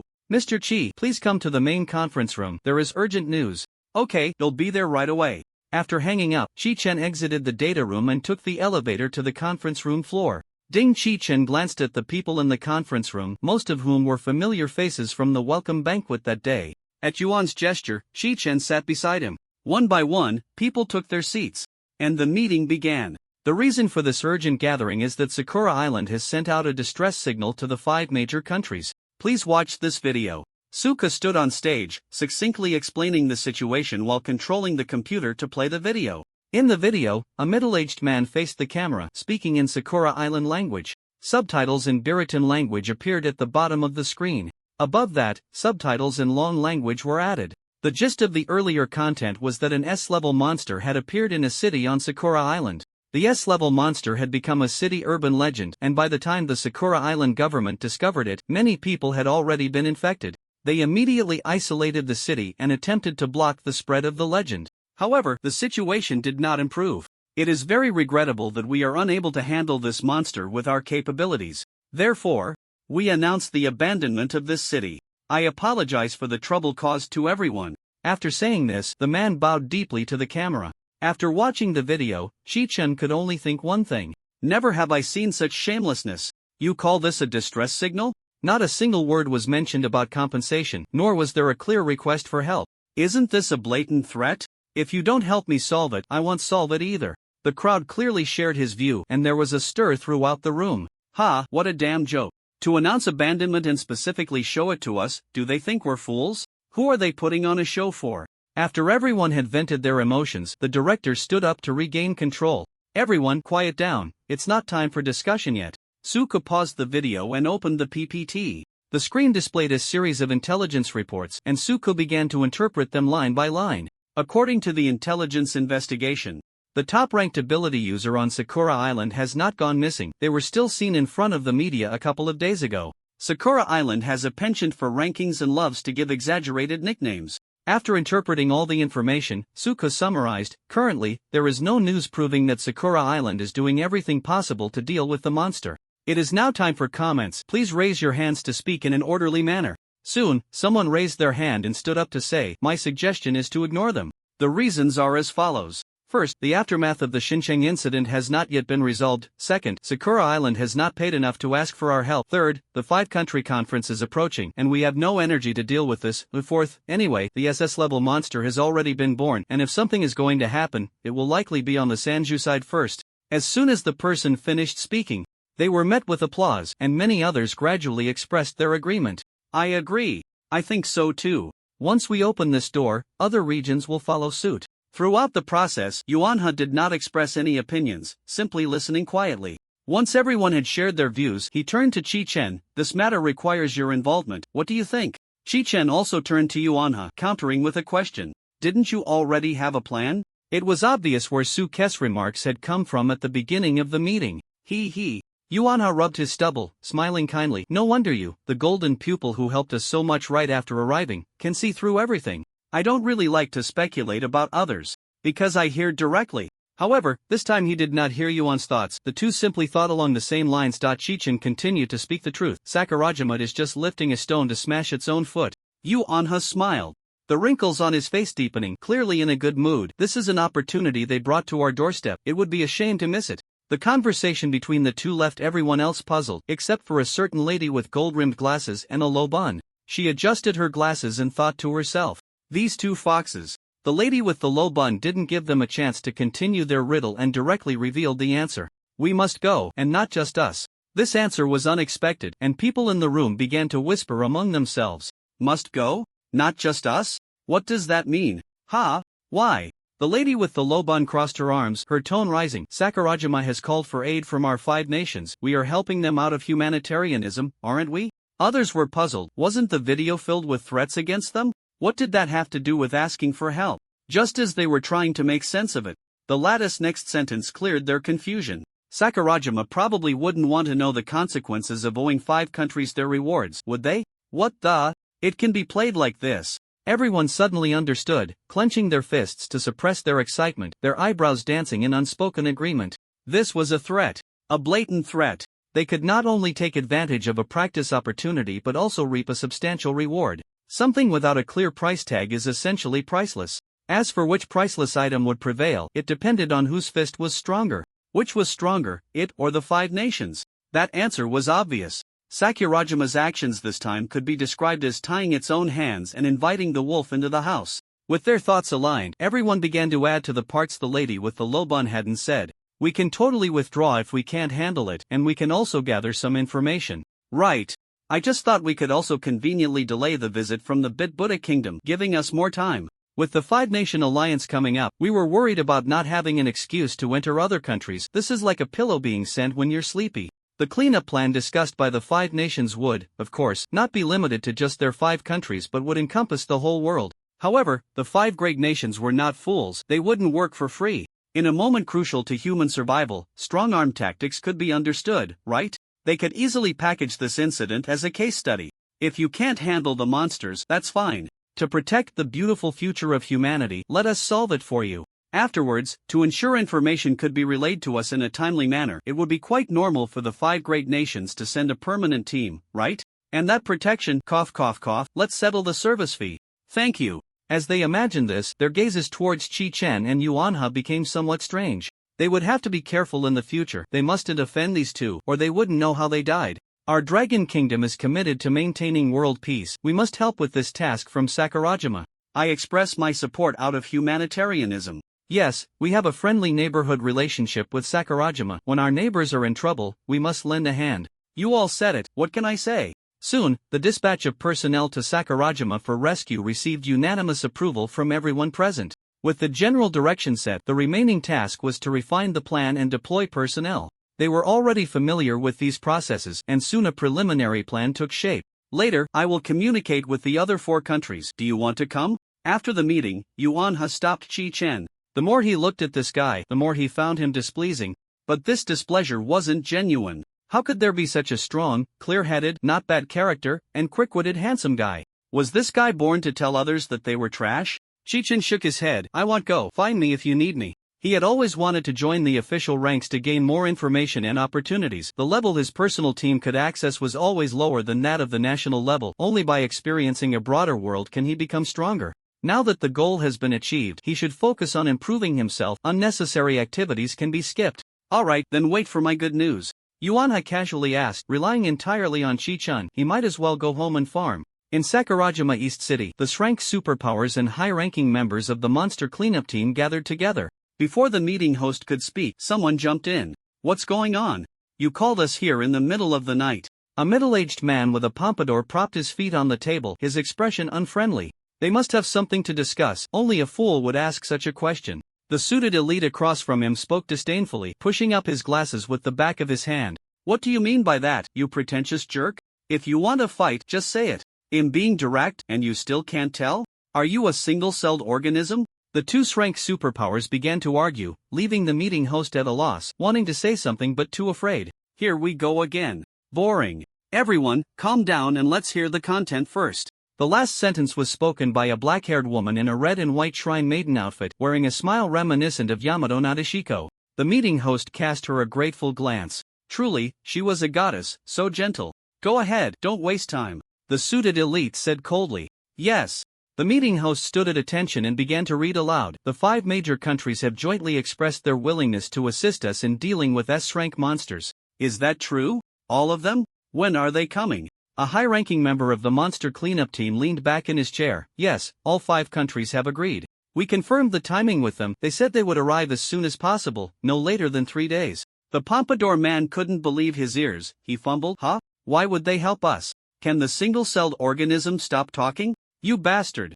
Another high-ranking member of the monster cleanup team explained. Once an SS-rank monster is formed, it will not only affect us. This is a disaster for all humanity. We should join hands to solve the crisis together. So that's how it is. The Shrank superpowers in the room suddenly understood. This matter was no longer just about Sakurajima. It was about all of humanity. It was only natural for other countries to come to help. The Shrine Maiden placed her hands elegantly on the table. What are the next arrangements?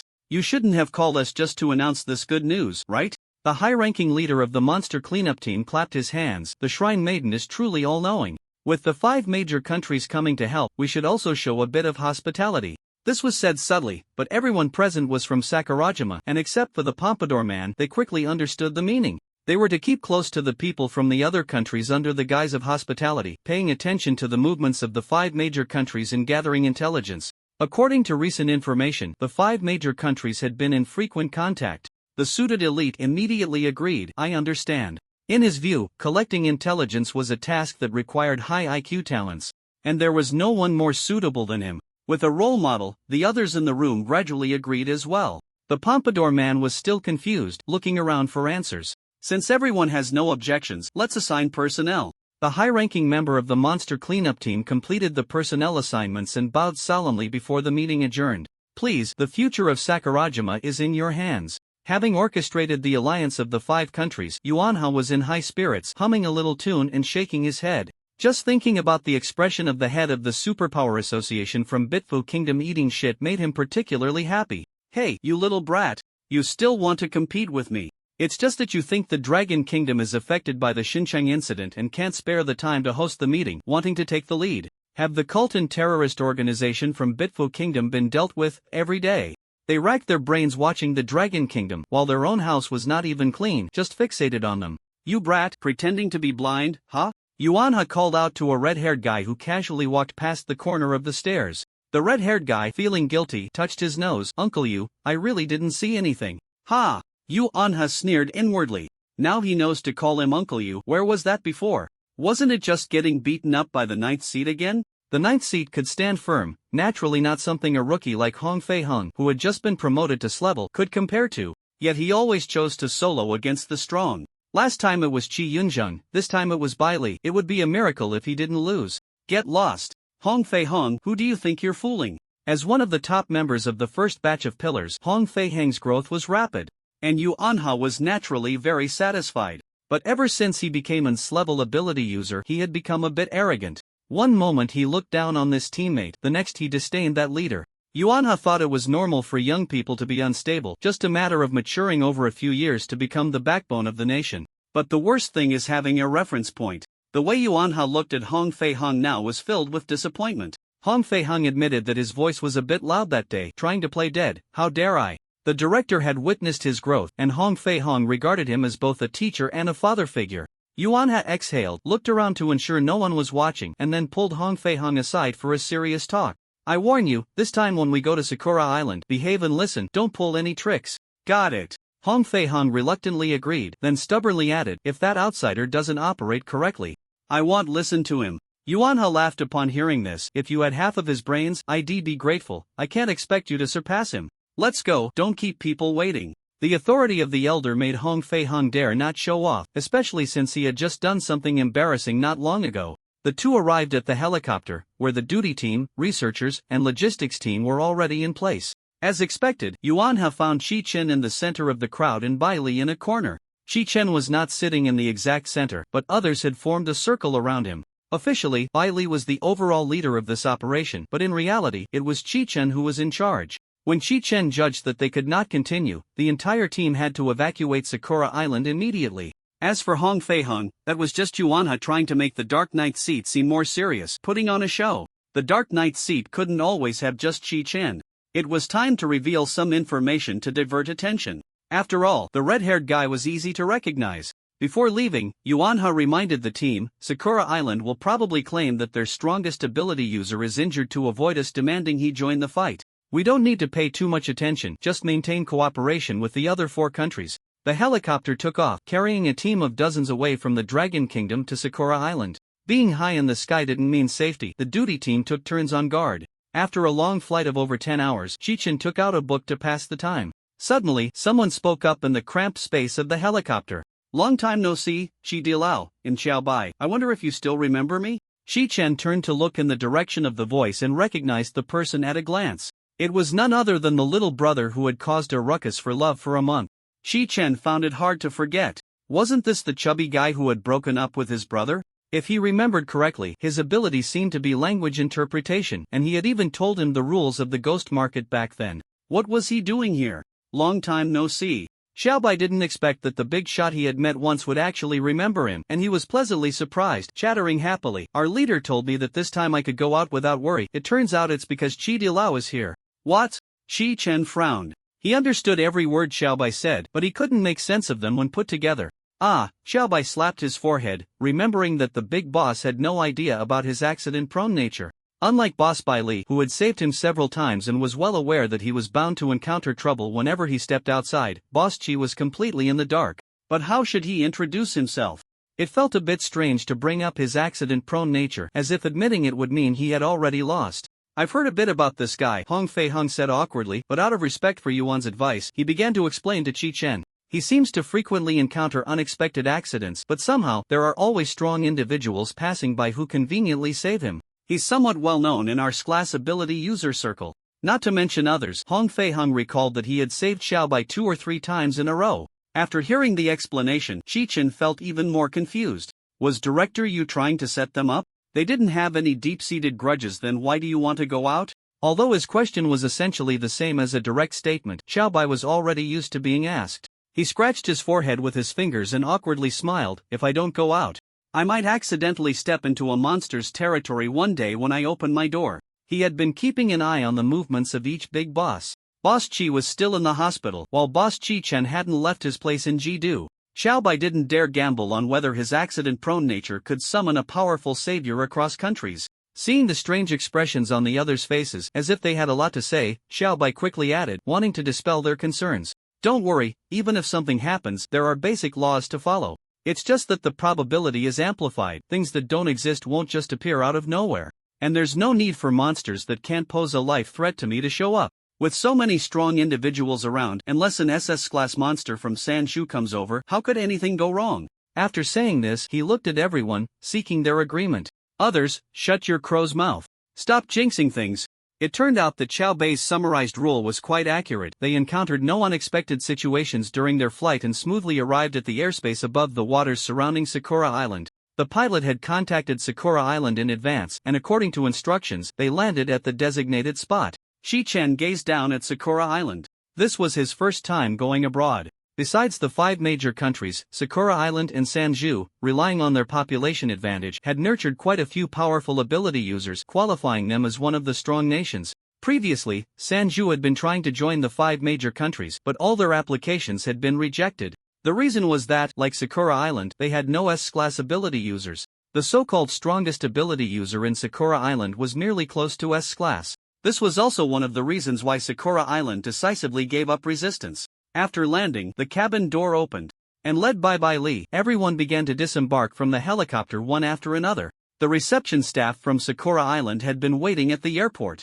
While the two sides of diplomats exchanged pleasantries, Bai Li also shook hands with the class ability user, the priestess of Sakura Island. Ni hao. The priestess greeted Bai Li in a clumsy accent of dragon language, then complimented him in Sakura language. The Night Empress of the Empire, I have long heard of your great name. Xiao Bai fluently translated the priestess' words for Bai Li. Bai Li's lips twitched, suppressing the instinct to grumble as negative energy surged up. The title Night Empress sounded so unpleasant. Why do the people of Sakura Island have to give themselves nicknames? I don't agree with this nickname. What if the dragon people find out? Work is troublesome, communication is troublesome, Bai Li replied expressionlessly. It's my honor to be praised by the renowned strongest priestess Fujiwara Aya. Unlike Bai Li, Fujiwara Aya showed no embarrassment and accepted the compliment with a smile. You've worked hard coming all this way, let me take you to your accommodation to rest. Thank you. Bai Li remained indifferent. If it weren't for her good looks, exuding a kind of three-no beauty, the subordinates brought by the priestess might have exploded. And now Sakura Island truly deserved its reputation as the country with the highest concentration of two-dimensional culture. A group of big men kept stealing glances at Bai Li and Fujiwara Aya. As for the other women dressed in priestess attire, who else could they look at besides Chi Chen? They were arranged to stay in a high-end hotel.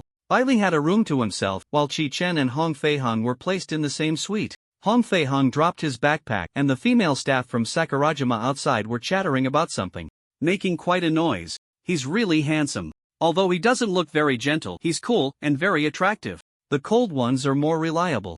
Chi Chen couldn't quite understand, but if necessary, he could briefly create a translation ability to use. However, this was like using telepathy to gossip, possible but unnecessary. Thus, unbeknownst to them, in this small place called Sakurajima, combined with its dense population, news spread rapidly online. People from the Dragon Kingdom had come to Sakurajima. This news quickly circulated across major forums in a very short time. Why are there so many foreigners lately? Yesterday, the Britons and Gauls arrived, and today, more from the Dragon Kingdom. Is Sakurajima going to be doomed? Those handsome men from the Dragon Kingdom, I really want to see them in person. The Lady of the Dark Knight from the Empire is here too?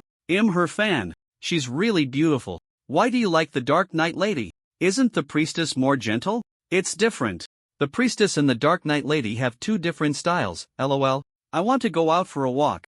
Chi Chen stood up. After resting for a while, he was now bored to death. Logically speaking, as a half otaku, it shouldn't matter whether he went out or not. But the problem was that the gossip in this country was not appealing at all. It wasn't exciting enough, and the jokes from the netizens were few. He might as well go out for a stroll and experience the local customs of Sakurajima. Hong Fei-hong could no longer sit still. His personality was all about emotional expression. Hearing that Chi Chen wanted to go out, he immediately stood up. I'll go too. Unlike Bai Li, who had a bunch of meetings and diplomatic matters waiting, they simply went out for a walk. After all, Sakurajima wasn't in a hurry, so why should they be? The moment they stepped out of the hotel door, Chi Chen and Hong Fei-hong both turned back to look at a certain floor of the hotel. The priestess showed no sign of embarrassment from being caught peeking. She elegantly nodded at the two and smiled from afar. Watching them leave, Fujiwara Aya softly spoke. That black-haired man is not simple. Sitting on the sofa in the room was a man in a suit, holding a high-stemmed glass and gently swirling the red wine inside. Do you know? The dragon has 9 sons, and the 9 seats come from this. The suited man paused here. Fujiwara Aya was unclear about what he wanted to say but maintained an attentive expression. If the information is correct, it is said to be a secret weapon long hidden by the Dragon Kingdom, the Dark 9 Seats. Dark 9 Seats? Isn't that a rumor? Fujiwara Aya rarely lost her composure, her eyes widening slightly in surprise. The power of the 9 seats was evident to the whole world. Now telling her that there were 9 more as strong as that. It was hard for Fujiwara Aya to remain calm. No, it might even be stronger. Otherwise, the Dragon Kingdom wouldn't need to be so secretive. No wonder the other 4 countries remained silent while still maintaining close ties with the Dragon Kingdom. Was there such a big difference between Sakurajima and the 5 major countries? The specifics are still unknown, only that he seems to have also participated in the Shun City incident. Between countries, information rarely flowed except among the high-ranking officials. The inconvenient transportation slowed down the speed of information transmission. They had a dedicated team monitoring the networks of other countries, but that was about it. The amount of information online was a mix of truth and lies, sometimes exaggerated to the heavens and other times sinking into the mud. To be able to gather information so quickly, the suited man could be considered well-informed. Fujiwara Aya bit her lower lip lightly, calming her emotions. The Shin City incident is somewhat similar to our current situation. It would be great if he could resolve it. The suited man scoffed. You guys? Truly foolish. Being directly insulted, even with her good upbringing, Fujiwara Aya could not accept such provocation. Her expression darkened, her tone almost freezing. What do you mean? I'm not an idiot like that airplane head. TCH, you're such a hypocritical creature. The man in the suit ignored Fujiwara Aya's warning and spoke for himself. Don't you think it's too coincidental? Chi Yunjin is in a coma, and the Dark Knight seat that has been lurking for years is suddenly confirmed. Fujiwara Aya said coldly, so what? If he acts in place of Chi Yunjin, it will inevitably increase exposure. TSK TSK TSK. The man in the suit shook his head in disappointment, exaggerating his disapproval. He had previously thought that Fujiwara Aya was of the same kind as him, but now he wanted to take back that assessment. He stood up and spread his arms. Have you seen his strength? Just a mere title of the Dark Knight's seat has thrown you into disarray. Why can't it be that Longwei released false information to confuse the public? He's so young, his strength is beyond imagination, and he's willing to endure and stay in the shadows. Do you think that's possible? The man in the suit spoke with conviction. With his high standards, he wasted not a moment and barely managed to embody a handsome man with great strength, high intelligence, and refined temperament. How could there be someone who is more handsome than him, stronger than him, younger than him, and even surpasses him in being low-key and cultured? There couldn't possibly be anyone more perfect than him in this world. Are you saying Longwei is putting on a show? Fujiwara Aya distilled the main point from the man's words. Bingo! The man in the suit snapped his fingers. Even if Fujiwara Aya was a bit foolish, she was still much better than others. At least she could understand what was being said. If Chi Yunjin is in a coma and Longwa doesn't have an S-level ability user, do you think Longwa will be kicked out by the other 4 countries? I was just a bit suspicious at first, but the fact that the person in charge this time is not him but the Night Princess has completely confirmed my guess. In Longwa's words, they are bluffing. Fujiwara Aya pondered with her head down. Choosing Bailey as the person in charge instead of an S-level ability user is indeed very strange. Assuming Longwei is bluffing and their competitor, Sanju, is too preoccupied, then after Sakura Island gets through this crisis, they might be able to replace Longwei as one of the 5 major countries. This is a huge opportunity. Wait. Fujiwara Aya realized she had a blind spot and almost got led astray. She let out a cold laugh. He is the Dark Knight's seat and cannot expose his identity. So choosing Bailey as the person in charge is perfectly normal. Don't think she didn't notice the disdainful look from the man in the suit. After pretending for so long, the man in the suit was suddenly at a loss for words when questioned back. He wanted to refute but found that it seemed to be the case. Ever since learning about Chi Chen's existence, he had been looking for Chi Chen's flaws. When the thought that Chi Chen was a tool released by Longwood to bluff came to mind, it became impossible to shake off. No matter what he saw, he leaned towards that idea to the point of neglecting Chi Chen's identity. Having successfully turned the tide, Fujiwara Aya felt great. She tucked her stray hair behind her ear and generously let the man in the suit off the hook. Although your method of proving is quite foolish, the speculation is still interesting. What do you plan to do? She didn't believe the man in the suit had no plan, otherwise, why would he come to talk to her endlessly? They were both performance-oriented personalities, and the spotlight and praise would make them secrete adrenaline. The man in the suit curled the corner of his mouth into a slight arc. They'll tell that single-celled organism that you have feelings for Chi Chen, and I believe he will soon verify the results for us. He noticed Fujiwara Aya's expression was not good and teased. Haven't you always found him too annoying? No matter how annoying he is still a fish in my pond. You have no right to use him. Fujiwara Aya was a bit irritated. Such a foolish level ability user tool was hard to come by. There's no choice. The man in the suit shrugged. The effect of sending in a level ability user to test is limited. There is no better candidate than a single-celled organism. Seeing that Fujiwara Aya had stopped speaking, he knew she had acquiesced. Let me see how long his disguise can hold up under the anger of a single-celled organism. The man in the suit raised his glass again, signaling to Fujiwara Aya. Fujiwara Aya took a few steps forward and picked up a wine glass from the table. Bang! The sound of the glass clinking echoed in the room. On the bustling street, young men and women dressed in fashionable clothes entered and exited various venues. Shopping, dating, watching movies, they gathered together, laughing and playing around, full of joy. When a group of people passed by them, they couldn't help but stop in their tracks. While whispering to their companions, they didn't forget to take out their phones to snap pictures. Foreigners? In my lifetime, I actually get to see foreigners. That's real blonde hair, not dyed. The group walked through the lively street and suddenly halted. Father? A middle-aged man in a British Army uniform asked in confusion.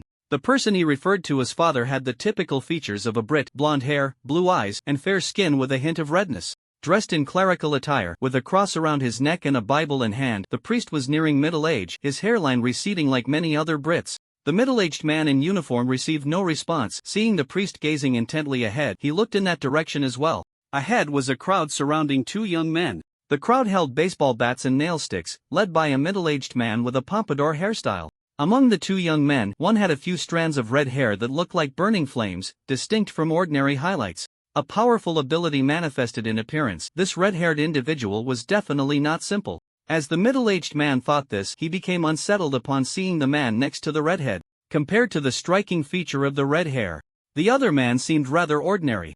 Don't get me wrong, this meant that all of his features were quite average, with none standing out.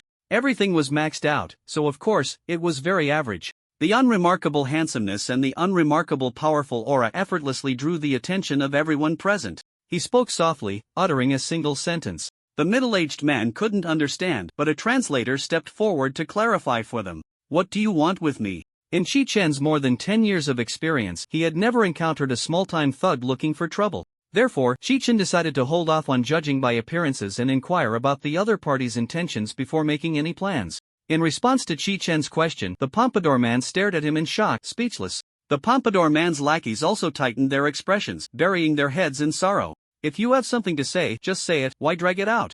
Hong Fei-hung irritably tugged at his collar. If it weren't for Uncle Yu specifically messaging him multiple times, insisting that he must not reveal his strength, he would have directly punched the pompadour man. Of course, not being able to win was the most important reason. Chi-Chen waited for a few minutes without receiving a reply. Just as he was getting a bit impatient and planning to leave, he suddenly remembered that this guy didn't understand Longwa language. So, he took out his phone, typed the text into Sakurajima language, and played it back as a voice message. An emotionless AI female voice sounded. The pompadour man finally reacted, his pupils constricting as 2 lines of tears streamed down his face. His lackeys, seeing their leader's reaction, all exaggeratedly cried out, "Big brother, pull yourself together. There are plenty of fish in the sea. Although big brother, you won't have a chance with the priestess anymore, we're still here for you." The one who said the last sentence was knocked to the ground with a punch, and someone leaned in to shout angrily, "Mitaro, do you not know how to read the room? The situation? I'm sorry." Mitaro clasped his hands together and repeatedly apologized. "Look, Kyoko-chan." That group of foreigners suddenly stopped moving. The young Sakurajima woman reached out with her beautifully manicured hand and tugged at her companion's sleeve, quietly pointing towards the priest. "Hey, why are you still looking at them?" The companion, who was pulled, also turned to look. The few foreigners stood at the end of the street, just as her friend had said. Her friend linked arms with Kyoko. "Let's go see what's happening." "Huh, this is quite rude.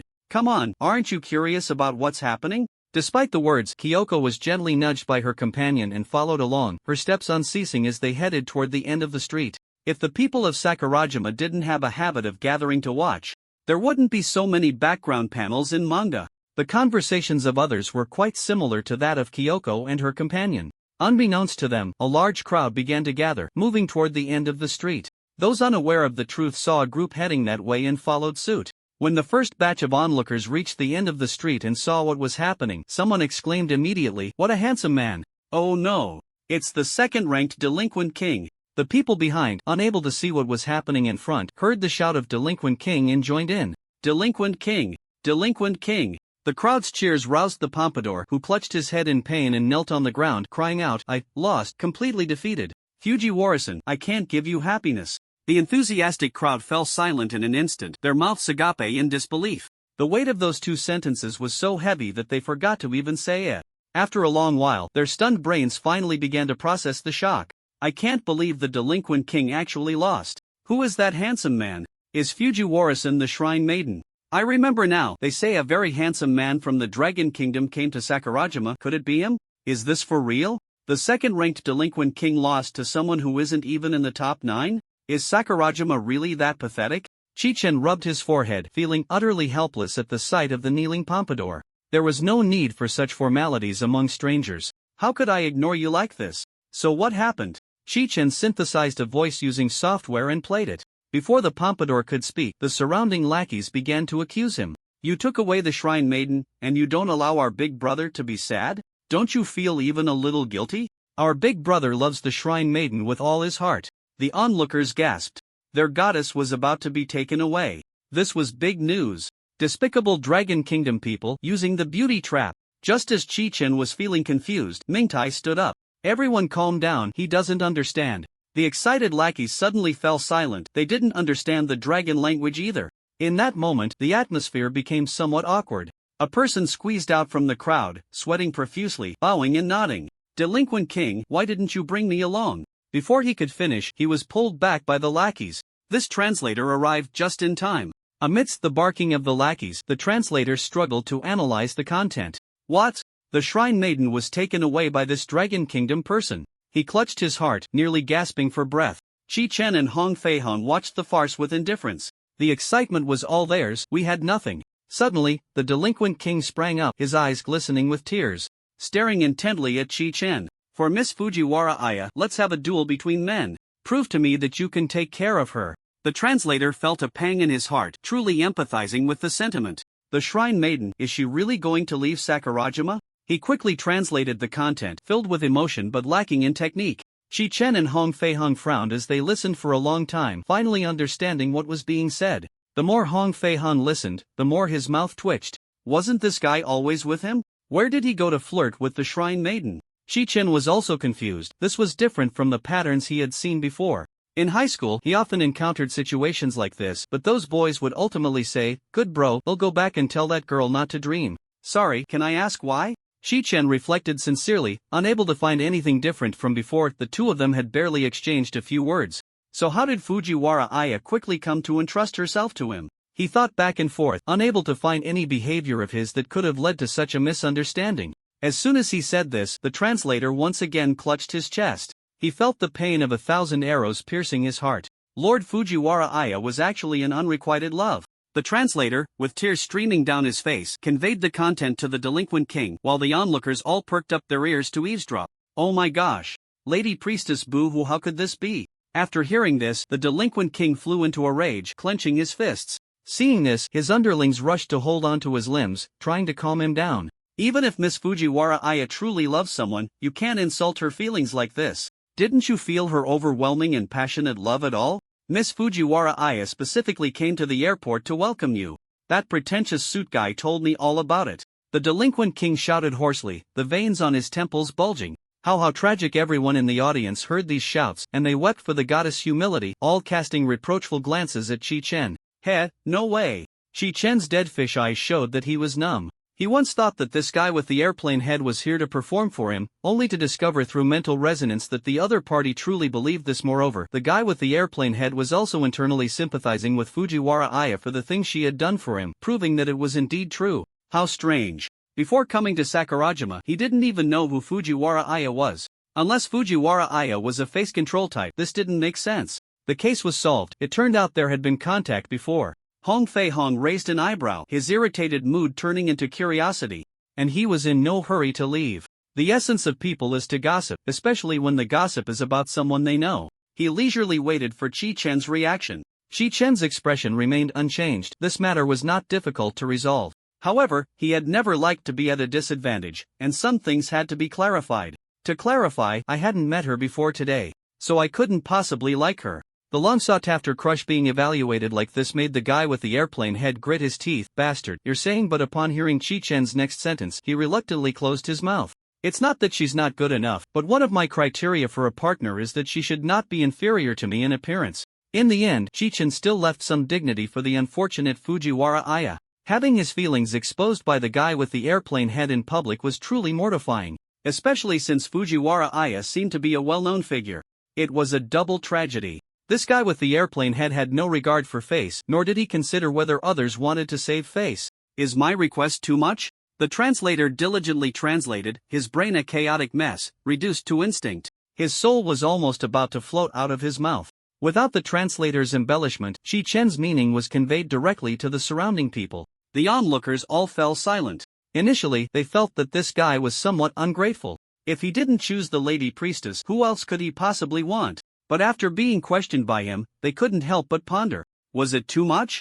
Logically, it shouldn't be, but they always felt that with his standards, he might never find a wife. They couldn't imagine anyone who could stand beside him without being inferior. That being said, it was quite normal for the lady priestess not to be liked by him. Some shook their heads, unwilling to admit that the goddess was lacking, trying to make up for it from other angles.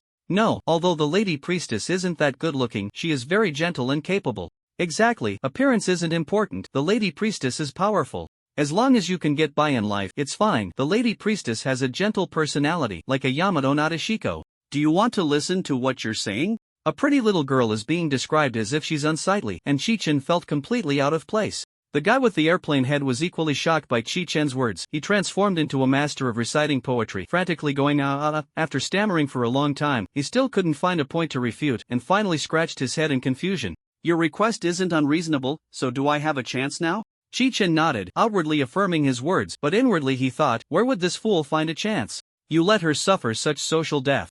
It's a miracle you're not hiding from her. The guy with the pompadour was overjoyed, excitedly throwing a few punches in the air, then bowed seriously. I still want to duel with you. I can feel that you are very strong. Please let me see just how strong one must be to win the favor of Fuji Horizon. The delinquent king recalled what Fujihara Aya had once said to him. What kind of person do I like?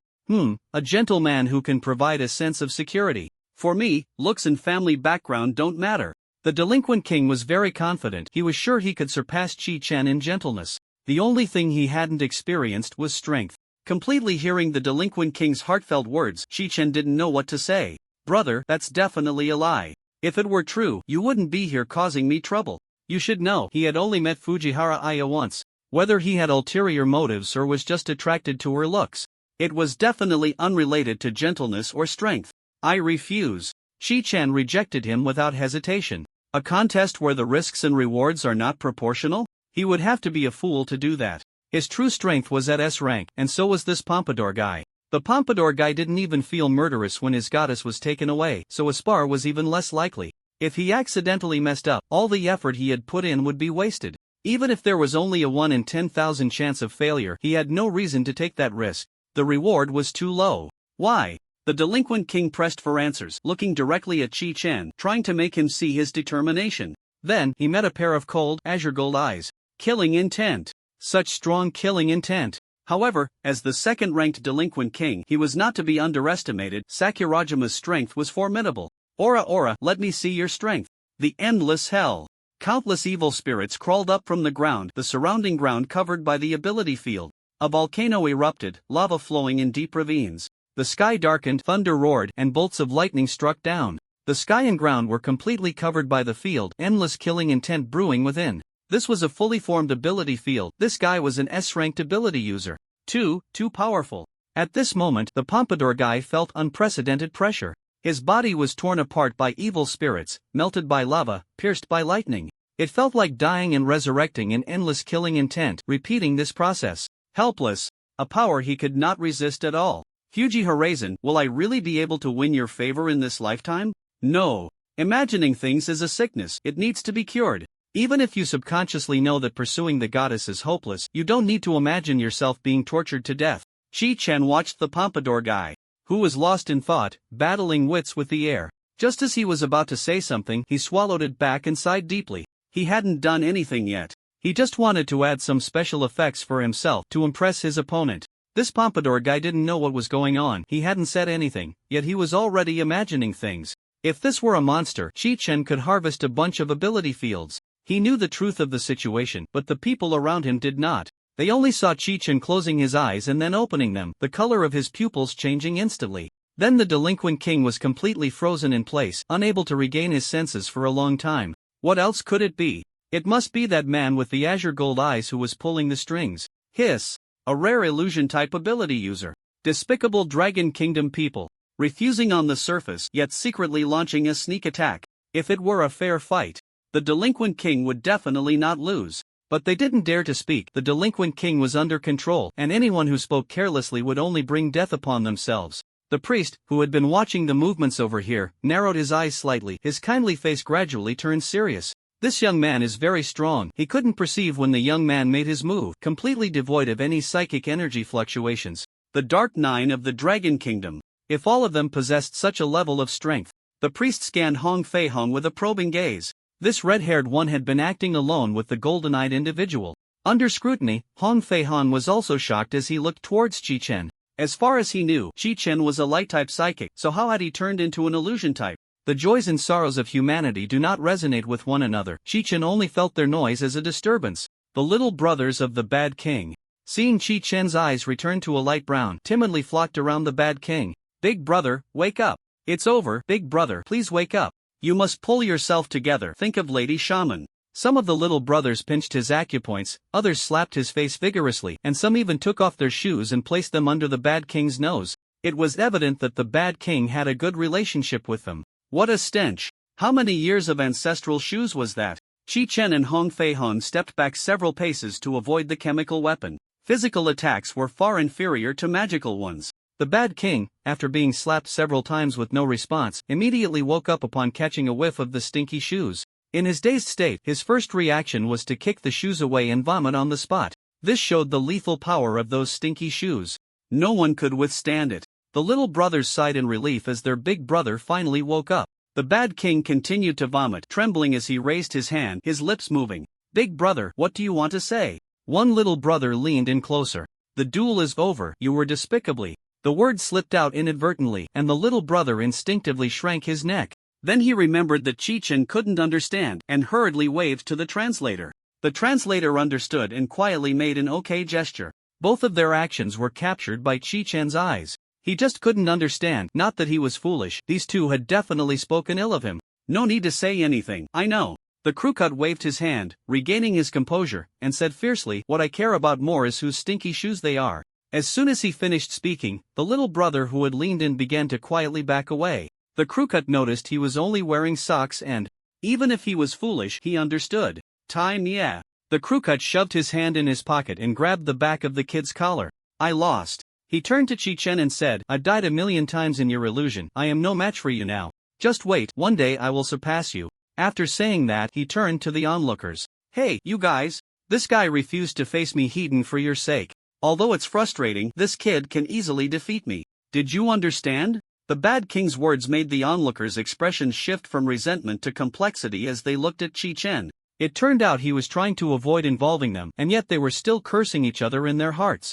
This seemingly cold and aloof handsome guy wasn't as unapproachable as they had imagined. They had judged too harshly based on appearances. However, Chi Chen, who had been clarified by the Bad King, was left with a head full of question marks. Although it had been clarified, it seemed like it hadn't. Whether or not he was under an illusion, others might not know, but didn't he know?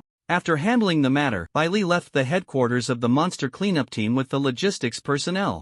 As she was about to leave, a team led by a Caucasian woman with deep brown hair was also preparing to set off. Upon seeing Bai Li arrive at the parking lot, she gently waved her hand, a faint smile gracing her face, with fine lines and nasolabial folds revealing her age. "Long time no see, Li." The translators from both countries began their work. "Long time no see, Saintess Jean." The S-level psychic from the Gaul Empire, Saintess Jean. Bai Li felt a sense of resistance internally but had to stop to exchange pleasantries. The two chatted for a few moments about trivial topics, and Jean concluded the conversation with a single sentence. "Say hello to Chi for me, we'll see each other the day after tomorrow." When Xiaobai was translating Chi, he wasn't quite sure if it was Chi or Chi, but Bai Li understood immediately upon hearing it. Their team leader from the 9th Sea, Chi Yun Zhang. "Alright, see you the day after tomorrow." Tomorrow, the support from the Build Kingdom and the Bitford Kingdom would arrive at Sakura Island, and the day after tomorrow would be a meeting of the 5 great nations plus Sakura Island to discuss solutions.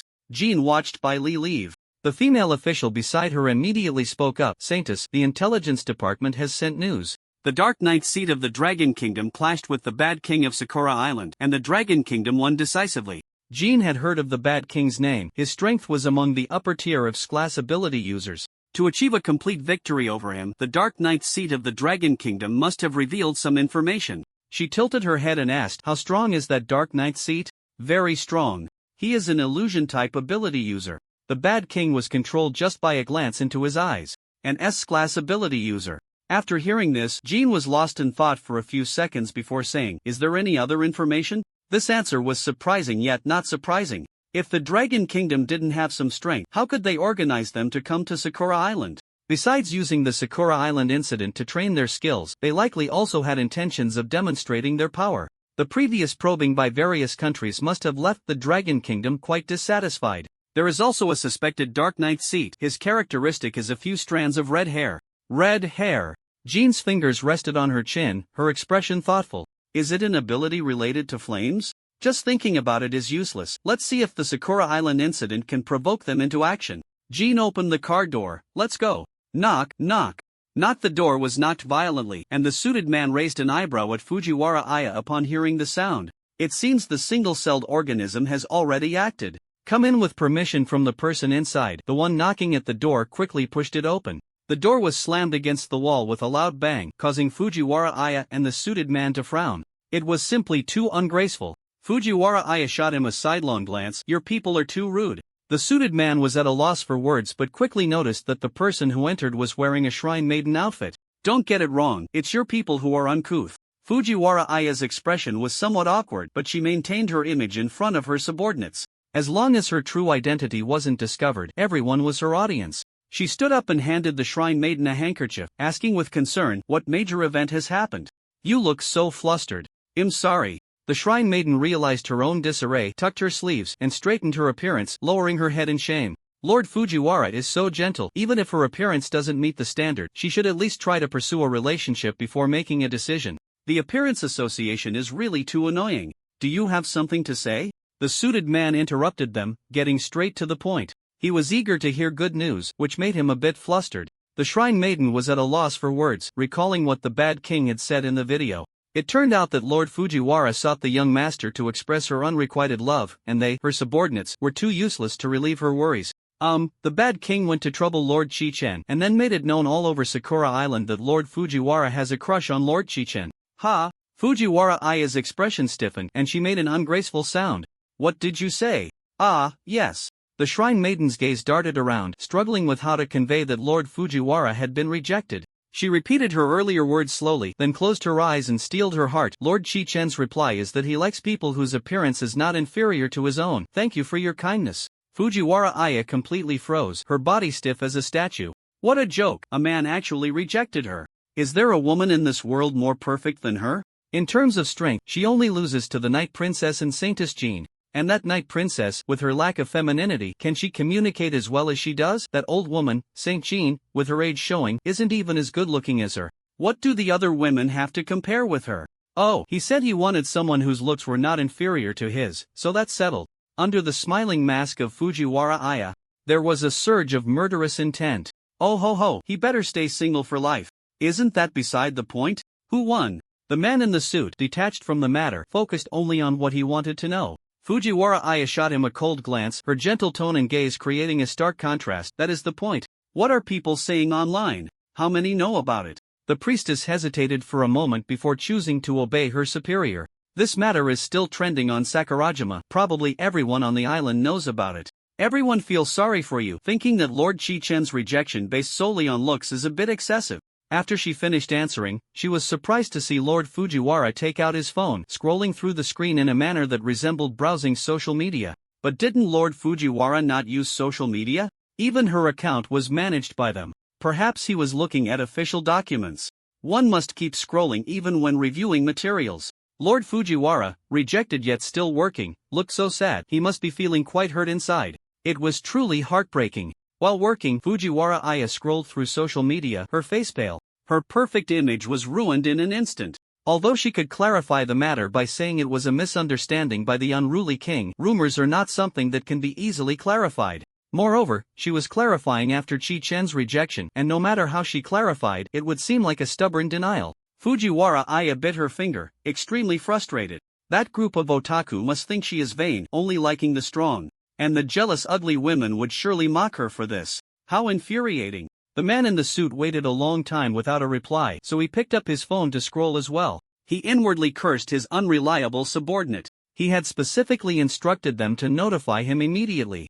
Yet the priestess was faster than them. He opened the trending topics. Soon, the man in the suit understood why his subordinate hadn't come. Unruly king defeated. The man's heart sank as he clicked in. The video was short, just a few minutes long. It included how the unruly king was taken down and what he said afterward. This was very close to what he had instructed his subordinate. The unruly king might go find trouble with Chichen. Keep an eye on their movements for me. If they clash, notify me immediately. He'll intervene to prevent any harm to the public. The unruly king, who was being beaten unilaterally, could not cause a conflict, and the battle was too brief to pose any risk to the public, so his subordinate did not notify him. Upon seeing this, the man in the suit not only felt no anger but instead burst into laughter. He knew it was impossible for anyone to be more perfect than him. Earlier, he had been puzzled about why Chi-Chen could be so low-key. Now he understood the reason. This guy's ability was illusion-based. So it wasn't that he was low-key without flaws, but rather that the illusion allowed him to achieve this. In other words, he had not lost in humility and depth. No. Moreover, Chi-Chen's ability was exposed because of that fool, the unruly king. The unruly king was also manipulated into seeking trouble with Chi-Chen, so rounding it off, he had intellectually crushed Chi-Chen. Chi-Chen's intelligence and depth were inferior to his. What could he compare with him? Thus, the most perfect man was indeed himself. The countries of Bill and Bitford arrived at Sakurajima one after another the next day. In places unnoticed on Sakurajima, the 5 major countries maintained a tacit small-scale communication. Meanwhile, the higher-ups of Sakurajima seemed to have forgotten that there was still an S-level monster to deal with, fervently promoting the Six Nations Conference, hinting that Sakurajima might join the 5 major countries. After all, in their view, if the Dragon Country could handle the Shin City incident alone, 5 countries working together would be a piece of cake. Since their goal had not yet been achieved, the 5 major countries naturally would not expose the false information spread by Sakurajima. For a moment, the people of Sakurajima, who had been kept in the dark, shifted from surely, Sakurajima won't be doomed, to a proud sense of Sakurajima's greatness. That morning, a meeting began regarding how to deal with the S-level monster in Osaka City. After several hours of discussion, the meeting finally concluded. As they sent off the 2-meter-tall armored man from the Bill Kingdom, Bailey was just about to breathe a sigh of relief when she saw a muscular man dressed in a superhero costume with his underwear on the outside. Ignoring the Sakurajima Esper, who was trying to strike up a conversation and walking towards her, she was once again forced into conversation mode. Meanwhile, Chi-Chen and Hong Fei Hong, having made it onto the trending topics in Sakurajima, could only lie in their hotel room as their features were too recognizable. After a day of gaming yesterday, they had lost all interest in it. When a call came in summoning them to a meeting, they both turned over and sat up, immediately heading to the meeting location. Before they even entered the room, Chi-Chen felt the oppressive atmosphere inside, a wave of indescribable despair and negative energy washing over him. The logistics personnel inside gave them an awkward smile, and Chi-Chen was very glad he wasn't the one officially in charge. Since none of the 3 top bosses for this mission liked meetings, the logistics personnel skipped the opening remarks and directly introduced the situation. The information we received from Sakurajima. The current situation in Osaka City was not much different from total collapse. Most of the residents inside were unaware, wearing a friendly smile almost 24 hours a day, and would not refuse anyone's requests. The smiles of the unaware were stiff, their expressions unchanged throughout the day, like masks firmly glued to their faces. The aware ones also wore smiles, fearful of being discovered for their differences, their eyes betraying their terror. Those marked could no longer leave Osaka City. The department monitoring Sakurajima's network discovered a large number of distress signals from Osaka and immediately blocked the information, reporting it to higher-ups. Soon, the task of clarifying the situation was assigned to the monster cleanup team, who lost some lower-level members but managed to gather information.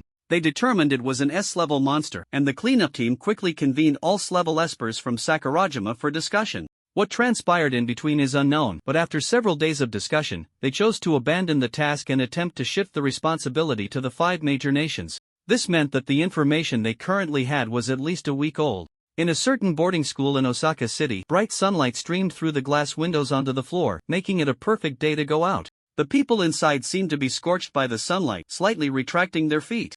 After curling up for most of the night, their bodies were losing sensation, with unbearable tingling and a feeling of helplessness in their limbs. The owner of the body bit her lip hard, not daring to make a sound. Once the tingling sensation subsided, she pushed herself up with her hands, sitting up to support her upper body. In her line of sight, a girl sat with her back to her, sitting upright. Just waking up, she felt a bit drowsy, her mind hazy. She squinted her eyes to adjust to the sunlight before softly speaking, "Yuikin, you're already awake. Is there any news about Esper support today?" "No. How can they be so slow? Have we already been abandoned?" This news made her anxious, and she couldn't help but complain.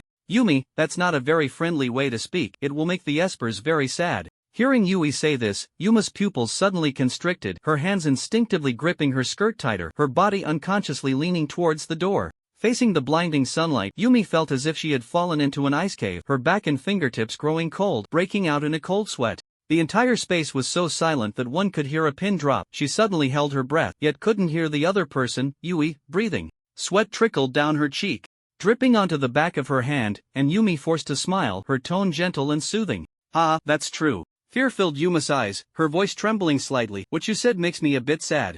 Yui finally turned around, her gaze strange, the smile on her face perfectly arched. I am sorry, you were really rude just now, Xiao Wei said as she moved closer to Yumei. Yumei also leaned against the wall to stand up, her legs instinctively retreating. I wasn't rude, I was asking you. As her body pressed against the door, she reached back to grab the doorknob. Why do you have to back away when talking to me? Do you think I'm not good looking enough? You're the rude one. No, you're too close, and it makes me uncomfortable. That's your problem. Oh no. As soon as the words left her mouth, Yumei realized she had made a big mistake. She immediately twisted the doorknob and ran. Whether it was rude or not didn't matter. What mattered was whether it was friendly. Besides pointing out the other person's lack of friendliness, blaming others was not a reflection of being accommodating. Why do you think my backing away is because I dislike you? It's just my personal habit. Can't you be more understanding? That was what she should have said. Seeing Yumei leave, Xiao Wei's expression grew even more peculiar, and she immediately followed, muttering repeatedly, not friendly enough, needs to be reformed. Not friendly enough. The situation in Shaoban City was so dire, and the monsters were given more than a week to develop. Was the higher-ups in Sakurajima kicked in the head by a donkey? Just thinking about the possibility of 2 SS-level monsters looming around Long Country in the future made everyone on the scene look grim. Shichen glanced down at the information in his hand. Sakurajima knew very little about SS-level monsters, and their judgment was somewhat flawed. The reason the people inside couldn't come out wasn't because they were marked and had established a connection, but rather that the monster's domain likely overlapped with parts of Shaoban City. SS-level monsters had already begun to gain preliminary control over the space. Entering Shaoban City was equivalent to entering the monster's domain. For ordinary people to leave the monster's domain, unless the monster took pity and let them out or they carried powerful spatial abilities, it would only be possible if the monster was dead. This wasn't too much of a problem for S-level ability users. An incomplete ability domain was another space. Leaving the monster's domain through one's own ability domain and then jumping to the real world wasn't difficult. The premise was that they hadn't been infected by the monster and that the SS-level monster didn't pay them any mind. After all, it wasn't hard for an SS-level monster to crush S-level ability users. During the Shin City incident, no one came out because the monster's ability was assimilation. During the battle, they were unknowingly assimilated, leading to a collective downfall. Shichen had read the report. If it weren't for his uncle being an S-level ability user, even after part of the ability domain was assimilated, he wouldn't have been able to hold his ground against that monster. Otherwise, the S-level ability users who went in would have long been gone. Flipping through the information again, Shichen discovered a blind spot. Wasn't it said before that this was an urban monster tale? Yes, it was before the partial downfall. The logistics personnel explained. Before the partial downfall, it existed in the form of a website. The website claimed to make everyone in this world friendly and to build a beautiful paradise for people to get along. And not everyone can access the website. Only those with fate can see it. Hong Feihang's expression was strange. Are you sure you're talking about monsters? No curses, no ghosts. What kind of monster tale is this? That's right. The logistics personnel nodded. It's considered a variant of a curse website. It has some similarities with curse websites. Most curse websites involve writing the names of people you dislike, cursing them to have bad luck or die. And this website involves writing the names of people with poor qualities who need to change, and the deity will make them become friendly. The overly harmless wording allows those who encounter the website to write down the names of people they dislike without any guilt, and soon they find that the other person really becomes friendly. This change made those who filled in the names firmly believe that their actions were just. The incident was publicized, and more people joined this movement. When boundless friendliness became the norm, normal people began to appear unfriendly. Just a small favor not helping, that's too unfriendly. This was a statement made by someone when others refused their requests. I accidentally bumped into you, and after I apologized, you keep scolding me. Isn't that a bit petty? This is what someone says when they almost hit a person while driving. I have a condition and can't control myself. Can't you be a little more forgiving? This is what a trained pervert says when he is confronted by a woman he has harassed. The unfriendly person being scolded soon finds themselves reported on a website by others. The evil disguised as kindness spreads in Osaka City, while the citizens, like frogs in boiling water, hardly notice it. The people of Sakurajima care too much about fitting in, leading those who don't fit in to strive to accept the changing thoughts of the majority. Afraid of being isolated, more and more people succumb to the pressure of blaming and reporting. Until some can no longer endure it and plan to leave Osaka City, they find they cannot live without Osaka City.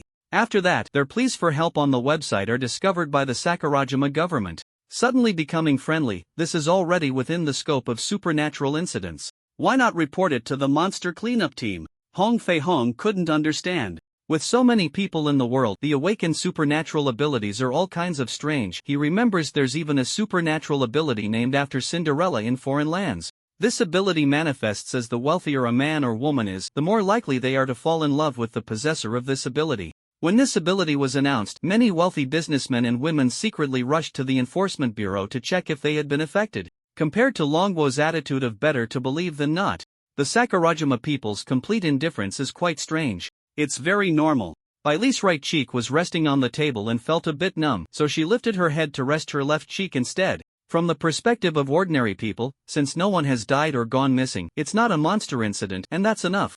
The one committing supernatural crimes is that supernatural being, not them. They just need to enjoy the pleasure of standing on moral high ground, pointing fingers, and adding a bit of spice to their uneventful daily lives. Does it really matter if it's a supernatural incident when it brings them no harm, only benefits? Later, they can just argue that they really didn't know it was like this, apologize, and it's over. They can even threaten others with their numbers, saying, "I've apologized, why can't you forgive me?" Baile kept murmuring, seemingly trying to vent all her grievances. Her explanations and regulations were very clear, and she hadn't given up thinking despite her loss. But when Hong Fei-hung heard that familiar tone, he felt a pain somewhere in his body. He still remembered the day he challenged for the 9th seat. Baile was just like this, murmuring while hammering him. "Can I resign?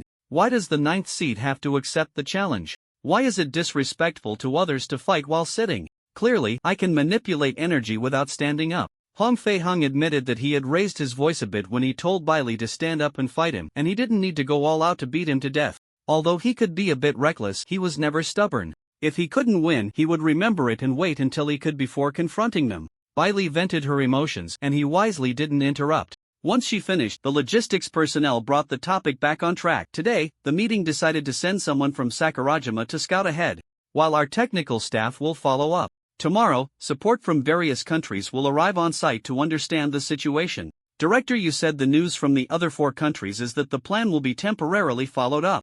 Baile looked so exhausted, and besides her own reasons, there were other factors. Today was said to be a meeting, but in reality, it was just a performance. Whenever a problem arose, the 5 major countries first kicked the ball to each other, arguing endlessly. At first, watching them argue was amusing. Sakurajima was quite pleased, planning the entire lottery ceremony to ensure fair competition. However, as soon as the higher-ups from Sakurajima stood up, they were immediately bewildered by the ball kicked back at them by the 5 major countries. You Sakurajima people must send someone, right? Under the collective scrutiny, no matter how unwilling Sakurajima was, they had to produce someone. Team Chi, what do you think? After the logistics personnel finished reporting, they inquired. This time, Chi-chen was leading the team, and at the major junction, he needed to confirm whether to follow up. Chi-chen was unclear about the situation, but their logistics personnel had to go through a process. Follow up and report to me at any time if there are other circumstances. As long as it wasn't at the SSS level, there was no need to back down. Chi-chen had it all figured out. Limited by his perspective and information, it was a bit difficult for him to act beyond his level, but moving up one level was still manageable. However, this wasn't due to a lack of effort in studying, it was simply that humanity itself didn't know. If he could grasp how to crush SS-level monsters, perhaps he could find inspiration on how to pose as an SS-level Esper. Alright, I'll notify all departments immediately. The next day, the 5 major countries, including Longboy and Bitfo, along with Ingdao, gathered in a certain area around Shaoban City. In the makeshift venue, technicians from various countries were busily engaged. Some were monitoring energy tests, some were operating high-tech devices to explore Shaoban City, and others were continuously recording data. Despite the similar conclusions drawn by researchers from various countries through the comparisons of the Xincheng incident and the Sanju incident, unverified information was not rigorous enough. Chi-chen couldn't tell them that he had telepathy and that the monster confirmed it was true. Therefore, they had to keep busy. Moreover, these technicians needed to further divide the stages, determining how much could initially control the reality area and what proportion would allow for advancement, etc. The S-level Esper sent by Ingdao had already set off with equipment. As for who that unfortunate soul was, when there's a fool among a group, who else could it be? Aside from the airplane head, there was no second choice. Fortunately, the higher-ups of Ingdao seemed reluctant to lose this useful fool. They quickly dispatched spatial Esper items overnight, attempting to save the airplane head. Perhaps the fool had his own luck. He successfully gathered ample intelligence and returned using the Esper items. The most important piece of information was that he confirmed the monster's Esper ability. Consistent with everyone's speculation, it was a curse-type Esper. Although curse-type Esper abilities were incredibly treacherous and daunting, they were not without cost. Whether successful or not, the caster of the Esper ability had to pay a price. Once the monster's Esper ability was confirmed, its method of infection was also established. By lending the power of the curse to ordinary people who input names on a website, those ordinary people effectively borrowed its power to complete a curse on the person whose name they input. In this way, the cost of the curse was borne by the person who input the name. And lending power to ordinary people was equivalent to establishing a connection, allowing for a natural infection that distorted the will of the person whose name was input. Chi-Chen had previously considered whether wrapping the infected ordinary people in an Esper domain would lead to the monster's advancement failing. But he quickly dismissed the idea. It was more likely that the Esper domain would be infected by the monster's power than for the advancement to fail. Once the intelligence was presented, S-level and S-level Espers from various countries gathered together and quickly made the judgment that they could enter for a trial. The intelligence collected was already sufficient. If they hesitated any longer, they might as well cancel the cleanup plan. Time was pressing, and they each returned to mobilize personnel, entering the city from different entrances of Shaoban City. As the engines started, the roar of the cars filled their ears, carrying them swiftly into Shaoban City.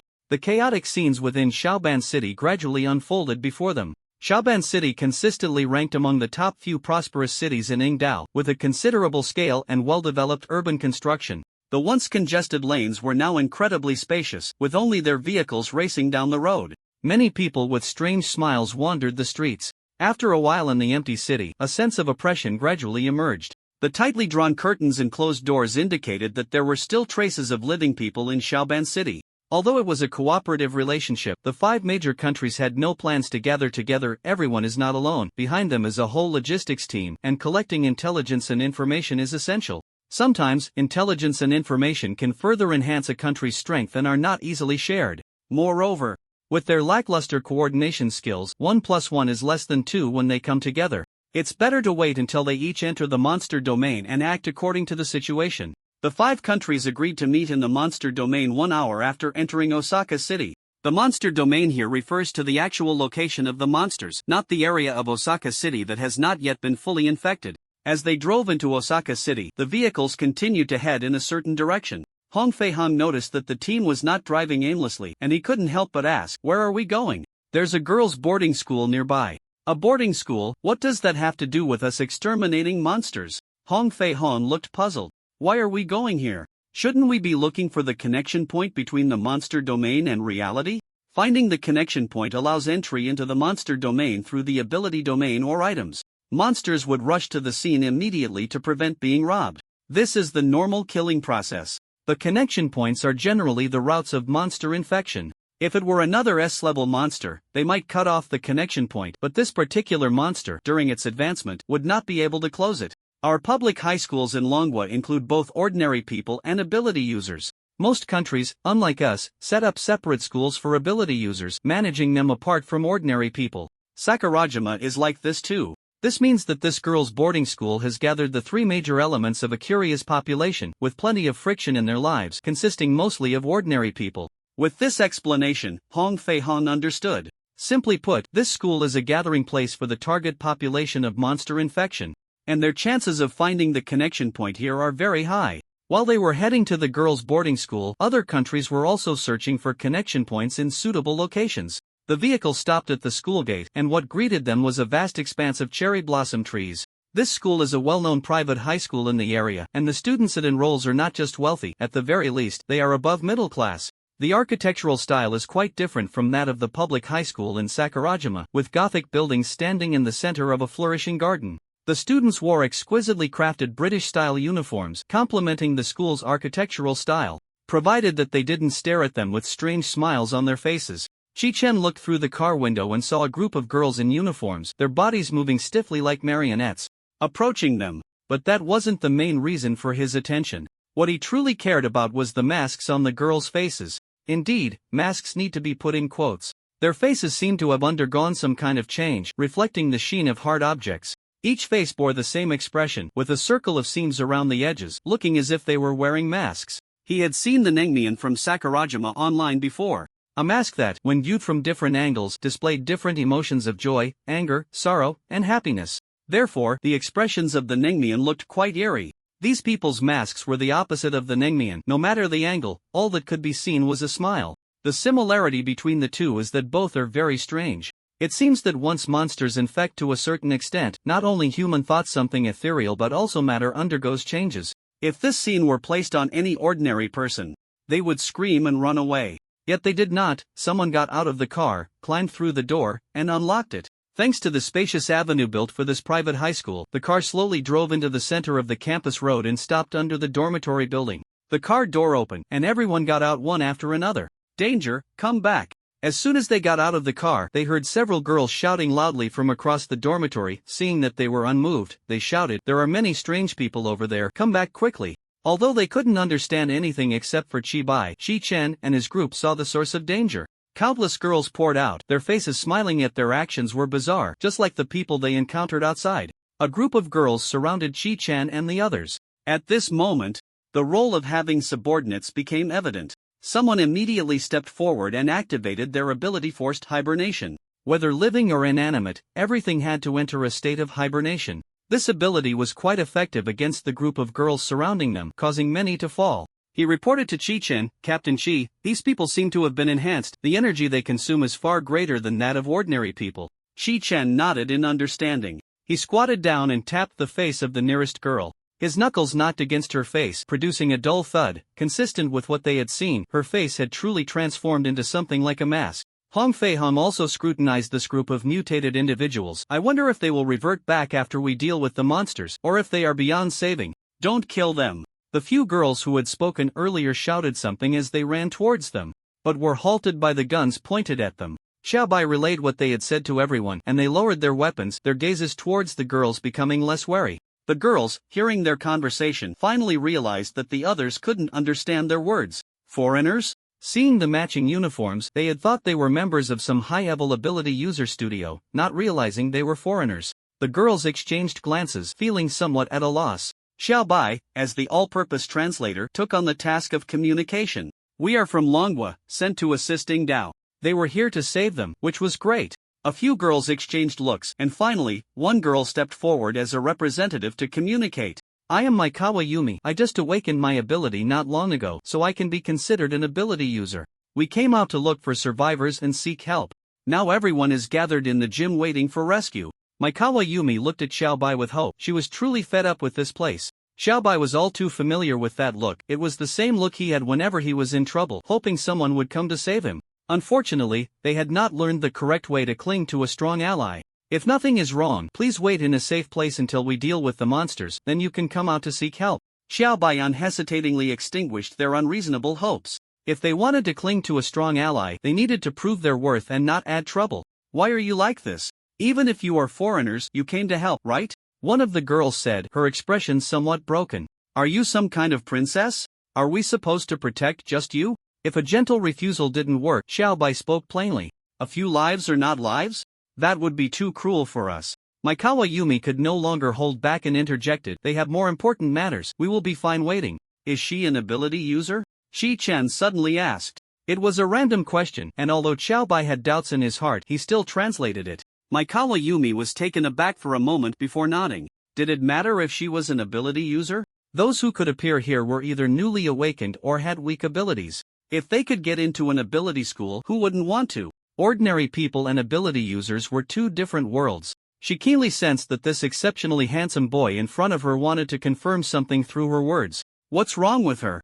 Chi Chen's unusual question caught not only Maikawa Yuma's attention but also that of the others who had come along. With a quick thought, they immediately realized that this girl was likely to have her thinking distorted by infection. "Why must we help you?" "We need to deal with the monsters to help more people." Soon someone spoke up to test the waters, and Xiaobai understood upon hearing the words. The girl's expression was hysterical. Their rejection felt like the last straw that broke the camel's back. "But we sought your help, right? Shouldn't you respond to a request for help? What should happen to those who don't respond?" "It's not friendly enough, they need to be reformed." As soon as this was said, the girls around her took a few steps back. The girl who spoke was also taken aback, her eyes wide in disbelief. How could I?" Chi Chen analyzed the information in his mind. Without any specific targeting, the monster had already begun to subtly infect and distort the thinking of the ability users through its domain. Its strength was greater than what the data indicated. Thinking of this, he reminded everyone, be mindful of your way of thinking. With a clear example before them, the others dared not be careless. The infected girl also fell into doubt. She didn't want to be abandoned, but now anything she proposed would be met with rejection and skepticism. Then Shi-chen added, if we need to observe her symptoms and changes, then let's take her along. The logistics person in the team nodded and asked Xiaobai to explain the situation to her. If she was willing to accept observation, they would take her. The girl nodded vigorously, with no better options available to her. After handling this small incident, they walked towards the dormitory building. The agreed-upon time was drawing near. On the other side, near an entrance in Shaoban City, the Bitfo people had cleared the entire building, heavily guarding a certain office building. A Bitfo man in a suit approached a muscular man dressed as a superhero, holding out a stopwatch towards him. Mr. Johnson, it's almost time. Johnson looked up just in time to see the stopwatch, which showed they had been in Shaoban City for 45 minutes. 5 more minutes, all right. He finished his soda in one gulp, crushing the can in one hand and tossing it into the trash can. The can bounced off the edge of the trash can. Thick shell crab. Missed again. Johnson clenched his fist and let out a wail. A strange force enveloped the can. It changed trajectory in the air and successfully landed in the trash can. Mr. Johnson, don't forget the camera.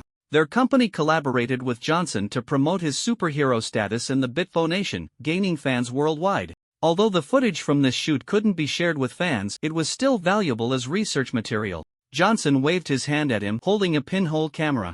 With 10 minutes left until the agreed time with the 5 nations, he used his ability to tear open the connection between the monster's domain and reality, entering the monster's domain. As soon as he stepped into the monster's domain, Johnson heard the sound of a massive battle. He immediately realized that others from the 3 other countries were forming small groups behind their Bitfo nation. The reason for arriving 10 minutes early was that they were secretly forming a small group with the Dragon Nation.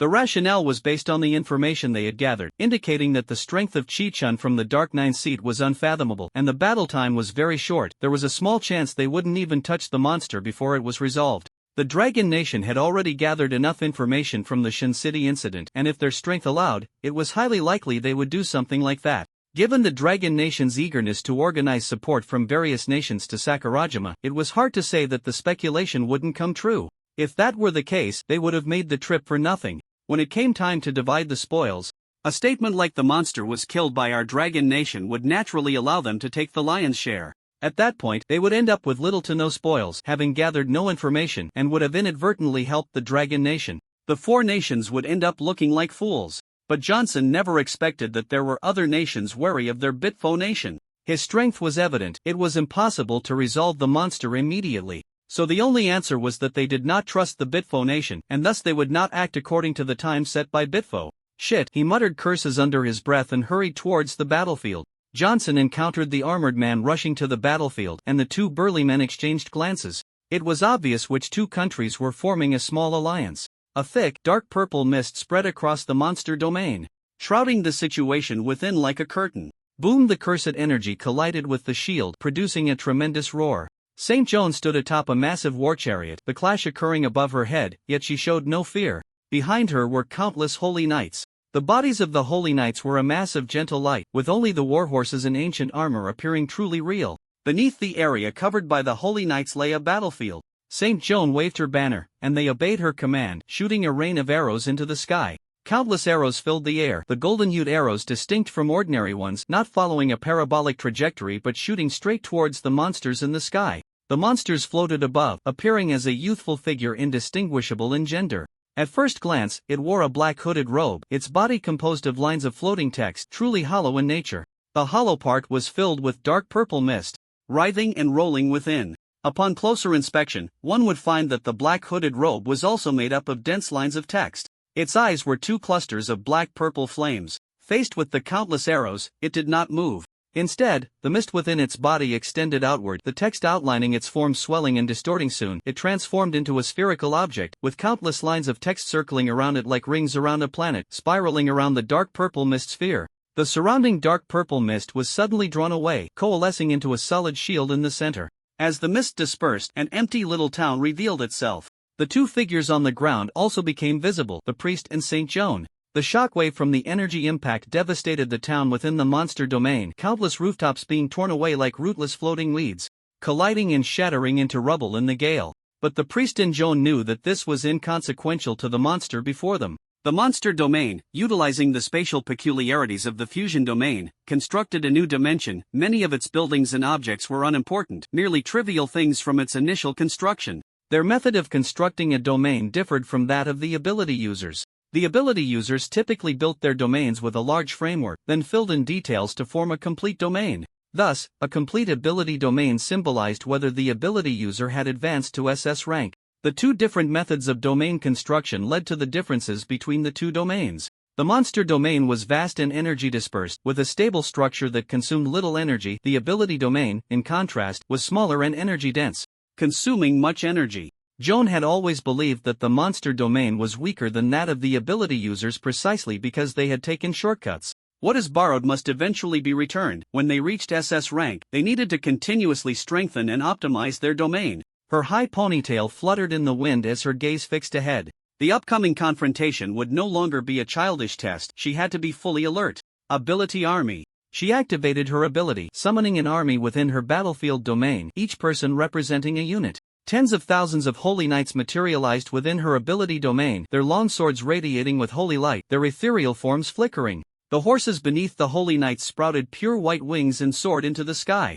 Ever since she became an S-rank ability user, she could enhance the attributes and weapons of the soldiers within her domain. They possessed purifying holy attributes, effective against enemies. Meanwhile, the priest sighed deeply, closing the Bible in his hands and storing it in his spatial item. He reached for the cross around his neck, holding it with one hand before his forehead, closing his eyes in a gesture of prayer. Please forgive me, Lord. After the simple ritual of confession was completed, he similarly tossed the cross into his spatial items. Now, he was about to change countless main beliefs. Centered around him, a grand church transformed from a mere illusion into reality.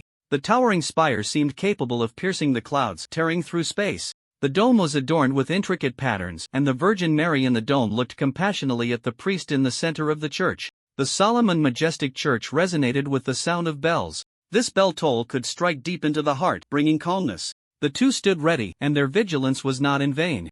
The next wave of the monster's attack was brewing in the air. The black-purple mist that blocked the rain of arrows did not dissipate but instead coalesced into small spheres. Dense lines of text scattered outwards, surrounding each sphere, presenting a scene in the sky of a giant spherical object encircled by smaller spheres. The giant spherical object split open a crack in its center.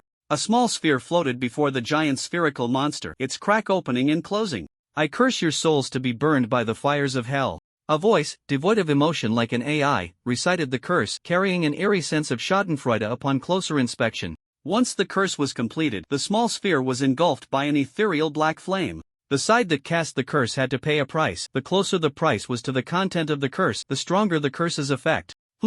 Jean and the priest let out a muffled groan. Although they protected themselves with their powers, they were still affected. Their bodies felt as if they were immersed in a raging sea of fire, waves of heat crashing over them, scorching their souls. They felt as if they had turned into easily flammable paper, their entire beings seemingly ignited. Yet, facing this situation, there was no sign of anxiety on their faces.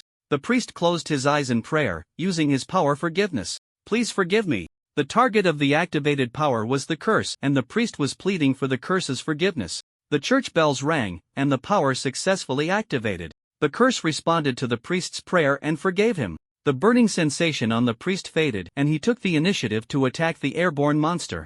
I will forgive your earlier curse upon me, after you accept the baptism of holy water. The church doors burst open, and a stream of water flowed out into the air.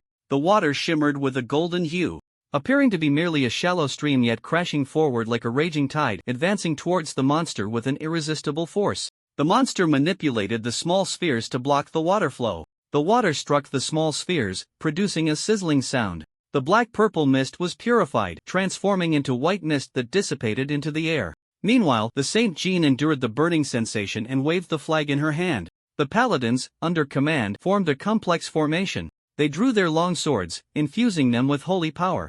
The holy power gathered within the formation, dispelling the curse on Jean. Jean felt the burning sensation in her soul vanish and immediately followed the priest's attack. The paladins rode their flying steeds, swiftly darting towards the monster, their heavy swords raised high to strike down on the small spheres. The small spheres disintegrated under the attack, and both waves of assault achieved good results. Jean and the priest exchanged glances. They currently held the upper hand. If this was the monster's strength, then defeating it was merely a matter of time. However, things were often not as smooth as imagined. Their recent judgment was quickly overwhelmed by the monster's offensive. More black-purple mist was drawn in, forming countless small spheres in the air. The giant spheres simultaneously split open several cracks. Not good. The two, as if in unison, shouted in their hearts that it was bad. They immediately launched their offensive, trying to intercept the next wave of curses. But the monster was a step ahead of them, each crack chanting curses individually. I curse your hearts to stop beating. I curse you to be pierced by 1,000 swords. I curse you to be torn apart by the rifts in space, disappearing completely. I curse you. Spheres of different sizes completed their respective curses, dissipating in various ways. Since it was too late to interrupt, the priest and Jean shifted from offense to defense, guarding against the monster's curse. In just a few seconds, curses were unleashed simultaneously, and the two remained calm, focusing all their energy on defense without a hint of impatience. Please forgive me, holy battlefield. The curses were strange but not insurmountable. This kind of supernatural ability was more suited for surprise attacks or assassinations. The fact that they could hold their ground in a direct confrontation already proved the monster's strength. With their defenses prepared, the simultaneous curses did not have much effect. The monster noticed this as well, its assault slowing down until it reached a balance point.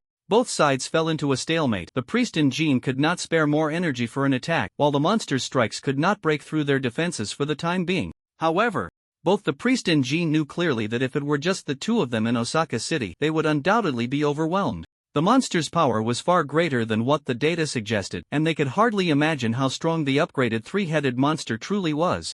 They couldn't help but feel relieved that their reinforcements were about to arrive. Although the support might not act immediately upon arrival, it was highly likely they would observe from the shadows, confirming the situation before deciding whether to intervene. Fortunately, this monster's strength had not yet reached that level, and it was only a matter of time before the reinforcements would step in to help. Just as they thought, the other two had already reached the vicinity of the battlefield, hiding behind buildings. They did not communicate, instinctively choosing to wait and see. Johnson was somewhat displeased that the two countries were secretly teaming up behind their backs. But he knew that if he couldn't deal with the SS-level monster alone, he would have to accept the five-nation cleanup plan. Thus, while silently mocking the foolishness of the two, he also kept an eye out for an opportunity to kill the monster.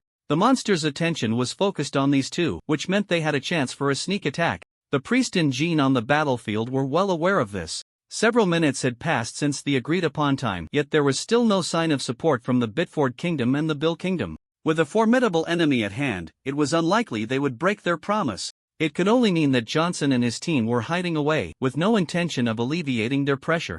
Even the most composed priest couldn't help but curse inwardly. After a prolonged stalemate, the monster seemed to grow impatient. Johnson saw countless small orbs converging towards the center, seemingly brewing an unprecedented attack. His eyes flickered. If the saint and the priest could withstand this attack, with the dark purple mist nearly drained, there was a high probability the monster would enter a blank period. This was his chance. If all went well, perhaps he could eliminate this monster. It was hard to tell if it was a feature of Sakurajima or if the entire school was dedicated to serving girls. The sign at the entrance was positioned relatively low, and Chi-Chen hesitated as he looked at the restroom sign at eye level. Although there was no one inside, years of ingrained social norms made him feel a bit uneasy. He couldn't shake the feeling that taking a step further would result in a high-pitched scream, followed by being accused of being a pervert and kicked out. However, he wasn't the only one feeling awkward. There was a group of male peers as well. Chi-Chen saw Hong Fei-hung being teased by the ladies in their team from outside, which made him feel less embarrassed. He silently reminded himself that as long as he wasn't embarrassed, the awkwardness belonged to others. After mentally preparing himself, he walked into the women's restroom with a natural demeanor, glancing around. They had searched around the dormitory building, wasting a bit of time, and finally found the connection point in the women's restroom. People's psychology often reflects in their behavior. In fact, these girls probably knew it was a curse, yet they specifically came to the restroom to secretly input their names. They were completely unaware of this blessing, merely using it as an excuse to alleviate their guilt. The cramped restroom couldn't accommodate too many people coming in and out, so Chi-Chen took a quick look around before stepping out. Everyone was doing their part, making the three of them seem like idle drifters. Chi-Chen glanced at his phone. There were still a few minutes left to die in the realm of monsters. The dim sky was tinted purple, shrouded in gloom, as mist gathered towards the battlefield above. The town, having been ravaged by battle, was now in ruins. A single bungalow lost its roof to the howling winds, and then, under the assault of a spatial rift, half of the house was sucked into the gap, collapsing under the strain. Most of the buildings in the town were in a similar state, with remnants of walls scattered everywhere. Unfortunately, the people on the scene were indifferent to this. The priest and Jean, forced to trust each other during the fight, helped one another to catch their breath amidst the onslaught of wind and rain. The priest, finally free to look around, noticed the commotion in the sky. "Look up!" Jean, upon hearing this, glanced upwards, her serious expression tinged with worry. The sky, dominated by a grayish-purple hue, was dotted with small black-purple orbs. The orbs seemed to be drawn together, converging towards the center, continuously swirling around the largest orb at the core. The text ring around the central orb wrapped around the smaller orbs at an astonishing speed.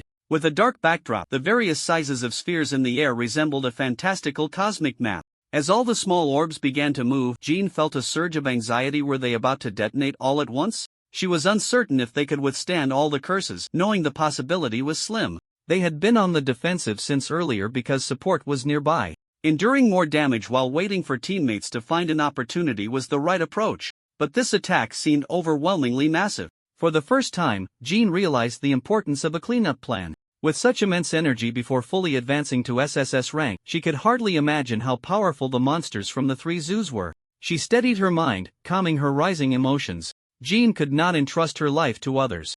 She took a deep breath and said to the priest, "Let's retreat together and leave this place first." Most of the Gaul Empire's people were averse to speaking the Noralton language, but it was undeniable that everyone knew a few simple phrases. Some spoke it even better than those from countries that were not averse. The priest also steadied his emotions, shaken by the disparity in strength, and nodded seriously. He and Jean could deal with the monsters' curses for the others, allowing them to attack the monsters. With this mutual benefit, if their 5 nations coordinated well, their chances of killing this monster were not small. Unfortunately, not everyone shared this belief. Smirnov from the Bill country and Johnson from the Bitford country had yet to show themselves, making their intentions clear. They intended to use them as bait. If they did not retreat soon, they would become stepping stones for other nations. Jean planted the flag into the ground, drawing more energy from within. The paladin dissipated under Jean's power. A dazzling light illuminated the battlefield, and pure white wings unfurled under the holy light.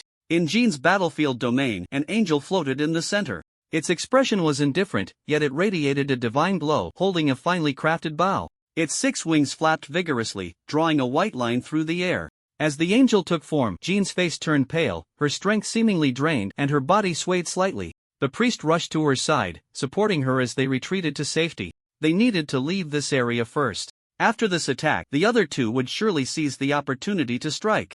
They could escape the monster realm while the monster's attention was diverted. Sensing their intention to leave, the monster's movements became even swifter. The giant orb merely cracked open a small gap. Cursed text. The words surrounding the small orbs unfurled in lines, emitting a faint purple glow in the air.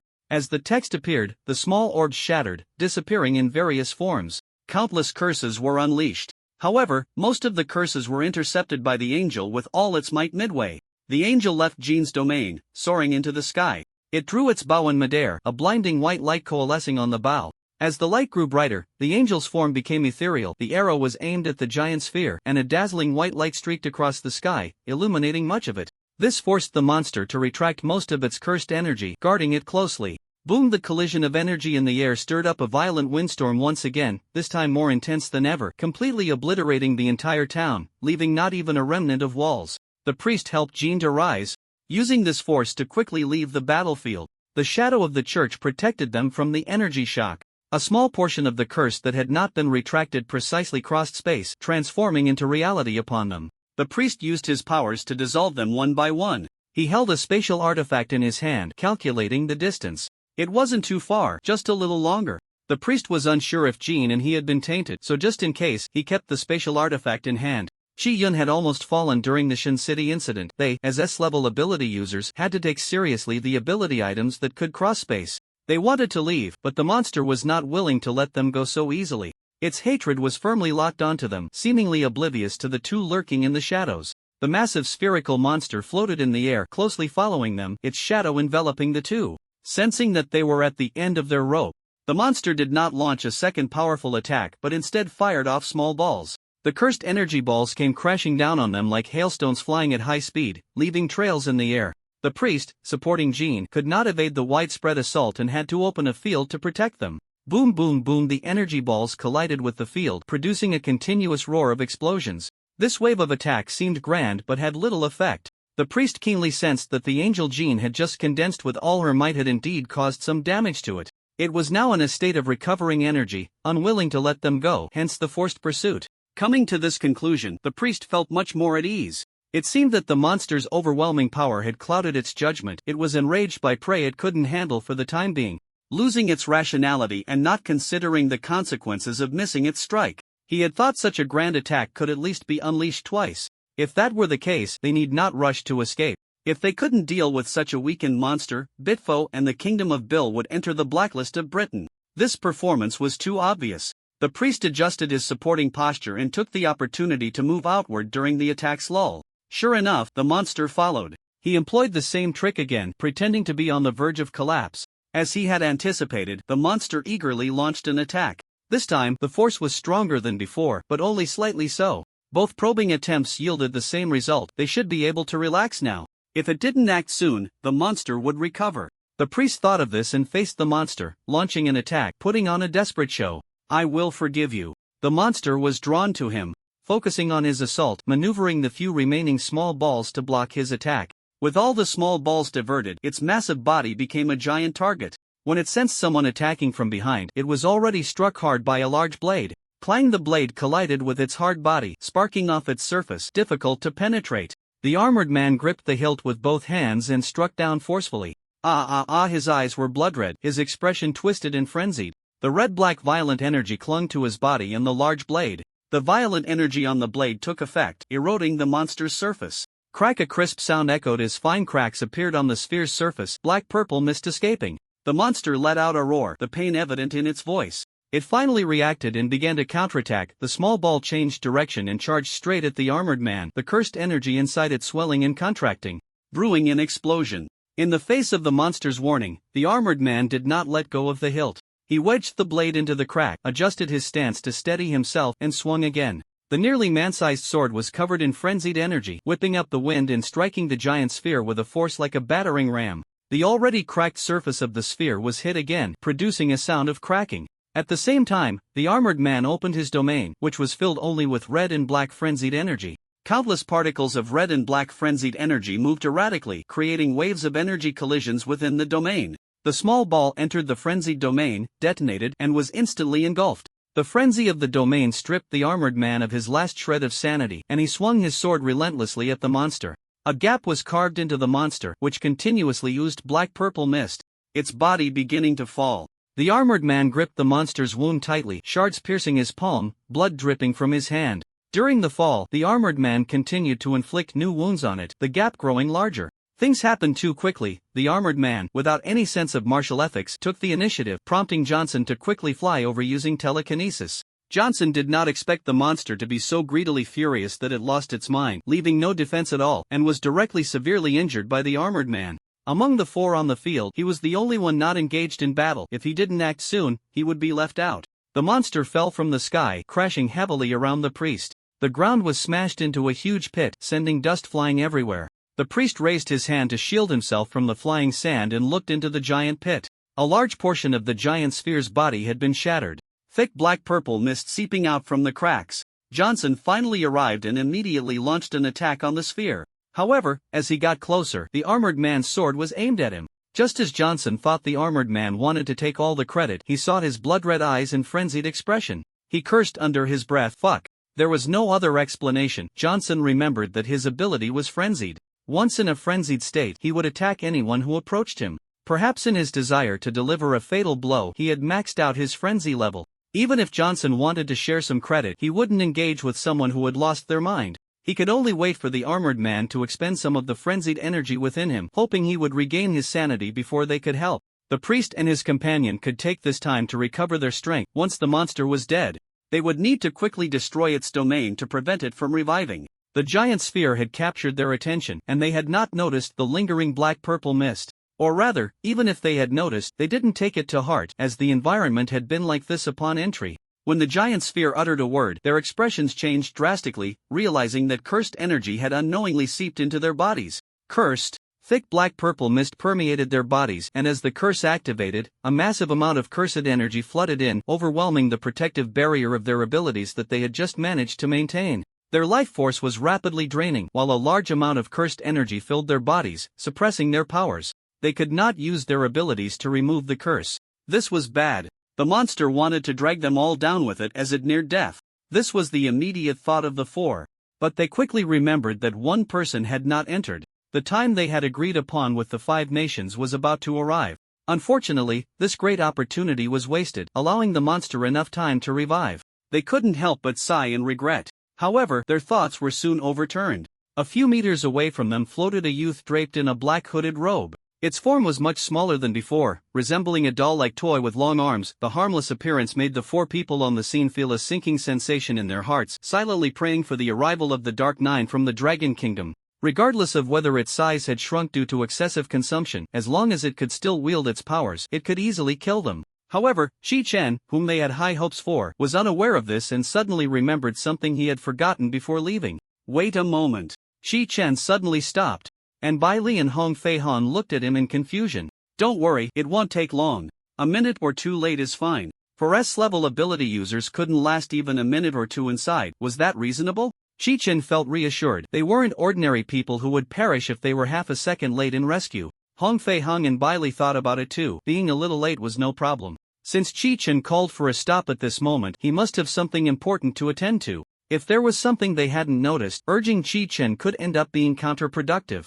As for Shi-chan, he called for a stop because he remembered the possibility of a language barrier with the monster. This question was crucial and would affect his performance. Telepathy wouldn't be affected, but what good was it if he could only understand what was said?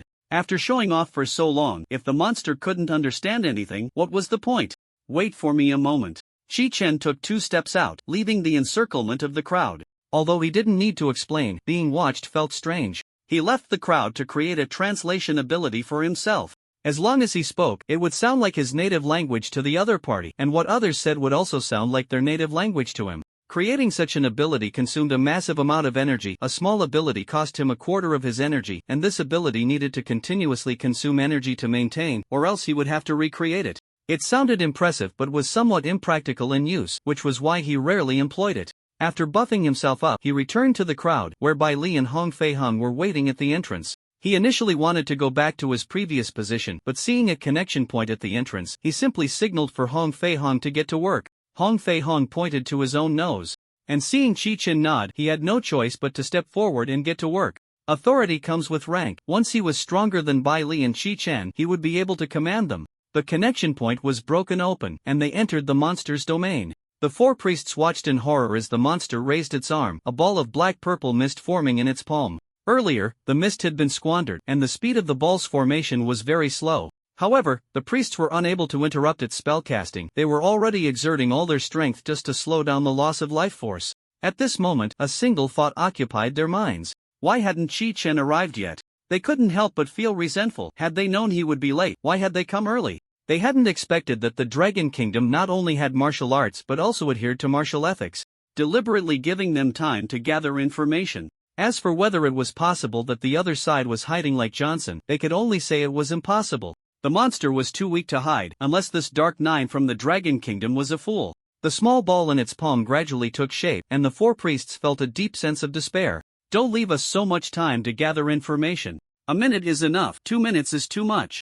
But their hopes were not realized. The small ball fully formed, and a line of text that made up the palm crawled out, wrapping around the small ball. The monster slowly began to speak. I curse. Before it could finish its words, the space behind it trembled, and an entrance was violently opened. 3 people walked out from the entrance, led by a young man with black hair and golden eyes, flanked by a red-haired man and a woman with a blank expression. Saved. The priests breathed a sigh of relief.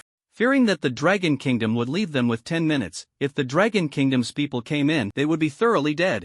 This humanoid monster warily looked at Shi-chan and the others. Its domain resided in the virtual world, and it could see what was happening online. The 5 major countries came to provide support, and it had already known when the people of Sakurajima made statements about foreigners appearing on Sakurajima. For this reason, when the unruly king entered Osaka City to search for information, it had carefully set traps, waiting for prey to take the bait. All coincidences are rooted in inevitability. It pondered deeply but could not fathom how such precise calculations could be made across space without communication. At this thought, it couldn't help but feel a chill, even though it had no bones or fur. It felt as if all its actions were under the control of the other party. Clearly, it wasn't just the monster thinking this, others were also breaking out in cold sweat. Bailey looked over with a blank expression, unusually silent. Her crescent-shaped eyes made Chi-Chen's back feel cold. Hong Fei-hung recalled how Chi-Chen had called for a stop before entering, delaying a bit of time, and then changed position. The evidence who would believe that? His pupils trembled and his eyes widened. This. Hong Fei-hung turned to look at Chi-Chen, seeing him looking back in confusion, and he inhaled a breath of dark purple mist. Damn! This guy clearly knows everything but is pretending here. Oscar owes him a little golden statue. What a twisted sense of humor. No wonder Uncle Yu had repeatedly warned him not to cause trouble. It turned out Uncle Ian had seen through Chi-Chen's little Inbi character. Hong Fei-hung mentally bowed to Uncle Yu. If it weren't for Uncle Yu's constant reminders, he might have really gotten himself killed. Before this, he had thought Chi-Chen was a strong and decent peer. Unexpectedly, in the face of allies, Chi-Chen had two faces. At this moment, Hong Fei-hung sincerely felt fortunate that Chi-Chen was from Manhwa and not another country. The emotions of Johnson and the others were like a roller coaster, fluctuating up and down, complex like a pie chart. 3 parts were the joy of surviving a disaster, 2 parts were anger and dissatisfaction at being schemed against, and the remaining 5 parts were the complicated feelings of failing to steal a chicken and losing the rice. They felt as if they had put on rainbow afro wigs and exaggerated makeup. It was as if Chi-Chen had written a word on their foreheads. Clown. Was it really necessary to toy with them like this? It was just secretly pulling a group behind Longwo's back. Despite the surging emotions wanting to greet Chi-Chen's whole family, the situation was stronger than the individual. The monster finally reacted. It floated back a distance, warily looking at the 3 of them, especially at Hong Fei-hung and Chi-Chen. Among these 3, it only knew one person without abilities, while the other was unfathomably strong. It focused on these 2, ultimately setting its sights on Chi-Chen. If the red-haired one's ability was to spy, then he shouldn't have this expression. And this brought it back to the initial starting point. An illusion-type ability user, why can he find me so precisely? Hearing the monster's thoughts, Chi-Chen had been silent since earlier. If others could still speculate and shift blame, he was genuinely confused. He felt like a student preparing for the college entrance exam, only to find the question was what is 1 plus 1? After all the preparation, while the other side said, "I'm here." Moreover, other countries were pulling small tricks and forming small groups, and in the end, it all fell on him. Although he was the one benefiting, he still felt particularly displeased. However, these could be dealt with later. It was time to tackle this easy question first. Without needing to make excessive movements, he stared at the monster for a few seconds and then calmly said, "Is the world you see the real world?"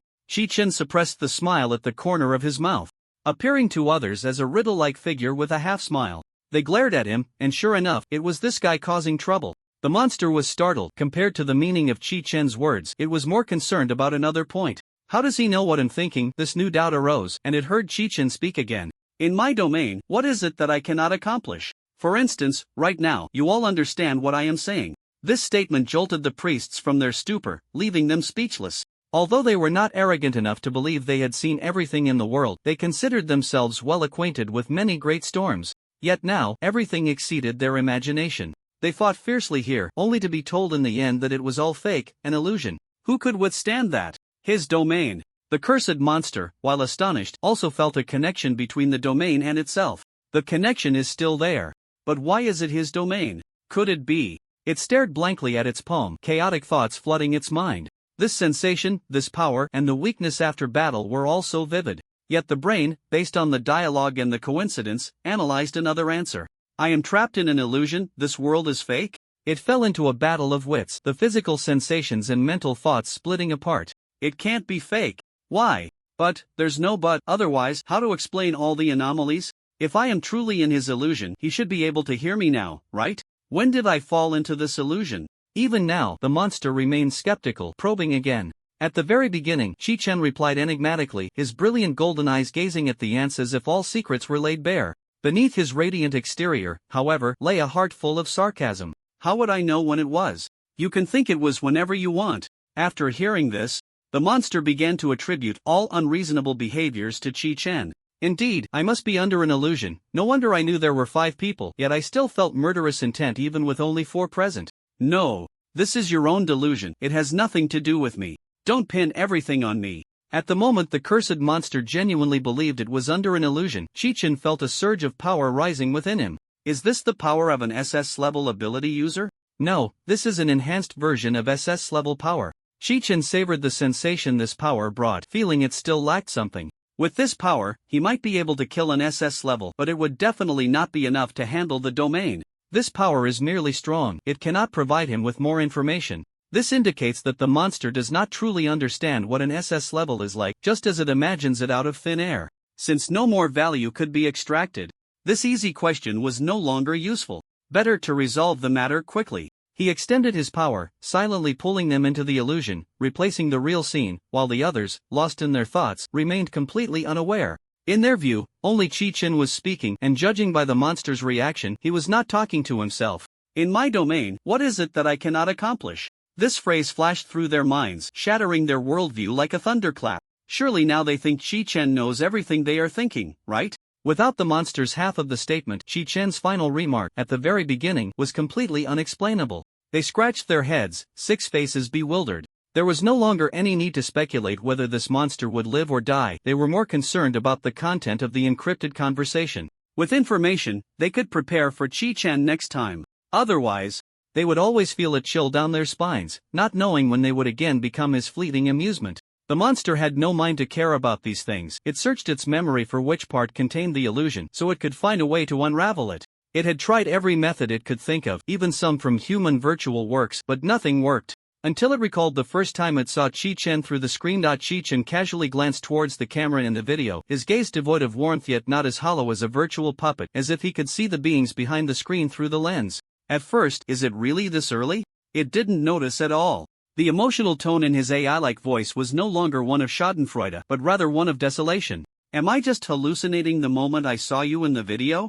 Chi-Chen smiled without speaking, fearing that opening his mouth would remind him of something amusing and ruin his image. To others, this demeanor seemed like an acceptance. Upon hearing this, the four priests finally understood the reason for the predicament. Despite being teammates, Hong Fei-hung couldn't help but think to himself. He had only heard of monsters infecting humans through the internet, never of humans counter-controlling monsters online. So strong, you must be a monster, right? Gaining a new skill was an unexpected delight, but Chi-Chen didn't dawdle because of it. While the monster was suspicious of the strange being, he quietly used illusions to devour its vitality and the monster's domain. Soon, the monster left peacefully, but it wasn't at Chi-Chen's hands. Being fooled by Chi-Chen seemed to hit it hard. At first, it offered almost no resistance, allowing itself to sink into the illusion. Its logic was very simple. After all, it had been in the illusion for so long, no matter how much it struggled, it would only provide entertainment for this detestable human. All the mysteries had been unraveled. He must have been waiting to see its joke before making a move. If that was the case, it was better to leave peacefully, at least in terms of dignity, it hadn't lost. For this human, not being able to witness the prey's painful struggle to death must have added some frustration to him. Frustration, right. It needed to expose his evil deeds to the world so he could no longer toy with other monsters and humans. This was its revenge. It would pay with its life to make Chi-Chen feel pain. It began to struggle frantically in the illusion, mobilizing all its strength for one last curse. The text on its surface kept shifting, and the black-purple mist inside began to coalesce in a certain pattern. It transformed again from a humanoid shape into a spherical one, a sphere that concealed its face and expression, yet somehow evoked a sense of tragic grandeur. Although the races were different, it didn't prevent those other than Chi-Chen from feeling admiration for this matter. They vaguely sensed that this monster was dying for a belief that transcended life itself. I curse myself, the act and reason for my suicide will be known to the whole world. Its form dissipated at the moment the curse succeeded. The spherical exterior obscured its expression, but others felt that it left the world with beautiful aspirations. Chi-Chen devoured and destroyed its monster domain, watching it depart. He didn't tell this warrior that he truly needed attention, thanking it for its help, and he wouldn't stop it. Such heart-wrenching words Chi-Chen kindly kept to himself. The monster had already helped him enough, this was the treatment it deserved. As the monster left, Chi-Chen's control over the illusion waned, and he withdrew the domain. Returning to Shaoban City, the four priests looked around, engaging in bizarre behaviors like pinching their thighs and arms. They were filled with doubt about this world. Was this the real world, or a nested illusion? While they were suspicious, the curse spread from Shaoban City, radiating outward until the energy was exhausted and could go no further. Unfortunately, most of the area around Sakurajima was ocean, so the curse ultimately spread to the countries of Longhua, Bilghua, Nanchao, and Baixian. The surviving citizens of Shaoban City hadn't even had time to be surprised by the sudden collapse of the irrational people before a surge of energy struck their brains and a mini-movie unfolded in their minds. The screens of their phones and computers also began to play the monster's tragic experience. The energy continued to spread, starting to extend beyond Shaoban City, catching countless people of Sakurajima off guard with this news. With their barren understanding, they naturally mistook this monster for its class monster. After all, they had no concept of how strong its class monster truly was. All they knew was that it was very strong. They were bombarded with an overwhelming amount of information, and whether they were students or office workers, they couldn't focus on their work or studies. They all turned into bystanders, discussing the situation. What?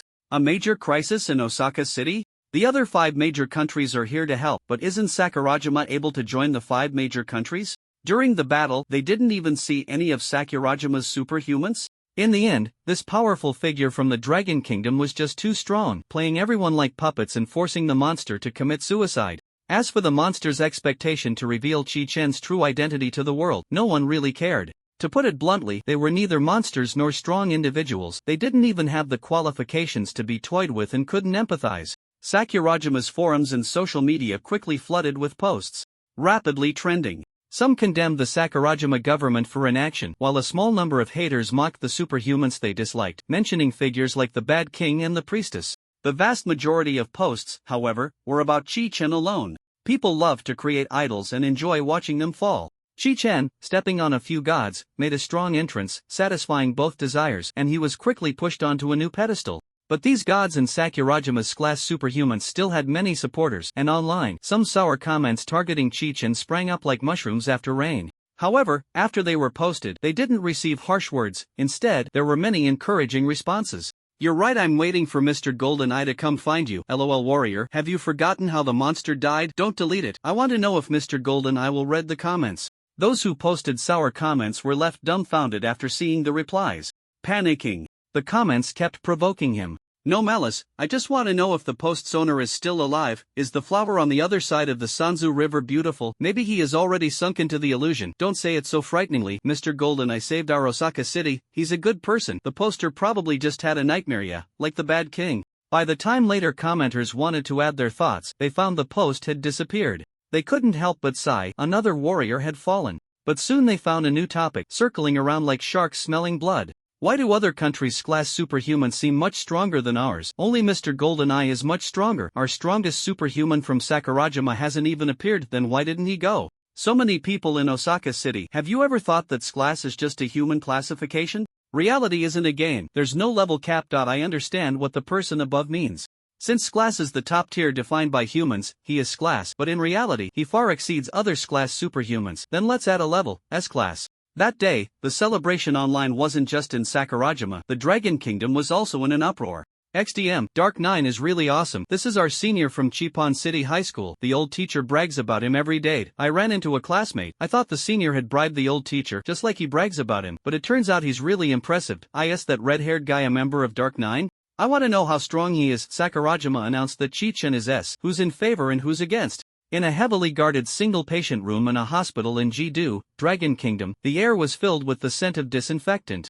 Inside the room were 3 people, one lying on the bed, one sitting beside the bed talking, and one taking care of the person in the bed. If he wakes up and finds out he lost the title of the strongest in the Dragon Kingdom, I wonder what his expression will be. Aji Yunjing lay on the bed, his face pale and eyes tightly closed, completely unaware of the outside world. It's fine, he doesn't care anyway, this way he won't have to be so tired. The woman wiped Ji Yunsheng's face and cast a disdainful glance at Yuanha. And stop shaking your leg, the bed keeps wobbling. I'm used to it, sorry. Yuanha stopped shaking, holding his phone in one hand and propping both hands on his knees. If I had known your nephew had this potential, I would have brought him to Jidu to cultivate properly while he was still young. Instead, we're stuck playing charades now. What a hassle. The woman tucked Ji Yunsheng's blanket. We didn't know. How did you find out? Sister-in-law, you know everything. Why don't you just talk to old Chi about it? The woman scoffed coldly. Ha! He dares to help behind my back without my consent. I want him to be on edge. What, can't I say a few angry words? These 2 siblings are as dull as each other. Yuanha leaned forward. So do you know what he has helped with? She irritably tugged at Ji Yunsheng's ear and wiped it, causing Yuan's eyelid to twitch. Dealing with some paperwork and housing issues, and then entrusting Yunlan to you for care, that's probably it. The woman was well aware of these matters. Every time Ji Yunjing did something wrong, his attitude was particularly good, a typical case of guilt trying to make amends. Her husband, that fool, was completely unguarded around her, spilling everything with just a few words. Yu Anha still believed her words. Ji Yunjang had been fighting outside for years with little spare time, and his wife and child were just a bit better off than ordinary people. He trusted the country, and the country naturally took good care of his family. They had also looked after Chi Yunlan. But aside from sending personnel to understand the situation, it was limited to policy conveniences such as priority in school admissions and housing purchases. In other words, aside from his friends' connections, Ji Yunjang had no power of his own. Before recruiting Chi Chen, he had specifically informed the woman who had strongly opposed Chi Chen joining the Dark Ninth seat. Originally, Yuanha thought it was a case of hating the enemy's house, but if the woman hadn't let it slip in a moment of urgency, he wouldn't have known that she had been observing Ji Yunsheng's actions. She thought they wanted Chi Chen to use his uncle's name as a false prince shield, worried that something would happen to Chi Chen, which was why she firmly opposed it. This was out of concern from an elder. Ji Yunzhang, that fool, had been providing him with incorrect information all along. Think carefully, has any friend of old Chi helped their family? Yuanha said halfway, giving the woman a roll of her eyes. Hey, what's with that expression? I'm not trying to set him up. To be honest, I want to fully win over your nephew. I just can't figure out why he hides his strength, how he got in touch with the Gao family, and why his high school classmates all say there are many luxury cars picking him up. You might not know, but old Chen's debt-collecting apprentice, what's his name? Right, Lu Chang. Our people have approached him, and he said that when he first met Chi Chun, he already knew his identity. The local bullies treat him with utmost respect, and there are dark guards protecting your little nephew. We've verified these matters, and they are true. The woman sensed the seriousness in Yuan's words and frowned in thought. After a few seconds, she shook her head. From what I know of him, he wouldn't tell outsiders anything before Yunlan wants to come back. He respects everyone's thoughts very much, putting his own feelings last. In fact, if she hadn't noticed her husband wanting to serve the country and brought it up, perhaps Longhua wouldn't have this ninth seat. If Yunlan didn't want to come back, her husband wouldn't mention her to unrelated people to avoid disturbing her life. The woman had also taken the opportunity of moving to send Chi Yunlan the new address, hinting for her to come back and take a look. But clearly, Chi Yunlan had not forgiven herself for the disaster she brought to the family, only replying with the address where she was. They maintained this tacit understanding, sending each other a message every time they moved. Yuanha casually picked up an apple and wiped it, taking a bite. That's strange, it can't be your brother-in-law later, right? The woman's gaze was sharp. What kind of brother-in-law is he? Are you here to gather information? Look at my big mouth. Yuanha lightly slapped his face, pretending to scold himself for speaking out of turn. The woman's expression softened slightly as she shot him a glance. I don't know what that kid is like, but I do know about Yunlan's situation. Seeing Yuan's headache, the woman offered a suggestion. She's the kind of person who digs a pit for others and remains completely unaware, acting as if she's quite clever, but in reality, she knows nothing. Growing up under such a mother, he can't possibly lack his own opinions. People with opinions are most annoyed when others make decisions for them. It's better to be straightforward than to beat around the bush. She noticed Yuan's old face wrinkled like a bun. If you don't want to hear it, then forget it. Don't be too clever for your own good. Do you know what your nephew has been up to on Sakura Island? Yuanha recalled those S-level ability users who had been scammed and felt a pang of sympathy. If I get fooled by the younger generation, where do I put my old face? It was rare to see Yuanha at a loss, which put the woman in a good mood. Well, just look at who your nephew is. Yuanha was speechless. Why are you so proud? Have you even met him? On the helicopter from Long Country, a crew member peeked over at Xiao Bai, who had been grinning non-stop, and felt a bit curious. This group relied on Xiao Bai's translation to get by on Sakura Island, and Xiao Bai's outgoing personality made him quite familiar with everyone. Therefore, the crew member casually asked, "What are you looking at?" Crouched in the corner, Xiao Bai turned around, his face flushed from laughing. To avoid drawing someone's attention, he bit down hard on his palm, letting out only a muffled chuckle. Seeing that the crew member was genuinely curious, he glanced around to confirm that Hong Fei Hong wasn't looking and waved at him slightly. The hand that waved was covered in bite marks, showing that Xiao Bai was struggling to contain himself. Chi Chen noticed his sneaky demeanor and curiously approached. After dealing with the monster, they had stayed on Sakura Island for a few more days before returning. During this time, the discussions about how the 5 major countries would demand compensation from Sakura Island were left unmentioned. In short, it's easy to invite a god but hard to send one away. The military deterrence of the 5 major countries was all on Sakura Island, and the higher-ups of Sakura Island had to grit their teeth and agree to their compensation. For example, allowing them to enter special fusion areas for exploration records, selecting a certain number of ability items, sharing monster research data, and so on. These tasks were handled by the embassies of various countries stationed on Sakura Island, which added a few more embassy positions. Ultimately, although the 5 major countries caused Sakura Island to bleed profusely, they did not sever the main artery. The other 4 countries argued that this was to ensure the smooth progress of future cleanup plans, and demanding too much compensation would hinder the global cleanup initiative. Long country was well aware of their little schemes, but the real reasons and the small calculations of each country had become irrelevant. After all, this was the first case, they couldn't afford to look too greedy. Otherwise, some smaller countries would rather perish than seek help, which would be counterproductive. Before they had a way to deal with SS-level monsters, the 5 major countries had to compromise. When Xiaobai saw Qi-Chen approaching, he felt a sense of impending doom. Unfortunately, it was too late for him to switch to another video. As he expected, when Qi-Chen moved, everyone else also turned to look at him, curiously examining his phone screen. Xiaobai took a sharp breath, terrified to see Hong Fei-hong glancing over in this direction. It's over. Xiaobai's expression almost froze on his face, and even Hong Fei-hong could guess that Xiaobai's demeanor was related to him. Thus, Hong Fei-hong visibly panicked along with Xiaobai, vaguely sensing what was happening. Damn, no way? Just as he was about to cover for Xiaobai, he saw Xiaobai's hand being pushed aside by others, revealing the video on the phone screen. Xiaobai silently covered his face, avoiding Hong Fei-hong's gaze. Anyway, it's not him who will be embarrassed, and sooner or later it will be discovered, it's just that it's been found out a bit earlier. The more they see Xiaobai like this, the more curious they become. This time, the observation point is at the Golden Seat restaurant in the eastern capital. The video was rewound to the very beginning and started playing in front of everyone. The shrine maiden Fujiwara Aya elegantly waved at the camera, then placed her hands together in front of her abdomen and bowed. This is Fujiwara Aya. Thank you all for your continued support. This is my first time on a show. Please take care of me. It's the super popular goddess of Sakurajima shrine maiden Fujiwara Aya. After that, a male voice began to passionately introduce Fujiwara Aya's highlights, then shifted to the theme of this episode. The theme this time is Super Project A. Am I really in a fantasy? Serving the guests dark cuisine and informing them that there's no problem. A strange clown keeps approaching, asking can you see it, while the other guests seem unable to see the clown. Finally, the shrine maiden Fujiwara Aya, who had been standing at the cash register, suddenly took off her mask and mysteriously said, "This is not the real world, hurry and leave here." At this moment, will the guests believe this is a fantasy? To ensure the success of this plan, everyone else besides the incoming guests is in the know. Upon seeing this, others were puzzled as to why Xiaobai reacted so strongly. Wasn't this just a well-known prank variety show from Sakurajima?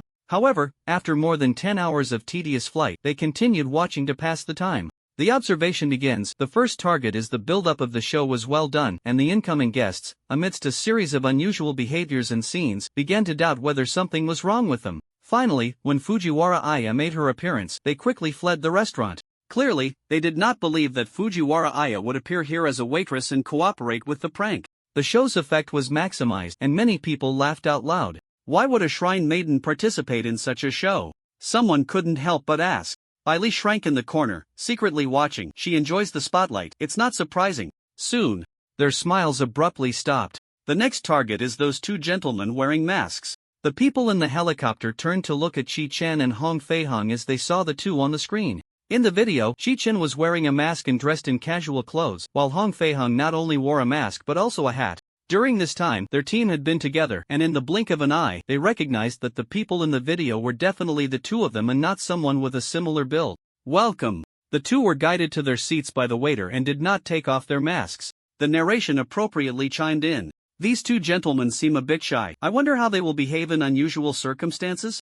Although nothing had happened yet, others began to cough a few times. Their toes could no longer suppress the desire to scratch the villa. Pranking a fantasy in front of the current number 1 in the illusion category is truly like encountering a formidable opponent. The subsequent events did not unfold as they had anticipated. Qi-Chen got up to go to the restroom, leaving Hong Fei-hong alone. Upon seeing this scene, a long-buried memory suddenly attacked him. His face instantly turned red. Oh no, do they really have to publicly execute him? When the waiter in the video brought out the dark cuisine, Hong Fei-hong, wearing a hat, froze for 2 seconds. Due to the language barrier, he didn't speak and planned to wait for Qi-Chen to return to ask about it. The narration timely misinterpreted Hong Fei-hong's actions. This guest surprisingly accepted the dark cuisine without asking questions. This is truly astonishing. So what will this gentleman do next? A clown emerged from the kitchen in the restaurant, performing exaggerated actions while the informed guests ignored him. The clown darted back and forth around him, and Hong Fei-hong grew increasingly confused. It seemed that this restaurant in Sakurajima was a bit too flashy.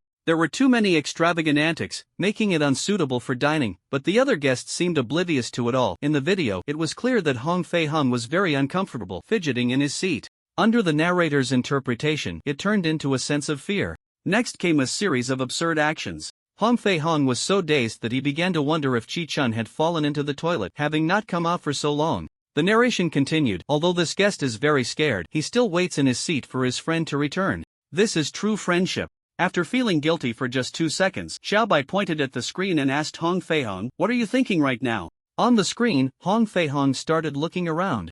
Took out his phone to check the time. At a loss, he stared at the dark dish in front of him for a few seconds, stirred it a bit, scooped a spoonful, sniffed it, and then put it back. He simply gave up, leaned back in his chair, and slumped there motionless. Hong Fei-hong looked at himself on the screen, speechless. How was he supposed to respond to that? He suspected that Chi-chen had been playing a prank on him by taking so long in the bathroom, or was this restaurant, Sakurajima, a themed restaurant? Adhering to the principle of if the enemy doesn't move, I won't move, he chose to give up. "I got a call from Yuju, that's why it took so long," Chi-chen explained voluntarily, leaving it up to personal discretion whether to believe him or not. Ever since the Sakurajima incident, this group had become increasingly wary of him. Even if his public persona was a bit hard to explain, at least he hadn't let down his teammates, right?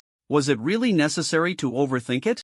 After he finished speaking, everyone else showed expressions of whether others believe it or not. "I certainly don't." Chi-chen was not surprised. Hong Fei-hong had the same expression back then. Hong Fei-hong's slumped posture was fast-forwarded, and the narrator spoke in a tone filled with youthful exuberance and passion. This guest seems to be starting to doubt the authenticity. Liar. Will he believe that all of this is an illusion? After Miss Fujiwara Aya finishes her lines, what will his reaction be? Unlike the other guests who ran out of the restaurant, upon seeing Fujiwara Aya's face and hearing such lines, Hong Fei-hong suddenly stood up and dashed towards the bathroom. Although he couldn't understand, it was definitely strange for Fujiwara Aya to be here. Who else could be behind this if not Chi-chen? Hong Fei-hong burst into the bathroom, catching the production team off guard. It was inconvenient to film inside the bathroom, so the narration had to fill in the gaps. It seems this guest has begun to believe in the existence of the illusion. Despite being in an unclear environment, he still remembers that his companion is still in the bathroom. What an impressive quality. Soon after, the two left the bathroom, politely declining the production team's interview. Since their reactions were not as exaggerated or funny as the others, they were passed over in a single shot as they left. However, everyone in the helicopter knew that Hong Fei-hong had definitely gone to confront Chi-chen at that moment. Almost everyone covered their mouths with their hands, trying hard not to laugh, but some laughter slipped through their fingers. Hong Fei-hong's ears turned bright red, yet he still insisted, "I don't know what you all are laughing at. If you were there, your reaction would definitely be even bigger than mine." Everyone knew he was speaking the truth. After all, just by standing there, Chi-chen could sense something was off and would suspect that he was using their psychology to turn the tables on them. Who would think that an classability user would cooperate with the production team to pull a prank, especially without knowing Fujiwara Aya's character? The bizarre reality, combined with the inescapable illusion, made Hong Fei-hong's suspicion of Chi-chen understandable. But understandable didn't mean it wasn't funny. Treating reality as an illusion and then confronting Chi-chen about it. Just recalling it in their minds made them unable to suppress their smiles. Since the incident hadn't happened to them, trying to hold back laughter was already the greatest respect they could show Hong Fei-hong. "No way." Someone waved their hand, their voice cracking as they tried to argue, trying to spare Hong Fei-hong's feelings. Well, after struggling for a long time to come up with a response, he simply chose to remain silent. Someone beside him was trying to cover for his companion, his tone just as dismissive as the previous person's. "We are, sympathetic." "Yes, sympathetic." Hong Fei-hong knew these people were just humoring him, but if he continued, it would turn into a classic mermaid scene. What kind of sympathy could they express clearly, and did he really expect this group to have a conscience? If others found out what he was thinking, they would probably throw the grandstanding Hong Fei-hong out.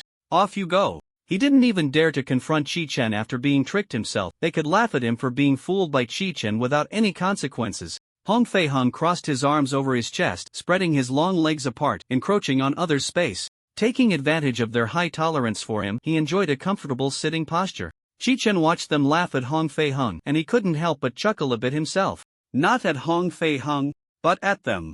This group had previously, just like Hong Fei-hong, mistaken the illusion for reality. Everyone laughed at Hong Fei-hong, yet everyone was Hong Fei-hong. What is magical realism, you ask? Thanks to Hong Fei-hong's contribution, the otherwise dull flight became somewhat lively. The dead atmosphere of the team brightened up, and the helicopter was filled with a cheerful air.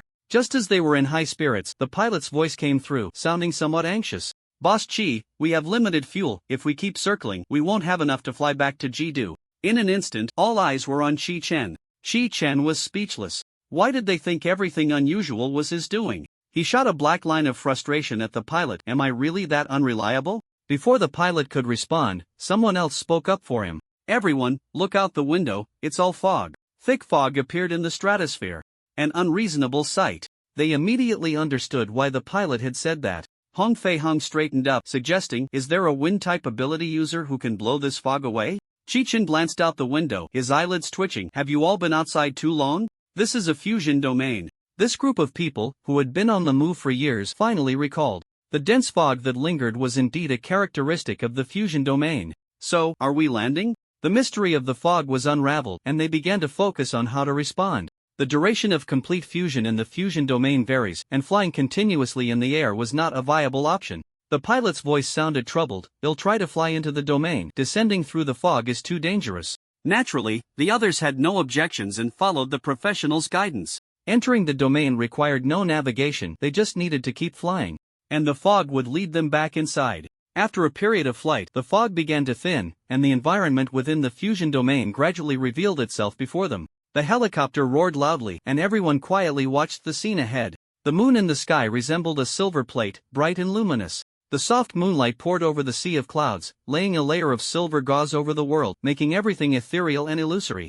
The moonlight fell upon them, evoking a sense of lonely nostalgia that made them forget to breathe for a few seconds. Until a few rabbits were startled and flew away, they jolted awake from their dream. What is this? They exclaimed in unison. The moon was indeed beautiful, but it was surprisingly beneath the helicopter. The mutated rabbits moved like clouds forming, their pure white bodies slightly deformed as the wind blew. The rabbits danced lightly over the sea of clouds, nimbly darting between them. The surface of the moon emitted a soft glow, and it seemed there was something inside. It was as if a glowing sphere enveloped the buildings within. This bizarre scene made them feel as if they were in a dream. They were dazed, somewhat incredulous, and all looked up at the sky. In the distance, a full moon was quietly embedded in the sky. This was the moon they usually saw. A special fusion domain. Bailey was the first to react, speaking slowly and deliberately. Let's see if we can get in first.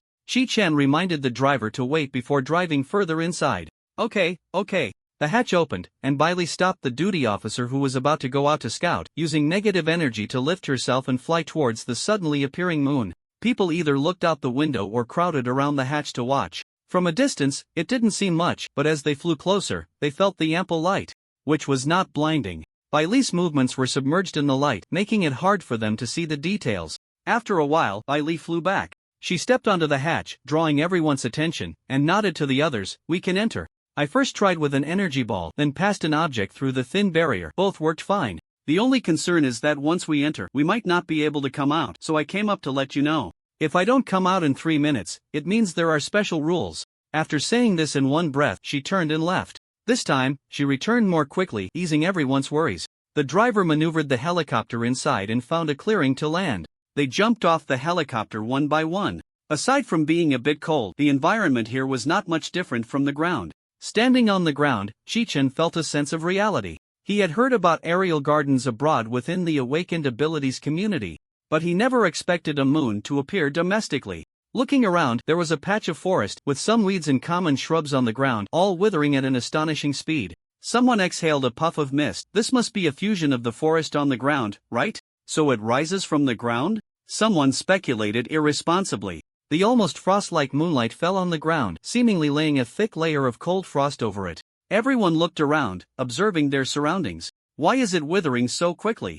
Even if the weather is unsuitable, it shouldn't be like this. There must be some rules, right?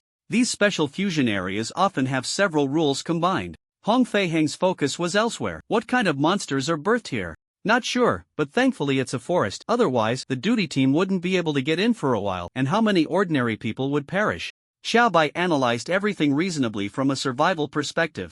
As soon as he finished speaking, he caught the attention of the crowd. If Team Chi can't keep you in check, how many layers of buffs have you stacked? I hope there won't be curses like in Tombs. An SS-level monster is unlikely. Looking on the bright side, maybe it will get separated. Xiaobei's face turned pale. How is that looking on the bright side? He quietly edged closer to Chi Chen but then silently distanced himself, moving closer to Hong Fei Hung. What the others said made sense. If he had to stick with Chi Chen, what would happen if the difficulty escalated to a point where even Chi Chen couldn't handle it? Hong Fei-han was oblivious. He had saved Xiao Bai several times, putting himself in the role of the rescuer, completely unaware of Xiao Bai's malicious intentions. Bai Li tugged at two long ears. She held a rabbit in her hand and complained, "This rabbit is so ugly."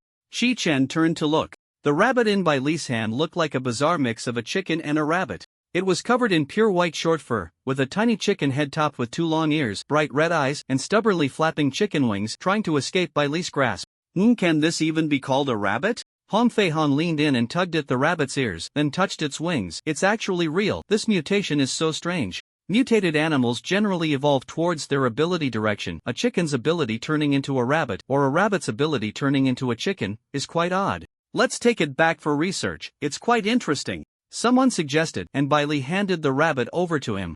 Shi Chen surveyed the surroundings. The trees that had just shown some greenery were already withering, their leaves turning yellow and falling off. He spoke up. "You all wait here, I'll go ahead and check the situation. If there's any danger, well, leave early." Shi Chen was somewhat curious about this fusion domain. Thanks to the Sakura Island people ranking him as S, and the heat provided by the cursed monster, his strength had just broken through to SS level. In the past, lacking strength, unnecessary curiosity was insignificant in the face of life, but now the situation was different.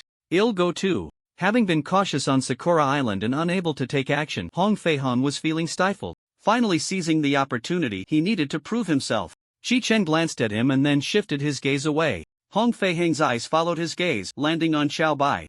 This was indeed a problem. Theoretically, it was best to let Shi Chen act alone. Hong Fei-han said no more. A moment of excitement was not worth several lives. So it was settled. Shi Chen strapped on his gear and walked off into the distance. Someone contacted Yuju to inform them of the situation. The logistics officer called everyone to gather some branches around, as the temperature here was quite low, and they needed to start a fire to fend off the cold. The logistics officer also dared not arrange for everyone to go far. Someone had to keep an eye on the helicopter. Under the logistics officer's direction, they split into several small groups to collect branches and scout the surrounding area. "I feel like I smell osmanthus," someone said, using a branch broken from a tree to poke at the thick layer of leaves on the ground, confirming that there were indeed only dead trees ahead before moving forward.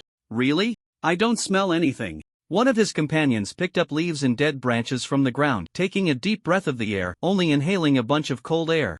"I think I smell it too. Makes me want to eat osmanthus cake," another companion said. Initially, they hadn't thought much of it, but after he mentioned it, even those who didn't particularly like osmanthus cake began to feel nostalgic. It had been a while since they left Longwa, and they missed the food there. "Well, be able to eat it tomorrow."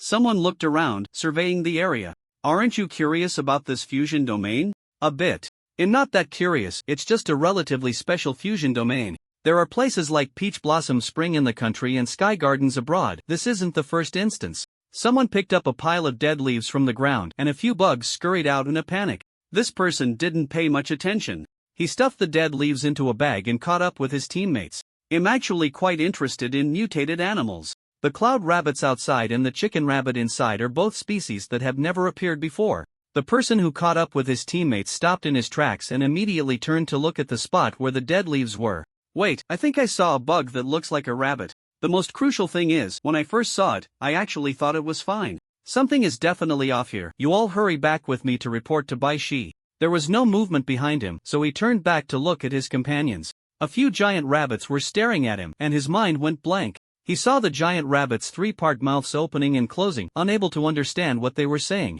Then the giant rabbits approached him, and he immediately turned and ran. If he could lead these rabbits to Bai Shi, perhaps she would have a solution. The dry grass crunched underfoot as he moved forward under the moonlight. Shi Chen walked out of the forest, without branches blocking his way. He quickly determined the direction. He touched a tree, confirming that the trees here were withering faster. There must be something ahead. With this thought, Shi Chen activated his telepathy and continued on. Just a few steps out, he saw a palace in the distance. Compared to the grand temple in his domain, the palace appeared luxurious and elegant under the moonlight. The moon, the rabbits, the palace, a few familiar terms pieced together a well-known name. He immediately changed direction and headed towards the palace. The faint scent of osmanthus grew clearer as he advanced. The tall trunks, with their canopies blocking the sky and sun, exuded a vibrant life that Shi Chen could feel even before approaching. He activated his reconstructive vision and clearly saw the energy being transported upwards from the roots of the trees, the energy within the osmanthus tree continuously growing. Although he couldn't see the energy in the air and soil, energy couldn't just appear out of nowhere. The osmanthus forest on the moon was drawing heavily from the surrounding energy. No wonder the other trees were withering so quickly. After standing under the tree for just a moment, Chi-Chen saw the height of the osmanthus trees undulating like waves. They were eagerly absorbing the energy from the ground.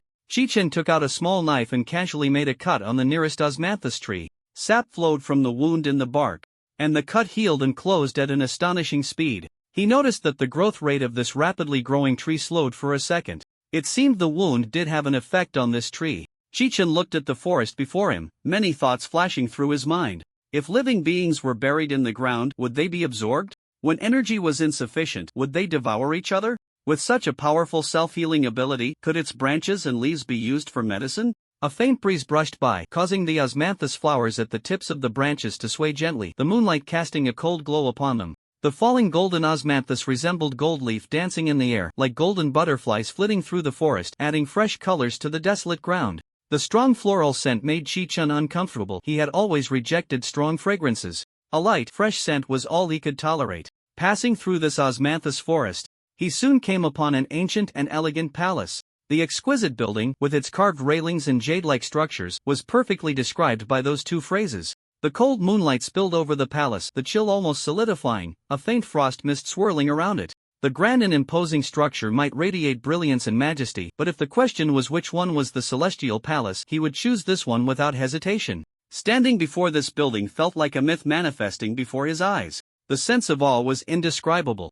Unfortunately, there were always strange creatures that spoiled the scenery. Although he had yet to see it, he had already heard its voice. Rabbits? Why are there rabbits everywhere? Following the sensation, Chi-Chen looked in the direction from which the voice came. In the shadows, a pure white figure hid in the darkness, its long ears twitching with movement. Unlike ordinary rabbits with ruby-red eyes, its red eyes resembled those of a bloodthirsty beast greedily staring in his direction. Strange, I don't know why.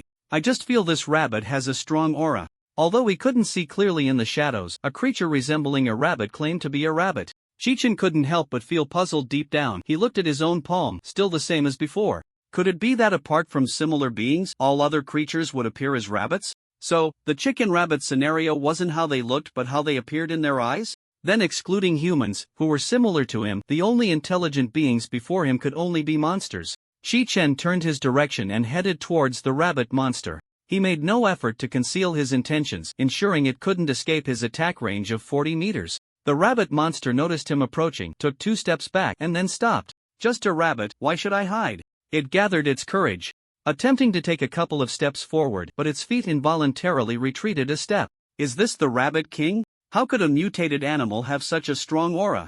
Chi-Chen stopped a few meters away, tentatively speaking. I am human, you are under an illusion. He saw the rabbit monster's dazed expression and had already drawn conclusions from its facial expressions and body language. I can't understand what you're saying. I'm neither a monster nor a human. Could this be the language of mutated animals? Indeed, he couldn't understand. It might be better to take action and see whether it was an illusion or a physical entity. The light gathered in his hand, forming a sword. He swung the light sword, aiming for the monster's long ears. Whoosh! The dazzling light traced a crescent arc in the air, and the monster's ear fell to the ground a few meters away. The pure white ear, stained with blood, lay on the ground. The rabbit monster's 3-part mouth quivered, emitting a painful ee shriek. The scene was somewhat unbearable to watch. However, Chi-Chen felt no waves in his heart. This rabbit was too strange. Despite being covered in rabbit skin, it still felt eerie. My ear! My ear! The monster covered its wound with both hands, blood flowing uncontrollably, fear spreading within. The mutated rabbit is killing the monsters. Why does the mutated rabbit use its powers like this? Have they awakened their intelligence? It turned and fled, not daring to pause for a moment. Damn! Chi-Chen couldn't tell whether it was an illusion or reality. Both the arc of the fall and the reaction to the severed ear looked so real. Had he just laughed at others, only to face retribution now? The illusion extended from him, rapidly chasing the rabbit monster and pulling it into the illusion. He wanted to see what he looked like in its eyes. The monster's crimson eyes instantly lost their focus, deeply immersed in the illusion. Chi-Chen manipulated the illusion, and the monster's memories unfolded within it. From its perspective, a giant rabbit formed in the illusion, representing Chi-Chen in its eyes.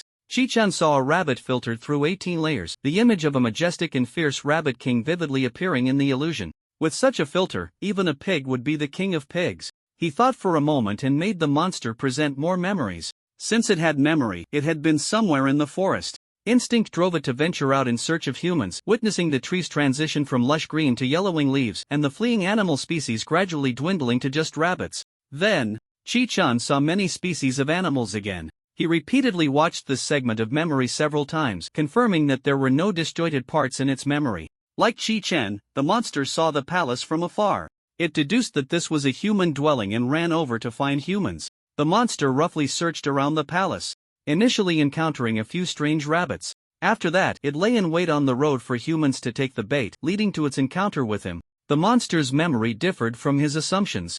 Chi-chan overturned his previous conjectures and reorganized his thoughts. If the illusion affected it, causing different species to turn into rabbits, then the monster shouldn't see a variety of animals. First, there were multiple species of animals, then they turned into rabbits, and afterward reverted to their original forms. Two hypotheses could be made here. 1. The rabbits seen were illusions. According to the monster's memory, as long as some time passed, the illusion would disappear, only to reappear again later. 2. The rabbits seen were not illusions. The rabbit monster before him was real, and the rabbits it saw in its memory were also real. So then, why did the rabbit monster see him as a rabbit? Information gradually integrated in his mind, and a conjecture sprang up in Chi-chan's heart. If the rabbit monster and the mutated rabbits were viewed as a whole, would they judge other species like humans judge monsters, regardless of how different they looked, all being monsters? In the eyes of normal beings, they were a group of rabbits. And in their eyes, normal beings were a group of rabbits. The only thing that didn't make sense was why the other species it saw had a clear alternating process with rabbits. He reviewed this part of the past again, pondering slightly. What if it wasn't a rabbit monster at first? What if it and the animals were gradually transformed into rabbits, and in the end, it too was turned into a rabbit? Rabbits could distinguish between each other, so in its vision, they reverted back to normal animals. It was simple to determine whether his conjecture was correct. As long as he transformed into the rabbit monster that the creature saw in the illusion, the monster's reaction would tell him everything. With this thought, Chi-chan awakened the monster trapped in the illusion. The illusion shifted back to the location they had just been in, and Chi-chan stood face to face with the monster. As the monster regained consciousness, it locked eyes with Chi-chan, its rabbit-like face displaying fear. The rabbit, that terrifying rabbit. Hearing its thoughts, Chi-chan confirmed it was awake and slowly transformed his form into the rabbit image it had seen. The rabbit, filtered through 18 layers, made its entrance, and Chi-chan gave it ample time to react. Damn human, how dare you disguise yourself as a rabbit? No wonder the rabbit could wield a sword. It turns out it was a human in disguise. Having received the answers he sought, Chi-chan ruthlessly sent it away. A gentle breeze swept over the long steps in front of the palace, stirring up dust. A pair of feet ascended the steps. Only the initial bloodstains proved the monster's previous existence. The monster had come to the palace in search of humans, and here it encountered a strange rabbit. The animals in its memory were generally incapable of resisting the transformation into a rabbit. It was very likely that there were other humans in this area. In a corner of the palace, a few young boys and girls had just stopped running wildly, gasping for breath. One boy tugged at his collar, muttering, "That old stickler made me wear the family uniform. What a hassle. You should be grateful to wear a uniform. The temperature here is much lower than outside." A girl leaned against the wall, rubbing her palms together without any grace, trying to warm her frozen hands by breathing into them. "I know, but I don't like this collar. It chokes my neck." The others were uninterested in discussing the collar. Once they caught their breath, someone asked, "What do we do next?" This question opened the floodgates. One girl pressed her hand to her chest, still shaken. "How did we suddenly lose track? I turned around and a bunch of rabbits surrounded me. I almost died of fright." "Yeah, they were chasing us just now." A few of them exchanged words about the earlier scare, and after fully releasing their emotions, someone finally spoke up. "Let's wait for rescue." "Ha?" The person continued, "We disappeared during the training process. The family will definitely send someone to find us. Running around is likely to attract monsters. It's better to wait here." "I agree with Luo Feng's suggestion." "Okay." His proposal quickly gained the approval of the others. "Don't you want to explore such a strange fusion domain?" The boy who had been tugging at his collar asked incredulously. "Not interested." Several people replied in unison. "Why should we wait here?" Someone who disliked Luo Feng crossed his arms defiantly and retorted, "You should know that Elder Ma, who is leading us, is quite powerful. His lightning 5 whips are famous. As long as we find him, we'll be safe. Even if we can't find him, we can leave a mark, and Elder Ma will follow the mark to find us. We all have abilities. Escaping is not a problem. Or are you scared, Luo Feng?" Luo Feng, a young lad, was already doing well to remain calm in this situation. Faced with this person's repeated provocations, even a clay figurine would have some temper. Ma Yanwei, you should first get second place in the competition before talking to me. Ma Yanwei had always been jealous of his first place position, and Luo Feng poked at his sore spot. Luo Feng didn't hide his expression at all, and Ma Yanwei was instantly enraged. Ha, my brother is a well-known genius among the major families, why would he be jealous of you? What does your brother being a genius have to do with you? Luo Feng stood his ground. Stung by the remark, Ma Yanwei jumped up, his voice so agitated it cracked. It was just a fluke that I got first place last year. This year, first place is definitely mine. Get it first before you talk, anyone can boast. The air was thick with tension, and it looked like they were about to fight. Several companions immediately stepped in to mediate. It's not time to fight yet. Stop arguing. The noisy voices in the corner attracted onlookers. By the time they calmed down from the commotion, they had already been surrounded by a group of monsters. Drool dripped down, and they could even smell a foul stench. The group of boys and girls huddled back to back, with a thick wall behind them. I'll break through the wall. You buy me some time, Luo Feng said, regaining his composure, frustrated. With monsters on both sides and in front, breaking through the wall behind them was their only chance of survival. Ma Yanwei was the first to disagree, his voice trembling slightly. You're scared, wanting us to risk our lives for you. If you're scared, you come. If it weren't for the Ma family being hard to mess with, Luo Feng would have loved to strangle this idiot. Who's scared? Get lost. The boy grabbing the collar couldn't stand their bickering. If I'm scared, I'll come, alright? Still living in the Qing dynasty? This old-fashioned dialogue is going to make me die laughing. After saying that, he concentrated his power into his fist, fueled by the frustration of being let down by his teammates, and slammed it against the wall. Here was no sound of the wall collapsing, but rather the sound of bones cracking. The boy's face turned the color of pig liver, his grand ambitions turning into embarrassment and pain in his arm. What the hell is going on? Although he was mortified, no one actually cared about him. My barrier can't hold much longer, hurry up. A girl held a porous stone, an ability-enhancing item that amplified her weak barrier to withstand the low-level monsters. Unfortunately, her level was too low to sustain it for long. Let's all go at once. They were tired of Luo Feng and Ma Yanwei's argument and decided to settle the matter. Various abilities were unleashed against the wall, and they desperately discovered the wall didn't budge. The sound of the barrier shattering echoed, and they had to face the encroaching horde of monsters. These monsters didn't follow the martial ethics that Elder Ma's training monsters did. They didn't fight unknown but swarmed together, chasing after the titles of high-level ability users. They didn't have much experience in cooperation, and some of the abilities they unleashed not only had no effect but also backfired. These little chicks, protected by adults, realized their inadequacies when facing monsters alone. In contrast, the monsters, although not executing intricate combinations, showed no hesitation when trampling over their companions' bodies. Soon, the monsters were getting closer. The boys and girls fumbled to pull out the protective items given by their families. Luo Feng pressed his lips together in silence, gripping the hilt of his knife tightly, pulling it out. He swung the knife at the nearest monster. Ability weak. The specially crafted large knife was imbued with power, and the sharp blade sliced through the monster's tough scales as if cutting through tofu. This was initiated by him and Ma Yanwei, and Luo Feng wanted to buy time for the others. The youthful bravado of the young made him fearless. Landing a hit boosted his confidence immensely. His chest swelled with excitement, and he could vaguely hear the sound of his heart pounding in his ears. The familiar feeling of battle allowed him to maneuver with ease, and the thrill of combat felt like a stimulant coursing through his limbs. Luo Feng longed for a grand and exhilarating battle. The blade flashed again, and this time he successfully claimed the life of a monster. Monsters were nothing special after all. You guys go first, they'll cover your retreat. Luo Feng's willingness to take responsibility stood in stark contrast to the trembling Ma Yanwei, and the peers caught up in the situation shifted their anger onto Ma Yanwei. They might not say anything now, but they would definitely bring it up to their families when they got back. I'll go too, it's just a few monsters, right?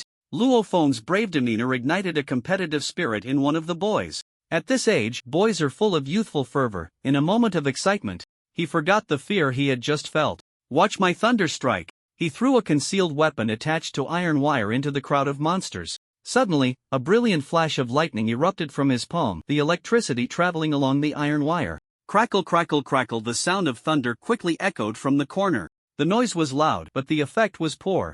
As a low-level ability user, he could potentially inflict damage by concentrating all his power on a single monster, but he chose to spread it out. This little current wouldn't even be enough to tickle the monsters. The boy scratched his head in confusion.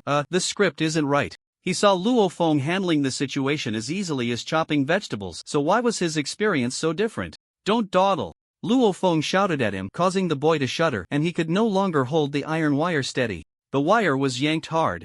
cutting into his palm and causing blood to drip down. He looked in panic at the other end of the wire, where a monster was forcefully pulling on his weapon. If Luo Feng hadn't scared him earlier, he might have stumbled and fallen into the pile of monsters. Swish! Luo Feng wielded his large knife and severed the iron wire. The boy returned to the crowd, dejected. He had to admit that there was a gap between people. Luo Feng was like a god descending to earth, turning the tide. He was indeed a god, face down on the ground. From now on, Luo Feng would be the older brother he unilaterally recognized. The boy's earlier bravado had just inspired others, but in the blink of an eye, it was crushed back to reality. They almost blurted out "I'll go too," but the words got stuck in their throats. If they were to hold Luo Feng back, they might as well just slip away quietly. "I'll help you," said the girl who had just raised the barrier. "Once my ability recovers, I can raise the barrier again. And you can rest during this time." Seeing that Luo Feng seemed about to refuse, she added, "The wall behind us won't open, and we're surrounded by monsters. Retreating is impossible. Assisting you in breaking through is the only way to survive." Not everyone had spatial ability items, and the others began to realize this. Where could they retreat to? Luo Feng felt a rare moment of embarrassment and unconsciously touched his nose. He harbored a sense of heroism, wanting to atone for his actions, but he forgot that they were stuck here precisely because they couldn't escape. The girl's words opened up new ideas for the others. "My ability is earth-based. When I open the barrier, I'll prepare some obstacles inside. I remember someone has ice abilities, right? Come team up with me. I'm water-based. Fire abilities. Find a wind ability user to team up. Next." In a life-or-death situation, they did whatever came to mind. And their rough coordination was a product of their efforts. Although their strength was not strong, each had an ability item, so they weren't completely defenseless against low-level monsters. With Luo Feng's charge, they gained the courage to overcome difficulties. The tightly packed circle of monsters was surprisingly worn down by them, creating a glimmer of hope. As long as they held on and didn't fall, they could tear open a gap and break through. "Ah!" a girl exclaimed, her body leaning outward, about to collide head-on with the tentacles of an 11 monster, the man-eating flower. Her companion beside her hurriedly reached out to pull her back, but he only caught the edge of her clothing. Luo Feng took a few steps back, then leaped forward, his foot pushing off the ground, propelling his body out. In a critical moment, he swung his knife and severed the tentacle. The man-eating flower recoiled in pain. But the monsters behind it surged forward. The girl immediately scrambled to her feet and returned to the group. Her gaze was like a knife, filled with resentment as she fixed it on the culprit. "My Yanwei, you really are something. I kindly helped you deal with the tentacles, and you pushed me out." Her words were like a stone thrown into a lake, stirring ripples of suspicion in everyone's hearts. The girl with the ability to create barriers sensed the situation was turning sour and quickly expanded the barrier.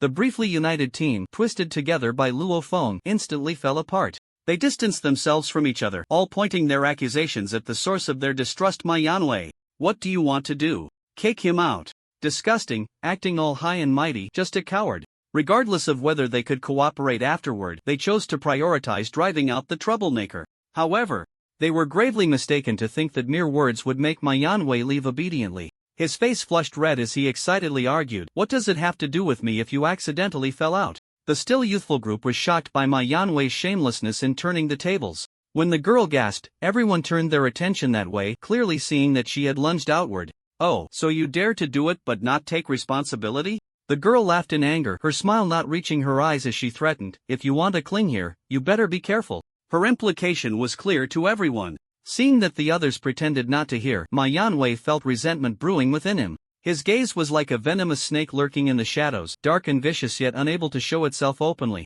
His cold, sticky eyes roamed over the crowd, pausing momentarily on Luo Feng. The others blocked his line of sight, wary of his sudden attack. They had never experienced betrayal in their smooth lives and were hesitant about directly driving Ma Yanwei away. Just as they were about to tear their masks off and expel him, Ma Yanwei suddenly erupted. His target was not Luo Feng, but the girl who had opened the barrier. The girl was focused on maintaining the barrier, leaving her no strength to defend against his attack, while the others were concentrated on Luo Feng. He easily injured the girl and snatched the ability-enhancing item from her hand. The barrier, now without its enhancement, shattered in no time, and the monsters surged forward, breaking their formation. Ma Yanwei was reveling in his handiwork when he took out the spatial ability item he had held tightly in his palm, only to find it ineffective when activated. He gripped the ability item tightly, his expression frenzied.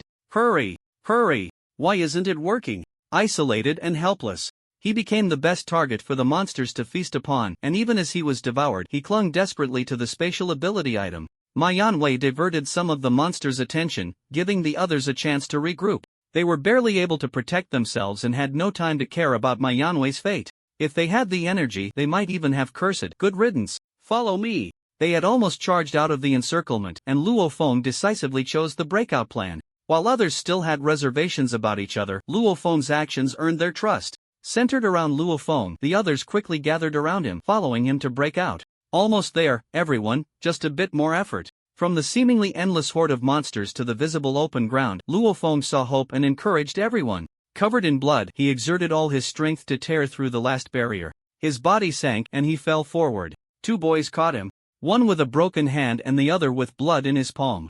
After finally squeezing out of the encirclement, the group quickly started running again. After holding on for so long, just escaping had drained all their strength. What's that ahead? The fleeing group noticed something in front of them. A rabbit stood in the middle of the road, blocking their path. Another mutated rabbit. "Just a rabbit, we can just run over it," the boy with blood on his palm spoke with great ambition. As they drew closer, they discovered it was a rabbit radiating the aura of a powerful being. Just standing there, it felt like a giant mountain, suffocating them. They had no thoughts of resistance. Some people's expressions turned blank and helpless. Are we really going to trample over it? What's up with this mutated rabbit?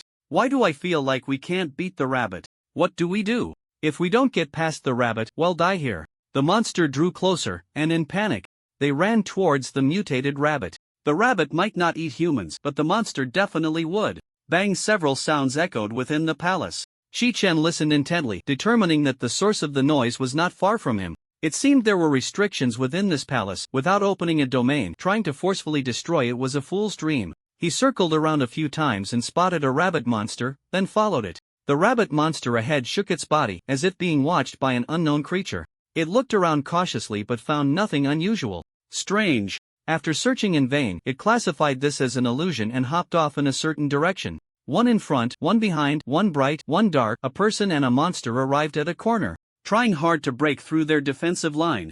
All rabbits. If he didn't constantly remind himself, Chi-Chen would almost think he had turned into a rabbit, which was why everything looked like rabbits to him. His telepathic connection continuously transmitted the thoughts of this group of rabbits. Just arriving here, the rabbits put on a grand performance. One rabbit suddenly attacked, injuring a teammate rabbit. Chi-Chen raised an eyebrow, watching as this rabbit clutched a stone and roared, an ability item quietly lying at its feet. He didn't do anything. Don't assume everything is something he did. He saw several rabbits charging towards him, followed by countless rabbit monsters. Chi-Chen's eyes transformed into brilliant golden beast eyes, golden scales flickering on his body, and a phantom golden dragon rose from behind him, gathering small thunderclouds. Boom! Dazzling lightning flashed, instantly sweeping away all the rabbit monsters, turning them to ashes that vanished within the palace. Several rabbits opened their three-part mouths, the extent of which nearly dislocated their jaws. They croaked, chirped, and hissed, the scene looking quite comical in Chi-Chen's eyes. But to this group of rabbits, it was a different picture.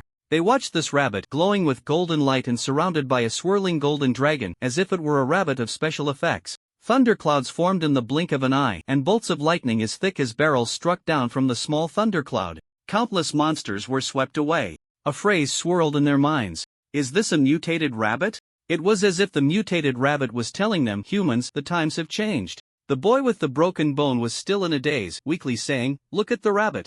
Then look at your thunderstorm. Losing to a rabbit isn't embarrassing. The boy who almost sent himself away with a wave of thunderstorm murmured. It seems to have saved us. The girl who had her ability item taken away looked confused, seeking confirmation from everyone, feeling as if she were dreaming. Her words made everyone pinch themselves hard. It really did save us. This rabbit in the fusion domain is too strange, right? Rabbit King. From now on, I'm willing to call the rabbit the strongest animal on Earth.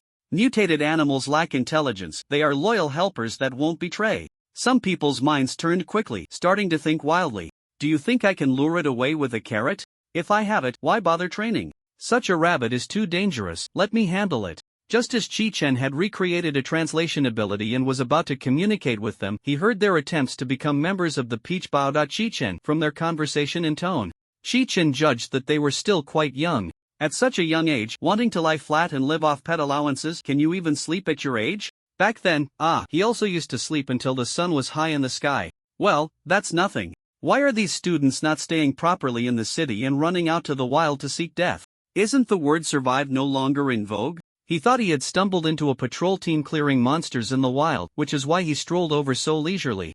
From the patrol team, why are you here? Having just committed some unknown misdeed, Chi-chun instinctively wanted to distance himself from it, even without evidence. This group of real little brats was startled, their lively discussions suddenly ceased.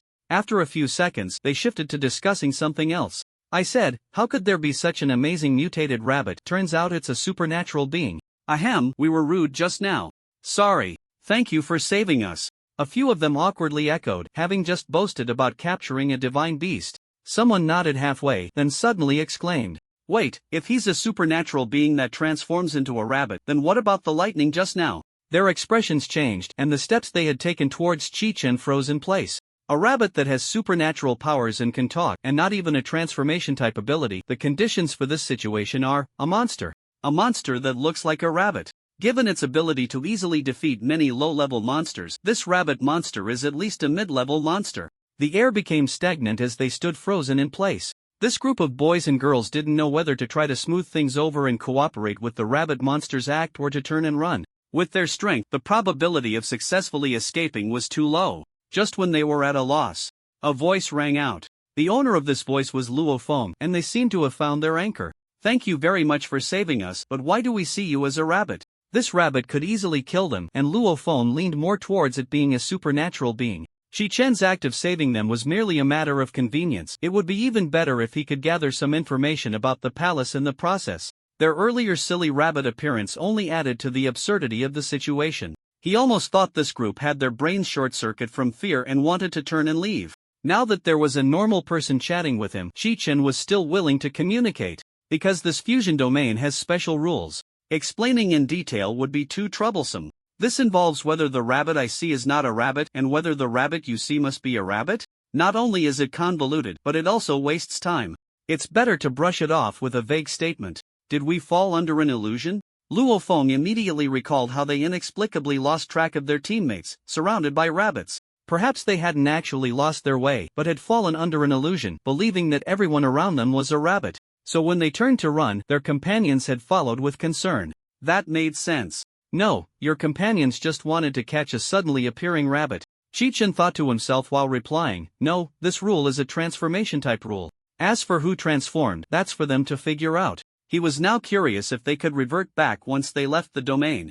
Luo Feng, the rabbit, nodded seriously, not expecting such a rule. His companions, along with Elder Ma, had all turned into rabbits, wanting to tell them, but they had misunderstood. Thank you for your explanation. Luo Feng politely expressed his gratitude, realizing that his limited knowledge had led to the current situation. What do you plan to do next? The others listened to the conversation between Luo Feng and Chi-chun, still somewhat confused, but it didn't matter whether they understood the previous parts or not. After what had just happened, they finally understood why their family was so eager for them to become high-level supernatural beings. They were a group gathered together to deal with monsters, facing perilous situations. The other party only needed a moment to kill the monsters. Let's explore this palace. Since he had nothing else to do and couldn't leave the fusion domain, Chi-chun was aware of the purpose behind the question but couldn't take the initiative to speak, otherwise, it would become his responsibility. We want to find our previous companions, can we follow you? Luo Feng succinctly stated his request. He didn't ask the patrol team to protect them, nor did he insist on becoming Chi-chun's companion. Although they were all traveling with Chi-chun, the underlying meaning was different. This person was quite articulate. Following him meant he could choose to ignore the people behind him at any time. Chi-chun had no objections. He nodded in agreement and added a remark to prevent this group of little rabbits from finding someone and then being too scared to move. If you find your companions, you can leave whenever you want. A group of rabbits thanked him and followed behind. Without the threat of life and death, they finally had the leisure to admire the palace. Did you get separated from your teammates? On the way, Luo Feng forced himself to make conversation, while his companions huddled together like a bunch of quails at the back. Logically, they should be cautious and avoid making noise to attract monsters. But the rabbit patrol officer in front of them seemed not to need that. He didn't seem to be in a hurry to rescue or clear out monsters. It felt more like he was out for a stroll. This kind of absolute confidence in his strength was a presence Chi-chun hadn't even seen in Elder Ma. No, I'm acting alone. Nothing particularly special had happened while exploring this palace. Aside from being even colder and more luxurious, with more exquisite items, it seemed no different from ancient architecture in Chi-chun's eyes. Although he knew it was no different because he couldn't recognize these things. After exploring for so long, Chi-Chen had lost interest in it. His concise answer left Luo Feng a bit at a loss for words, so he had to talk about his own situation to avoid being mistaken for prying for information. We were brought out by our family elders for training. Then suddenly the fusion domain descended, and our family elder told us to stick close to him. But when we found ourselves surrounded by rabbits, we thought we were lost and ran off. Training? Chi-Chen recalled his brief experience of training in the back mountains. Yes, to broaden our horizons in the wild. I see. Chi-Chen pondered, suddenly realizing that the little brother's age was about right. It was time for him to experience a storm, so he wouldn't be cosplaying as the Monkey King at home every day. Besides training, what else do you do? We learn martial arts and combat, and they teach us about various monsters. Luo Feng spoke freely. This was not something that needed to be kept secret. The family's focus was on cultivating high-level ability users, and the school they attended was a private one, with plenty of classes dedicated to combat. Chi-Chen recalled his own academic career. Before his senior year, he had completed his studies step by step. Ordinary people like them, upon awakening their abilities, would transfer to ability classes. Although he had never attended an ability class in elementary or middle school, he had learned about the combat department in high school through those around him. The courses Luo Feng mentioned were part of the high school combat curriculum. If he wasn't mistaken, this group of rabbits should be around middle school age. Damn rich people, is this what it means to get a head start at the starting line? The other rabbits gradually grew bolder and joined in the conversation. Every year we have combat rankings. I heard that the upper grades have wilderness survival training, and the rewards even include customized combat uniforms. It's true, Ma Yanwei once said that his brother. The last speaker's voice grew quieter as they recalled how Ma Yanwei had been devoured by monsters in front of them, sending chills down their spines. It wasn't that they felt sympathy for Ma Yanwei. It was the first time they clearly felt the horror of monsters eating people. Now they also realized one thing. The team leader, Elder Ma, was from the Ma Yanwei family. They belatedly began to fear that Elder Ma would cause them trouble, along with his brother. Although Ma Yanwei's strength is not impressive, his brother is indeed a rare genius. Even though Ma Yanwei got into trouble because of his own reckless actions, they have no evidence against him. They couldn't help but pray not to encounter Elder Ma, as being near the rabbit patrol officer was quite good. They arrived deep within the palace, and Chi-Chen pushed the door, but it didn't budge. Chi-Chen tried again, realizing that it wasn't a matter of strength, but rather some kind of restriction. Step back, he warned the little rabbit cubs. After saying that, a cluster of starlight, sharp as blades, ignited from his palm, and he applied his reconstruction ability to the door. The door remained unmoved. Next, Chi-Chen tried several other methods, but to no avail. This room was an inanimate object, and his strongest ability had no effect on it. Fortunately, he wasn't a stubborn person. Giving up was also a choice. There were more restricted rooms than just this one, and they wandered through the entire area before finally resting in the hall. Chi-Chen sat in a chair, propping his chin up with one hand. The view was clear, and the grand hall was neat and clean. He looked around but found no glowing objects. However, the entire space was in a perfectly balanced state of light. This fusion domain, from what he could see, was somewhat similar to the Peach Blossom Spring. There were many places that defied logic, yet not much danger. He pondered in his heart. It would be better to go back and tell others, letting professionals explore it rather than him, an outsider, fumbling around. If someone else could do it, there was no need for him to struggle. In a desolate forest, Xiaobai was still shaken, his hand resting on a dead tree. His companion had mysteriously disappeared, and all around were giant rabbits. Just as he was about to turn back, a giant rabbit lunged at him. Its appearance resembled an unknown object with two rabbit ears sprouting from it, and Xiaobai immediately turned and ran. He was just a multilingual translator. Let him go. After a frantic escape, he slipped and tumbled down a slope. Dazed, he looked around, unable to discern the way back. Xiaobai limped forward. The trees around him swayed in the wind, producing a rustling sound. After walking a short distance, he vaguely sensed something was off. The leaves on the trees had mostly fallen, so how could there still be such a loud noise? Xiaobai quickened his pace and then ran without looking back. After covering some distance, he boldly turned his head. A group of mutated rabbits was ferociously following him. What the hell? Why are there rabbits everywhere? The rabbits here were too strange. And Xiaobai dared not be careless, his legs moving swiftly. While running, he glanced back at the situation, and a curse slipped out. Oh my, this mutated rabbit must be toxic. He saw the leading old rabbit leap towards him, its four legs crackling with lightning. The distance between him and the rabbit visibly decreased. As they closed in, the lightning on the rabbit intensified, and a bolt transformed into a whip, swinging towards Xiaobai. He rolled to dodge the first attack, using his hands and feet to slide on the ground and roll away. The mutated rabbit's lightning whip continued, one strike after another. Relying on years of escape experience and the physique of an ability user, he barely dodged the first 4 attacks. But on the 5th strike, the lightning whip came at him from an awkward angle. He quickly raised his hand to shield his face, internally lamenting, "I rely on my looks to eat. Does the old rabbit have to be so jealous of my good looks? Someone save me." Perhaps his prayers were answered, or maybe this last attack would pose a life-threatening danger to Xiao Bai. The ground quickly heaved up a dirt wall, blocking in front of him. Bang! The lightning whip struck the dirt wall, and the hastily formed wall shattered. Fragments of stone flew towards Xiao Bai, leaving him with numerous small wounds. Having narrowly escaped, he immediately crawled towards the direction of the rescuer, skillfully clutching onto their thigh. "Are you okay?" The person in the duty uniform awkwardly lifted his leg. He had also gotten separated from his teammates. He wanted to return to find Bai Shi, not knowing why he ended up here, but now seeing Xiao Bai, everything became clear. "I'm fine." After wrapping his arms around his thigh, the excitement in Xiao Bai's heart eased, and he immediately stepped back behind the duty officer to avoid affecting the big shot's performance. Being able to accompany Chi Chen to Sakura Island for rescue, the duty officer's strength was naturally impressive. "Why are there rabbits everywhere in this area?" The duty officer mumbled, but his movements didn't stop. He pressed both hands against the ground. Countless earthen guns shot up from the ground, piercing towards the mutated rabbits using electricity. The sturdy legs of the mutated rabbit kicked out, rolling and dodging in the air, and it struck the earthen guns again with its electric whip. It forcefully created a path, leaping towards them.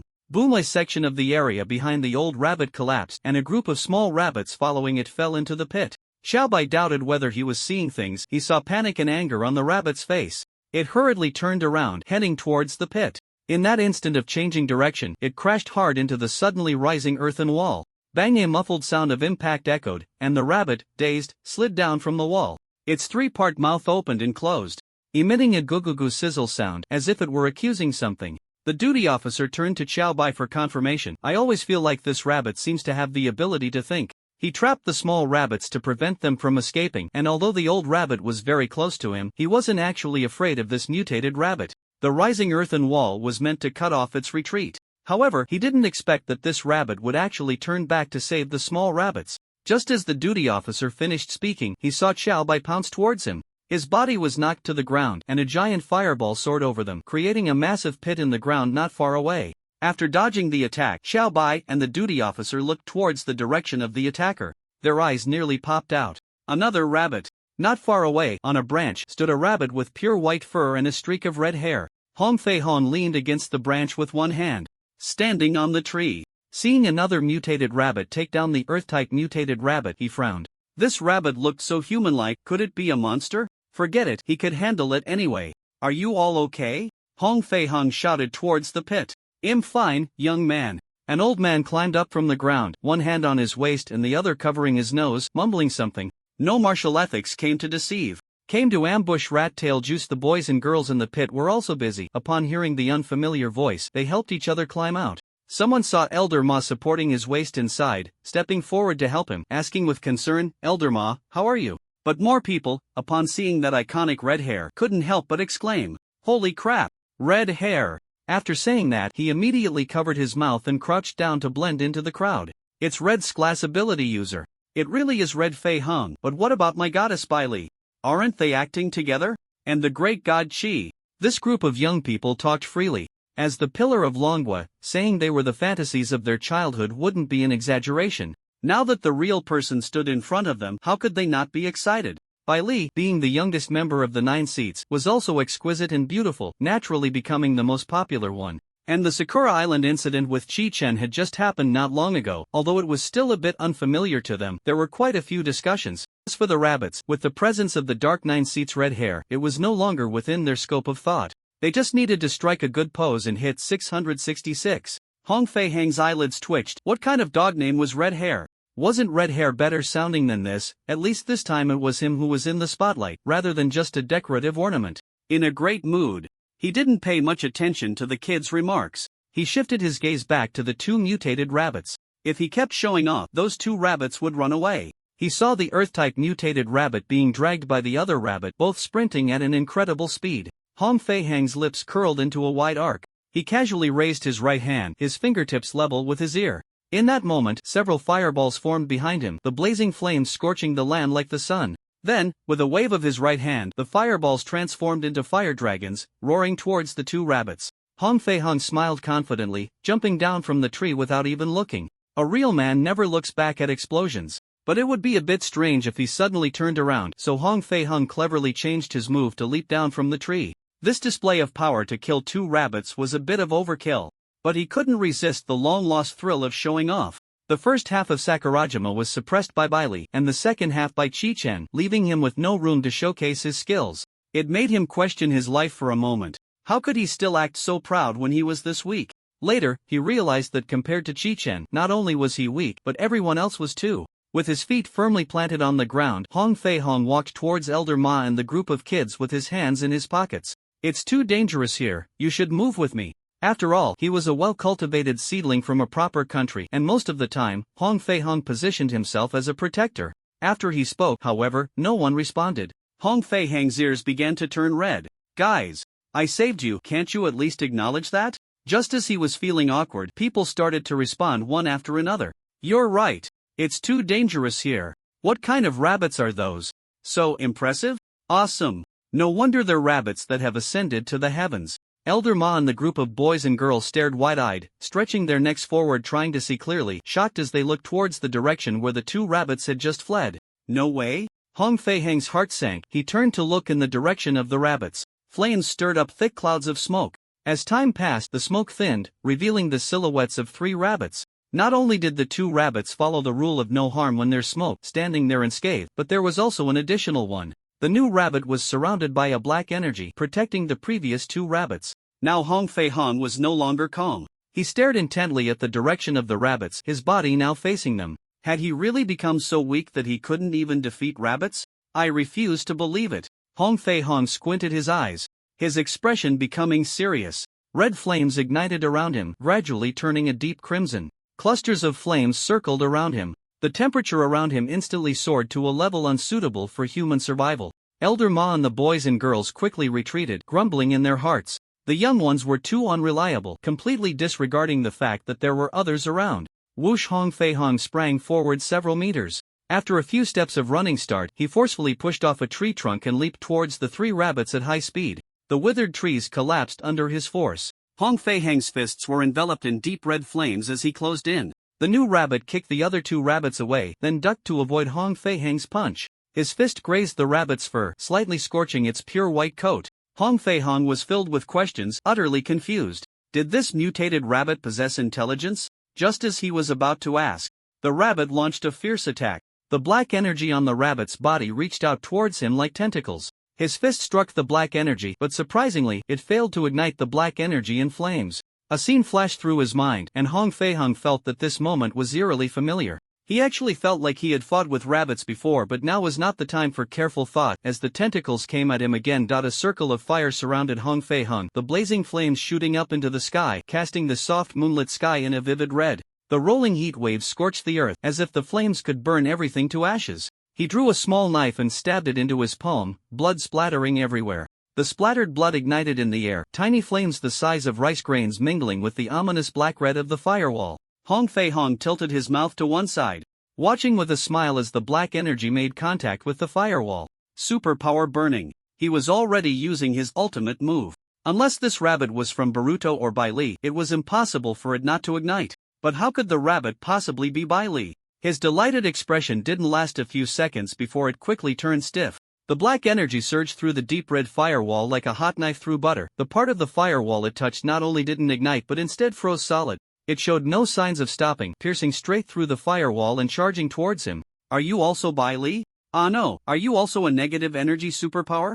Hong Fei Hong initially intended to dodge to the side to avoid the attack, but he caught a glimpse of Elder Ma and the group of youths. If he pretended to be cool halfway, wouldn't he just become a complete joke? No, even if he had to go all out, he had to maintain the act. The vibrant red beneath his feet extended outward, as if it were going to swallow the land whole. Hong Fei Hong unleashed his domain. Gurgle. The blood within the bright red domain surged and bubbled, the surface igniting in deep red flames. The speed of the black energy piercing through slowed down, momentarily pausing in the air. In that instant of pause, the bright red engulfed it, and the black energy was engulfed in roaring red flames. The bright red area surged forward like a flood, heading towards the 3 rabbits. The first 2 rabbits, startled, began to screech, pointing at Hong Fei Hong. This scene, slightly amusing in Hong Fei-hang's eyes, was a different sight in the eyes of the three rabbits. The red domain swept towards them, but Xiaobai felt no fear. With Bai Li around, they were unlikely to come to harm unless they were kicked away by her. He covered his face and mumbled to the ground.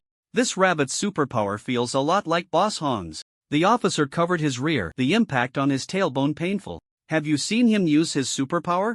As a member of the Front Pillar Project and later becoming part of the Dark Ninth Seat, Hong Fei-hung rarely appeared in public. His information was scant, and since Sakurajima hadn't made a move, the officer didn't recognize Hong Fei-hang's superpower at all.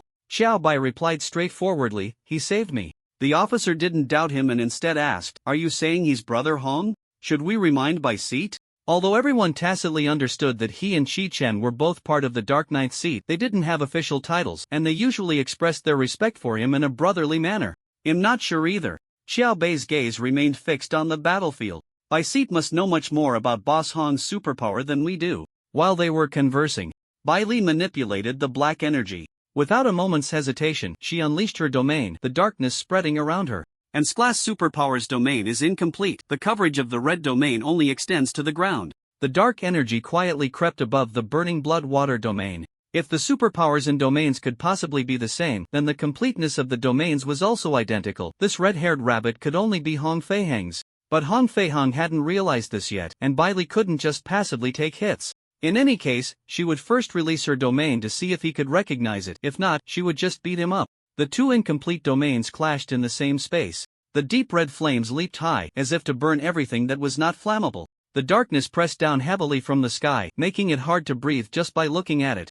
Countless gloomy and despairing thoughts surging from the heart. Each time the flames leaped into the air, they collided with the negative energy, turning into cold frost, condensing the surrounding moisture into ice blocks. The overwhelming momentum stirred the passions of the young boys, who quietly clenched their fists and vowed to become high-level supernatural beings. They wanted to be more powerful than the 9 seats. Just as they set their grand ambitions, a wave from an energy collision sent them flying. They were like rootless duckweed, swirling in the air before crashing to the ground in a heap. Elder Ma's old back had not yet healed, and now he had a new injury to contend with. He turned to remind the boys behind him, "We need to leave. Staying here will expose us to the aftermath of the battle." As the group helped each other up, the tremors from the ground made it hard for them to stand, and they scrambled to find something to lean on. Debris flew through the air, heading straight for them. Ouch! Someone yelped in pain as they pulled their hand away from a tree trunk. The moment their hand slipped off, the ground shook again, nearly causing them to fall. "Are you okay?" They felt a tug on the back of their collar, and the force helped them regain their balance. "I'm fine." Just as they were about to thank the person next to them, they looked up to see a pair of ruby-red eyes. "Rabbit, rabbit, rabbit." Their jaw trembled, almost triggering PTSD. "Don't be afraid, it's a person," they heard Luo Feng's voice. Looking over, they saw Luo Feng and some of their scattered companions standing behind the rabbit. "What's going on?" Elder Ma quickly inquired, keeping a wary eye on Chi Chen. Luo Feng and the others exchanged glances with Elder Ma, their eyes darting as they recounted their encounter with Chi Chen in vague tones. Chi Chen paid no mind to their conversation. He raised his gaze to the center of the battlefield, where a rabbit with a tuft of red fur was fighting Bai Li. Even transformed into a rabbit, Hong Fei-hang was still easily recognizable. His arrival immediately caught the attention of Xiao Bai's distress radar. Holding onto a piece of deadwood, Xiao Bai intended to call for help, but as soon as they opened their mouth, they were filled with air and dust. Chi de brain, Jiao Jiao. Chi Chen was once again speechless. The culprits, who were all strangers to each other, had gathered in one place. Bai Li and Hong Fei-hang were still at a standoff. Bai Li was cautious, suspecting that this rabbit might be Hong Fei-hang, and held back. By this point, Hong Fei-hang also had doubts about the rabbit's identity. But the problem was that neither side dared to stop. If the other party was indeed what they suspected, everything would be fine. But what if they weren't? Each had their own people behind them, and if they misjudged, it wouldn't just be their own lives at stake. Moreover, with the other side transformed into a rabbit, who knew if they were in a clear-headed state or not? Thus, they tacitly chose to wear each other down, hoping to exhaust the other side's stamina to achieve success. Bai Li was the first to notice Chi Chen's arrival. She slowly turned her head, her expression a bit dazed. Using negative energy had soured her mood, and all she wanted was to lie around like a salted fish. Chi Chen's arrival brightened her eyes, and she took the initiative to greet him. "I don't know if this rabbit is Hong Fei-hang. I don't dare to strike." When Chi Chen heard her say the second half of her sentence, dark energy surged from behind her, and her eyes turned fierce, completely contradicting her earlier hesitation. "It's him," he confirmed Bai Li's words. As soon as he said this, the red-furred rabbit looked over. Hong Fei Hong felt an unusual aura of strength emanating from the rabbit. Just standing there increased his pressure. And that familiar voice, he blurted out a rabbit's cry. Yuan Gu, how did you turn into a rabbit? Then, without thinking, he said, am I in your illusion again? After saying that, he began to complain. Hey, why are you doing this? Can't you pick someone else to mess with? Hong Fei Hung really wanted to shut down right there. No wonder the rabbit opposite was so strong. It turned out to be Bai Li. It has nothing to do with me, Shichen said lazily, addressing the two of them. Just stop, both sides are clear-headed. With his assurance, both sides withdrew their domains without any hesitation. The two had no doubts about this. After all, neither side could understand the other's words. But it was clear that what Chi Chen said was comprehensible to both. This meant they were once again in Chi Chen's illusion. Those people and rabbits who had been floating in the aftermath of the battle saw the two of them stop and all loosened their grips on the dead wood and boulders they had been holding. Although the specific situation was unclear, it was evident that it was like a flood washing away the Dragon King's temple family members fighting among themselves. The rabbits and people on both sides gathered around Chi-Chen, waiting for him to speak. This scene made Chi-Chen feel that not saying something would be unfair to them. In general, the rules of this fusion domain are like this. In the end, he drew and wrote on the ground, explaining to them why they saw rabbits. Luo Feng was a bit dumbfounded. This was completely different from what he had imagined. He was also curious about how Elder Ma had transformed from a rabbit into a human. Hong Fei Hong touched his arm. He wanted to refute Chi Chen, but the furry sensation made him shut up. Two thoughts were clashing in his mind. This is the normal human touch. Where is a furry touch normal? Without much thought, Hong Fei Hong realized the problem was with him. He had no choice but to inform Chi Chen about their situation, waiting for Chi Chen to decide. We are unclear about this rule. We thought our teammates had encountered danger and got separated or lost, so we split up to search. Elder Ma, with his rabbit ears tangled together in distress, hesitated before speaking. There are other children outside. Could you please help us look for them? Their hidden family had a different philosophy from the patrol team. This time, it was still their fault for not following the rules and running into the deep mountains for training. Elder Ma found it somewhat difficult to bring up. Let's go back and take a look, confirm how many helpers there are. Chi Chen did not agree immediately.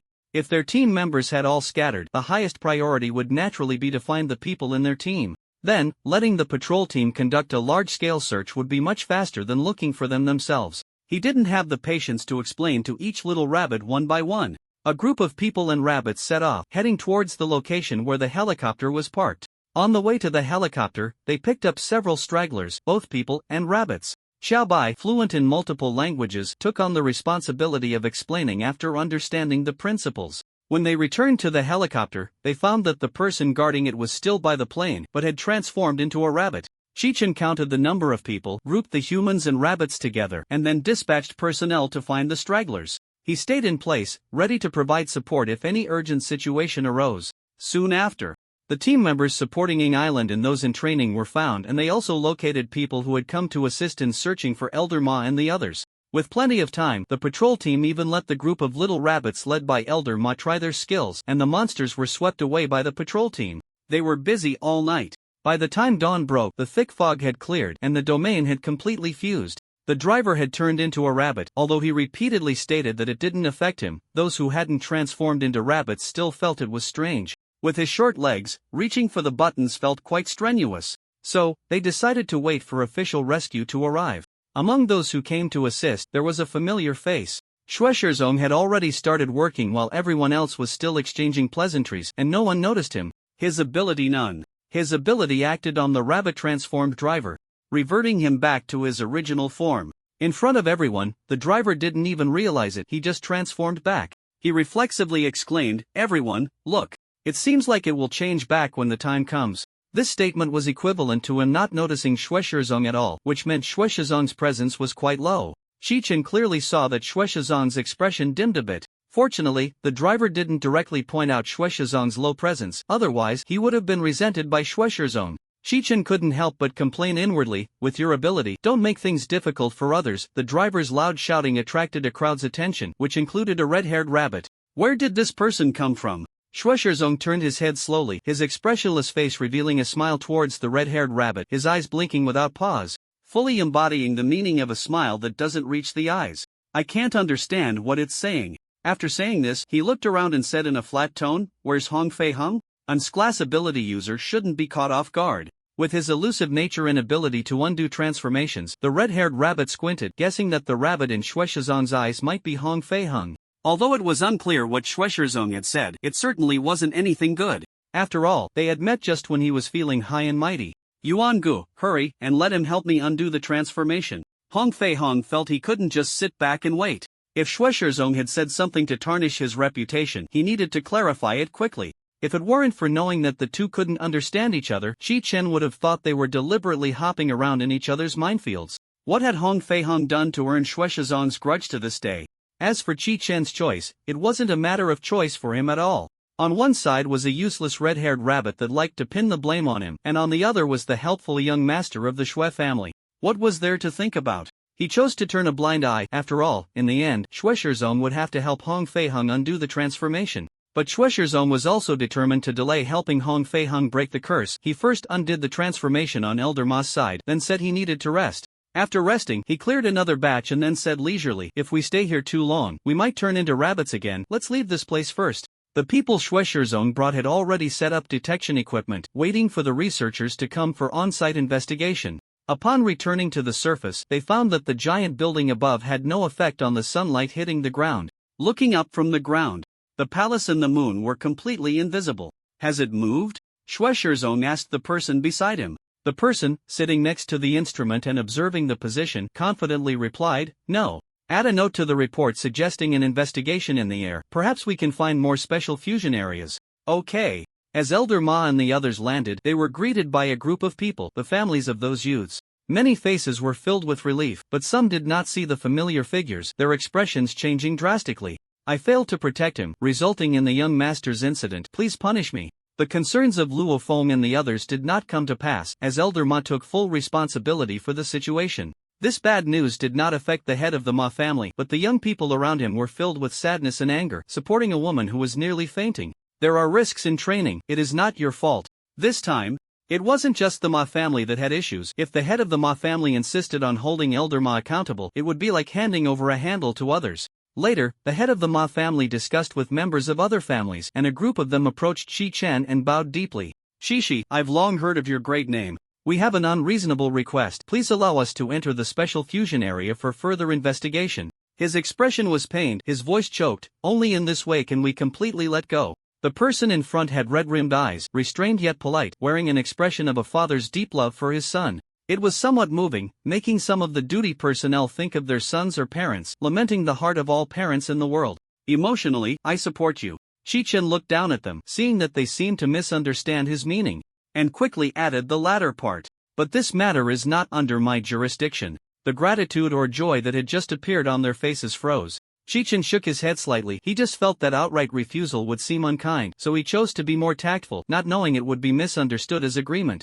This group of hidden families seemed to have some issues with their brains, always thinking about who the head of the family was and whose fist was bigger. Early in the morning, it was all over. What department was responsible for what, and what use was it to find him? He had no control over this area, no authority.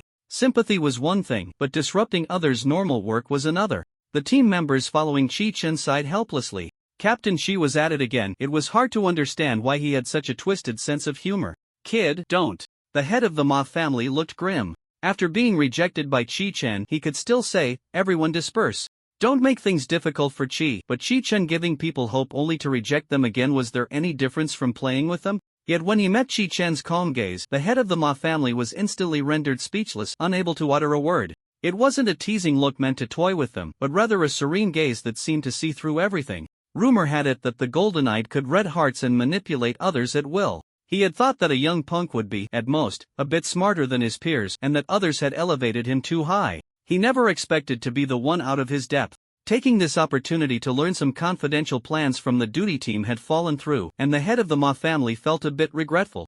The other side was using this method to warn him, if he continued to be ungrateful, the upcoming situation wouldn't be pretty. The head of the Ma family quickly figured everything out and turned to ask others. "If survivors or remains are found during the investigation, can you inform us?" The logistics head knew that his superior would be visiting a hidden family soon and didn't want to sour the relationship, so he hurriedly stepped forward. "Of course." The head of the Ma family stared intently at Chi-chen, waiting for his response. "Yes, we will." Chi-chen had to repeat the logistics head's words under that gaze. Sure enough, the golden eyes had seen through his intentions. The head of the Ma family understood.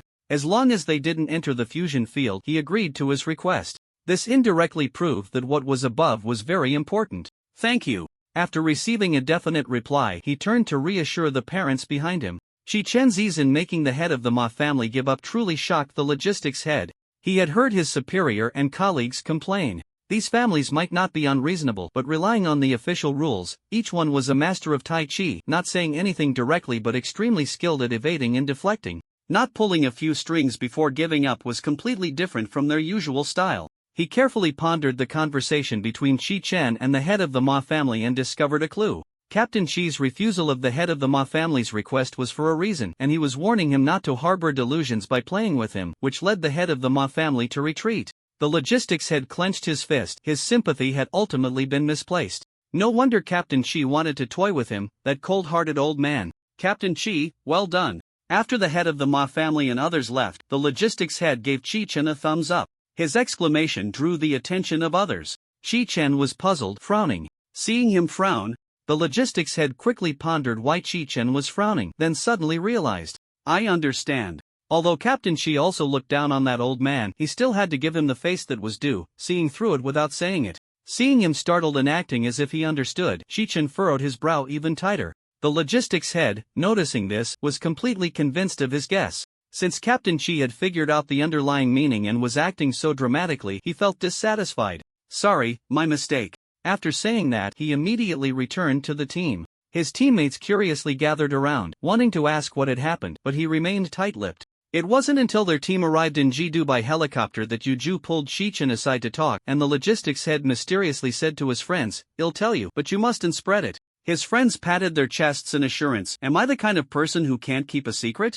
Hey, race the thing. Ahoo. His friends nodded continuously as he narrated, slapping their thigh. I said, he's already in such a bad situation and Captain Shi still wants to toy with him. Turns out it's like this, Team Chi is actually willing to sacrifice their reputation for this. We really didn't think it through. Who says otherwise? This statement made sense, and friends and logistics personnel nodded furiously, then exchanged glances. If it wasn't said by the other party, then who said it?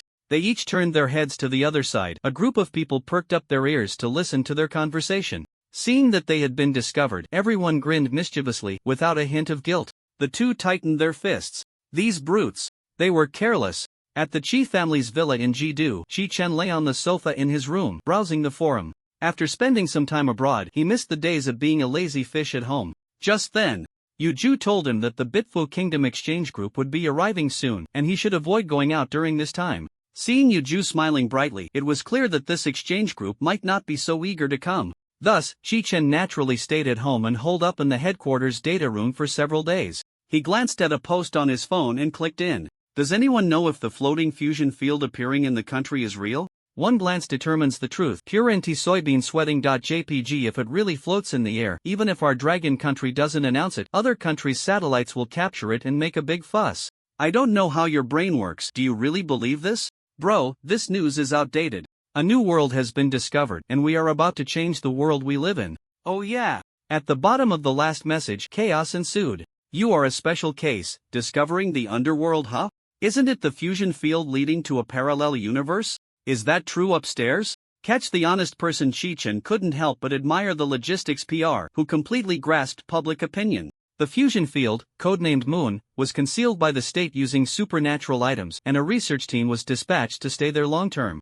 Jidu also had a research institute specifically analyzing this field. Yuju told him that if he wanted to know more, he could go to the research institute, as long as he didn't disturb their work. Shi Chen scrolled through a series of meaningless posts, his gaze finally landing on a post title. Currents level supernatural beings combat power ranking, purely personal opinion, welcome rational discussion. Posting a beautiful photo of my wife Bailey to kick things off. The poster is dreaming. Bailey is my wife. Don't you all have your own wives? Bailey is scared and holding me tight. Shi Chen selected to view only the poster's comments. And the floor he posted popped up. T0 level. Shi Chen the only one. You can see my previous posts still praising Shi Yunzhen. It wasn't until the Sakurajima incident that I realized what true strength crushing is. This should be uncontroversial. Superpower, illusion system, combat power. Full score is 5 stars, I give 6 stars. Record, as of now, no defeats, nothing more to say. The only protagonist of the Sakurajima incident, if anyone disagrees, they should go see a brain and eye doctor. Nickname, golden eyes, derived from the color change of his eyes when he activates his powers. PS, I have a question, his eye color seems inconsistent. Posting a picture below, killing spider monster screenshot.jpg, killing lizard man screenshot.jpg. The poster was a skilled tomb raider digging with a Luoyang shovel and had dug up all the video materials available. Even the incident where he was directly illuminated by a flashlight in the orphanage in Manhwa district, causing his eye color to differ, was unearthed. Once this question was raised, it sparked many replies. When placed together, the colors are indeed different, but of course, lighting could be a factor. You're not the only one. I also have a question. Sometimes when he activates his powers, his eyes don't change color. In response to the one above, 2 speculations. 1. His eyes have special functions, but this doesn't explain the inconsistent color issue, so I lean towards the other possibility. 2. His eye color represents the degree of power activation, which could explain why the eye colors differ. The last reply prompted the poster to leave a comment below. I think it's very likely. The person involved, Shi Chen, not only didn't clarify but also took a screenshot to keep as a collection, waiting for them to change their faces at lightning speed later. The only accurate parts were the names and the speculation that wasn't optimistic. T1 level not in order. Chi Yunjin, Rana, red hair, real name unclear.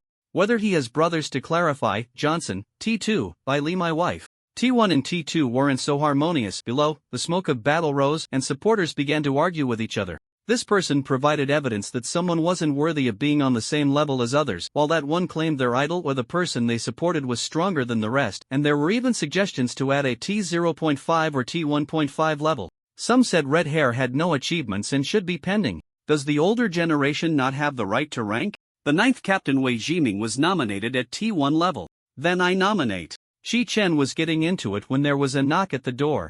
Knock, knock, knock. He got up to open the door. Outside were the long unseen Gao Changza, Ji Jia, and Yin Qingren, all holding quite a few things. Gao Changza was carrying a laptop. Yuan Gu, are you free? Let me tell you about the recent developments of the reincarnation team. The team?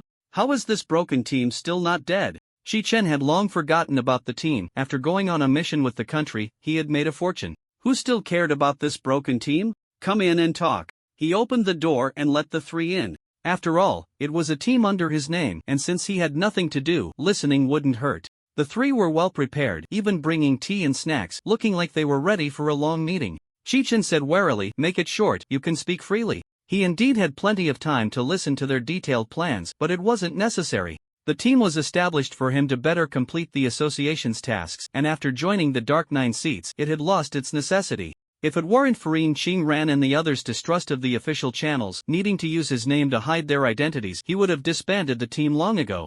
Alright, Yuan Gu. I promise to only take a few minutes of your time, Gao Changza assured him earnestly. The 3 quickly set up the snacks and materials, then opened the laptop in front of him. With Gao Changza leading, the other 2 supplemented as needed, and they briefly described the situation. So, you opened a supernatural affairs office to better investigate the behind-the-scenes mastermind conducting human experiments on Yin Qingren and the others, right? Shi Chen leaned back in his chair, summarizing what they reported.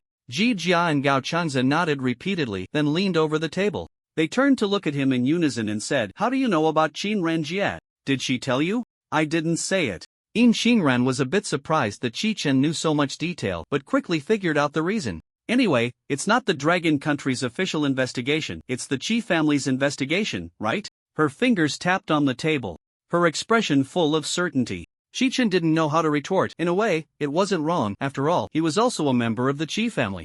But the 3 of them were different from the people outside who were making wild guesses. This was his own doing. He didn't even have the right to complain. How I know isn't important. Things could easily get worse, so Shi Chen simply said, unless you are a level 10 lucky person, what's the difference from searching for a needle in the ocean? The Supernatural Affairs Office could indeed touch on obscure matters, but not everyone was a Conan type. In most cases, they were either helping with trivial matters or some wealthy ordinary people were paranoid that someone was plotting against them. Even these trivial matters had many people competing for them, and they could also contact the Supernatural Association to post a commission. It wasn't easy for the Supernatural Affairs Office to make a name for itself.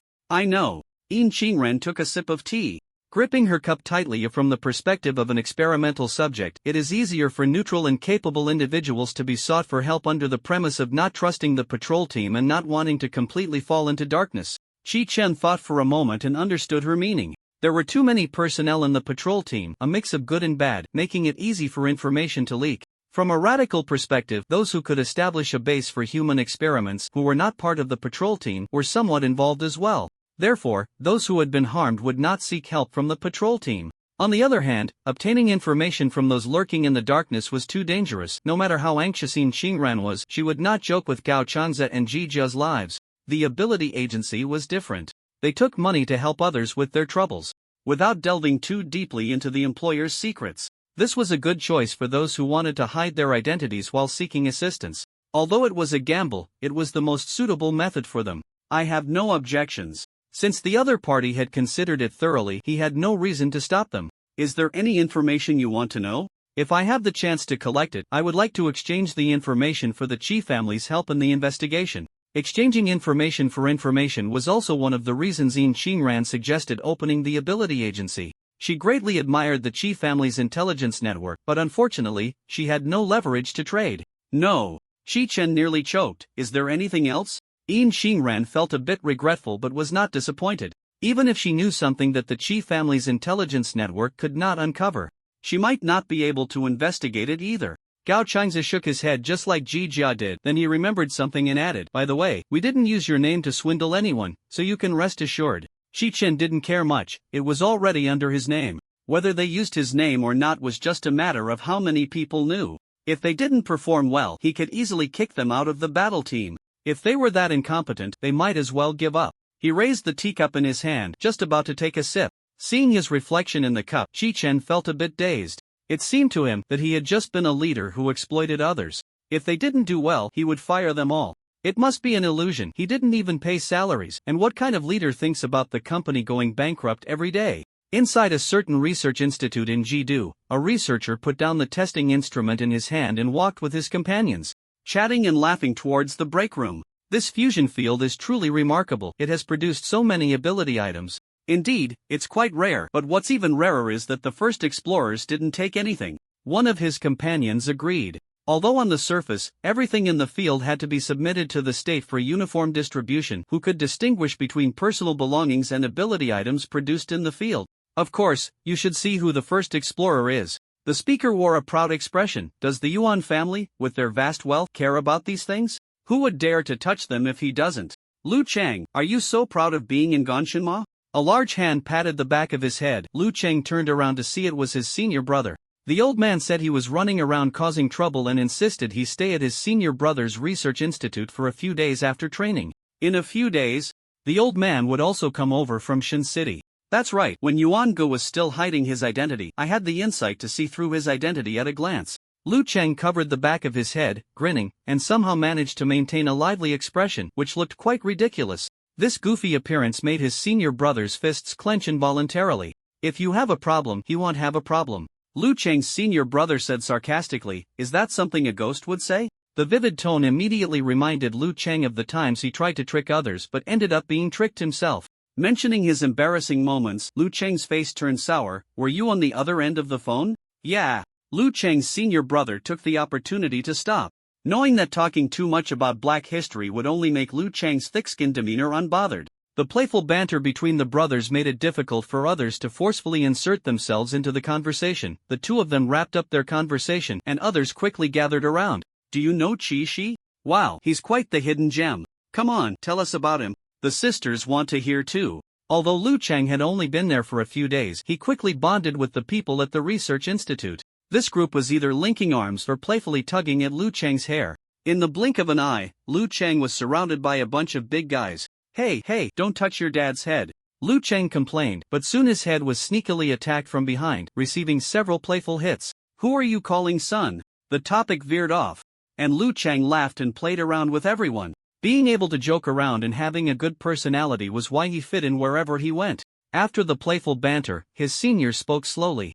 Chi Chen is coming today. Lu Chang, almost bald from the tugging, shot him an annoyed look. Why didn't he say that earlier? Otherwise, he wouldn't have changed the subject. This guy was definitely doing it on purpose. However, this was his senior's territory, so he temporarily suppressed his irritation and decided to play it cool. When a commotion outside made Lu Cheng stop and look towards the source of the noise. Some things are better left unsaid. Speak of the devil, and he shall appear. Chi-Chen took off his mask, checked to see if it was really him, and was let through. His face had such strong recognition that many people openly and secretly glanced over, discussing in hushed tones, thinking their voices were low. It really is him. He looks better in person than in the videos. What's he doing at our research institute? Chi-Chen was already immune to this. Like some big boss hearing employees grumble behind his back, he pretended not to hear. Yuan-gu, over here. Chi-Chen spotted Lu Cheng, who had darkened a shade since they last met. To be honest, if it weren't for that familiar, socially awkward trait of his, he might not have recognized him. Lu Cheng had almost turned into a boiled egg. It was a miracle he could still be recognized. Why are you so dark? Did his teacher send him to dig coal? Or was he moving bricks? Chi-Chen thought that since they both attended Shin City University, they would have crossed paths more before his graduation. But from enrollment to graduation, he had never seen Lu Cheng even once. Lu Cheng had wanted to give him a bear hug to express the joy of their reunion, but in the end, he chose to swat at imaginary flies. They hadn't seen each other for just a few months, but Yuan Ge's aura had grown significantly, making him feel a bit intimidated. Lu Cheng had previously complained to Yun that with such a strong aura, Yuan Ge pretending to be a rookie was simply unbelievable. Why bother?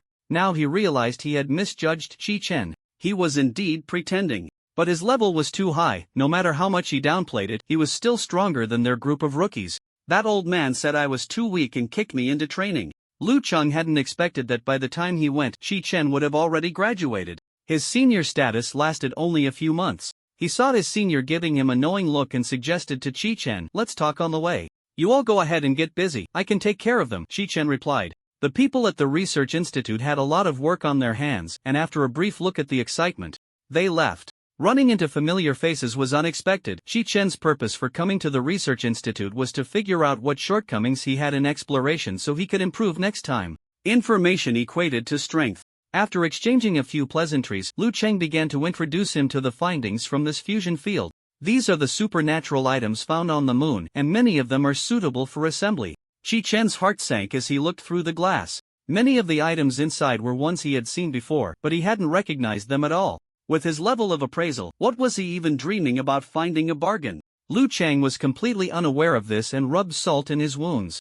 I heard that you were the first to explore this fusion field, and you don't even want so many powerful items. You really are something, Yuan-gu. He spoke enthusiastically, introducing Chi-Chen to the functions of these items. He even mentioned that if they assembled them for the Supernatural Item Research Institute, they could create even more powerful supernatural items. They have an assembly department there, and the minister's ability is combination. When he holds ability items, they can exert a stronger effect. Chi-Chen's expression was blank, his dead fish eyes fixed on him. If he could, he would want Lu Cheng to shut up. Lu Cheng was immersed in the novelty brought by the ability items, completely unaware of Chi-Chen's deathly glare. Senior brother Lu Cheng was just as oblivious, listening intently to Lu Cheng's introduction, entirely unaware that something was amiss. Chi-Chen endured the introduction, feeling like he had missed out on a fortune. Not to mention anything else, just having an ability item with teleportation capability made him a bit tempted. As Lu Cheng was preparing for the second round of supplementary introduction, Chi-Chen stepped in first and interrupted the spellcasting. Let's go check out something else. If this continued, he couldn't guarantee these items would still be here in good condition. Oh. Lu Cheng slapped his forehead, as if realizing something, but what he said was completely off from what Chi-Chen was thinking. I forgot, Brother Yuan, you're not interested in these ability items. Introducing these things he looked down upon in front of Brother Yuan was like introducing money to a wealthy person. Lu Cheng reflected on his own narrow-mindedness. At the very least, he should have been more composed. With that thought, he patted his still staring at the ability item's senior brother on the shoulder, who also snapped back to reality from his daze. Do you want to change places? Let's go. Chi-Chen followed them into a cultivation room, where the petri dishes were divided into several groups, seemingly conducting comparative experiments. This group is a comparison of branches from the osmanthus trees on the moon and ordinary osmanthus trees. This group is the performance of microorganisms in lunar soil versus ordinary soil. This group, they were still in the experimental stage, and they were only giving Chi-Chen a general introduction. Moreover, this area was not under their responsibility. To gain a deeper understanding, they would need to find the person in charge. Chi-Chen wasn't very interested in this and just listened. The three of them passed through several laboratories, with Lu Cheng introducing each one to him. Shi Chen's thoughts shifted from this as another way to research to, well, if this is how they research, so be it. However, the content of the current research room was somewhat unexpected theology. The room contained numerous books and materials related to myths and legends, with many photos on the tables and walls, primarily of the palace on the moon. Photos of the palace murals and sculpted columns were pressed on the table, clearly subjects of ongoing research. That palace, which we have codenamed Guanghan Palace, has its artistic works as important research materials. We have many speculations about the origins of the fusion domain, and myths and legends are one of them. If it weren't for domestic and international research indicating that the creatures in the fusion domain, aside from monsters, only mutate and do not increase, I might still be dreaming of stepping on divine beasts and punching deities. Therefore, although theology is not the main research project, it is also an important direction for our research. As Lu Cheng narrated this, he appeared relaxed, showing no concern for so-called blasphemy. The people of Longwa have a Schrödinger-like belief in gods. They bring out the koi to share when needed, and when not needed, they would kill even a god in front of you. Unfortunately, Shi Chen was also a typical Longwa person, and he had no sense of reverence either. It was hard to maintain awe for something that might not even exist. This feeling was even less than his respect for others, just like how he now dared not casually touch the items on the workbench. While Lu Cheng continued to discuss various speculations, a flash of insight struck Shi Chen. He had always had a misconception. He thought that one had to personally experience or understand enough to boast without mixing things up. Having enough details made it hard for others to expose him. In fact, this wasn't wrong. If he rashly boasted that S-level ability users could do anything, it would definitely conflict with most people's understanding and lead to ridicule. Because S-level ability users are a defined term, and if one does not meet that definition, they are not S-level ability users. When he was still unknown, he wanted others to intuitively understand how strong he was. So he disguised himself as an S-class superpower user. To pull off this disguise, he needed to have enough knowledge about it, otherwise he would be exposed. But what if there were undefined terms? Although he didn't know how vast the world was, or if there were truly strong individuals who remained unknown due to personal or environmental reasons, all he needed was to fabricate the strongest persona and make the uninformed public believe it. Even if someone later leveled up and discovered the truth, it didn't matter. He had really achieved it, and he could just brush it off with excuses like, I leveled up too quickly, got confused, or I can't remember such an old matter, and so on. Shi Chen's thoughts were quite optimistic. Later on, he even considered how to handle others' questions after taking out a loan to become invincible. But he quickly woke up from this fantasy. It was just like watching a video. You can see it once and understand it, but if you try to learn it, you might fail. Most countries had blocked information about S-class and above, providing no clear content, and the strongest in the public's imagination was merely S. In other words, if he wanted the public to think as he imagined, he first had to complete a demonstration in front of everyone, otherwise, they wouldn't think in such an absurd direction. It was like the famous meme, I can't beat this boss. Then upgrade your gear. But upgrading gear requires fighting the boss, right?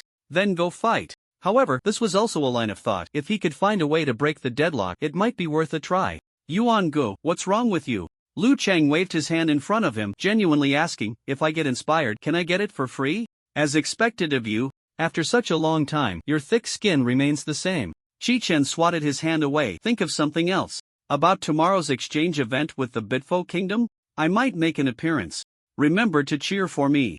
No. Shi Chen first denied his words. How is this even related to you? If it were someone else asking, Lu Cheng would have said, do you know him representing the country? But, he cast a resentful glance at Shi Chen. No matter how handsome he was, he couldn't outshine Shi Degu, so why bother pretending? Both sides have nuclear weapons as a warning. We can't just play around with them, right? Isn't this just changing to a relatively peaceful method, showcasing our strategic reserves? Shi Chen was speechless. After all that talk, it was just about a youth competition, and he was dragging in strategic reserves. He really knew how to embellish his own image.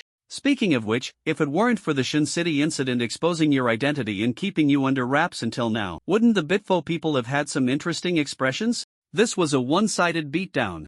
Just thinking about the Bitfo people's constipated expressions made Lu Cheng unable to hold back a chuckle. Then I won't participate in this exchange anymore. The Dragon Kingdom could find someone else. At worst, they would look for stable suppliers, like the families they encountered last time. Under elite education, as long as there was talent, how could they not take off?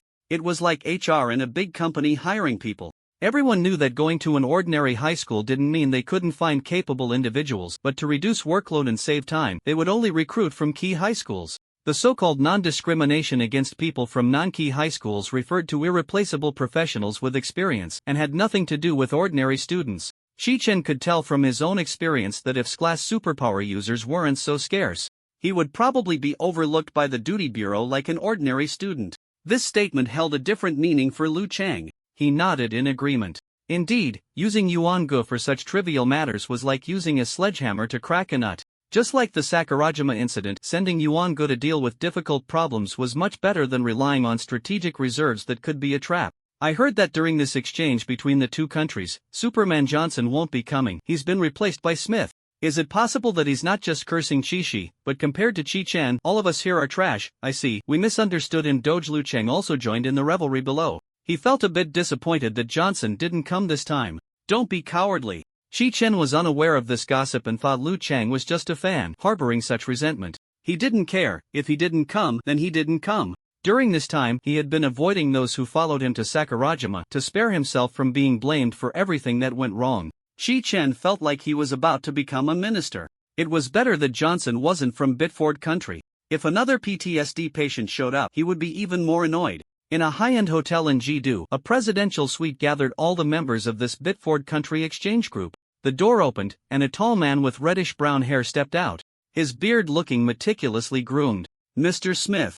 The members in the living room nodded in greeting. A blonde woman who looked like an assistant stepped forward. Mr. Smith, everyone is here. All right, let's begin. Smith nodded and took his seat at the head of the table. The blonde woman turned on the projector and began to introduce the itinerary for the exchange. She briefly mentioned high-level exchanges and discussions, glossing over some points and omitting others entirely, focusing instead on the battles between young ability users. This group of teenagers to those in their early 20s had been informed beforehand that they would need to battle with the young people from Long Country. This introduction was just the usual talk. The young people couldn't sit still, yawning continuously and fidgeting restlessly. Smith pretended not to see. He felt disappointed by Johnson's cowardice.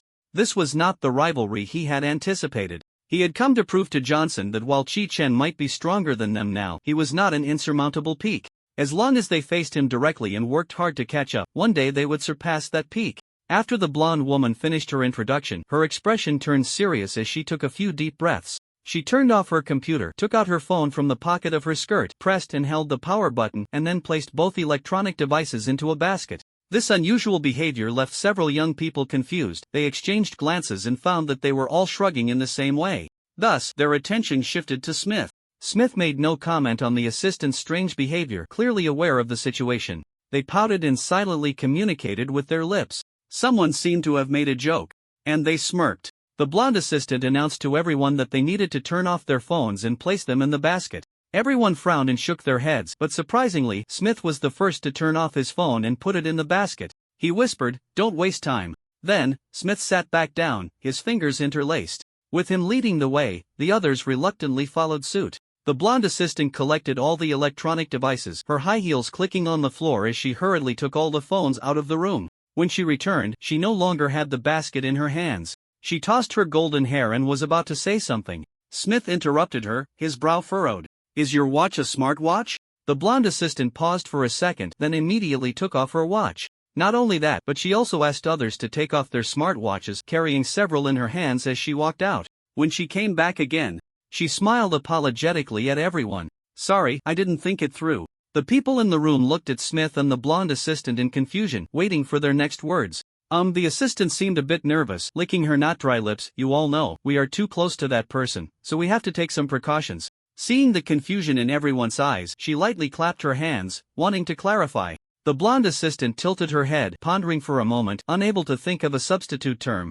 After a while, she squeezed out a dry sentence. "You know who." The people in the room fell silent, their mouths slightly agape, wanting to speak but holding back. A young woman shook her head and shrugged. "Sorry, I don't know." "Haha, is it Voldemort? That's crazy. Is she out of her mind?" Their opinions on the blonde assistant's strange behavior erupted at that moment, and they laughed loudly at her. Bang! The table suddenly splintered. And Smith scanned the room with a cold gaze. "I've had enough of your nonsense. If you don't know, just go home early." The teasing crowd instantly shut their mouths, exchanging glances. The blonde assistant raised her hands in the air, shaking them up and down erratically, and finally, she had an epiphany. "Look at my hair, it's the color of the eyes." This pointed statement immediately made everyone understand. Seeing that some of them were about to blurt it out, the blonde assistant quickly interrupted. "Don't say it. At this point, the people finally understood why Smith and the blonde assistant didn't say it directly. They covered their mouths tightly with their hands. An S-level monster was controlled just because it saw him online. They knew that their strength was even less than that of the monster. Their distance from the unspeakable person was even closer than that of the monster to him. Without knowing whether he was spreading through images, the internet, or other means, they couldn't be too careful. Someone just opened their mouth when another person reflexively covered it and he pulled the other's hand down. What I mean is, we know who Uck was now, you can continue. Seeing everyone in the room nodding, the blonde assistant continued. Regarding him, I need to emphasize a few points. First, if we can obtain important information about him, we will offer generous rewards, but this point is not crucial. Secondly, when he is present, try not to look directly at him. I don't want you to be inexplicably controlled and then do something irrational, forcing us to lose a compatriot on the way back. At this point, she paused, her tone low and filled with warning, or more than one. Except for Smith, the people in the room felt a slight tightness in their throats, unconsciously swallowing. They were very aware that the blonde assistant was not joking. This was serious. Before leaving the Bitford Kingdom, they had gathered for a meeting just like today. That meeting was more formal than this one, held in a high-end conference room. Before entering the conference room, they were searched by fully armed soldiers, underwent a mental test by a psychic, and finally stood before a thick book for questioning. The content of the meeting was Mr. Johnson recounting his terrible experience with Chi-Chen's illusion. Mr. Johnson, looking haggard, seemed completely different from before. The most he said was, "Damn it, the illusion is as real as every day I live." The content was worthless. Johnson just kept repeating similar phrases. In the end, he lost control and shouted, "All the instruments tell me this is not an illusion, but I thought the same that day. What is real? What the hell is an illusion? I can't tell anymore." His eyes were bloodshot, his expression frenzied, making it hard to connect him with the confident superhero from before. These people couldn't help but associate it with the experience of a dream within a dream. Upon waking from a dream within a dream, they would also feel dazed like Mr. Johnson, unable to distinguish whether they were in a dream or awake. The last meeting did not shy away from directly mentioning his name, so they did not react just now. Now, having been solemnly warned, they finally realized what stepping into this place meant. "Why didn't you tell us before leaving the Bitfo Kingdom?" A young man stood up angrily to question. He suspected that the higher-ups of the Bitfo Kingdom were doing it on purpose. No wonder there wasn't a well-connected young lady for a romantic encounter this time. Nor was there a powerful young master bullying others. The blonde assistant brushed her long hair, her eyes fixed on him, her tone calm yet sorrowful. "I am here just like you, aren't I? And Mr. Smith is here too." She skillfully sidestepped his question, pulling herself and him into the same camp, implying that she was equally persecuted as they were. Whether the reality was as she said remained unknown. The boy was soothed by her tone, faced with a beautiful woman's soft consolation. Most men find it hard to maintain their anger. He sat back down, no longer speaking. Third, do not actively seek to learn about him, including searching for related information online. Fourth, do not speak his name or title. If you must, you can use other substitutes. Finally, if you feel you are under an illusion, please tell us immediately. We have detection instruments that will help you return to reality. Upon hearing the last point, they silently breathed a sigh of relief. At least there was hope. However, these young people did not notice that the blonde assistant used the word help rather than eliminate the illusion. This indicated that they were only trying to rely on instruments and had no intention of dispatching special personnel to clear the illusions for them. Moreover, in the case of being under an illusion, how could they seek help from them? The blonde assistant did not mention a word about that. She pressed her hand against her chest, the cross necklace around her neck providing her with comfort. This was a supernatural item for spiritual protection. At the duty headquarters, Hong Fei-hong was chattering in Chi-Chen's ear. "Yuan Gu, I've been looking for you these past few days, but I haven't seen you even once. Did you use an illusion to avoid me? I wanted you to help me train a bit. Just give me a whole infinite illusion filled with various powerful figures." Chi-Chen ruthlessly pushed away his overly familiar face, casually saying, "I'm in an illusion right now." "I'm not even here." Hong Fei-hong looked shocked. "Huh? When did this happen? No way you believe this?" Chi-Chen didn't know where to start with the complaints. Once the Bitfo Kingdom delegation left, he would have Yuju find him something to do. He hoped his teammates wouldn't go to Sakura Island with this group. Suku had texted him last night, informing him that the Bitfo Kingdom people arrived yesterday afternoon and suggested that if he had time today, he could come to the headquarters, noting in parentheses which time slot would be best to come. It was clearly Yuju's suggestion. Things were not as Lu Chang thought. He assumed it was an elder gathering where the younger generation would perform, but in reality, the elders were very busy. The covenant letter of intent, the non-aggression agreement, the scope of the cleanup plan, the cooperation methods, each of these required detailed discussion. Just pulling one out could lead to a whole day of meetings. But none of this concerned Shi-Chen. He came here today to establish a presence and check some materials. He arrived at the headquarters right on time according to the time slot given by Yu Ju, encountering Hong Fei-hung, who was waiting for him. Shi-Chen ignored Hong Fei-hung's daydreaming and looked towards a group of people not far away. Yuanhe was smiling like a Maitreya Buddha, leading a team headed by a tall man with reddish-brown hair. As the head of the headquarters, he was also followed by a group of people, with Suku among them. "Mr. Smith, this way please." Yuanhe noticed that Smith's attention was not here but was looking in a certain direction. He immediately looked over, his smile deepening. Shi-Chen saw Smith nodding at him and returned the gesture from a distance. The brief interaction quickly ended, and they each went about their business, turning to leave. "Why does this guy's gaze seem so evasive?" Hong Fei-hung gave a candid evaluation after Smith left. "I don't know. Smith's earlier behavior was indeed strange." After nodding at him, he immediately turned away and then twisted back, his gaze flickering uncertainly. For some reason, Shi-Chen felt a strong sense of déjà vu from this display. "Mr. Smith?"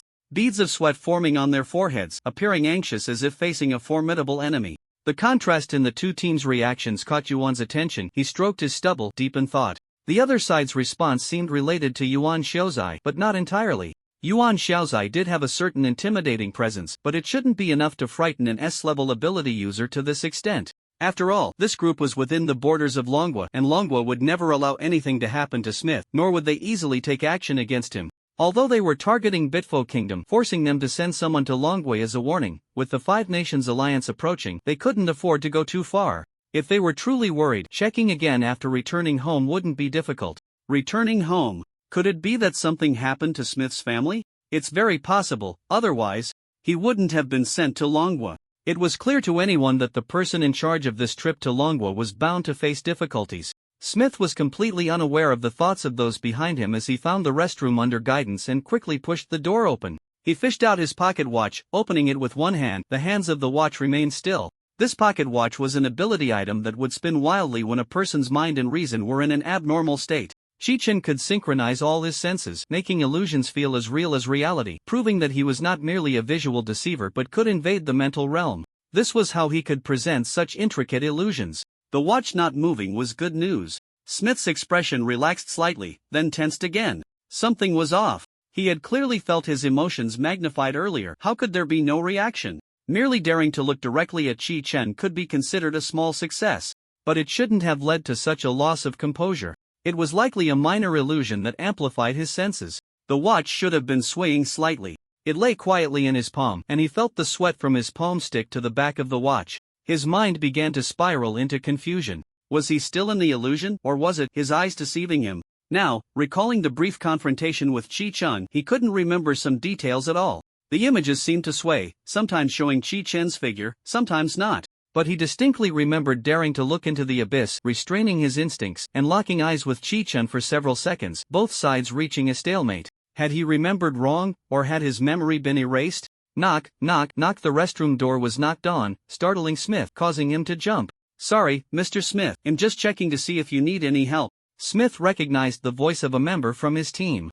He wiped the cold sweat from his forehead and straightened himself before opening the restroom door. "Check if I've been attacked." The team member's face changed dramatically. Had the worst-case scenario really happened? "All right, sir, please do not reject my ability." He reached out to touch Smith, gently applying his ability to him, closing his eyes to feel and carefully checking several times. The member's expression became strange.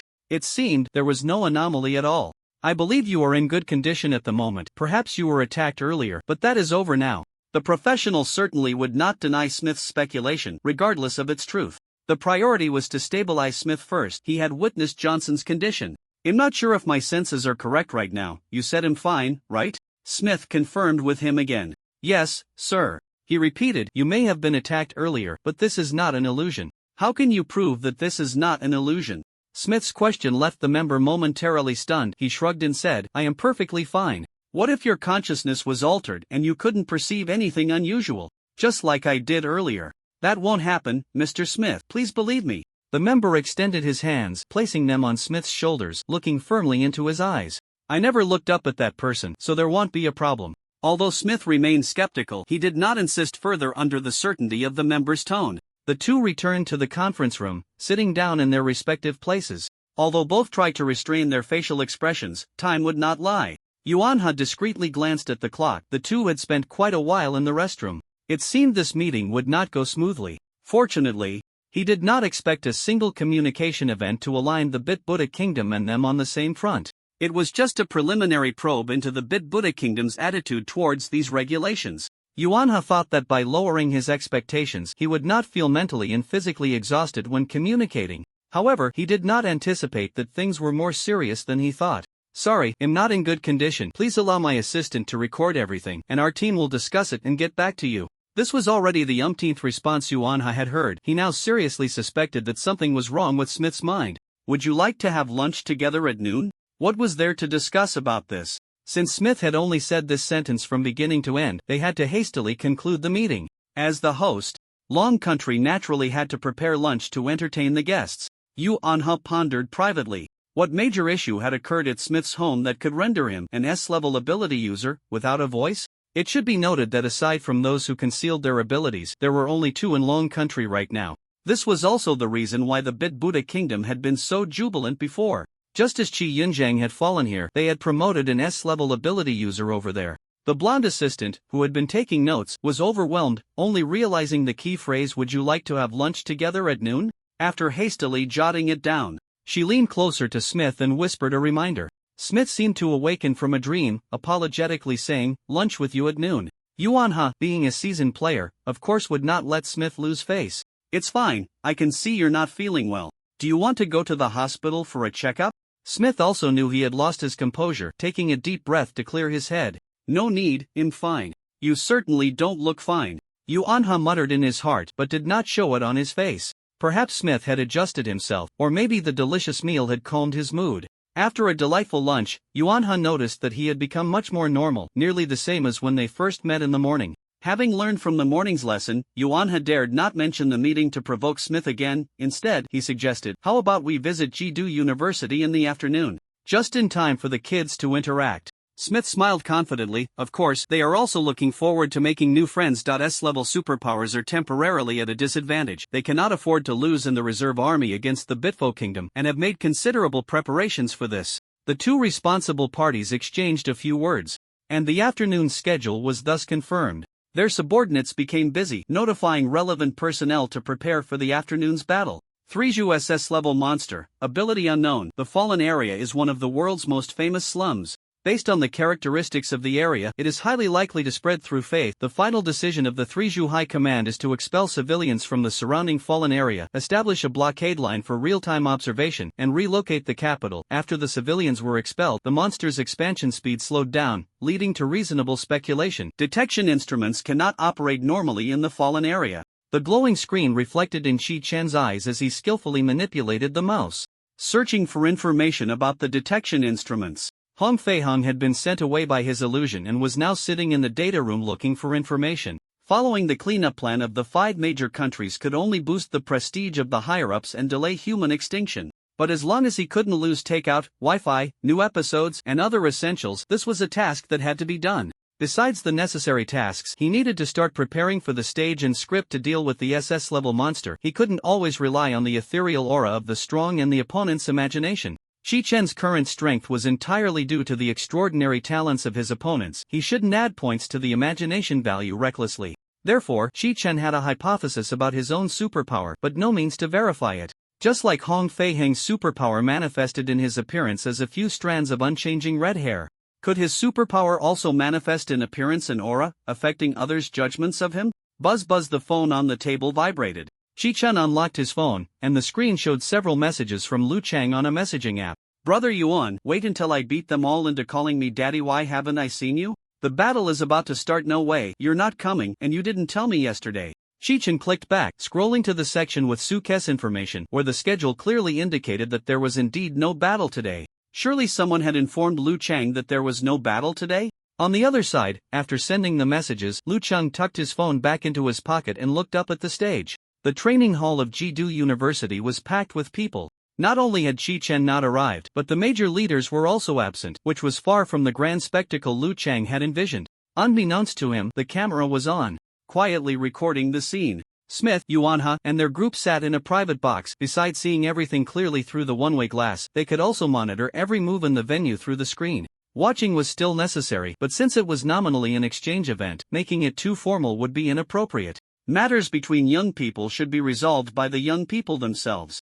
Yuanha picked up the tea beside him, took a sip. At his age, he had to pay attention to health, and a good cup of tea was his favorite. Smith set down his cup, looked at the screen, and said in a relaxed tone, "How about a little wager? If we lose, the Maya ancient city will be open for an extra week for your research." It is well known that the Maya ancient city is not in the Bitfo kingdom, but the Bitfo kingdom doesn't care, having gained control over this special area in a strong-arm manner.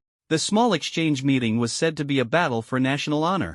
But for people at their level, the conflicts between students were no different from entertainment. Yuanha, equally unburdened, agreed, "If we lose, we will open the tomb for an extra week for your research." They shifted their gaze back to the stage. Although the absence of big figures left the students a bit disappointed, the atmosphere on the field did not diminish, especially ignited by the boastful words of the student representatives from the Bitfo kingdom. After translation and polishing, the words remained aggressive. "Since this is an exchange meeting, with so many people present, we want to give them a chance." This statement was like a giant stone thrown into a calm lake, instantly stirring up a huge wave. The young people from Jidu University were equally passionate, igniting their desire to win. One by one, people began to stand up and shout, "Let's show him some color. He's already acting tough before the fight. Let's see if he can last a round. Step aside. Let your grandpa handle this." A sturdy boy stood up. Not only was he tall, but he was also broad-shouldered. Unlike those soft-bodied fat guys, he resembled a muscular general, strong and powerful. The exchange students around LV Chang, who were eager to jump in, sat back down and watched the situation unfold. Like LV Chang, they were participants arranged by the Public Security Bureau, coming to Jidu University under the guise of exchange students. Just because LV Chang and his friends could remain calm didn't mean the Jidu University competitors could do the same. If he goes up there, ITLL just embarrassed Jidu University. Can we have a little self-awareness? Although the members of the Pillar Plan had not been at school long, either following their master or training, they still knew who the strong players were on campus. The exchange students suddenly felt uneasy. The trust that the Longwa people had in Jidu University was ingrained in their bones. And they hadn't thought much of it earlier. Soon, their premonitions came true. As soon as the boy steadied himself, he was met with laughter from the Bitfo side. The boy who had questioned the blonde assistant at the meeting stood up and whistled. "This overconfident person, they'll teach him a lesson. Bowen, take it easy, don't make it too embarrassing." One of the girls, who looked like a twin, smiled and said. Bowen glanced at the girl, confirming she was someone he couldn't beat, and didn't dare to say, "Mind your own business, you filthy bitch." "I'll do my best," he said, turning his back to them and waving his hand nonchalantly. He easily leaped onto the stage, chin raised, beckoning the sturdy boy with a finger, a disdainful smile curling at the corners of his mouth. His body language bridged the gap of language, and the sturdy boy immediately understood his meaning. The sturdy boy, not one to back down, extended his right hand and made a non-standard gesture, sending his blessings from Longwa. Bowen received the blessing but didn't thank him. Instead, anger crept onto his face, his pale skin turning red, and his mouth began to spew filth. Unfortunately, the sturdy boy pretended not to understand, infuriating Bowen to the point of turning the color of pig liver. At the moment the referee signaled for the match to begin, Bowen immediately struck. "Joker!" He raised his hand, sending a flurry of cards into the air. Boom! The harmless cards exploded simultaneously in an instant, with waves of heat, shock from the explosions, and a tremendous roar playing out on the battle stage. The sturdy boy hadn't even reacted before being engulfed by the explosions. Although his words and actions were more mocking than Bowen's, the vast gap in strength was evident. This boy couldn't even last a round before being injured and rolling off the battle stage, falling into a state of unconsciousness. Bowen shrugged, a look of regret on his face. "Sorry. I didn't expect him to be this weak." That said, there was no trace of apology on his face. The fight ended too quickly, leaving the venue in dead silence. Although the sturdy boy lacked the strength to reveal more of his capabilities, just from the range of the explosions he casually unleashed, they speculated that Bowen's strength was at least level, on par with mid-tier ability users. This information immediately deterred most people in the venue from considering a match. Through professional guidance and training, ability users gradually reach the bottleneck of their current stage. Some break through quickly, while others stagnate. If it were someone like Xiao Bai who had less destructive power, they might still consider trying, but unfortunately, the opponent was clearly not that. "Is there anyone else who wants to come up and exchange?" In stark contrast to the feelings of the Jidu University students, Bowen was in a good mood and directly mocked them. "If you're too weak, just forget it. I'm afraid I might accidentally cause a death." Almost simultaneously, the Jidu University team stood up, but someone beat them to it. I hope your strength matches your ability to boast. The player from Jidu University, who had been restless since earlier, stood up, tossed his jacket onto the seat, stretched his neck, and gracefully jumped onto the stage. This player was evidently somewhat famous at Jidu University, and the audience erupted in cheers. After listening to the translator, Bowen's expression turned serious, but his face still wore a relaxed and confident look as he grinned. Of course, I hope you are too. After the referee announced the start, the two stepped back a few paces, creating distance between them. Bowen held the playing cards between his fingers, his eyes like a hunting beast, locking onto the player's movements. Whoosh! Several playing cards shot towards the player at incredible speed. Flashy but impractical. The player made an evaluation of Bowen, cracking his knuckles and standing still with an unchanged expression. Superpower air wall. A faint sound of collision echoed in the air as the playing cards seemed to hit an invisible barrier and could not advance further, drifting downwards. Bowen clicked his tongue in annoyance and had no choice but to detonate the playing cards. The explosion rang out again, and the power of these few playing cards was much stronger than that of the earlier large batch. As the smoke cleared, the player remained unmoved, his clothes not even dusted. Show some real skill. The player knew Bowen couldn't understand him and gave a thumbs down. Bowen's smile vanished, anger surging within him. I'll kill you, you damn bastard. He pulled out a handgun from his pocket, aiming it at the player. Bang! Sparks flew from the gun's muzzle as bullets were fired. The player stomped his foot hard against the ground, ignoring the bullets as he charged towards Bowen. As the bullets drew closer to the player, they once again collided with something in midair and exploded. Boom boom boom! The explosions continued, smoke and shockwaves constantly erupting in the arena. Bowen hadn't even had time to smile before a large hand reached out from nowhere and slammed him to the ground. His body crashed hard against the floor, creating a loud noise, and in an instant, debris flew everywhere. Bowen's body twitched slightly, blood oozing from his mouth and nose. As he struggled to rise and spit out the blood surging up from his chest, his upper body collided with an invisible barrier and fell back. The smoke obscured the view, making it hard for the audience to see what was happening, with only one figure standing, indistinguishable from the rest. They watched nervously, gripping their belongings tightly. With the smoke creator gone, the haze began to dissipate. The twins from Bitfo Kingdom exchanged knowing glances. Bowen is no match. Yeah, he's too weak. As the onlookers recognized the figure in the arena, cheers erupted. 90% level? Thin veil. Was it fun to bully the weak just now? Yuanha laughed brightly in the VIP box, while also complaining, oh dear, the young ones don't know their limits. You won't blame them, will you? With his ability to control expressions, he could certainly manage it, but Bowen's heavy-handedness had directly injured a student. Seizing the opportunity to be nasty back was something only a sage could do. Of course, Smith did not take advantage of Bowen's uncertain fate but calmly sipped his tea. Before the emergence of superpowers, Bitfo Kingdom had already seen continuous gunfire, let alone after their appearance. This minor injury was trivial in Smith's eyes. That bastard, Yuanha cursed inwardly. If they hadn't hidden a trump card, he and Smith would be in trouble. Just as Yuanha had speculated, the player from Jidu University suppressed his boiling blood, trying to maintain the demeanor of a strong person, and shouted at Bitfo Kingdom, do you have anyone left? One of the twins stood up, smiling slightly. You should take a break, don't say you didn't rest if you lose later. Although her voice was soft, there was a strong undertone of provocation in her words. I didn't even need to warm up to hit him. No need for a break, the athlete chuckled, but his heavy breathing revealed his true condition. Bowen's strength was not weak. To achieve a shocking effect, he had pushed himself to the limit, with little energy left in his body. The girl was much more polite than Bowen had been earlier, so, could you wait for me a few minutes? She reached out to pull up the twin girl beside her, who was either an older or younger sister, and walked towards the shadows, looking like they were going to the restroom hand in hand. A few minutes later, only she returned. The girl walked slowly onto the stage, forming a stark contrast with the three boys who leaped up. After 2 rounds of battles, the arena had become a wreck, and the Earth-type ability user stepped forward to use their powers to restore the ground. This time, the smell of gunpowder was not as strong as before. Although they were on the battle stage facing an opponent they needed to defeat with all their might, genetics and physicality would not fully cooperate. The blonde girl had indeed made the Jidu University contestant hold back considerably, causing him to become somewhat distracted. After the referee announced the start for the 3rd time, something astonishing happened. The boy, maintaining his gentlemanly demeanor, wanted to let the girl strike first, but she stood still, not moving, clearly not in a normal state. Once he stepped off the stage, he shook his head and immediately became alert. He turned sharply to look back at the stage, where the girl was still smiling and nodding at him. Facing his gathered companions, the contestant grimly uttered a single word, psychic ability. This answer was expected, and their gazes turned to Lu Chang. Psychic abilities were strange and intangible, they had no countermeasures and could only rely on their own abilities for protection. However, the fact that she could penetrate this contestant's protective abilities proved her level was not low, likely it be rank or above. Their strength was similar to that of this boy, and they had no confidence in defeating her. But Lu Cheng's ability countered hers. Drawing a calming talisman would enhance his mental resistance. Seeing everyone's expectations resting on him, Lu Chang scratched his head. "I'll try my best." He wasn't very confident, after all.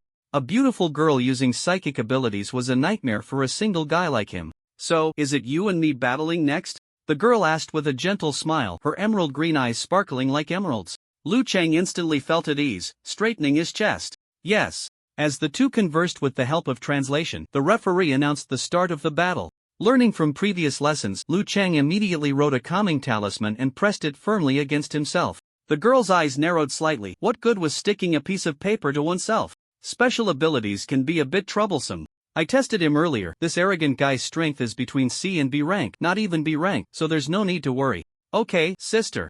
The girl directed her psychic ability at Lu Chang, and the moment she released it, Lu Chang charged at her. He tore off a piece of the note, pinching it between his index and middle fingers, chanting, "Five Thunder Talisman." Boom! The paper glowed faintly, transforming into 5 bolts of lightning that illuminated the battle stage. The girl's smile gradually faded. This was not the performance she had expected. Lu Cheng's quick action caught her off guard, but she quickly adjusted her mindset and clumsily dodged the attack of the 5 Thunder Talisman, rolling on the ground. "Just go for it, don't conserve energy." Seeing Lu Chang take advantage of the 5 Thunder Talisman to close in, invisible waves radiated from her. The girl elegantly stood up from the ground, brushing off the dust from her fair hand. She unleashed a powerful psychic shock. Given the distance between them, even if the arrogant boy didn't faint, he would be mentally shaken, dizzy, and disoriented. "Be careful." A fist the size of a sandbag reached out and struck her face hard, then another fist, holding a rough piece of paper, jabbed at her soft abdomen. "Earth Prison Talisman." A pair of hands emerged from her abdomen, crossing to block the punch. "Ha! How did hands grow from her stomach?" This left Lu Chang completely bewildered. In that moment of distraction, the girl seized the opportunity, using a jujitsu chokehold to control Lu Chang and unleashing a mental shock at close range. Soon, a dazed Lu Chang was thrown off the stage, crashing heavily to the ground. Inside the private room, Yuanha and a pair of sharp eyes immediately sensed something was off and turned to question, how can there be 2 people in a match? Her twin sister is possessing her. This is a two-known. It's a unknown. This isn't her sister, it's her own self. Smith had long been prepared for his question, and he replied leisurely, "You should know that there are some unfortunate people in the world who have 2 heads on one body, mistakenly believing that there are 2 people inside them, leading to schizophrenia." The conjoined twin was phrasing it so delicately. Wasn't it just a way to avoid admitting there were 2 people? They could lose, but it was another matter if the opponent played dirty. How could they not handle it? Moreover, it was in the form of a challenge, directly inviting all the students of Jidu University to the ring. Wouldn't that mean all the students of Jidu University were useless? Yu Anha pointed it out directly. But it's still one body. Just now, it was clearly 2 people. Smith shook his head. This is a special ability. She has separated her split mental entity. You can't discriminate against her because of her misfortune. Damn it, Yu Anha really wanted to curse. But he forced himself to endure. Even if Smith was being sophistical, he was dancing within the rules. He couldn't find a reason to refute. Fine, he didn't believe that the entire Jidu couldn't find someone to deal with the 2 of them. He gave Suko a knowing glance. Suko understood and quietly slipped out of the private room. Smith noticed her actions but said nothing. In the corridor outside the information room. And that's how things unfolded. Suko gasped for breath as she recounted the situation to Chi Chen. The middle-aged woman with a low bun whom Chi Chen had seen at the Sakura Island conference was also present. She added, "I don't have anyone to recommend. It was I who asked her to find you.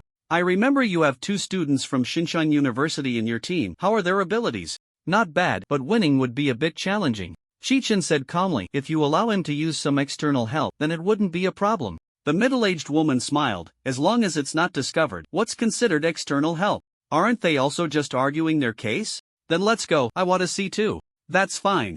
By the way, have I not introduced myself to you? I have a good relationship with your aunt. You can call me Aunt Kai or Minister Kai." The 3 of them arrived at the training hall, on their way to the private room. Looking around, the students in the arena were all frowning, looking uncomfortable. Another one was being carried off the stage, and the girl on the ring was starting to get impatient. "I'll go." A student stood up, his gaze resolute, chest held high. He knew he wasn't a match for this girl, but he wanted to exhaust some of her energy and special ability to give the school team an advantage when they took the stage. The exchange students from Bitfo Kingdom were arrogantly declaring they would give all the students of Jidu University a chance. They had to win this match by any means necessary. The people around him cast admiring glances at him. With the spirit of a warrior who would not return, he walked towards the stage. A few students clenched their fists, wanting to rise but were firmly held down by those around them. Wait a bit longer, there are still several competitors behind her. This isn't the time to act on impulse. Yeah. Don't let the ones in front sacrifice themselves for nothing. Just when they thought the next sacrifice was about to happen, a voice rang out in the arena. I also want to exchange ideas. Everyone turned to the source of the sound, where a mysteriously dressed boy stood, exuding an air of arrogance. Damn, who is this guy? So good at showing off. Chi-chan saw Gao Changza wearing the so-called reincarnation team uniform and couldn't help but cover his eyes. Damn it, I need to burn that outfit when I get back. Ha, cough cough. Minister Kai couldn't help but chuckle, clearing his throat and saying seriously, your subordinate is quite lively, which is a bit unexpected for me. Chi-chan quickly distanced himself, he's not really my subordinate. The middle-aged lady nodded as if seriously, I'm not saying he's bad, he's quite a spirited young man. People like me and Olju, who are getting on in years, appreciate young folks like him. You don't really believe he's not my subordinate, do you? Chi-chen didn't continue to explain, or else it would make him seem stubborn. Some burdens are meant to be borne, otherwise, the more he explained, the worse it would get. He looked at Gao Changza, who was promoting the supernatural agency's advertisement on stage, but whoever made the mess, he would find trouble with them. On stage, Gao Changza fully embodied the principles of a life winner. Don't be too shy to make money, otherwise, you won't make any. Gao Changza's bizarre actions angered the girl in a conjoined state, and she said unhappily, is this your attitude towards communication and learning? Sorry, just give me 2 more minutes, I'm almost done with the introduction. Gao Changza gestured for her to wait and quickly finished the advertisement with his smooth talking.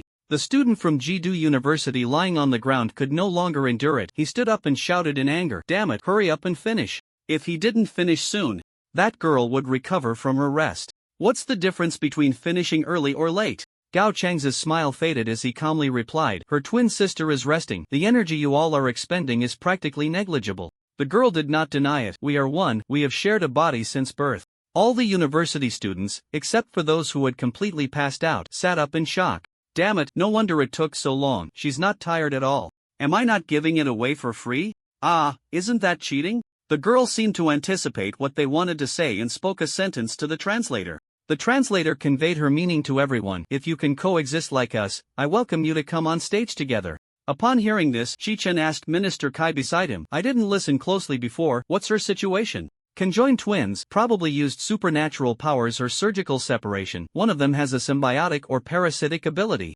And now they are forcibly counted as one person. He understood immediately, doesn't that mean it's up to her whether she counts as one person or two? However, such cases are extremely rare, and replicating them is not easy. First, they must be conjoined twins, then both consciousnesses must awaken supernatural powers, and one of them must awaken a symbiotic or parasitic ability. He quietly opened his reconstructive vision and looked at the girl on stage. If he hadn't known the answer in advance, the two sisters' auras merging together would seem like one person. If Chi-chen had just done a cursory scan, he might have overlooked the anomaly. The state of Gao Changza and the girl was not the same as Yin Kingren's parasitic state, but it was somewhat similar. The battle between Gao Changza and the girl began amidst the crowd's discussions, and they all rallied in support of Gao Changza. The girl did not dare to be careless against Gao Changza.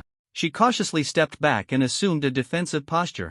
Be careful, those who can see our symbiotic state are not to be underestimated. I know. With their mutual understanding, there was no need for many words. The girl directly unleashed a mental attack, spreading outward in waves. As she expected, it had no effect on Gao Changza. But soon, her heart sank. Her sister in the symbiotic state noticed more and relayed the information to her. He didn't increase his supernatural defense and withstood our attack. Get off the stage, he's in a level supernatural being. The girl hurriedly retreated, wanting to create distance and raise her hand to concede, but Gao Changza was utterly disgusted by her cheating and had no intention of letting her off the hook.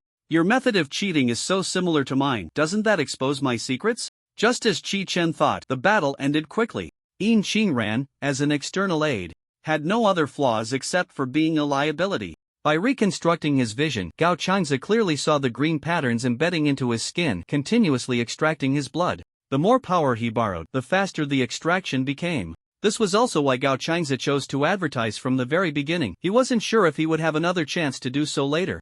After a moment of silence among the onlooking students from Jidu University, the cheers nearly blew the roof off. The wailing and howling pierced through the venue, making it noisy even on their side. "Didn't you just say he's not your subordinate?" Minister Kai came back to her senses, her long-term work habits triggering a reflex that made her immediately think of undermining. Chi-chen understood in a second. "If you're interested, you can approach him. I have no objections." "Oh ho ho." Minister Kai's smile became a bit stiff, and she added, "I assisted with the Pillar project for a while. And I've developed a bad habit of wanting to learn more whenever I see good talent. What would it look like if I undermined your subordinates? Besides, the Pillar project isn't even under my responsibility anymore. You might as well poach them." Early Chi-chen saw through her insincerity. "I don't need them. I don't even know if they've been training hard while they're left to fend for themselves in the team. That's not acceptable." Minister Kai immediately jumped up. Chi-chen looked at her expectantly, hoping she would drop her facade like Yu-ju and go straight for the poaching. "I'll arrange for them to have a day pass at Jidu University so they can come to school to learn whenever they want. Can't you just poach them directly?" Just as Chi-chen was about to press further, the noise and commotion escalated, drowning out their conversation. The source of the noise seemed to be coming from the private box. "This isn't right, he's not even a student." The sudden turn of events made Smith stand up excitedly, and he said to Yuanha, "He just said he's at the camp's supernatural affairs office." Their interpreters began to work, conveying the meaning between them. "That's a part-time job." Yuanha calmly sipped his tea. Now that the situation had reversed, he felt more relaxed. Smith argued back, "What kind of high-level supernatural being is still in school? Even among the 5 major countries, it would be a waste of resources. High-level supernatural beings have no need to waste time in school. What can I do if he wants to go to school?" Yuanha lifted his eyelids. After all, his team leader graduated its level. Maybe he thinks the same way. How can that be so ridiculous? Smith doubted that Yuanha was just stalling because they couldn't find any information. Who was his team leader? Yuanha patted his shoulder, signaling him to calm down, and sincerely said, "Chi-chen, you must have heard of him, right? He graduated this year. You can easily find information online." All the Bitfo people fell silent collectively. Search? How to search? Is this a conspiracy by the Longwa people? What's wrong? No need to worry, just search casually. Yuanha was very confident about this. Suku had done a big promotion around the time Chi-chen graduated, and searching for a keyword would definitely yield information. Mentioning Chi-chen seemed to flip a switch in Smith's mind, whether it was a fantasy or not. He felt a chill rise, and blurted out, "How do you prove that everything in front of us isn't Chi-chen's illusion?" "Ha?" Chi-chen, standing outside the door, paused in his motion to push the door open. Why is there also a sudden twist here?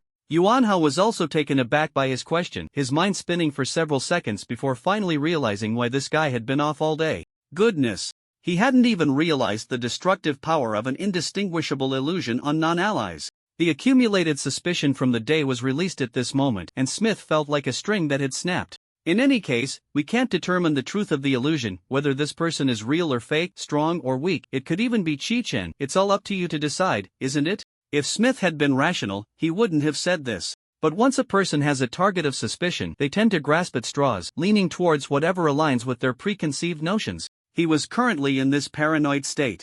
Yuan and were dumbfounded. Was this guy planning to play dirty? It seemed that Yuan's shocked expression had awakened him, or perhaps it was the return of his rationality after the pressure was released. Smith reached up to cover his forehead. "Sorry, it's my fault. Let's consider it a loss for us." Although Yuan wanted to correct him, he thought better of it. If he provoked Smith into a frenzy, their dragon country would bear the responsibility, all for a moment of verbal satisfaction, which wasn't worth the trouble. After Smith left, Chi-chen and the others pushed the door in. Yuan smiled. "I didn't expect them to be so wary of your abilities. I overlooked that. This must be the power of Zhuangzhou dreaming of a butterfly. Whether it's the butterfly or Zhuangzhou, once you fall into doubt, you can't extricate yourself," Minister Kai said, shaking his head with a smile. "Let's send them back soon. I think this warning is enough. If we keep them here, I fear something might happen. Xiao Yuan, what do you think?" Yuan thought the same, but if Chi-chen wanted to find some fun, then it was better to let the dead friends stay dead. You can decide," Chi-chen replied absent-mindedly, a bit lost in thought. Minister Kai and Yuan exchanged glances, noticing Chi-chen's indifference. And they didn't disturb him further. This matter didn't really concern him much. Chi-chen didn't want to form a battle team because he didn't want to be bogged down by trivialities, having to consider development and personnel configuration, which was too troublesome. It was better to join the largest organization and just go with the flow. As long as his strength was powerful enough, he wouldn't have to bow down to anyone. Chi-chen casually found an excuse and slowly strolled home. He had just been inspired by Smith and came up with a good idea. Now he had reached the peak of human exploration, and beyond that, there were no precedents for him to refer to. How should he navigate the future? This had been a persistent question troubling him lately. Waiting for a decision was ultimately too reliant on luck. If a crisis were imminent, he could charge in without a second thought, but if nothing was happening and he rushed in, that would be foolish. Moreover, even if he could rely on telepathy and the monster's imagination to win by brute force, not every monster was as selflessly devoted as the cursed monster from Sakurajima. He couldn't just have someone else film for him and post it online, could he?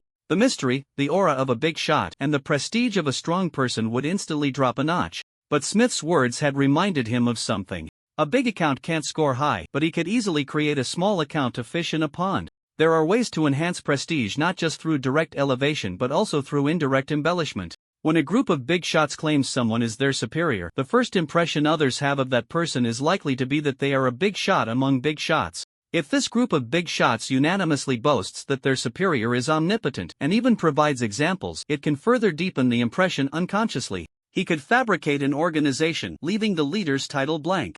If successful, he could drop some hints for others to connect him with the organization, and if not, the whole group could just perish and the organization disbanded. Plus, he had illusions that could make everyone present at the same time. After all, others couldn't distinguish between reality and illusion. It was all up to him to decide, right? As for whether anyone could see through the illusion, Chi-Chin paused for a moment, tilting his head in thought. There was indeed a chance of social death, but as long as he didn't jump out, Chi-Chin would act as if nothing happened. Of course, reducing the number of people gathering together could effectively avoid the awkwardness of the illusion being exposed. Everyone had their own work to do, why gather for no reason? Chi-Chin found a secluded corner to sit down, resting his elbows on his knees, quietly contemplating the loopholes in his plan. It always feels strange that a group of big shots had been hiding their identities so well. And suddenly they all jump out. The sense of incongruity is too strong. There needs to be a reason set for this. In another organization, regardless of recognition, there must be some belief and goal that brings them together. Otherwise, it would be better to just create a chat group and talk there. The belief must be oneself, but what is the goal? In the end, how is he supposed to cross regions and play multiple roles? He can't always be near them, that would make the disguise too obvious. Although the people of Longwei account for a significant portion of the world's population, to become stronger, they inevitably need more recognition. I heard that Blyatin is researching the use of supernatural items to build a teleportation array. This might be a solution. These problems currently have no clear resolution, so we'll jot them down and look for methods later. Just as Chi-Chen was about to take out his phone to note down his thoughts in the memo, he suddenly remembered the manager in the data room and silently put his phone away. The internet is too dangerous. It's better to carry a small notebook with me. Speaking of the rewards from Ming Island to Longwa, he, Hong Fei Hung, and Bailey can each select a few supernatural items, and obtaining a space supernatural item is still very important. Chi-Chen thought of supernatural items and couldn't help but associate them with a large batch of products on the moon. Damn, it hurts. In Bitfo Kingdom, York New City, towering steel giants form the skeleton of this city, and beneath the brightly lit bustling streets, countless immigrants struggle to survive. Kelly can no longer distinguish which country's bloodlines are mixed in her family tree. She simply chose a Longwei name according to Longwo's tradition, but unfortunately, this name doesn't serve much purpose. Even though she lives in an area populated by Longwei immigrants, too much time has passed and countries have closed off. Even if they desperately cling to tradition, they gradually forget their former hometowns. In the impression of people from other countries, immigrants to York New City must be well off, but there are also failures like her grandfather, who drifted to York New City trying to catch a break, only to end up unable to scrape together money to go home. Kelly checked the inventory in the convenience store as usual, confirmed everything was correct, locked the door, and headed home. Unlike the small supermarket, which closed early, by the time she left, it was nearly midnight. The streetlights, which hadn't been maintained much, were already out in some places, making it so dark that she couldn't see her hand in front of her face. But she was so familiar with this road that the darkness became the best protection. By lightening her footsteps and minimizing her breathing, she could avoid some attacks from homeless people. The only downside was that if there were monsters nearby hunting for food, she would become their meal. However, tonight seemed different from usual. On her way home, Kelly saw from a distance that a deserted construction site was lit up with flickering beams of light. In the dim light, she saw quite a few people standing in that open space. What was going on? After a tiring day at work, Kelly wanted nothing more than to lie down in bed early, but if a group of people gathered to do something bad, her home was nearby and could very likely be affected. In this world, there's always a bad breed that dares not lay hands on the rich but ruthlessly attacks the poor like her. With this thought, Kelly lowered her footsteps and slowly approached the construction site. stopping only when she could barely hear the conversation and see the figures. The goddess is one step closer to us. The divine will eventually favor us. Those damn supernatural beings and the rich, when the goddess descends, well, take care of those bastards. Although Kelly couldn't see the speaker's face clearly, their voices sounded somewhat familiar. Upon hearing this, she felt relieved and was about to turn and leave. Poverty breeds chaos and misfortune. Unfortunate people always seek something to comfort their miseries, and some cult followers are just as normal as can be. Just as she was preparing to sneak away, Kelly heard a new conversation. Cover up the traces of the goddess descent, or the Superpower Association and their lackeys will sniff out the scent and come looking. Anyone who approaches this area, if they cannot join us and become a follower of the goddess, should be killed. Just in case the news leaks. Like that little mouse in the dark, if it doesn't come out. Don't blame us for being rude. Kelly's heart sank. The ease with which they spoke of killing made her not want to associate with these lunatics. Running away carried the risk of death if caught, but joining a cult wouldn't lead to immediate danger. At worst, she could report these people to the police tomorrow. Despite her resolve, she hesitated as she stood up. In that moment of hesitation, Kelly saw a homeless man kicked out from the shadows across from her. The man had dark skin, a scruffy beard, and was filthy all over. It seemed he had been ambushed from behind, landing face first in the dirt. "Hey, I was just sleeping here. You guys didn't notice me." Kelly recognized this homeless man as someone who often harassed her, frequently getting handsy with solitary women. Now, he had shed his brash demeanor, trying to reason with the cultists, which struck Kelly as somewhat ridiculous. The cultists clearly had no intention of reasoning with him. The leader questioned him in a hoarse voice. "Join us, or die." Faced with the inquiry, the homeless man's eyes darted around, and he shrugged. "As you can see, I have nothing. What benefit is there in joining you? The goddess will bring fairness and freedom to her followers. We will no longer be oppressed by the rich and the superpowered." A life of aimlessness had stripped the homeless man of his ability to mask his true emotions. At this, he couldn't help but laugh out loud, even making a crude joke, thinking it was humorous. Almost every deity says that, it's just a lie to fool the fools. If the goddess would spend a night with me, I would become her most devout follower. As he spoke, he finally sensed the atmosphere had shifted and added belatedly, "Not funny? Sacrifice this damned blasphemer to the goddess to show our loyalty and quell her wrath," the leader commanded angrily. The homeless man immediately sprang up to flee, throwing a punch into the gut of one of the approaching cultists and grabbing another by the collar, pushing him into yet another cultist. "Get out of the way!" A voice rang out from the crowd, and the cultists quickly parted to create a path.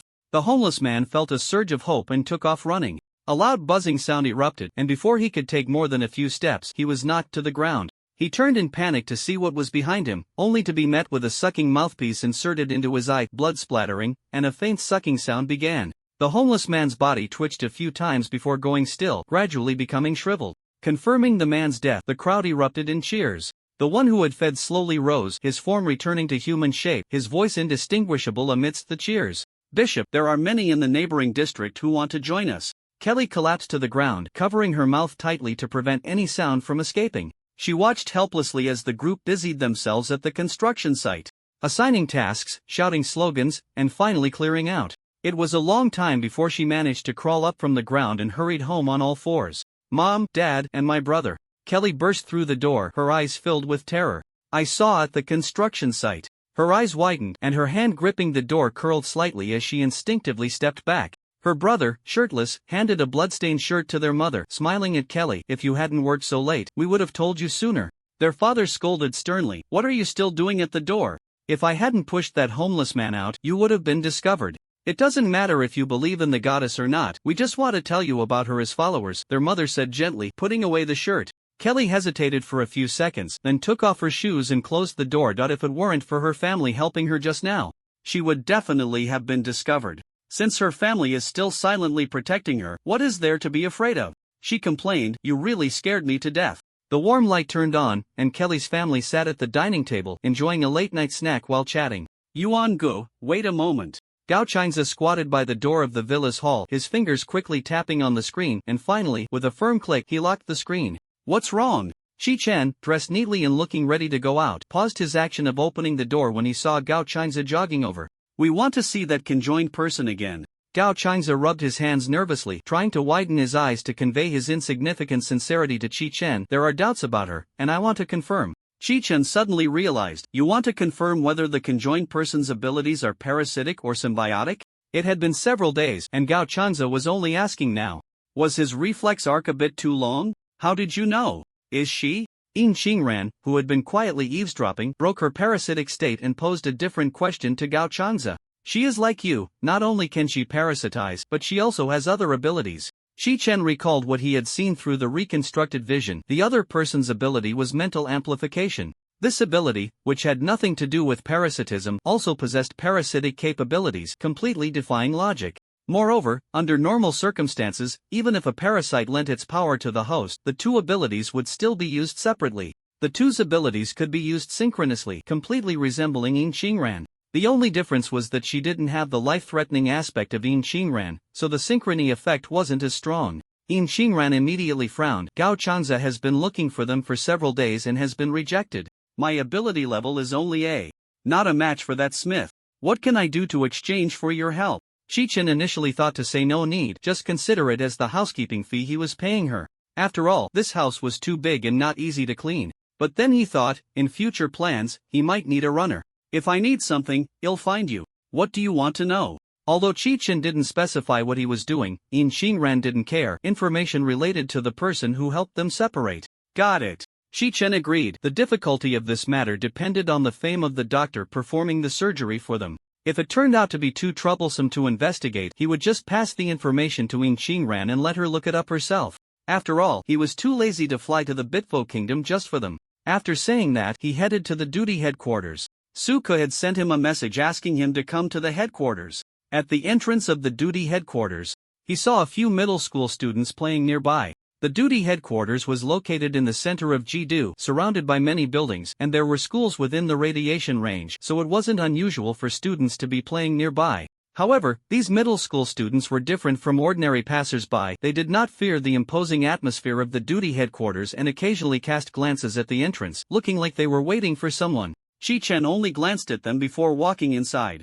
As soon as he knocked and entered, Yuan had gestured for him to sit on the sofa and wait for a moment. Shi Chen saw him quickly browsing through the documents in front of him, signing with a flourish. Yuan Hai casually picked up a cup of chrysanthemum tea nearby, walked over to Shi Chen, and said, "Do you have any important plans recently? Last time, you seemed a bit unsettled." Shi Chen saw him sit down with the cup on his left side and replied succinctly, "No." Although his workload was far less than that of the ninth seat, his hefty monthly salary was still being paid, making Shi Chen feel a bit indebted. Wasn't this the dream work life he had longed for in high school? Unfortunately, the world is unpredictable and there are SS-level monsters lurking outside, and with his current strength, he couldn't sweep everything away. He couldn't afford to sleep soundly. Bitford Kingdom has requested our assistance to clear the monsters in New York City. Given that the treaty among the 5 great nations is currently being signed, I am more inclined to cooperate in order to expedite the cleanup plan. If you have no pressing matters, could you please make a trip to Bitford Kingdom? The last time he called Shi Chen to a meeting was to familiarize him with their workflow. Now that they have established a preliminary trust and cooperative relationship, there's no need to bother Shi Chen with unnecessary trivialities. Sure, what happened over there? Shi Chen readily agreed, uninterested in the details of the cooperation. After all, Yuan Hao would not let Longwa suffer any losses. His focus was on the monsters in New York City. The slum areas have all fallen, and the police station and the superhuman protection zones have shrunk to the city center. It's only a matter of time before they are infected by the monsters. This time Bitford Kingdom is lucky. There are large areas of connection in the slums. If they had detected it any later, it would have probably been too late. How did they discover it? Shi Chen noticed that Yuan Hai used the word lucky and guessed that the discovery process was somewhat accidental. Yuan Hai sighed deeply. A reporter found that his informant, a homeless man, didn't show up, so he went to the police station to report it. Under normal circumstances, the police station wouldn't handle cases of missing homeless people. Even if they did, the priority wouldn't be very high. This reporter seemed to have used some authority, and the police station immediately dispatched personnel to investigate the case. Initially, their attitude was to conduct a casual investigation just to gather some evidence and leave, but when they were collecting evidence near the construction site where the homeless man often slept, they were obstructed by local residents. This behavior was tantamount to provoking the authority of the police station, and the investigators immediately clashed with the residents, drawing their guns and firing warning shots. However, at that moment, they did not realize that those gunshots had sounded their death knell. The disappearance of the investigators was not the same as that of the homeless man. Their absence immediately drew the attention of the police station, which dispatched a large number of armed personnel to search. What was thought to be a sure thing ended in failure. The head of the police station quickly realized that there were monsters or superhumans at play and hurriedly sought assistance from the Superhuman Association. Logically, at this point, the matter should have been thoroughly investigated. However, considering the national conditions of Bitford Kingdom, unlike Manhwa, which emphasizes teamwork, they favored individual heroism. It was either solo actions or a few friends acting together. Unfortunately, when the Superhuman Association determined that the social attention on this case was low, they did not take it seriously, and the person who took on the task chose to act alone. Thus, this superhuman also went missing. The disappearance of the superhuman finally stirred public opinion, and the Superhuman Association held a press conference overnight to announce a thorough investigation into the matter.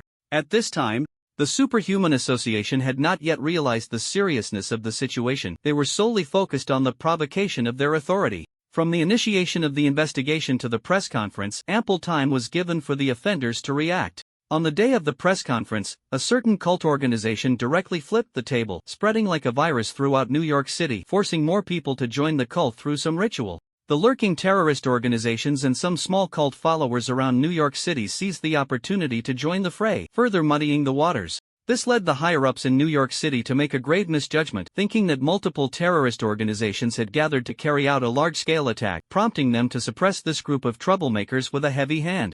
By the time they finally realized that some of the cultists and terrorists were individuals who had been coerced into joining the cult, the situation had already developed in an irreversible direction. In desperation, they abandoned the protection of the public, shrinking their protective circle, with the higher-ups, wealthy individuals, and superhumans trapped in the city center.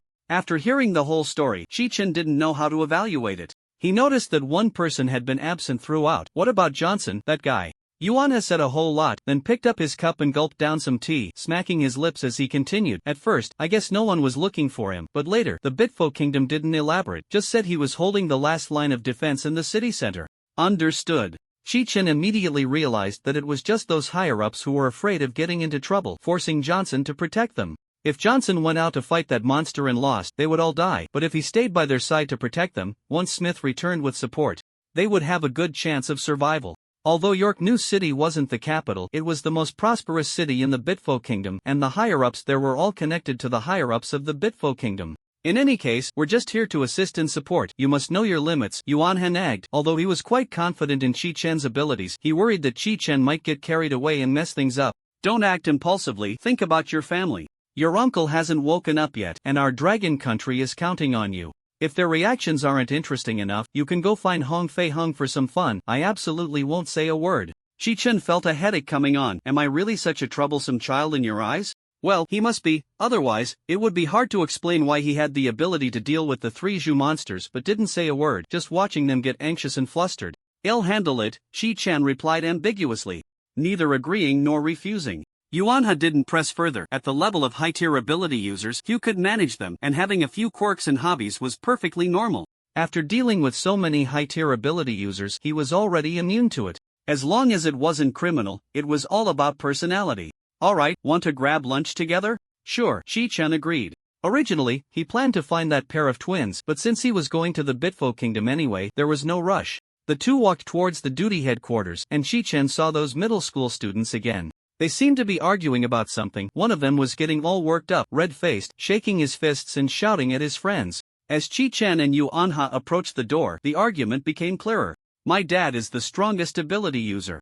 Chi-Chen has never defeated my dad Hedon. How can he say he's stronger than my dad? The most agitated boy shoved his companion hard. His eyes slightly red as he glared at his friends before turning and running away. His companions looked at each other, unsure of what to do.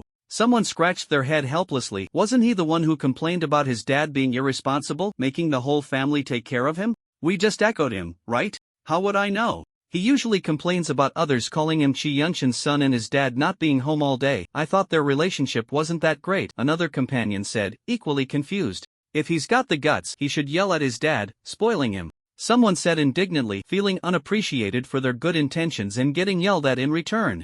After all, it's his dad, we just need to be careful next time. Let's let him cool off for now. You're right, they settled down again, pulling out their phones and whispering together. After watching this little drama, Yuanha rubbed his temples, wondering why his sister-in-law hadn't told her child that Chi-Chen was his cousin. Isn't everyone related to the strongest? It's ridiculous for family to insult family. What a waste of time. Chi-Chen withdrew his gaze and asked, where to eat? Another younger brother, and he wasn't interested. From his personal experience, if he could pretend not to see, he would. It was too much trouble. Better to let him fend for himself and cause trouble for others. After all, his mother hadn't recognized her kinship with his uncle yet, so every day counted. Yuanhai came back to his senses. How about that noodle shop right at the entrance? I'm a regular there, they give good portions and the taste is decent. Although Chi-chan didn't listen to advice, the fact that he didn't make fun of the old man made him a good junior. Although Yuan and Kairan were in their middle age, facing a group of problem children, young middle-aged individuals every day, with hardly any hair left, he wished he could fast forward to retirement. I can vaguely see some flickering lights here. The intensity of the fight is not small, a muscular middle-aged man in a tank top remarked, his long pants being his last respect for the gradually cooling weather. He spoke with a deep, rough voice while commenting on York New City. Hearing Wu Genoa from the ninth seat, Chi-chan yawned and looked down through the window, noticing the driver was pulling up to the designated spot. Inside the helicopter, besides Wu Genoa from the ninth seat and Chi-chan, there were also Shueisherzong and relevant personnel. After Chi-chan's refusal, the accompanying personnel were changed from Hong Fei Hong to Shueisherzong. Yuan thought for a moment and then included Wu Genoa again. He didn't know if Chi-chan was willing to handle the liaison work, but he was very clear on one point: letting Chi-chan handle the liaison work posed a significant instability factor. Playing the cold face was a minor issue. If Chi-chan, on a whim, decided to mess with the high-ranking officials of the Bit Kingdom, what would happen to international relations? After all, it was the Dark Knight seat. Even if everyone knew, they still had to cover their ears and steal the bell, no problem. Thus, the travel personnel were settled. Once the helicopter stabilized, they all began to disembark. This was a city surrounding York New City. Although not as prosperous as York New City, the environment was decent. Chi-chan noticed that Smith, who had set off with them, was urgently summoned away right after getting off the helicopter from the Bit Kingdom. Unlike the lightly equipped Dragon Kingdom team, Smith and his group brought along a bunch of young people who stood awkwardly, unsure of what to do, with the twins prominently among them. If the S-level Smith were present, he couldn't guarantee that the illusion wouldn't be seen through. After all, he was only S-level now, and there was quite a gap compared to the power imagined by the cursed monster. It was better to get the task done now rather than having to make another trip later. With that thought, Chi-chan immediately took action. The illusion unfolded silently, obscuring everyone's vision. The illusion of the twin girls was different from the others. Their consciousness gradually blurred, soon entering an unconscious state. All information about how you separated your bodies, Chi-chan issued the command, and the images surfacing in their subconscious slowly unfolded in the illusion. A pair of 7 or 80-year-old twin girls sat at the dining table, eating, accompanied by a man and a woman who appeared to be the parents of the two little girls. One of the little girls put down her spoon and was scolded by her mother. "Jennifer, don't be picky, you need to eat your carrots." "I won't, let Winnie eat." Jennifer shook her head vigorously, her whole body conveying a signal of refusal. This made her mother both amused and exasperated. "Winnie, eating won't go into your stomach. I have magic to live in her body. If she eats, it's like I ate, and I can, Jennifer, not old enough, struggled to articulate her thoughts. Take away the warmth from her. After failing to express herself, she directly demonstrated in front of her parents, hanging onto her sister Winnie's body. This action caused a momentary change in her parents' expressions, but they quickly calmed down. As for the reason, Chi-chan saw the cake on the table. Congratulations to Winnie Jennifer for awakening their abilities. In a normal family, if the eldest daughter who had awakened her abilities gained parasitic powers, they would feel happy for their daughter having an extra ability.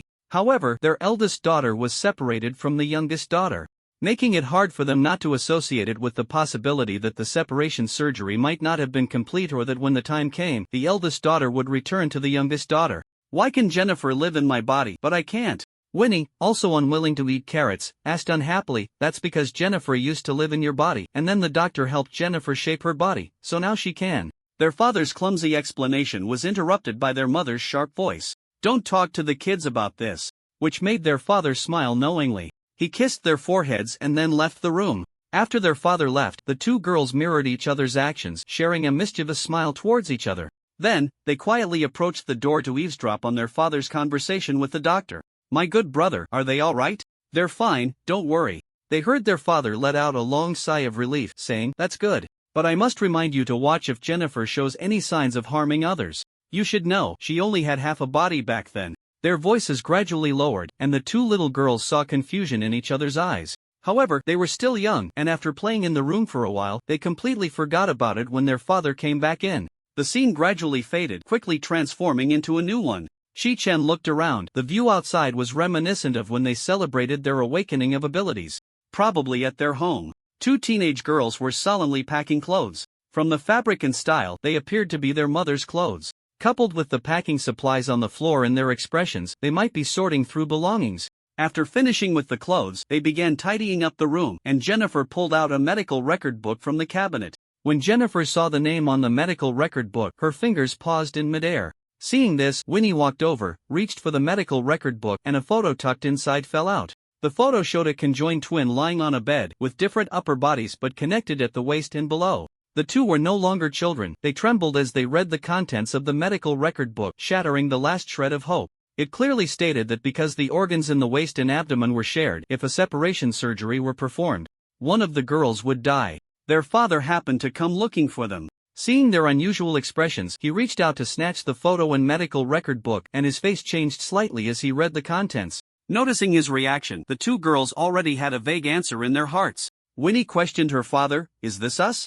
Yes. Their father, still not quite understanding how to deceive his family, said, "The surgery was very successful. Your mother and I both thought it would be better for you to grow up without burdens." Jennifer's expression was not good. From the information that she could parasitize while Winnie could not, she inferred that she was the one who had been abandoned. If the surgery had failed, she would have left this world in infancy. Although their parents tried to treat them equally, Jennifer had always been the favored one. Winnie was also always taught that it was best to let her sister, who was in poor health, have her way. Suddenly learning the reason made Jennifer emotionally unstable, and she left the room. At that moment, Winnie couldn't care less about her. She asked her father, that Dr. Marlin, who often came to see us and checked on us when we were little. "He's my good friend. If it weren't for his recommendation for us to participate in the experiment, Jennifer would only have been able to spend a very short time with us." "Experiment?" "Yes, an experiment." The father sighed, stroking the photo in his hand. "This experiment doesn't concern you much. They merely separated Jennifer from you. I am not clear about the specific process of Jennifer's experiment, but from Marlin's vague words, I can guess that it should involve using the gene liquid derived from monsters to achieve self-restoration effects."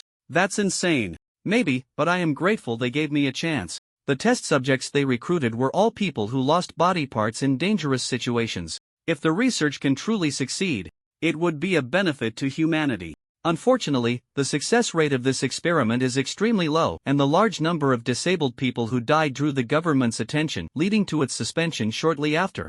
Winnie frowned. So what if something goes wrong with Jennifer? Her father felt comforted by the deep bond between his daughters, his rough hand brushing through Winnie's golden hair. "Don't worry, although the project has been shelved, the entire project team is still at Avelas Bio." The scene shifted, instantly transforming into a cold laboratory. "Your father said you would come to see me soon, but I didn't expect it to be so fast. Come with me." Marlin opened the door and gestured for the two girls to follow. "Sorry to bother you, Uncle Marlin." Marlin had his assistant bring 2 cups of coffee and led them to the reception room. "I wasn't clear before, but as we researched monsters," he spread his interlaced hands and gave them a helpless smile. "To be honest, Jennifer is an accident, or rather, a miracle born from coincidence." "Why do you say that?" Winnie and Jennifer leaned forward, eager to ask. "When we study humans, we continuously delve into human cell structures, gene chains, and so on, obtaining rich research results. When we started researching monsters, most scholars in the academic community also approached it this way. Extracting substances from monsters, understanding how their structures differ from humans, these were our research directions." The gene liquid used by Jennifer is a byproduct of the research on the promoting effects of monsters on human abilities. Well, at that time, there was a hypothesis that humans awaken abilities more easily when facing monsters, so we kept extracting various substances from monster corpses for analysis. The two girls nodded seriously, and then? Years later, the experiment confirming that genetic changes had no effect on monsters was successfully validated. And our research direction was completely wrong. At this point, Marlin couldn't help but chuckle bitterly, changing his sitting position to continue. "We changed our research direction and reanalyzed Jennifer's case. To fulfill your father's request, I invited a healer with abilities to help. His abilities stimulated the extracted monster substances, which should have been in a living state at that time." Seeing the two sisters showing confusion, Marlin stopped the detailed explanation and summarized it in one sentence. "It looks like a very precise operation, but in reality, it's just a simple and crude fusion of monster limbs in humans. Such things can be done by anyone with combination or fusion abilities." Setting aside the low success rate of human-monster fusion, even if successful, one would only possess the physical capabilities of the monster, unable to gain its abilities. Except for a few who are stubborn, basically no one studies fusion anymore. After all, even if the body becomes stronger, it can't withstand the damage from high-level ability users. The parasitic ability she possesses should come from the monster itself.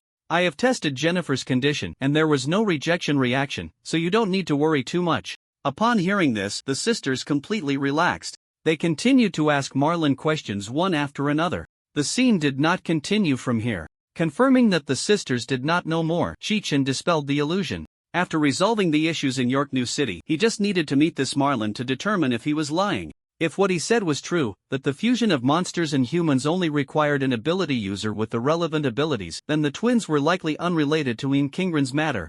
Jennifer's birth stemmed from an accident. Chi-Chin was more inclined to believe that Marlon wasn't lying. He found information about the Avelos Biological Research Institute online, confirming that there were indeed reports about the experiments being halted. This institute was relatively well known, and based on their published research results, it aligned with Marlon's description. However, the simplest thing was to find Marlon and confirm directly. Let's go. After finishing his conversation with the contact from the Bitfo Kingdom, Wu Genoa called out to Chi-Chan and the others. Wu Genoa glanced at his watch, realizing they had been chatting for most of the day without noticing. The group headed towards the makeshift base, and Chi-Chan dropped his backpack and left the room, stepping into the corridor to get some fresh air while waiting for the others to join him. Tap tap tap, the sound of high heels echoed in the corridor, and Chi-Chan turned his head towards the source. A woman with an arrogant expression approached him, striding in high heels that were over 10 centimeters tall, specifically heading towards the assembly point for support from the Dragon Kingdom. She embodied the standard impression of a Bitfo Kingdom woman, with blonde hair, blue eyes, deep-set features, and a tall figure. Her combat outfit resembled something from a video game, designed to accentuate her curves without offering any real protection. Behind her, a few men clustered closely. Chi-Chun glanced curiously, confirming he wasn't imagining things. The blonde hair of the Bitfo Kingdom people wasn't natural either, it was dyed, which was different from his impression of the ubiquitous golden hair. The roots of this woman's hair were dark, creating a stark contrast with her light blonde locks. She wrinkled her nose, coldly looking at Chi-Chen, her chin raised as she spoke a string of words in Bitfo language. Chi-Chen couldn't understand what she was saying, but one of the men behind her translated her words with a thick accent. I convey the esteemed Miss Linda's meaning to you. What are you staring at? Rude foreigner. Was someone actually mocking him? The novelty of the experience excited Chi-Chen. He had never been openly ridiculed before.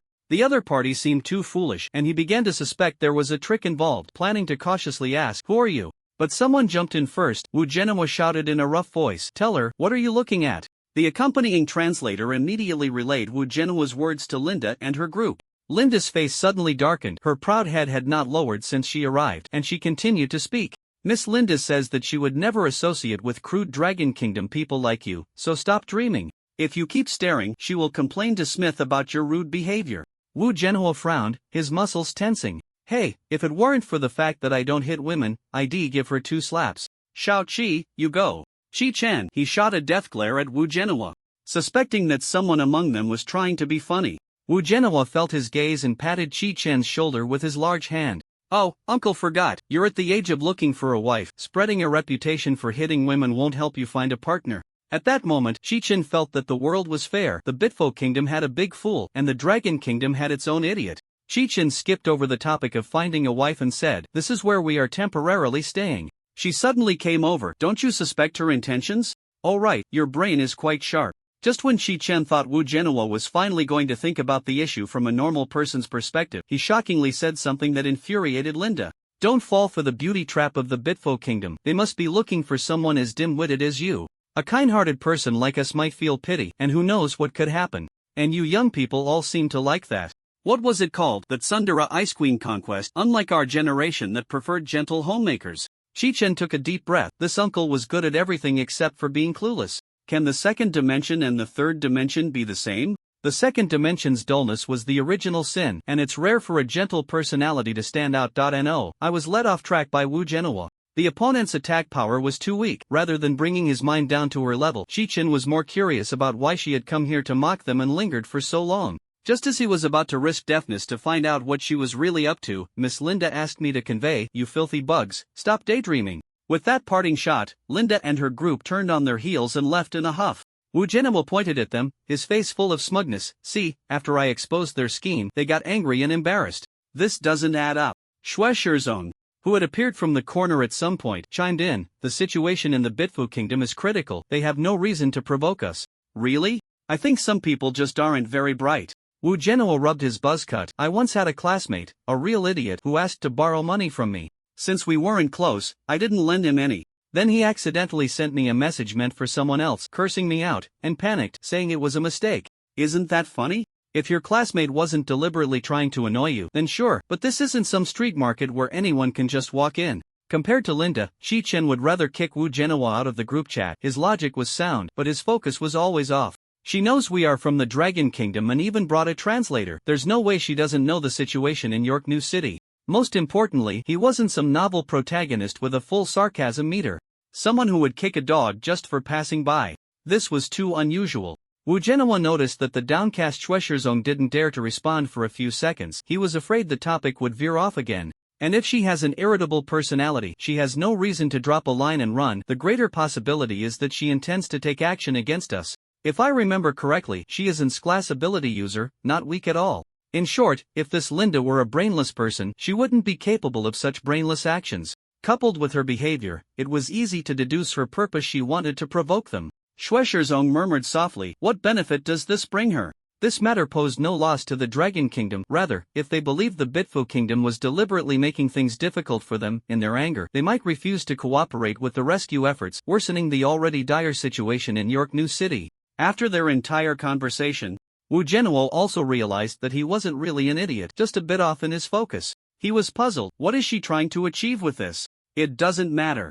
Chi-Chen had lost his curiosity about her motives. It wasn't worth making a special trip just for her. If she hoped he would leave in anger, he would do the opposite. With that thought, his mind suddenly drifted. After all, it wasn't unreasonable to think that villains could trip over their own schemes, as he was currently not taking Linda seriously at all. All he wanted was to level up quickly and lie back in comfort, wishing he could fast forward to achieving his goals. Who would care about the trivial details? With this in mind, he reflected that a 1,000-mile hole can be breached by an ant. When they regrouped later, if she was in the team, he would clarify things to avoid being caught off guard. Wu Genoa and Schwesterzong thought the same. They were just there to provide support and didn't need to get involved in the internal conflicts of the Bitfu Kingdom. The current goal for all humanity was to work together to deal with the monsters, not to engage in infighting. The three waited until everyone arrived before heading to the assembly point.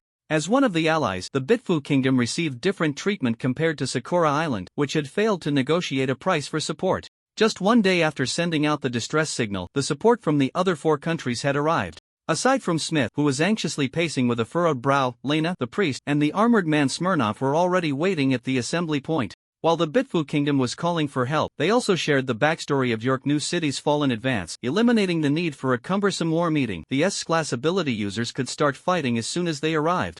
Saving a lot of time, their arrival drew the attention of the 4 S-level psychics, who nodded in greeting to Chi-Chen and his group. The strength of the card that Longhua had played far exceeded their expectations, easily capable of killing S-level cursed monsters in the promotion stage, and they still hadn't seen his limits. They wondered how many more trump cards Longhua had hidden. When they returned to their respective countries, they were immediately questioned by the higher-ups about Chi-Chen, and the next day they were informed that the cleanup plan would be expedited, urging them to prepare. Although acting alongside Chi-Chen made them uneasy, at least their lives were safe in the face of S-level monsters. Chi-Chen nodded slightly, acknowledging the greeting. His gaze swept around, and he quickly found Linda near Smith. She was biting her thumbnail, seemingly in a state of anxiety. The heavy and exquisite manicure made Chi-Chen wonder if she would have a mouthful of nail polish smell. She looked nothing like a warrior preparing for battle, more like someone going to cosplay. He opened his telepathy and found Linda's thoughts among the crowd. Chi-Chen has come. How can I delay things a bit longer? Despite my provocation, he hasn't questioned Smith. Has my behavior been seen through? No. It shouldn't be. Anyway, I've already notified them in advance. I've done enough, suppressing the information from the slums, deliberately having a backgroundless psychic take on the commission. If they can't even delay a little time, then what's the point of cooperating? Damn reporters. Linda's thoughts surprised Chi-Chen. He had thought she had a grudge against someone, wishing for their demise in this disaster, but unexpectedly, she was an insider for the monsters. No wonder the progress of discovering S-level monsters in York New City was so slow. It turned out someone on the inside was sabotaging it.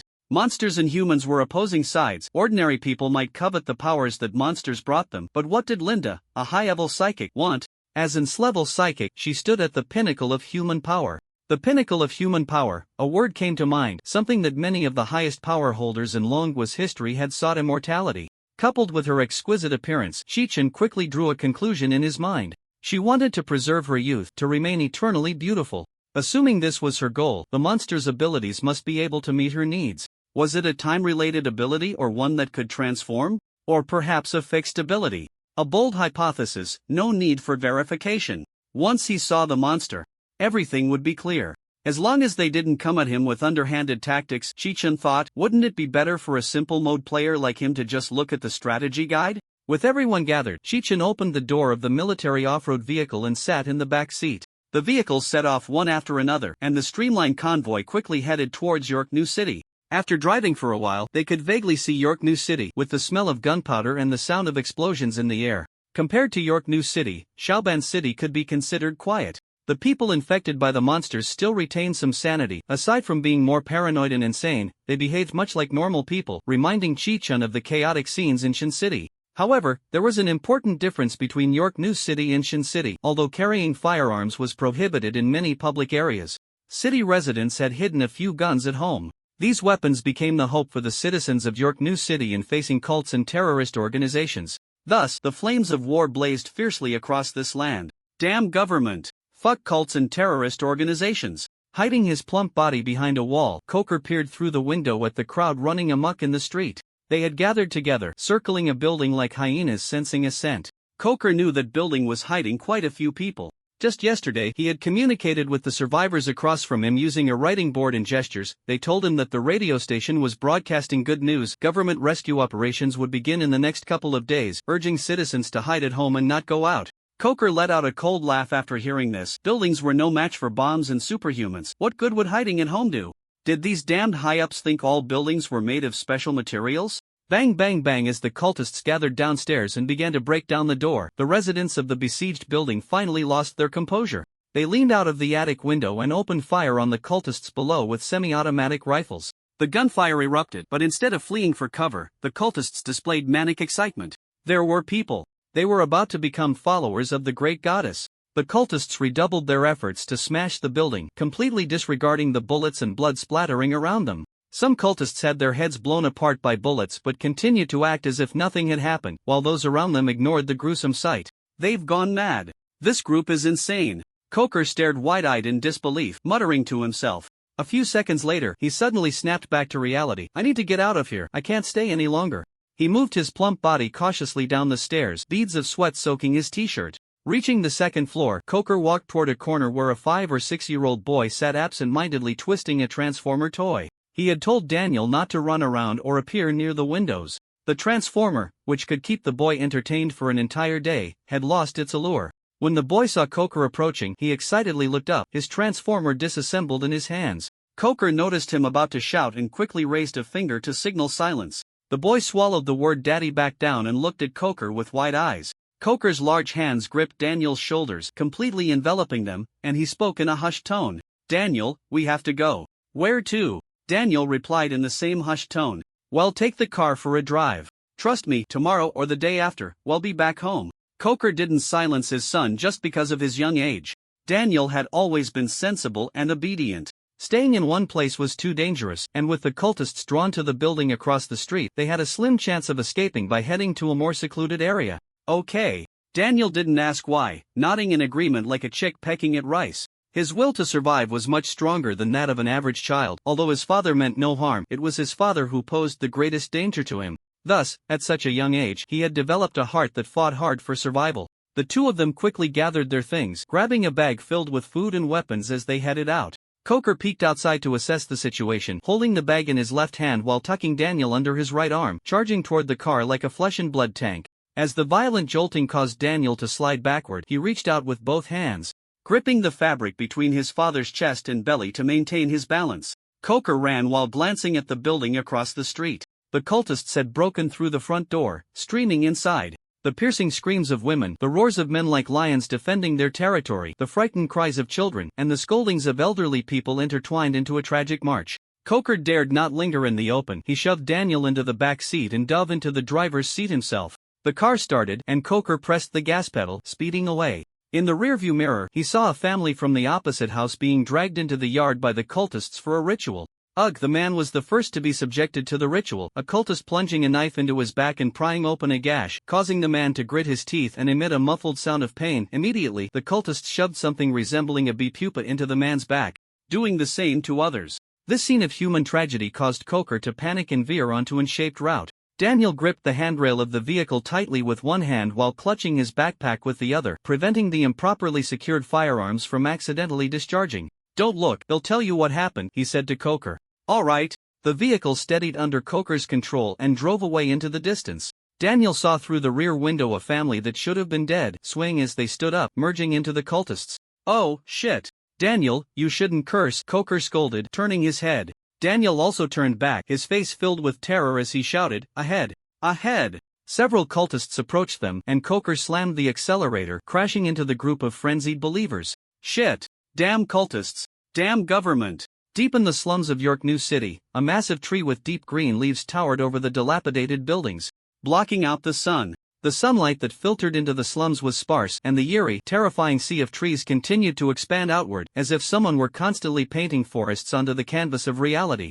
The long, serpentine tail slithered across the ground, inching closer to the depths of the thicket. In the dim environment, ordinary humans could not see what lay within, but for monsters, it was commonplace. Short, transparent wings fluttered gently, its upper body resembled a human, while its lower half took on a bee-like form, continuously laying eggs that were dragged away by the corpse-eating worker bees. Sensing the approach of a creature, it turned its head toward the direction of the snake woman. The face that turned was generally similar to a human's, but the eyes were different, with bulging compound eyes covering the eye sockets. Noticing its gaze, the snake woman stopped a few meters away, her forked tongue flicking in the air. It leaned down. "Master. Linda sent word that the supporting Esper is already on the way." After speaking, the snake woman sensed something was off. She had not been with the master for long and was still unaccustomed to the new title. Sure enough, she was reprimanded by the corpse-eating queen bee. How dare these inferior beings presume to call themselves human? Yes. The snake woman lowered her body even further. This group of inferior beings coming to assist includes Chi-Chen. The corpse-eating queen bee flapped her wings rapidly a few times without speaking. At the moment the words left her mouth, the snake woman felt an invisible pressure weighing down on her heart like a mountain. She dared not speak and could only lie there awkwardly. She had heard from predecessors who followed the master that if it weren't for Chi-Chen's interference, the master would have already advanced. But they would also add that if it weren't for the master's wisdom and decisive action, their entire group of humans would have perished in Shin City. This was a level of combat she had never dared to imagine. If she weren't a local human of the Bitfo Kingdom, and if the master were not familiar with this area, she wouldn't have the chance to serve the master. "I am about to advance, you go and hold them off," the corpse-eating queen bee commanded, and the snake woman immediately raised her head. "Master, with our strength, I am aware I will temporarily grant you most of the domain permissions. Additionally, that barbarian from Sanshu will also help us a little. Make good use of it." "That master also." The snake woman fell silent under the gaze of the corpse-eating queen bee. "I made a deal with it and assimilated a small part of its domain. With my current ability, I can only allow it to move for a few minutes before it is forced to revert to its original state. Do not abuse this unless absolutely necessary. Also, tell them they have been assimilated into my avatars. As long as I am alive, they will not die. Do not hesitate." "Yes, I will not fail the master's trust," the snake woman replied respectfully. The strength of that master from Sanju was formidable. Even if it could only help for a few minutes, it would be enough. Moreover, the master's trusted general had already become an avatar of the master, allowing them to hold on for a few more seconds in a desperate fight, the seniors said. "This is a lesson learned from a setback. No, the battle plan has changed. In the past, the Lord merely assimilated the territory, which led to the fall of several generals during the operation in Shin City, and the Lord's promotion was consequently delayed for quite some time. How should one evaluate this? The snake woman believes this is just the seniors boasting about themselves." A convoy of military off-road vehicles sped through New York City, with Chi-Chan rolling down the window. He leaned one hand on the window frame and turned his head to look outside. In sight, this place, temporarily abandoned by the local government and order maintainers, was a stage for various crimes unfolding everywhere. The supermarket's open doors revealed scattered goods, and a few people with snakeskin bags swaggered out, wielding steel rods, only to collide head-on with a group of cultists. The thugs, who thought they could make a name for themselves in the chaotic city, were quickly overwhelmed by the cultists and became their new accomplices. A group of students, unfortunate enough to witness this scene, hurriedly fled. During their escape, several weak women and men were pushed towards the cultists by their companions. There were also those with faces full of despair, waving bedsheets to attract a large crowd of cultists, then igniting an entire building, shouting, "Let's die together, you cultists." The gas-filled room exploded in an instant, burying countless limbs and flesh in the concrete and steel. Wu Genoa sighed, "How tragic." He recalled the time when they almost faced annihilation while exterminating an S-level monster. Shin City could have easily turned out like this, but fortunately, Yuju still had a backup plan. This damned Dark Nine seat was kept from him so well, but it was a stroke of luck for the people. After entering New York City, Chi-Chen opened his psychic senses to guard against ambushes. Wu Genoa's thoughts caught Chi-Chen's attention. He actually believed there was a Dark Nine seat? He thought all 9 seats were as well informed as Bai Li. After a moment of contemplation, Chi-Chen understood. Yuju must be eager to mix truth and falsehood, and wouldn't actively discuss the Dark Nine seat with anyone. What? You say spreading rumors about the Dark Nine seat is to protect the public 9 seats? That's from your second layer perspective. We are using this absurd rumor to cover up the Dark Nine seat, while we actually stand on the 5th layer. The public relations personnel of the Duty Bureau used such gossip to fill in the previous gaps, which could indeed fool most people. But it was clear to the discerning that if there really was a Dark Nine seat, why would they have been trapped in the territory for so long? 2 S-level superpowers working together are much stronger than a group of S-level superpowers. It makes no sense to hide it until the last moment. Wu Genoa was clearly not among the discerning, so it was normal for him not to know. Team Chi, we received intelligence from Smith's side. A large connection point has appeared in the slums. Schwesterzong summarized the key intelligence highlighted by the analysts in one sentence. Chi-Chen leaned forward to look at the screen, quickly scanning the highlighted parts. The map indicated the changes and the state of collapse in New York City during this period, as well as information about their shooting of cultists and the blood-sucking worker bees feasting on blood, among other details. From the vast amount of information, Chi-Chen distilled 2 relatively important pieces of intelligence. One was that the Oracle transmitting envoy was a half-human, half-snake monster, the Snake Woman, and the other was that there were many offspring under the goddess. The S-level monster is the corpse-eating queen bee, the offspring should be its progeny, and the Snake Woman is one of its subordinates. Chi-Chen articulated his speculation. Schwesterzong nodded slightly in affirmation from the front seat. Another corpse-eating queen bee? Is this monster really that easy to elevate to S-level? Should we go back home and clear out all the corpse-eating queen bees in the country? Wu Genoa leaned closer to the screen, the dense text giving him a headache, and he muttered, "Another?" Chi-Chen noticed Wu Genoa's wording and looked at him. Wu Genoa confirmed, yes. The one in Shin City was also a corpse-eating queen bee. Upon hearing this, both Schwesterzong and Chi-Chen turned their gazes towards Wu Genoa, their expressions complexed. So young and already senile. One of them was urgently dispatched back, knowing that the monster could assimilate abilities, and hurried to Xincheng, planning to risk their lives to enter the domain and help this class ability user break free from the assimilation state, while Chi-Chen had only dealt with the monster's subordinates, who retreated and fled at lightning speed, completely failing to see what the monster looked like. Therefore, neither of them had connected the dots to the monster in Xincheng just now.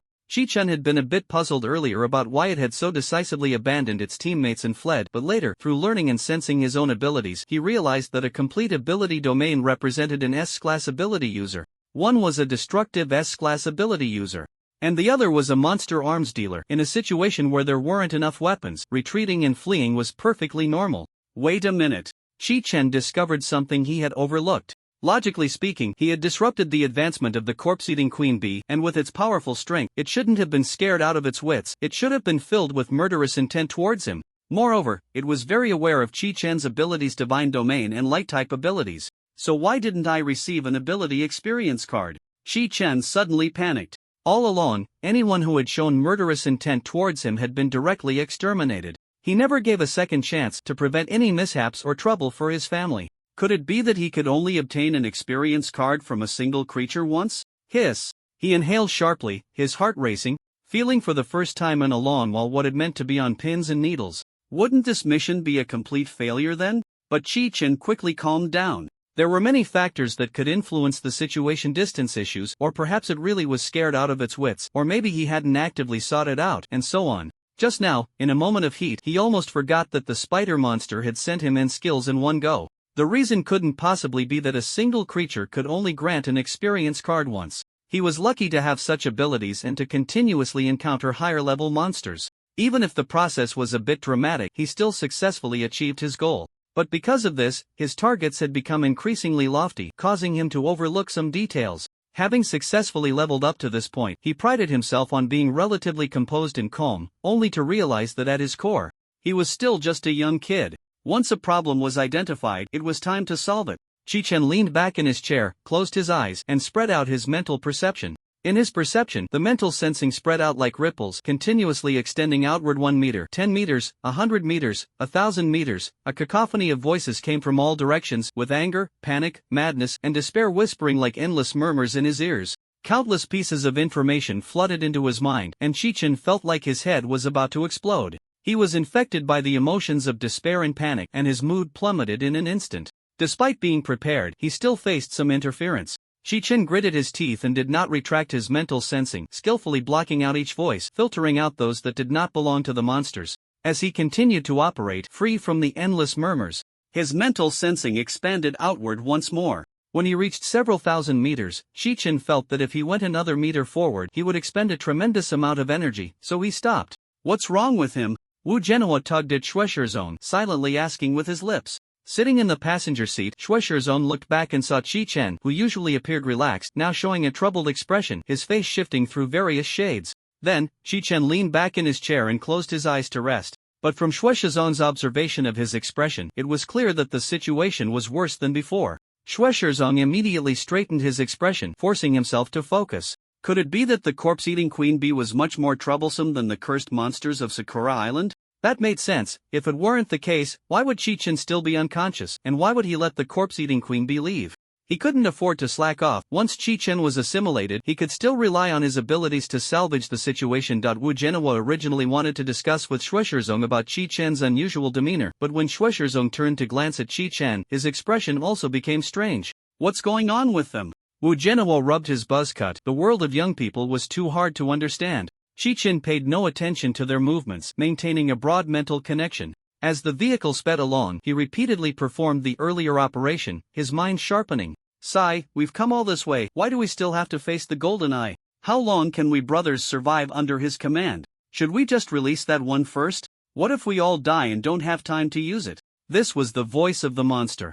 Chi-Chen couldn't help but feel a jolt of energy, carefully sensing the situation around him. No response. He tensed reflexively, then relaxed. This was quite normal. If one could still harbor killing intent after witnessing the gruesome deaths of the 4 centipede women, then this monster wouldn't be a subordinate of the corpse-eating queen bee. Several monsters seemed to be conversing, their thoughts shifting with the dialogue. I almost forgot, besides Chi-Chen, there are other S-level superpowers. Just one golden eye is enough to deal with. How could there be others? Chi-Chen speculated that a monster must have mentioned other superpowers. It definitely won't work to attack together, right? This was probably them discussing tactics. A few minutes? I remember the master seemed to have changed plans, opting for the minimum requirement just to level up. He suddenly opened his eyes wide. Cities are divided by humans, and monsters don't necessarily need to completely invade an entire city to level up. Time was becoming increasingly tight. Although being SS level didn't mean he had no chance. This monster believed in stealthy development and might not confront him hidden. Subordinates fighting and observing from the shadows suited its character. A few thousand meters isn't too short or too long. The convoy ran red lights, drove against traffic, and changed lanes and speeds at will, soon arriving at a vast forest. This large expanse of black forest gave them a momentary illusion that they were not in the city, but in the wilderness. The situation is far more serious than on Sakura Island. Wu Genoa finally joined the ranks of those with grave expressions. His face could be described as ashen. The support from other countries didn't look much better. They had never realized so deeply at this moment an important fact.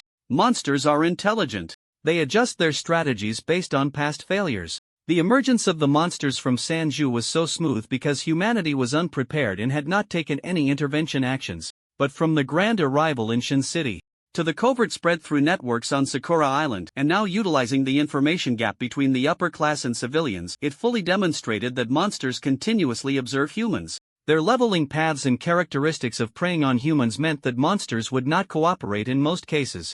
But what if humanity's cleanup plan is implemented? Once they realized that a single monster cannot level up under human siege, it would only be a matter of time before the monsters choose to cooperate. The birth of a human powerhouse requires an infant to grow to a certain age to have self-defense capabilities. In contrast, as long as there is a fusion domain, monsters will continuously be born. Some may emerge as a level, but others are born as mid to high tier. Moreover, there are places humans have never ventured into or cleaned up monsters, such as peaks, oceans, and deep deserts. Not to mention, some high-level individuals can be more destructive to humans than monsters.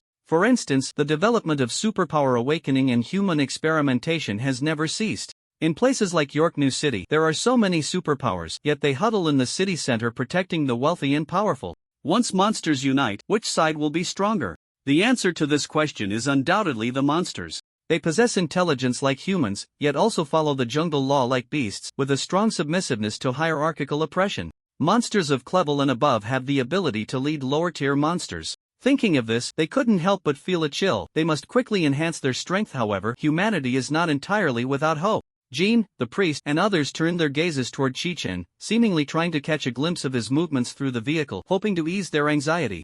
If anyone could advance to an SS-level ability user, it would surely be Chi-Chen. They thought to themselves, completely forgetting their earlier apprehensions. Humanity now stood on the edge of a cliff, facing extinction at any moment. Did it matter whether a country existed or not? Chi-Chen, whom they held in such high hopes, was completely unaware of this. He was closest to this group, having long shielded their thoughts from him. The vehicle continued to approach the eerie and terrifying Black Forest, and just moments ago, he finally caught a whisper of a thought. Those useless subordinates seem to have yet to encounter the enemy. As long as they obediently follow my plan, they should be able to buy enough time. But why do I feel so uneasy? He recalled the scene he had seen in Shin City.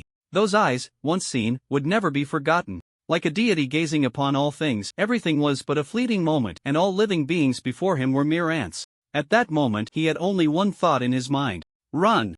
If he didn't run now, it would be too late. Even after all this time, recalling it still sent chills down his spine. No, the priority now is to advance as quickly as possible. Golden-eyed humans, inferior, never mind. As long as I can advance to SSS level, the golden eyes will be within reach. Kill him, and redeem my shame. The familiar power surged forth, and Chi-Chen's aura began to rise, gradually approaching that of a deity. With every gesture, it seemed as if he carried a rhythm of his own. It felt as though he was not sitting in a car seat, but rather on a throne of unparalleled luxury, sacred and untouchable. His eyes transformed into the purest gold, as if they could see everything across space. Chi-Chen calmly gazed into the depths of the forest. Indeed, the experience card was different from the passive one. The experience card required the enemy to be within his telepathic range and to be captured by his telepathy to take effect. This power was not as strong as the experience card given by the cursed monster last time, because the corpse-devouring Queen Bee was well aware of the power of SS-level monsters.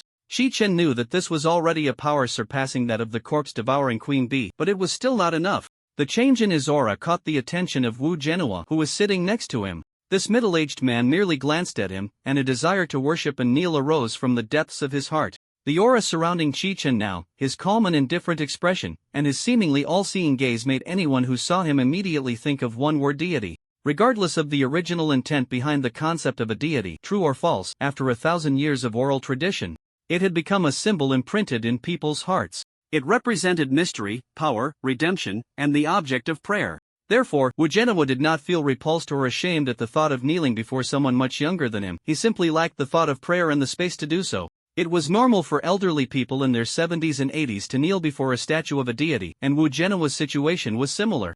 Kneeling and praying to a deity was quite normal. It wasn't until Chi-Chen spoke that he snapped back to reality from equating Chi-Chen with a statue of a deity. When the statue spoke, it was terrifying. What did you say? I didn't hear you clearly. Why have you been staring at me?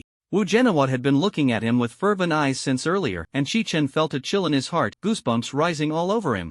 Chi-Chen had to divert some attention to ask Wu Genoa. It's nothing, nothing. Wu Genoa waved his hands repeatedly. Waking up from the shock of seeing a deity, he couldn't admit that he had just thought of kneeling before Chi-Chen and even wanted to ask him whether his daughter-in-law was expecting a grandson or granddaughter. Their conversation caught the attention of Shueshizong, who was sitting in the front row, and he turned to look over. Soon, just as Chi-Chen interrupted Wu Genoa's fervent gaze, he found himself receiving Shueshizong's intense gaze in return. Unfortunately, Shueshizong might have a physical constitution that grants him high resistance to all abilities. He shook his head slightly and returned to normal. He noticed that Chi-Chen's eyes had turned a dazzling gold and asked, "Captain Chi, are you already using your abilities? That color is from the incident in Xincheng. Did we disturb you?" Upon hearing this, Chi-Chen immediately understood the source of Shueshizong's dejection. So you're also a major player in the forum gossip? The color of the eyes represents the degree of ability usage. He had saved that rumor while being a bystander at the time. He hadn't figured out how to mock it yet, so he changed the subject. No, but the corpse-devouring Queen Bee is about to level up. This news made the officer, who had been focused on driving, swerve the car and swerve on the road, while Wu Zhenhao and Shueshizong's pupils constricted, their faces filled with seriousness and unease. They had not the slightest doubt about Qi Chen's words. They also understood that this operation was aimed at clearing out the monster that was about to level up to SSS rank, and Qi Chen had specifically emphasized that the monster was about to level up, which clearly indicated that the monster was just a step away from promotion. This bad news left everyone in the car feeling anxious, and they all stole glances at the mainstay, only to see Qi Chen looking calm and unbothered, as if he were just discussing what he had for lunch today. They silently breathed a sigh of relief. With Qi Shichi Captain Little Qi so composed, he must have used his abilities to interfere with the monsters leveling up. The so-called no disturbance was merely his understanding, not wanting them to feel guilty. They absolutely must not disturb him again. Despite not communicating, the three in the car made the same decision. Almost thrown out of the car, Qi Chen was a bit puzzled about what had just happened in front, and noticing the silence inside the car, he decided to ask himself. At the same time, Qi Chen heard a voice in his heart. He didn't have time to worry about such trivial matters and quickly listened intently. It seems like I see humans. He felt a bit disappointed. It wasn't the voice of the corpse-devouring Queen Bee, since the monster could see them. Qi Chen leaned out, a dangerous move on the crowded road, which posed less of a threat than the cough in the deserted street. The sunlight was a bit blinding, and he squinted to see the distant forest bushes swaying significantly. What should we do? That sycophant of a centaur said that delaying time together is not as good as each jumping out to chat for a bit and then getting killed.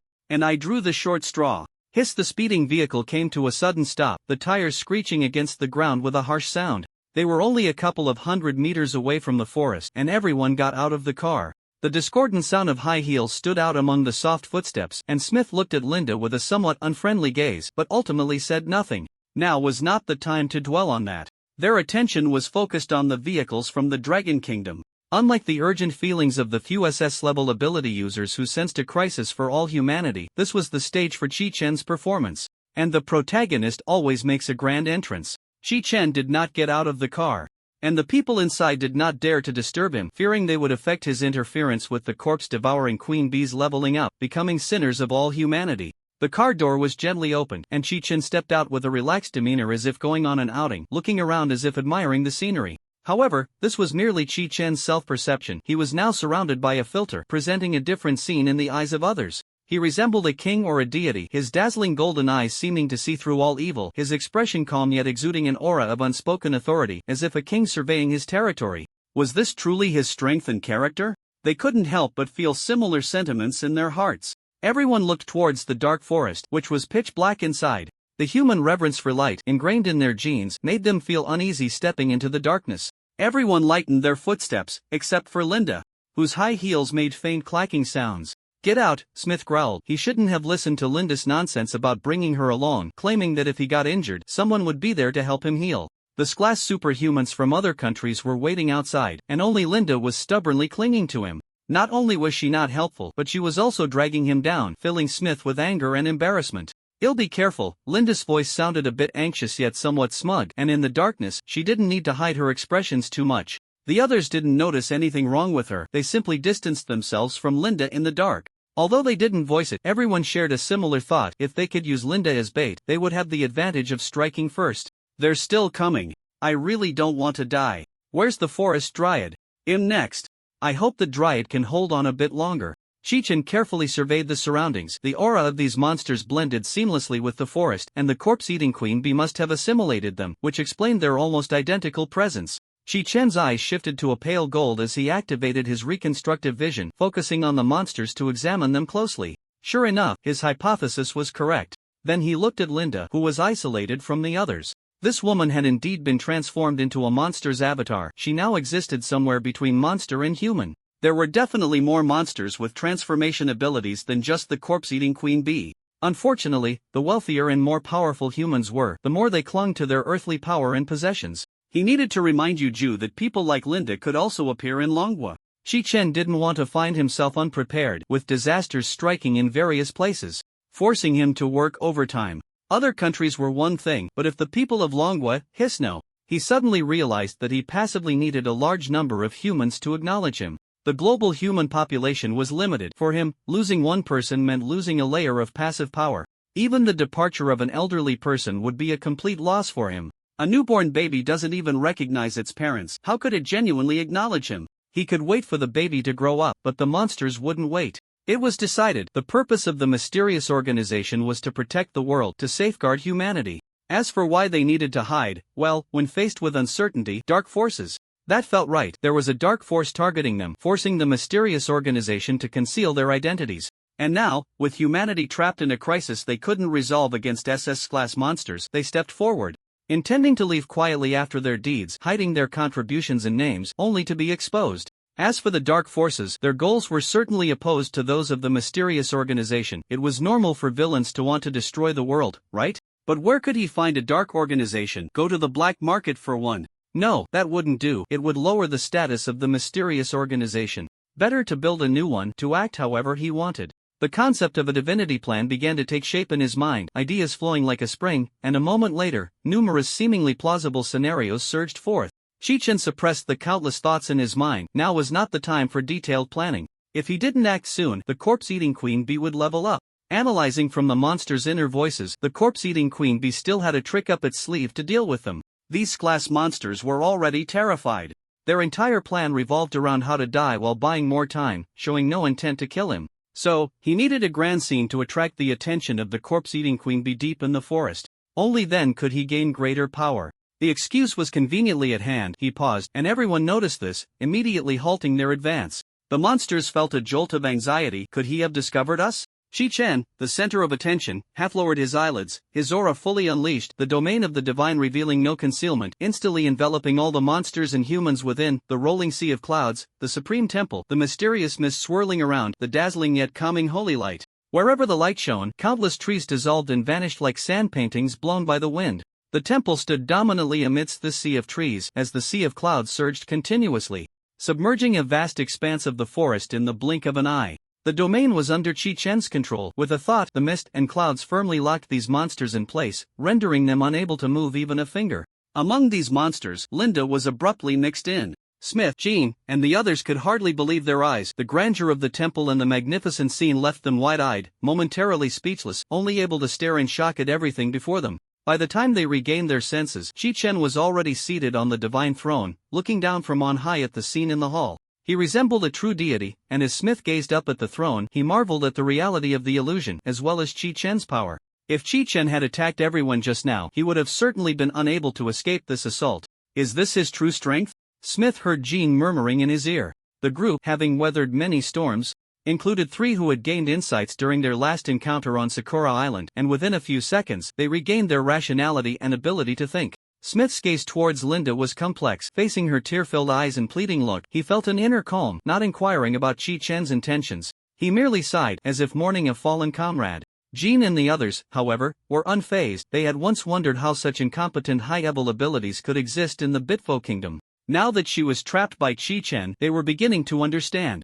Chi-Chen casually rested his hands on the armrests of the throne, sensing that the corpse-devouring queen bee was watching him as he wished. Like the last time it had quietly observed, it was still, like a predator analyzing the combat power of its prey. These useless fools. He appeared leisurely, as if in no hurry to deal with the corpse-devouring queen bee. The words that followed confirmed the queen bee's suspicions, and its wariness instantly peaked. The power within Chi-Chen surged suddenly, multiplying by dozens of times. In this temple, he felt that with a mere thought he could effortlessly create abilities. Although the energy consumption did not decrease, the speed had increased significantly. Truly, it was a domain that complemented the creation and deprivation of abilities. The expected audience was already in place, and Chi-Chen did not delay any longer. I do not care whether that little bug advances or not, however, when we humans deal with traitors, I do not wish for monsters to participate. Do you understand? His speech was calm, without emphasis anywhere, as if this were the most normal thing in the world. But the most important audience had different thoughts, its angry voice resonating back. How dare these inferior beings call themselves humans? We were born with wisdom and power, far superior to these inferior beings. Smith gritted his teeth. No wonder York New City had fallen so completely. Jean and the others also looked grim. Discovering a cockroach in the sunlight indicated that the dark corners were already overcrowded. Once this matter was resolved, they would immediately demand a thorough investigation from the higher-ups, otherwise they would let the higher-ups know what would happen if an S-level ability user did not cooperate. Although she had an inkling of this, when Chi-Chen spoke it out loud, Linda's heart sank to the bottom. She let out a woo woo woo, seemingly wanting to defend herself. Chi-Chen flicked his fingers, releasing the binding on Linda's mouth. Linda felt as if she had been granted a reprieve, just as she was about to use some unbelievable nonsense to fool those present, such as, is the Dragon Kingdom planning to tear up the treaty? Or you are slandering. Please provide evidence. Chi-Chen's words completely extinguished that thought, sending her into a state of icy dread, trembling all over. She heard him chuckle lightly. Go on, I want to hear the jokes from the clown. Linda's body trembled uncontrollably, her teeth biting down hard on her lower lip, suppressing the fear and anger at being discovered. As a healer with healing abilities, she was favored by the powerful. Even though she was an S-class ability user, she had rarely been on the battlefield. Because of this, she did not understand that in this place, strength was the absolute authority. She could not comprehend Chi-Chen's willingness to act without considering evidence or international disputes. Meanwhile, Smith stood by, showing no intention of offering help. He was a devil. Everyone was his toy. At that moment, she recalled Johnson's assessment of Chi-Chen. She avoided the gazes of those around her, her eyes downcast, murmuring repeatedly, "You have no evidence, you have no evidence." She did not want to become a clown as Chi-Chen wished, but she still yearned to survive, clinging desperately to the last straw of hope. Your joke is too boring. If that's the case, you might as well go meet the king of hell. It seems that the Bit Buddha kingdom is like Satan. They're all about the same, anyway, you won't really meet them. Chi-Chen raised his hand, resting his chin on it. Let's be clear, this is not a courtroom, but a stage. He silently added in his heart. Of course, this is my stage, what does it have to do with a prop? Not being a courtroom meant that Chi-Chen had no intention of discussing evidence with her. His words completely declared the futility of Linda's last hope, and her psychological defenses crumbled entirely. She knew she could not escape death today. Linda's eyes were bloodshot, her once meticulously groomed golden hair now appeared disheveled and dull, radiating an aura of despair. She burst into laughter. A sound that was both laugh and cry, gradually turning into a wail. Chi-Chen couldn't help but lean back. This sheltered flower had such poor psychological endurance. It was clear she was the one caught in a conspiracy, yet it seemed as if he was wronging a good person. If you're going to play tricks, be prepared to be discovered. Why hadn't they reached the part of cursing and making threats yet? You should know, she was now a monster's avatar. Based on the monster's inner voice he had heard, if he guessed correctly, as long as the corpse devourer queen was willing to expend domain energy, she could be resurrected. Through this topic, he could naturally compare his strength with that of the corpse devourer queen. If it weren't for his ability to listen to inner voices, he would suspect Linda was deliberately stalling for time. Just as he considered whether to provoke Linda further, she finally began to speak recklessly under the pressure of fear and panic. You hypocritical devil! Her bound body leaned slightly forward, her face showing a mad expression. The prominent features of her white face were pushed to the extreme, and her crazed smile made her mouth stretch wide, resembling a slit-mouthed woman. We are the same kind, aren't we? I don't understand what qualifications you have to judge me. You just want to find an opportunity to toy with others, don't you? Ha, you disregard the lives of everyone in York New City just to enjoy my disgrace. How are you any different from me? Hypocrite! You should go meet Satan. The expressions of Smith and the others changed drastically, wishing they could cover Linda's mouth. What a joke! If Chi-Chen completely liberated himself, they would be in trouble. Stop talking nonsense. Traitor, God will not forgive you. People won't believe your nonsense. You deserve to die. Jean and Smirnov wiped the cold sweat from their brows. Fortunately, within the domain, they could understand each other. Or they would have been dragged down by this woman. Chi-Chen sat on his throne, unaffected by Linda's words. Since you know that York New City is in dire straits, you should understand that every tree, no, every human needs care, so focus on the main point. It's not a complete dead end. Have you forgotten about the resurrection armor? Is it her mind that is unclear, or did the corpse devourer queen not tell her? No, he needed to find an opportunity to remind her.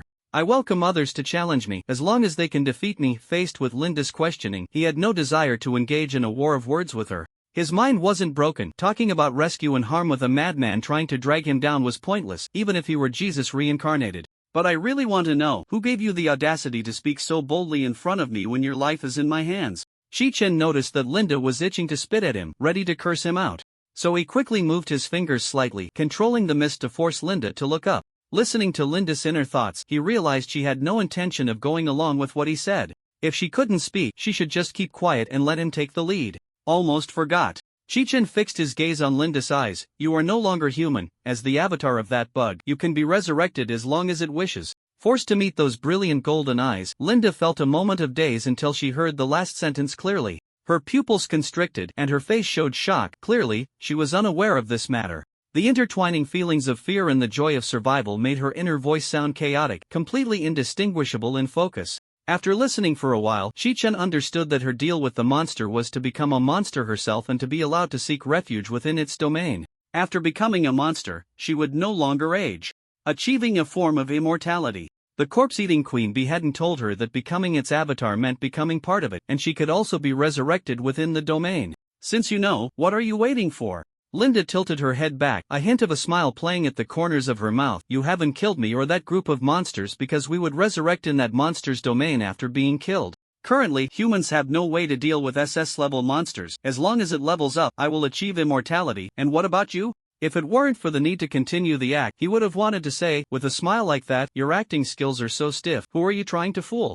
Although Chi-Chen felt the sentiment of an old actor facing a young star's performance, the show had to go on. He laughed as if he had heard something amusing. Yes, I don't care whether that bug levels up, but am worried about your resurrection.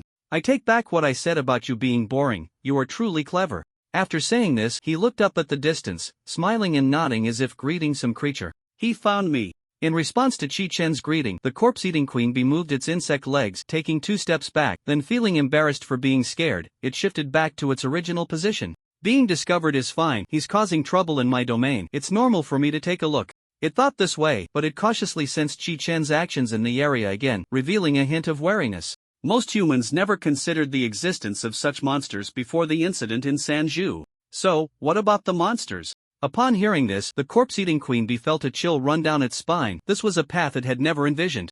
No, if inferior beings had the ability to deal with SS-level monsters, they would have long since taken action against that ugly, barbaric thing. But, was this guy normal? The corpse-eating queen bee only thought for half a second before realizing it shouldn't harbor any illusions.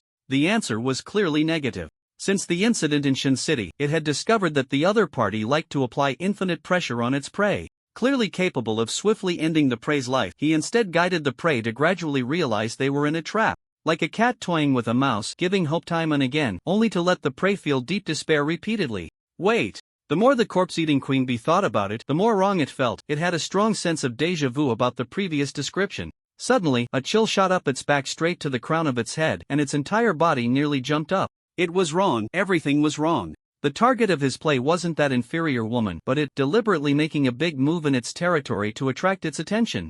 Then pretending to be nonchalant to deceive and lure it into peeking, and finally step by step telling it that it has already fallen into my hunting range. Escape! It must escape. If its guesses are correct, this terrifying person must possess strength beyond SSS level, otherwise he wouldn't be so at ease. Having already touched the edge of SSS level, it naturally knows that they are not invincible monsters, especially since it is just one step away from leveling up. Calm down, calm down. The corpse-devouring queen bee flapped its short wings a few times, pacing back and forth with its insect legs. First, pretend to be unaware to confuse him, then use the barbarian's domain to buy itself time to escape. Yes, that's it. As long as the Green Mountains remain, one need not fear the absence of firewood. No more shortcuts, find a deep mountain forest to dawdle and in fact, leveling up slowly is fine. Chi-Chen heard its inner voice, feeling the endless power within him. A strength he had never experienced before. But unfortunately, you won't have another chance. The achievement of his goal eased Chi-Chan's tense emotions, and an involuntary smile appeared on his face, but the movements of his hands made everyone in the arena feel a chill. After all, he wasn't a devil, there was no need to constantly torment Linda's fragile nerves. He had helped him a great deal, and it was only right to send her off with dignity. Anyway, when it came time to clean up the monsters, she would have to die as a clone too. A gentle light illuminated Linda, the non-dazzling glow allowing everyone present to see the changes in her. Rather than saying Linda was glowing, it was more like a soft light was cast upon her. This soft light reminded those who saw it, both people and monsters, of the beautiful times that had once passed, evoking feelings of regret, faith, and dreams, as the sealed past was opened, inevitably stirring melancholy and sadness in their hearts. What is this? What effect does the light on her have? At first, they were unclear about the meaning of Chi-Chen's actions, and Linda also stared blankly at the changes in her, feeling as if she had regained the sensation of being human again. Have I turned back into a human? Just as Linda thought Chi-Chen wanted to give her a chance to atone, she immediately sensed a rapid fatigue coursing through her body, and it seemed as if the ticking of a clock echoed in her ears. Her well-maintained, elastic skin was quickly withering and shriveling, her lustrous golden hair gradually replaced by dry brown strands, which then slowly turned gray. Linda's figure began to stoop, her neck and face covered in wrinkles, and she felt utterly powerless, as if moving even a little would cause her to fall apart. No, this wasn't an illusion. She was freed from her restraints, and looking at her reflection on the smooth ground, she trembled as she touched her cheeks with both hands, incredulously screaming in a hoarse voice. No! Her aging body did not support her making big movements, and she quickly bent at the waist, painfully clutching her lower back. Smith and the others couldn't help but swallow hard, stepping back 2 paces, fearing they might be illuminated by the light emanating from Linda. They fully realized how cruel this man from the Dragon Kingdom could be towards beings designated as non-friendly. In comparison, the earlier teasing was merely a small joke. They wore long faces, forcing themselves to comfort one another. Friends, after all, making a joke is quite normal. Where else could one find such a heartfelt friend to add some grand waves to their otherwise mundane life? Fortunately, Linda did not suffer for long. After she transformed into an old woman, her life force gradually weakened until she finally breathed her last. Chi-Chen kindly refrained from using his time abilities to accelerate the process, leaving her intact for her family to take a posthumous photo, allowing her to be buried in the most beautiful manner. Unfortunately, his most important audience wanted to leave their seat before the performance ended. The corpse-devouring queen bee shook off all assimilation domains except for the barbarians, and while Chi-Chen dealt with Linda, it hurriedly severed its connection with York New City. Because it was just one step away from leveling up, breaking the connection cost it quite a bit of time. I can't stay here any longer. Later, after the promotion, it won't be able to escape. After the promotion, the control of this space would belong to it. Theoretically, it could hide the entrance to this space. But it didn't dare to gamble its own life. Its strength was unfathomable. It might just shatter the space and come looking for it, and that was uncertain. As for threatening the other party with the lives of ordinary people, that was truly like an old man hanging himself out of boredom. It had seen Linda's questioning just now. If it really cared, why would it perform a show of killing the chicken to warn the monkey? Anyway, it wasn't the first time it had failed, it was just a matter of running away again. By the time this terrifying human grew old and frail, it would come back to settle the score. The timing wasn't right yet, it needed to play it safe. Chi-Chen, who was about to flip the table, was almost thrown off by this thought, and he coughed twice to suppress his desire to laugh. You really are a genius. You've got the longevity flow under your thumb, huh? Since you like this place, why not stay? The corpse-devouring queen bee showed no hesitation. It understood the essence of team play very well, collapsing and slipping away. It was unreserved in abandoning what needed to be discarded. Immediately, it kept its trump card behind it while desperately fleeing, planning to stay hidden until Chi-Chen was old and dead. The collision of the two domains made Smith and the others feel as if the world was spinning. Everything before them was chaotic. However, soon, a holy light enveloped them, driving away the residual powers within them. They covered their mouths and stomachs, nearly vomiting. The terrifying power tested and devoured each other, colliding and compressing, and Smith and the others could estimate their chances of winning against either side through the residual force. Undoubtedly, the winning rate was 0. This was a rare opportunity to glimpse just how powerful the strong could be. They each used their abilities to protect themselves and look towards the other side of the domain. Buildings were haphazardly positioned within the domain, some upside down, some lying flat, some leaning. In short, there were buildings at every angle except normal ones. Humans with no organs in the right places wandered the upright streets. Tree roots and branches grew haphazardly on the trunks, running like animals. What is this? The pupils of the four Smiths constricted, discomfort lingering in their hearts for a long time, as everything in the domain was in an abnormal state. They even saw abandoned drones emitting red light darting across the ground. No wonder the dispatch detection equipment failed to capture any internal conditions. Since the Sanju monster was promoted to SSS level, it was the first time they had seen the situation within its domain. They could already conclude that there were no survivors. The collision of the domains continued. Faced with this bizarre and powerful domain, Chi-Chen frowned. This was just a corner of the Sanju monster's domain. Crushing it was not a problem. The frown was because he was weighing whether to create a grand scene to share with the world or just crush it directly.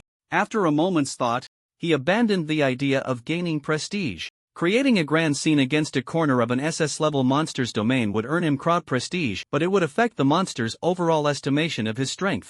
It was better to make the SS-level monster feel a strong threat. That way, when he went to find it next time, it could produce experience cards for him. He forcibly comforted himself that the crowd's prestige hadn't disappeared but had somehow transferred to the future. After making the decision, Chi-Chen no longer held back. In an instant, the divine domain crushed through the chaotic domain with overwhelming force, annihilating the assimilated domain that served as its vessel. Wherever the light reached, the domain shattered like fragile bubbles, collapsing into pieces. As the few spectators, they blinked in disbelief. Letna pinched herself hard, her voice filled with surprise. Oh my god, look at what I just saw. Smith clenched his fist, excitedly shouting. SS-level ability user. He is definitely an SS-level ability user. The priest kept making the sign of the cross. Thank the Lord for his protection. Humanity will ultimately achieve victory. Although Smirnov did not speak, he tightened his grip on the knife in his hand. By nature, he suppressed the expression of his excited emotions. The severe blow to the domain caused the corpse-devouring queen bee to hesitate in its escape, but it dared not stop, trying to flee to another space with the domain. As it buried its head in flight, its shadow grew shorter and shorter, gradually shrinking to a point beneath it, until even that point disappeared. Light? Its memory was completely frozen at the moment it turned to look at the boundless divine light. The body of the corpse-devouring queen bee, swallowed by the radiance, vanished in an instant, just like the domain before it, dissipating into the void. The previously captured glass monsters died with the disappearance of the corpse-devouring queen bee. Meanwhile, cultists across York New City seemed to have been pressed on pause, collapsing to the ground.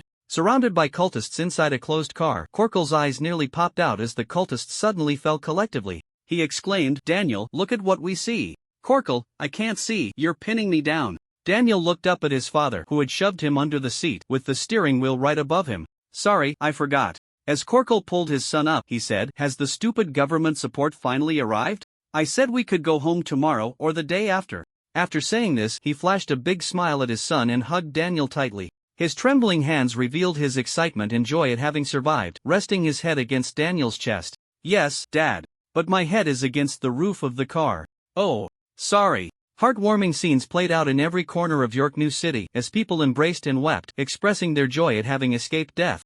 However, this tender moment was interrupted by an unexpected guest. The rescue team finally arrived, armed and dragging away the bodies of the cultists to clear the scene. High-level orders dictated that if there was any public unrest, the people would be treated as cultists and shot on the spot. In a conference room of the York New City government building, a fist slammed down on the table, creating a loud noise. "I appreciate his help, but what does he want meddling in our country's affairs?" A neatly dressed middle-aged man, with his hair firmly fixed in place with gel, looked displeased as he scanned the room, his hawk-like gaze landing on Smith. He suspected that Smith was not in the right state, perhaps under some form of control. On the day the monsters were cleared, Smith had someone bring back the body of an old man. Just as they were relieved to be saved, Smith then informed them that Linda was a traitor, and that the old man's body was Linda's. He also demanded that the photo for Linda's tombstone must be a newly taken picture of her in her old state. This left them baffled. Who has a portrait with their eyes closed? The subsequent autopsy report sent chills down everyone's spine, revealing that Linda's cause of death was natural. Unless they were all in an illusion, it meant that the realm of the unspeakable person had the ability to turn the unreal into reality. In other words, if he wished, he could kill invisibly at any time. Most importantly, he could age people through the illusion. Was it possible for him to make someone young again? This speculation drove all the nobles of the Bitfo kingdom mad, as they were desperate to remain in the world and enjoy wealth and glory. The urgently convened meeting quickly reached a unanimous conclusion. They would offer generous rewards to the Dragon Kingdom in gratitude for its generous support, but the unspeakable person would also need to compensate for Linda's death. Smith kicked the table over in anger, declaring that if they dared to make that decision, he would kill all the high-ranking officials. When it came to future lives versus present lives, they unhesitatingly chose the present, but Smith was marked as an uncontrollable individual by the higher-ups. Noticing the middle-aged man's gaze, Smith snorted coldly, "I don't think he is interfering in the affairs of the Bitfo kingdom. You know very well that the cultists cannot be alive. Why do you allow the police to shoot a surrendering civilian at will?" He saw it. "So what's the problem with saving someone on the spot? That civilian might not just be a puppet of the corpse-eating queen bee, they could also be another cultist. If they hadn't gotten involved with the terrorists, we wouldn't have discovered it this late." The state speaker spoke rapidly, finishing his reasoning and gesturing towards the middle-aged man. "I believe the chief accountant is right. This is interference in our national affairs." With one person leading, others gradually expressed their agreement, and the situation tilted overwhelmingly in one direction. While they spoke, they also stole glances at Smith's expression. After all, Johnson had refused to discuss that topic, and now only Smith was present at the meeting.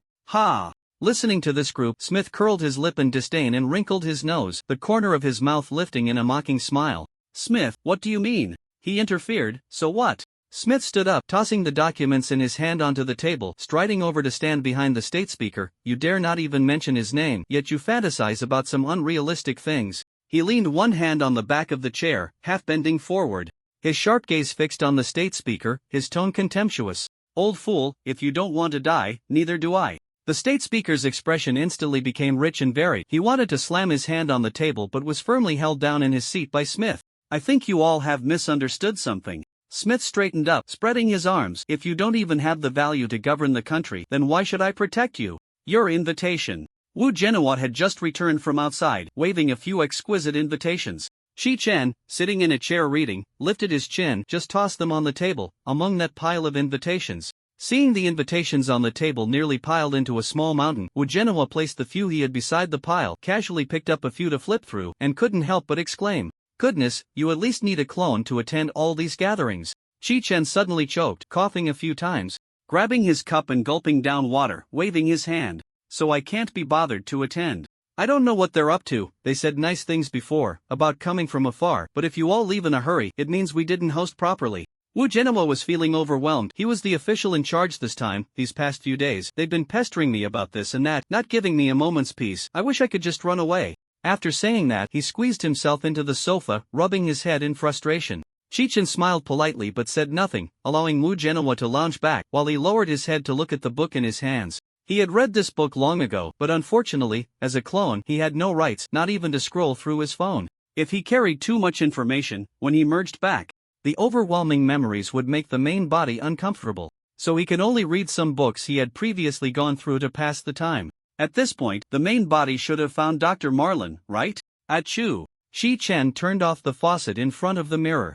Although there was no evidence, he suspected the clone was mumbling about him. Feeling the energy within him, Shi Chen thought he could create some more abilities: translation, cloning, space, and shapeshifting. What else was commonly used? He had more abilities than others, which led him not to focus much on researching them. If it weren't for forming an organization, he wouldn't have discovered this bug anytime soon. There was one ability he had never used: ability deprivation. This ability could strip powers from others or monsters and transfer them to himself. But there was a reason Shi Chen didn't use it. The time required for deprivation wasn't short. If interrupted or if the creature providing the ability died, the deprivation would fail.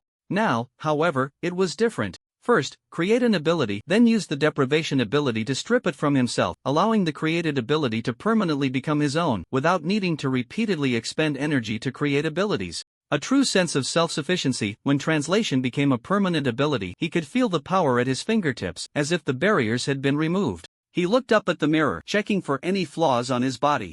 The reflection in the mirror showed a young man around 20 years old, a bit Fortean, with brown hair, a high nose, and freckles typical features of a Caucasian. He stepped out of the public restroom, where a group of street thugs began to whistle. "And he's a stranger." "Stranger?" someone asked in confusion. "Isn't it better to be a stranger for extortion? Those who come here to use the public restroom can't be from wealthy families." Although the restroom wasn't dirty, the rich would rather book a hotel than squeeze into this place with the poor. Foolish, he traveled a long way without even luggage. He must be using spatial ability items for storage, or someone is carrying it for him. The leader crossed his arms and hummed, rhythmically tapping his feet on the ground.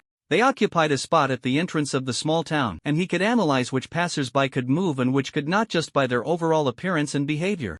After his hint, the other thugs noticed that the departing person was empty-handed and pounded the wall in fear. From their demeanor, it was clear that the other party belonged to the former category. Those who could possess and retain ability items either had powerful families backing them or were strong themselves. Even if their numbers multiplied tenfold, they couldn't provoke such a person. Meanwhile, Chi-Chun had already arrived at the town clinic. After resigning from the research institute, Marlin came to this small town to work as a doctor.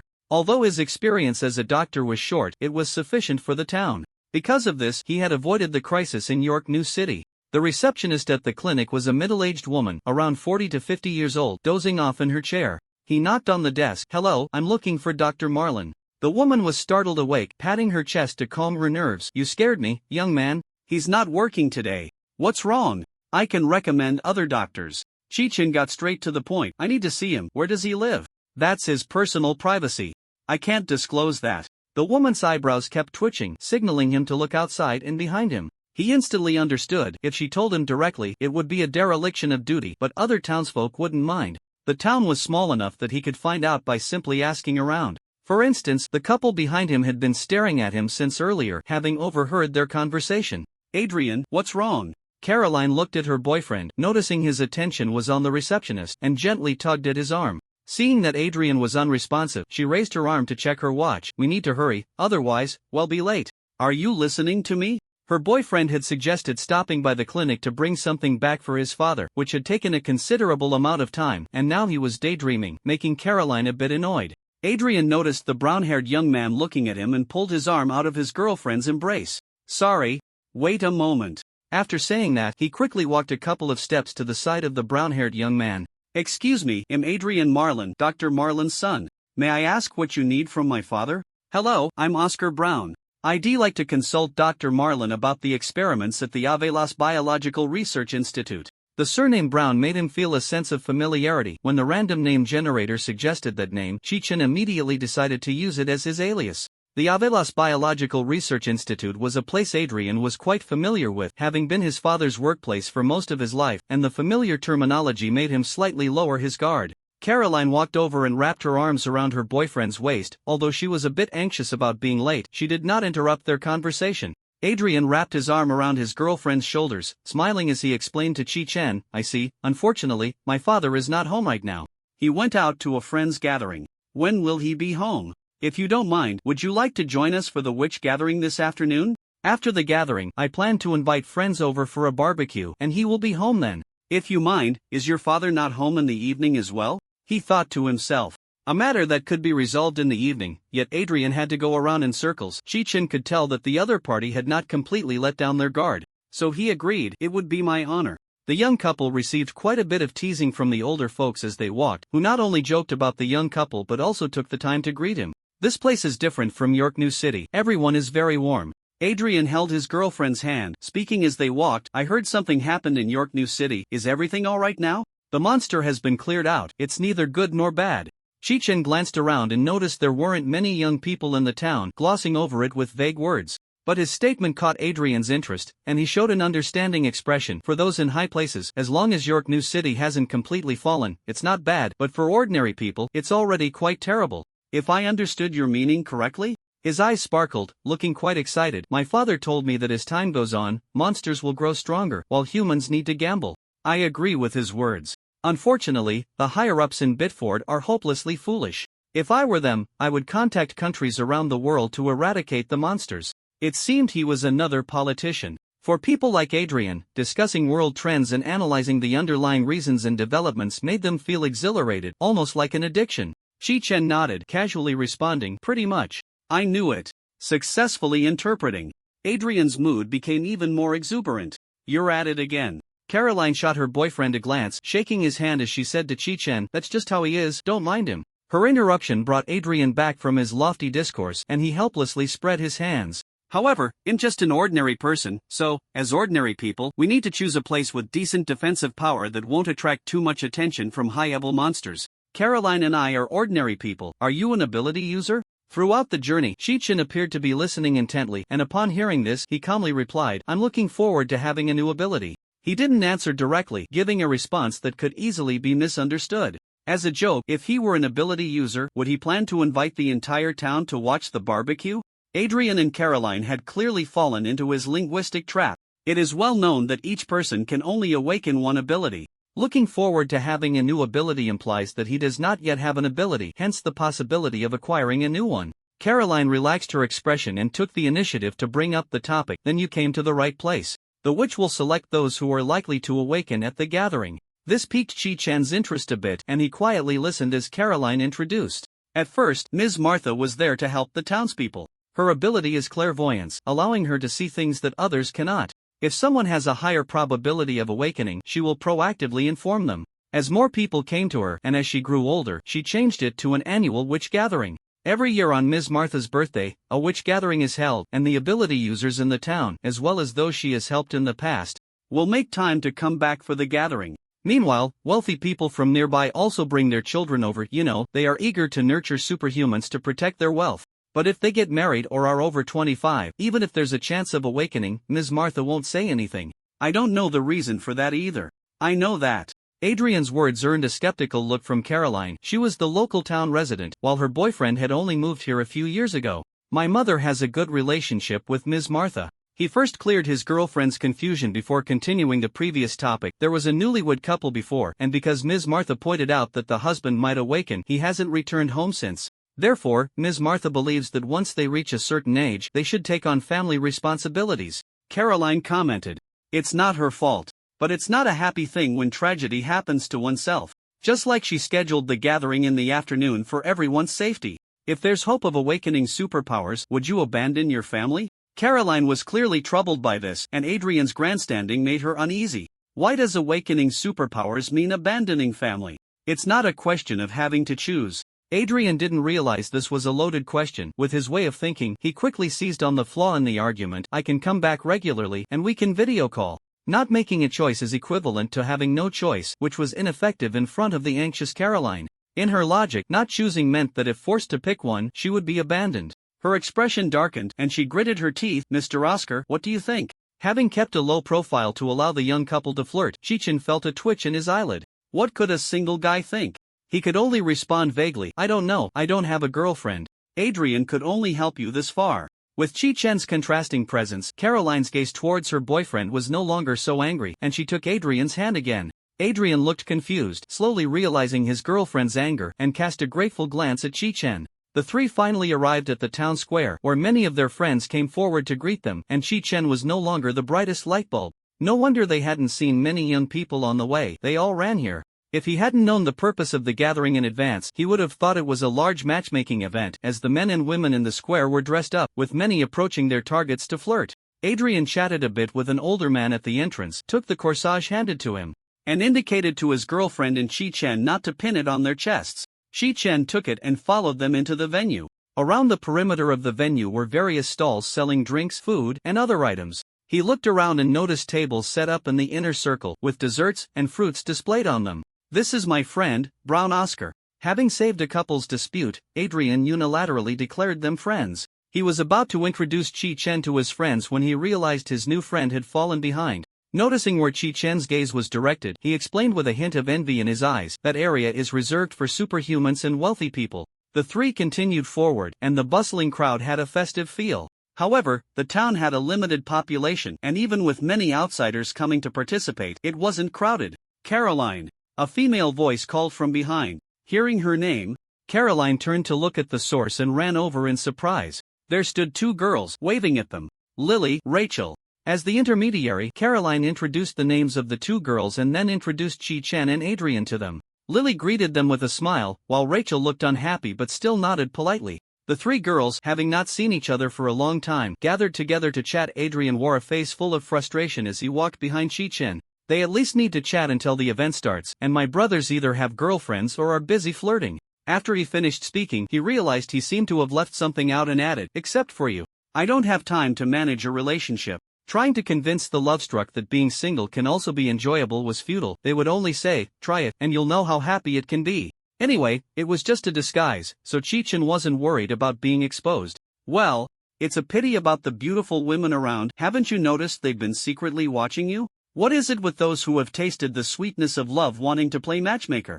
Chi-Chen's dead fish eyes scanned the surroundings and indeed saw quite a few women glancing this way. When their eyes met his, they not only didn't shy away but waved hello or nodded in greeting. In an instant, a group of men shot him hostile looks. Something was off. Normally, women should be looking at him with admiration, while men would glance over, harboring a desire to compete with his prowess, hardly seeing him as a rival. That was the first thought that flashed through Chi-Chen's mind, and then he remembered the change in his appearance. Sure enough, the external manifestation of his abilities affected others' judgments. Even with an ordinary appearance, the effect was still quite good.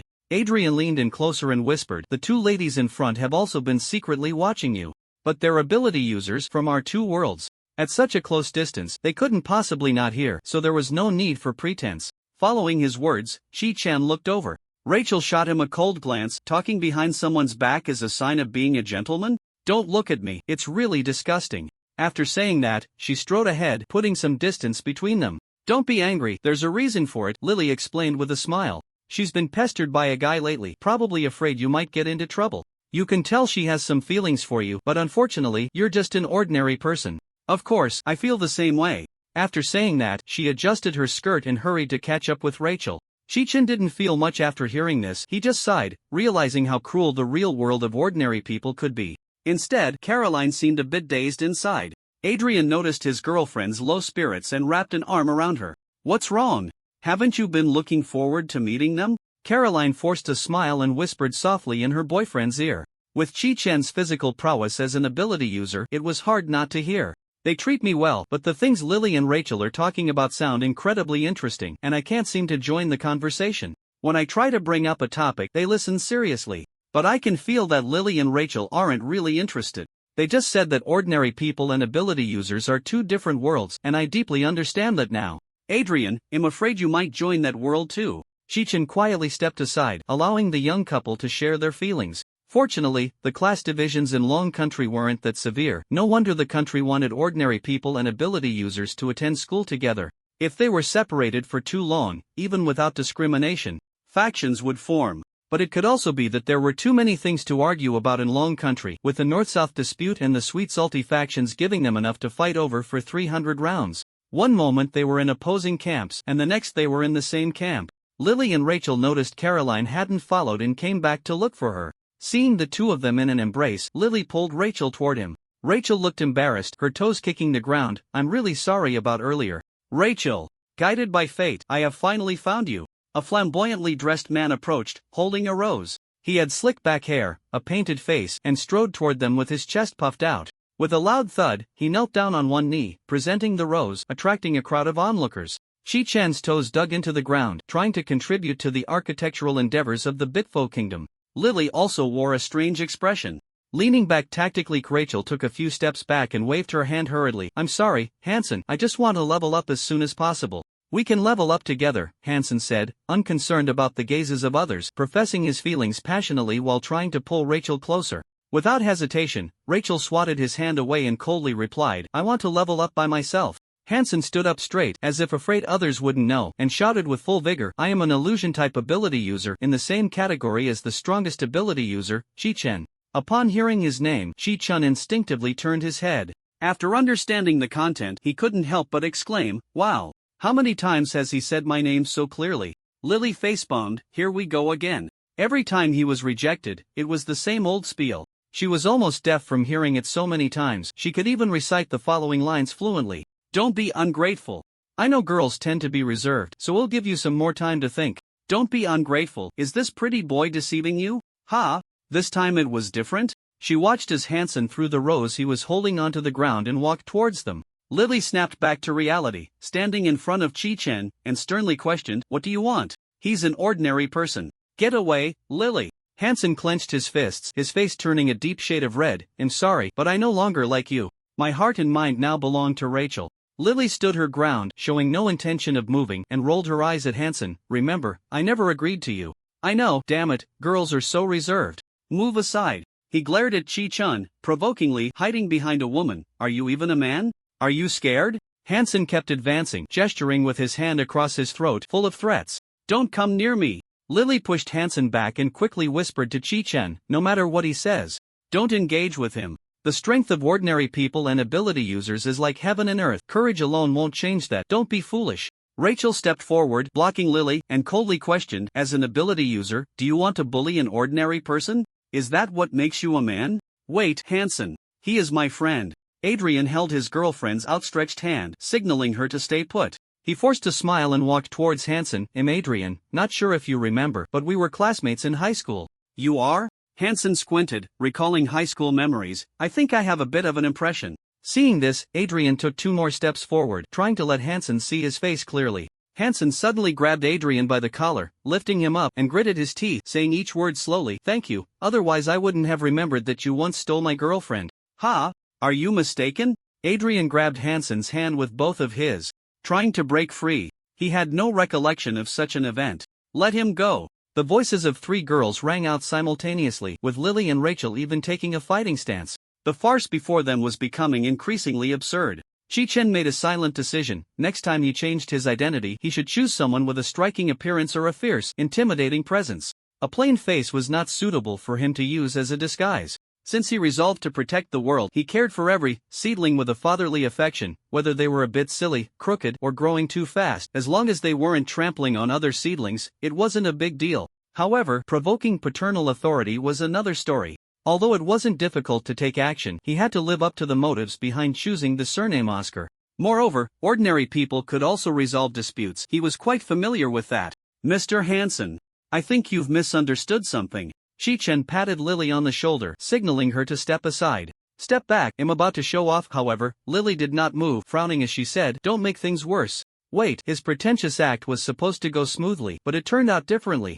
Damn, I forgot. He was now a buffed average face, and in a conflict, he would be forgotten. Of course, no one would trust him or give him space to act pretentious. Fine. Shi-chen had no choice but to stand up straight, tilting his neck and face over Lily's head to add a bit of solemnity. I am from the Oscar family. If Mr. Hansen insists on doing this, perhaps there will be some small issues if you join the Superpower Association.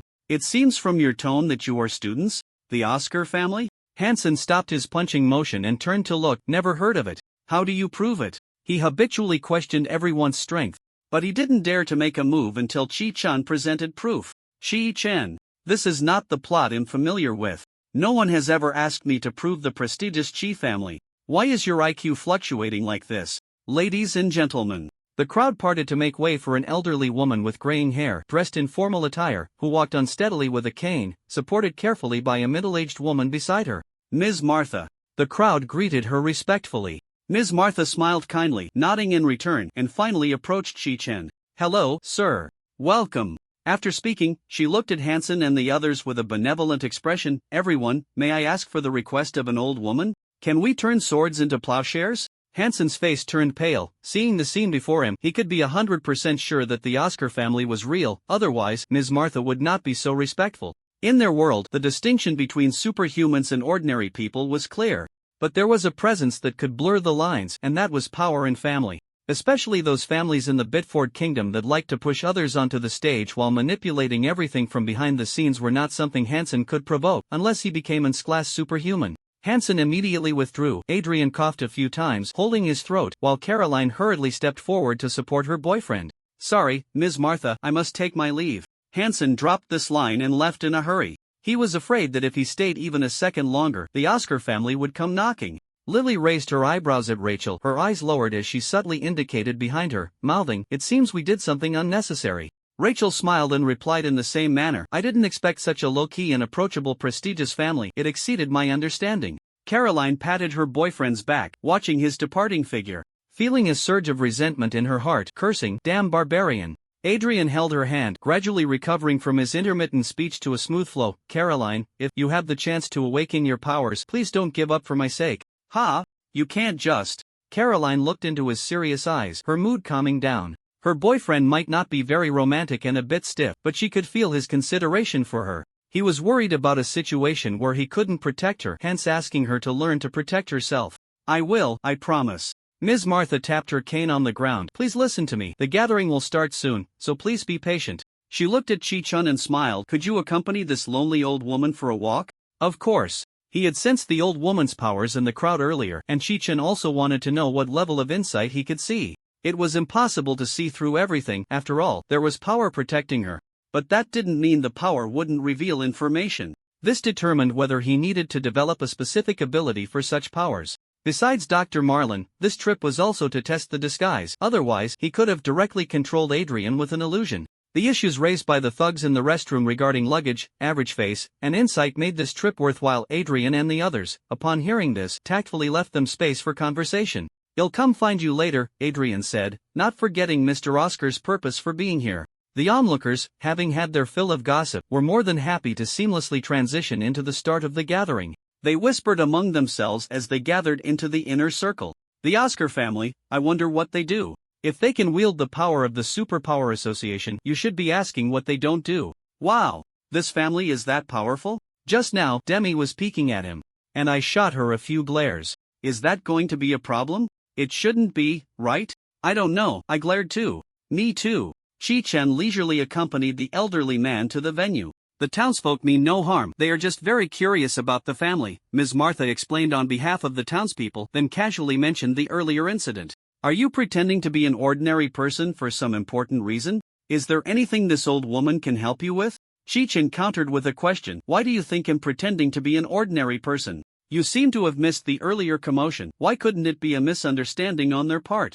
The old man chuckled a couple of times, gesturing for him to look at the brooch pinned to his chest. At first, he thought the brooch was some kind of special item, but soon understood through the explanation of the middle-aged woman supporting the old man. "Mr. Oscar, wearing this brooch signifies that you are qualified and willing to let Ms. Martha see you. Who would have the qualification? Obviously, it would be those who had not yet awakened. He could hear the exchange between Adrian and the uncle at the door, but they did not mention this point. Well, when he handed it to me, I thought it was something everyone needed to wear. But you must have made him think you were an ordinary person, which is why Adrian applied for you. I can't deny that.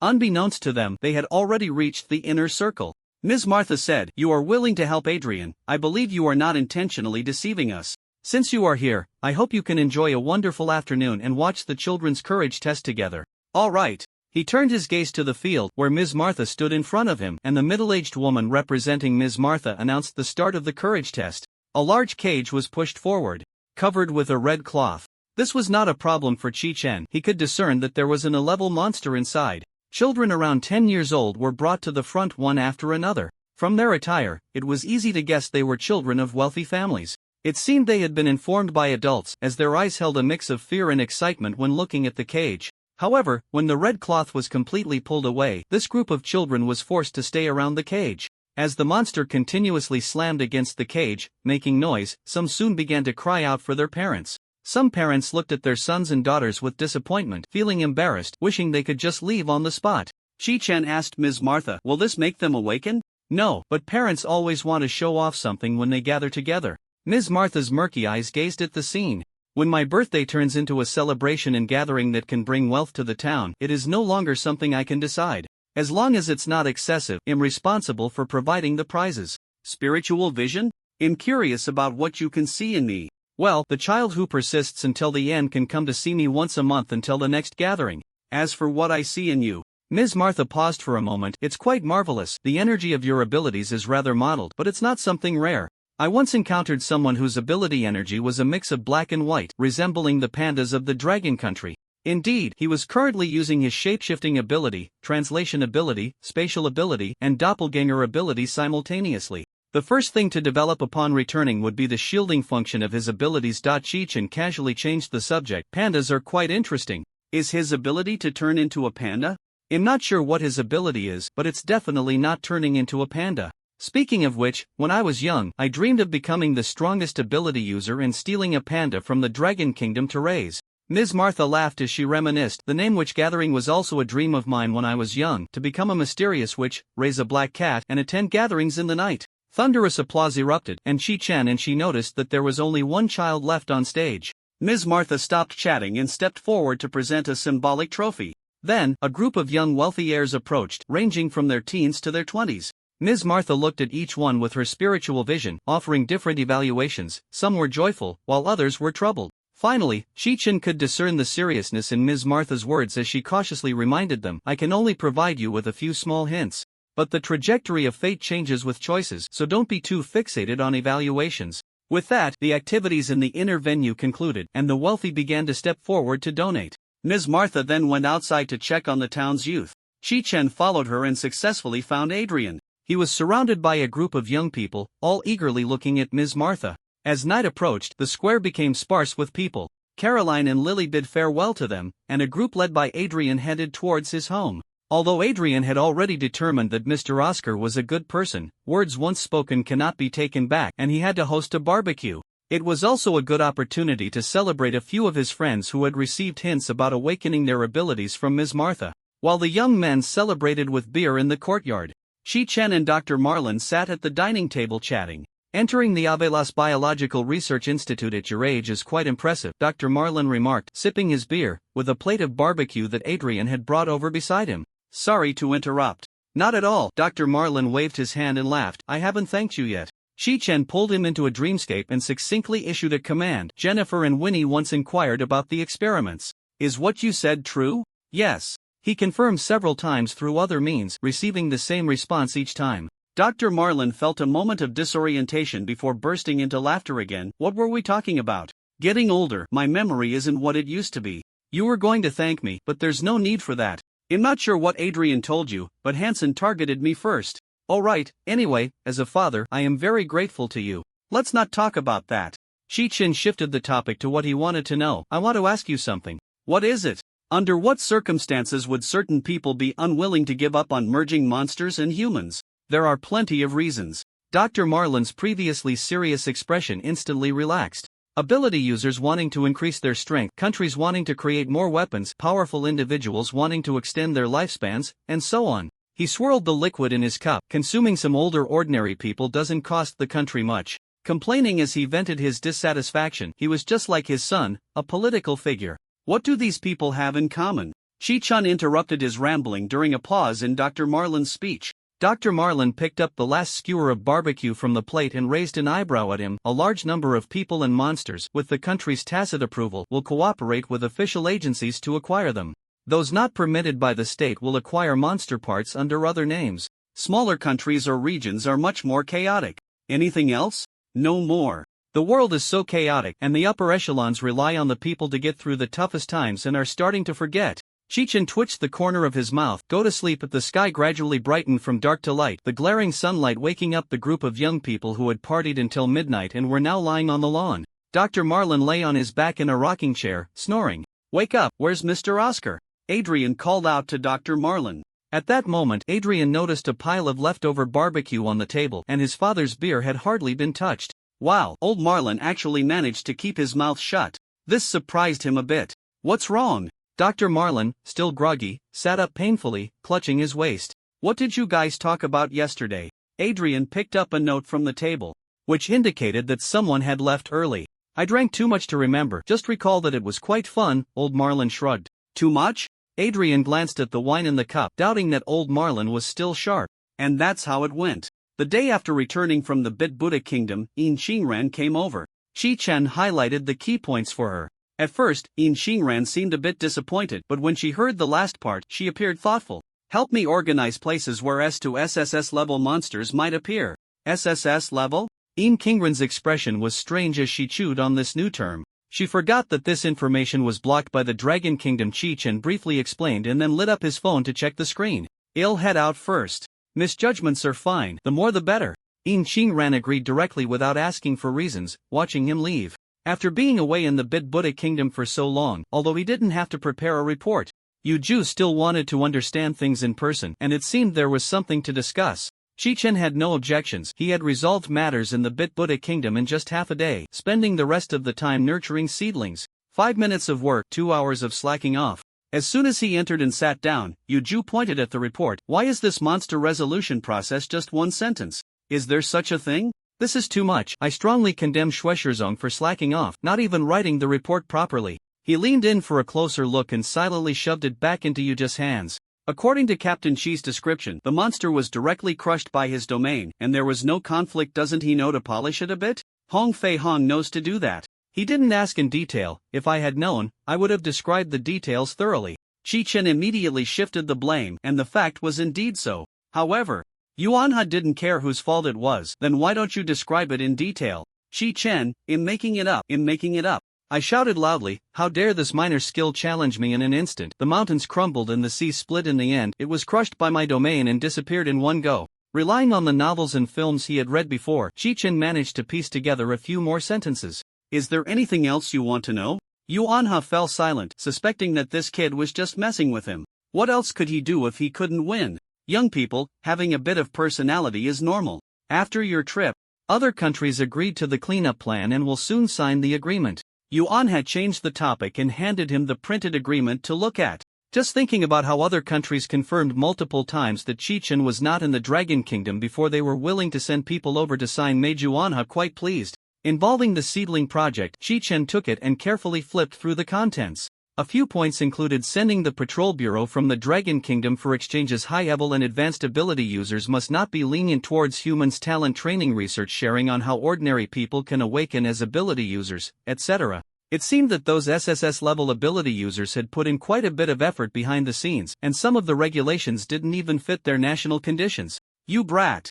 Yuju took back the materials he returned, sizing him up for a dozen seconds. You don't seem surprised. What did you do? Didn't do anything. They were inspired. If he were one of the other four, he would also quickly push the cleanup plan forward. As long as it's settled, support from an SS-level ability user can be obtained at critical moments. Only someone with a broken mind would procrastinate. Although agreements are meant to be torn up, this isn't the time for war. He deliberately delayed the time for Longwei to learn about the battle situation, wanting to hasten the agreement. After all, the other four countries would definitely make concessions to sign the agreement. They don't know that Longwei is unaware of the emergence of SS-level ability users domestically. With each day of delay, his seedlings fall one after another, which isn't worth it. Yuanha took a sip of chrysanthemum tea to calm his anger. Damn it, if the other 4 countries were so conscientious, he would cut off his head to use as a ball to kick. Once the monsters within the 5 major countries are cleared, we will establish a divine punishment system to mark monsters above S level in other countries, as well as in perilous environments like deserts, oceans, and glaciers. As long as they don't immediately advance to SS level, there's no need for us to swarm together like we did these 2 times. 2 or 3 people acting together can basically ensure safety. Indeed, rather than watching him show off, it would be better to hunt a couple of monsters to nurture the seedlings. They wouldn't give him any attention anyway. It's less effective than a live stream camera. Chi-Chen nodded, waiting for Director Yu to continue. Director Yu set down his cup, a meaningful smile on his face, and said leisurely, "It's not winter break for students anymore. The Zhang family wants your brother to stay for a few days and asked about me." Chi-Chen was taken aback. They haven't visited in years. Why the sudden I see? As his fame grew, they were probably thinking that both the uncle and nephew were not bad, and his younger brother might also be a once-in-a-lifetime genius. But didn't you contact them before? How did they find me here? Why do you say that? Chi-Chen seized the point. Yuan's smile stiffened, his probing had backfired. This impatience didn't align with his character. He was indeed disturbed by the news of old Chi's awakening. He had no choice but to lay out his previous speculations about Chi-Chen. What high school classmates claimed to have luxury cars picking them up, what Lu Cheng's testimony was, how the meeting day turned into a trap for him instead, and how the local tyrant was respectful, along with the shadow guards and such. Chi-Chen was left with a head full of question marks. Lu Cheng's imagination was too rich, directly leading Director Yu astray. Should he be called a web novelist? At that time, he was just a poor guy under a halo. But how did the shadow guards come into play? He thought they were sent by the duty bureau to understand the situation, casually picking up his younger brother. And they even specifically took on his appearance anyway. It couldn't be the Zhang family. After all, he had investigated the surroundings after understanding his abilities. He did catch a few people who had taken money from those coming from Jidu to help take care of his family. What left him speechless was that some had been taking 2 payments for years. His uncle and mother truly were a family, not picking up on his aunt's hints at all. It's not them. Chi-Chen denied any dealings with the Zhang family but didn't clarify these doubts. Not to mention how to fabricate a reasonable explanation. The mysterious organization was already on the agenda. He had asked Yin Qingran to gather information to secretly showcase a brand new field. Yuanha felt somewhat disappointed but didn't press further, steering the topic back. So how do we say this? First, I'll ask my brother and my mom for their opinions. Then I'll get back to you. Chi-Chen's response was within Yuan's expectations, and he couldn't help but sigh, unknowingly. It's already winter break, and soon it'll be New Year again. I wonder if there will be any good news next year. With the series of events this year, Yuanha felt exhausted, and his temples had gained quite a bit of white hair. There will be, soon. Thinking of the organization in the planning stages, Chi-Chen was very much looking forward to the day of its debut. My phone is ringing. Wait a moment. Yuanha picked up his vibrating phone and answered the call. Are you serious? Old Chi has awakened? Hey, this is fantastic news. Okay, I'm on my way now. He hung up the phone with a beaming smile, looking up at Chi-Chen, eager to share the good news. In a flash, a thought popped into Yuan's mind. It will happen, soon. Damn! What the hell are you doing every day with illusions? Stop eavesdropping and spying everywhere. Seeing Chi-Chen's expression of disbelief, Yuanha felt a surge of anger. You little brat are the best at pretending I've ever seen. At a hospital in Jidu, news of Qi Yunjiang waking up spread throughout the Dragon Country, with major social media platforms flooded with celebratory articles and posts. Compared to the netizens who only learned about Qi Yunjiang's coma afterward, his friends and family had been visiting him in droves within just a few days. When Qi's mother saw her brother lying on the hospital bed preparing to get up, she went over to adjust his pillow. Just as she stood up, she was firmly held down by Zhu Xiaotong, her face twisted in concern. Your brother just woke up, let him be. It's fine. Qi Yunjing smiled at his wife. Ability users generally have better physical conditions, he'll recover quickly. Aren't you supposed to take care of the younger one today? Zhu Xiaotong chatted casually while pouring water. Qi's mother smiled and explained. He heard that the Zhang family is a big family. So he eagerly agreed. He should already be on the plane now. You worked so hard to raise him, and he still dares to complain about being poor. Zhu Xiaotong was furious. Halfway through her sentence, she met Qi's mother's cheerful gaze, and her expression fell. It had been too long since they last met. She almost forgot that she could only take her sister-in-law's words at face value and not think too deeply about their underlying meanings. What else did that little brat say? Xi's mother completely missed her sister-in-law's change in mood. He said he wants to learn supreme martial arts to come back and protect me. She knew it. Even his son is a burden, is that reasonable? Xu Xiaotong disdainfully pushed Xi's mother into a chair, realizing that it was indeed right not to let her come back to take care of the patient, or else she would eventually have a stroke. The Sioux City Zhang family claims to be descendants of Zhang Tianshi. I had heard some rumors, but I didn't expect it to be true. In the first-class cabin, with no one else around, Gao Changza said excitedly. He was a bit thrilled to meet his brother Yuan's relatives. In his imagination, the Zhang family secretly stirred up the winds and clouds, guarding a territory, and just a stomp of their feet would shake the entire Sioux city. Gao Chang's mind was filled with images of elderly figures with an ethereal aura, crying and begging to take him as a disciple. A hidden family, truly something to look forward to. Surrounded by mist, a mysterious figure atop a high mountain vividly appeared in his mind. It's hard to say if it's true or not. Families always like to exaggerate their bloodline connections. Qichen sat in his seat, noting that the Zhang family didn't even dare to claim direct lineage, and even if it were true, it wouldn't mean much. Brother, are you going with me? Seeing his little brother's eyes darting around, Qichen knew he had ulterior motives. Most likely.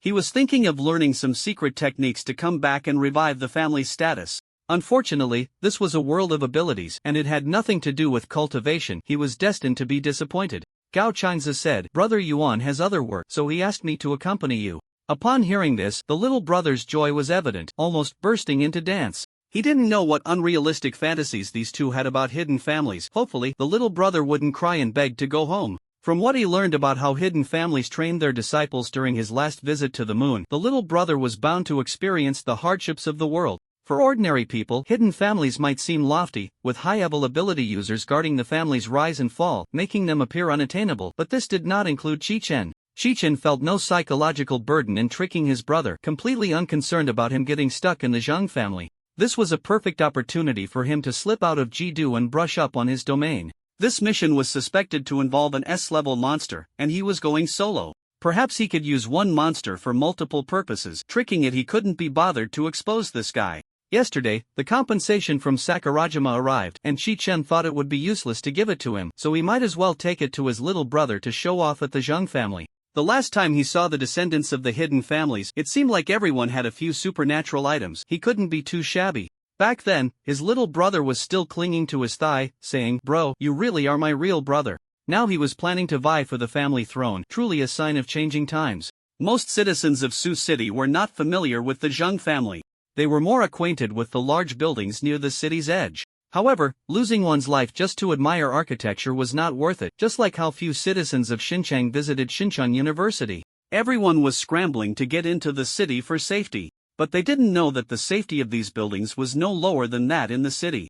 The Sioux City Patrol Bureau didn't mind the Zhang family's actions. The Zhang family had to pay taxes and clear nearby monsters for land that was basically useless. If they could just register their supernatural abilities and stop stubbornly claiming to be ordinary people, the Patrol Bureau would be even happier. Today, the atmosphere in the Zhang family seemed different from usual. Adhering to ancient family traditions, the mood of the patriarch and elders could directly influence the atmosphere of the clan's territory. By observing the expressions of disciples, subordinates, and servants, one could determine which faction they belonged to. A luxury car left the Zhang family early, heading to the airport. The custom-made exquisite cheapo accentuated her graceful figure. The woman's hair was disheveled, and there were no traces of makeup on her face. She leaned by the window, listening to the sound of the vehicle leaving, and complained towards the house, It's just a short stay, do we really need such a big fuss? I bet they want take a midnight flight. After saying that, she sat down at the vanity and picked up a comb to tidy her hair. The person in the room got up to pour himself a glass of water. You know it's just a short stay, so be accommodating. This statement ignited the woman's anger. She put down the comb. A few days ago, you promised to stand on the same side as me. Does that still count? The man, with a headache, covered his forehead. He was well aware of the woman's little schemes. Let's be reasonable. I only started dating after we divorced for a year or two. What does she count as an intruder?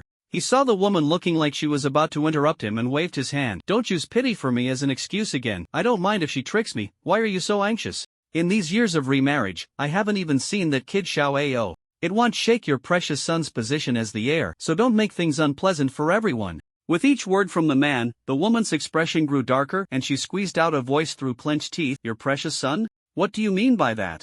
All right, my fault. The man stepped forward to comfort the woman. What the elders and my father have always believed. I can't change. Well, I still don't like it. Don't expect me to give him a good face. The woman shook off the man's comforting hand and turned away. You're really this foolish. The man didn't know what else to say, taking a deep breath to suppress his emotions. The matter is settled. If we're going to do it, we should do it well. Doing it halfway will only leave you feeling frustrated, and the elders won't remember that you did half of it. They'll think you shouldn't have come at all. Don't do something thankless. Bro, are you really leaving? Chiao saw his brother get off the plane and walk away without hesitation, so he reached out and hugged Chi Chen's leg. In a strange place, surrounded by unfamiliar people, he felt a wave of panic. Although he had stayed in the villa in Jidu for a few days and could be considered acquainted with Gao Changza, the thought of trusting him enough to follow him made Chiao feel weak at heart. However, Chi Chen remained unmoved. Your dad isn't my dad. Under his brother's cold gaze, the little brother reluctantly let go. In this situation, he quickly came up with an idea. They'll share my dad with you. You really are a filial son. No wonder the first thing you said upon hearing your dad was still alive was, "How is my dad still alive?" No need, my dad is still alive. In prison. After all, the uncle was a law-abiding citizen, following the proper procedures to in this world filled with various supernatural abilities. It's not about whether one is qualified to find evidence. There are no options that cannot be found. Retracing the scene, lie detection, and other abilities. If a level can't do it, look for level, and keep going up. There will always be someone who can handle it. Gao Changza was momentarily speechless. He realized he wasn't filial enough, having merely moved out of his family home. To be fair, his dad had just started a new family and neglected him. The money was still sent to him monthly by the secretary, and when he said he wanted to move out, he even gifted him a villa, so there was really no need to be so filial. The little brother was caught in a dilemma, counting on his fingers. Chi Chen suspected he thought it was fair for each person to have a father, and if he shared half, he would be at a loss. Stop counting. Just go to tutoring. Honestly, go visit your dad. You still have your phone, right? Didn't you just say tutoring? The little brother, despite being a bit slow, had enough experience to sense something was off. Chi Chen remained unfazed. I was planning to send you to tutoring, and then your dad contacted me. Sure enough, the little brother thought he had seen through the trap, relaxed, and even thanked the father he had never met for inadvertently helping him escape a disaster. If he didn't go visit, he had to go to tutoring, so he immediately released his grip on Chi Chen's hand. I'll go by myself. Gao Changza noticed the little brother had a milk his mother attribute. He reached out and pressed down on the little brother's head. Don't treat me like I'm not a person. I have to catch a bus. I'm leaving first. Chi Chen struggled to suppress his urge to laugh. Oh, my foolish Abudu, is it possible that both options are tutoring? He had a high regard for the little brother's survival skills. No one could switch sides faster than him. Although he had made an effort to choose the task closest to Sioux City, it was still a distance away, requiring a transfer to another vehicle. He left the two of them behind and walked ahead, still vaguely sensing the movement behind him. The little brother looked at Gao Changza, gripping his phone tightly. If the Gao brother in front of him was unreliable, he would call immediately. Gao Changza swiped open his phone screen. Someone from the Zhang family is here to pick us up. They should be waiting near the airport. His voice gradually faded as he walked away. Chi Chen reached the airport entrance, where a jeep had been waiting in the corner of the parking lot for quite some time. Hello, Chi Shi. A head popped out from the driver's seat. He had a buzz cut, dark skin, a scar on his face, and was wearing a duty uniform. Chi Chen, you can call me Chi Team or whatever, but Chi Shi is a bit much. What should I call you? Out of respect for the name of the Dark Nine seat, Chi Chen corrected his wording.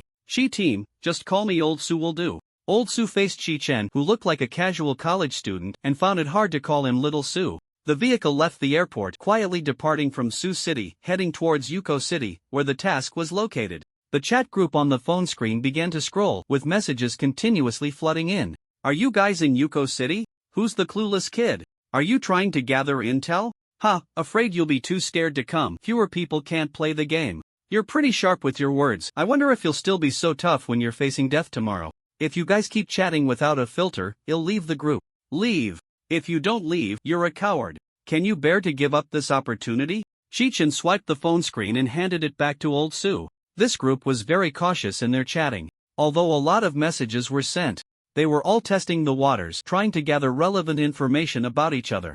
They didn't send inappropriate images or boast, making it more serious than most groups, yet still very active. Old Su took the phone back and sat down. Around him were members of the special duty team responsible for investigating this case. Every local duty bureau had people specifically assigned to investigate missing persons cases. Capturing human traffickers and murderers was a small matter for them. What made the entire team uneasy was the person sitting at the very top. This meant that the case they were investigating could potentially lead to the worst outcome. This is the confession of the murderer Lu Bo, who killed his wife and disposed of her body. The captain of the special duty team handed a document to Chi-chen. Chi-chen opened the document, quickly scanned it, and picked out some key phrases. Endgame? Yes. According to his confession, there will be a game tomorrow. As long as you participate and win, the victor will receive a generous reward and can make a wish to the divine. The captain tapped his fingers on the table, explaining seriously. Lu Bo described that the introducer said at the time that a sufficient number of people were needed to request the divine to come and watch. It was unbearable to see a man ruin his life over a woman, so he was given a spot. Chi-chen glanced at the content of the document. Lu Bo's drinking and domestic violence led to his wife's death, which had nothing to do with a ruined life. The event description, however, fit the pattern of an S-level monster deceiving humans, establishing a connection to devour them. They concoct a story that stirs human desire, then take a haul and cut off the connection. Even if the ability users arrive, they would have no way to deal with them. Not every S-level monster is in the promotion stage. Does it say here that Lu Bo turned himself in? After getting drunk, he could directly kill his wife, and the first thing he did upon waking was to dispose of the body.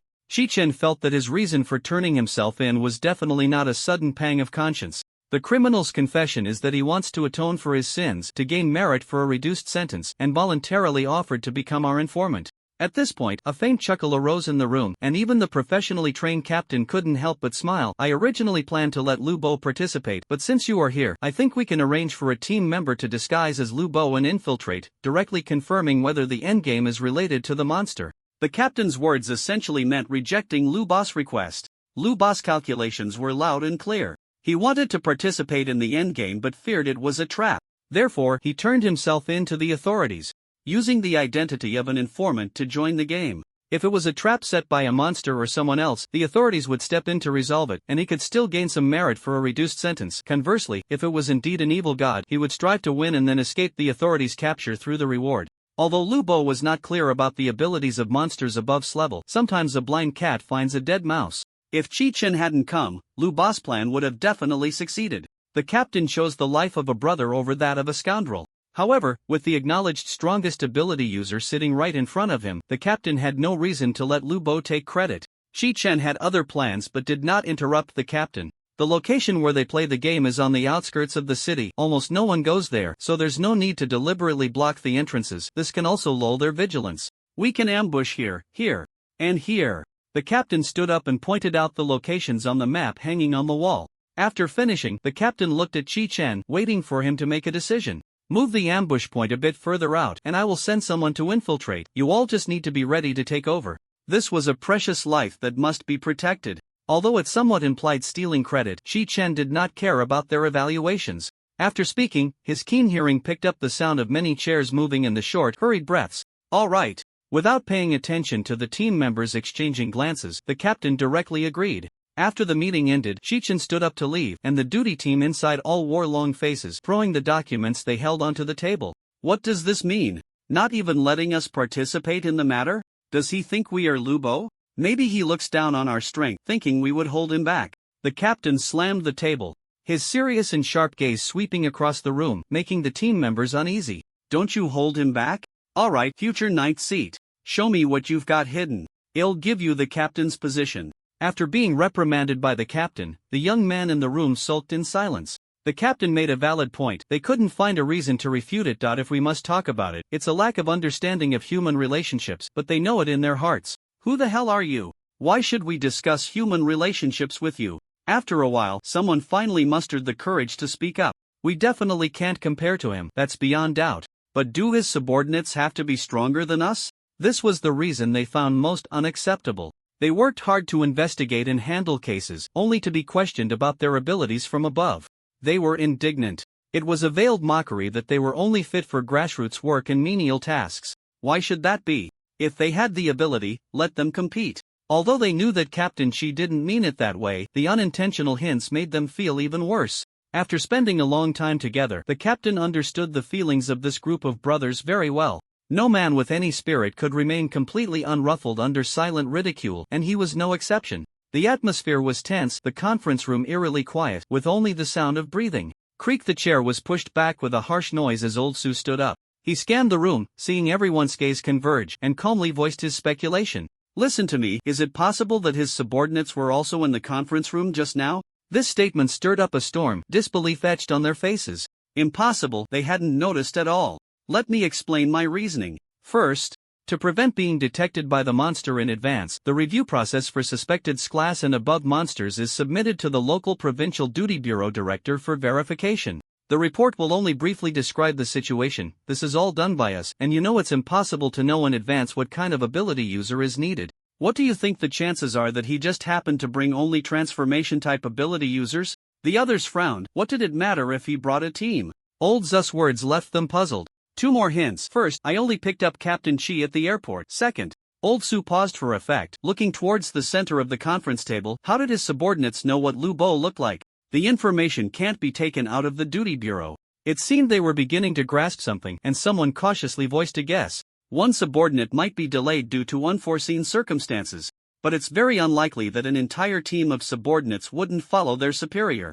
For a subordinate to take on Lu Bo's appearance, they would either have to know through Captain Chi's illusion or already know. Of course, Captain Chi could have instructed him to come to the bureau to understand, but Captain Chi didn't mention that. Combining these 2 points, assuming an extreme situation occurs where all the subordinates are tied up with important matters causing them to arrive late, Captain Chi would have to inform them. The question is it really necessary to go through all that trouble? Wouldn't it be more convenient for him to use us directly? Either Captain Chi's method of using his subordinates is somewhat special, or his subordinates have been lurking in the shadows, clearly understanding the situation. No matter how you think about it, the latter makes more sense, right? The minds of everyone in the conference room were in a jumble. Feeling that Old Su and the person who later provided analysis made a lot of sense, but extreme situations weren't impossible either. However, only a fool would use subordinates like that. Wouldn't it just add to their workload? It would be a simple matter to use them directly. Why go through the trouble of explaining everything from start to finish to the subordinates?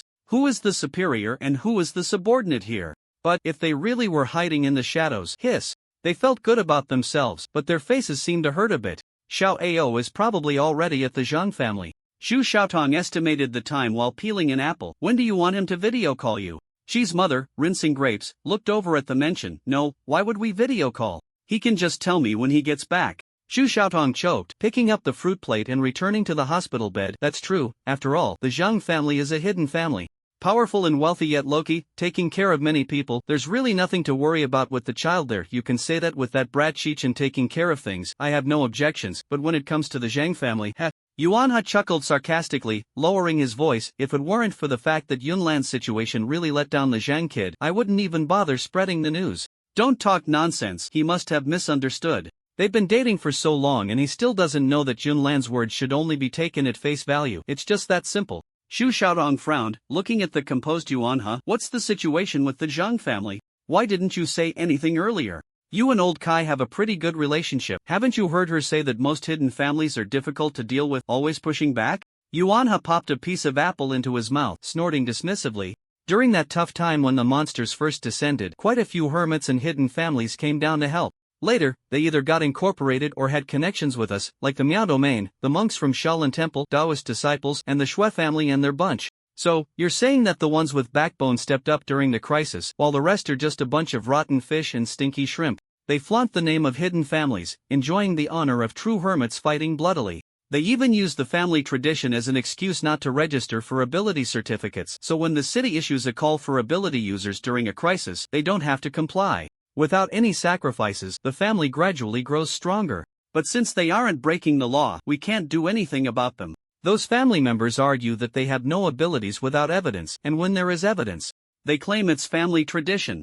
Yuanha can only have his subordinates quickly issue Class 2 ability certificates to those with abilities but no proof, catching whoever they can. With so many monsters still unclean within the Dragon Kingdom, who has the time to play Tai Chi with these families? Speaking of which, it's fortunate that the eldest daughter of the Shui family hurriedly helped Chichin get his certificate back then, otherwise, who knows how long he would have dragged this out. Xu Xiaotong's frown deepened, worry etched on her face. Did you not tell Xiao Yuan? What if he leads Xiao Ao astray? Yuan's expression twisted into one resembling an old man on the subway. Him? That kid is lucky if he doesn't cause trouble. As for the Zhang family, they should just count their blessings. The partition in the luxury car was lowered by the driver, and Chi Ao leaned against the window. Disappointment written all over his face. He had already seen the Zhang family in Sioux City. It looked so shabby, such a small place with so many people living here. The speed at which the little brother was corrupted by money was astonishing. He wasn't really disdainful of the place, but like any child, he wanted to show off even the smallest things, and he was no exception. The vast villa in Jidu only had a few people, which in his mind made it a symbol of prestige. Moreover, the greater the expectation, the greater the disappointment. Even if a shabby Taoist temple appeared, he wouldn't be this disappointed. This place looked nothing like it had a world-class secret manual. Without the manual, he felt cheated, and the entire place became detestable to him. The more he disliked something, the more he wanted to prove it was bad, and he found everything about the Zheng family unsatisfactory. Gao Changze listened, dumbfounded, doubting whether what he saw was the same as what Chi Ao saw. The Zheng family resembled a small urban area, with the outer circle being where the subordinate guards lived, along with small shops run by family members. A bit further in, there were many distant relatives and disciples in family uniforms, with a bustling training ground filled with cheers. From a distance, one could see the grand mansion at the very back. Just the cost of living for so many people was far beyond the Gao family's means, not to mention ensuring the safety of so many ordinary people. Hiss! He couldn't help but gasp. What kind of power was the Qi family? From the fact that Brother Yuan's brother is named Qi and not Zheng, one could conclude that the Zheng family's influence is not as strong as the Qi family's. Now, for him to even say this place looks shabby is beyond what Brother Yuan's rise to the dark ninth seat could explain. This is the family's foundation. Unfortunately, this family might not be very friendly towards sons-in-law. One ended up in prison, and the other was sent back to the Zheng family. Otherwise, he really wanted to ask Yuan Gu if he had any cousins. To be honest, his stomach wasn't very good. Gao Changze was just about to try to extract the location of the Qi family's ancestral home from Chi Ao, hoping to sneak a visit. However, the vehicle came to a stop, and the servants on both sides stepped forward to open the car doors, leaving him no choice but to give up reluctantly. Second young master Gao. The servants slightly bowed and gestured for them to enter. Chi Ao was not aware that the second young master referred to him, but after sitting in the car for so long, he could no longer stay still. He jumped out of the car with his backpack, showcasing his exceptional skills. Following the servants' guidance, they passed through a winding corridor and arrived at the main hall.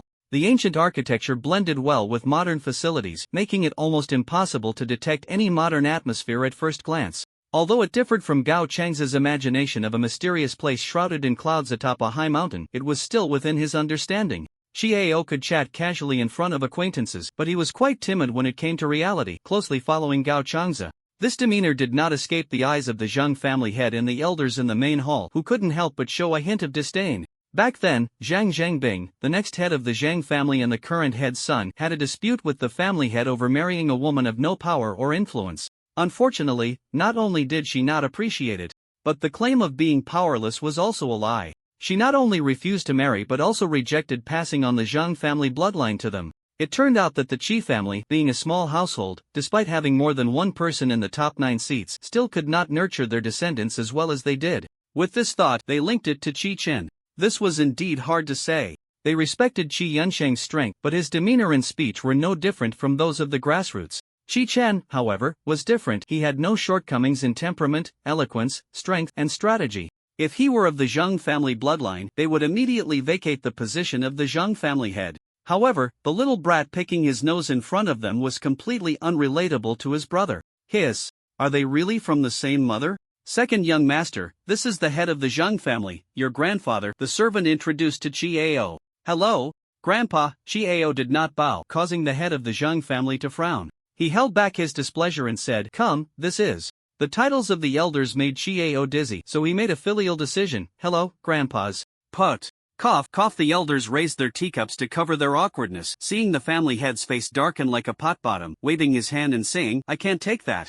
Gao Changze noticed the head of the Zheng family's displeasure but did not reprimand Chi Ao, feeling he had a grasp of the situation. This relative probably wasn't that close. It was one thing to be wary of the Qi family, but as a biological grandfather, not being able to say 2 sentences indicated their relationship wasn't that good. Look, not only did he dare not show his temper, but he also had to appease him. He was increasingly certain of his guess. The servant brought out a gift, which was a set of clothing. Gao Changze recognized it as high-grade protective clothing made from threads and furs expelled by monsters, quite expensive.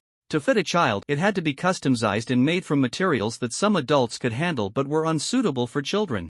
Of course, the price skyrocketed. The little brother was certainly disappointed. It wasn't a wooden sword, nor a training outfit, and definitely not a secret manual. After politely thanking the servant, he stuffed the gift into his backpack.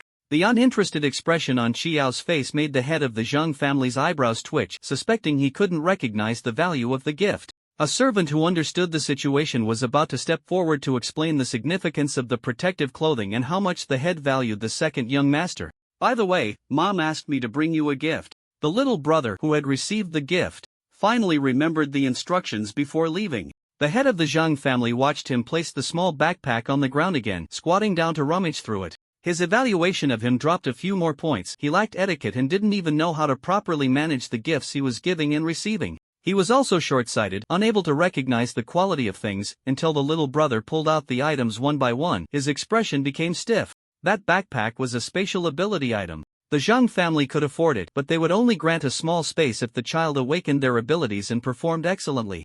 A pen? No. How can such an ugly pen be inside? The little brother casually tossed a pen aside. Glasses? Whose are these? He scratched his head and set them aside as well. When the little brother was putting things in, he didn't think much. Now he could only rummage through them one by one. The head of the Zhang family vaguely guessed something, holding his breath as he used his ability to touch the items, receiving feedback. It really was an ability item. There were several under his feet that were ability items. Moreover, based on the feedback, these ability items were not useless. A pen with divination properties, glasses with X-ray vision, a pair of magnets for long-distance sensing. The newly taken-out doll unsettled the head of the Zhang family, a substitute doll. This was something that could save a life. Although the effect could only distribute damage, having it in a crisis was better than not having it at all. The most crucial point was that, judging from the style, it resembled that of Sakurajima, indicating a high possibility of originating from Chi-Chen. The head of the Zhang family thought the Chi brothers were at odds, even during the first visit. Chi-Chen was unwilling to come just for his brother's sake. Chi-Chen had been on the front lines dealing with monsters for years without leaving behind life-saving props, yet he gave one to a child, which showed he took it seriously. "Got it, it's this." The little brother struggled to lift the fruit gift box in his hands and handed it to the servant beside him. The servant looked at the head of the Zhang family, waiting for him to give the order. The elders exchanged glances in their seats, with a pile of ability items not being given. What was the point of sending a fruit gift box? The head of the Zhang family was equally suspicious, gripping the armrest in thought about the underlying meaning. If Chi-Chen didn't know about this gift, it was impossible. It could even be said that he prepared it himself. Suddenly, a glint flashed in his eyes. This was a warning, and also a way to sow discord. A clever move that achieved two goals with one stone. First, passing by without visiting would cause their displeasure, making them look unfavorably at Chiao. Once they vented their negative emotions on Chiao, he would surely distance himself from them. At that point, Chiao would take out the gift. Chi-Chen could predict Chiao's character, knowing he would inadvertently reveal ability items, and they would realize Chi-Chen's importance towards his brother, thus not daring to underestimate Chiao anymore. Finally, the meaning represented by the fruit gift box was that, although its value was not high, it was a decent gift. Translated, it meant, I know exactly what the Zhang family is thinking, and I hope everyone can maintain a bit of dignity. Basic etiquette in interactions is enough, don't push your luck. Young yet full of schemes, it was a pity he wasn't of the Zhang bloodline. Although his methods were still a bit immature, he miscalculated one step. They had never spoken ill of Chiao from the beginning to the end. So there was no distancing. But for his age, he was already quite skilled. Take it. The head of the Zhang family signaled for the servant to accept it, then called Chiao forward. Grandpa likes your gift. A game of chess, of course, involves give and take. As long as Chi-Chen valued this brother, he would be secure in his position. After all, blood ties cannot be erased. Gao Changze, at first, in the end, the head of the Zhang family, overall, it went quite smoothly. Gao Changze, brother Yuan, this hand-pulling really left the brothers dumbfounded. Gao Changze, no wonder you just left without worry. I thought you were full of trust in my abilities. Gao Changze, at first, the head of the Zhang family had that high and mighty stinky face, and in the end, he smiled like the kind grandpa next door. Those who didn't know would think he learned a trick from Sichuan. Opera's face-changing. Gao Changze, but is this okay? Your brother might get abducted. Do you want to see what you're saying?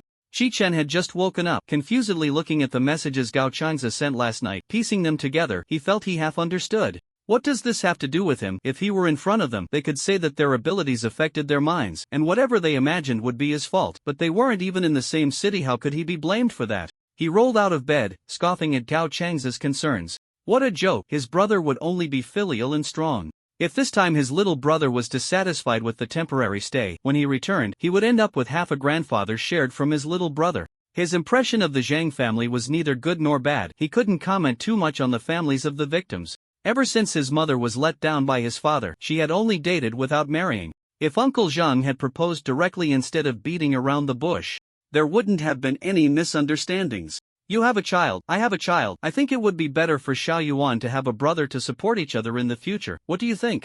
Xiao Yuan wants a brother. Why didn't he tell me? Sure. This was the surprise his mother had carefully prepared for him at such a young age, the result he got after pressing for answers.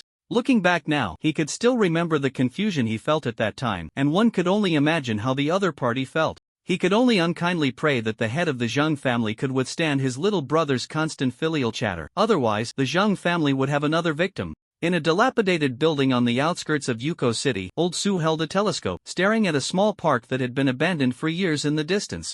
The small park, like this building, had been weathered by decades of wind and sun, almost unrecognizable from its original form, with only the rusty iron gates still standing defiantly. As the sky darkened and the distance was too great, even with the telescope, old Su could only see a group of black dots.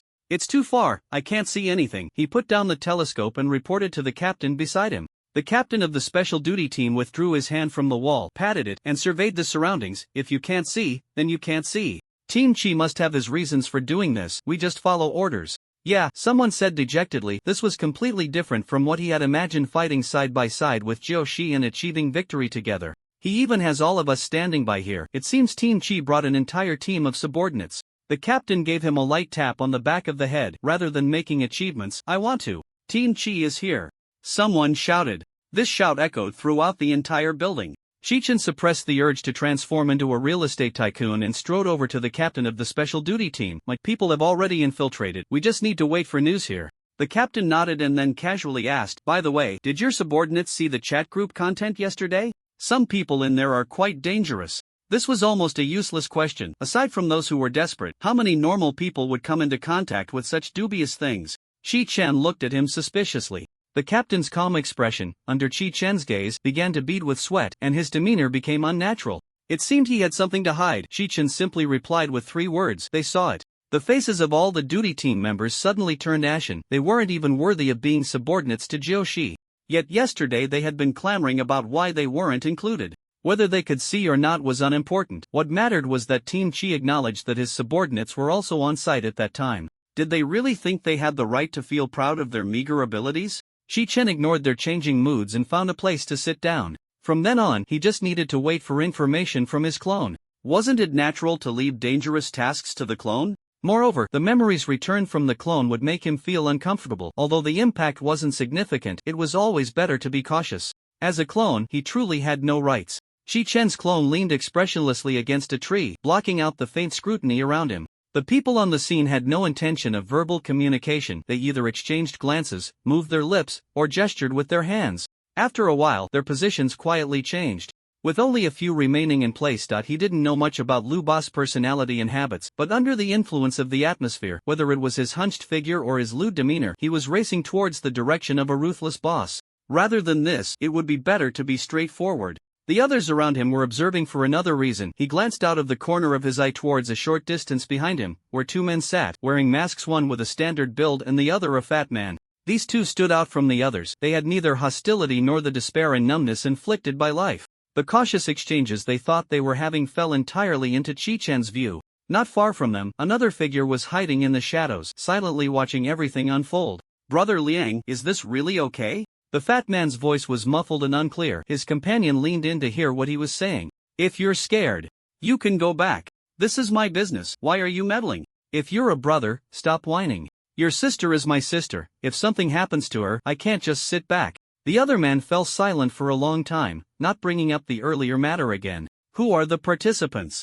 They don't seem to care, and the organizer didn't arrive early to verify identities. The fat man looked at the scene, echoing what Brother Liang had said.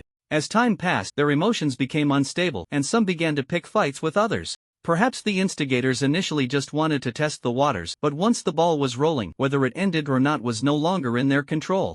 Just as the verbal friction between the 2 groups was about to escalate into violence, someone approached them. He was tall, wearing a hooded sweatshirt, concealing his body in the shadows. This man seemed oblivious to the conflict, like an NPC going through the motions, playing a recording that was a synthesized voice.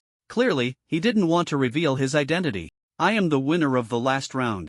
According to the rules, I can act as the initiator, organize a game, and receive rewards, so let's skip the usual probing questions. Don't ask me what the purpose of the game is. Although those involved in the conflict didn't want to back down easily, they realized that this organizer didn't care whether they understood or not, and they had no choice but to stand down. Revenge could wait. Missing out on information would not be something a kind-hearted person would share with them. The rules of the endgame are simple. Under the watch of the divine, kill each other until only one remains. Don't rush to ask questions. I know what you want to say. Many participants looked displeased. This condescending attitude ignited their anger. After all, calm, sadistic killers who enjoyed watching their prey struggle were in the minority. More often, it was those who couldn't resist temptation and committed impulsive crimes, thus embarking on an irreversible path. Stop with the theatrics.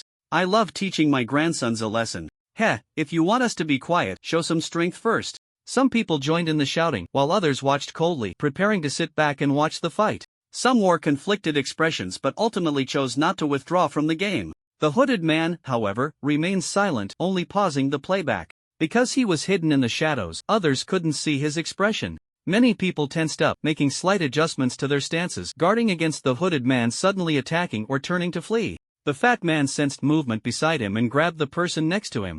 Brother Liang, what are you going to do? Don't be impulsive. Tell them to shut up. The initiator can wait for the next time, but my sister can't wait. From the rules just mentioned, he knew his sister was in grave danger, but he still held on to a glimmer of hope. The fat man had no choice but to let go and shrink behind a large tree. Be careful they don't cause you trouble. Shi-Chen listened with a frown. Just moments ago, they were brothers in arms, and now he was hiding behind a tree. Was that appropriate? But the fat man's companion was very familiar with this behavior. He threw out a pretentious remark and dashed forward. It doesn't matter, they'll make the first move. As the words fell, he swept past Shi-Chen and pinned down the nearest burly man. The burly man tried to rise in resistance but was forcefully pressed back to the ground, his face hitting the stones and drawing blood. He spat, ejecting blood and a knocked-out tooth. Kid, playing dirty? You guys are too noisy. Brother Liang sat on the burly man's back, playing with a small knife in his hand. I want to hear who was in favor and who was against. After saying this, he plunged the knife into the ground. The intimidation was ineffective. Shi-Chen's indifferent expression allowed him to gauge the outcome from the eager faces of the crowd. Compared to fighting in front of the divine, they were more interested in finding loopholes to determine the victor. What was supposed to be a simple brawl between the organizers and others was now turning into several fights, a loss that outweighed the gain. The shouting crowd seemed brainless, but in reality, there were not many true fools among them. Most were looking for an excuse to test their strength, with the previous champion being a good reference point. Shi-Chen didn't want to intimidate others for this reason. Focused on Brother Liang, suddenly concentrated their gaze on the middle-aged man leaning against the tree. The middle-aged man's expression was dark and unpredictable, as if he could erupt into violence at any moment. Upon closer inspection, they realized this man was anything but ordinary. When he truly changed his expression, the crowd was startled to find that he had seemed quite pleased just moments ago. This man had at least a dozen lives on his hands. The instigator hesitated repeatedly and chose not to speak again. They could test one person, but two strong individuals standing on the same side was a different story. All eyes were fixed on the organizer, who slowly took out a phone from his pocket and began to play the recording. I know what you want to say. Where an independent space and world can prove the divine's power.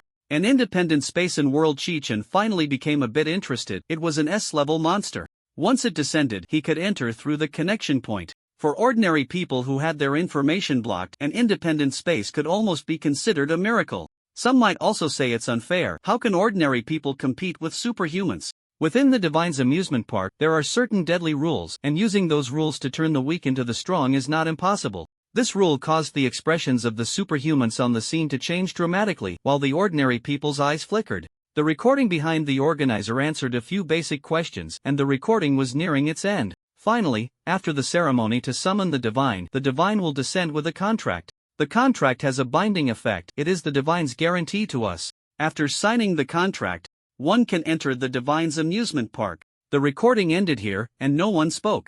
They now felt a heat in their chests, their breaths quickening. Whether the evil god was a true divine or not didn't matter. As long as they could fulfill their wishes, that was enough. They had hit the jackpot. Many felt ecstatic, sizing up the people around them and analyzing their own strength within the crowd. Some temporarily formed teams showed signs of falling apart. The chubby guy stealthily approached Brother Liang, seeing him looking at the middle-aged man under the tree, hesitated and spoke. What about that guy who inexplicably steals kills? Should we take him out later? He's not right. Brother Liang knew the chubby guy was speaking ill to fit his persona, so he simply whispered an explanation and put away the knife, avoiding the crowd. A game that could fulfill wishes was tempting even for him. But the middle-aged man under the tree showed no reaction. Shi-Chen noticed his gaze but didn't care much. Soon, this group would realize they wouldn't even have the chance to enter. After counting the number of people in the organization and confirming that it met the requirements, he took out a piece of paper and signed it. Once he signed, the plain piece of paper emanated a surge of power. Hidden in the shadows, Shi-Chen's avatar activated the reconstruction vision. Witnessing this power create a connection between the organization and a certain point in the void. This connection drew strength from the other end, causing ripples in space as the domain approached them. To the others, it appeared like a miracle, as a great door suddenly opened in the void. Inside the door was a place completely different from their current environment, a slowly rotating carousel, a towering drop tower. A Ferris wheel soaring dozens of meters high, a playground of the gods. This term flashed in their minds, and even Brother Liang and the fatty widened their eyes. Brother Liang had previously thought that the so-called playground of the gods was merely a bored pastime for the wealthy, that contracts were for extraordinary abilities, and that a playground was just a real playground. Reserving it or building one was as simple as pie for the rich and high-level extraordinary beings. But the scene before him, transcending space, left him astonished. Just as they were in shock, Shi-Chen stepped forward. As an avatar, he only needed to enter the domain and then deal with the monsters, acting as a tool for identification, waiting for the main body to receive news from another avatar and use spatial abilities to come over. As he approached the entrance, a surge of power gathered within the domain, forming a piece of paper that floated down from the air. Shi-Chen checked the paper in his hand. If it hadn't been formed right in front of him, he would have found it hard to identify. This was a contract ability. The contract ability binds two parties of energy, rather than names or entities. As long as this avatar does not dissolve and return to the main body before dealing with the monster, there shouldn't be a problem. Thus, Shi-Chen unhesitatingly signed Lu Ba's name on the paper and walked in with a relaxed expression, leaving the rest of the wrap-up and notifications to another avatar. He had already conceived the organization's extraordinary ability. All that was left was a selfless monster. Just when Shi-Chen thought everything would be fine once he entered, he suddenly sensed several gazes watching the entrance within the domain. The situation had changed. It wasn't just one monster, but several. Judging by their auras, they were all S-level. If the game couldn't proceed, only one person in the domain would automatically win. And the monsters clearly wouldn't engage in a losing deal. He would be subjected to concentrated fire from several monsters. The one he signed a contract with was a monster, but it wouldn't affect the output of the other monsters. The previous operation in York New City hadn't brought any new exposure, and the main bota's strength was still at the SS level. An avatar without the main body to replenish energy, trying to survive under concentrated fire from several monsters for several seconds. It wasn't entirely impossible, but the risk of failure was quite high. With the first person daring to take the plunge, a noisy sound came from behind Shi-Chen as people rushed to the door, eager to enter and seize the advantage of the terrain. This was a wish, after all. Although the path to obtaining more wishes had been blocked, there was still plenty that one wish could accomplish. They certainly wouldn't be as foolish as previous generations.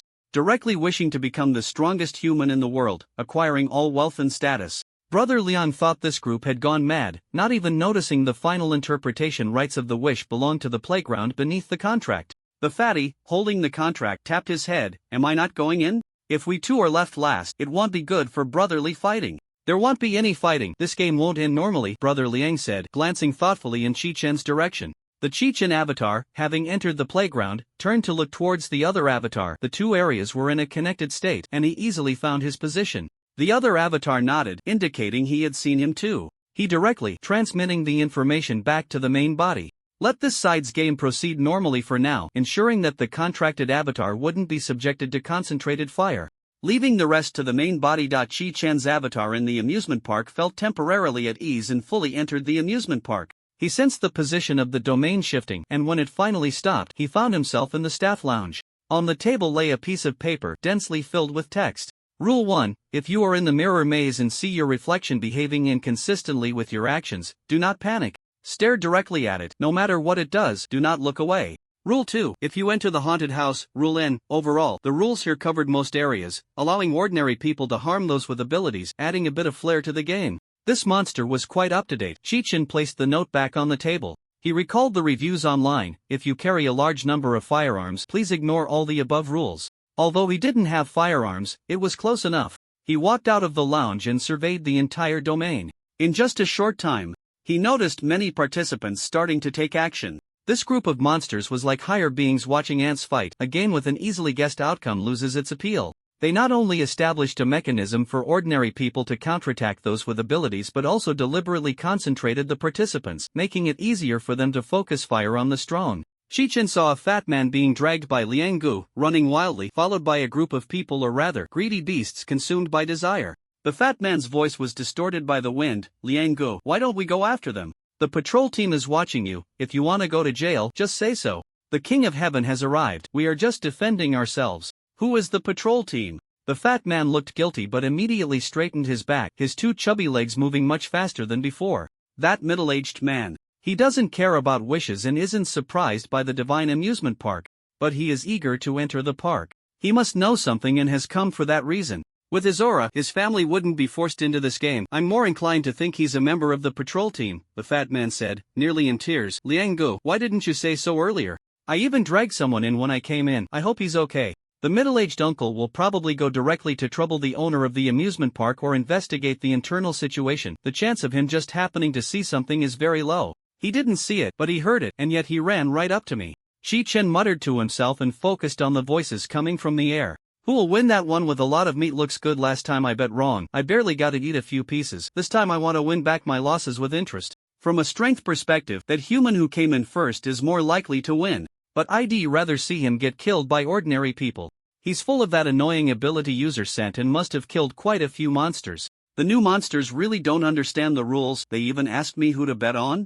Is humanity really this foolish? Just a little sweetness and they'll fight until their heads are broken. I've learned something. The monsters greedily watched the humans fighting, and this scene seemed somewhat comical to Chi-Chen. They prided themselves on being superior, organizing bets, and mocking human foolishness, yet they too could not control their instincts. Both humans and monsters were puppets of desire, so I must become a god, haha. Suddenly, Chi-Chen felt a familiar connection beside him, turned his head, and indeed, his main body had arrived. Not only that, but it also brought several avatars. Aside from some differences in shape, the avatars all transformed into figures wearing black cloaks. They were the same person. Upon seeing this scene, it became clear what the main body intended.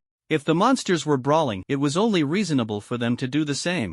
With so many enemies, the difficulty of imagining scenarios was greatly reduced, just like those 4 monsters in Shin City, pulling each other down. This way, there was no need for the hassle of nested illusions. They could clear the entire domain in one go. I'll just hide. Chi-Chen heard the avatar say this and nodded. Then he looked up at the sky, his eyes shifting from a light brown to a brilliant gold with each blink. The entire area was under the control of a monster with contract abilities. If it had no awareness at all, it was most likely dead. The two sides exchanged glances, and several thoughts echoed simultaneously.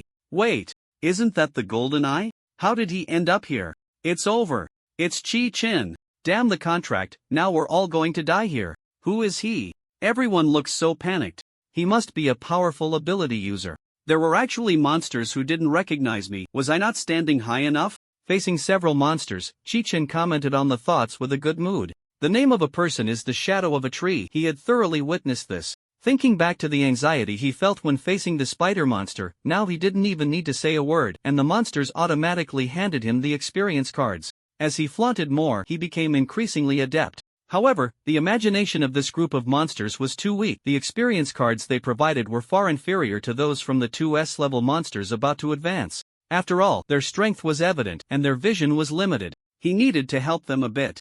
This place is quite interesting. Chi-Chen glanced at them, as if talking to himself. Strolling through the amusement park, humans in this arena are like monsters, hunting their own kind.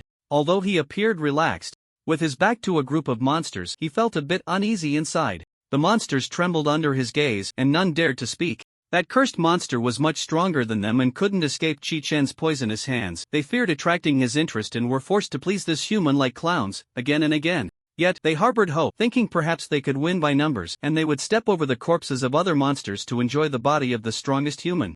Are we supposed to follow him? The scene became extremely bizarre. They all hoped not to be the first target hunted, and these monsters had their own agendas. In the end, neither did any monster attack, nor did any monster flee. They saw Chi-Chen leisurely walking through the amusement park, trailing behind him like a group of obedient elementary school students. Each monster tried hard to reduce its presence, especially the praised contract ability monster. They were now disinterested in watching humans fight and just wanted to send the plague away as soon as possible. The opportunity to send away the plague would come the moment Chi-Chen made a move. Whoever was unfortunate enough to be targeted by Chi-Chen would have to accept their fate. The remaining monsters would swarm in until one side was dead. Originally meant to ensure a fair distribution of humans, the contract had turned into a shackle of death. They had to advance and retreat together. Chi-Chen, of course, would not satisfy their wishes without swiping the experience cards to a level where he could completely control the situation. There was no need for him to rush into action. He moved slowly, like a leader visiting for inspection, occasionally commenting. Interesting rules. The participants' strengths vary. If we only select the strongest, there would be no suspense. I see. Increasing the suspense makes the game more interesting. Although he hadn't obtained memories from his clone, he witnessed firsthand how an ordinary person could harm an ability user. From this, Chi-Chen deduced that this was the rule mentioned by the victor. The monsters behind him remained silent, and the clone also did not speak. But Chi-Chen seemed oblivious to the tense atmosphere, talking to himself. You all seem to enjoy finding fun. It looks like we are kindred spirits. He is threatening and intimidating us. At this moment, the monsters felt like unrelated triplets, all thinking the same thought. Their nerves tightened further, and tension and anxiety gradually rose. For monsters, hearing the human conversation not far away was an easy task, but the human voices slowly became muffled. Hey! Stop fighting, that seems to be Chi-Chun from the Dark Nine. Such a cliché tactic, I can't believe you used it. Damn, isn't it Chi-Chen? What's the point of fighting? Someone in the corner, who had other plans to reap the benefits, couldn't help but exclaim. The skeptic's heart sank. If the two joined forces, it would be much quicker to take action than to concoct an outrageous lie. He adjusted his position, quickly scanning the surroundings with his peripheral vision, and blurted out, "Damn it, this game is for whoever wants to play. Brother Liang, this is too explosive. The Dark Nine seed is even involved. Good thing I listened to you and didn't act." The fat guy's face flushed with excitement as he reached to pat Brother Liang's shoulder, only to find him equally astonished. Fatty, I can't be mistaken, right? The one following behind seems to be a monster. Yeah, the fat guy said, looking enviously. When can I be this cool? Not to mention a line of subordinates, but a monster obediently following behind. Turtle, this is quite impressive. They didn't doubt that Chi-Chen had betrayed humanity. It was well known that Chi-Chun from the Dark Nine seed enjoyed tormenting and playing with monsters. The monsters, of course, knew this too. Chi-Chen heard their chaotic thoughts, estimating that if he applied more pressure, the string of rationality would snap, leading to trouble. Once one monster took action, the others would swarm in. The newly promoted monsters had much weaker psychological resilience than their older counterparts. However, rookies were easier to deceive. With just a little pressure, they would start imagining in the direction he desired, leaving the older ones powerless to intervene. I know what you're thinking. He didn't deliberately maintain a blank expression or a pleasant smile, as if narrating something self-evident. Think about it, why can't that monster distinguish between falsehood and reality? This question opened a crack, allowing the monsters to temporarily forget their accumulated tension. Why? Such a bugged illusion system only manifested in Chi-Chen. The question that had puzzled them before swirled back into their minds. Only the monster that didn't know who Chi-Chen was looked dazedly at its companions. Chi-Chen silently smiled. Good. Almost all the monsters were following his train of thought. These monsters were unaware of the actual situation regarding SS-level monsters and ability users, which instead gave him room to maneuver. It's a simple matter, you've been guessing for so long, it's a bit disappointing. He stopped, no longer turning his back to the group of monsters, increasing the pressure by facing them directly, making them completely forget other possibilities. An SS-level illusion ability user can transform the illusory into the real and the real into the illusory. Is that hard to guess? SS-level ability user. How is that possible? Real turns into illusion, illusion turns into real? I see, that's why it can't distinguish between real and illusory. Wait, so, this human wants to make us into illusions, well become illusions? No wonder everyone is so scared. The power within him surged continuously, and Chi-Chen was extremely satisfied. The monsters, both inexperienced and prone to overthinking, truly were his best friends. He hoped it could showcase its strengths and contribute to his organization. While Chi-Chen unilaterally declared that the monster was his friend, he also unleashed all the power he had gained. Centered around him, the field spread out like ripples in water. The monsters finally snapped back to reality from their shock, panicking as they tried to flee, with Chi-Chen's voice ringing in their ears. I said, we are kindred spirits. Who wants to be your kindred spirit? The monsters screamed in their hearts. This human was becoming increasingly perverse. To toy with and cruelly manipulate them, he even risked exposing information. He was absolutely confident they couldn't escape his grasp. The invisible ripples, however, made them sense a kind of indescribable danger. Where the ripples touched, it felt as if for a moment, a word had been seen too many times, unable to confirm whether it was right or wrong, caught in a state between reality and illusion. Contradictory yet harmonious, an indescribable eerie feeling. The speed of the waves was not slow, quickly reaching their bodies. For a moment, the monsters clearly felt their bodies were still there, their senses functioning normally, but they also felt that the parts touched by the waves did not exist. This feeling quickly faded as they were completely submerged by the waves. However, the waves did not stop spreading, they continued to extend until they enveloped the entire amusement park.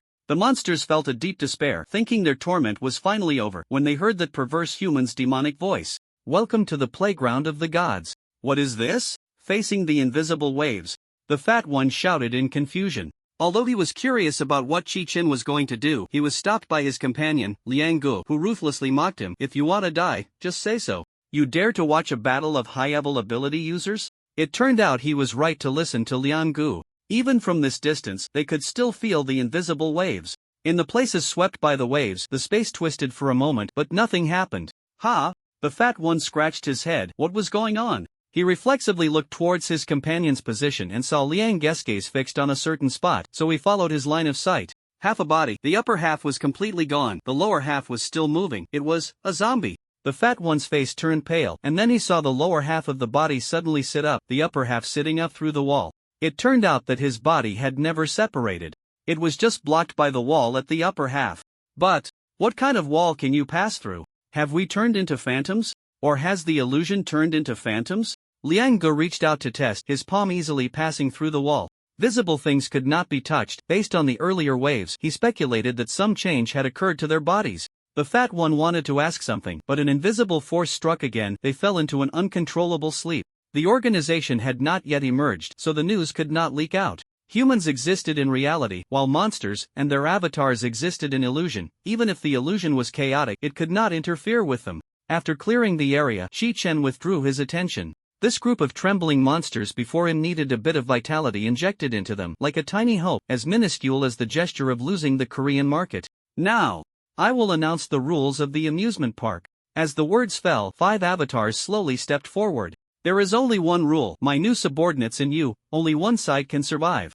Chi-Chen's face was full of regret. "I originally wanted you to fight it out, but unfortunately, you are bound together by a contract." The monsters stirred in chaos, their expressions becoming strange and twisted, their mouths opening and closing as if they were about to blurt out something inappropriate.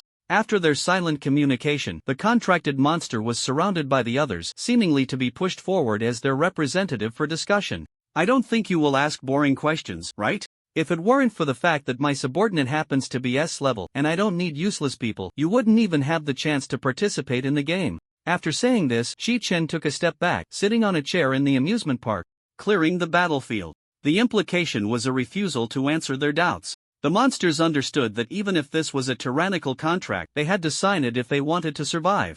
At the same time, the information revealed by Chi-Chen reignited their hopes. They had more than a dozen S-level monsters combined, while there were only 5 on the other side. As long as the dealer did not go back on their word, their chances of winning were very high. Now, the monsters prayed that Chi-Chen was on their side, hoping that at least the victor could survive. But they also dared not let their guard down, as they could not comprehend why the human on the other side would want to become a subordinate of that perverse human. The possibility of a pervert having a pervert as a subordinate was very high. After Chi-Chen stepped aside, both sides tacitly refrained from attacking and instead created some distance to prevent any harm from reaching Chi-Chen before they began to test each other. The monsters knew that accidentally injuring Chi-Chen was a foolish dream. If they were careless, they would lose their own lives. "Let's go together, you guys." One of the avatars, towering at nearly 2 meters, threw off his cloak onto the ground, revealing a shiny bald head, and he wore a mask on his face as well. With a broad back and a muscular build, he stood like a stone tower, resolute and rugged. In short, he was a big guy who looked like he could fight. "The master is too merciful to us." This avatar cracked his neck and grinned cruelly. "Let me introduce myself first. My ability is punishment, and I hope you can hold on until I activate my domain." The monsters thought, "I knew it. The perverse subordinate is indeed perverse." The man's aura was like a mountain pressing down heavily, and there were 4 others just like him, making the situation feel increasingly dire. A cold female voice rang out, "Don't speak recklessly in front of the master." "Ha, what does it have to do with you?" The bald avatar sneered in the direction of the female avatar. Although his expression was obscured by the mask, his voice conveyed his emotions, and the bald avatar showed no disdain for hiding them. Another avatar calmly said, "You're talking about my ability." Judging by his tone, he was a man in his 20s or 30s. The arrogant bald avatar paused at his words. "Your ability is a perfect match for mine. We are partners. You wouldn't be so stingy, would you?" His ability is living beings. The avatar did not answer the bald avatar's question but turned to the monsters and said, "You can kill him. I want help." The monsters exchanged glances, doubting that if there weren't even more perverse individuals supervising, the people on the opposite side would be fighting among themselves. However, the discord on the other side was good news for them. They just didn't know if it was an illusion or reality. Listen to an old man. Don't fight among yourselves yet. The old man under the black robe sighed deeply. There are many errors here that need correcting. We can fight among ourselves after we deal with this. Let little black eat them all. The last avatar said coldly, uttering childish words. Their avatars did not break character, but Chi-Chen himself did. He slapped his forehead. The last setting was a child, but this physique was too easy to distinguish, so this time he didn't turn into a child, leading to a strong sense of incongruity. And that bald man, if it weren't for the need to expose information more reasonably, the persona of the Salvation Organization wouldn't be so hard to describe. At least it shouldn't look like a villain. Fortunately, he could use illusions to cover up his slip. Unfortunately, the avatars using telepathy couldn't gain experience cards or receive them.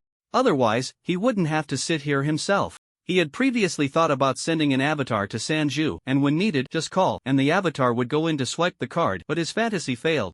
Chi-Chen's main body ignored the hard-working avatars and, through the illusion, infused power into the avatars, irresponsibly slacking off.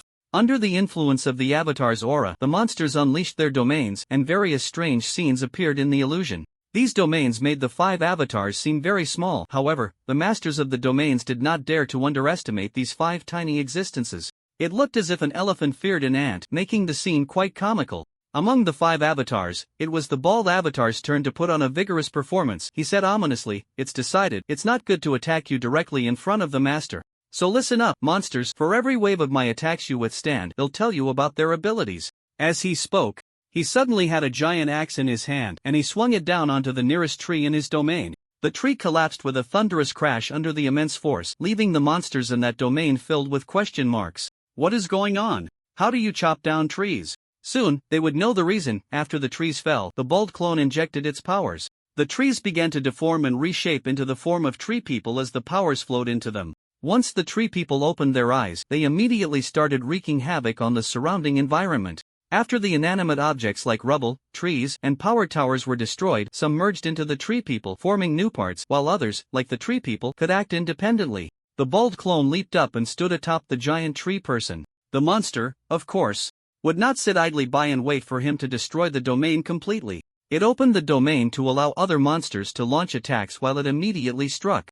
Its body crumbled inch by inch, merging into the ground of the domain. By the time it completely disappeared, the ground within the domain opened its eyes, and the awakened earth angrily attacked the bald clone and the creatures he created. The suddenly appearing swamp trapped the tree person's movements, and the tree person, overloaded with too many items, kept sinking down due to its excessive weight. Meanwhile, as the tree person sank, the energy from the powers was continuously drawn by the swamp. Other monsters, seeing this, launched their attacks, with flames, lightning, and countless other assaults bombarding the giant tree person. Boom! Countless attacks struck the giant tree person, creating a thunderous roar, and the tree person was blown apart, its broken trunks turning to charcoal. The energy shockwave swept across the entire domain, directly creating a blank space within it. Could they take one down? The monsters internally hoped. This bald human was too arrogant, not using the domain, and his teammates, as mentioned earlier, provided no support for the bald human. Cough cough, you really are heartless. As the dust settled, the bald clone stood up from the ground that had been flattened by the energy shock, his mask showing no signs of damage.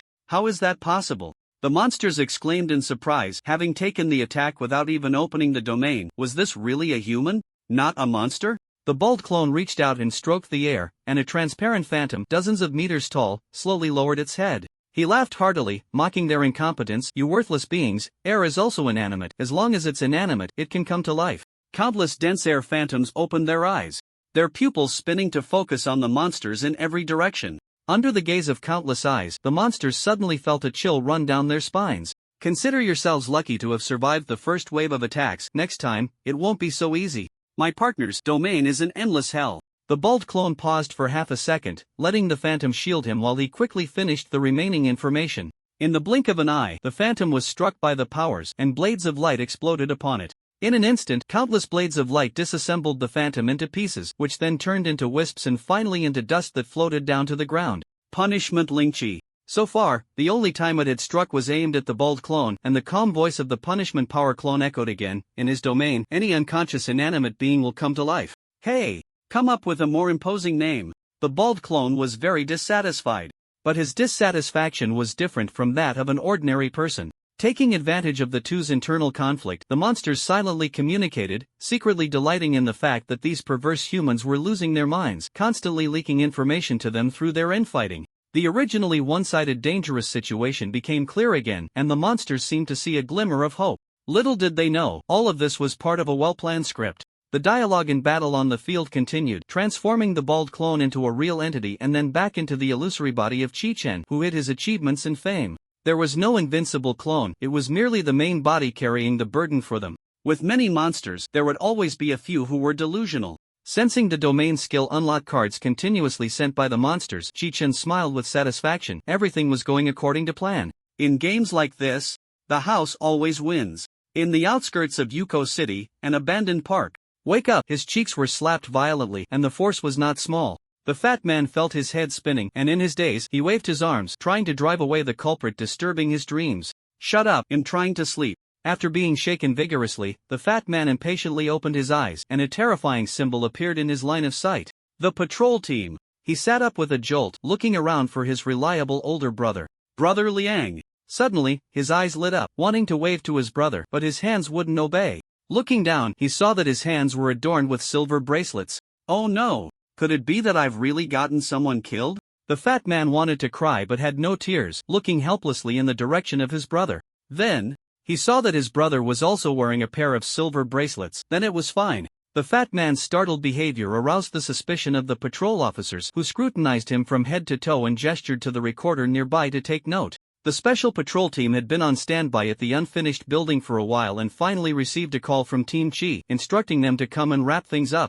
They arrived at the abandoned park with skepticism, only to find a ground full of corpses and people who had passed out. The special patrol team couldn't help but be shocked again and were impressed by Team Chi's strength, all gasping in disbelief. Not a sound was made, and it was all resolved? Team Chi had made it very clear over the phone that the dead had been killed by their companions, not affected by his battle with the monsters, and instructed them to investigate the cause of death themselves. Therefore, the special patrol team handcuffed everyone and took them back to the station for slow questioning.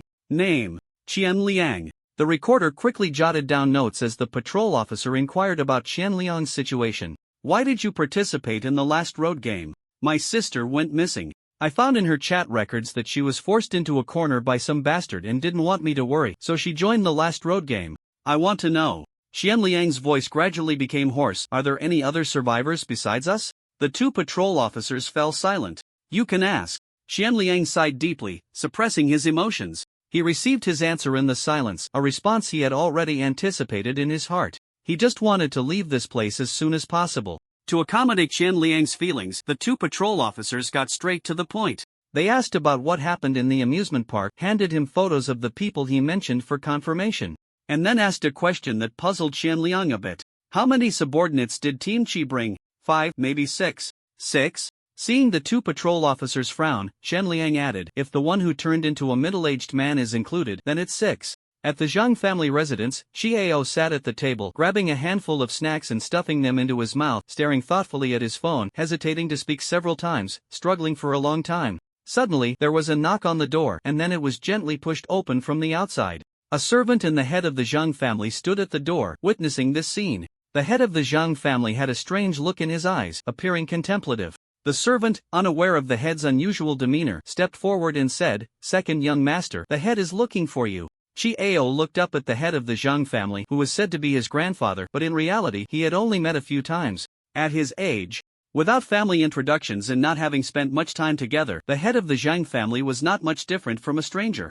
Being sought out in the middle of the night made Chiao a bit scared and nervous. Noticing his change in emotions, the head of the Zhang family's serious expression softened a bit. Come to the study and chat with Grandpa. As he spoke, the head's gaze was drawn to Chiao's phone, where the bright screen displayed a chat interface from a certain messaging app, showing the chat partner. Yuan Chi-Chen? The head of the Zhang family's eyes narrowed. Why did the message sent to Chi-Chen have such an expression? Or, was his guess correct?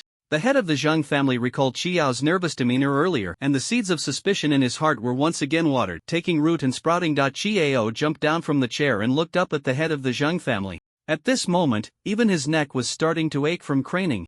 Yet he still hadn't seen his grandfather come to his senses. He couldn't help but show a sympathetic expression. This must be what Gao Gu meant by senile dementia, right? Gao Gu said that if Grandpa said anything bad about his brother, it would be a sign of senile dementia. He was supposed to take note of it and tell his brother. Qiao recalled that he had complained about his brother many times and he shrank his neck, not responding, but the senile dementia still remembered. Once suspicion arose, the head of the Zhang family thought of the possibilities within it and could not relax. He immediately retracted his wandering thoughts just in time to meet Qiao's sympathetic gaze. The head of the Zhang family was momentarily stunned, his expression slightly twisted, but he quickly returned to normal. He took Qiao to the study and had someone guard outside. Inside the study, the items were neatly arranged and it was Qiao's first time visiting, so he curiously looked around. Until a wooden sword was handed to him, he could no longer take his eyes off it. Although he desperately wanted it, he did not reach out to take it. He looked expectantly at the head of the Zhang family, waiting for a kind grandfather to give him the wooden sword. Aren't you going to give it a try? The head of the Zhang family's gaze was deep. Could an ordinary child control their desires? So many flaws, how had he not noticed them before? Not saying he would give it meant he wouldn't, and Qiao's face instantly fell. But when he picked up the wooden sword and excitedly swung it a few times, striking several classic poses from TV dramas, he reluctantly placed the wooden sword back on the table. Was this not liking it? The head of the Zhang family observed Qiao's expression and quickly reached a conclusion. He liked it very much. If his earlier actions were still within the head of the Zhang family's expectations, then being able to refuse something he liked surprised him. The head of the Zhang family did not realize this was the effect of family toxicity but instead raced down a strange line of thought. He recalled the events of the past few days, growing increasingly certain in his heart. Head of the family. You're here, how did that kid perform today? The head of the Zhang family took off his reading glasses and pressed his temples. During the break, it was just the right time to hear about the younger generation's situation. The second young master had a conflict with other families' children during the break, but since the teacher arrived early for the next class, the matter was left unresolved. Why did the conflict occur? The head of the Zhang family opened his eyes and stared at the person in front of him, exuding a strong sense of pressure. Was someone trying to sow discord? Or was that kid looking for trouble? The former challenged his authority as the head of the family, while the latter would force him to question Qiao's value. No matter how high his potential, if it wasn't realized, it was just empty talk. Now his greatest value was as a communication link between the Qi and Zhang families. If he didn't take the Zhang family seriously, no amount of coaxing would help. The family's children seem to think that the second young master is an illegitimate child brought back from outside, so they said some unpleasant things. After hearing this, the head of the Zhang family felt a bit restless. He remembered. For the sake of his daughter-in-law and grandson, they hadn't been in contact with the Qi family for many years. Inviting Qiao to stay for a while, they felt embarrassed to make a big deal out of it. Wouldn't that make the Zhang family seem like they were currying favor? Thus, they had obscured Qiao's specific situation. But the head of the Zhang family certainly wouldn't admit his mistake. Instead, he coldly questioned, who is so audacious, daring to disrespect someone I and the elders value? The names reported by his subordinates made the head of the Zhang family fall silent. These were a few people who had a good relationship with his eldest grandson. They were standing up for his eldest grandson, and he couldn't scold them. And then? The teacher started the class. The head of the Zhang family interrupted him. When did you become so disorganized? Yes, later they reconciled and even regarded the second young master as their leader. You might as well start from the beginning. Subordinate, the teacher mentioned how to explore when encountering a fusion domain and called on the second young master, who answered that he would wait for rescue. The teacher asked him if he had been listening in class. If he encountered a mid to high-level monster that even the patrol team couldn't handle, would he just wait there to die? The second young master replied that he would call his brother. So, the teacher then asked who his brother was. The head of the Zhang family waved his hand, signaling that this was enough. He didn't need to hear the rest to know what would happen next. He had thought that once things were laid out, there wouldn't be any more complications, but unexpectedly, a day or two later, a servant reported to him that Qiao was planning to steal the family treasure. Are you serious? If this is a false accusation, you'll lose your job. Yes, I overheard it. The lady kindly asked him if he was uncomfortable staying here, and he took the opportunity to ask where the forbidden area was. After the lady left, he said he wanted to sneak into the forbidden area at night. Initially, the head of the Zhang family was somewhat suspicious of the servant's motives. Perhaps his daughter-in-law had bribed her. But the last sentence sounded just like Qiao's style. He called in the servant and his subordinates from that time to clarify the situation. The events indeed matched what the servant had said, except that the daughter-in-law was not unaware but had actively leaked the information. With his experience, he understood this was a blatant scheme. The daughter-in-law thought she could relax, believing that without evidence, he couldn't do anything to her. This foolish daughter-in-law had been deluding herself for quite some time. So, he summoned his son and scolded him, "If you can't even control your wife, how can you be a husband?" That night, while planning to catch Chiao sneaking into the forbidden area and thereby win the hearts of the people, the head of the Zhang family was met with an unexpected guest, his daughter-in-law. After being unjustly accused by her husband, she stopped pretending and called in a lot of people, turning the situation uncontrollable. With things escalating like this, the head of the Zhang family had no way to explain what he was doing there. A large crowd had been gathered all night, yet not even a shadow of Chiao was seen. The head of the family, now advanced in age, could hardly hold on any longer. He asked a servant, and it turned out Chiao was sleeping soundly. Everyone present tried to smooth things over, saying, "You can't take what a child says seriously." But now, the head of the Zhang family squinted his eyes. He sent people to probe a few times afterward, but all returned empty-handed. Coincidences like this couldn't happen one after another. The seemingly foolish child before him was indeed a brother to his own. At his age, he never expected to stumble over a younger generation. He admitted he had misjudged. From Chiao's attitude, it was clear he had little affection for the Zhang family. Tomorrow would be Chiao's last day at the Zhang family, and Shi Chen would come to take him away. The hidden families were huddling together for warmth. And the Zhang family's sources of information were not few. Faced with the increasingly powerful monster, the Zhang family's position had become awkward. The head of the Zhang family could feel that a change was coming. There was no time to slowly cultivate the next generation and wait for a descendant to become a powerful ability user before forcefully entering the game. The hidden families had hoped for the revival of their ancestors' glory due to the emergence of abilities, but so far, there was no hope in sight. As the head of the family, he had to seek new breakthroughs.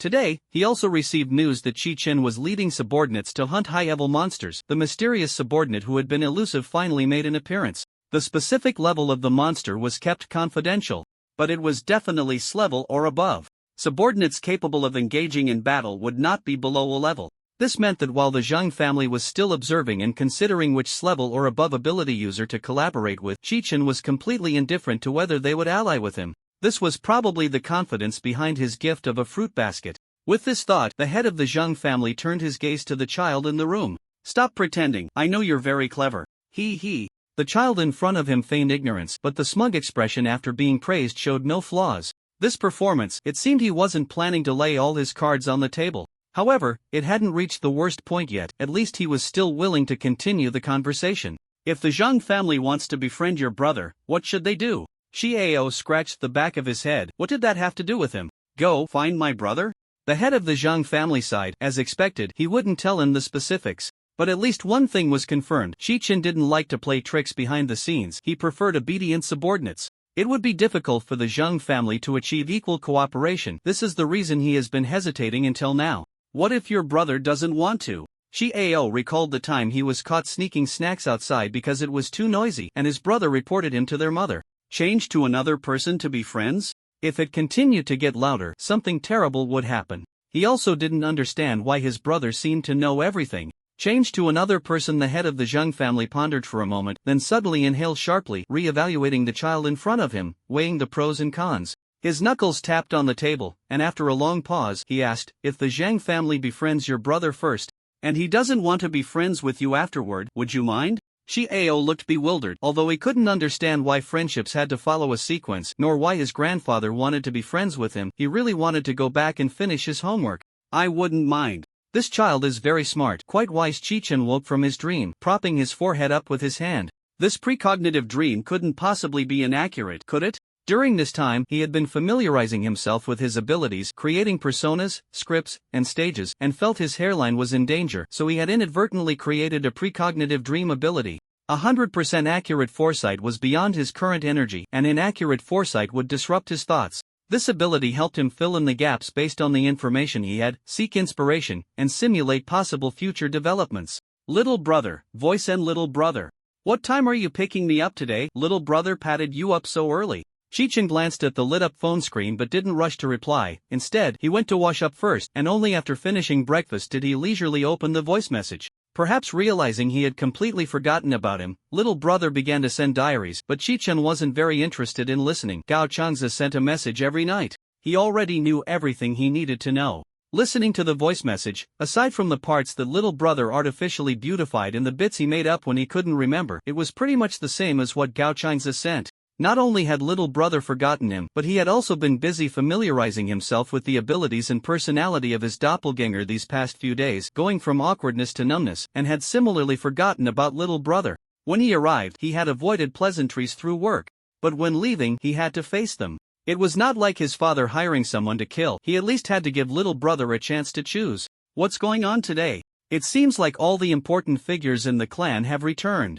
A woman brought her child to the training ground and started chatting with her friendly mothers. Someone chimed in, "Yeah, I saw all the cars coming back." "You don't know?" they eagerly asked. "Know what? A few days ago, didn't a child come? Are you talking about?" Several mothers exchanged glances, their eyes widening. Chi-Chen, who was being discussed, maintained a nonchalant expression and finally sent away a group of elders. The head of the Zhang family was not a clueless fool. He briefly brushed over unimportant matters and had Chi-Ao and Gao Changza invited over. "I wonder if my brother has caused you any trouble." "Not at all. What's troublesome among family?" The head of the Zhang family praised him wholeheartedly, completely forgetting the initial disdain. "This child is very smart, quite wise. I've learned a lot from him." Chi-Chen didn't listen closely to the rest. The phrase "this child is very smart" kept echoing in his mind. Are you serious? He couldn't fathom combining great wisdom with little brother. He could tell that the head of the Zhang family was sincere. That was what shocked him. Could it be that the head of the Zhang family was so overwhelmed by filial piety that his mind wasn't quite clear? Just then, little brother walked in with a backpack. Chi-Chen met little brother's dazed eyes, and the expression full of wisdom made him look away, unable to bear it. This kid had definitely been cramming homework last night and still hadn't woken up. When Chi-Chen faced the head of the Zhang family again, he couldn't help but soften his tone. One can see great wisdom in the little brother. Perhaps, maybe, this is the great bond between grandparents and grandchildren? After showcasing this profound relationship, the head of the Zhang family suggested, "Since it's your first time visiting the Zhang family, why don't we take a walk and chat?" Walking around equated to a tour, and touring meant demonstrating strength to Chi-Chen. The head of the Zhang family wore a warm smile. He had learned from Chi-Ao last night that Chi-Chen was more inclined to comply with his subordinates. Although he hadn't discussed it with the elders yet, showing sincerity didn't necessarily mean Chi-Chen would value them. There were plenty of powerful individuals seeking refuge, and not just for protection, knowledge, experience, and opportunities in combat were also rare treasures. Chi-Chen was indifferent and nodded in agreement. The two walked side by side, followed by a crowd. The little brother lowered his head, intending to slip by unnoticed, but was pulled back by the head of the Zhang family. "Here you can see the training grounds. Occasionally watching the young ones can help rekindle some of the ambitions of our youth." The head of the Zhang family pointed out a direction. "That one with the scar on his face is a promising junior. I remember he's just in his early 20s and has already spent some time in C rank. He's about to break into B rank soon." He introduced several promising talents as if boasting about his descendants. They walked and stopped, passing by many places. The head of the Zhang family subtly introduced the industries the Zhang family was involved in, as well as their talent reserves. He occasionally sighed, not presenting himself as an enlightened head of the family, but rather seeking Chi-Chen's suggestions. Chi-Chen initially didn't think much of it but later realized this was the head of the Zhang family hinting at seeking allegiance. Normally, in smaller places, mid-tier ability users would have many merchants paying protection fees, while in large cities, there were plenty of high-tier ability users with businesses under their names, all of which came from merchants seeking to ally. However, he had hardly enjoyed such treatment. He had been poor until Suku approached him, achieving financial freedom only then. The timing was unfortunate. If it had been a few months earlier, he would have gladly accepted. Chi-Chen thought with a sense of melancholy. The head of the Zhang family had not received any feedback and understood that things were not going well. He couldn't help but glance at the short Chi-Ao, thankful that there was still a way out. However, he still needed to discuss the cooperation methods between Chi-Ao and other ability users with the elders. With this in mind, the head of the Zhang family said, "I originally wanted to take Xiao-Ao for a tour of the forbidden area, but I forgot that at his age, he tends to be drowsy, which caused a misunderstanding. Today is just right to make up for it." That day had caused quite a stir. And Chi-Chen must have received the news. Even if cooperation and allegiance didn't work out, they couldn't let it lead to enmity. They had to maintain the proper attitude. The items in the forbidden area had already been secured. The group arrived at the forbidden area, and the head of the Zhang family signaled for the guards behind them to retreat, leading the elders and the three of them inside. Although it was called a forbidden area, it was more accurately described as an ancestral hall. While explaining to the three of them, the head of the Zheng family carefully avoided dangerous spots. This place was originally a special fusion domain. Our family dealt with the monsters here and established this ancestral hall.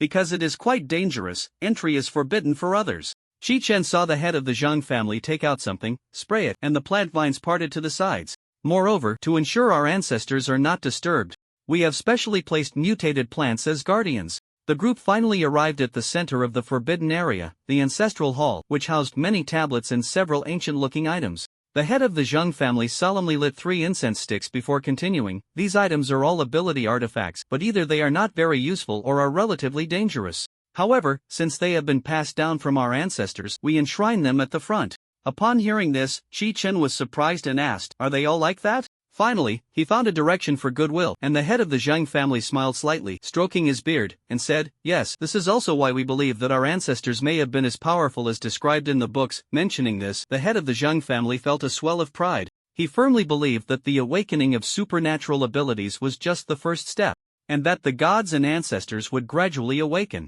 By then, with the ancient texts in hand, the Zheng family could establish their own sect and revive the glory of their ancestors. Unfortunately, even now, it was still the world of supernatural beings, and they had to consider survival issues. Compromise was not surrender, but rather a means for better inheritance, and he believed the ancestors would understand. Shi Chen was not aware of the convoluted psychological journey of the head of the Zheng family. After all, he wouldn't initiate telepathy without reason. He just found it quite interesting. In many stories from Manhwa, many immortals were not all-powerful. Perhaps there were once supernatural beings among them? Standing in the ancestral hall, experiencing the imagined glory of his ancestors, the head of the Zheng family regained his confidence. It's quite embarrassing to say, if it weren't for the Ma family sharing information with us, we would still be completely ignorant of our ancestors' glory. The Ma family? Shi Chen had some impression of them, one of the hidden families he encountered in the domain codenamed Moon. He asked with interest, "What do you mean?" Since the head of the Zheng family had brought it up, he had no intention of hiding it, especially since this information was not really a secret.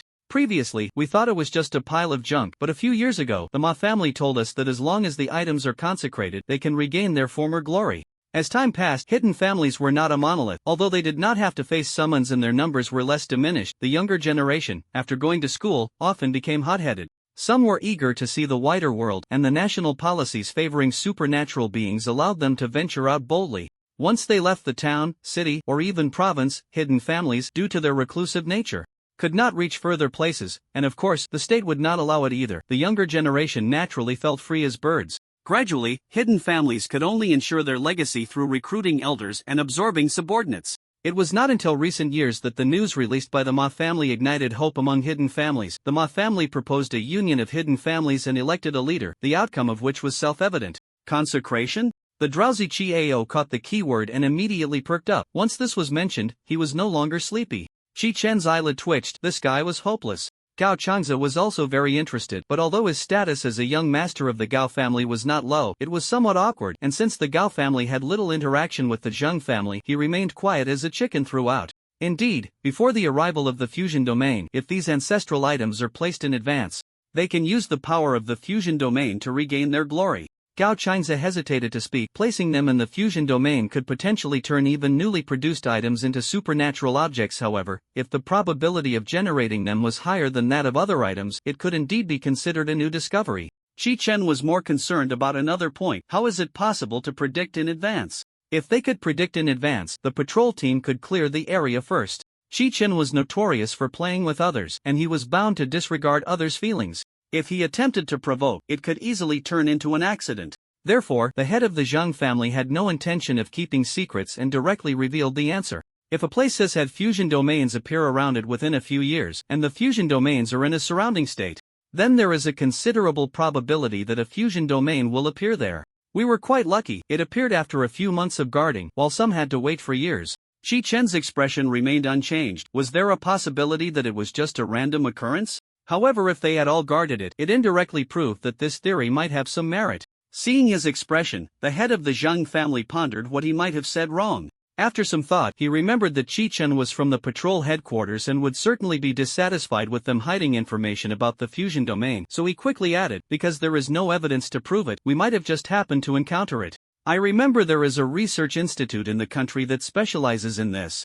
But we didn't think to report it. Chi-Chen listened to his explanation and realized the misunderstanding that had occurred. He casually pointed to the items on the table and changed the subject. What are the effects of these after being consecrated? The head of the Zhang family let out a sigh of relief. At his advanced age, he couldn't withstand such shocks, and the elders who usually had their own set of reasoning were even less reliable. It was no wonder the head of the Zhang family was so respectful. Currently, no one could restrain Chi-Chen, relying solely on his conscience. And the bottom line of conscience is something that can change in an instant. With a nuclear weapon that could explode at any moment nearby, no one could remain calm. However, the head of the Zhang family did not know that Chi-Chen wished for him to live a long life, or at least until he became a deity. Unaware, the head of the Zhang family continued to introduce things to Chi-Chen nervously until he picked up a copper bell. His hand trembled, and the bell nearly fell to the ground. This is the soul-controlling bell. Its function is to sign a contract with the soul and command the soul to do tasks. It's too harmful to nature, so we keep it locked away, the head of the Zhang family said. When he mentioned the word soul, Chi-Chen thought he had crossed into another dimension. After a detailed explanation, he understood. The so-called soul referred to mental power, which people began to study after the emergence of mental-type superhumans. The core of human mental power lies in the brain, while monsters are chaotic. Long ago, some had attempted to control monsters with similar supernatural items like the soul-controlling bell, but all had failed. The reason is simple. Controlling humans only requires controlling the core, but monsters lack a core in their mental power, allowing only temporary control, not long-term suppression. Monsters are unlike most living beings. They are strange products that do not need to follow the rules of the world. Thus, even after decades, people still know very little about monsters. The head of the Zhang family was so nervous because the soul-controlling bell only works on humans. Chi-Chen did not doubt his words. If it had truly been used to control others, the soul-controlling bell would not be here but rather in some spatial supernatural item. Restricted areas are merely for amusement. True hiding places must be spatial supernatural items. Seeing that Chi-Chen was not particularly concerned, the head of the Zhang family wiped away a cold sweat and continued with the introduction.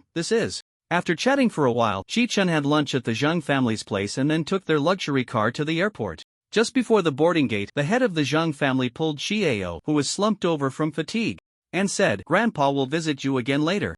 Chi-Ao did not respond but nodded solemnly. Seeing this, the head of the Zhang family smiled. The younger generation indeed cares more about emotional exchanges. His little grandson was moved by his initiative to invite him into the restricted area, resolving his inner conflict, and finally stopped pretending to be foolish. Chi-Chen looked at the grandfather and grandson with a complex expression. The power of bloodlines is truly terrifying. Can his father stay in prison for a lifetime? The environment here is nice. Zhu Xiaotong scanned Chi-Chen's villa in Jidu from top to bottom, holding back her reluctant son, and suggested to Chi's mother, "How about moving to Jidu next year?" Chi's mother, of course, directly refused. Although her parents and older brother had protected her to the point of naivety, believing that misfortunes would turn into opportunities, she was still the mother of 2 children. Attending 3 schools in a year was not good for her younger son's physical and mental health. Moreover, although she did not know what her older son was doing, she did not want to add trouble to him. Shi-Yun was poked by his wife but remained silent like a closed gourd. Unlike his hot-tempered wife, who liked to take charge of everything, he preferred to respect others' choices. If there was something to do, he would step in. If not, he would enjoy his own life. Chi-Chen had noticed their arrival early in the villa. He sent the boisterous Chi-Ao, who was acting like a wild boar, to find his mother and glanced at the messages on his phone. "Gao Chanza, is it convenient now? Gao Chanza, I want to make a call." This tone, it was clear it wasn't Gao Chanza himself. Sending a message would even include a period. Gao Chanza and the others moved out of the villa after establishing the Supernatural Affairs Office. Except for Yin Xingran occasionally coming back to clean, they hardly came back here anymore. As the new year approached, they disturbed him even less. Thus, Chi-Chen typed the word OK in the chat box. The other side had clearly been waiting for his message, and his phone immediately rang. Once connected, a familiar female voice came through the receiver. It was indeed Yin Xingran. "Sorry to bother you, but I have some questions I'd like to ask." "Go ahead."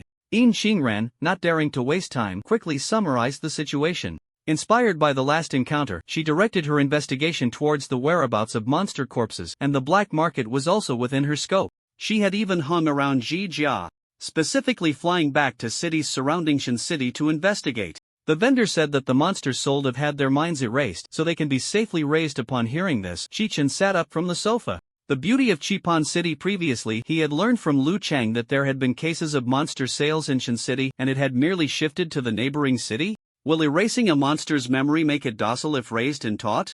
Chi Chen replied decisively, no.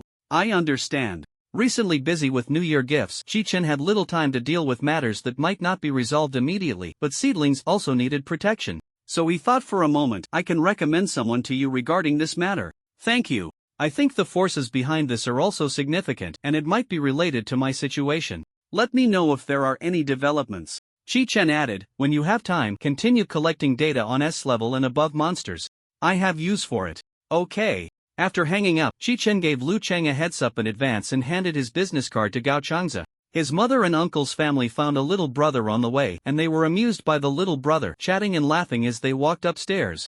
Chi Chen initially thought that by showing kindness and putting the organization on hold until after the new year, it would allow the personnel at the duty headquarters to enjoy the holiday, but unexpectedly, during the new year in Longwa, other countries did not care about this. Under the strong demands of S-level superhumans, the investigations previously launched by the other 4 major countries began to explode one after another, with some leveraging their family backgrounds to stir up bloodshed, while others crazily counterattacked before being executed. And even some directly announced their independence as individuals or organizations without hesitation. Humans are almost universally drawn to strength. The actions of certain organizations and outlaws are seen by some as personality and courage to resist. Young people from various countries competed to showcase bewildering behaviors, leaving Chi Chen utterly amazed. Numerous netizens in Longwa began to transport the news back home, discarding most of the meaningless gossip, and several new post titles appeared before Chi Chen. The ancient god cult claims that the deity will eventually descend upon the world. Does anyone have an analysis of the information released by the ancient god cult? Useful. A personal analysis of the information released by the ancient god cult. Welcome rational discussion. He reached out and clicked on the last post, which was unusually filled with large blocks of text and image screenshots that seemed more like academic exchanges than spam. After reading it, Chi Chen remarked that if it weren't for the excellence of this batch of netizens, it would be the public relations department of the duty headquarters working overtime again. The foreign ancient god cult disregarded martial ethics and directly exposed the information that had been sealed by the higher-ups, with the concepts of S-level and SS-level appearing in the public eye for the first time, and the revealed information also included the abilities of S-level monsters. Combined with the Sakurajima incident and the voices of survivors from York New City on the internet, people gradually gained an understanding of monsters above S level. Perhaps sensing that they could no longer suppress the information, the data pages of various countries began to update their information to calm the public's panic. From the screenshots transported by netizens, the certifications of priests and others had turned into S-level superhumans. When will our country update the information? Chi Chen is definitely an S-level superhuman or above. I'm curious, after all these years of arguing about the strength rankings of the 9 seats, who has really been wronged? 1. Just think about it, an S-level Esper being deemed unworthy of first place by supporters of other S-level Espers. I could die laughing. I've saved the post, just waiting for it to be dug up. Is no one concerned about the monsters in Sanju? Humanity can't be doomed, right? Why think so much? The higher-ups know better than you do, right? Is there a possibility that Chi-Shi is also celebrating the new year? Doghead, I admit he's strong, but let's not blow him up to the heavens. If he could really solve it, he would definitely prioritize dealing with the monsters in Sanju. Once that last comment was posted, the fans and critics below erupted into a chaotic battle, posting data and engaging in personal attacks. Each found their opponent and argued with great enthusiasm. The house always wins.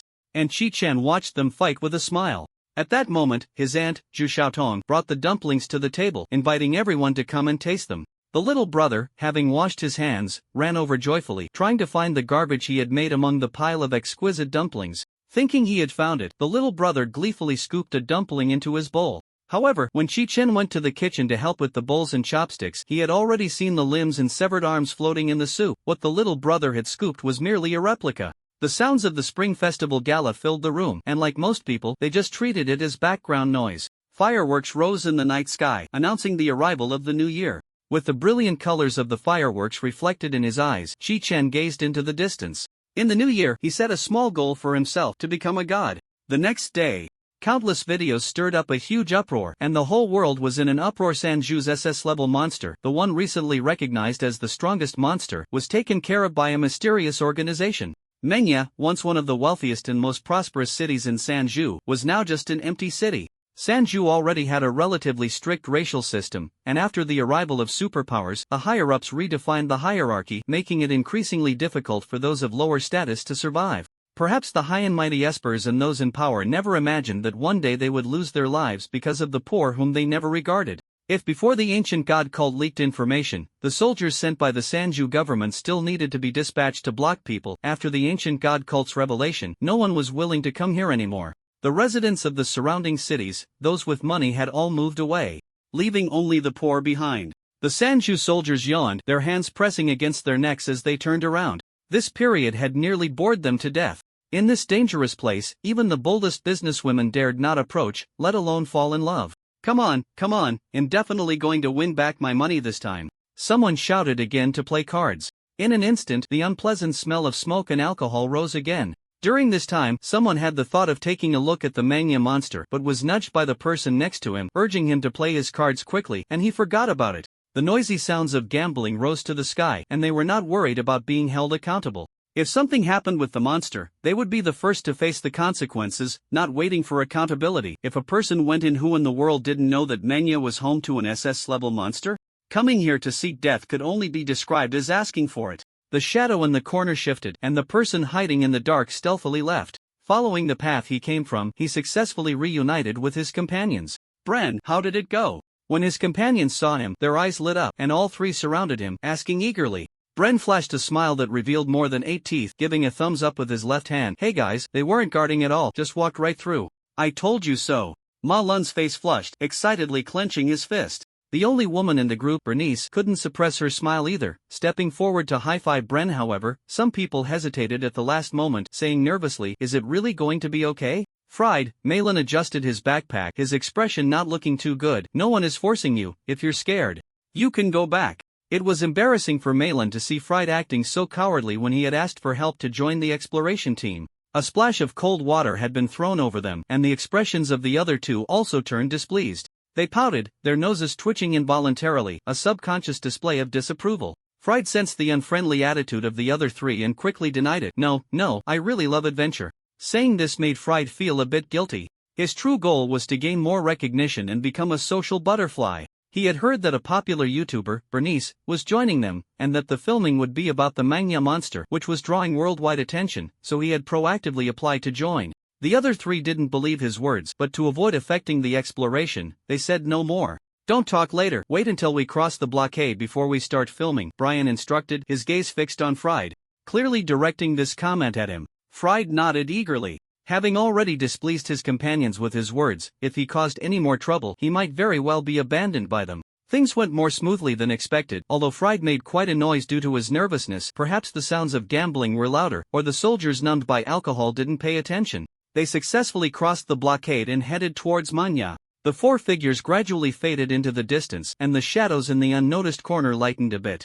The blockade was not short of distance from Manga. After all, the Manga monster was constantly expanding its territory, and the army's establishment of outposts was not only time-consuming and labor-intensive but also required manpower. No one wanted to wake up one day to find themselves in the new territory of the Manga monster. This was no joke. Of course, it was more likely that they would die completely in their sleep. After walking for more than half an hour, Brian and the others looked back at the position of the outpost, confirming that they were not far from it. Bernice and the others began to pull out equipment from their backpacks. How's the filming going? The lighting is poor at night. Bernice focused more on the visuals, taking out a mirror to check her makeup. Brian replied, no problem, we've filmed night material before. The drone traced a graceful arc in the low sky, and Malin nodded at the two of them. The equipment is fine, it hasn't been affected yet. So, Bernice babbled a bunch of opening lines in front of the equipment. For some reason, she always felt a sense of urgency driving her to get to Manga as quickly as possible. She didn't delve into the reasons, thinking it was just the beautiful fantasy of going viral on YouTube that excited her. The other three were also very excited. After all, having successfully crossed the blockade, filming Manga seemed like a sure thing. They quickly moved forward with the heavy equipment, and apart from Bernice occasionally mumbling a few words, almost no one spoke. Unknowingly, they were getting closer to Manga. When the drone illuminated the distant area, they squinted to see the situation in Manga, and in an instant, it felt like a heavy hammer struck them on the forehead, leaving them dizzy. A hellish scene appeared in their view, and they were so shocked that they couldn't speak, their teeth chattering, and their legs trembling uncontrollably.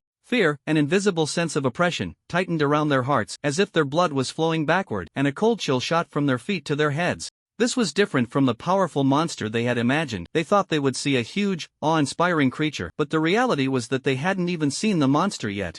They had only witnessed the entire space being altered, and their bodies instinctively told them to run. Dust floated in the air like it was weightless, the ground stood upright, buildings jutted out haphazardly, and the humans were mere assemblages of limbs. Everything was too bizarre. They were almost ready to abandon their filming equipment and flee in a panic. They were still shocked that such things could be accomplished with supernatural powers. They felt like tiny ants standing far away from Manga, no longer admiring the wonders of nature, but rather witnessing the miracles created by monsters. The next second, something astonishing happened. The vast space just moments ago twisted and shook for an instant. An invisible force collided and swept through, and where their eyes could see, spiderweb-like cracks appeared on the buildings in the space, spreading inch by inch around them. A wail echoed throughout the entire area, a beastly roar that, even though everyone could tell it was at a disadvantage, did not diminish its momentum in the slightest. The buildings on the brink of danger within the space crumbled under its roar, and the overwhelming force destroyed everything around, sending concrete debris, shredded flesh, and splintered wood flying. Fear, trembling, excitement, and disbelief swirled in their hearts. But for the moment, they could not savor these emotions. This sound carried supernatural power. Chaos crept over the bodies of these eavesdroppers, their thoughts tangled like a knotted ball of yarn, completely unable to think normally. Unconsciously, they began to approach Manga using strange methods with their hands, backs, or heads, their illogical way of walking tearing at their flesh, leaving a trail of winding blood. By the time they awoke from the excruciating pain, their faces were filled with disbelief and fear. Just a bit of residual force and sound had driven them to madness. During this time, they had not noticed anything amiss. Brian, still holding the camera, even lifted the equipment with his foot, filming up to now. Manga was within reach, yet their limbs felt weak, unable to move, trapped in this dangerous place. They had criticized the government's secrecy more than once, deeming it a foolish decision, believing that only by knowing about danger in advance could one guard against it. Now they finally understood what an irresistible force meant. The silver lining in this misfortune was that the monsters seemed to be fighting against some people, too preoccupied to pay attention to these ants. This is a fallacy, stop. The old voice was not loud, but it was full of vigor, like a thunderclap striking everyone's hearts. It was only then that Bernice snapped out of her panic, noticing several others dressed similarly to them, apparently fellow YouTubers here for adventure in filming. These people were even more unfortunate. Had it not been for the old man's warning, they would have stepped right into the monster's space in Manga.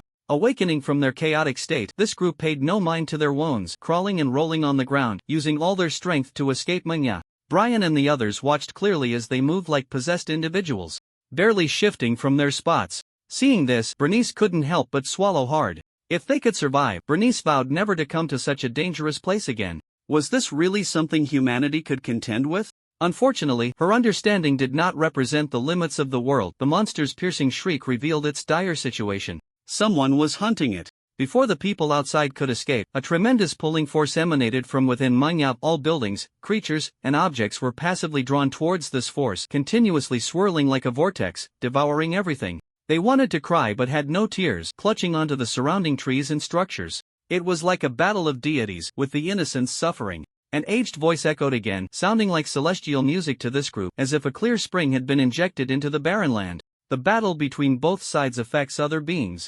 This is a fallacy and must be corrected. In an instant, the gravitational pull and sense of chaos vanished. Even though they were only a few steps away, they could no longer feel the attraction. Aside from needing to dodge the stones and other objects being pulled, they were temporarily safe. The feeling of being protected by a big shot was different. Those who had come to explore and film felt an immense sense of relief, and some even began to revert to their true nature, picking up their cameras and filming non-stop. Help me take a picture. What a rare opportunity. Hurry and record it, well posted on YouTube. We can't fall behind, quick. The major YouTubers, unwilling to be outdone, recorded the grand and shocking scene from different angles, completely forgetting the howls of despair from just moments before. Among this group, there were those who happily filmed for a long time, only to realize their pants were wet. After experiencing such an ordeal, they thought nothing could shock them anymore, but the next second, they were slapped in the face. After a monster's wail, the entire Manga shook violently, as if the space was about to collapse. The gravitational pull intensified, tearing large buildings into the air. The dark sky was replaced by an even deeper darkness, an indescribable black that seemed to block any light from reaching and illuminating it. A single word popped into everyone's mind: black hole. Whether it was an illusion or not, the city before them seemed to be shrouded in a layer of hazy black veil, the black hole growing larger, continuously devouring the entire Manga. They soon realized this was not an illusion. In different places, the black veil was occasionally distorted, condensing and dispersing. Sometimes it was completely blown apart, only to gather again. This group, whether ordinary people or those with low-level abilities, could not comprehend this bizarre situation. The only certainty was that the purest darkness was expanding. "Look over there!" someone shouted excitedly, pointing to another direction in Manga. Everyone turned to look, their pupils constricting. "Oh my god! My god! What is happening right now?" Paper, white paper. The other side of Manga stood in stark contrast to the purest black, vast expanses of white paper occupying everyone's view. More and more objects were turning into paper at the edges, with some transforming into white paper on the spot. Although the white paper could not fully manifest in the night against the backdrop of the other side, it appeared to be the cleanest white in the world. The pristine sheets of paper floated with bright red crosses, square characters emerging on the paper. They instantly recognized the distinctive characters as the writing of the Dragon Kingdom. Those quick on the uptake immediately used translation software on their phones, softly reciting the meaning of the text. Fallacy.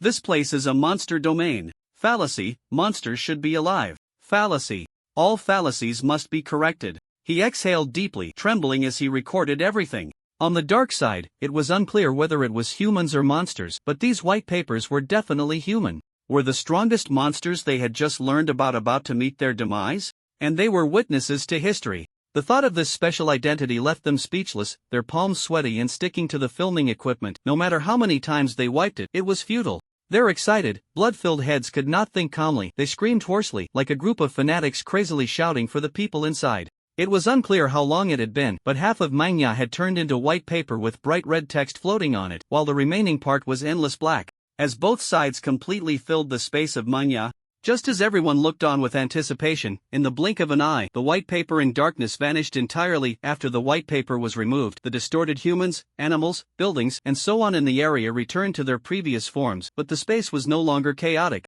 The illogical creatures lay motionless on the ground, and the floating sand fell down. The upright ground, along with the buildings that would be deemed dangerous in any area, collapsed with a thunderous crash. On the other side, the place covered in darkness had not a single piece of rubble left. The entire area was flattened. The howling wind swept through, and everyone held their breath, afraid of missing even the slightest detail. Could humans really achieve such a thing? Amidst the silence, a sharp intake of breath was particularly noticeable. Hiss! Someone widened their eyes in disbelief, stammering, "There's a person standing by the black hole. It's a black hole released by a superhuman." The ground was truly open. If it weren't for the dim light, they should have noticed it long ago. Shoot! There really is someone. So, are two SS-level superhumans involved? No wonder they can spare a hand to help us. The earlier hellish scene was still imprinted in the minds of this group, making them hesitant to step forward, only daring to gaze from afar. Until one person noticed a blind spot, their voice nearly hoarse yet persistently shouting, "This is insane. Did you notice his height? This is too crazy." In that moment, everyone even forgot to breathe, and fear could not stop their steps of exploration. Or rather, having been saved by the old man twice, they became emboldened. The group, once timid, now transformed, took strides toward that black dot. The person standing on the open ground took out a black cloak from a spatial item, layering a new black cloak over the tattered one, concealing their body tightly beneath the black fabric. Then, the tattered black cloak was removed, and a pair of tender hands performed actions that belied their youth. Casually tossing the tattered black cloak into the air, it was swallowed by the emerging black hole. The cloak hung down, covering half of their face, but they could still vaguely see the skin on the lower half of the face. Given the heightened skin condition, it was easy to conclude that this was a child. A child had defeated an SS-level monster? Even if this child looked extraordinary, it left them utterly astonished. The idea that someone could overcome an SS-level monster was already incredibly hard to believe, and when combined with the image of a child, it became even more surreal. Some began to pinch their thighs and bite their arms. Were they experiencing a collective hallucination? Just as the pain confirmed to them that they were not dreaming, a child's voice rang out, completely declaring the answer, leaving them no room to escape again. "I'm going to tell the adults that you bullied me." Another figure approached slowly, draped in the same black cloak, but this form once again surprised everyone. A gaunt body, and even the black cloak could not hide the long white beard, along with hands that protruded from the robe like dry tree bark, all indicated that this was an old man. Even having heard the old man's voice twice, seeing the real person before them still had a strong impact. Of course, this was far from the muscular old man they had imagined. The ethereal old man stroked his beard and said softly, "This is not true, it is slander." "It is true. You were watching from the side. I am just old and frail, not as good as the young ones." The crowd hurriedly opened translation software, which honestly converted the dialogue into text. Even having been saved by the old man twice, they felt embarrassed to stand on his side. The child tilted their head in confusion, equally disbelieving the old man's words. "I let little black eat you." "Everything I say is the truth," the old man replied confidently, without a hint of guilt. The others looked at the complex expressions on the text displayed by the translation software, their minds flashing with bright red crosses. How shameless. They could guess the old man's superpower was likely some kind of rule-based ability. The child still wanted to argue about right and wrong, but was interrupted by the old man waving his hand. "We can't stay here any longer. The monsters have been dealt with, but their master will trace us back. And there are many innocent humans. If we don't get them out quickly, they will be implicated." With their attention diverted, the child temporarily set aside the debate. Just as the two took a step towards the crowd, they suddenly turned back, positioning themselves in front of everyone. Although their ears heard nothing, it felt as if a buzzing sound was stretching in their minds, like the unbearable screech of chalk scraping against a blackboard, driving one to madness. Their bodies trembled, but it wasn't a physiological reaction of fear. The space was shaking, causing them to react involuntarily. Everything around seemed to resonate with something, conveying a signal of danger to them. Yet their vision remained so calm and serene, causing their hearts to skip a beat. The calm before the storm, a terrifying pressure brewed in this realm. Escape? No, absolutely impossible. Their senses continuously transmitted signals of danger. Fear and tremors made their stomachs churn violently, acid almost surging forth. Without even seeing what was coming, this group had already given up resistance, waiting for death and despair, even with two SS-level superpowered individuals by their side. The space shook violently, like a taut, slightly elastic rubber band being pressed hard, on the verge of snapping. In a daze, they seemed to hear the sound of cracking in their minds, and inexplicable feelings surged in their hearts. They couldn't prove it, but they were utterly certain.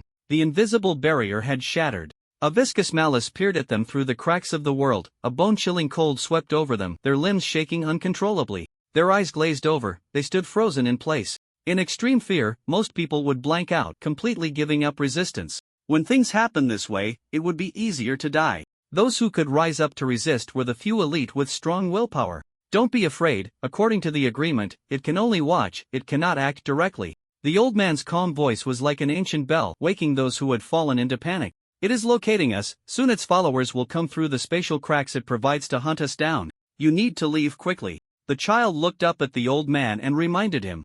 They seemed to not understand. "Oh dear," the old man sighed, tugging at his beard as he spoke quickly, "the language here is not understood, this is a fallacy." After releasing his powers, he repeated what he had just said. The crowd snapped back from their extreme fear, their eyes struggling to move, nodding awkwardly. They were still in a state of confusion. Whatever the old man had said, they were merely listening, not truly understanding the meaning behind it. Now their minds were filled with questions. Who am I? Where am I? Is this Earth? If the death of an SS-level monster was still within their imagination, now they were completely bewildered.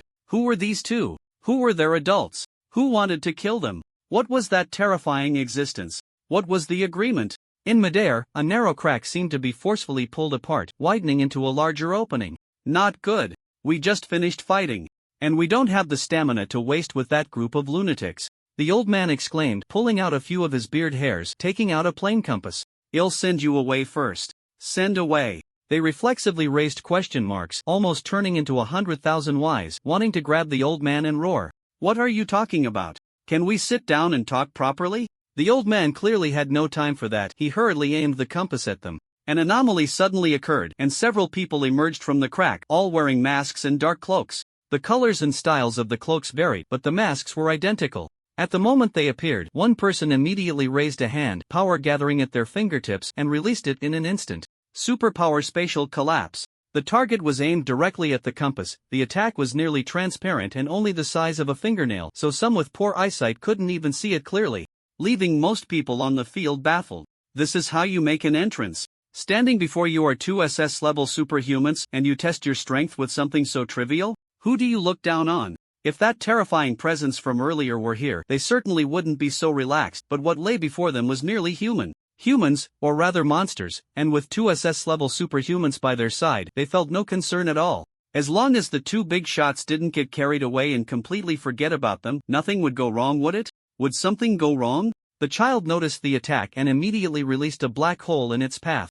The black hole, capable of absorbing everything, only slightly hindered the attack for a few seconds before it was pierced through. After all, a black hole was merely a product of superpowers, and superpowers countered each other as long as one was strong enough.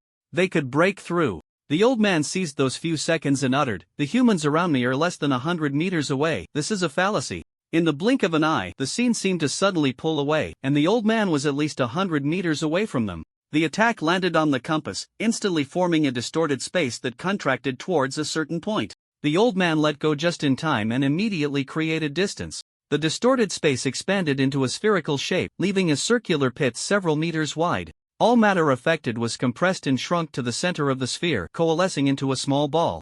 The crowd was horrified. The casually released superpower was this strong? Damn, why do the strong seem to be giving away their power like it's free? They shouldn't have gone out tonight. Unfortunately, it was too late for regrets. They had to swallow the bitter fruit and once again accept the script of God's fighting while the little ones suffer. They hoped the old man could still save them this time. They looked at the old man expectantly, only to find his gaze fixed on the newcomer. The person who crossed through the spatial rift leaped down from midair and landed on the ground. A masked figure spoke in a chilling tone, "Lackey of the cooperators. Hey, that's not the attitude one should have towards an elder." The old man twirled his beard, still having the energy to joke, but his eyes were serious and solemn, revealing that he was not as relaxed as his tone suggested. "You in Dragon Country have a saying, to grow old without dying is to be a thief." One of the masked figures said in a strange tone, "Killing a monster is easy, but completely destroying it is not a simple task. How much strength do you have left now?" This old man only knows how to teach a lesson to grandsons. And that is more than enough. You're not young anymore. I've eaten more salt than you've had rice. Take my advice and settle down. The masked figure was enraged and was about to step forward when someone reached out to stop him. The person who stopped him was the masked figure who had used spatial collapse earlier. He respectfully took a step back, suppressing his anger, and couldn't help but add, "High priest, this old man shut up." Being played with and still unaware. The high priest coldly reprimanded, giving him no face at all. Even with a mask on, the chilling gaze still pierced through space, firmly pinning down the old man and the child. "You know how much strength they have left, and you're still wasting time talking to him, waiting for them to recover?" Another masked figure fanned the flames from the side, his tone rising, revealing that he was in a good mood. "This old man is not that kind of person. You truly underestimate the gentleman's heart with your petty thoughts." The instigators seem to take an interest. "Oh? I don't believe it. Noisy.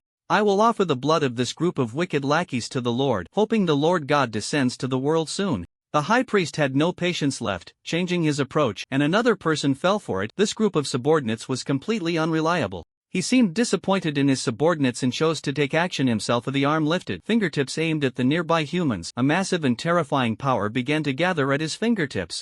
The subordinates finally realized their superior's displeasure, some picking up weapons, others channeling their abilities, all assuming a combat stance. The domain unfolded beneath their feet. In an instant, Manga was enveloped by different domains, strange landscapes appearing on this disaster-prone land. Hiss! The non-combatants collectively gasped.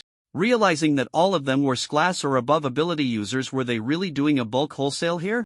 My goodness! Thanks to the ability released by the old man just now, they heard the conversation clearly. The old man and the child had just finished fighting, their energy low, and this group of masked individuals planned to take advantage of them.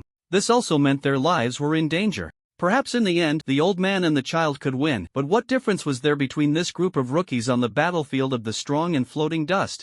No, or rather, they were even weaker than floating dust. After all, floating dust was small and not easily targeted. Wasn't tonight a wholesale of the strong? Someone come save us! They shouted in their hearts, unaware that they had inflated, commonly known as getting carried away. With two SS-class ability users by their side, they felt safe even on a national level.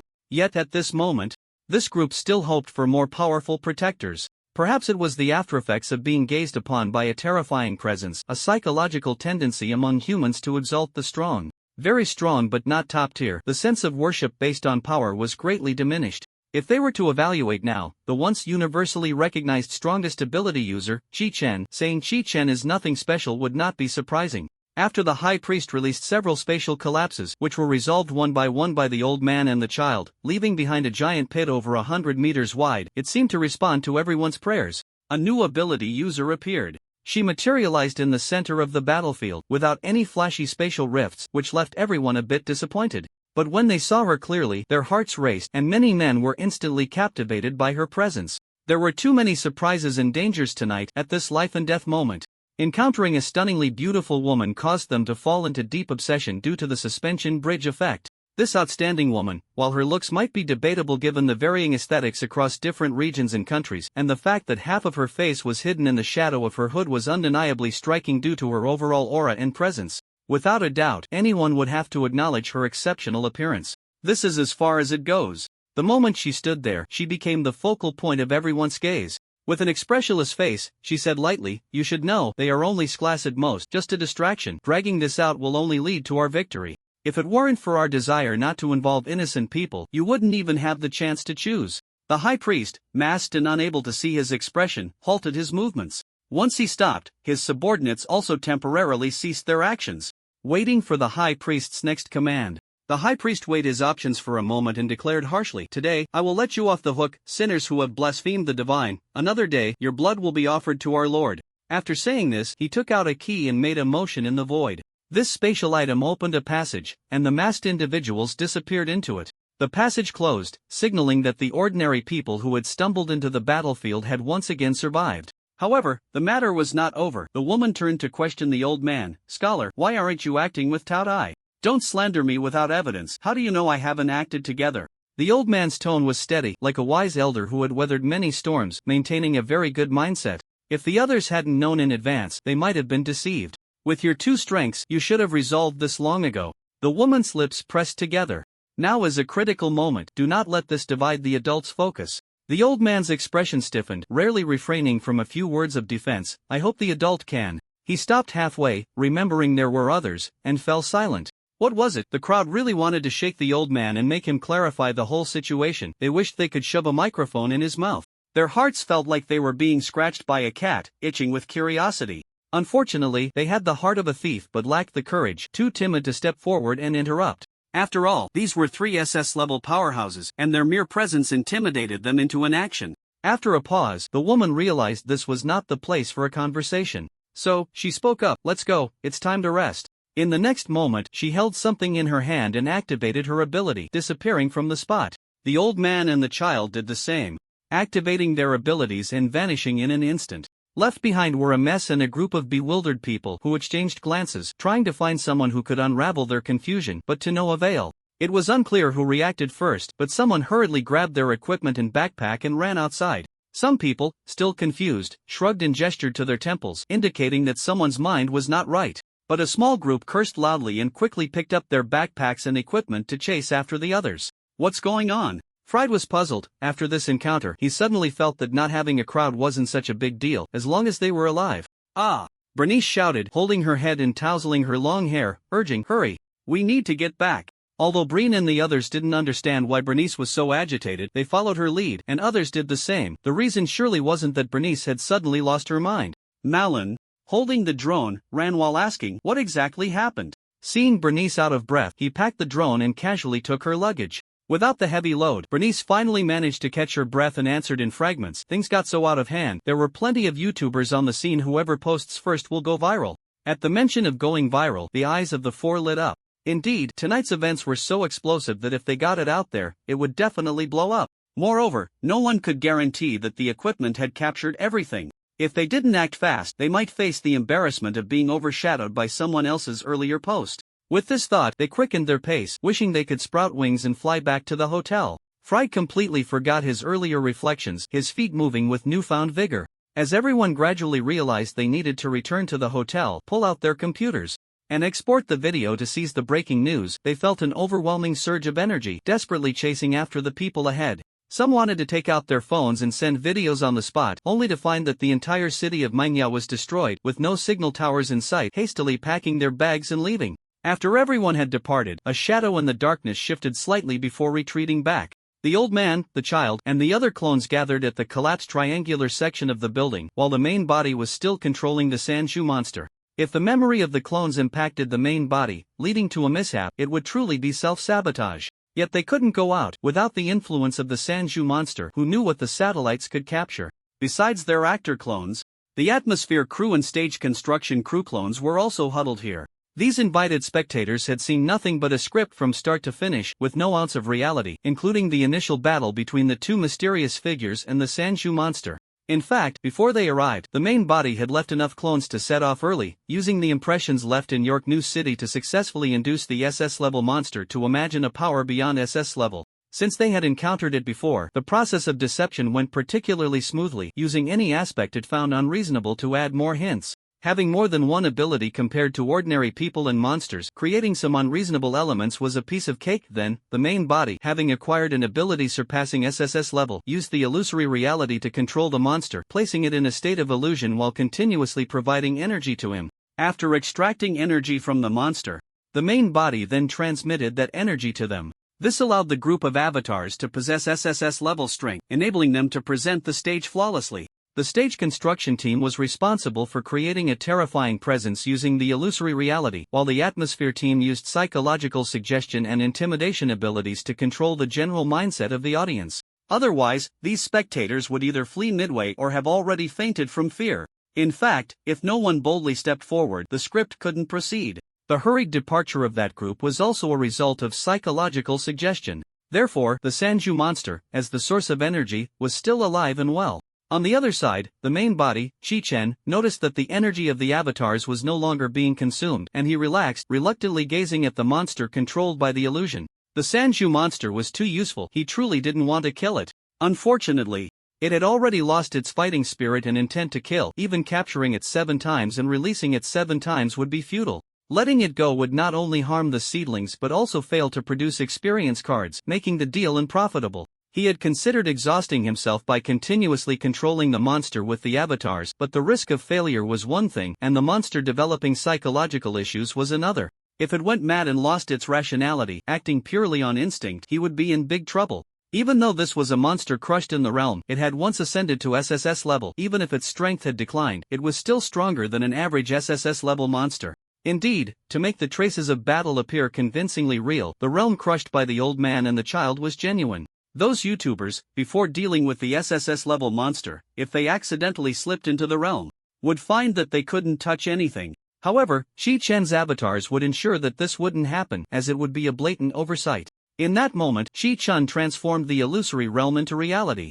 Under the cover of night, the two avatars first concealed the traces left by the previous battle. The difference between an SSS level ability user's realm and an SS level 1 lies in the ability to manipulate the form of existence at will. It was no longer a matter of either fully expanding or retracting halfway, but rather becoming as dexterous as an extension of one's own limbs. The control of the ability realm and the monster's realm forcibly overlapped, utilizing the realms to mutually repel and devour each other's characteristics, gently eliminating the monster's realm. If the SS level realm was a rough collision, then the SSS level realm could perform delicate work.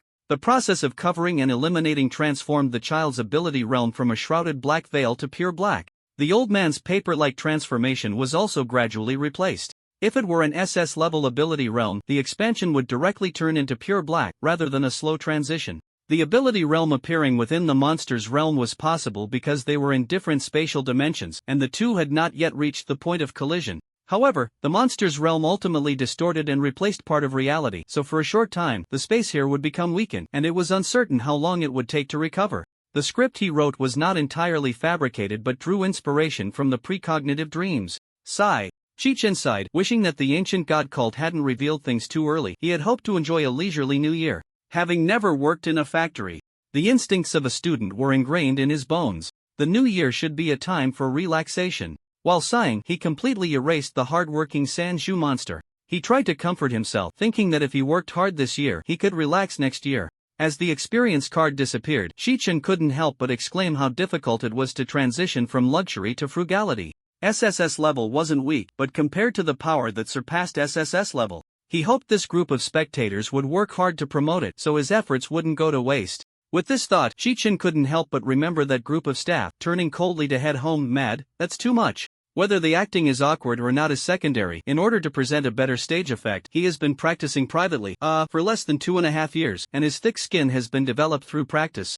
So that's just a minor issue. Just thinking about the massive influx of memories hitting his brain makes him uncomfortable. Finding a comfortable place to lie down and then releasing his doppelganger is the way to go. When he was hit by the doppelganger's memories and quickly fell asleep, the Sanju Hotel, 100,000 miles away from Jidu, lit up countless lights, with YouTubers surrounding the scene fiddling with their equipment, constantly replaying the recorded content. Fried and his 3 companions were also part of the all-nighter crew. Myron, Bernice ruffled her hair, completely unconcerned about her image, and anxiously shouted, "Did that terrifying entity's drone capture anything?" She yelled. At that moment, our minds were blank. We didn't capture anything. Myron focused intently on the computer screen, adjusting the brightness of the footage captured by the drone as he was editing a new video. As for the full recording, he hadn't even looked at it. Just uploaded it directly. Whether or not they captured their embarrassing moments didn't matter anymore. After all, no one would watch them. After being called by Bernice several times, he finally replied in confusion, "I don't know yet, I haven't looked closely, but don't get your hopes up, the drone's recording time wasn't long." He had already bought a pretty good drone, but things kept happening, and he didn't have time to charge it. Most of the time, he forgot about aerial filming and just held onto the drone, which allowed him to keep it up for so long. "Did you upload the video? I want to take a look." "Yes, you know my account name."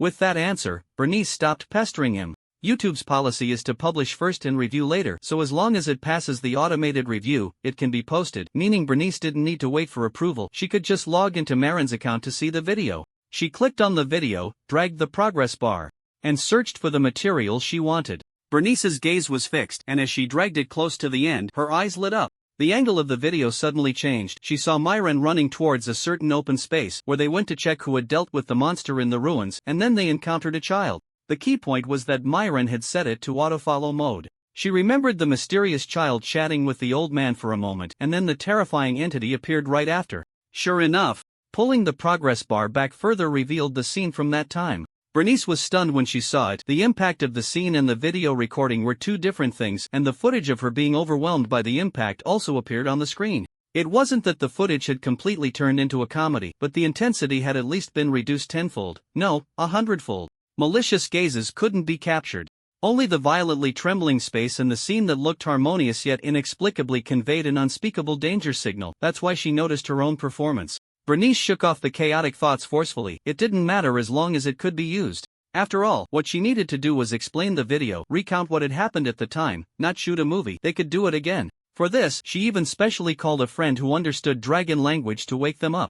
Bernice managed to restrain herself, while Fry completely disregarded others. He didn't understand how to make videos and could only hastily upload the video to his account, then frantically email his few friends. Fortunately, his friend was in the Britain country and it wasn't bedtime yet, so upon receiving the email, they immediately checked it out. Then, this friend, who had some knowledge of video production, immediately entered all-nighter mode and joined the all-nighter group across regions. Many unedited videos appeared on the site right away, and some cultivators and those in non-nighttime areas scoffed at the titles. That's not how you brag." Some people skipped over it entirely, but refreshing the page showed all sorts of similar titles, with covers that were quite rough, yet the video views were not low.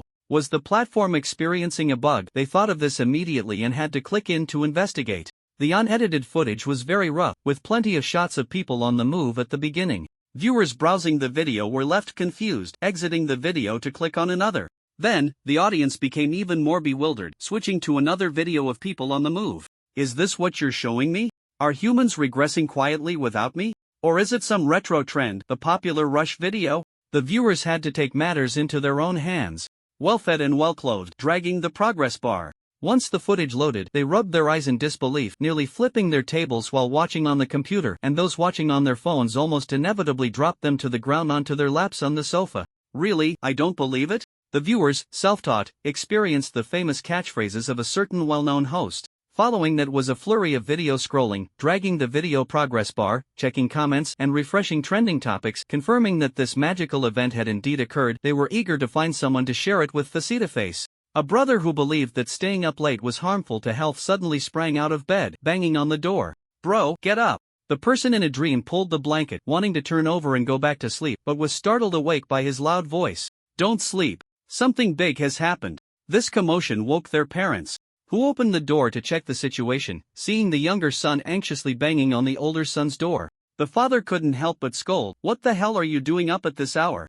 Dad, a 3-level superhuman has appeared." The cultivation brother shouted excitedly, nearly losing his voice, shoving his phone in front of his father's face. The father's expression darkened. "You dare to talk about dreams at your age? Can't you tell the difference between reality and dreams?" Heh, the cultivation brother's older brother opened the door and heard their conversation, sneering sarcastically. If SS-level superhumans really existed, could they allow the three Zhu monsters to live? Unless the universally recognized strongest superhuman, Chi-Chan, was still training at the breakthrough in the middle of the night, where else could they find an SS-level superhuman? They were just about to pat the cultivation brother on the shoulder, signaling him to stop causing trouble and go back to sleep. But then thought better of it, giving their family the utmost tolerance and trust. Did Chi-Chan break through? Look at how he's working hard at night, and what about you? The father seized the opportunity to impart life lessons. Normally, the cultivation brother would retort back, but right now he just wanted to share this astonishing news. He was red-faced and excitedly shouted, "The monsters from Zhu have been dealt with." Wow! The other three looked helpless, having been woken up in such a daze. "Forget it, let's go back to sleep, we'll scold him tomorrow." The cultivation brother babbled on, seeing that his family was unfazed and all went back to sleep. He couldn't help but scratch the back of his head. Isn't this a big deal? You have to know that the appearance of an SS-level superhuman means humanity has regained the upper hand. This, before the arrival of superpowers, was equivalent to a certain country suddenly possessing nuclear weapons. Able to shout at other countries. Was he too excited, or were his family too calm? In the late-night area, similar scenes played out continuously, with those awakened looking at the ones who woke them up with a dumbfounded gaze. Meanwhile, in areas not deep into the night, cities everywhere were bustling. Work, school, whatever, they temporarily set aside their daily schedules, glued to the internet waiting for official announcements. Damn the officials, when will the announcement come out? A well-dressed boss paced in the office, constantly bouncing his phone in his hand. The white-collar workers in the office were furiously clicking their mice and keyboards, their expressions excited. At first glance, one might think they were going crazy at work, wondering what was so exciting, but a closer look at their screens revealed all videos. They were typing comments below the videos, discussing the content with netizens. "It's too noisy. The translation software can't recognize it. I can't understand. Can someone translate it? It seems to be Dragon Country's language. I saw someone leave a message. When will the Superpower Association release an announcement? I can't wait any longer." It's definitely true. There have been quite a few videos, and I've seen them shot from different angles. The person upstairs is right. It would be great if they could edit the content a bit. I wanted to say the same, but if it were me, I would probably be too excited to edit the video. The boss watched his subordinates chatting away, completely oblivious to their roles as subordinates, and with the entire PPT report in mind, he could only pull out his phone and start scrolling. After scrolling for an unknown amount of time, the Superpower Association posted a new announcement. The boss took a deep breath, his heart racing as he clicked on the announcement. In the capital of the Bitfo Kingdom, the higher-ups of the Superpower Association gathered together, and those who couldn't make it connected via video. "Everyone has seen the videos online," the president of the association said with a grim face. Even though the major survival crisis for humanity had been resolved, he wore a serious expression and said in a low voice, "This matter has been confirmed." Upon receiving this news, they immediately dispatched personnel to rush to Sanju Mengya to verify the authenticity of the situation. Now, the news had returned. The expressions in the conference room were complex, and no one spoke for a long time. The president understood that this matter was tricky and did not force everyone to give their opinions immediately. Instead, he mentioned, "Here are the photos sent by the personnel on the front lines." He signaled to his assistant to open the photos. The remnants of Mengya after the battle, the vast empty spaces where half the city had disappeared. And the circular pits created by collapsing spaces? The traces at the scene matched the content presented in the videos, leaving them no choice but to confront reality. In fact, they had already had a premonition in their hearts. Just being summoned to the meeting hinted at something. They had thought a lot on the way. While the death of the monsters was certainly a good thing, it also represented the possibility that the newly established alliance of the 5 major countries might be merely nominal. More critically, the 2 people in the video were both from Dragon Country, and if you included the woman who appeared later, that made 3. However, to make the data more accurate, they had omitted the 3rd person who did not display any power. Just one Chi-Chan had already broken the balance, establishing Dragon Country's position in the Cleanup Plan Alliance. If the 2 SS-level superpowers were added, did Dragon Country really need to play along with them? To think worse, once Dragon Country connected with the 2 SS-level superpowers, they would have the strength to clear out the monsters within Dragon Country and then extend their influence to other countries. The actions the 5 major countries had taken against Sakura Island could very well be replicated, and the likely target of this replication would be them. Therefore, the higher-ups of the association didn't even wait for the intelligence department to submit a video analysis before directly convening a high-level meeting. Someone pondered for a moment and hesitantly spoke up. "Currently, Dragon Country hasn't connected with the other side. Perhaps we can still negotiate." This statement was not unfounded. If Dragon Country had already connected with the two, there wouldn't be a situation with a large audience present. Dragon Country only needed to greet the higher-ups of Sanju, who had been troubled about how to deal with the monsters. And they would definitely agree immediately. Clearing the area was the most basic thing, and collecting some compensation wouldn't be too much to ask. Moreover, those were two SS-level superpowers. Even if one was worried about an accident and kept things hidden, what was there to fear with two? Aside from Dragon Country's traditional modesty, they couldn't think of any necessity to hide. Excluding that ridiculous reason, only one possibility remained, that the official Dragon Country and those two superpowers did not know each other. What he said makes sense, others echoed, and at this point, there was no other method left. The two chose to quietly deal with the monsters in the dead of night, clearly not concerned with fame or profit. It was absurd to try to win them over with benefits. If it weren't for the ancient god Sex spilling the beans, leading the young people to take reckless actions. This matter might have quietly occurred until Sanju realized that the monsters were no longer expanding their territory. By that time, they wouldn't even know who the person solving the monsters was or what they looked like. Not seeking fame or fortune, such people are either driven by ideals and beliefs or simply trying to survive. The former is easy to understand, while a part of the latter can also be categorized as the former. The daily life of the strong is to make the world operate in the way they prefer, which can also be considered a form of living. They are the hardest to win over, yet also the easiest. As long as their beliefs align closely with yours, it may not be impossible to win them over. The president was not very satisfied with this plan, but he had no better method, and decisively stated, "Then we will start learning dragon language from today. And we must reach a level where we can converse fluently as soon as possible." If they couldn't even speak smoothly after meeting, how could they talk about winning them over? The higher-ups nodded seriously. Once things were tentatively settled, they turned to the intelligence personnel who had been waiting for a long time. The door was gently knocked on a few times, and Chi-Chin was already prepared, flipping over to sit up. He covered his forehead with one hand. It was not pleasant to be woken up after only a few hours of sleep, especially since he had quickly fallen asleep with the help of numerous memories from his clones. Normally, he might have found an excuse to brush it off, but this time he had brought this upon himself and had to get up to attend the meeting. The door was knocked on a few more times, and Chi-Chen then realized he had forgotten to respond to his uncle outside. "Wait a moment, coming right away." He yanked the door open, poked his head out, and pretended to be nonchalant, raising an eyebrow at his uncle. Shi-Yun looked serious, stating, "Oldju wants us to hurry to the headquarters for a meeting." "I understand." The two of them got dressed and headed to the duty headquarters together. From a distance, they could see the headquarters brightly lit, indicating that all the logistics personnel had returned to work overtime. To this, Chi-Chen, the instigator, felt no guilt whatsoever. On the contrary, everyone working overtime balanced out the psychology quite a bit. People passing by hurried along, not forgetting to greet them, and Chi-Chen nodded in return. "What you said is a bit different from what Oldju and the others said." His uncle's sudden remark made Chi-Chen look over. Although he knew the reputation wouldn't be too good, he wondered what exactly they had said. Just returning the polite greeting seemed different from the image they portrayed. In his uncle's imagination, what strange thing had his image turned into?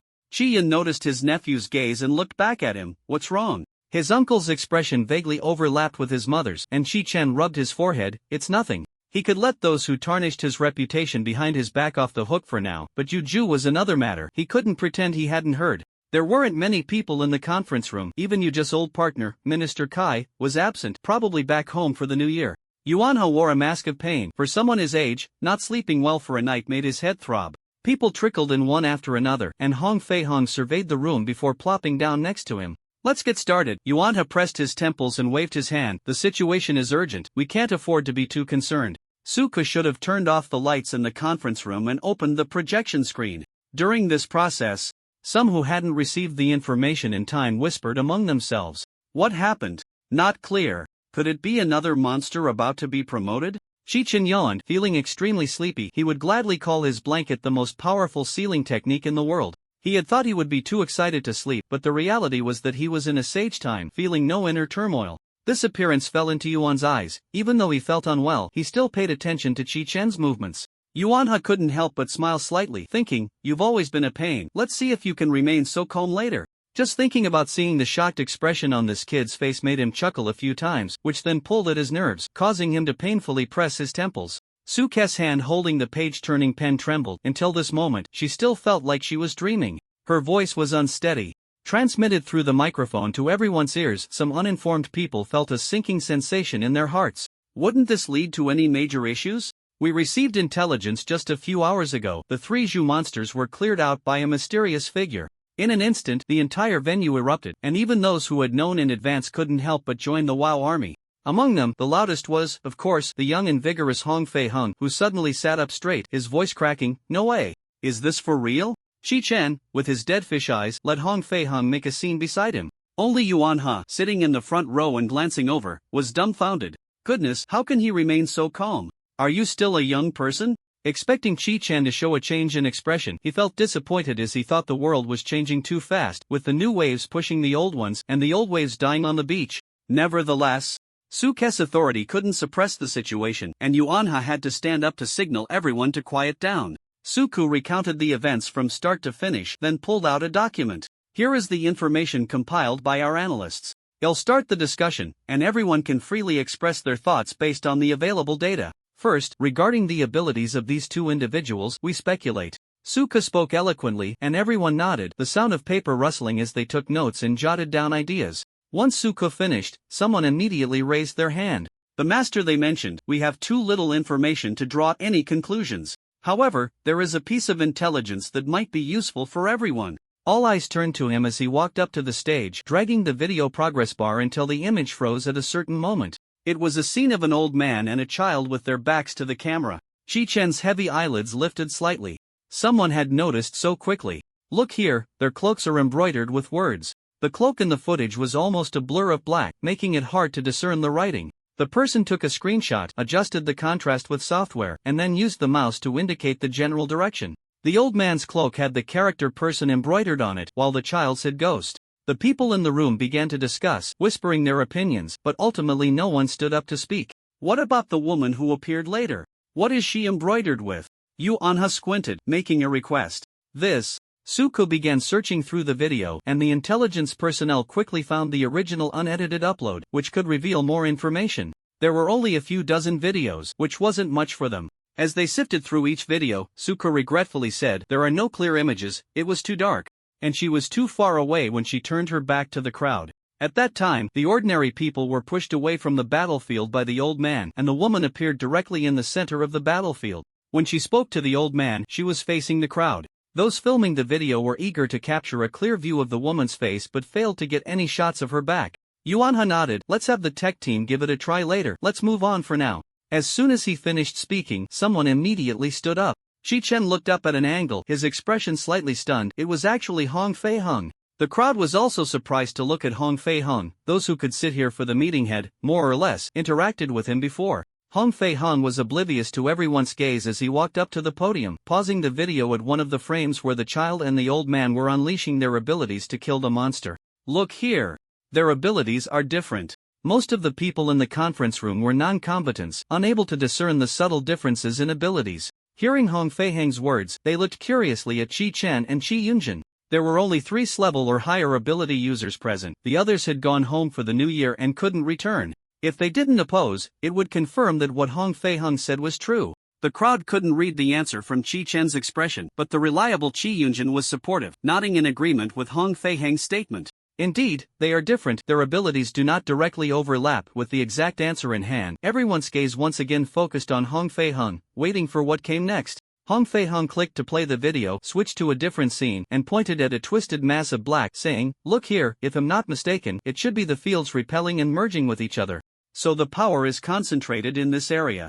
Having been tempered by reality, Hong Fei Hung was less restless and more focused on enhancing combat power, allowing him to quickly identify the problem. After his explanation, the logistics personnel, combining his description, quickly sorted out the differences of SS-level superhumans. The intelligence on the old man and the child was nearly complete, but they had to bring up a headache-inducing issue. First and foremost, of course, was the topic that no country could avoid: how to win the other party over. At the very least, they needed to obtain contact information to reach out to them, which could provide a chance of salvation in a crisis. Seeing everyone silent, Yuju took the initiative to speak. "My opinion is to manage online public opinion well and not disturb them." As the director of the duty headquarters, he was responsible for setting the overall direction and tone, leaving the details to be finalized by those below. He, Yuan He, was not a deity who could do everything himself. Once the direction was set, others gradually expressed their opinions. They chose to deal with the monsters late at night, surely hoping to act discreetly. Exactly, it was inappropriate for foreign streamers to disturb them. Moreover, they are also from Longwa, which makes us inherently more special than other countries. If they want to find someone to cooperate with, they will definitely come to us first. Right, we can just sit back and wait. Forcing our way in could easily cause displeasure. Shi-Chen, strange memory increased. JPG. It turned out that the mysterious organization chose to act at night to maintain a low profile, definitely not because the night made it easier to cover up mistakes, nor to facilitate YouTube streamers crossing the blockade. The heated discussion among the crowd did not realize that they had inadvertently inspired the hidden hand. Analyzing the mysterious organization's intentions with reason and evidence. Regarding why they want to act discreetly, I have 3 speculations. The time is short, so there may be some errors. Please bear with me. First, the old man repeatedly mentioned the adult and referred to critical moments in the conversation, indicating that the organization he belongs to has a clear purpose and action, which is still unclear for now. However, judging from their repeated protection of humanity, they should not be an extremist organization. Because the organization has clear tasks to accomplish, they may not want to be constrained. Establishing contact with us could affect their work. Second, the enemy forces are pursuing them. If their whereabouts are discovered, they could easily be surrounded and ambushed by the enemy. Third, it could easily involve ordinary people, and they do not want to implicate the innocent. After finishing, this person had just sat back down when another stood up immediately. I mostly agree with Xiaogong's statement, but I disagree with one point, that the organization should not be an extremist one. How can we ensure that this organization understands what is beneficial to humanity, just as everyone else does? Good intentions can lead to bad outcomes. Such situations can also occur. If possible, I suggest we try to clarify the organization's purpose. This person's opinion was not without reason. No one could guarantee that the mysterious organization wouldn't pull some stunts, like creating a world without humans. No, a world without people at all. After all, this organization had enough power to realize their dreams. If they were ordinary people, they wouldn't have to worry so much. Just like when faced with noise from upstairs, ordinary people might curse to vent their frustration. Wealthy individuals would move to a different house, while superhumans would use virtue to persuade others. Every move of the big shots must be given high importance. Yuanha furrowed his brow, recording on paper. The original question remained unsolved, and new issues had arisen. Once this question emerged, the mysterious organization, which had been seen as a random expert acting from the shadows just a second ago, transformed into a neutral party that could switch sides at any moment. Everyone was wearing masks of pain. Well done. Shi-Chen propped his chin up, almost ready to applaud this person. Given the trend of the earlier discussion, he was genuinely afraid that with such a high-level expert around, it would be best not to disturb them. News of a high-level expert appearing online? Block it. A mysterious organization and a villainous group are fighting? Quickly seal off the scene. The expert wants to share secrets with me? Forget it, I trust you. With this series of moves, the flow of information from the mysterious organization was controlled, and he could just act in a large-scale drama and go home to sleep. He wouldn't even have to face a potential large-scale social death scene if the powers had limits. He was prepared to go incognito for a while just in case the powers had limits and to initiate a god-making plan. As for why it was for a while and not a complete rebirth with a new identity, the jokester was too bored and just wanted to play a huge joke on everyone in the world. Isn't that unreasonable? This joke of mine is just a tiny bit big. Although he had the ability of psychological suggestion, which could change people's thoughts in an instant, it couldn't be too outrageous. Otherwise, if they figured out the powers were undone, they might think their brains were kicked by a donkey when making decisions and revert back. However, he didn't stay happy for long before someone proposed a new idea. Perhaps they are hiding information to protect us? That person made a bare shrug gesture. Just like we are hiding information about class or above monsters to protect ordinary people. His words garnered agreement from some. Yeah, and that terrifying existence. We can feel the despair of everyone on the scene even through the video. Didn't that old man say that the terrifying existence could locate them? Someone immediately retorted, if that's the case, the matter has already been exposed. Why haven't they contacted us? He didn't notice the death glare from his colleagues and continued, when the ancient god sect leaked the information, we immediately activated the backup plan to educate everyone about the monster's abilities and how to defend against them. Well, what's wrong? He finally felt uneasy under the resentful gazes of his colleagues and paused his output. So that's how it is. After hearing his words, Shi-Chen realized there was a bug in the setup and silently deleted the line about the mysterious organization hiding information to prevent ordinary people from being located.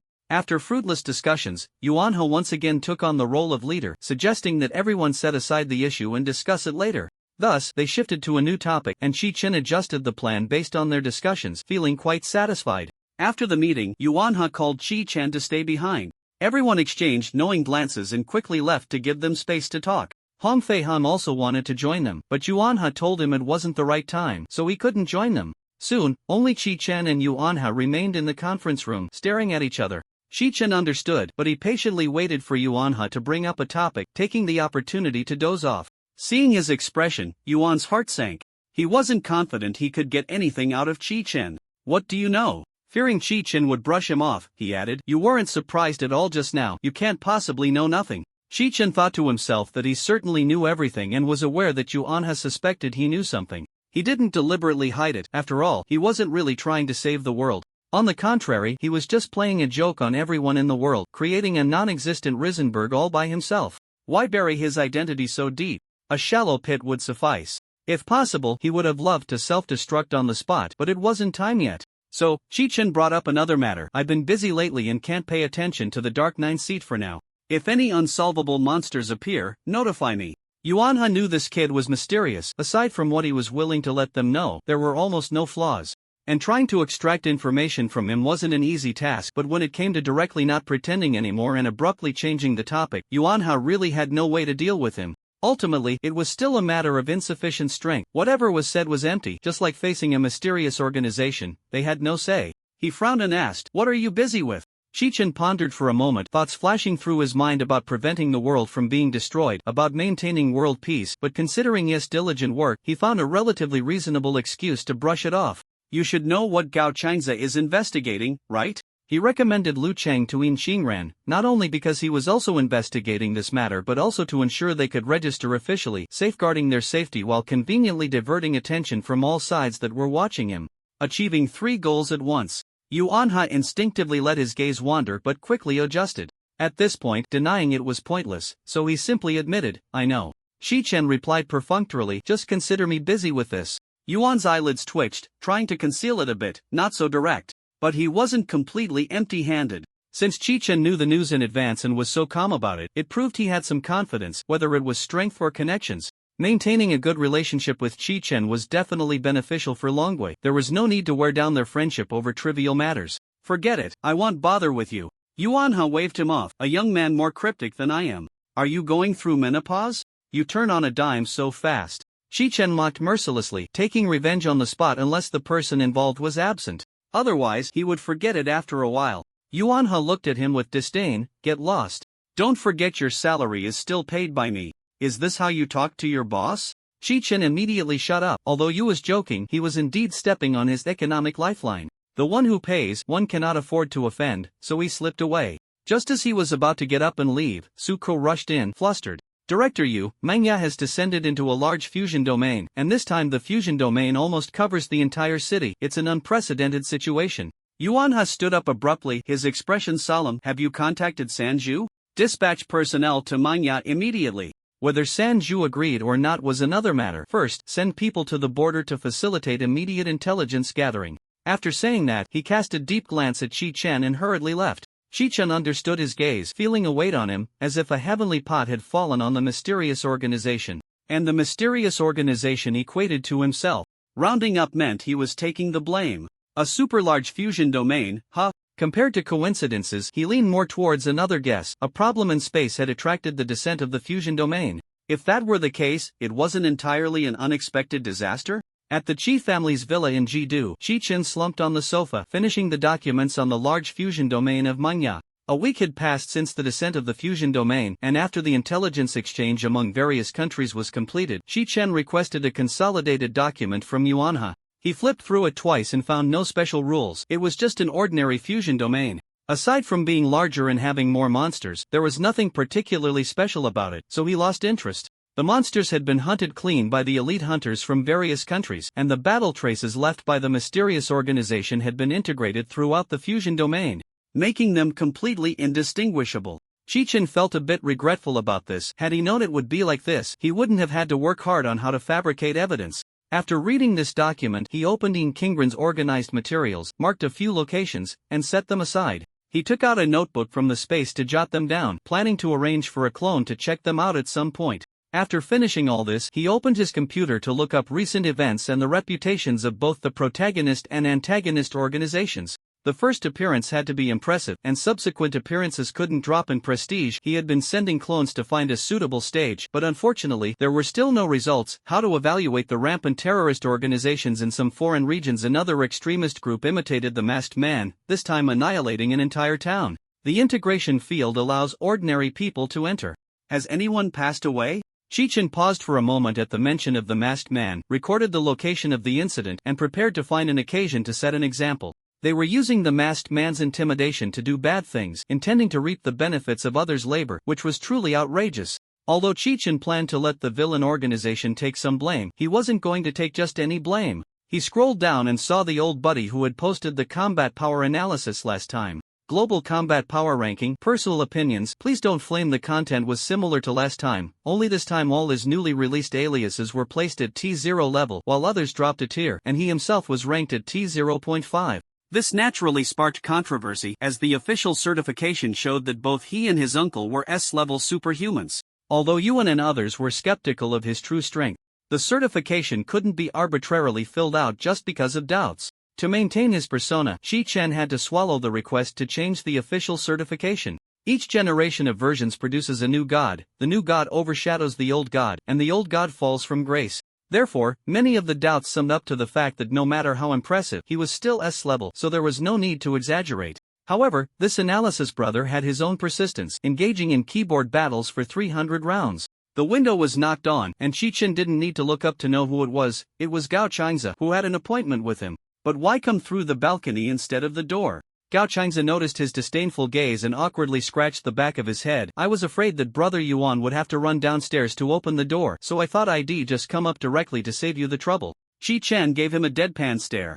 This guy's blame shifting had become a habit, and there was no saving him. Now, thinking back to the Blackheart little Lola's attempts to shift blame, he couldn't tell who influenced whom. With a dark expression, he let Gao Changze in through the window, and when he sat back down on the sofa, another person appeared beside him. Xingran. I would like to report on recent developments. Chechen nodded, signaling her to go ahead. If they uncovered a major incident, he could conveniently send a clone of the villain organization to snatch some merit, eliminate those criminal organizations first, pretend it was the villain organization silencing them, and smoothly transition into a mode of infighting among their own. With the meticulously set organizational goals, they were just waiting for both sides to spill some information, making it easier for everyone to fill in the gaps. Since he had nothing better to do, he might as well listen to protect the seedlings. For this young man, who lacked neither strength nor means, Xingran felt that concealment was pointless. If it weren't for his help, they would still be hiding in Xinjiang, waiting for Gao Changze to grow into an S-level superhuman. Thus, after receiving consent, Xingran began to recount the events. Our operation didn't start smoothly. The stronghold we discovered mysteriously evacuated ahead of time. Her opening line made Chechen exclaim, calculating the time. She had been busy since before the Spring Festival. Is this the world of the grind? Ah, I grind like that too. Well, then, let's all roll up our sleeves. We sensed something was off, so we immediately concealed our identities and cut off offline contact. Until a week ago when that incident broke out, it seemed the people watching us were distracted, and we successfully found a new stronghold. Then she detailed how they disguised themselves as buyers and followed the infiltration. Chechen had plenty of S-level superhumans around him. But that didn't mean they were everywhere, otherwise the A-level monster-beaten Chipon City would have something to say. Relying on Kingran's A-level superhuman strength, they encountered no major troubles during their infiltration and investigation, tracing their way to a factory registered under a shell company. They had been lurking and observing for several days, following the staff of the factory to find a base hidden in the outskirts. That laboratory was established in a remote area, and at first, we thought they were collecting monster samples in the wild.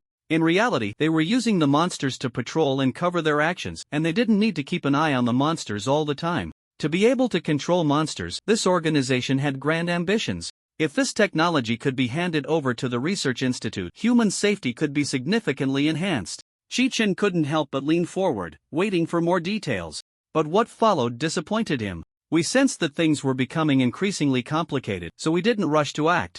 Instead, we confirmed that there were no high-level ability users or monsters guarding the place before we invaded the laboratory. Next, they interrogated the laboratory head and learned that 2 or 3 weeks ago, the higher-ups had ordered the testing content and funding accounts to be reclaimed, leaving only the most basic monster trading operations. The rest was a mystery, and the only valuable item was the device used to control the monsters. Lu Cheng took it back for research. It's a psychic control ability item, Shichen said, looking down at the object on the table. He didn't pick it up to examine it but asked, is there anything special about it compared to similar types?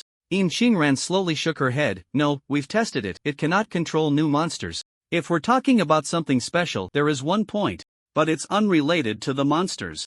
Gao Changze suddenly interjected, adding, if it controls humans and the controlling party doesn't actively release it, it's almost impossible to break free. Shi Chen recalled his knowledge of psychic control ability items, and at that moment he realized the importance of spending time in the data room of the duty headquarters. The item controls the core of human psychic energy. Once controlled without external interference, it's difficult to break free, which is basic knowledge. Gao Chang's statement was somewhat similar to that, but still a bit different. For instance, Shueshizong's theory of no ability should theoretically be able to break most controls, but Gao Changze emphasized that it was almost impossible to break free.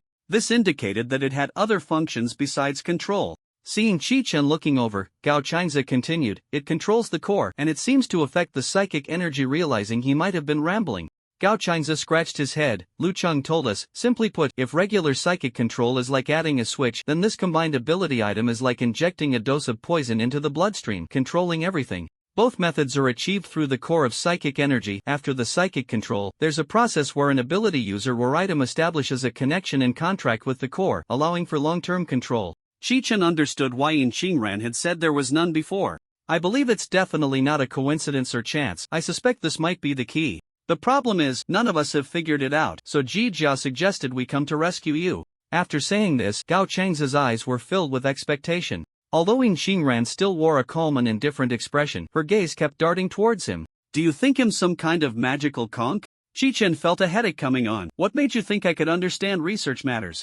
But he had to admit, even if Ji Jia couldn't predict the abilities of those far beyond her strength, her intuition was still remarkably accurate. Shi Chen indeed might know something.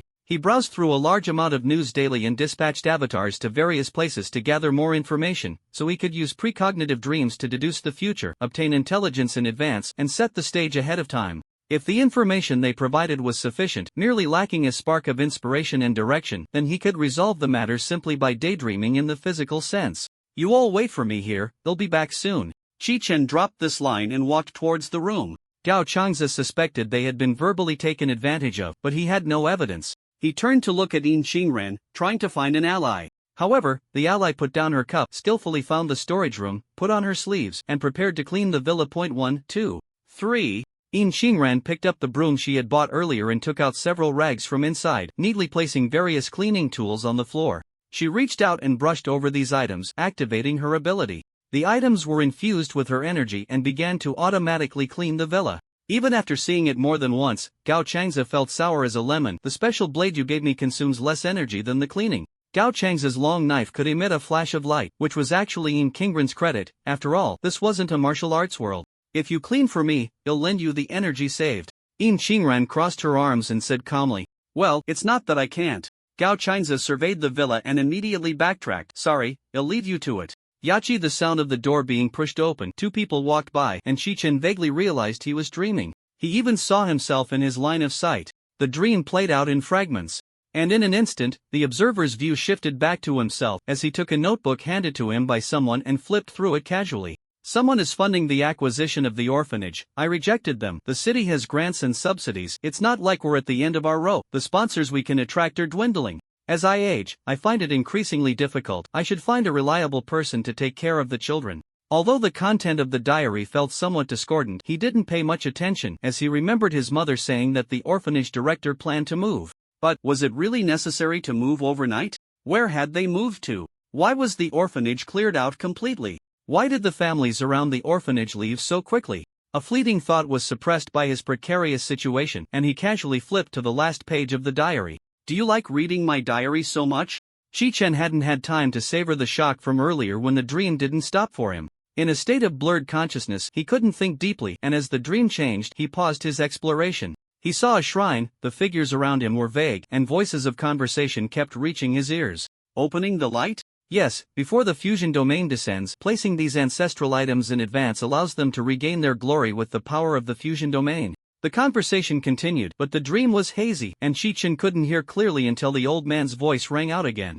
If a place has experienced the fusion domain around it within a few years, and the fusion domain surrounds this place, there's a good chance a fusion domain will appear. We've been lucky, it appeared after a few months of guarding, while some took years. His vision kept shifting. And Chi-Chin vaguely remembered the old man introducing him to some item. The soul-controlling bell before him was clear, and he seemed to hear a few crisp chimes. The sound gradually faded, transforming into a device controlling monsters on the table. As his view pulled back, he stood there in confusion, watching himself slowly walk up to the monster control device, where two people sitting on the sofa stood up to greet him, their faces filled with doubt and anticipation.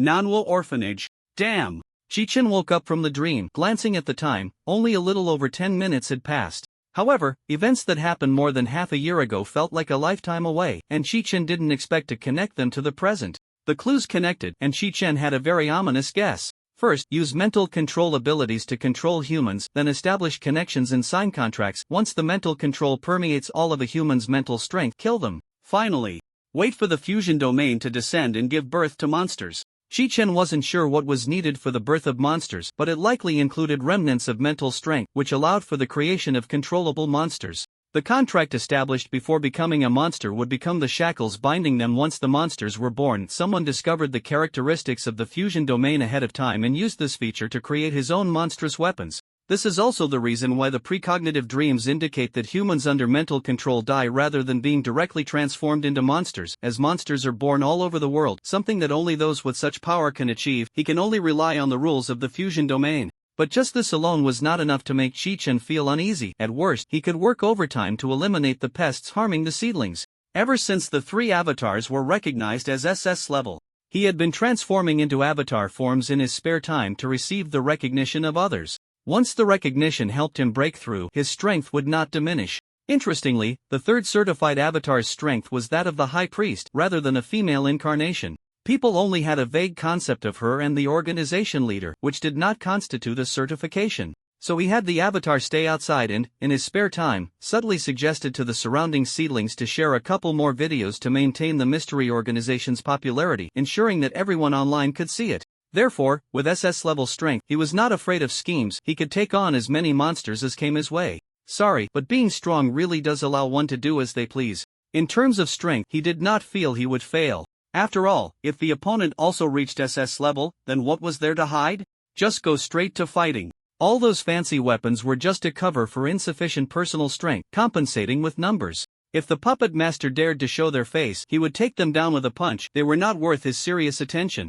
What truly made him feel uneasy was, Chi-Chin reached into his space and pulled out a notebook, flipping to the page where he fabricated the organization's origin. Wanderer, a consciousness entity that roams the gaps of the world, capable of establishing the most basic connection with the world and briefly entering it to rest. When recognized by the will of a certain world, they can borrow power, and the Wanderer can also use the power of the gaps to cultivate and grow. Cooperator. When a certain world is on the brink of collapse and needs help, the Wanderer can establish a deep connection with the world's will, feedbacking their own power to the world while reincarnating as an intelligent being of that world. Once the world stabilizes, the intelligent being born as a cooperator can regain some strength and once again draw power from the gaps of the world, continuously cultivating, allowing the world and the cooperator to mutually nourish and grow together.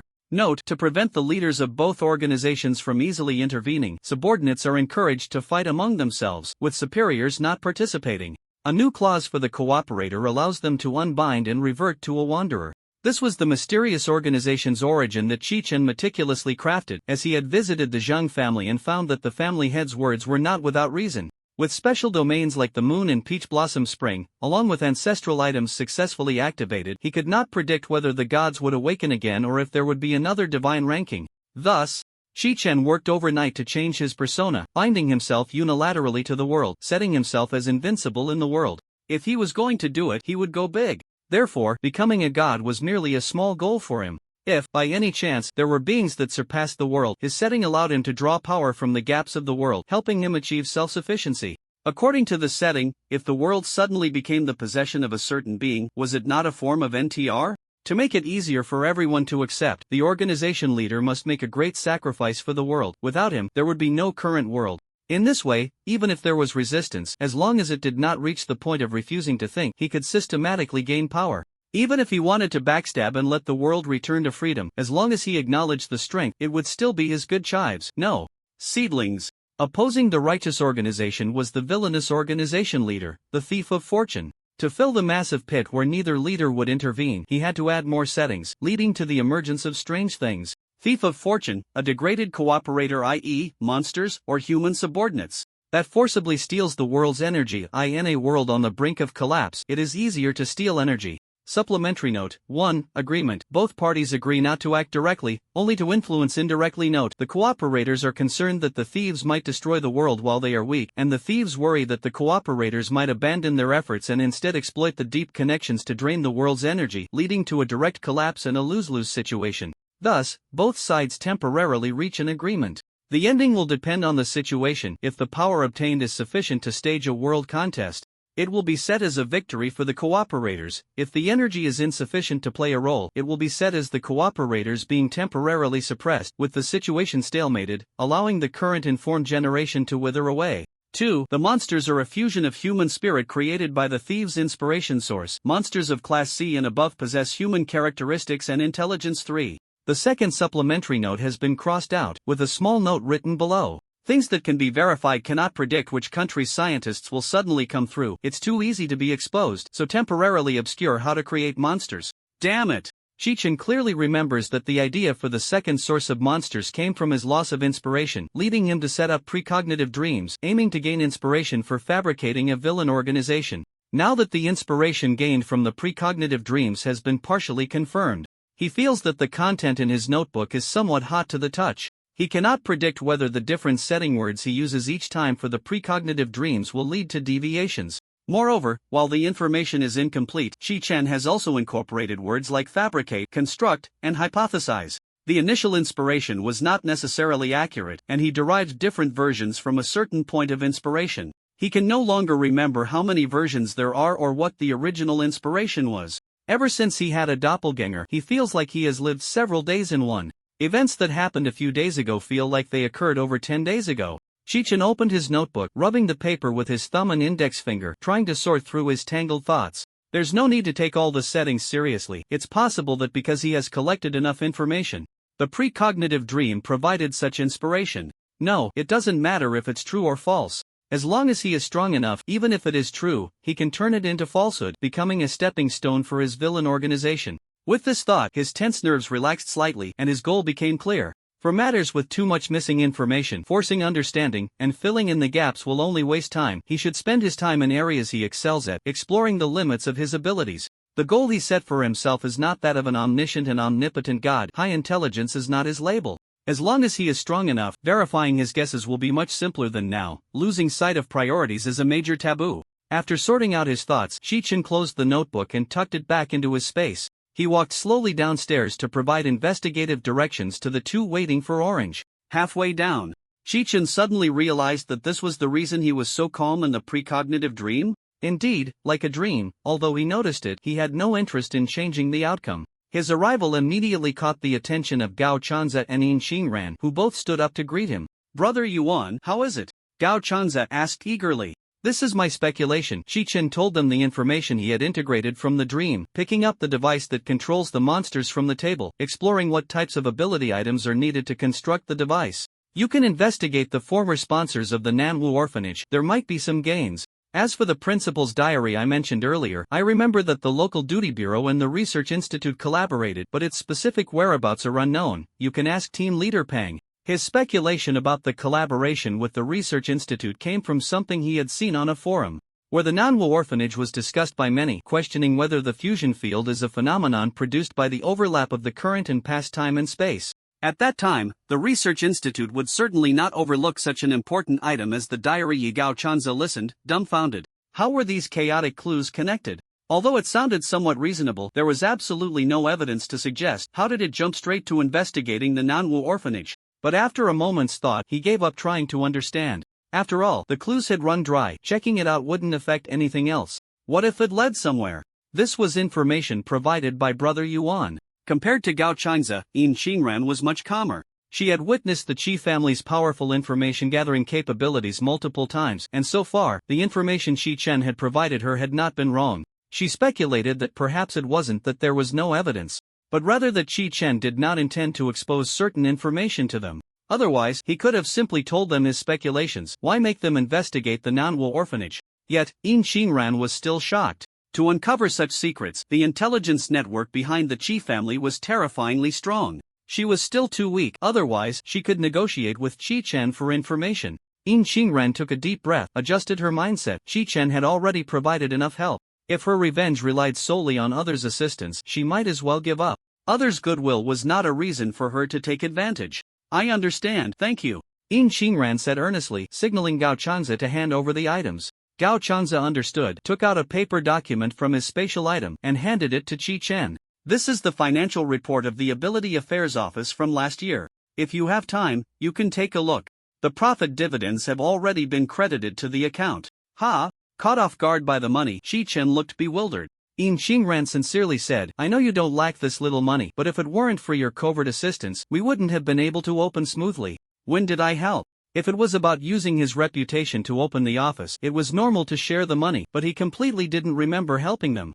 Chi-Chen looked at the two of them suspiciously. When In Shinran was swept by his gaze, she sat up straight. Rest assured, we absolutely did not use your name. If this were said by Gao Changza, he wouldn't believe it, but In Shinran. After a few seconds of thought, Chi-Chen suddenly realized. At that time, they had promised not to use his name, so the earlier statement was just an excuse to give him money.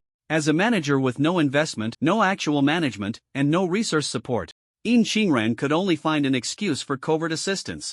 Look at this quality subordinate. Come in. The person standing by the window, gazing into the distance, turned to look at the door after hearing a knock. What is it? The newcomer bowed slightly, handed over the document, and briefly summarized, Captain, the Qingbu base has been invaded. The invaders are Gao Changza and a few of Chi-Chen's subordinates. Upon hearing the report, the person's expression remained unchanged as he walked to the desk and sat down. This kind of small matter isn't worth reporting. Just recover and relocate the data. Make sure there are no slip-ups before we leave. That said, he still opened the document, picking through the key points, then snorted coldly. He didn't even make a real move. If it weren't for his subordinates showing up in Yuko City, I would sometimes really doubt whether his subordinates even exist. The reporting subordinate lowered his head, saying nothing. The person waved his hand dismissively, signaling the subordinate to leave, and murmured in a low voice, Chi family. Why does Chi Yunlan insist on keeping the Chi surname? Whether it's the Dark Nine or the official background, things he had long known didn't need to be considered, yet after half a year of investigating the family background, he still found nothing. He didn't believe that all the unreasonable coincidences were mere chance. Chi-Chen was practically branding his noble lineage on his face. If he truly thought it was as simple as it appeared, he should check if he was suffering from dementia. Moreover, Chi-Chen clearly hadn't taken the investigation of him to heart, yet he was always paying attention. There must be some reason behind it that made Chi-Chen need to use the investigation of him as a cover. Unfortunately, Yuan and that old thing, even if they had past connections, wouldn't reveal any information because of it. He shook his head regretfully. Originally thinking that the Dragon Kingdom would become overwhelmed as the monsters advanced, and that the policies towards superhumans would be further relaxed. At that time, even if his matters were exposed, dealing with him would not be an easy task. Selling the monsters to the Anti-Superhuman Association would be the same. While making a profit, he could also stir up the conflict between superhumans and ordinary people, reaping the benefits. As long as a rift formed between superhumans and ordinary people, being besieged by monsters and the majority of superhumans, the higher-ups would have no choice but to loosen the restrictions on superhumans and appease them. The Anti-Superhuman Association, which naively believed that the situation would escalate and the authorities would compromise with ordinary people, was truly foolish. Only those who hold power have the right to negotiate, and it was clear that ordinary people did not possess such conditions. However, Chi-Chen's sudden emergence disrupted his plans. If the previous laws only caused him slight headaches, the presence of Chi-Chen, a walking weapon, was an entirely different matter.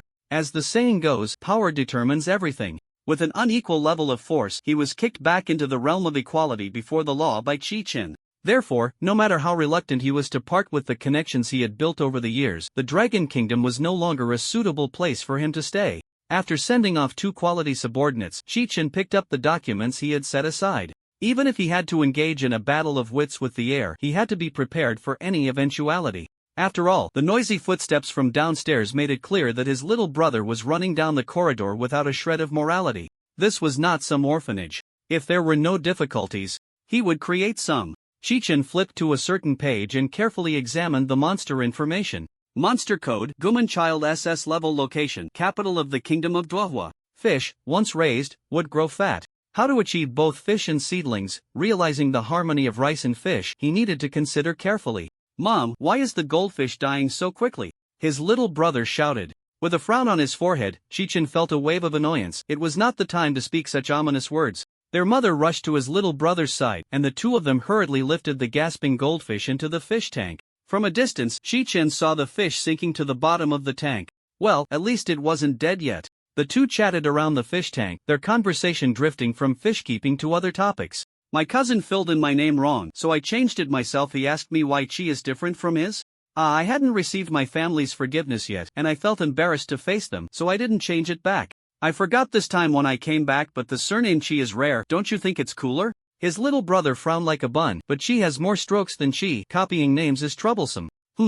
Their mother pondered for a moment, then when you grow up, change to a name with fewer strokes. Chiao thought this made a lot of sense, nodding vigorously, completely forgetting that he could change his name now. Shi Chen suddenly felt that giving himself a high IQ label wasn't a bad idea either. The capital of the kingdom of Duohua, unlike the dazzling neon lights of other cities, had sparse crowds on the streets, with barely a few stubborn light bulbs still shining on the almost unused street lamps. This was the daily life of every city in the kingdom of Duohua. Not only were the streets sparsely populated, but even the residential areas had no lights on. Only the occasional screams could prove that there were still living people in the city. Perhaps the former royal family of Duohua never expected that the disaster brought by the sudden arrival of a fusion domain at a certain Buddhist temple would be far greater than imagined. An 11 monster, the Guman child, launched a comprehensive dimensional strike against the kingdom of Duohua just as humanity around the world was beginning to grasp the use of superpowers. Countries around the world were still in a phase of self-preservation, unable to spare the resources or capability to deal with this monster.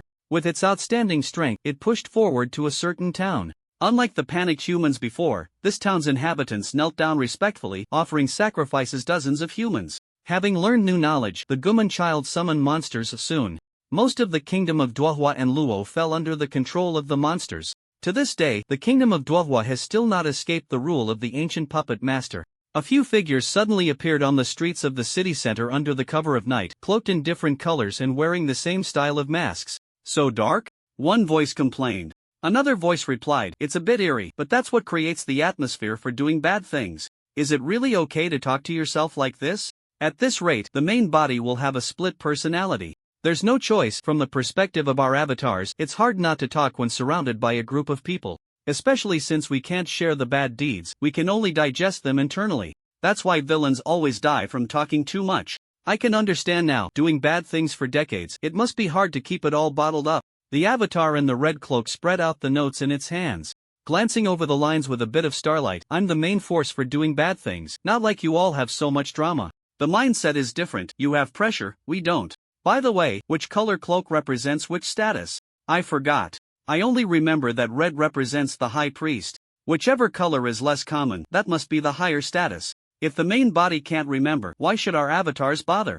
That's true. They were split from the main body and possessed its memories. Since they couldn't remember, it meant the main body didn't either. Ignoring the other avatar's chatter, the red-cloaked avatar stuffed the notes back into space. Let's go find the ancient puppet master. The group of avatars had no intention of concealing their tracks and headed straight for the palace where the ancient puppet master resided. Since they were a villain organization, of course, they would kill anyone they encountered to maintain their reputation. In the capital of Duohua, under the night sky, no human dared to appear on the streets at midnight. To rationally slaughter the monsters and protect the seedlings, the avatars had sacrificed too much. A line of avatars walked through the streets like phantoms. Having teleported not far from the palace, they soon arrived at the palace gates. A few monsters were gathered at the entrance, holding mismatched signs in their hands. Damn, no matter where they were from, those on night duty always slacked off. The avatars shared similar thoughts upon seeing this. One three-headed dog twitched its nose and tossed out a few cards. I think I smell humans. If you're hungry, go find something to eat in the granary. A monster with a goat's head and a human body mumbled with a human bone in its mouth. The three-headed dog's 6 eyes gleamed with greed. Aren't the humans in the granary owned by the master? Humans are always very fragile. Just make up a reason that they were scared to death and report it. Big brother, I learned something. The three-headed dog flattered the goat-head monster. Suddenly one of its heads caught sight of the group, and drool began to drip from its 3 mouths. Humans! With 6 eyes glowing green, it lunged fiercely at the humans. How could it let go of food that came to its door? The monsters immediately took up battle stances, but only the goat-head monster, upon seeing the masks worn by the cloaked humans, screamed, "Mask! Masked people!" It immediately fell to the ground, trembling and pleading, "Please spare my life, great high priest. I am willing to lead the charge for you." The other monsters, seeing the goat-head monster so humble, couldn't help but feel a chill run down their spines, huddling together. Before they could react and kneel to beg for mercy, the three-headed dog dissolved from their sight. At the same time, they felt excruciating pain in their bodies, looking down to see their flesh and blood falling off like the three-headed dog. This became their last sight, their eyeballs popping out as they lowered their heads. The goat-head monster trembled even more violently, its body almost pressed against the floor. The screams in its ears lasted only a moment. It dared not look up at the tragic state of its companions, wishing it could turn to dust and merge with the floor forever. "Lead the way." The voice was strange and distorted, but the goat-head monster felt as if it had been granted a great pardon. Fear made it forget that it could get up and lead the way, instead crawling forward at a rapid pace. The masked figure said nothing, but it was obvious they were only here to visit the master of this place, Gumantong. A clone standing beside the red cloak chuckled softly. He was the talkative one this time, commonly known as the straight man. "Your posture is quite unique." In the same strange tone, the sheep-head, human-bodied monster finally understood what was odd. The voice echoed in its mind, and the arrangement of the words was different from its own, making it sound strange. It was almost like forcing the words to be stuffed into its head, letting it find the corresponding terms from its vocabulary to generate in its mind. The sheep-head, human-bodied monster quickly got up, but its head hung low, as if there were gold on the ground, unable to take its eyes off it. Having ruled the lands of Duo and Luo for many years, Gumantong gradually leaned towards the king's direction, and many monsters were stationed at the palace gates. The sheep-head, human-bodied monster led the way, encountering numerous monsters along the path. "The scent of humans. Old sheep, what are you doing?" These monsters either glared with green eyes, wanting to devour the masked figure, or questioned what the sheep-head, human-bodied monster was doing. Without exception, they were all dissolved by a masked figure. I am also willing to pledge my loyalty to you." Seeing other monsters being dissolved to nothing, some monsters imitated the sheephead, human-bodied monster and knelt on the ground. The sheephead, human-bodied monster shot them a furious glance, glaring at them fiercely. If it lost the title of the first little brother, its life would be in danger. The masked figure didn't even look at them and walked straight ahead. The kneeling monsters all met the same fate as the others, leaving the sheephead, human-bodied monster heartbroken. It couldn't help but think, if it became useless, would it? With thoughts swirling, the sheephead, human-bodied monster felt the doorknob in its hand like a vengeful spirit, and the words "master, this is the place" stuck in its throat, unable to be spoken. "Ah!" The sheephead, human-bodied monster felt a sharp pain throughout its body, letting out a piercing scream as its blood and flesh dripped down. The pain made it curl up on the ground, rolling and wailing. "Useless things still want to play tricks. Remember to reflect well before you die. You have plenty of time." The clone with the strange tone glanced towards the door. This show was for the fattened fish. A group pushed the door open, isolating the sheephead, human-bodied monster outside. Inside, on a resplendent throne, floated a giant-headed infant, with a hairless head arranged with 6 pairs of eyes, its body resembling an underdeveloped embryo. Its skin was grayish-blue, and a black-purple umbilical cord wrapped around its neck, exuding a grayish-blue mist. The thick grayish-blue mist surrounded this monster. Although the color was different, its form resembled amniotic fluid or something soaked in formalin. "What do you want from me?" The 6 pairs of eyes suddenly opened wide, all with a bluish-white scara. The clones on the scene couldn't help but shout internally, "Holy crap! All those eyes with scara, what's the difference from having no eyes at all?" "No, this is a monster. They don't follow the rules of science." The masked figure in the red cloak stepped forward, casually deciding the fate of the monster before it. "Cooperate with us, or die." The voice echoed in Gumantong's mind, this time no longer in a strange tone. It was clear the translator was accurately controlling the psychic ability to convey the message. Human Gumantong's tone was ethereal and eerie, and the mist around it poured towards them. The red-cloaked masked figure raised a hand, a dangerous and terrifying power gathering at its fingertips, and without hesitation, struck hard. Misunderstanding, Gumantong hurriedly spat out 2 words, trying to save its fragile life. It sensed that this red-cloaked masked figure was not playing by the rules. It didn't intend to exchange a few blows, while simultaneously ensuring the partner's survival. Finally, it would discuss what the plan was. "If you had said you weren't playing by the rules earlier, I would have just slid down on my knees. We could have talked it out. You should know that there are plenty of con artists dressed in the same style all over the world. Being deceived would be quite embarrassing." It tentatively wondered who it had offended. In the blink of an eye, the resplendent room was destroyed by a spatial collapse, and the throne of the ancient spirit child was no exception. However, the ancient spirit child probably had bigger concerns. Its domain had not been destroyed, so it couldn't be considered truly dead, just a matter of resurrection again. At this moment, it hesitated within the domain. If you can't figure out the situation, you can stay in the domain. The masked figures in the room had little patience, and with a light threat, the ancient spirit child dared not take this lightly. Just a moment ago, it had been a step too late and had died once. The masked figures were serious. In its infant-like form, with short limbs, a large head, and a big belly, the truly frightened ancient spirit child rolled and crawled out of the domain, its complexion still ashen. Esteemed lords, what are your orders? The ancient spirit child had lived longer than most, having advanced to SS level, and its internet speed was faster than that of the vast majority of humans. Recently, with things escalating so much, it certainly understood that if the masked figures were the real deal, it would be absolutely no match for them. The one who had fought back against the chaos was no simple character. One cannot generalize between people. The masked figures were clearly from the monster camp, and it was not unreasonable for it to cling to a powerful ally. The red-capped masked figure remained silent, while the oddly voiced masked figure stepped forward, reaching out to grab the monster. The ancient spirit child felt a surge of energy sweep over it, as if everything was being scrutinized. No, the as if should be removed. The first level monster, actually being surpassed by a test subject from Sanju, truly pathetic. Otherwise, shall we switch to another monster? The ancient spirit child's complexion was too ashen. It hardly changed, but a storm surged within its heart. Could it be that the chaos was actually a test subject? Are you questioning my decision? The red-capped high priest, without a word of warning, began to condense a spatial collapse. The ancient spirit child felt a chill run down its spine. With 12 eyes, it needed a larger and longer version of the pain mask. The oddly voiced masked figure raised both hands in a gesture of surrender, its tone no longer frivolous. High priest, I misspoke. The red-capped high priest halted the spatial collapse. Less talk. Get to work quickly. Both the ancient spirit child and the masked figure breathed a sigh of relief. The masked figure looked at the ancient spirit child, its tone harsh, clearly venting its earlier anger on it. If you weren't so useless, we wouldn't have to make a special trip. The ancient spirit child dared not voice its anger. It had been minding its own business at home, inexplicably died once, and now was being criticized for being useless. Listen, we will help you advance, but at the same time, you must cooperate with our actions. The ancient spirit child became alert, its large head straining to lift. Why do you want to help me? Although it primarily relied on brute force, it learned from humans to drive more monsters to expand its rule. Its massive head was not just for show, and there must be ulterior motives for helping it without reason. Besides, with the chaos from Sanju dead, it wasn't very eager to advance until a new SS-level monster appeared. If it advanced to SS level, what awaited it would not be the masked figures, but a family combination. Wait, a family combination? The ancient spirit child immediately understood. You want to use me as bait?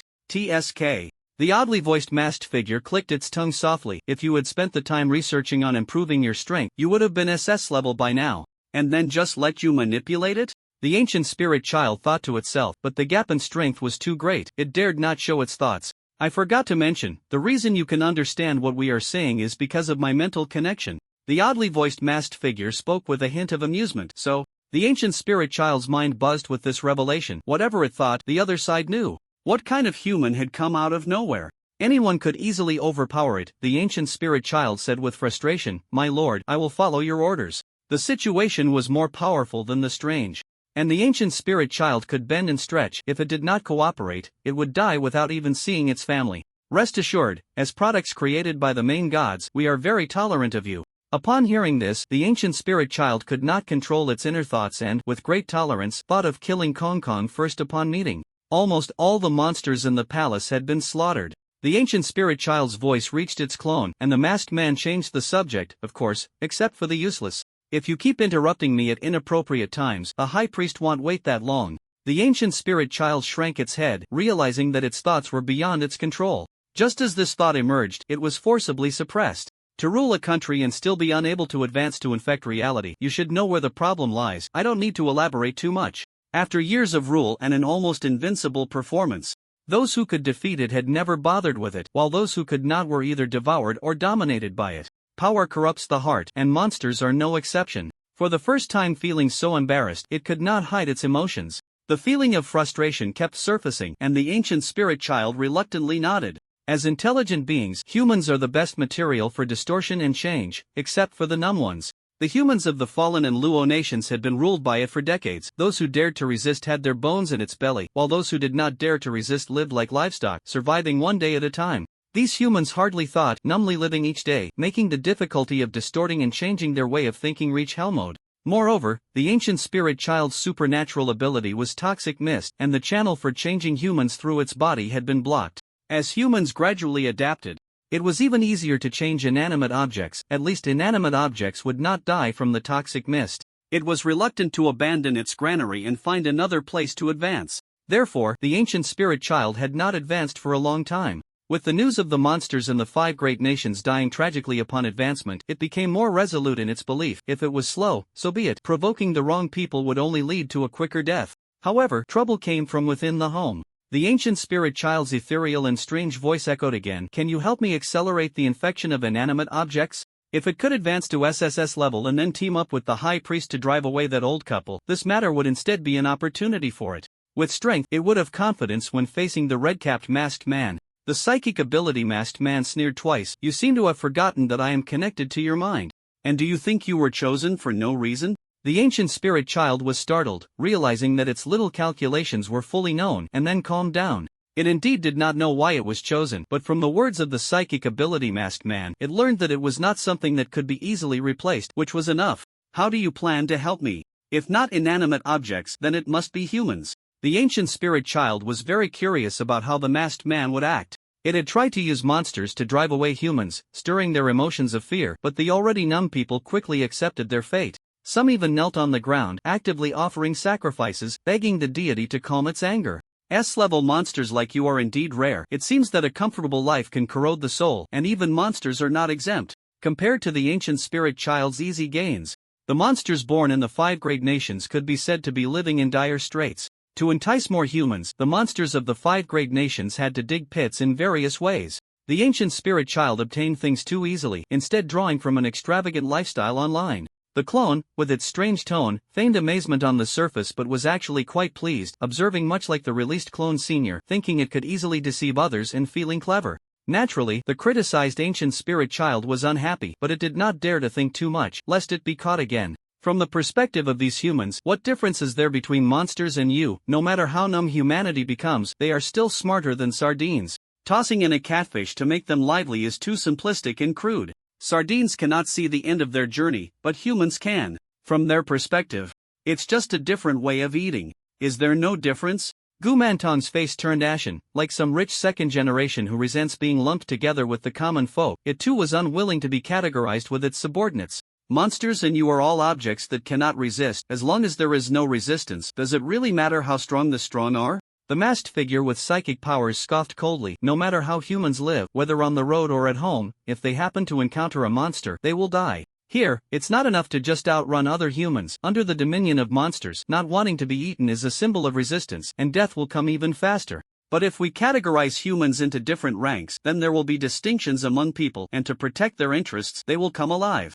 Not to mention, even in games, there are different factions like free riders, grinders, monthly card players, and spenders. Plus character enthusiasts battling it out, as if whoever loves deeper wins. The same goes for celebrity fans, with super topic levels, how many merchandise albums they've bought, and opening fan accounts without spending money, etc. In reality, the companies are raking in profits. While Gu Mantong can classify monsters, it raises humans like chickens and ducks because it genuinely believes this. The only evaluation of humans is whether they are tasty. Tasty means good humans. Even if the domesticated chickens and ducks are majestic 1 second, they can be eaten the next.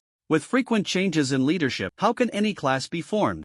Gu Mantong pondered, repeatedly chewing on the meaning of the words, cautiously probing. Do you mean for me to establish a human hierarchy and then stir up their desires? Correct, but also incorrect. The masked figure extended a hand, brushing the air in front of it, using psychic powers to project a rough game panel into its mind.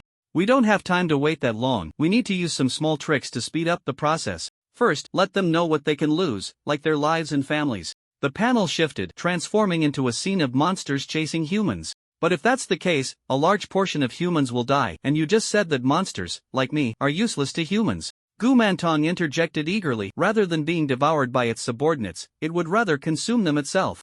The masked figure turned its head to glance at it, a cold gaze piercing through. I don't like it when someone constantly interrupts me. After saying this, it raised a hand and made a vague grasp, launching an attack with its connected psychic power, causing Gu Mantong to immediately cry out in pain. After this lesson, the listless Gu Mantong obediently closed its mouth. It's not real death, but a death experience. Isn't it normal for games to have multiple lives? If in your domain, Life and death cannot be guaranteed, then we need to consider switching to another monster. Give humans the power to resist, whether through items, levels, or by borrowing their strength. Let them realize that in the game, just by standing on tiptoe, they can grasp the rope to escape hell. The masked figure continued, not everyone needs to change their mindset immediately. As long as some begin to accept the game, that's enough. Provide these leaders with benefits, exemptions, power, strength, or even freedom, like allowing the Supreme to leave the Fallen in the realm of Luo. The speed of the game is much faster than the step-by-step reality. As long as someone fears death, they will transform into competitive warriors. And other humans, seeing those on the same starting line suddenly free from the worry of life, gaining status and wealth, will have their feelings of imbalance spur upward motivation, and some may even feel hatred and jealousy. You need to understand. The current goal is to advance. Seeing Gumantong's uncertainty, worried that not only would it not advance, but its rations would also be consumed, the masked figure began to paint a grand vision and wield a big stick. As long as you are strong enough, raising humans elsewhere is the same, otherwise, you can wait here to die. The 5 major countries cleanup plan has already begun. Do you have the confidence to stop Chi-Chen? Gumantong's 12 eyes widened, as if recalling some unpleasant memories. A monster about to be promoted to SSS level was teased into suicide. At least the masked man and the old and young duo gave a quick end. Either way, it was death, so it might as well cooperate with the masked man. However, its massive head shook. My lord, no matter how strong the desires birthed are, they have nothing to do with a twisted will and cannot help me level up. Its poisonous mist was a good means of attack. But infecting reality had its pros and cons. The downside was that it was difficult to take shortcuts in twisting human will, while the upside was that infecting and changing inanimate objects was easier. This balance made Gumantong lean more towards dealing with inanimate things. I remember your ability is poisonous mist, right? Does mental toxin count as twisting human will? For example, a mist that can make people feel pleasure, or amplify their nerve perception. If all else fails, then let's go for card drawing. The addiction rate is high. The mental ability clone didn't say this out loud. As long as it could fool Gumantong into cooperating, adding a buff to amplify abilities would be enough to make it look strong. The main body wasn't antisocial. It really needed to create an SSS level monster. The people of Duohua and Luogui would recover from their numbness. And the victors of the game would gain freedom in advance and spread the news to the world. They and the main body would wait for the world's attention to turn to them, gaining the best stage while also earning a wave of recognition from the people of Duohua and Luogua. This wave, only Gumantong would suffer losses. Unfortunately, the fry were still too small. It needed to administer hormones to help it quickly meet the conditions for leveling up to SSS. Gumantong, who was being targeted, was completely unaware. It suddenly realized that amplifying addiction was also poisonous mist and wondered why it hadn't thought of that before. My lord, how should the game be designed? 10 minutes until the trial begins. Countdown 9:59. Apis huddled in a corner, almost burying his head in his chest, occasionally glancing around, silently planning his route, waiting for the trial to start so he could run like crazy. He felt extremely anxious. The deity had suddenly descended with a divine decree requiring everyone to participate in the trial. This was the second trial, yet he had only a vague understanding of its content because his first trial had ended very quickly. During the first trial, he followed the main group as usual. As time passed, the little ghost accompanying him reminded him that the safe zone was shrinking, but they still hadn't realized the problem. Soon after, monsters came rushing in, and they crawled on the ground, praying for the monsters to get full quickly. The scene of being pinched by a monster's giant hand and sent into its mouth was still fresh in Apis' mind. He once thought that when misfortune befell him, he would accept it calmly. Compared to others, he had no family or friends, nothing to be attached to. But when his body touched the floor and he opened his eyes to see his familiar little nest, even with the little ghost floating beside him, Apis still felt fortunate. He didn't want to die. This wish became incredibly clear. He didn't know the saying from Longwa, even ants are greedy for life, but only biological instinct drove him forward. From then on, he understood why that monster could devour dozens of people and still not stop. It hadn't actually consumed anyone, so it became ridiculous when it finally left after getting full. After returning to reality from the trial, they gradually realized what the divine trial truly meant. When a monster picked someone off the street, about to swallow them, the little ghost stopped it. He has immunity. Thus, the monster devoured others but spared the first person. At some point, a rumor spread in the capital of Duohua and Luogua that someone had achieved ultimate victory, and the deity granted him a wish. Apis was extremely envious. He only fleetingly thought in his midnight dreams that if he achieved ultimate victory, he would wish for permanent immunity. In this trial, he wanted to survive to the end and win immunity, yet he, being honest and straightforward, had no idea that someone was starting to form factions. He saw the people in the arena gathering around a man, and Aper began to panic. The man's eyes burned with a blinding fire. The little spirits accompanying you have recorded how many lives you have left in the trial. However, the lives in the trial cannot be brought into reality. Without obtaining a waiver this time, can you survive until the next trial? Good. Successfully obtaining a waiver once, what happens after the trial? The speaker's words grew more urgent, creating a tense atmosphere, his passionate voice penetrating the hearts of these anxious people. How many times can the trial be conducted? 1 round, 2 rounds? Did the gods tell us? The barren land of their minds sowed the seeds of fear with one death, yet saw hope in the waiver. People could accept the darkness as long as they had never seen the light. I will do my utmost to survive until the last round, bringing everyone's hope to those who can help us. Tell everyone this wish, not to ask for help for myself, but to hope that if someone successfully leaves, please help us. Silence spread in the waiting hall, leaving only the speaker's voice, as he looked steadfastly at the crowd, unwavering. I just want to survive. They wanted to survive too. The calm surface of the lake was disturbed by a boulder, and they, weary in body and mind, seemed to see another possibility. These numb people were like travelers who had walked in the desert for a long time. The goal was so far away, but entrusting hope to someone made it much easier. I want to survive too. One person stepped out from the crowd and stood behind the speaker.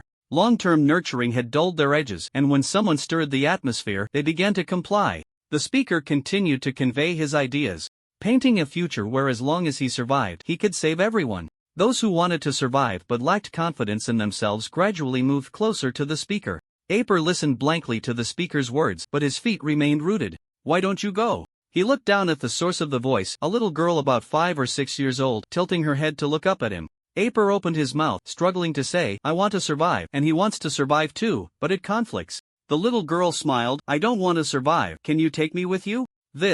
Aper felt a bit troubled but still nodded in agreement. The 5 or 6-year-old girl suddenly appeared in the room.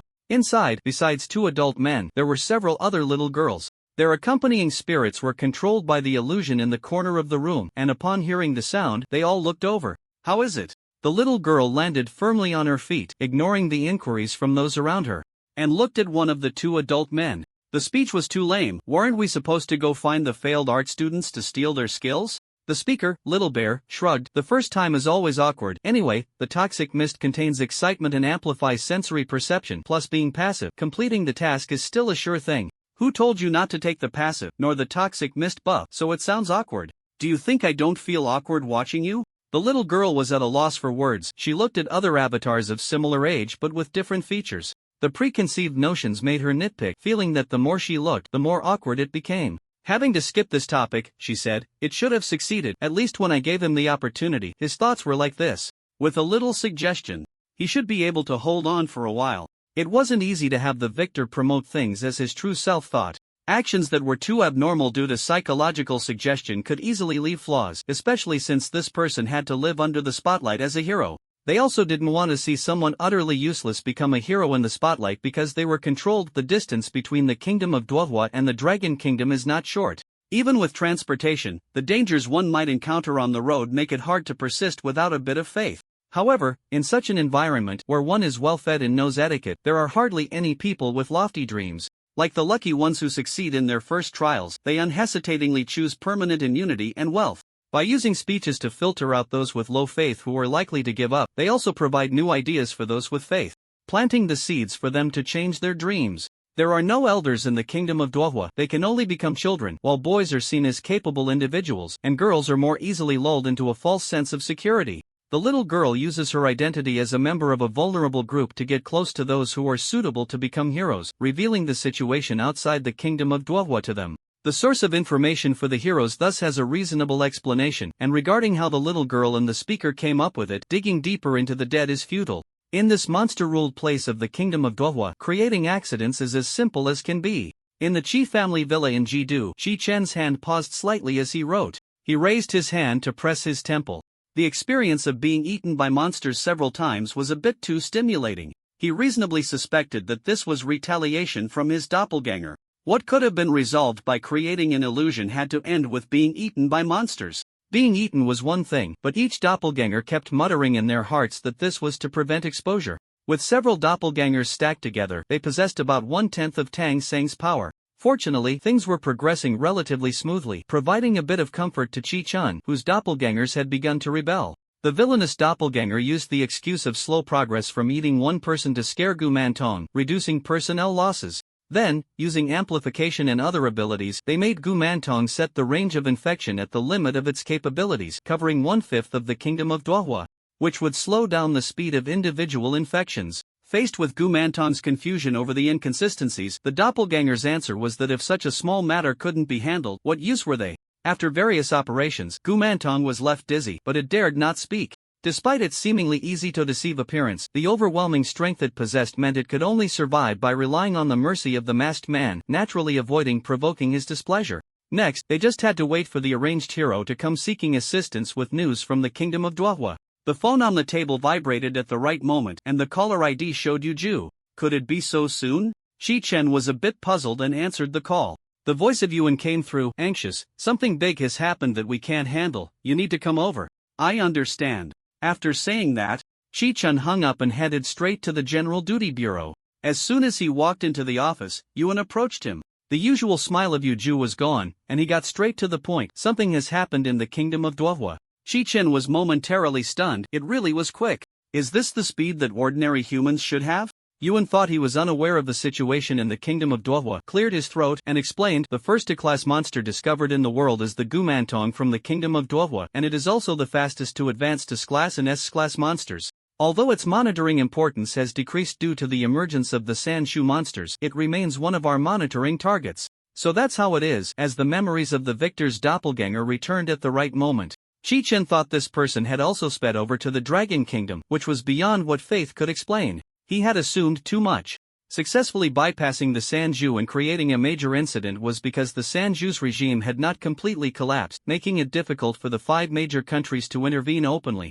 Even they, as role models, could not arbitrarily target a certain country, and the principle of prioritizing monster resolution would lead to a trust crisis. The kingdom of Duohua was different. Under the rule of monsters, the 5 major countries did not have to consider the surface rules. Therefore, as soon as the victor of this game left the kingdom of Duohua, the 5 major countries received the news. Chi-Chen remained expressionless, knowingly asking, and then? It's about to level up, and the range is not small. Yuanha flipped out a map and circled a section on it. The specific range will have to wait for someone to scout.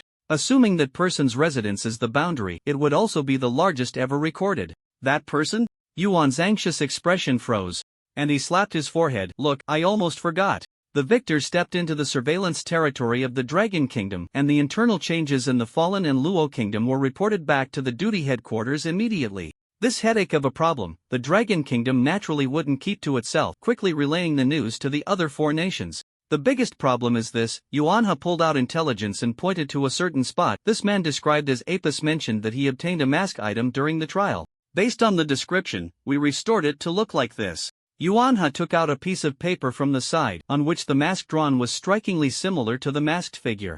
We suspect that the masked figure also intervened in the trial. Chi-Chen calmly glanced at the paper. Regardless of whether the intelligence personnel noticed, his avatar would make him aware of it, as it was part of the plan. Yuanha continued. If our speculation is correct, we can only trouble you this time. The combined strength of the 5 great nations wouldn't be enough to handle the masked figure alone. The only 2 hopes were an unknown old duo and the Chi-Chen in front of him. Although Chi-Chen had no record of directly defeating an SS-level monster, he also never claimed he couldn't. Yuanha could understand a bit about Chi-Chen. Not saying anything didn't mean it was impossible. Chi-Chen placed the document back on the table. There's no rush on this matter. The situation in the 3 Bamboo was quietly unfolding, and the 5 great nations naturally couldn't seal it off in time. The news from the Fallen and Luo Kingdom hadn't spread yet, and things were far from over. Yuanha leaned on the table, his upper body leaning towards Chi-Chen. Do you have a solution? Chi-Chen leaned back in his chair, raising his hand to signal Yuanha to stay calm. Yuanha had no choice but to sit down and wait for Chi-Chen to respond. Aren't you looking for the masked figure and the mysterious organization? Chi-Chen casually flipped through the documents on the table, turning the page with the mask towards Yuanha, adopting a dismissive boss-like posture. If there really were members of a mysterious organization, they would probably be so furious they'd spit blood. They hid well in the shadows, and when the organization leader sold them out, there wasn't a shred of guilt. Yet he alone was an organization, digging his own pit. What kind of pit was that? Are you saying? Yuanha looked at him suspiciously as well. During their last conversation, Chi-Chen had clearly known something. Director Yu even boldly speculated that Chi-Chen might know these 2 people. But then he thought, if it were someone else, he would have to ponder the reasons behind it. But Chi-Chen's words. Ha! It was quite normal to want to trick others on a whim. Chi-Chen leaned back against the chair. Just as you think, spread the news widely and let the people from the mysterious organization handle it. Yuan's expression instantly became as colorful as spilled paint. He really was saying to trick them. Could it be that his guess was wrong, and Chi-Chen only knew but didn't recognize either party? It wasn't impossible that the kid liked to use illusions to look around. Wait, his browsing history. A never-before-felt panic surged in Yuan's heart, making his scalp tingle. But he didn't dare to ask. What if he received a meaningful smile? His dignity in front of the younger generation. In the capital palace of the fallen and Luo kingdom, a giant infant floated in the air with its eyes closed, having sent out a large number of small spirits, which made its form shrink significantly. Aside from its grayish-blue skin and excessive eyes, it looked like a baby developing and sleeping in the womb. Beside the ancient puppet, several masked figures continuously supplied it with supernatural abilities to maintain stability. As the first monster to reach SS level, its strength might not be the strongest SS level, but it was certainly stronger than most SS level monsters. The meticulously customized amplification abilities, combined with various enhancement powers and the multiplicative techniques stolen from Gao Changza, allowed the masked man to casually capture a similar monster and elevate it to the peak of monstrosity. The confusion swirling in the mind of the ancient spirit child was quickly corroded by the power granted by the masked man, and it soon transformed into the tool-like shape that Chi-Chen desired, working diligently to strive for an early ascension to SSS rank.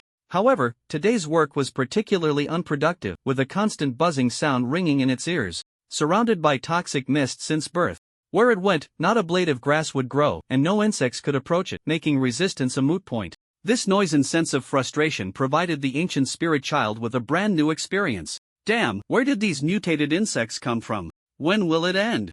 A raging fire ignited in its chest, and the ancient spirit child's massive head grew even larger, its 12 eyes suddenly wide open, filled with murderous intent. Killing this insect would not quell its hatred. It glared with its 12 eyes in search of a target, circling around but finding nothing. The impatient masked man beside it scolded, "Don't waste time if there's nothing to do." Lacking the translation of the mental ability from the masked man, the ancient spirit child couldn't understand his words, but the masked man's gaze and pressure were still quite comprehensible, forcing it to lie back down. A small insect wobbled and flew to the corner, squatting down. At that moment, the masked man in the red cloak entered with a group. The masked man inside the room stopped his actions, bowed, and said, "High Priest." The red-cloaked masked man raised his right hand, signaling that there was no need for excessive courtesy, while another masked man beside him stepped forward, his unique tone playing in the ancient spirit child's mind, revealing his identity. Things are developing much faster than we imagined. They probably already know. How prepared are you on your end? The ancient spirit child felt a moment of confusion, then suddenly understood. The Reapers had come. It blurted out, "How could it be so fast in an instant?" The masked men's gazes all converged on it, a sense of foreboding rising in the ancient spirit child's heart. "This is up to you. It's only the second round of the game, and someone has already developed a longing for the outside world. How did you manage to control them?" The ancient spirit child was left dumbfounded by the question. Then quickly retorted, "Didn't you say to give them freedom and stimulate their desires? Could this really be pinned on it?" The ancient spirit child saw the masked man glance at it, emitting a disdainful snort. How could it endure this? Fine, it couldn't beat him now, but once it leveled up, it would definitely take him down first. That's the last step, otherwise, how can you act as bait? The red-cloaked masked man raised his hand, terrifying power gathering in his palm. "If you can't communicate, I'll help you." The ancient spirit child closed its mouth, ready to retort, as a person who couldn't communicate said they would help them learn to communicate as the lowest in the food chain. It had learned the art of flattery during this time. "High Priest, whatever you say to do, I will do it." Without question, upon hearing this, the High Priest directed the power in his palm toward the mental ability masked man, who once again made a gesture of surrender in front of the ancient spirit child. Incredibly smooth. The mental ability avatar got straight to the point. "You definitely can't help in battle, just speeding up the infection rate will be enough. As a creation of the main god, the master can project through your domain into the world. Although the main god cannot assist directly, facing the divine will still bring them immense pressure." God creation. The ancient spirit child was shocked by the words of the mental ability avatar, recalling a video it had seen online, a part it had once found incomprehensible, now finally revealing a corner of its veil. Its spirit was invigorated, and it hurriedly asked, "What is the main god? Are we his creations?" God is omnipotent. He generously grants us power. As long as the divine descends upon the world, he will lead us on a journey to a new world, and our expedition does not end here. The high priest rarely interjected into the conversation, raising his tone a few notches to extol the divine. The ancient puppet felt that the high priest was just rambling on, but the display of power made it hesitate to argue. This guy couldn't afford to play around. One wrong word and it would face a spatial collapse warning. No amount of talk can compare to you personally witnessing the deity. We will set the positioning anchor within your domain, which requires your cooperation, and is also the purpose of our visit. The psychic masked man spoke urgently, a sense of desperation buried beneath his words. Wait.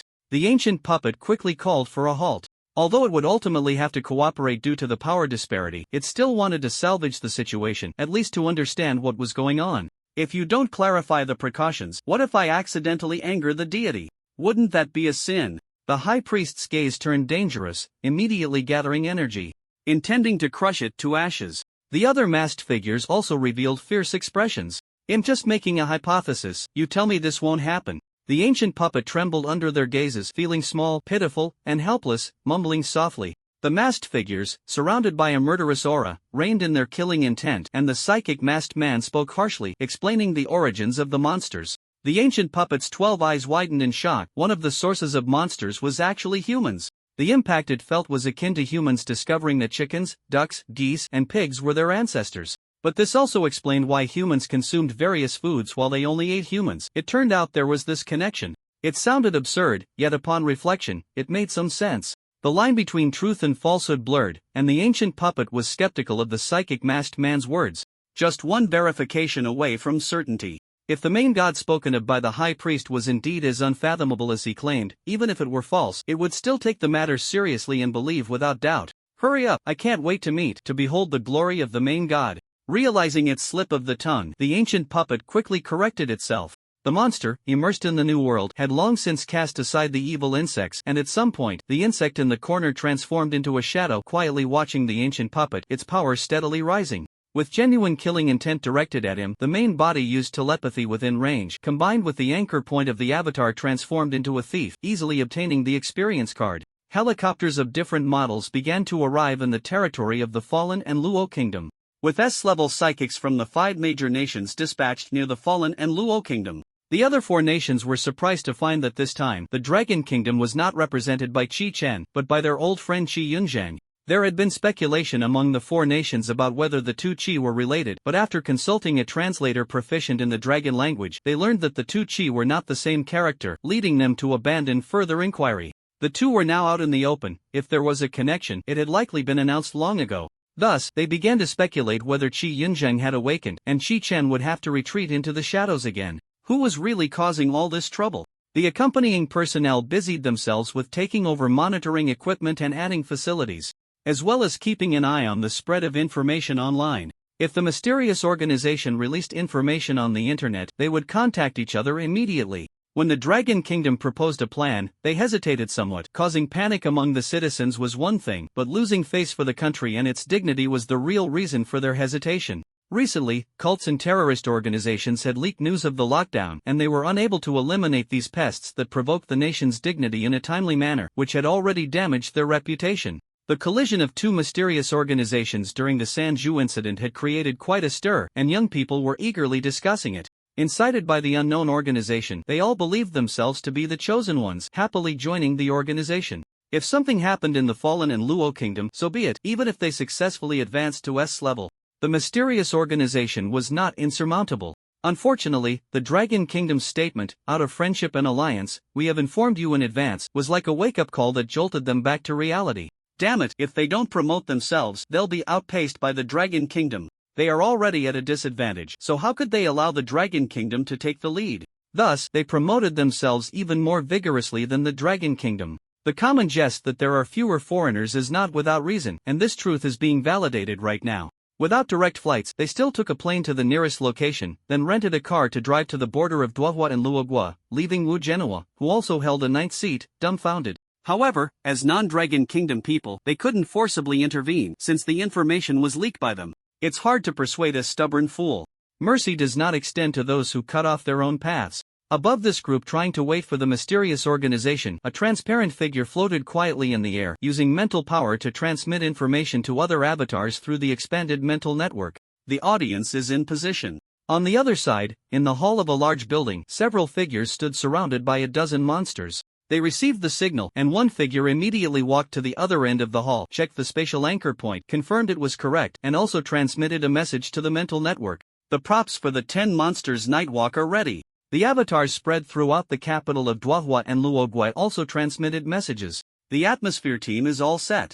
Hidden in the shadows, two figures silently observed the audience, cloaked in matching capes from the old team. One said to the other, "We're the last ones left." The other figure's expression was grim. Though they were both avatars, their fates were different. He bore the responsibility of external communication, making it easier for him to be exposed, while the avatar beside him only needed to serve as a background for fighting. This kind of pain would need to be compensated by being eaten by monsters after the event ended to balance the turmoil within him. Once balanced by everyone working overtime with Chi-chan, he never expected that the avatar would perfectly inherit his sense of balance. "How's it going?" Bernice bent down, brushing her hair back, looking at Brian, who was adjusting the filming equipment. Brian handed her the recording device he carried, replying, "Checked before coming, no issues." Regarding the matter in Sanju, she had nearly completely recorded the entire event with the uploaded video, and in just one day, the number of fans reached an astonishing figure. Tasting the sweetness of success, she cast aside her previous vow to never act recklessly again. After all, Bernice had an adventurous streak in her personality. Surviving meant there would definitely be a next time. Brian shared her sentiments, and upon seeing the news, they immediately rushed to Dwahua and Luoguai. To prevent forgetting to film like last time, they even spent a fortune on new equipment and translation-enhancing items. Bernice expressed her regret. "It's a pity there's no internet, otherwise, we could live stream. After all, Dwahua and Luoguai are ruled by monsters."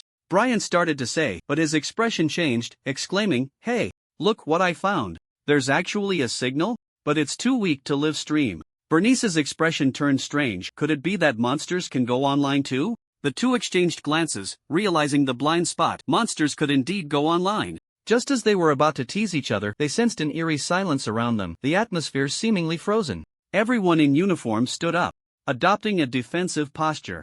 The alert crowd quickly formed a defensive line, with the renowned ability users scanning their surroundings warily. What was happening? They felt confused, their gazes sweeping around, trying to find what was wrong, then suddenly realized they had been taking deep breaths until now, and only now did the air improve. The atmosphere they felt solidifying in that moment was not an illusion. Was it a person or a monster? A voice came from above them, and instinctively, Bernice and Brian's limbs stiffened, their scalps tingling. A creature from an unknown faction was closest to them. "You're performing much better than I expected. It seems I've lost the bet." This statement drew everyone's attention to the same spot. Two men cloaked in iconic capes stood suspended in midair, one of them robust as an ox, embodying what it means to be a powerhouse at first glance, while the other had a normal male physique, appearing inexplicably smaller in comparison to his companion. This area was where the troops dispatched by the Dragon Kingdom were stationed, and even without translation, the duty team could understand. Shi Yunjin and Wu Genhua both furrowed their brows. Judging by the position of the two men's feet parallel to the ground, they were neither floating nor flying, but standing. They had just scanned the area and found no one approaching. Was it teleportation, or had they been there all along? Moreover, they were not an old man and a child, but other members of a mysterious organization. Shi Yunjin had no doubt that the two were part of the organization. Their ability to approach the base silently indicated they were at least as strong as he was. Unless the masked man had ulterior motives and was pretending to be part of the organization, he couldn't think of anyone else with such strength. Thus, to prevent his old partner Wu Genhua from steering the conversation in the wrong direction, Shi Yunjin spoke up. "Are you two here to save the lives of the people of Dua and Lua countries?" The burly man laughed heartily at this, his voice booming like a bell. "I lost a bet with him, so this task is now yours." "Ha!" Everyone on the scene was left bewildered, caught off guard by his words. "Lost a bet?" Once they processed this, they turned to look at the other member of the organization, who maintained a cold demeanor throughout, and it was rare for anyone to think negatively. Perhaps the old man and the child couldn't arrive for other reasons, and this time there was a disagreement among the members, leading to a bet that ended with their side failing to help. "Don't misunderstand," the burly man seemed to see through their thoughts and added, "it's the lives of the people of Dua and Lua countries that we're entrusting to you. Well, handle the monsters and the followers of the Thief of Fortune. Both of us are attack-type abilities and cannot protect the lives of ordinary people. So we made a bet, if you can sense danger, we'll let you assist from the sidelines." Everyone breathed a sigh of relief. If the mysterious organization didn't help, they would have to put this matter on hold. The last time the masked group acted, everyone opened their domains, and they had seen it clearly on video. Relying on sheer numbers to overwhelm the opponent was an unrealistic fantasy. This wasn't their country, and it wasn't worth risking lives over. Also, the Thief of Fortune? Another fresh term, sounding quite similar to the Collective of Fortune. From the name alone, it reflected the differing ideologies of the two organizations. Shi Yunjin and Wu Zhenhua exchanged glances, everything unspoken. Only someone with a problem in their head would refuse a legitimate opportunity to make friends. We're not the only ones here. Can we involve them as well? Indeed, if a strong individual were to ally solely with the Dragon Kingdom, it would benefit the nation, but risking the lives of subordinates to achieve that was unnecessary. It would be better to offer a good deal to other countries and share the risks. Of course, that's your job. I want metal, the burly man said nonchalantly. We'll leave this to you, and we'll take our leave first. With that, the two vanished from everyone's sight. The duty team members, who had been holding their breath, began to whisper among themselves after the mysterious organization left, keeping an eye on Shi Yunshin's movements, waiting for him to give orders. Shi Yunshin pondered for a moment. Contact other countries and explain the situation. Wait, you all spread the word around. If countries like Sakura Island and Sanju want to come, we have no reason to refuse. Old Yu had reminded him before departure that if they could connect with the mysterious organization, they should try to involve other countries. If public opinion developed to the point of being known across the internet, even if they didn't speak, other countries would be watching the 5 major nations closely. It would be better to do a favor and avoid having them work hard while other countries reaped the benefits. Of course, if the Dragon Kingdom insisted on covering things up, there were ways to do so, but as long as the monsters hadn't been eliminated, humanity didn't need to engage in internal strife anymore. If it comes to a showdown among nations, and sharing information can restore the truth, then humanity's struggle of wits and courage would seem rather laughable. The members of the duty team responded promptly and sprang into action. Soon after, various countries received news from the Dragon Kingdom, gradually relaying messages back, including a rudimentary division of rescue areas freshly issued. Shi Yun faced the duty team, which was ready to set off, and reiterated, "Once we enter the territory of Duohua and Luo, we will act in a dispersed manner according to the designated areas. In regions closer to the ancient man-child infected borders, if the local monsters are eradicated smoothly, we will immediately evacuate the local populace." Yes. The duty team responded in unison, their loud voices echoing across the area. At the same time, various countries launched attacks against the monsters within Duohua and Luo. Cars, helicopters, and various supernatural means of transport delivered support to different parts of Duohua and Luo, reigniting the flames of war between humanity and monsters in this desolate land after many years. Kill. Different languages, yet equally inspiring, the well-equipped supernatural beings resembled war gods. Sweeping through these monsters who had enjoyed years of a comfortable life and lacked combat experience. The initial excitement of Bernice and Brian gradually extinguished amidst the flames of war in the faces of the numb, capturing the heavy scenes through their lenses. No one noticed that pairs of identical eyes were watching this land, as the mental network transmitted feedback from various places. The time has come, we can begin. Actors are in position, make sure the scene is grander, coolness is the priority. The high priest in the capital palace of Duohua and Luo sneered, mocking, "The uninvited guests have arrived." The masked figures rose in silence, gathering behind the high priest, except for those enhancing the ancient man-child. The ancient man-child, confused and unaware that its reign had ended, stared intently at the masked figures. "The people have arrived, speed up." The voice of the mental ability masked figure echoed in its mind, jolting the ancient man-child. Yet it felt little worry or fear. It firmly believed that no one could withstand the pressure from that one, and with the terrifying power of the high priest, how could it possibly lose? Its teammates were so strong that they could win just by lying down. The cabin door swung wide open, and Jean stood at the doorway, looking down at the distant buildings. If anything unusual happened, she could rush to the monster territory nearby in no time. She was unclear why the Dragon Kingdom certified Chi Chen as SS level. Those who experienced the York New City incident knew he had already reached SSS level, but this did not affect Jean's perception of Chi Chen's strength. Through the screen, the sense of shock was always somewhat distorted. She needed to personally experience the combat levels between SSS. Using their strength as a reference, she could roughly gauge Chi Chen's true power. Jean glanced at the time and instructed, "We've stayed here long enough.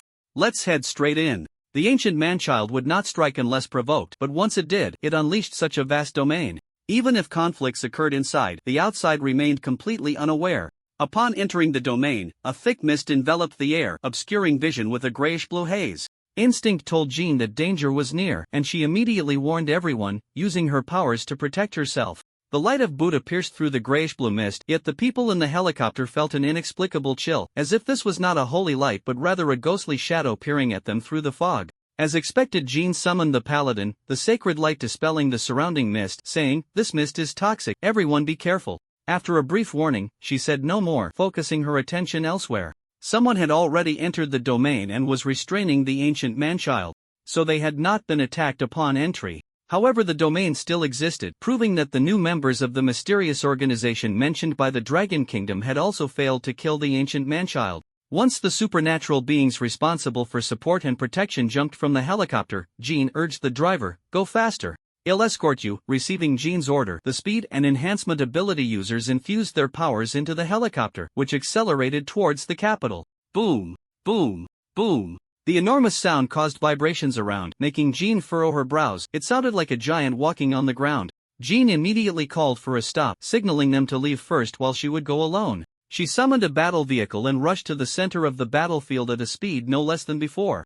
As the distance closed, Jean saw the fighting clearly, her expression turning to shock, her pupils constricting. The 100-meter turtle giant casually waved its hand, stirring up a gust of wind, and with a single step the ground trembled.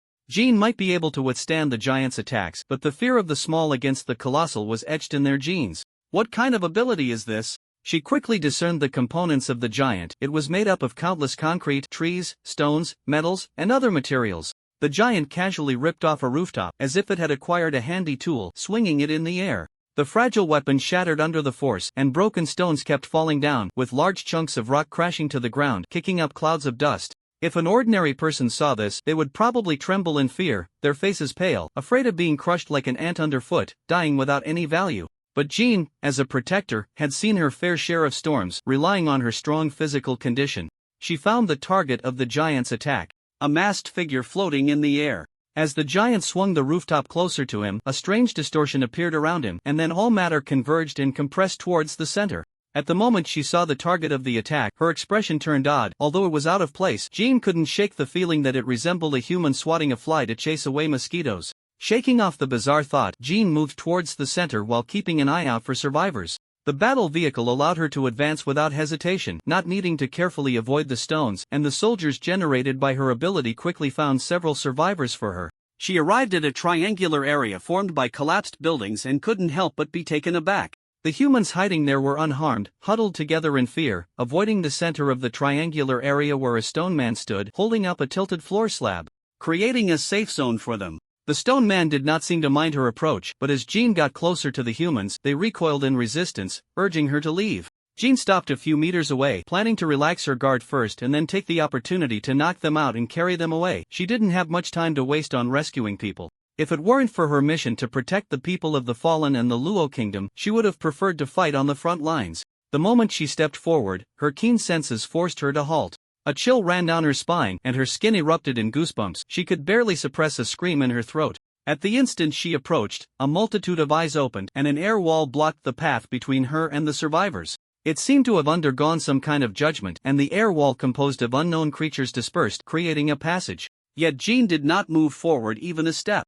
Her legs felt as if they were filled with lead. She had always hidden her fear of crowds well, but the sudden scare short-circuited her for a few seconds. Commanding the soldiers to bring the survivors aboard, Jean hurriedly left, as if a flood or beast was chasing her from behind. The roaring continued, and the survivors huddled in the battle vehicle covered their ears, the overwhelming noise shaking them to their core. A giant rose from the ground, sweeping up all the surrounding earth and stones, surrounding the masked figure along with the original giant. The masked man seemed somewhat impatient. The invisible domain unfolded. In an instant, the two giants were squeezed by an unseen violent force, struggling to stretch but retreating step by step, their hands, feet, and heads. When a part of them twisted, the giants resembled crushed soda cans, their bodies misaligned and distorted, inevitably collapsing into solid spheres. Centered around the giants, the space visibly warped. The aftermath of the battle between the two sides swept across the surrounding battlefield. Buildings were not merely collapsing in large sections, but large swaths were disappearing entirely.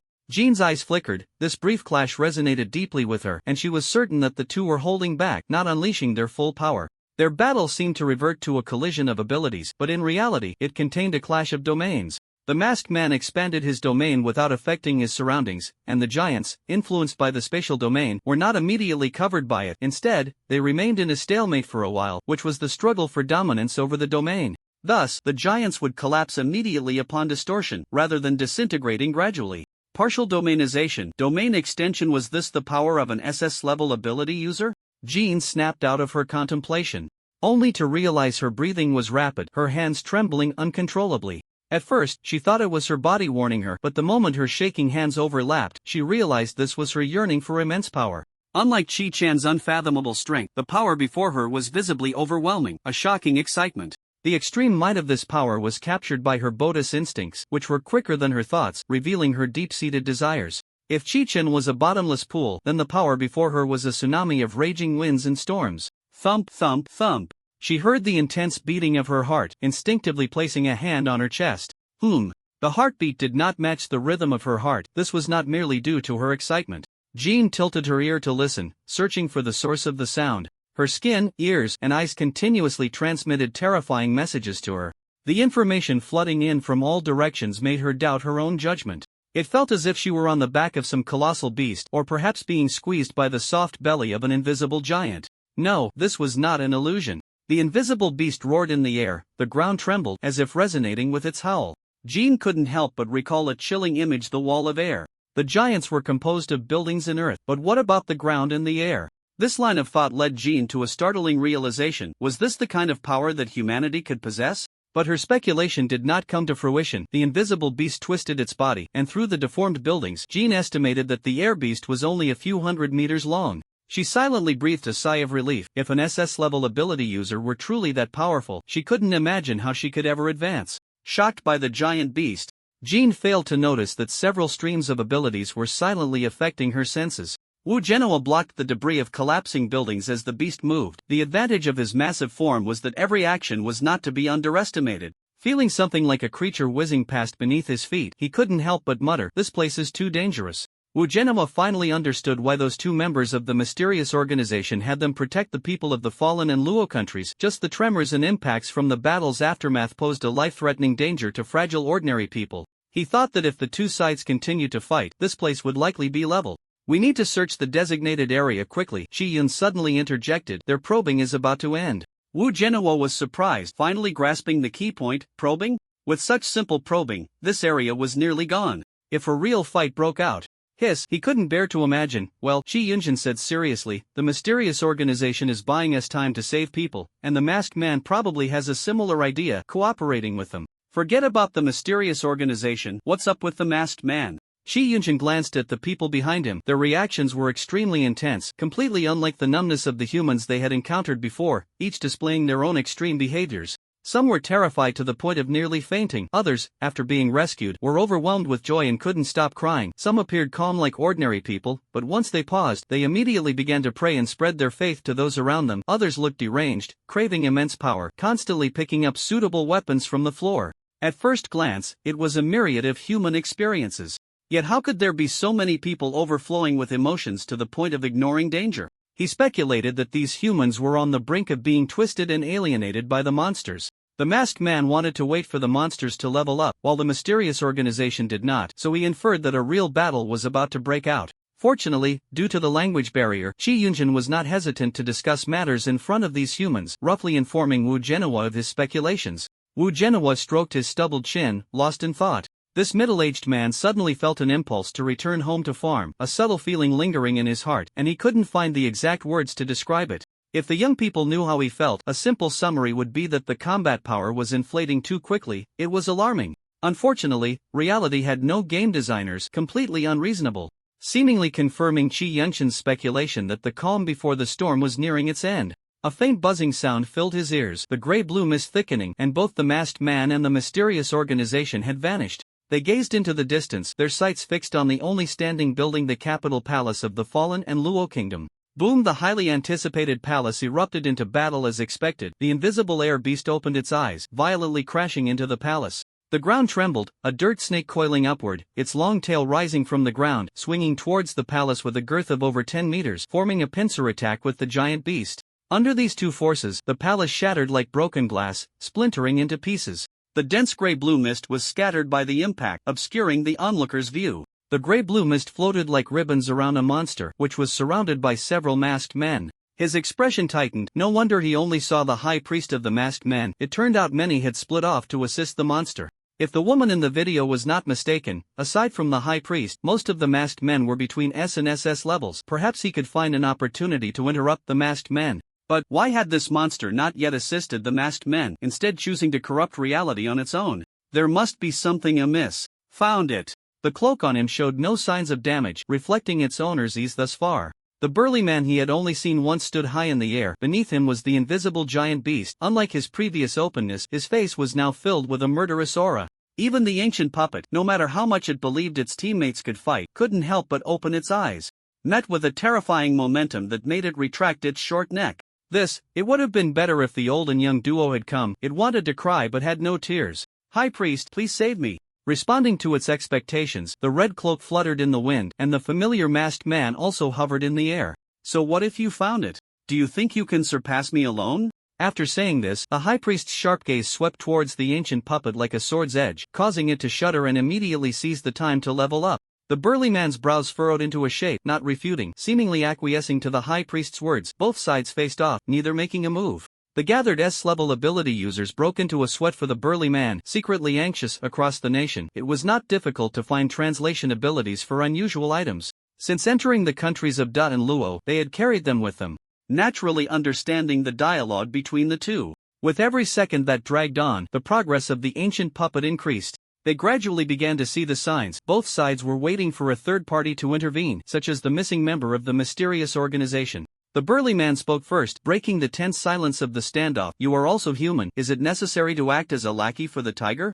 "That is already in the past." Prolonging the situation was beneficial for them, and the high priest did not mind saying a few words. "The omnipotent deity has granted me eternal life. To me, humans are merely mayflies that live a bit longer." The crowd eavesdropping on the conversation was stunned by this news, their pupils constricting like pinpricks, blood rushing to their brains. A deity, eternal life. The 5 great nations were not lacking in special fusion fields, and they had many speculations about these fusion fields. As time passed and with deeper research into monsters, theology gradually emerged, gaining significant traction. The reason was simple: monsters truly defied scientific explanation. Not to mention anything else, the desire of the powerful in various countries to live another 500 years had never ceased. In the early days, any research topic on monsters lacking an elderly form could easily get approved with a similar research project application. In fact, many fraudsters exploited this to deceive others. However, the large sums of money poured into it all went down the drain. And prayer could help relax his mind and stabilize his emotions. In other words, he just needed an object of prayer. Non-existent deities are omnipotent and perfect, but living deities and powerful ability users are no different. Humans need to revere them and pray for the deities to align with human interests. The burly man could not agree with his viewpoint, his eyes widening in disbelief as he spoke bluntly. "The guardians of the world do not dare to call themselves deities, yet you show such respect for a thief who steals the world's energy. It's simply absurd." Stealing the world's energy? The ominous term made the crowd's hearts sink, their expressions turned grave. If what the mysterious organization said was true, this was indeed terrible news. The Lord was not alive yet, and just as the priest had begun to relax, the thought resurfaced. He devoutly made the sign of the cross, praying to the Lord for humanity to overcome the crisis. The high priest scoffed, his voice dripping with indifference. "In the absence of a master, the capable take it. What's wrong with that? You really are." The burly man was indignant, clenching his fists, his muscles tense and ready to spring. The masked high priest's expression was unreadable. "We have fought for many years, you have fled from me several times, yet you have never been a reckless fool. Others may be lulled by your appearance, but if it were me, that would be somewhat laughable." The burly man did not respond but leaped into action, the giant beast beneath him charging fiercely toward the high priest. The moment he detached, the high priest remained still, several spaces collapsing and overlapping, blocking the giant beast from him. The beast plunged into the space, struggling to move forward. The high priest did not even glance at the beast, turning instead to swoop toward the ancient puppet. With his palm aimed at the ancient puppet and the masked individuals, a terrifying pressure built up in his palm. Before the crowd could fully comprehend, varying degrees of spatial distortion began to emerge around the ancient puppet. The S-level ability user's eyes trembled, straining to capture the battlefield situation. Positioned perfectly, the priest caught sight of a massive surge of energy being compressed and collapsed by the space. "Not good," he thought to himself. Boom! The distorted space exploded violently, a cloud of dust obscuring their vision, and the high priest's view was similarly limited. His ability was aimed at the dust but had yet to be released. In less than half a second, the high priest withdrew his hand and instead expanded the domain, the distorted space radiating outward from him in an irregular rhythm of expansion and contraction. Just as the domain was about to reach the ancient puppet, the silent earth serpent surged powerfully, its massive body moving between the ground and the underground. Its elongated form constantly tumbling, disrupting both the masked man and the ancient puppet, sending them flying away. Without the masked man's support, the ancient puppet's control over reality diminished. The toxic mist, a deadly weapon, had no effect on the earth serpent. It could only frantically dodge the serpent's attacks in the air. The ancient puppet understood that without the high priest it was unworthy of playing at a high level, and immediately called out to its reliable teammate, High Priest. Sooner or later, they would have to trouble the main god, so it was better to summon the main god sooner. Just as it thought this, a detached voice rang out. Punishment, pickled fish paste. The distracted ancient puppet collided Hedon with a powerful energy which enveloped it, and invisible blades blossomed upon its body. In the blink of an eye, it transformed from flesh into minced meat, and then from minced meat into meat sauce. Hiss. The S-level Esper took a deep breath. This ability was too domineering. That taciturn member of the mysterious organization, who rarely overshadowed his teammates, had achieved results with both of his attacks. The first attack caused a spatial collapse explosion, obscuring their vision and creating an opportunity for their teammates, allowing the ancient puppet and the masked man to disperse. The second attack was a fatal blow. Their inner thoughts flashed quickly, and they dared not relax their attention. The ancient puppet was dead, the corruption ceased, but the domain remained intact. Everything was still far from settled. The high priest had been protecting the ancient puppet from the beginning, and with the monster's death he was liberated as well. As they had anticipated, the masked men quickly gathered around the high priest, transferring all the abilities that had just been bestowed upon the ancient puppet to him, from their skilled performance. Perhaps this was the reason the high priest led the masked men. With the powerful high priest receiving the enhancements, the priest couldn't help but pray, hoping the other members of the mysterious organization would arrive soon, otherwise, their teammate might be in danger. However, the two members of the mysterious organization clearly did not think so. They exchanged a tacit glance and acted separately. The burly man expanded the domain, and the earth serpent and giant beasts tumbled within it, all items covered by the domain gradually reviving. Johnson was dumbfounded as he watched his custom cloak bounce away from him. He hurriedly used his ability to cover the clothing, preventing it from rebelling as well. A word that was not suitable to describe the scene before him, yet perfectly captured everything was reviving. The other member of the mysterious organization did not stay in place. His goal was clear: to destroy the ancient puppet's domain first to prevent its resurrection. He then turned to leave, entrusting the task of stopping the high priest to his teammate. Strangely, the high priest did not obstruct their actions. Instead, he opened the domain, spreading and covering at an astonishing speed. Not good. The burly man blurted out, then shouted angrily, "Do you want to go against the agreement again?" The high priest ignored this, his right hand making a vague grasp. Spatial collapse. With this command, the domain he covered initiated an unending spatial collapse, with varying sizes and degrees of collapse causing intense distortion in space. This distorted space seemed to affect the surrounding area. Whether it was an illusion or not, they felt their bodies swaying along with the space. For a moment, the S-level espers doubted whether they were on a piece of paper. When the giant grabbed the paper and waved it, they trembled in response. Once the paper tore, they would also split apart. The piercing buzzing sound felt like it could pierce their eardrums, and the irritating noise made them wish to sever their own hearing to ensure their safety. But the terrifying pressure loomed over them like a towering mountain, suffocating them. Even if they exerted all their strength to resist, it was like an ant trying to shake a tree. Even if they wanted to move a finger, they were powerless. An uncontrollable fear surged from the depths of their hearts, and their powerful sensory perception felt more like a burden at that moment, continuously relaying astonishing images. With each analysis in their minds, it felt as if their hearts were being squeezed tighter. As elite warriors, they had always actively embraced adaptation and strived to reach new heights, yet in this instant, they wished they could discard the combat instincts they had cultivated. The more they analyzed, the more they felt helpless and suffocated. They easily concluded that even if all of humanity's strength were gathered, there would still be no chance of victory. Time seemed to freeze in that moment, and everyone on the field paused, including the mysterious organization and the high priest. This terrifying aura had an influence so vast that it nearly encompassed the entire realm of monsters. The recently rescued people of the Fallen and the Kingdom of Luo felt as if they had lost all their bones, collapsing to the ground, nearly fainting, with some even wetting their pants. If they could speak, they would surely be weeping and pleading for the gods' forgiveness, just as they had in their previous daily lives. But under the intense shock, they could not think clearly, let alone organize their thoughts. The priests closest to them did not notice that cold sweat was beginning to bead on their foreheads, their lips trembled, their faces turned pale. And they looked as if they had been pulled from water, yet their dignity as strong individuals kept them stubbornly standing in place. 1 second, 2 seconds, beads of sweat continuously fell down their faces, sinking into the ground. The grayish-blue mist gradually spread across the entire area, becoming increasingly dense, yet no one on the field noticed this. All their attention was focused on how to prevent their sanity from collapsing, leaving no room for anything else. The sky split open, revealing a dark void within, and although they could not see any eyes, they could feel a gaze watching them from the crack. Its target was not themselves. How wonderful. With only the instinct for survival left, they could not think of anything more. It was unclear how much time had passed when the terrifying pressure suddenly vanished. The S-level superhumans finally could not hold on any longer, collapsing to the ground like ordinary people, gasping for breath.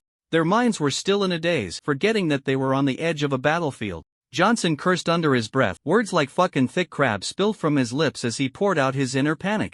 The priest clutched the cross on his necklace, licked his dry lips, and kept kissing the cross, murmuring prayers softly. However, things would not disappear just because they forgot. The crack in the sky howled with fierce winds, and a dozen figures were sent out from the opening, casting shadows down upon the earth. Roar monsters of various appearances let out a collective roar, a grand declaration of their arrival to the people on this land. The people of the Fallen and the Kingdom of Luo defined the terrifying aura as divine, their ignorance and fearlessness allowing them to better accept what had just happened and quickly forget. Beyond a certain limit, how powerful it was no longer mattered to them. People knelt in fear on the ground.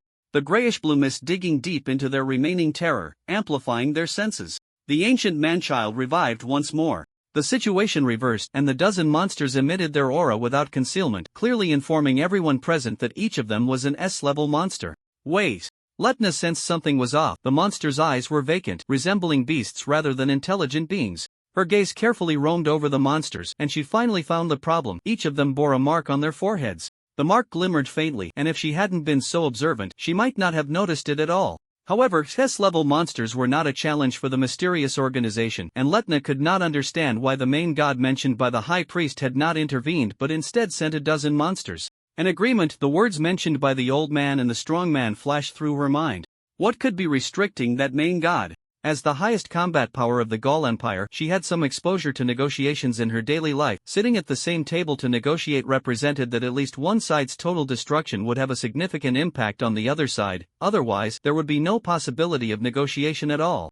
Jean's gaze flickered, although she was reluctant to recall the terror from earlier. If one side stood on the side of humanity, perhaps there was a chance for a comeback. So, she turned her gaze to the strong man. Compared to his silent teammate, the strong man's expression could help her better assess the seriousness of the situation. Even bearing the most pressure, the strong man's condition was still much better than their disheveled performance. He stood atop the giant beast, his eyes focused on a dozen monsters, as if they were not the same level of monsters they had just easily crushed. Why this expression? Jean was puzzled. The high priest was careless, and the ancient puppet master collapsed on the spot. A dozen monsters, in theory, were just a dozen collapses. Just as she was wondering, another member of the organization slowly spoke up, his expression rarely changing, with a mocking demeanor, and his words carried a hint of sarcasm. The thief truly lives up to his name. He can do such things. If you can't control the situation, why not call the beast master over from the start? This kind of behavior makes it seem like you can't handle it. Indeed, the onlookers agreed deeply. The agreement stated not to intervene, always providing support from the sidelines. What was the difference between sending subordinates over and cheating? This member at that moment resembled their mouthpiece. If he were a bit more uncivilized, Johnson might even spontaneously shout, "Feels good." Caw caw. A hoarse and unpleasant laugh echoed, a frail body hidden beneath the robe, with a mask covering his face. Only a snowy white beard visible beneath it. He coughed twice, his breathing like a broken old bellows. "I don't have that much time. Have some consideration for the old man." The high priest looked down at them from above, his gaze indifferent, as if everyone were mere ants. "What nonsense are you talking to them? When they ambushed the ancient puppet master, they weren't as righteous as they claimed." "Ha ha ha," the strong man grinned, throwing his head back in laughter. "Indeed, just as you said. Don't easily follow the enemy's rhythm. What righteousness do you speak of with him?"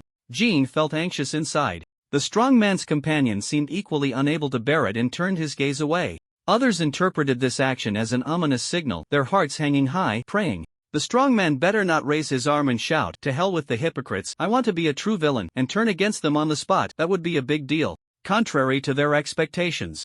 The high priest's voice deepened, and his speech quickened a bit. "What have you done?" The strong man's facial muscles naturally pulled upwards, presenting a straightforward and good-natured brotherly image, but his words contradicted the appearance. "Just sent a distress signal, telling the leader that you are once again testing the limits of the rules. Since you are not violating the rules, then we are not violating them either, right?" Clearly allies, yet the expressions of the crowd looking at the strong man changed. This person seemed to have a simple mind with developed limbs, appearing honest and straightforward, but behind the scenes, he was full of schemes. No wonder even his teammates couldn't stand it. It was simply a case of outward deception. So what?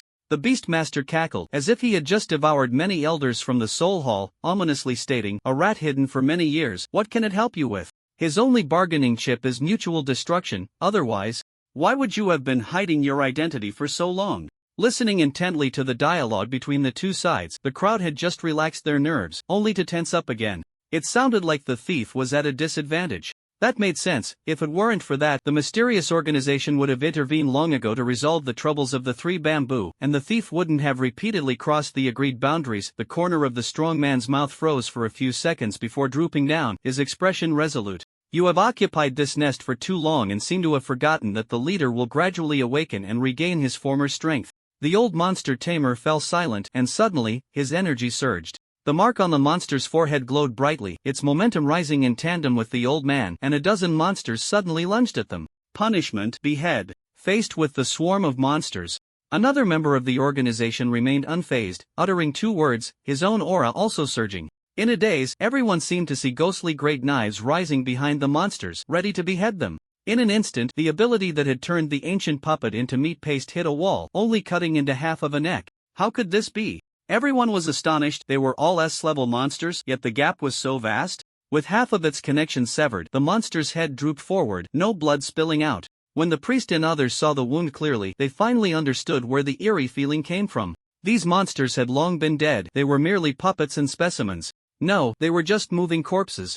The impact of that terrifying existence on them was so great that they almost believed, like the high priest, that it was omnipotent. Although they had never thought this way, their subconscious believed that the old monster tamer could indeed control the monsters, proving that their thoughts had changed. With a little reflection, they should have remembered that monsters could only be suppressed, not completely controlled.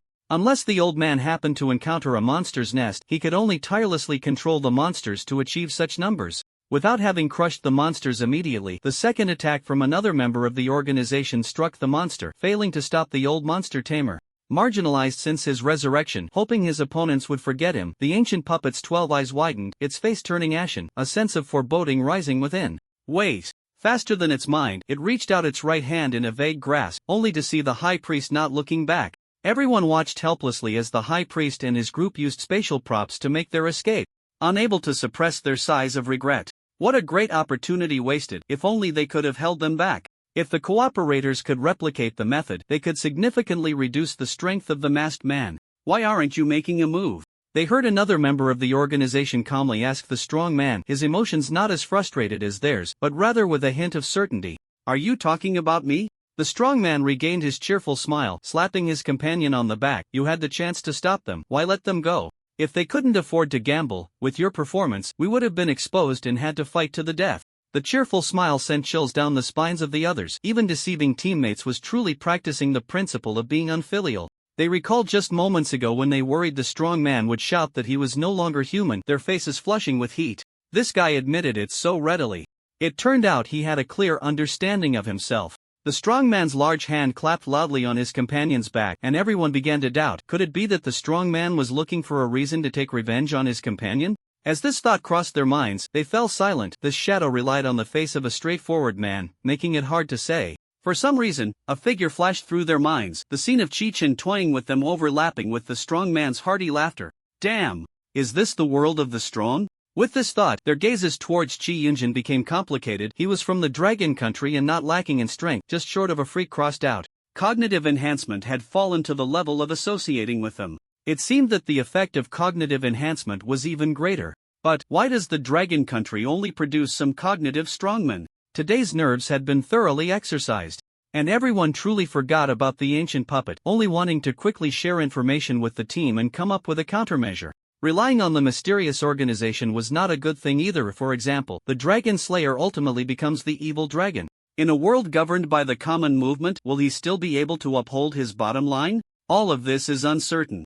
Thinking of this, they couldn't help but shake their heads and let out a helpless smile. It is unwise to place expectations on the moral bottom line of others. Isn't that just how others view them? They never expected that one day they would also express such sentiments. The problem remains unsolved, yet they inexplicably feel relieved about the wariness others have towards them. Lost in thought, they were suddenly jolted awake when a burly man emerged from some corner, capturing the ancient spirit and destroying its domain, completely extinguishing its vitality. The change in environment startled them and they looked up, searching for the two members of the mysterious organization who had long since vanished without a trace. This truly is. Jean brushed her disheveled hair, unable to let go of the devastation around her. Taking a deep breath, she summoned the army to search for survivors. With her leading the way, others no longer regretted not having spoken to the mysterious organization and similarly used their abilities to search through the ruins.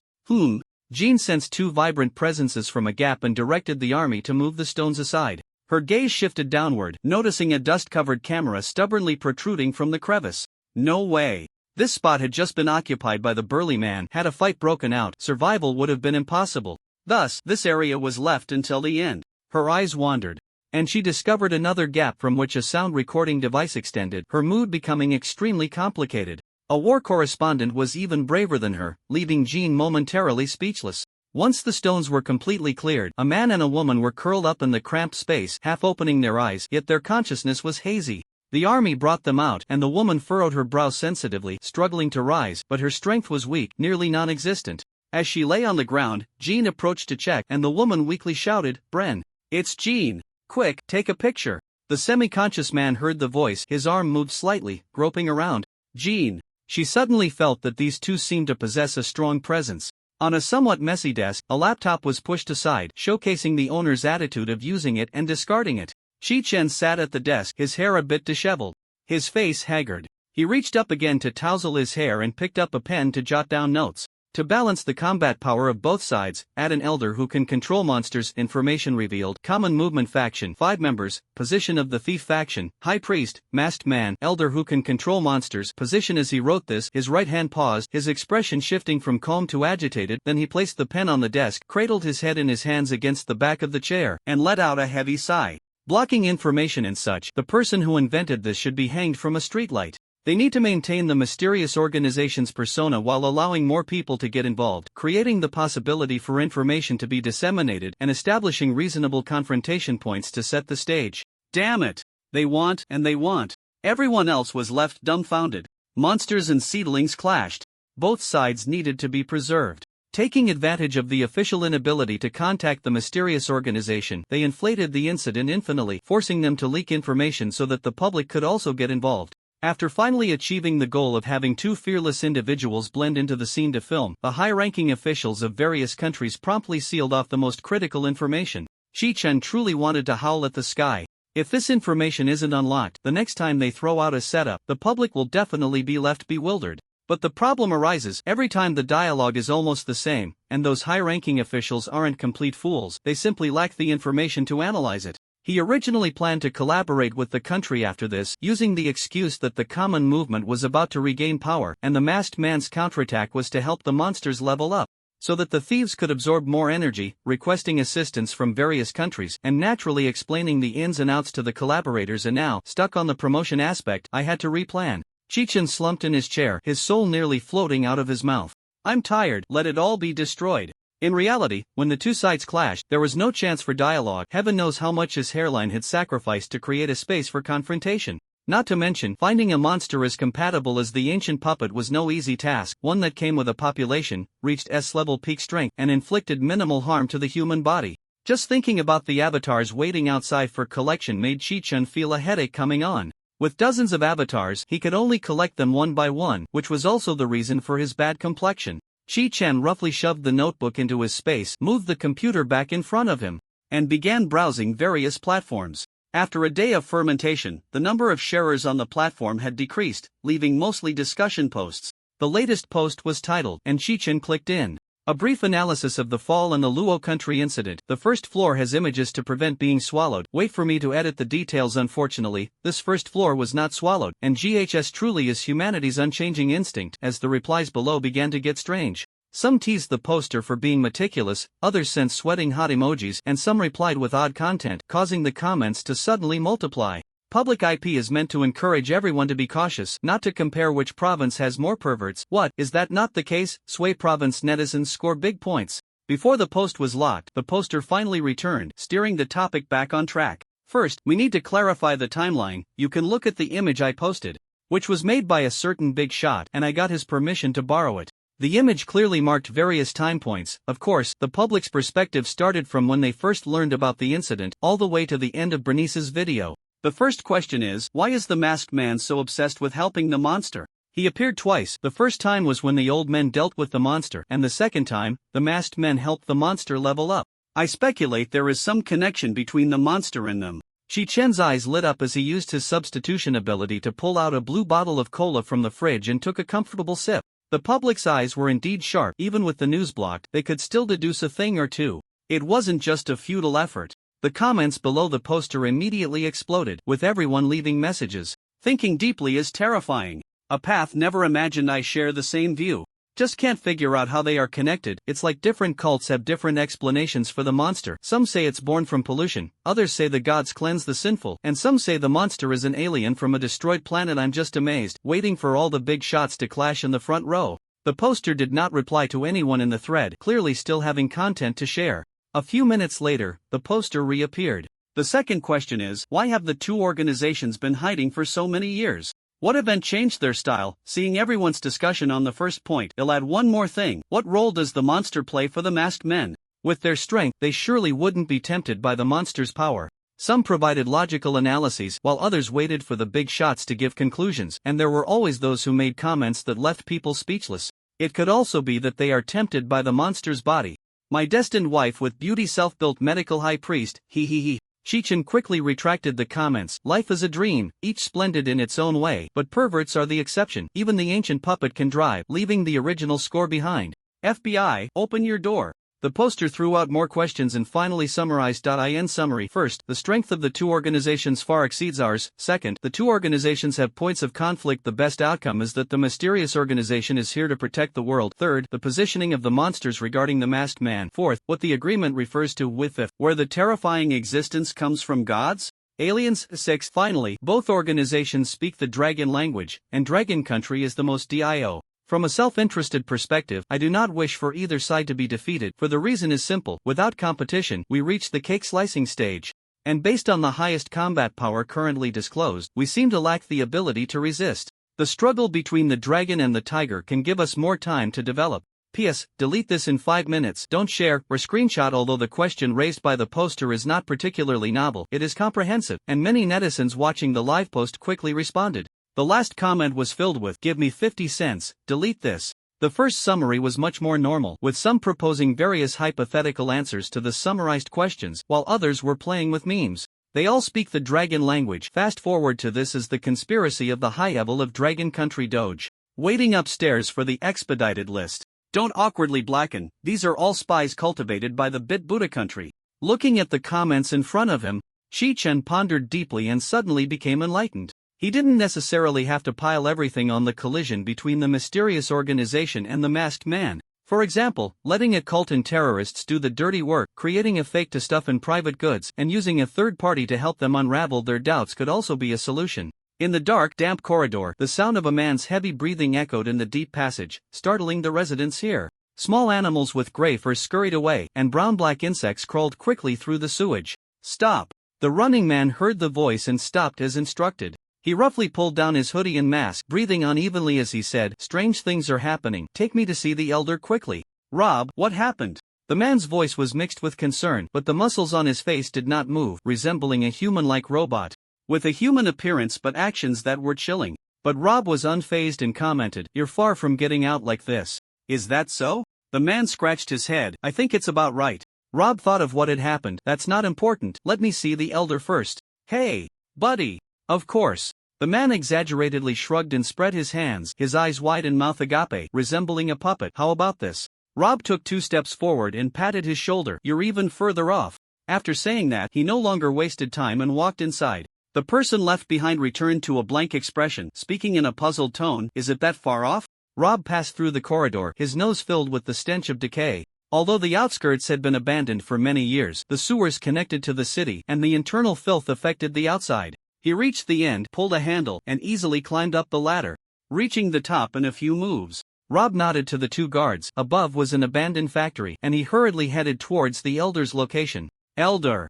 Rob bowed his head in greeting. In front of him stood an elderly man dressed in a black robe, his expression calm. If someone were here, they would recognize this as the attire of the ancient god sect. What is it? As an elite sent out to investigate, Rob was not one to make a fuss, the elder directly inquired. Elder, the masked man has appeared again. The old man in the black robe remained expressionless upon hearing this, not taking any further action. Suddenly, a mass resembling gas, a shallow white mist, detached from the black-robed elder, mysterious like the colorful white described by the party. Rob's body also emitted a mass of gas, but the color of his gas was gray. The white mist approached the gray mist. Have you investigated their origins? The gray mist slightly changed .no from their reactions.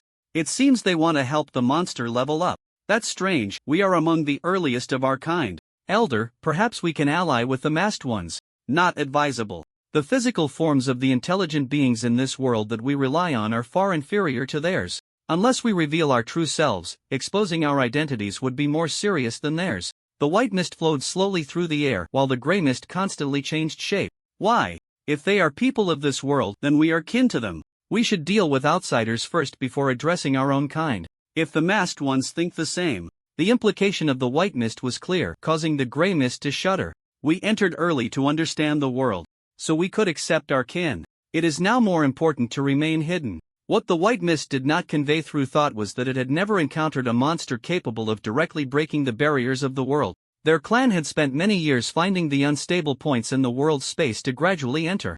Now, it was somewhat worried, was this world truly suitable for their clan to inhabit? However, after wandering for so long, finally finding a suitable world, even if it could send messages, its kin might not heed its advice. Yes. The gray mist and white mist each returned to their respective bodies, and everything fell silent. The ancient god cult has released new monster profiling topics and fell into deep thought. This cult was more sought after than others. Some foreign youths even regarded them as lone heroes. The reason was that although a small portion of their followers engaged in burning, killing, and looting, their large-scale organized activities leaned more towards rituals, preaching, and targeting the government. Moreover, they occasionally voiced their opinions online, declaring that the wisdom of the divine shines equally on everyone, and everyone should have the right to know the truth. Young people, unlike the middle-aged and older individuals who had been beaten down and were just getting by, were tired of being deceived and tired of the government making decisions for them without permission, like their parents. Coupled with their inexplicable confidence, they believed they could resist the monster's spiritual corruption, while others could not due to their lack of willpower. The clear attribute labels allowed the ancient god cult to stand out among the many cults, becoming the recognized third-ranked underground organization. It is worth mentioning that the first and second were the masked ones and a mysterious organization, and even merchants had released merchandise, which sold exceptionally well. Shi Chen had once estimated the profits in his mind. Even a mere 10% would be enough for the merchants to make a fortune. Although every cult had its peculiarities, and even after the emergence of abilities, the Horizon Party had resurfaced, Shi Chen had a gut feeling that they seemed to want to promote the monsters leveling up. If the first announcement was to declare their establishment to the world, then the subsequent series of announcements raised suspicions. Continuously leaking blocked information, which country could tolerate that? If they couldn't suppress the top two, how could they suppress the third? However, Shi Chen shifted his gaze to the phone beside him. He needed a villainous organization, prioritizing domestic ones, with foreign ones as a secondary option. The ancient god cult was merely one of the alternatives. He hoped Gao Changza hadn't traced the domestic organization yet, otherwise, things would become complicated. With official intervention, information could easily be blocked, and the 404 was indeed the source of evil, which Qi Chen loathed. It felt as if a force responded to Qi Chen. The phone vibrated with a buzzing sound under his gaze, and the caller was none other than Gao Changza. Hello, can you hear me, Brother Yuan? As soon as the call connected, Gao Changza's voice came through the receiver.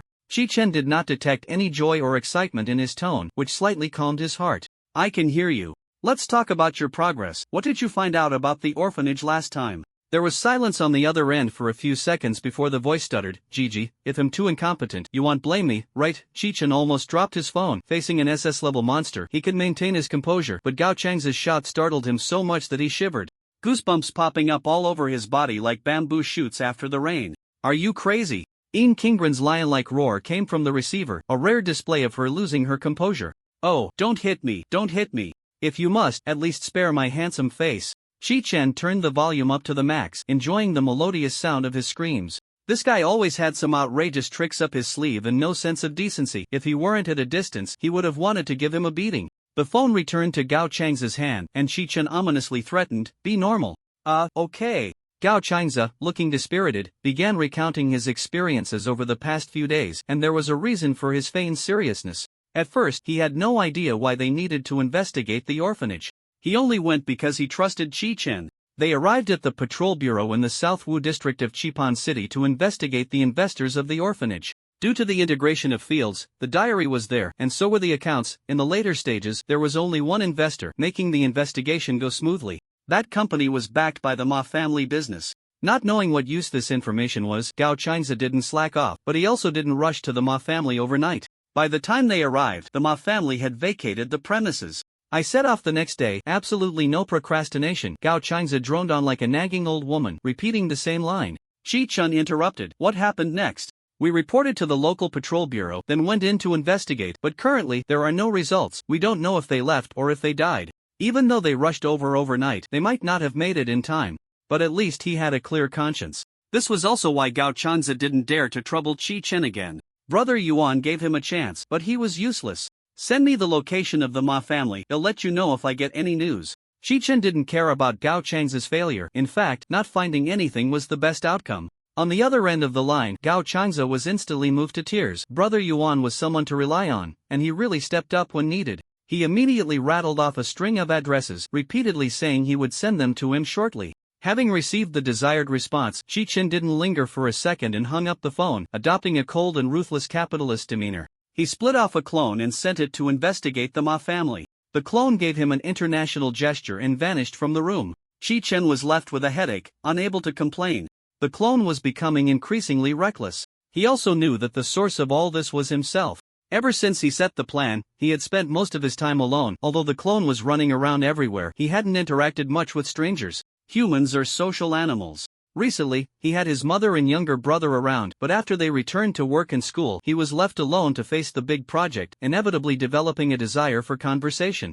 After a while, the clone's memories returned to the main body. Qi Chen recalled the clone's memories. The situation with the Ma family, in short, ended in a total annihilation. As for why the patrol team couldn't investigate, his clone resolved that instantly. Could it be that someone really has a cheat and doesn't know how to use it? No way, right? Then wouldn't my cheat be useless? Investigating the Ma family's information was a matter of respecting the precognitive dream, and it had nothing to do with underground organizations that were on a different level of power. Who the hell has answers and doesn't take notes? Want to be Sherlock Holmes? Lying down early in bed, Qi Chen pulled up the blanket and drifted off to sleep. Qi Chen wandered unconsciously in the darkness. He remembered activating his precognitive dream ability, so he floated towards the distant light without hesitation. Why am I floating? A bizarre thought flashed through his mind, and a ridiculous answer quickly bubbled up from his heart. It was strange that a god's perspective wouldn't turn into a ghost. If Qi Chen were in a waking state, he would have grumbled about such a peculiar rule, but now, in a dream, he easily accepted it all, drifting into the dazzling white light. When he opened his eyes again, he saw himself standing outside a door, pressing the doorbell. Inside was a detached villa, and he could clearly hear the thoughts of everyone inside the villa. Something about an experimental subject escaping from the research base, the fusion experiment between monsters and humans, and how Gao Changza picked up the crowd after failing the exam, etc. This also unraveled his confusion about Ian Kingren's secretive behavior, making him more confident about securing free labor. Then, the scene gradually faded away, reassembling into a sparsely decorated conference room, where 3 people were present, 2 young women and a man in a white coat. The man in the white coat was explaining to the 2 women, what looks like a very precise operation is actually just a simple and crude fusion of monster limbs and humans. A simple fusion does not meet the typical organization's needs for human experimentation. Why still choose to pile up a large number of humans? The parasitic ability can lend strength and supernatural powers. Research on mental control? Erasing the monster's mind for sale. Perhaps he wasn't conducting human experiments but was mass-producing weapons, aiming to enhance power? He craved power, whether it was controlling monsters or manufacturing weapons. Thus, Qi Chen made a vague judgment based on intuition. He was someone with decent strength and deep connections. Fragmented images flickered continuously, and Qi Chen knew this was due to insufficient information, but it didn't matter. Since he chose to use precognitive dreams, he had certainly made some preparations. He stripped away the original precognitive dream and added intuition and connection functions on top of it. With his ability level reaching SSS, as long as he wasn't prying into the secrets of some world, the accuracy of his precognition greatly improved. Once this was over, he could switch the precognitive dream back to its original state. The images rushed past him, quickly unfolding a new scene. In both scenes, Chi-Chen was chatting with someone. And Dr. Marlin's slightly tipsy voice rang out, "A large number of people and monsters, the country tacitly allows it, will cooperate with official agencies to acquire them. Those not permitted by the state will be acquired under other names." Smaller countries or regions are much more chaotic. The other person he was chatting with was Ms. Martha, who had the ability of spiritual vision. Her voice was somewhat muffled. "The colors of supernatural energy are quite mottled, but it's not something rare. I once encountered someone whose supernatural energy was a mix of black and white, resembling the panda of the dragon country. Fusion, black and white, a black and white pattern flashed through his mind, the yin-yang fish taiji diagram, yin and yang opposing yet intersecting, contradictory yet unified. Monsters and humans, incompatible yet with overlapping parts." Then the scene shattered, and Chi-Chen floated, leaning against the car window, watching the conversation between two people inside. "This monster museum is the property of the former captain of the Ninth Seat. Public officials like us can enter the museum without paying. But we appreciate the captain's kindness. We're fighting monsters every day, and we can barely avoid them," Suka complained to him. The museum stood quietly outside the window, and Chi-Chen recalled that the fusion required a large number of monsters. Ultimately, the dream lingered on the page searching for the former captain of the Ninth Seat, Wei Jiming. Supernatural ability. Yin-yang fish. A nearby phone displayed a forum post, with comments clearly visible. "Does the older generation not have the right to rank?" Mentioning the former captain of the Ninth Seat, Wei Jiming, T1 level. The dream ended, and Chi-Chen sat up. This answer wasn't particularly surprising. After all, every time Gao Changza investigated a link, the other party would clear obstacles in advance. And there must be someone within the duty team. On the contrary, he would be surprised if an ordinary person stirred up trouble. Although different units varied, none operated as independently as the duty bureau. Without strength, it was basically impossible to gain trust. Chi-Chen knew he was still far from being as cunning as those seasoned individuals, but he could still deceive others. Ultimately, it was still due to the information gap caused by the disparity in strength. To give a simple example, a Mahayana cultivator tells a chi refinement stage novice that this is how cultivation is done, and few would doubt it, unless another Mahayana cultivator stepped in to argue, leaving room for debate. He moved his body a bit. During this time, he had split himself too many times, and his sense of time had been stretched by the memories of his clones, giving him a feeling of being lost in the realm of immortality, not knowing what year it was. A rare opportunity for communication. For the sake of his physical and mental health, he would have to put up with this former captain of the Ninth Seat. At the duty headquarters, a 50-year-old man with graying hair and a robust build sat casually in a chair, facing the head of the duty headquarters, Yuanha. Yuanha poured chrysanthemum tea from the pot into a cup and pushed it in front of the man. "No wonder you haven't been in Jidu for the past few months. It turns out you were planning to leave. Are you really not considering it again? It's not peaceful anywhere right now." Wei Jiming picked up the teacup and took a small sip. "Time waits for no one. How much longer can I hold on at my age? Before, I couldn't find direction, but now I just need to find the mysterious organization to understand whether the divine can be revived and put my mind at ease." Wei Ziming's expression remained unchanged. Compared to the mysterious organization, he was more inclined towards the masked man. And there was no need to elaborate on that. Yuanha smiled and didn't try to persuade him further. It was well known that this former captain of the Ninth Seat was obsessed with theology, but those who had interacted with him knew of his obsession and longing for the divine. Changing Wei Ziming's mind wouldn't be easy. Their ordinary friendship wasn't strong enough for persuasion, and Yuanha wouldn't make the mistake of overstepping boundaries. Moreover, blocking someone's dreams and pursuits was something even one's own parents wouldn't dare to do. Wei Jiming had left the duty headquarters for many years, and discussing secrets was out of the question. If one Chi-Chen could emerge, there was no reason another Chi-Chen couldn't. If they wanted to use civilian supernatural beings for their own purposes, they certainly had to possess some degree of tolerance, and they must have it. However, as the head of the duty headquarters, he had to maintain a proper stance.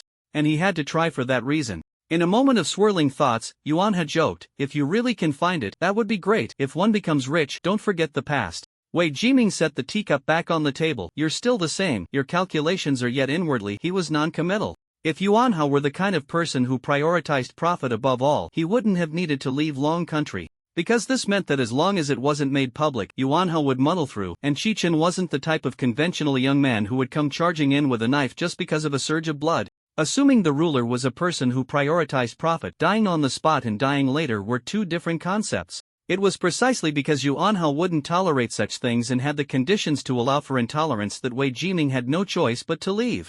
Wei Jiming suddenly sensed something was off. Logically speaking, after two hypocritical middle-aged men finished joking, they should burst into laughter. Yuan's silence was indeed abnormal.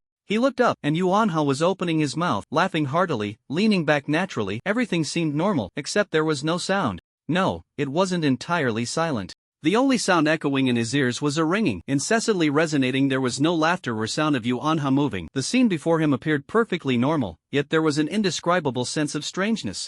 It was almost like watching a bizarre silent play. The sudden shift made Wei Ziming's expression darken. He hadn't even realized it himself until Yuanha waved his hand in front of him, and through lip reading, he discerned Yuanha was saying, "Are you okay?" "What's wrong?" "I'm fine." Wei Jiming adjusted his emotions. Everything seemed to return to normal, but he knew that what had just happened was definitely not an illusion, nor a physiological reaction caused by excessive stress. Only a flame named anger ignited in his chest, burning painfully through his insides. He had been provoked. Or rather, it wasn't even a provocation. The other party hadn't regarded him at all, which was why they chose to inform him in this manner. As far as he knew, there was only one person in Jidu capable of doing all this, and that was Qi Chen. Wei Jiming was not someone who lacked awareness of the situation, but even a clay figurine has its limits. Repeated concessions were merely a sign that reason had the upper hand. Yuan's gaze swept over, assessing the changes in Wei Ziming's body, which had suddenly turned sour for no apparent reason. Perhaps he recalled something or was feeling unwell. "If you're not feeling well, you should go to the hospital. You're not a child anymore, so stop acting like one." Wei Ziming's expression stiffened. The anger provoked by the younger generation, which he had just managed to suppress, flared up again. Throughout history, people have sought the divine for only a few reasons: longevity, power, knowledge, and regrets. He self-deprecatingly acknowledged his age, which was also a reflection of his concern. Self-mockery and sudden discussions with outsiders felt worlds apart. He had not truly lost his mind to provocation. His face twisted for a moment before he abruptly stood up. "I just remembered something. Let's talk later." Wei Jiming hurriedly left the office, as if there were some urgent matter awaiting his resolution. Yuanha watched his old friend, surprised and contemplative, lifted his cup, and moved to the window, where the entrance to the duty headquarters was visible at an angle. Before long, he saw Wei Jiming appear at the door, stepping in a certain direction that seemed unremarkable. However, the time it took for Wei Jiming to take that step was a bit long, and in the next second, he changed direction. That direction was... Yuan's gaze followed Wei Ziming's path outside, his eyelids twitching, and he immediately closed his eyes, sitting back down, his hand resting on the chair's back, sipping his health tea. He chuckled. He saw nothing at all. Yet he hesitated to speak, then hesitated again, ultimately unable to resist, muttering to himself in the air, "Don't create illusions and look around. Do you think I don't know? This is illegal, you know?" A gust of wind blew in through the window, and Yuanha continued to talk to himself. "If you know you're wrong, then correct it. Don't let me catch you next time." Engaged in a battle of wits with the air, Yuanha was unaware that Qi Chen's illusion had not lingered here but had followed Wei Jiming as he left. Achoo! Qi Chen rubbed his nose, sensing that his target was getting closer. He had originally wanted to ask Yuanha something, but since you had indicated not to seek him out easily, he hadn't even been notified about the summary meeting for the Ancient Puppet Review. Coincidentally encountering Wei Jiming was quite fortuitous. Upon hearing that the other party planned to leave Longwei for a while, Qi Chen immediately used the illusion to influence him. Old Bidding truly lived up to his reputation for caution and expertise in silencing others. He could silence but not evade. No wonder he had been in Jidu for so long without ever being seen. If the two had met even once. As he opened his spiritual sense, he immediately dropped his disguise. Provoked by his illusion, Old Bidding had just reached the door when he calmed down, intending to turn back. If Qi Chen hadn't acted quickly, this guy would have definitely tried to run away. But thinking about it, it made sense. If Wei Jiming weren't cowardly, he would have sent someone to provoke, surround, and silence him long ago, and Qi Chen wouldn't have only just found out who it was. This villain isn't following the script. While he felt a sense of lament, Wei Jiming also arrived at the gate of the Qi family villa. Being controlled by someone's illusion was tantamount to telling him, "I can take your life at any time," and since once wasn't enough, but twice, he was not a saint and couldn't remain indifferent. If the first illusion allowed Wei Jiming to consider the other party as merely idle, Qi Chen's unpredictable temperament and penchant for watching others in distress had become widely known after the self-detonation of the Sakurajima monster. Upholding the principle that if one loses composure, they should let the other party have their way, Wei Jiming forcibly suppressed his anger. But the second prompt was direct and explicit, forcibly altering his course of action. What does Qi Chen want to do? Wei Jiming wondered, following the prompt to Qi Chen's residence. After all, resistance was futile, so it was better to clarify what the other party intended. The gate creaked open, and Wei Ziming's expression darkened to the point of nearly dripping water. It was well known that Qi Chen's supernatural ability was illusion. Unless his subordinates also possessed S-level strength or above, they couldn't escape his perception, but that was almost impossible. Excluding the wrong options, only one answer remained. He was still in the illusion. If Chi-Chen intended to communicate in the illusion, why not show himself? If Chi-Chen planned to communicate in reality, then why was he still in the illusion? Thus, Wei Jiming easily deduced one thing: Chi-Chen was toying with him like a cat playing with a mouse. Clenching his fists, veins bulging, the crescent-shaped imprint embedded in his palms, Wei Jiming weighed how to make Chi-Chen lose interest and abandon this tedious game. However, this time he truly misjudged Chi-Chen. Using the illusion was merely to demonstrate absolute dominance and gain the upper hand in negotiations. The door opened to let Wei Jiming in because running down to open the door was troublesome and would lower his status. Wei Jiming stepped into the hall, shame and powerlessness weighing heavily on his heart.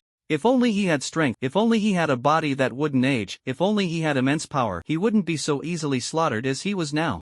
Being mocked by a young punk at over 50 was indeed a great humiliation. His anger seemed ready to erupt from his chest, but constrained by reality, he could only suppress it. What do you want from me? Do you like standing and talking to me? Chi-Chen looked at him oddly, shaking his head as if to say, what a strange quirk you have. The harm was minimal, but the insult was profound. Blood rushed to Wei Ziming's head, his blood pressure soaring, and he remained silent. Chi-Chen used telepathy to sense his inner struggle, which translated to, what are you pretending for, you little brat? I've already retreated to this point, what more do you want from me? The heroine declined. Going through the motions was also a bit of a sigh, before starting to deceive and trick. But in Chi-Chen's heart, there was only deception and trickery, no such thing as a process. A vague smile curled at the corners of his mouth, almost as if he were about to chart various emotions. You're so confident in me, aren't you going to put on a show? This tone and attitude were not at all like what he presented on the surface. They hadn't even formally met before this. Wei Jiming directly judged that he knew wasn't that a bit hasty? Wei Jiming sat down in a chair, calming himself at that moment. Do you think him a fool? A person who could control monsters through the internet, who could silently create illusions, and who had a significant force behind him. Such a ruthless character had been pursuing him.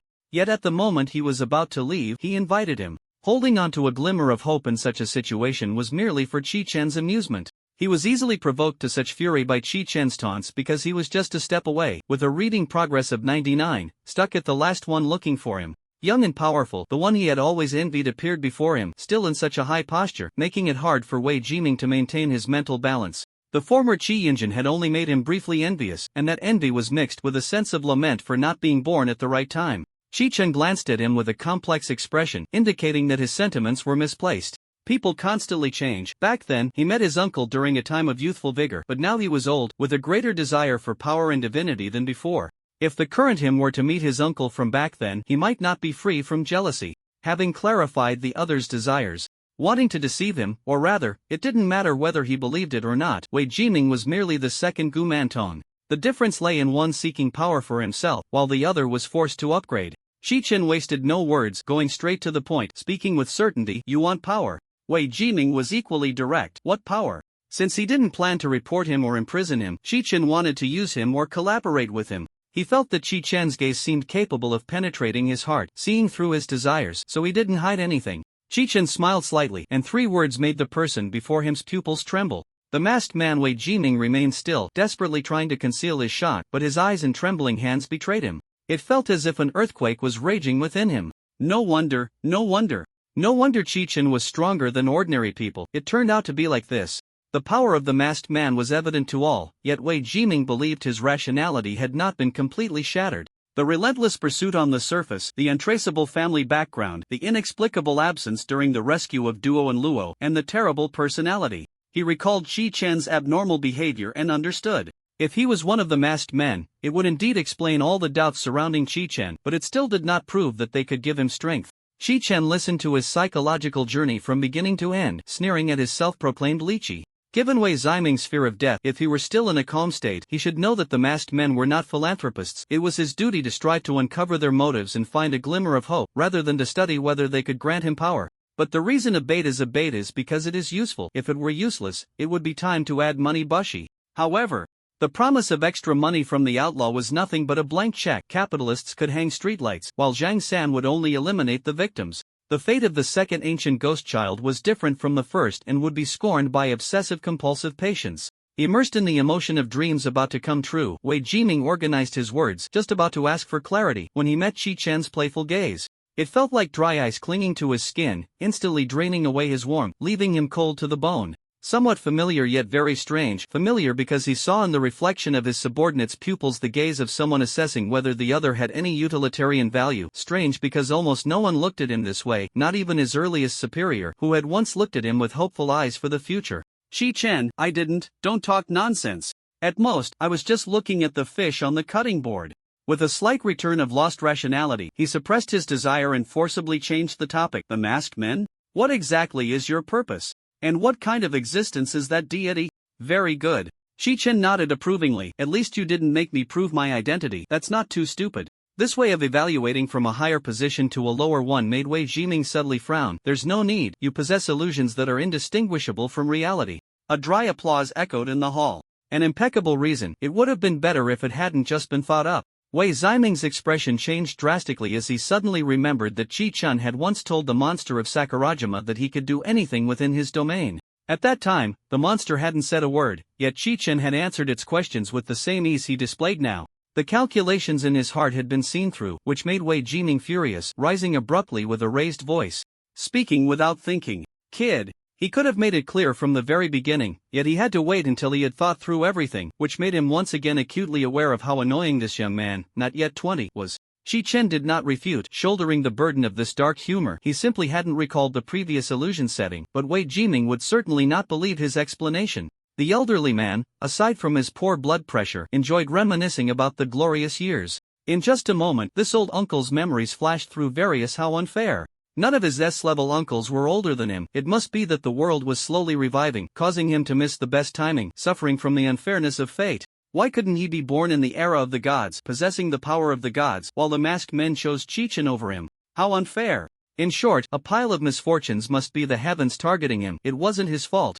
It was this world's thought. If the heavens could speak, they would probably scoff. Who are you? Go find Shi-Chen. Shi-Chen, who had taken the liberty to fill in the blanks for the heavens, pulled his increasingly wayward thoughts back. Reality doesn't have a time-stop function, unlike a certain hot-blooded manga where someone enters memories for n days, but in reality, only a moment has passed. Mentioning this made his thoughts veer off again. Was there a special ability that could stop time when entering memories?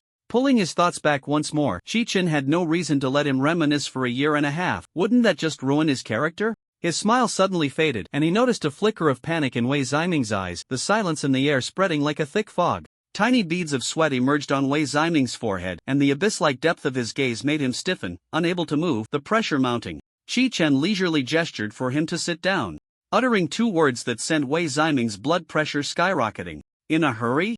But after bouncing back and forth between anger and fear a few times, Wei Jiming finally reacted, convinced he had seen through Chi-Chen's thoughts, and snorted coldly. Such a boring game is only played by children. Are we getting to the point, or are you deliberately changing the subject? There's nothing to hide, but I need to know your intelligence-gathering capabilities in Longwa. If you silence everyone, then I won't have to waste my breath. The implication in his words was clear to Wei Jiming. He was forced to know about Chi-Chen's connection to the masked man, and if he couldn't join, it would mean death. Yet, Wei Jiming desperately wanted to twist Chi-Chen's head off. Why didn't you say you had this need earlier? Re-establishing contact isn't hard. He paused for a moment mid-sentence. Your investigative abilities are stronger than mine. It shouldn't be just for investigation, right? Even though he knew he was in an illusion, inertia led Wei Jiming to probe Chi-Chen's true intentions. No, old Bis' true purpose was to use this inertia to test the illusion. Chi-Chen clicked his tongue. The old guy wasn't slow on the uptake either. As Wei Jiming spoke, his inner voice echoed simultaneously, but his thoughts were fragmented, not forming complete sentences. He was probing. Was the illusion allowing him to unconsciously reveal his thoughts, or was it reading and presenting them from his mind? If it was the former, he could hide his thoughts while speaking. Generally speaking, we don't recruit useless people, but time is running out. This nonsensical statement left Wei Jiming baffled, and he began to ramble on with meaningless chatter to buy himself some thinking time. What do you mean? Why is time running out? What's really going on with your masked organization? Shi-Chen shot him a meaningful glance, a faint smile playing at the corners of his mouth, and in an instant, Wei Jiming understood the meaning of that expression. Look at the clown. So it really couldn't be hidden, could it? There are no individuals below S-level peak within the organization, though you are an exception. With your strength, it wouldn't be difficult for us to uncover any information. We just need a member with precognitive abilities. Wei Jiming finally understood where Chi-Chen's sources of information came from. No wonder he couldn't avoid being found out no matter how cautious he was. So, you kept me around until now. Chi-Chen's light remark jolted Wei Jiming from his contemplation, a chill spreading through his heart. He could only be thankful now, thankful that he still had some value, that the gods would eventually awaken. This had become his obsession. He was like the emperors of past dynasties seeking immortality. No matter how great their contributions or how many traps they could see through, they ultimately fell to desire. Wei Jiming remained silent for a moment, still unwilling to concede, and spoke up. "What can I do to serve you?" Proving his worth would make it easier to join the organization, but bowing to a junior was ultimately hard to swallow. Find the reincarnation of the cooperator, and also collect monsters. Cooperator, Wei Jiming frowned slightly. Although the latter couldn't understand, it wasn't difficult to follow along. The former was completely in the dark. This term had appeared several times, yet no one had explained what it actually meant. Although there was only one person in front of him, Chi-Chen did not relax. It was crucial to explain everything in detail and then spread it through him. Wei Jiming was a very important source of information. "I remember your wish was to become an immortal, right?" Chi-Chen smiled slightly, making Wei Jiming's scalp tingle. After several times, he had learned that such smiles were often a prelude to deception, and he was already wary.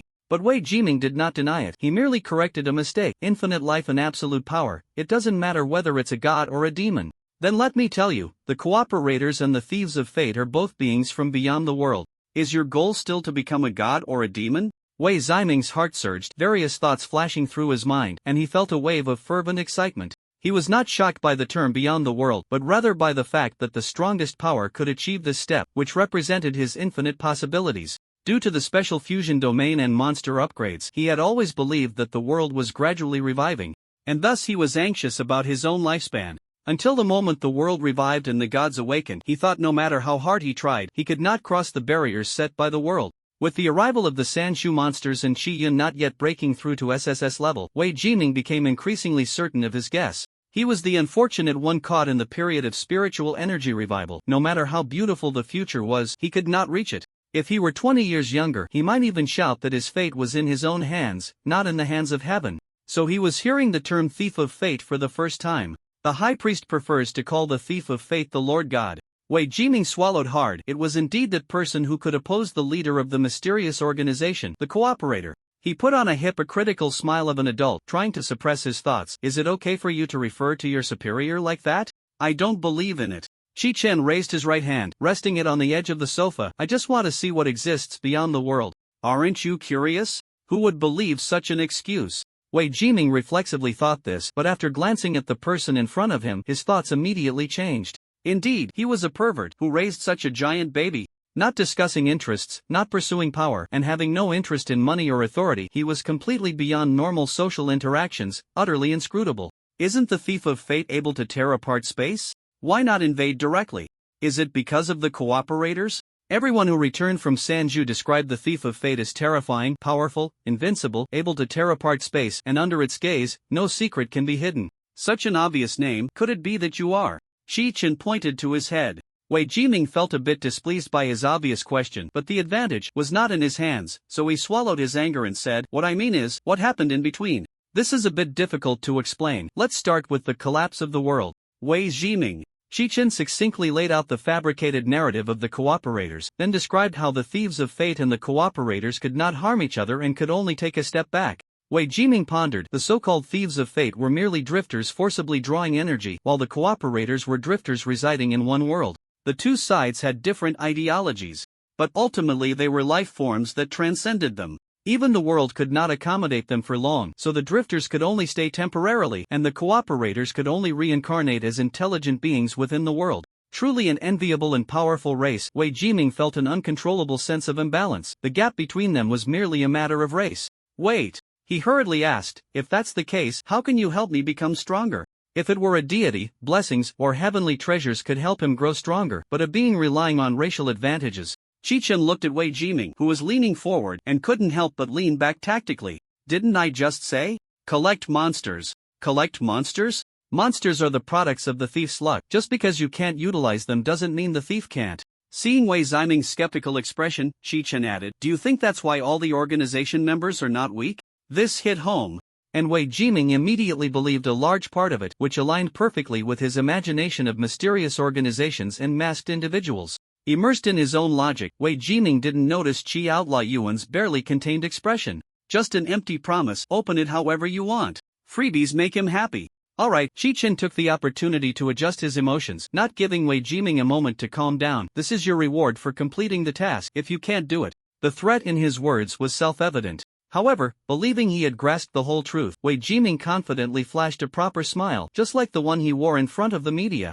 Don't worry, but you still haven't mentioned the characteristics of the cooperators. Wei Ziming's transformation was partly due to the superiority of joining the masked individuals, thinking that they were only one task apart, and partly because he had irreplaceable value. Chi-Chen's meaning was clear. The divination ability couldn't predict the cooperators for the masked individuals, it could only rely on him. As a superior to many, he knew that valuable people wouldn't easily die, at most receiving some punishment.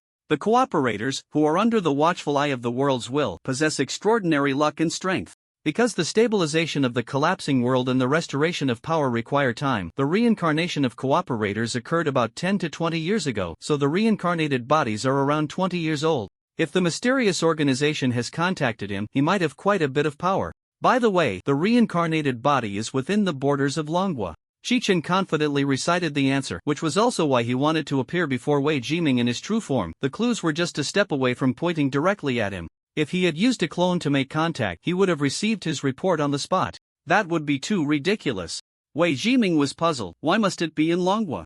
Chi-Chen's certainty must have some reason behind it. Perhaps this was a clue. Because I mentioned that the reincarnated body is under the world's will's attention, it can only be born in the most powerful and stable places. Which country do you think is more suitable? So whether we are the cooperators or their lackeys, we are all selected from this country. My initial job was to mislead the mysterious organization and delay their finding of the cooperators. Wei Jiming sneered, his tone somewhat sarcastic. Looking for you to mislead? Does the organization have some misunderstanding about the cooperators? No one understood this kid's malice better than him. He had been keeping an eye on this guy. From Chipan City to Jidu, it could be said that this fellow not only toyed with monsters but also enjoyed watching others in distress. What about this guy resembled a cooperator saving the world? Chi-Chen's mind was filled with black lines.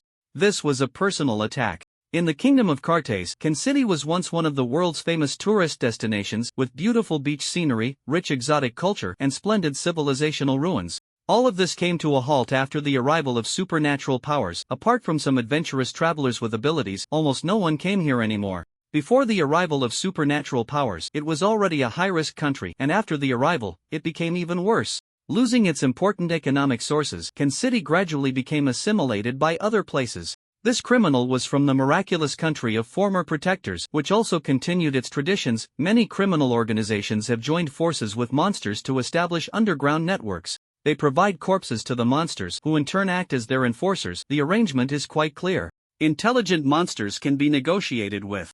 Bribing them is not much different from bribing the government of the Carter state. However, this is limited to powerful monsters, as these groups understand that sheep cannot be directly sheared to death, and the lower-tier humans also need time to grow. As dusk approaches, pedestrians hurry along the streets, fearful of being stopped, wrapped tightly in their clothing. The sources of danger come not only from those organizations but also from the people around them. Law enforcers can turn violent at the slightest provocation, leading to a rise in local murder cases. Cloaked in a cape, Chi-Chin blends into the crowd, not standing out at all. His purpose today is to expose the female doppelganger's cloak to the public, preparing information in advance so that when it comes time to harvest Wei Ziming's chives, everything will seem more reasonable. The human of the old man, the ghost of the child, the beast of the strong man from last time, the prison of the punishment man, and finally, the deity of the female doppelganger, together form a very clear 5 paths of reincarnation. The 5 paths of reincarnation are a product influenced by Buddhism and Taoism. They point not only to the Dragon Kingdom but also to the reincarnation battle team.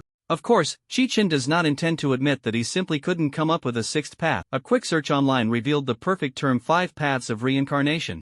In fact, dispatching doppelgangers is also a good choice, but Chi-Chin wants to take the opportunity to travel and clear his mind. Wei Jiming still needs some time to grow. He can use this time to boost the reputation of the mysterious organization, creating the impression that the cooperators are about to awaken and that the mysterious organization is becoming active. When the time comes, he can use the identity of the mysterious organization to engage with the authorities, getting them to join the ranks of monster exterminators, thus constructing a scenario of conflict between Wei Jiming and the official interests. Wei Ziming's subordinates capture monsters, leading to confusion among people like Gao Changza, naturally pulling Wei Jiming into the fray.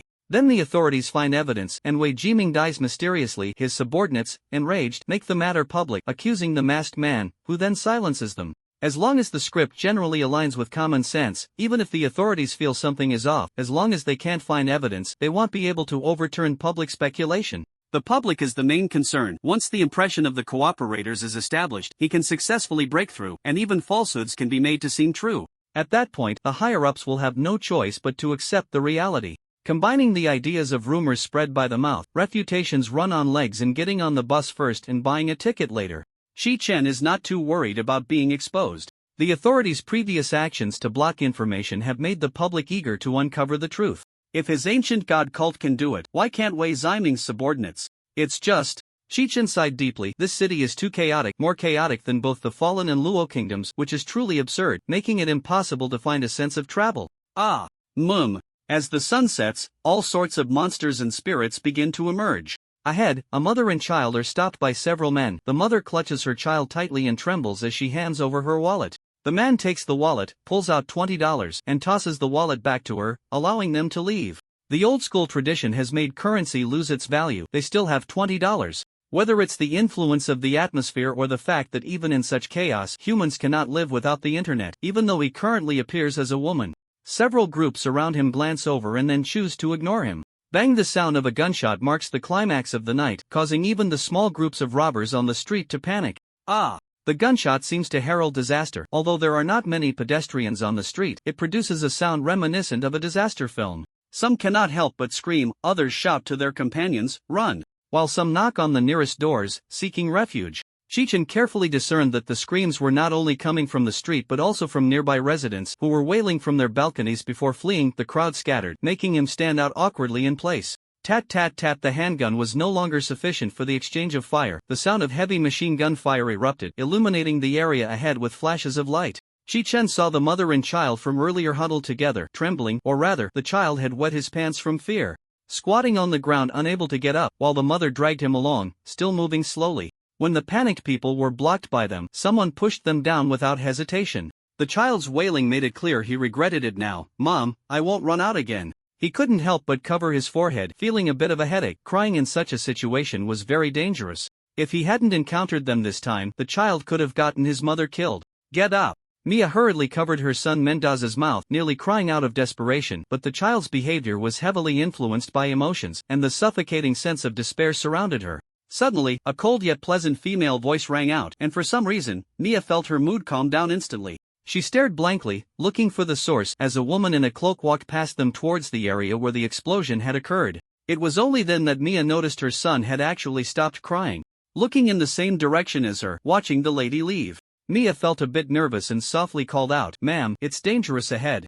Although the lady exuded an extraordinary demeanor, Mia didn't want her to get caught up in danger. After all, anyone causing trouble on Santos turf was definitely not an ordinary person. Mia hated Santos but had to admit that at least on his territory, paying protection fees and following the rules was much better than in chaotic areas. However, the cloaked lady did not respond to her, simply walking against the crowd. Seemingly influenced by her, those fleeing stared blankly in her direction. No one mocked or obstructed her. That mother and child had already done enough. Moreover, instinct told them that this lady was very powerful. Perhaps today Santos, who terrorized the area, would meet his match. "Who is she?" someone muttered to themselves. Most of the people on the scene were strangers. They had exhausted all their strength just to survive. Yet a small group still couldn't shake off their internet addiction and political debates. One person exclaimed, "It's the emblem of the organization full of SS-level superpowers." Everyone's gaze instantly focused on him, doubting he had stuttered and added an extra S. Just being level was already astonishing enough. It took the full power of a nation to reach that level. Sensing their skeptical looks, the man mustered his courage and shouted, "It's true. She's an SS-level superpower." Mia couldn't help but gasp. Was that lady really that powerful? Santos was only S-level himself. She had heard that great nations had S-level superpowers, but they were few in number. Using her powers to calm the emotions of the mother and child, Shi Chen quickly reached the edge of the battlefield. Both sides of the firefight soon noticed this special presence and instinctively avoided Shi Chen. Anyone who appeared here without reason was either foolish or very powerful. Judging by the aura of the opposing side, no one thought he was the former. Thus, a vacuum zone suddenly appeared on the battlefield. Shi Chen quickly scanned the area. He had arrived swiftly, and although there were machine guns and bombs, it was still just the prelude. The superpowers who would truly decide the battle had yet to appear.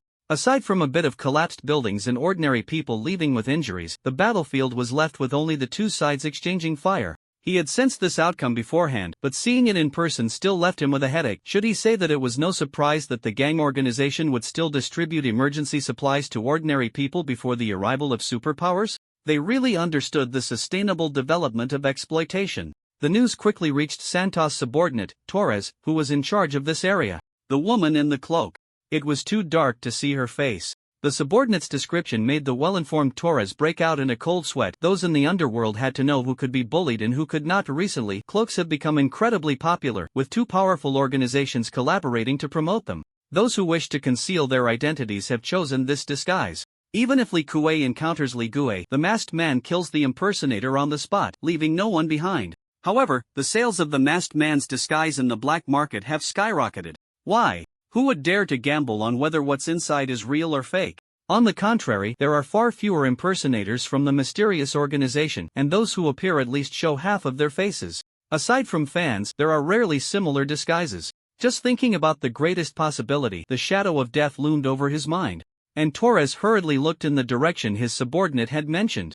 The physical prowess of the ability user allowed him to easily see that figure. A chill shot through him, and Torres shouted, "Retreat immediately." Well, come back for this territory later. Whether it's real or fake doesn't matter, it would just be more laborious to take it down later, and everyone would be risking their lives to redeem themselves. But if it's real, even multiplying their numbers by 10 wouldn't be enough to handle that woman alone. His subordinates had never seen Torres so terrified, almost screaming. He shouted until his face turned red, veins bulging, and spit flew onto his face. Okay. His subordinates, equipped even better than the government, immediately used their walkie-talkies to relay the order. Chichen walked slowly on the battlefield, not just to show off, but to intimidate both sides. However, he planned to have fun for a day before dealing with the monsters colluding with the drug lord organization. If he didn't mark them in advance, the S-level monsters would receive the news and run away, and he wouldn't be able to catch up. So, when he decided to stop this skirmish, he used illusions to cover a few clones as they left. Not slowing his pace, he waited for the clones to relay the message. Standing there seemed foolish. "Let's go eat first," Gao Changza said, patting his stomach. Ji Jia nodded slightly, agreeing with his suggestion. The 203 of them found a fast food restaurant to sit down. Approaching 2 or 3 o'clock, the fast food restaurant wasn't too crowded, but those who remained had plenty of time to eat and chat. Damn, the mysterious organization has appeared again. A male, full of energy, chatted with his companions, and upon seeing the message pop up on his phone, his eyes widened. Is it real or fake? Let me take a look. The companions picked up their phones to search and browse the news. That's amazing, they single-handedly took down that group of drug lord leaders in the caste country. It seems the mysterious organization isn't pretending anymore, they're planning to lay it all out. If they've been discovered, how can they still pretend? Ha, the kid makes a good point. Get lost. Do you know who you're talking to? Gao Changza listened in and also took out his phone to check, but clicking in was just trending topics, and he found it effortlessly. The content was roughly about the Bitfo country discovering that people from caste were migrating out and had repatriated many smuggled individuals. After inquiring further, he learned about the situation in caste. All the S-level monsters and leaders of the major powers had perished, and chaos erupted in caste. This news had spread throughout caste, but no one dared to post it online.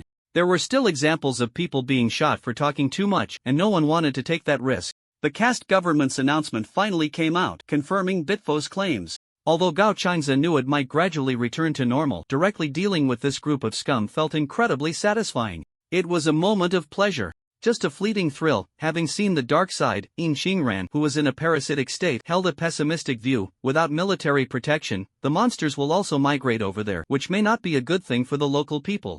Gao Changza felt displeased but couldn't find a reason to refute it. Ji Jia noticed his change in mood, quickly glanced up, then lowered her head again. Although they had been together for a long time, her personality hadn't been influenced by external forces or a desire to change from within. She wouldn't easily change. They had also grown accustomed to such a partner. Gao Changza thought for a moment and repeated Yin Qingren's words to Ji Jia. Don't be fooled by Ji Jia's silence. When she usually spoke, it was often cutting words, and Gao Changza wanted to gain her support. Ji Jia was silent for a moment before softly speaking. I don't know, it could get worse, or it might get better. I hope it's the latter. But if we don't change anything, it will just stay bad as it is. The conversation died abruptly, and Gao Changza looked gloomy. These two were simply conversation enders. They finished their meal in silence and set off again. This time, they were investigating reports of someone continuously buying monsters in the black market, specifically requesting that the monsters be alive. They speculated that the organization might be planning to sell the monsters again. Should we ask Chi-Chen, classmate? Ji Jia suggested hesitantly, as her relationship with Chi-Chen was average. Unlike Gao Changze, who was more familiar. Gao Changze, unusually shy, replied, "No need for that." He felt guilty for not arriving in time last time, even if he didn't say it out loud. What if he rushed again and still missed it? Although he thought that Brother Yuan wouldn't mind too much, there was no need to test their relationship. They had received a lot of care, and the only thing they could repay was a little money. In Xingran seemed to sense his thoughts and spoke lightly, "This shouldn't be your burden, you're just helping me. Our deal back then didn't include revenge." Gao Changze paused, and just when In Xingran thought he was convinced by her words, he suddenly said, "I see, then it's your fault. My conscience suddenly doesn't hurt anymore." In Xingran, indeed, she had convinced Gao Changze, but it turned into her feeling displeased. Her fists clenched.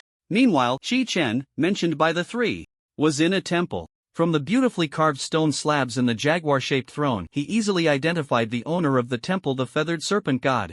Chi-Chen switched his phone to super power-saving mode, using the time on his phone to gauge how long he had been there. He had been in this temple for several days, surrounded only by the corpses of monsters.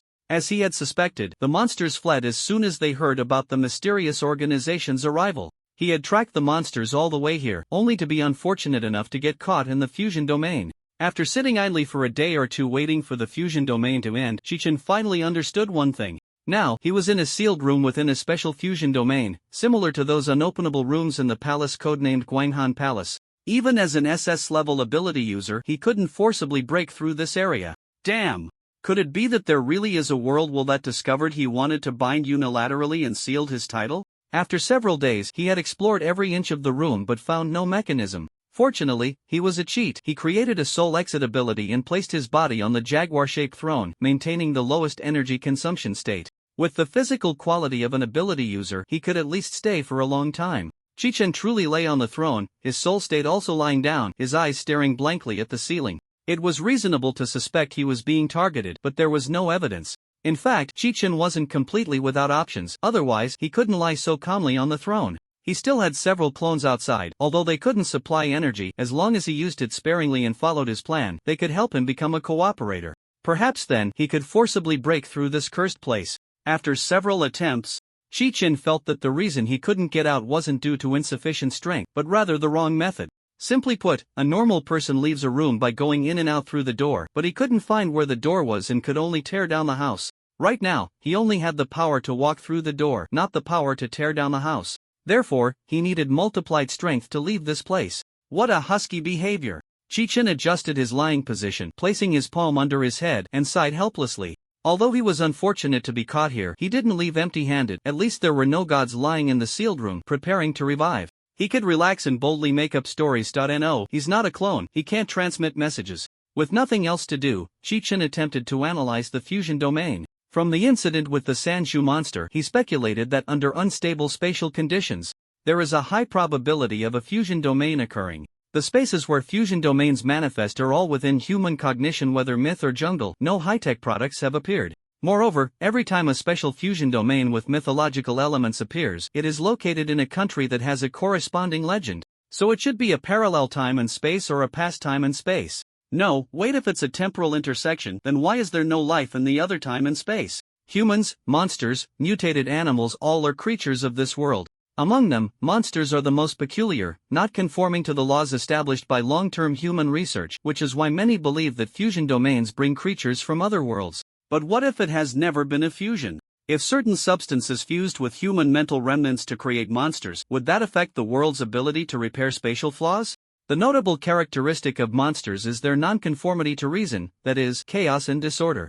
Assuming there is some substance that produces chaotic effects, it could interfere with the world's repair of flaws, applying an old patch and adding various rules. Chi-Chen shook his head. No, this cannot explain the special fusion domains that resemble myths. Wait a minute, he sat up. If humans can awaken supernatural abilities, then why can't past myths and legends exist? Moreover, the domains of supernatural beings just happen to target monsters. If this is the world's act of self-rescue, it keeps changing versions. Chi-Chen felt a chill run down his spine, suddenly sensing the malice of the vast universe concentrating on him. Could it be that he would really lose his title? Would reality be so rigged that the GM would catch him? Even though he was in a spiritual state, he felt a cold shiver. There's no need to take his imagination seriously anyway. If there's no result after a while, he would be just one small miracle away from complete failure. As far as he knew, humans had never opened any sealed areas. In the Chi family villa in Jidu, several identical figures sat together. To conserve every bit of energy, the clones refrained from using their transformation abilities. The only clone left in the villa, acting as an alibi, looked completely bewildered as he listened to the other clones explain the situation. So, the main body is about to fail? One of the clones said, pretty much, as long as we fail, he will too. No wonder you guys have been so active lately. The remaining clone recalled the news he had seen. Members of the mysterious organization had been excessively active during this time, leading everyone to speculate that something big was about to happen. Who told the main body to be such a capitalist? He deserves to be locked in a small dark room. The clone grumbled. But the necessary tasks were still being carried out. The remaining clone was speechless. So what's next?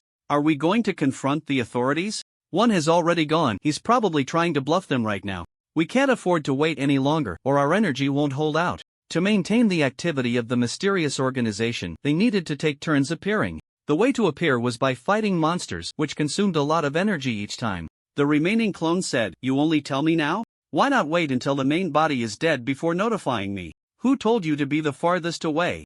If it weren't for guiding Gao Chanza to expose Wei Jiming, we might not have come back to tell you." The remaining clone felt isolated, but to avoid wasting energy, he had to swallow his frustration.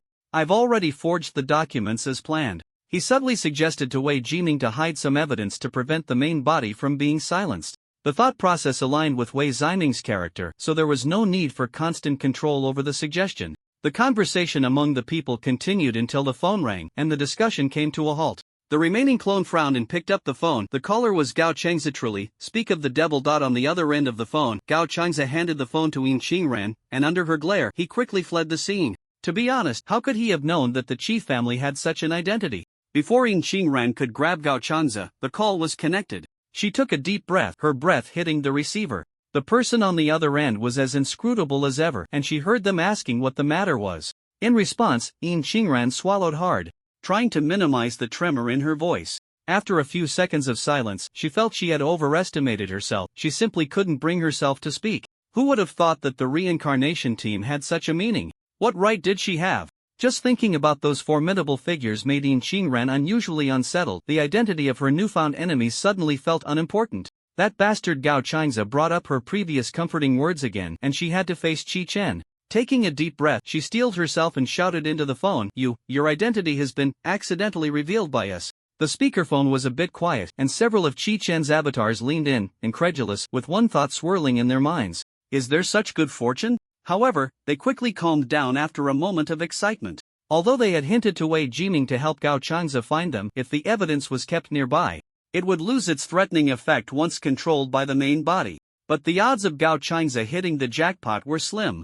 With the three of them always a step behind, how could they possibly hit the jackpot? The remaining avatar calmly asked, what was revealed? And to whom was it spread? Starting is always the hardest part. Yin Qingran stopped hesitating, calmed her excited emotions, and quickly said, Your identity as a reincarnated being of the common operator has been broadcasted live, and it's probably spread all over the internet by now. The avatars, is there really such good fortune in the world? Immediately, she recounted the whole story. They followed the lead of the monster acquisition and quickly found a suspicious location. On the way, they received a message from Lu Chang requesting their help to rescue the unfortunate Xiao who was stuck in a pit, with a screenshot from a social media post showing the location nearby. At that moment, Xiao was in a bit of trouble, having passively summoned an unknown red-haired Dark Nine seat. When the five met, Gao Changza immediately recognized the iconic red hair and used his skill to shift the blame, pulling Hong Fei-hung into the group. During the exploration, Xiao Bai fully utilized his passive ability, accidentally revealing hidden information. Gao Changza confirmed that something was off about that place, and to escalate the situation, he started a live broadcast midway, and the evidence swapped by the remaining avatars appeared in the eyes of netizens. Gao Changza was shocked after reading the information and blurted out, No way! Yuan guest team is called reincarnation. Regarding this detail, it was unclear if it was out of a sense of revenge, but Yin Qingran described it vividly. Consider this a summary. The subsequent plot is mostly about Qi Chen becoming a common operator and then wrapping things up. And this book will conclude. I thought I could make the part about opening the alternate identity very interesting, but it turned out I was overthinking it. With no restrictions on the hanging plot, one person is like an army. I completely couldn't find the necessity for the protagonist to interact with others. Not only did the readers suffer, but honestly, I found it painful to write as well. In the first 100,000 words, I could update 8,000 daily, but now even 4,000 is difficult. Outlines and drafts are really too important. I reflected on this situation several times, mainly due to poor control of the pacing. Some things should have been advanced by the plot in the early stages, but I got carried away and forgot, leading to large sections later on to supplement the early settings, causing the entire narrative to become chaotic. As I write further, I feel like I'm falling apart more and more. I will do my best to fill in the pits I've dug and the foreshadowing I've laid. The original plan to travel to other worlds is off. In my current state, I can't write any interesting plots. Forcing myself to continue will only bring misfortune. If inspiration strikes in the future, I'll write it as an extra. If it's too hard to keep up, taking a break is fine. It should only be about 10 to 20 chapters. If I really feel that my writing is too poor, it's okay to drop the story here. In the end, everyone's comments have kept me going until now, so thank you once again. It's too late to cut the live stream halfway. Jie Gao Changza continued to tell some ridiculous jokes to make up for it, but it seemed useless. The news spread online. After we cut off the live stream, we called you immediately. The avatars surrounding the phone exchanged glances, and the room fell silent. After a long while, the avatar that stayed behind casually mumbled "it's fine," and hung up the phone. After that, discussing rewards and recognizing the great contributors, it was time for fantasy. Everyone present was their own person, and compared to the main body that had to maintain a high-level image, the avatars were much more carefree, mercilessly mocking themselves. What an extraordinary teammate! Do you think it's possible that the main body is just too weak? If he had been locked up earlier, this would have ended sooner. I don't agree. You can say the main body is weak now, but if you say he was weak in the past, he'll have to attack you. If I don't attack him, he'll attack you. Boring. I want to see blood flowing like a river. So you just want to watch your own fun, huh? In the end, it was just idle chatter. After the avatars vented their surging emotions, they noticed a quiet dog-like figure secretly scrolling through their phone. Realizing the gaze of the people, the avatar that stayed behind glanced at them and casually read out the comments. But no one knows oneself better than oneself, and they all booed, turning to their computers to watch. So the world's destruction isn't just in comics. No wonder no one has figured out the origins of the monsters after all these years. This has me confused. It's too strange. Really can talk nonsense. I'm an idiot. I'll believe it for now. To be honest, Chi-Chin isn't a marketing account. He doesn't need to attract attention to deceive traffic. The world almost being destroyed sounds absurd, but considering recent events, I believe it great that first eliminated the correct answer. Compared to whether netizens believe the world almost ended, the avatars were more concerned about their imagination of the common movers. With the identity of the common mover revealed, how do people evaluate it? Am I a people's judge? JPG referencing the thief, not a single punch broke the world. That's already giving us face. The common mover is so strong. Can he V me 50? Aside from some who expressed they were watching and letting the bullets fly for a while, more were just having fun, enjoying the moment of eating the big melon, validating their views through comprehensive digging into the past. Once the matter was settled with a hammer, there was really nothing more to discuss. I went to check. Since the mysterious organization was discovered, Chi-Chun seems to have gone into hiding. Mysterious organization? Funny expression. No, it's the reincarnation team. I believe in Mouse. Just look at his resume. He's just short of having the chosen one carved on his face. Look at his face and say it again. Hasn't it already been carved? Isn't anyone discussing Wei Jiming? Can those victims seek justice? Under the last comment, many people replied to him. Be bolder, that life is not good. Don't say I'm pouring cold water, with a masked person around. Unless the reincarnation team steps in, no one can touch him. That brother upstairs. You're directly hailing ice.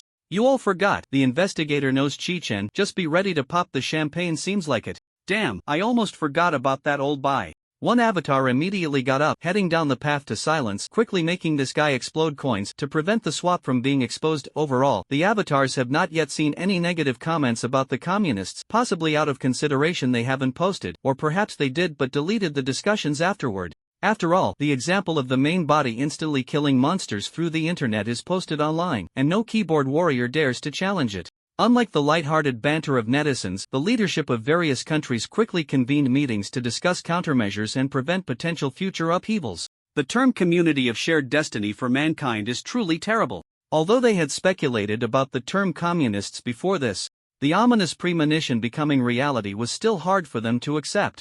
However, reason told them that there was a certain probability that this matter was real. During the meeting, someone shouted, "Impossible! Absolutely impossible!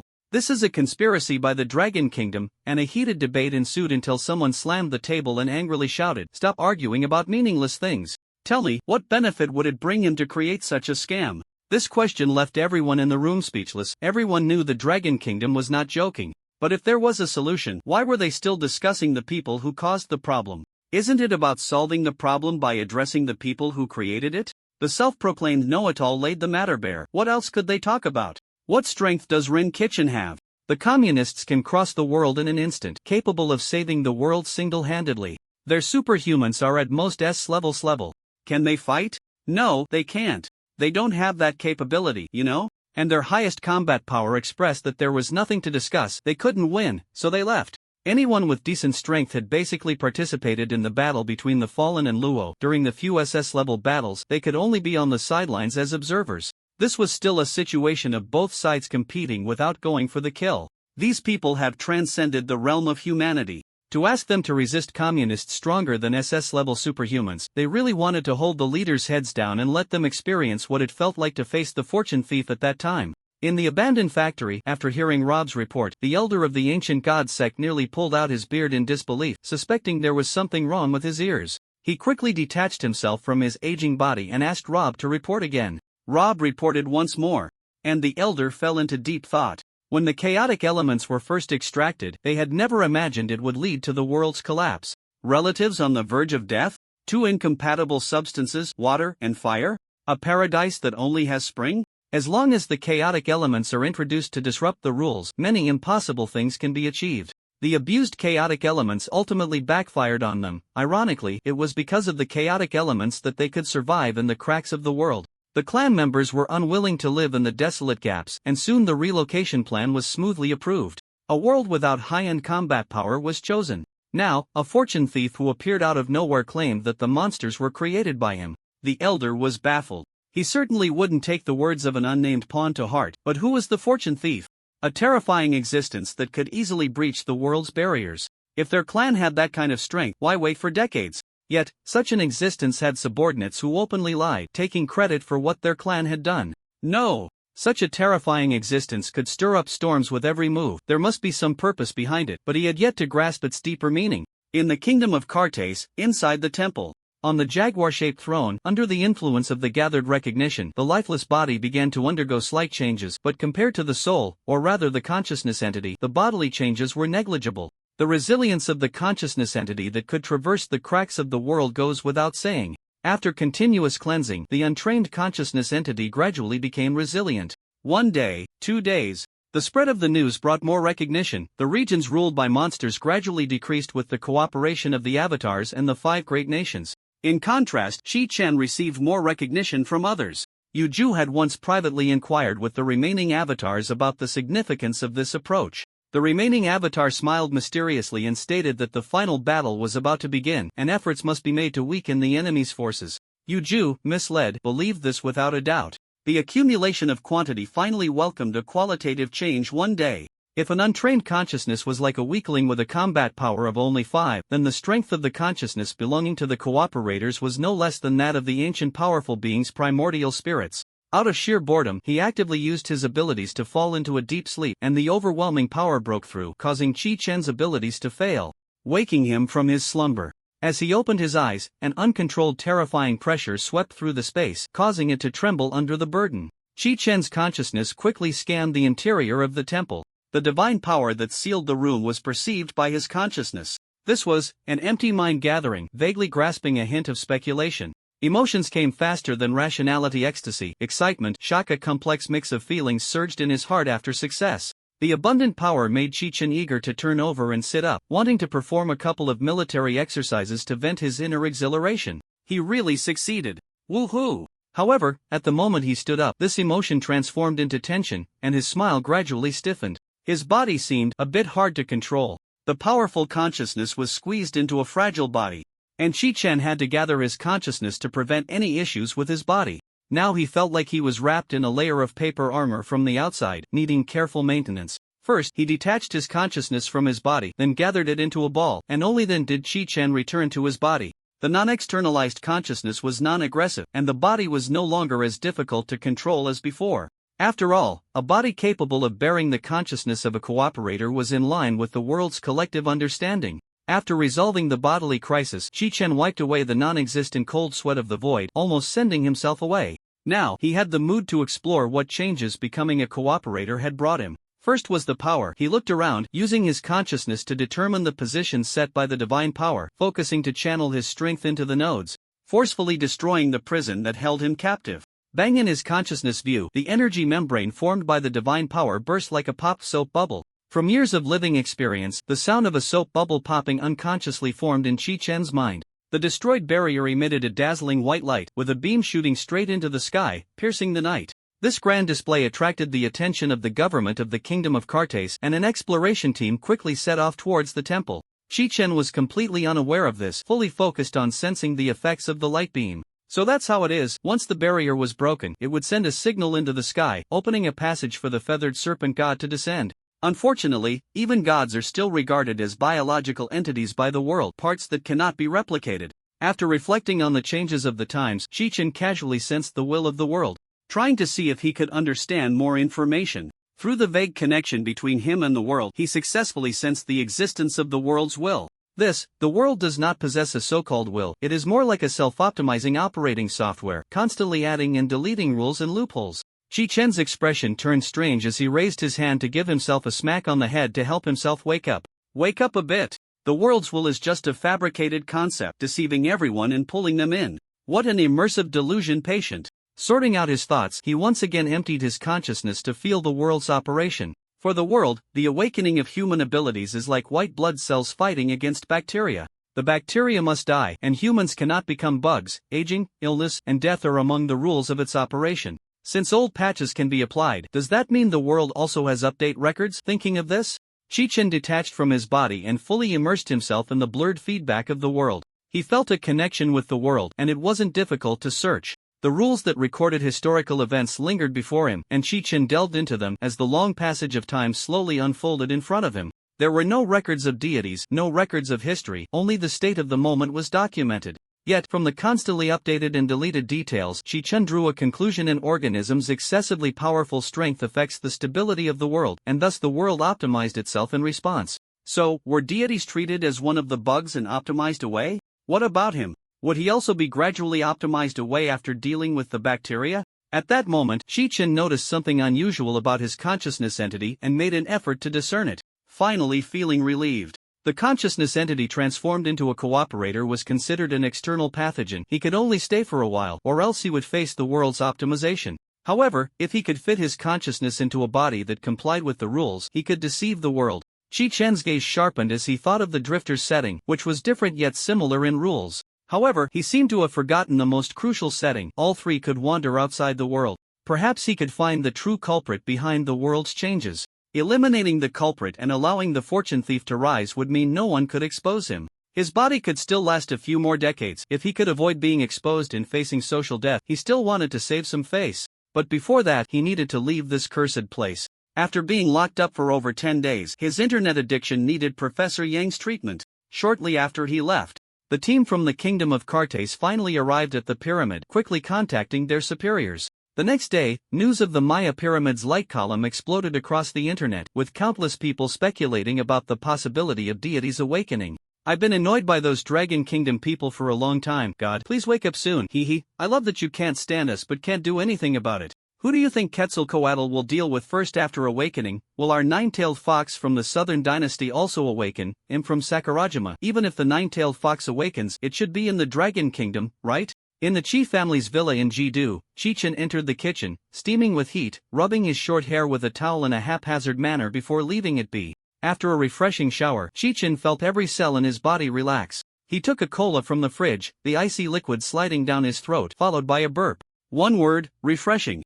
Aside from some fresh beer that tasted decent, Chi-Chen had a general indifference towards alcoholic beverages. Still, the happy drinks suited him better. Just as he stepped out of the kitchen, his mother's piercing gaze turned towards him. You stepped out of the kitchen with your left foot. I'm going to get angry.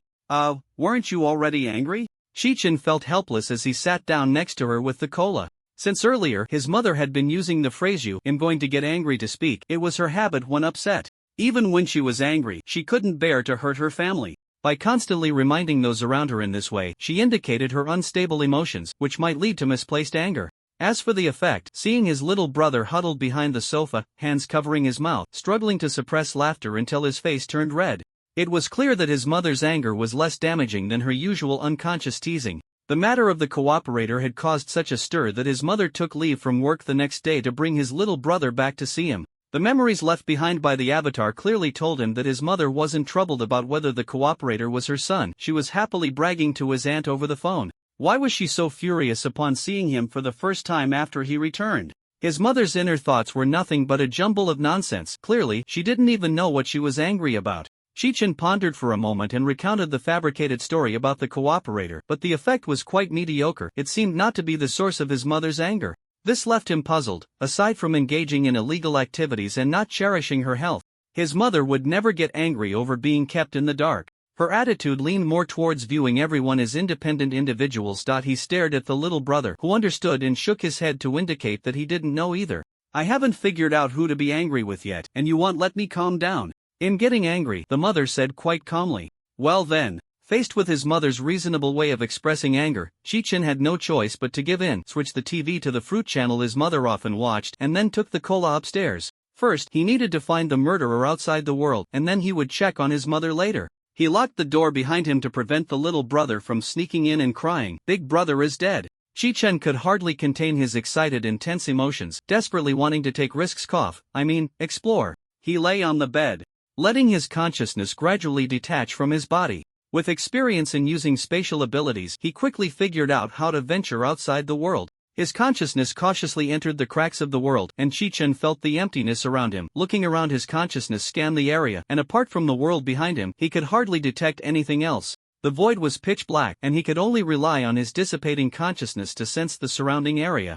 To avoid losing his way back, Shi-chan dared not stray too far from the world. He split off a thread of consciousness, always feeling the presence of the world, and moved forward along this massive entity. Before long, Shi-chan noticed that the consciousness he had sent out to explore was becoming uncontrollable, and he quickly called it back. At that moment, Shi-chan, who had been blinded by the seemingly gentle and harmless void, suddenly realized that there was a hidden danger in the cracks of the world. It was quietly disintegrating everything that entered the gap. The world fragments he encountered next confirmed this. The fragments were constantly dissipating energy, which then vanished in this space. Shi-chan wrapped the energy in his consciousness and was astonished to find that the world's energy slowly merged into his consciousness, albeit very slightly.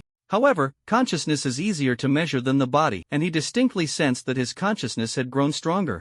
This was the ability of a cooperator, to draw energy from the cracks of the world to enhance one's own power, and also to feed back to the world. After several experiments, Shi-chan confirmed his hypothesis. Since the people of the world had no clear concept of the energy in the cracks, he could absorb any energy present in the world's gaps. Once he understood all this, Shi-chan proceeded to the next experiment, trying to distribute the energy back to the world to see if the gaps would repair faster with sufficient energy. A thread of consciousness remained attached to the world, and Shi-chan discovered quite a few gaps. Calling them gaps was only relative to other places being weaker. Shattering the world barrier to enter was not a simple task. With the energy from the fragments supplementing the world, it was much like Shi-chan had thought. The repair speed had increased significantly. In that case, if he couldn't defeat the invaders, he could slow down their invasion by repairing the gaps. The premise was that shattering the barrier consumed a lot of energy for the invaders. Otherwise, it would be meaningless to just break through a layer of paper. Judging from the lack of a large-scale invasion from the other side, it should not be a problem to stop them. As he pondered, Shi-chan discovered a blind spot. Why did he assume there were invaders? It was merely a guess, with no evidence. The chaotic unknown substances had created monsters in the world, but that didn't necessarily mean there were invaders. Moreover, his earlier speculation about the deities was also particularly firm. Shi-chan stopped exploring his surroundings and tried to think about things he didn't know that were happening in his world. Sure enough, an answer soon surfaced in his heart. Shi-chan couldn't help but feel overjoyed. He had initially thought there was no world consciousness, and the vague connections were of no use. So, he silently recited in his heart the location of the invaders. To his surprise, the answer that surfaced was not outside the world, but the cult of the ancient gods. Had they already entered the world? No wonder the cult of the ancient gods had been spreading information about monsters. It turned out they were the invaders. Remembering the cult of the ancient gods, he didn't rush back, as the saying goes, since he was already here. He might as well stay. With the addition of qualifiers, guided by the world, Shi-chan cautiously approached the direction of the invaders. It was uncertain whether it was due to the decomposing effect of the world's rifts or a psychological issue. To be honest, staying in this void-like environment for too long could be somewhat uncomfortable. He didn't know how long he had been drifting. It felt as if he was the only person in the world. To describe his current mood as lonely would be an understatement. Only calmness could accurately depict it. It wasn't until he saw a massive shadow in the distance that a ripple stirred within Chi-Chen's heart. The owner of this giant shadow blocked out the sun, measuring at least over 1,000 meters in length, appearing misty, and emanating a faint glow, resembling the nebula images Chi-Chen had seen before. But he wouldn't doubt whether this nebula before him was a living being or a lifeless object, besides the guidance of the world. Chi-Chen could sense consciousness from the mist. His mind involuntarily trembled. In such an environment where dispersal could easily lead to decomposition, it was astonishing that such a massive state could be maintained. Indeed, the beings capable of invading the world were not to be underestimated. Out of caution, he could only observe from a distance. Fortunately, the other party was a luminous creature. Otherwise, when he explored with his consciousness, he could very well meet an untimely end. Upon closer observation, Chi-Chen discovered that this colossal entity was surrounded by smaller nebulae and medium to large nebulae, with many nebulae residing in the nearby fragments of the world. If there was only one habitat, the number wouldn't be too many. However, judging strength by quantity was not advisable. With his current strength, it would be easy to wipe out a small nation. And a large nation would just take a bit more effort. Between the ancient god sect and this group of nebulae, Chi-Chen unhesitatingly chose the former. Who would bother with a group when they could take down a single target? Therefore, to avoid alarming the enemy, Chi-Chen left that area. Shortly after he departed, the massive nebula shifted its body. The two medium-sized nebulae around it floated closer, circling it a few times. Is your body all right? Let's ask the leader again, so our children can leave here sooner. The nebula that initially communicated with consciousness fell silent for a moment, hesitating to convey its thoughts. But, no buts. He is different from us. The chaotic elements interfere with his control over the dispersing consciousness. If he doesn't enter the world soon, he will completely become a fool. Alright, he'll give it a try.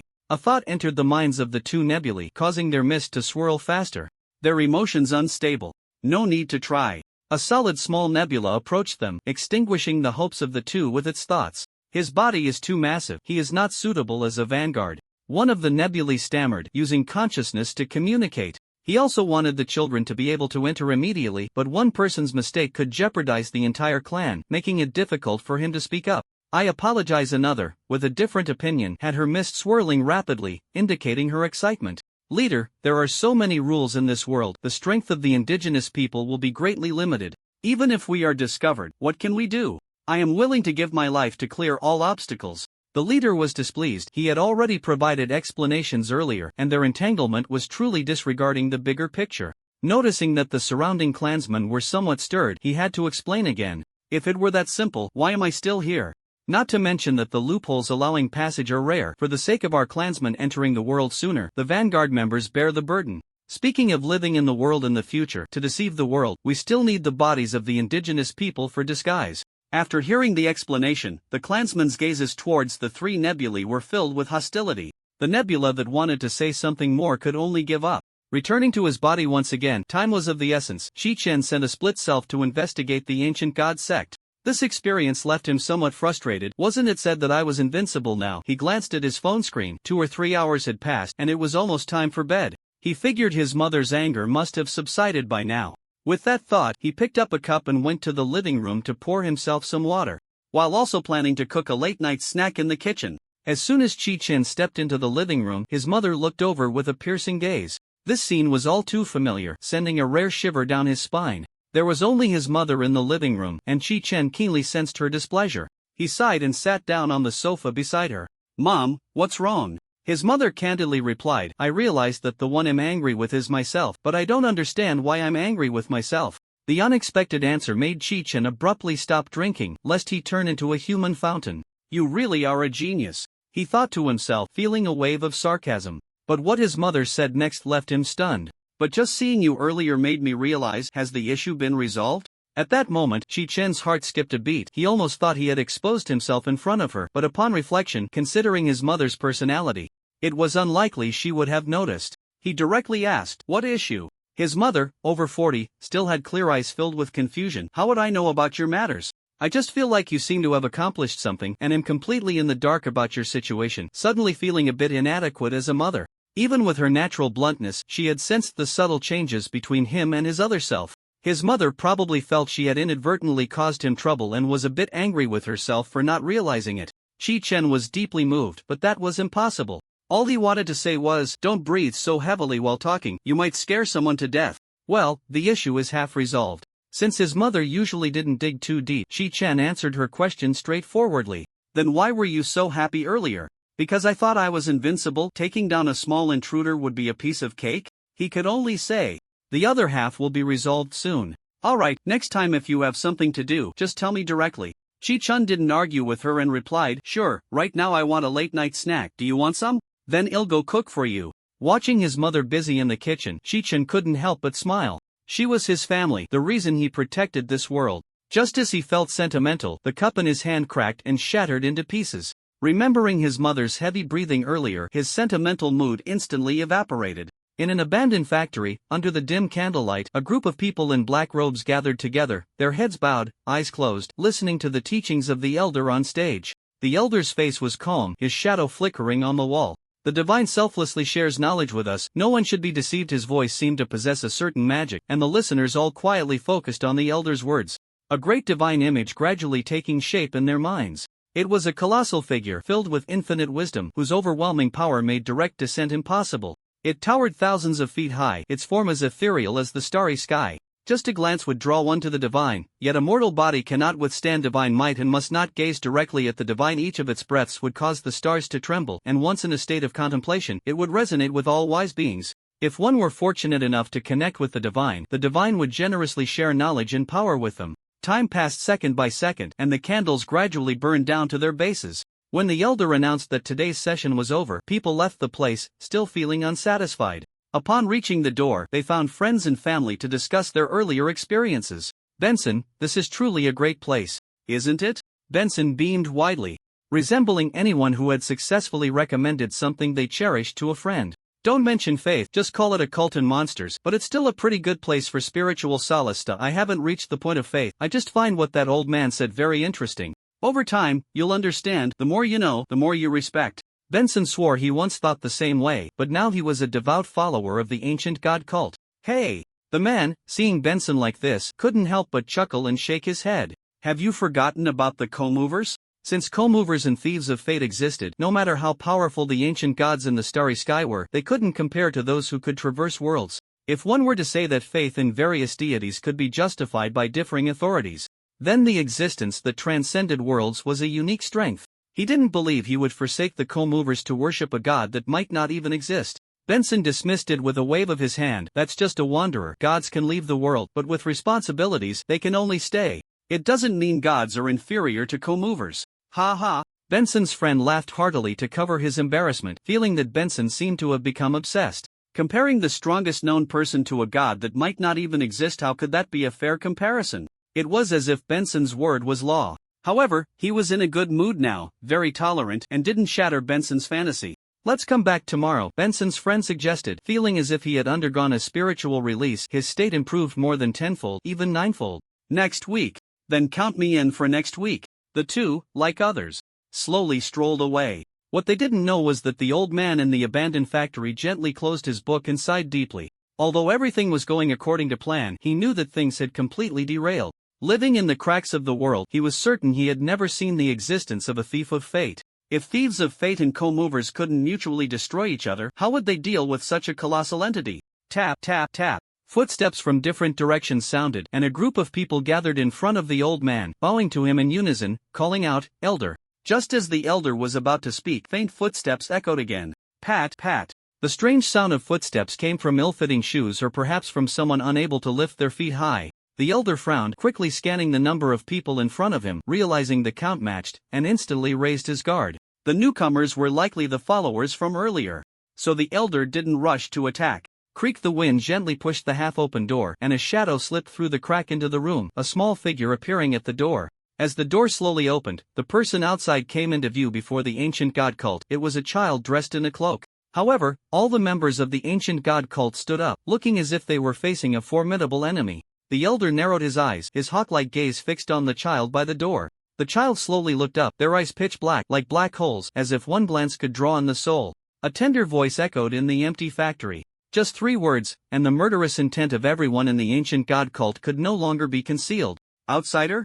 The murderous intent generated by dozens of people was palpable, resembling the powerful killing intent found in comics. If an ordinary person were here, that intent could completely shatter their will to fight.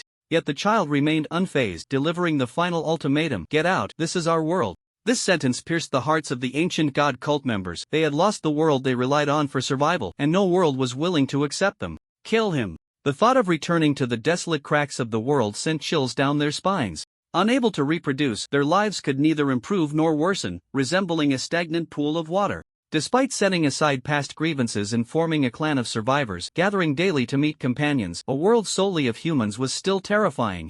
In a life devoid of light, countless clansmen were driven mad, choosing to end their own lives. It is precisely for this reason that they moved from reflecting on the destruction brought to the world to invading others' worlds, and in just one meeting, they passed the plan to invade other worlds. The remnant clan communicated through thoughts, and with each communication, they shared an emotion. The intent to kill quickly spread in everyone's hearts. Disparate thoughts could not form a voice of the heart, only the intent to kill was stronger than any thought, leaving Chi-Chen unable to discern why they were invading others' worlds. The short Chi-Chen watched this farce with an expressionless face. True hunters often appear in the guise of hunters. Who still pretends to be a pig to eat a tiger these days?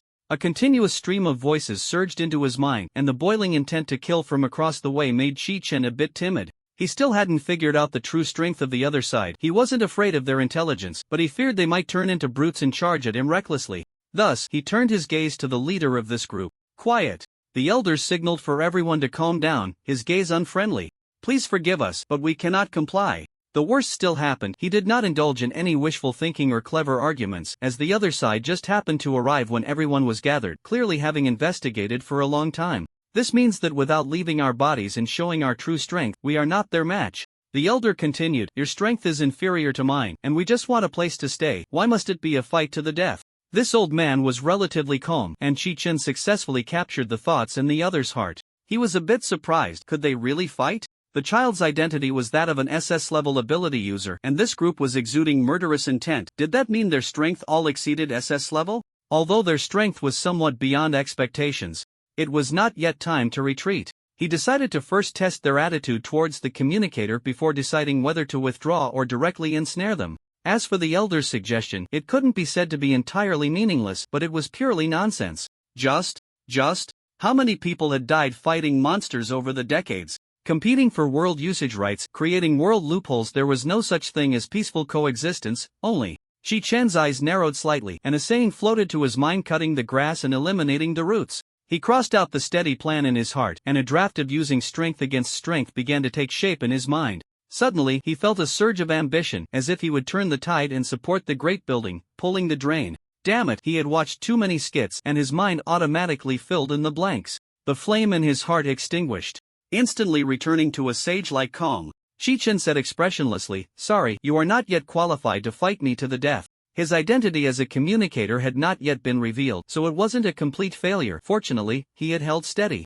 As soon as these words were spoken, the emotions of the ancient god sect surged, clamoring to teach this little shorty a lesson. The elder knew that this group had been holding back their frustrations until now. They might not have been without a means to vent their emotions, but the situation was not easy to resolve. The communicator, an existence capable of communicating the will of the world, was something he had never heard of. How long do you plan to make a scene? Chi-Chen was slightly taken aback, suppressing any change in his expression. The communication method of these invaders turned out to be through consciousness. Just now, the elder had mentioned the communicator. But the voice had been input through consciousness communication, and the relatively mild voice had been overshadowed. The invaders were indeed not to be underestimated. The members of the ancient god sect were silenced by the elder's reprimand. As if struck on the head, they finally calmed down. The elder looked back at Chi-Chen and said coldly, your strength is quite good among the natives, but don't be too arrogant.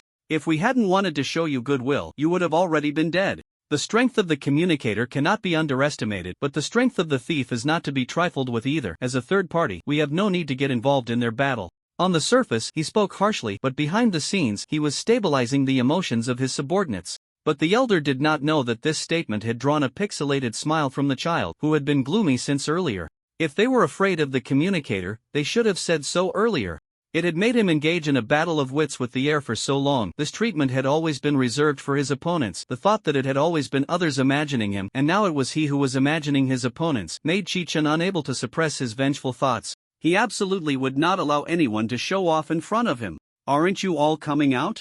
The child's cold voice echoed in the space. In an instant, a loud crash came from the ceiling and windows, and 4 figures broke through the ceiling and windows, appearing before the ancient god sect. The same cloaks and well-known appearances revealed that the newcomers were indeed genuine members of the reincarnation organization. The elder's heart sank, knowing that today would not end well. With all members mobilized, it meant the common operators had no intention of letting them go. With thoughts racing in his mind, he quickly made a decision.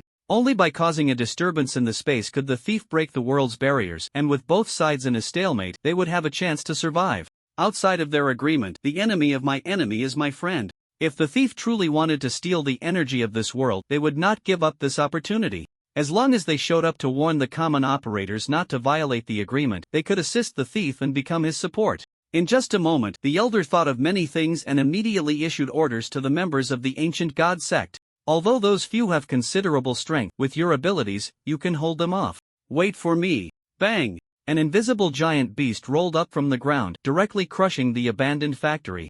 The tremendous noise caught the attention of the distant city's residents, and soon, countless lights lit up in that city. Alarms rang throughout the city, guiding people to shelters. The footage recorded by satellites was quickly sent to the city officials, and upon seeing the image of the giant beast rolling, the city official turned pale.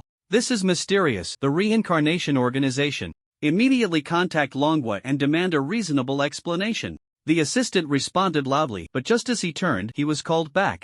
"Come back. Ask the reincarnation organization why they are doing this. If they can't provide an answer, well, it doesn't matter."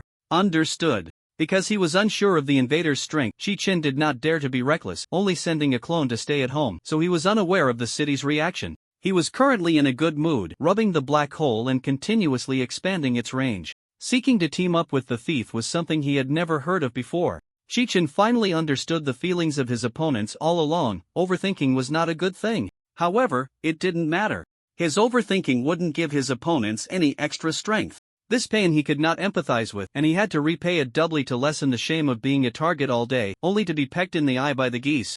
Chi-Chen looked down from above at the invaders who were hurriedly escaping their bodies to avoid the giant beast's attack, a slight smile curling on his lips.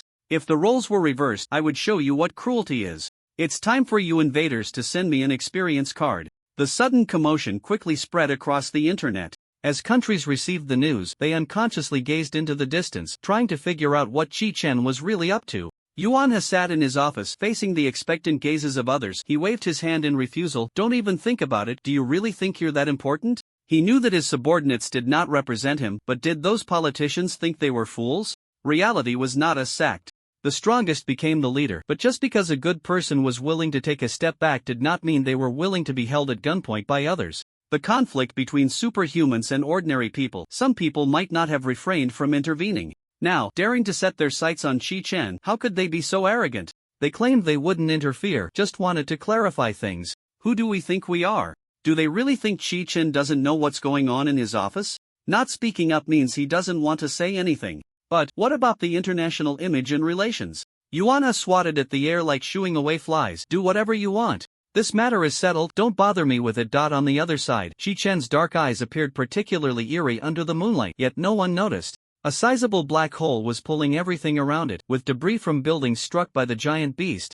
And what is this thing that can absorb consciousness entities? The elder was taken aback. If he were still in his physical body, his expression would surely be remarkable. He saw his kin being deformed by the pull and, disregarding the spatial elements he had been gathering, quickly raised a barrier. Interesting, clearly the invaders, yet they can mobilize the power of our world. The elder's doppelganger stroked his beard as he spoke. What the doppelganger could sense, Chi-Chen could too. Based on the feedback, he had a rough idea of the reason. These invaders carried a chaotic power.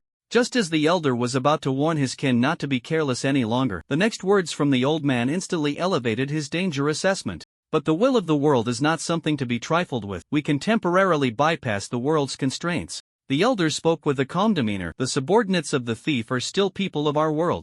Hence the master of the shared operation has not opened permissions, but you are from another world. The elder's heart raced with 1,000 thoughts. What does it mean that the masked man is not your true strength? So we are the outsiders? Stop wasting words with them, attack.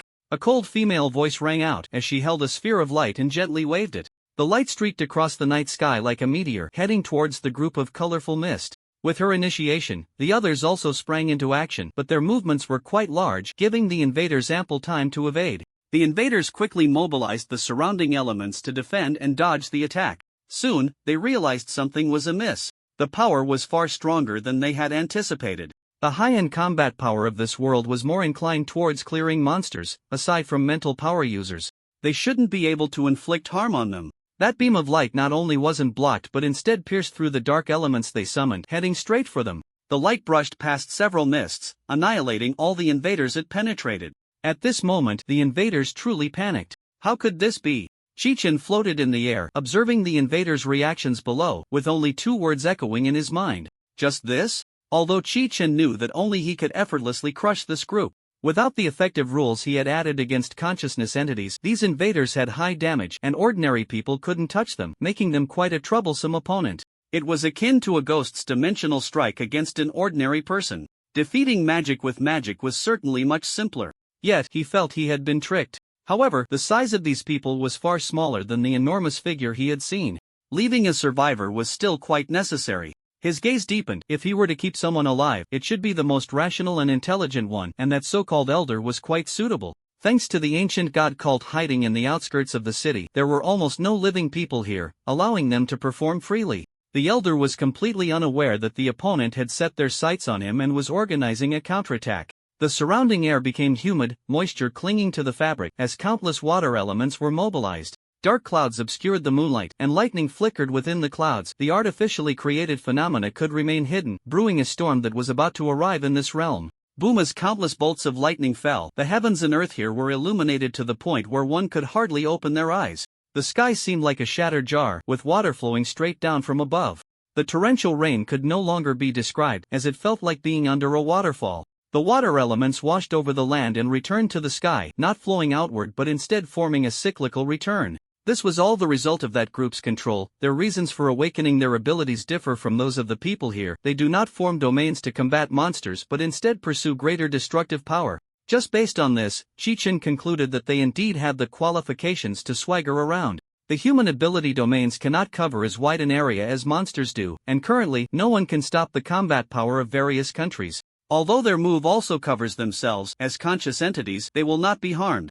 Damn it! I'm also a dog, so it's fine. The elder, who had just mentioned the modification rights of the avatars and how avatars could harm conscious entities, quickly deduced that the cooperators at least possessed the ability to temporarily alter the world's permissions. So, Chi-Chan really admired smart people. He waved his hand, adding the effect of lightning on conscious entities to the world permissions. Such a good thing, let's give it to the guests too. Summoning lightning and water elements collectively, the elder handed over command to his subordinates. He needed some time to create a spatial rift. News about the fall and the Luo kingdom circulated, and they barely learned the details. The elder speculated that the connection between the thief and his subordinates was a man-made fragile space. He needed some time to create a spatial rift. The summoned spatial elements continuously gathered, and the experienced elder sensed a dangerous aura at a certain moment. However, before he could react, the pain transmitted through consciousness made him want to scream in agony, while his subordinates had already begun to wail. Memories long forgotten resurfaced. This was the damage caused by lightning to the body. Cooperators. The next morning, at the abandoned factory on the outskirts of the city, this place welcomed so many guests for the first time. Military jeeps left at dawn before the ability users arrived. They rushed to the scene shortly after the battle ended. Lightning danced in the flowing water, like a rising column of waterlight. The torrential flood and lightning seemed like divine punishment from above, yet they did not spread outward to form waves. The excellent control ability made the water and lightning ability users on site look grave. It couldn't be wrong. Such formidable strength could only belong to those two organizations. Contrary to their expectations, the battle ended very quickly. Without even hearing any screams, the turmoil of the battle ahead suddenly calmed down. By the time their legs felt numb from standing, they confirmed that the battle had truly ended. Although they knew the buildings on the outskirts were likely destroyed, the moment they saw the debris scattered everywhere, they still breathed a little faster, their pupils shaking. For a battle of this scale, they initially thought nothing would be left, just following the procedure to search through, but unexpectedly, they found bodies among the collapsed buildings. Identifying them as members of the ancient god cult sent shockwaves throughout the world. Masked Man Ancient God Cult. I don't understand, but I'm greatly shocked. Many countries jointly issued wanted notices. It shouldn't be fake incorrect. The Masked Man can also collaborate with others. Like the recent revelations from the Dragon Kingdom, what is about to happen? Recently, major powers are both clearing monsters and sealing off the Ancient God Cult. Could the battle between the thief and the cooperators be about to begin in this tumultuous autumn? Everyone should be more cautious. However, the instigator shifted his gaze from the screen, stretched lazily, and picked up a cup of water, like an old cadre, to check on his prisoner. A colorful white mist was imprisoned in the specific room he modified. The experience card obtained from this elder allowed Chi Chen to easily transform the room into a prison that trapped him. The moment he stepped into the room, the white mist condensed into a fist, closing in from afar in the blink of an eye. Soon, Chi Chen's vision was filled with a gigantic fist. However, Chi Chen remained unfazed, maintaining his posture as he entered the room, allowing the fist to pass through his body. He had forbidden magic here. If he were a real person, he would need to dodge a big punch, but the consciousness entity wanting to take action was simply overthinking. He chuckled softly. Being invincible was such a joy. Facing this overly imaginative experience card supplier, his gaze towards the elder softened. Much like how one would look at a piglet destined for slaughter, with thoughts solely focused on the money the piglet would bring. After all, having lived many years, he was still able to maintain his rationality. A punch missed, and the elder, struggling to regain his composure from the emotions of hatred and anger, barely found his sanity again. If the elder had eyes, perhaps his gaze could kill, but unfortunately, he did not. And Chi Chen had not turned into a consciousness entity, nor would he actively engage with malicious emotions. His own mental defenses were high, and the elder's killing intent had no effect on him. Soon, the elder noticed Chi Chen's unusual demeanor, the mist swirling and shifting, revealing his unsettled emotions. What exactly is this guy plotting? The thought flashed through his mind, but he did not convey it to Chi Chen. Instead, he pondered how to resolve the current predicament. After this battle, the elder confirmed that his clan was no match for the common manipulators. If they did not cooperate with the thieves of fate, they would surely bring about their own destruction. Thus, he transmitted his thoughts to Chi Chen. Can I pledge my loyalty to you? As long as you allow me to live in this world, I will cooperate fully. Once he finished speaking, the occupied channel became active again. Indeed, the old fox was cunning. Not a word he said could be trusted. Leaving me alive must have some ulterior motive. For now, he'll pretend to be fearful of death, letting him lower his guard before making further plans. On this point, Chi Chen felt very innocent. He also wanted to keep a couple more around. After all, the more experienced card suppliers, the better. If they were all captured and kept together, the elder would surely share his speculations with his subordinates. But who could have known that he had altered something that would affect the consciousness entities? Triggering the ancient rule, heavenly thunder punishes evil. These consciousness entities were treated as ghosts, dealing critical damage and perishing on the spot. The elder's consciousness became more solid, giving him time to salvage what he could. Only one remained. Chi Chen could only come over to check on the elder to prevent him from falling into despair and ending his own life. As for information and intelligence, it no longer mattered. He had already overpowered them. Possessing the eye of time and illusions, could he not extract information? However, for those who overthink, if there is no value in living, they cannot find a way to solve the problem, and the possibility of survival diminishes. Tell me about your information. Have you accepted my loyalty? The elder countered without answering. No. Having successfully made this invader feel a glimmer of hope in life, Chi Chen stood up and left the room. Hearing the various speculative thoughts inside, he displayed the joy of a farmer witnessing a piglet grow strong, and then he shifted spaces to Yuan's office.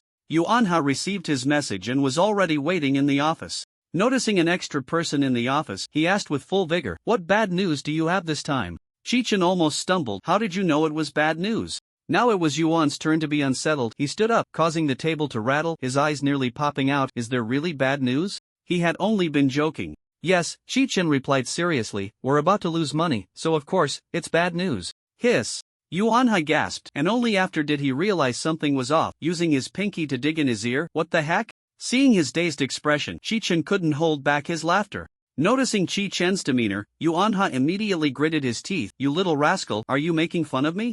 After saying that, Yuanha realized the barriers between them had diminished significantly, and he also recognized the other's goodwill. But maintaining this was enough. If their relationship got any closer, his heart couldn't take it. This kid never treated him like a person. How could that be? Chi Chen firmly denied it and shifted the focus, saying, my strength has recovered, and the battle between the thief and me is likely to happen in the next few days.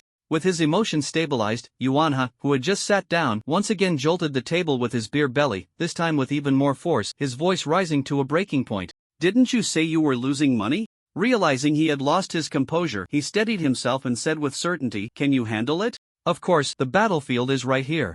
Chi Chen's words nearly left Yuanha breathless, and it wasn't until the next sentence that he regained his thoughts. I can guarantee that you won't be affected, but the crowd's chaos will need the patrol team to help control it. Originally, he had only planned to have a casual fight. After all, he had the strength, and a curtain call would be nice. But he had to admit that the experience card issued by the invaders was excellent, so he wanted to convert the experience card into a permanent one. To prevent the higher-ups from blocking the news, he could only make the people of Jidu suffer. He had already prepared a reason. If he changed locations and the thief didn't know, a tragedy would occur. What stunned him was that Yuanha immediately said, "Then let's evacuate the people." It was possible, but unnecessary. In the end, Chichen barely convinced Yuanha by saying that with the world's protection, nothing would go wrong, and creating panic by moving them would be counterproductive. Yuanha agreed only because he thought that if the people were terrified and filled the monster's belly with wealth, it would increase the thief's strength. Currently, without dealing with the thief's strength, Yuanha dared not think about what would happen if they couldn't resolve the thief, so he was already prepared for the complete destruction of Jidu.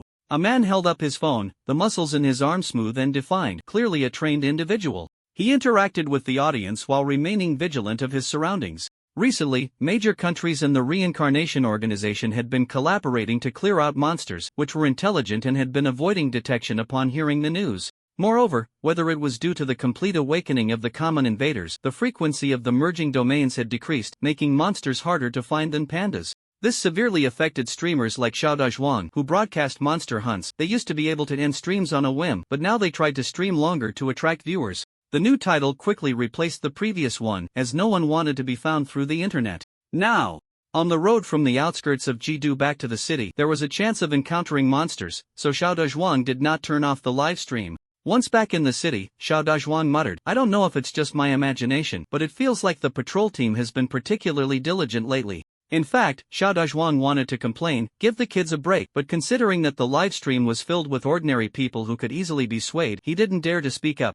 Otherwise, he figured he might see himself trending on the headlines. The live stream chat rolled with comments discussing the points Xiaodazhuang had mentioned. "I feel the same, sisterly. Get down. The thief is still lurking. I have a feeling the monster era is about to end. A new wave is coming. Whether it ends or not is unknown, but it's true that monsters have been decreasing lately." Wait, the sky suddenly got dark. As an outdoor streamer, Xiaodazhuang noticed things faster than the chat. He looked up at the sky, nearly dropping his phone. Damn, a masked man. During this time, he was so broke he was almost eating dirt. His mind first spun with money is coming, and then we're going to die. His performance was already quite good, while the suited man next to him exuded a smell of urine, but the panicking crowd didn't care.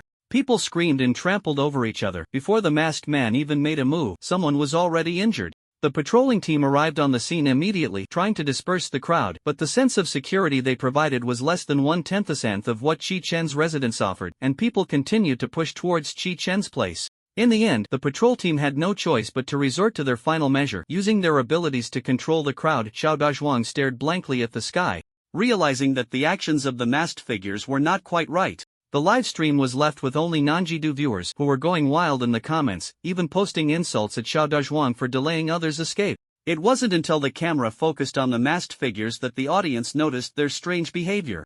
The masked figures seemed to have formed a formation, surrounding the red-capped high priest, a faint glow emanating from them, converging onto the high priest. Although they didn't understand what the masked figures were doing, the audience could feel the high priest's momentum rising through the screen, the red cape billowing in the wind.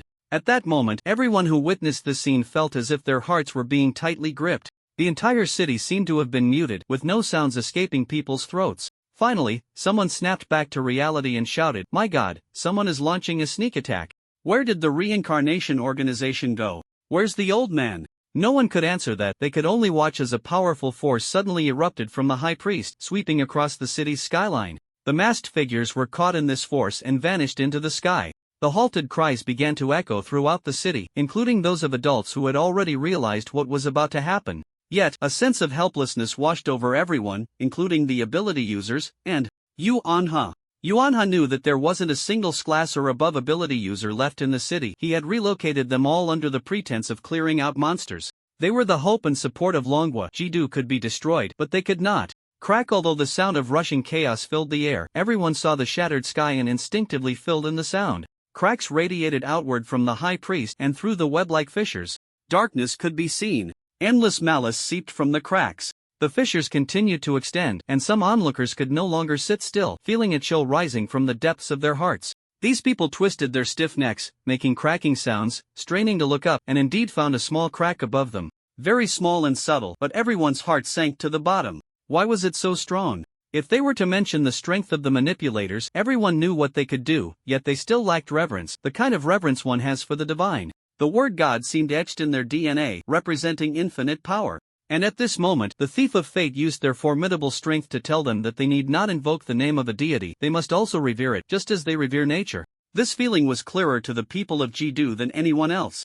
They transformed into machines of fear, their minds blank. With only physiological responses in motion, every cell radiating fear.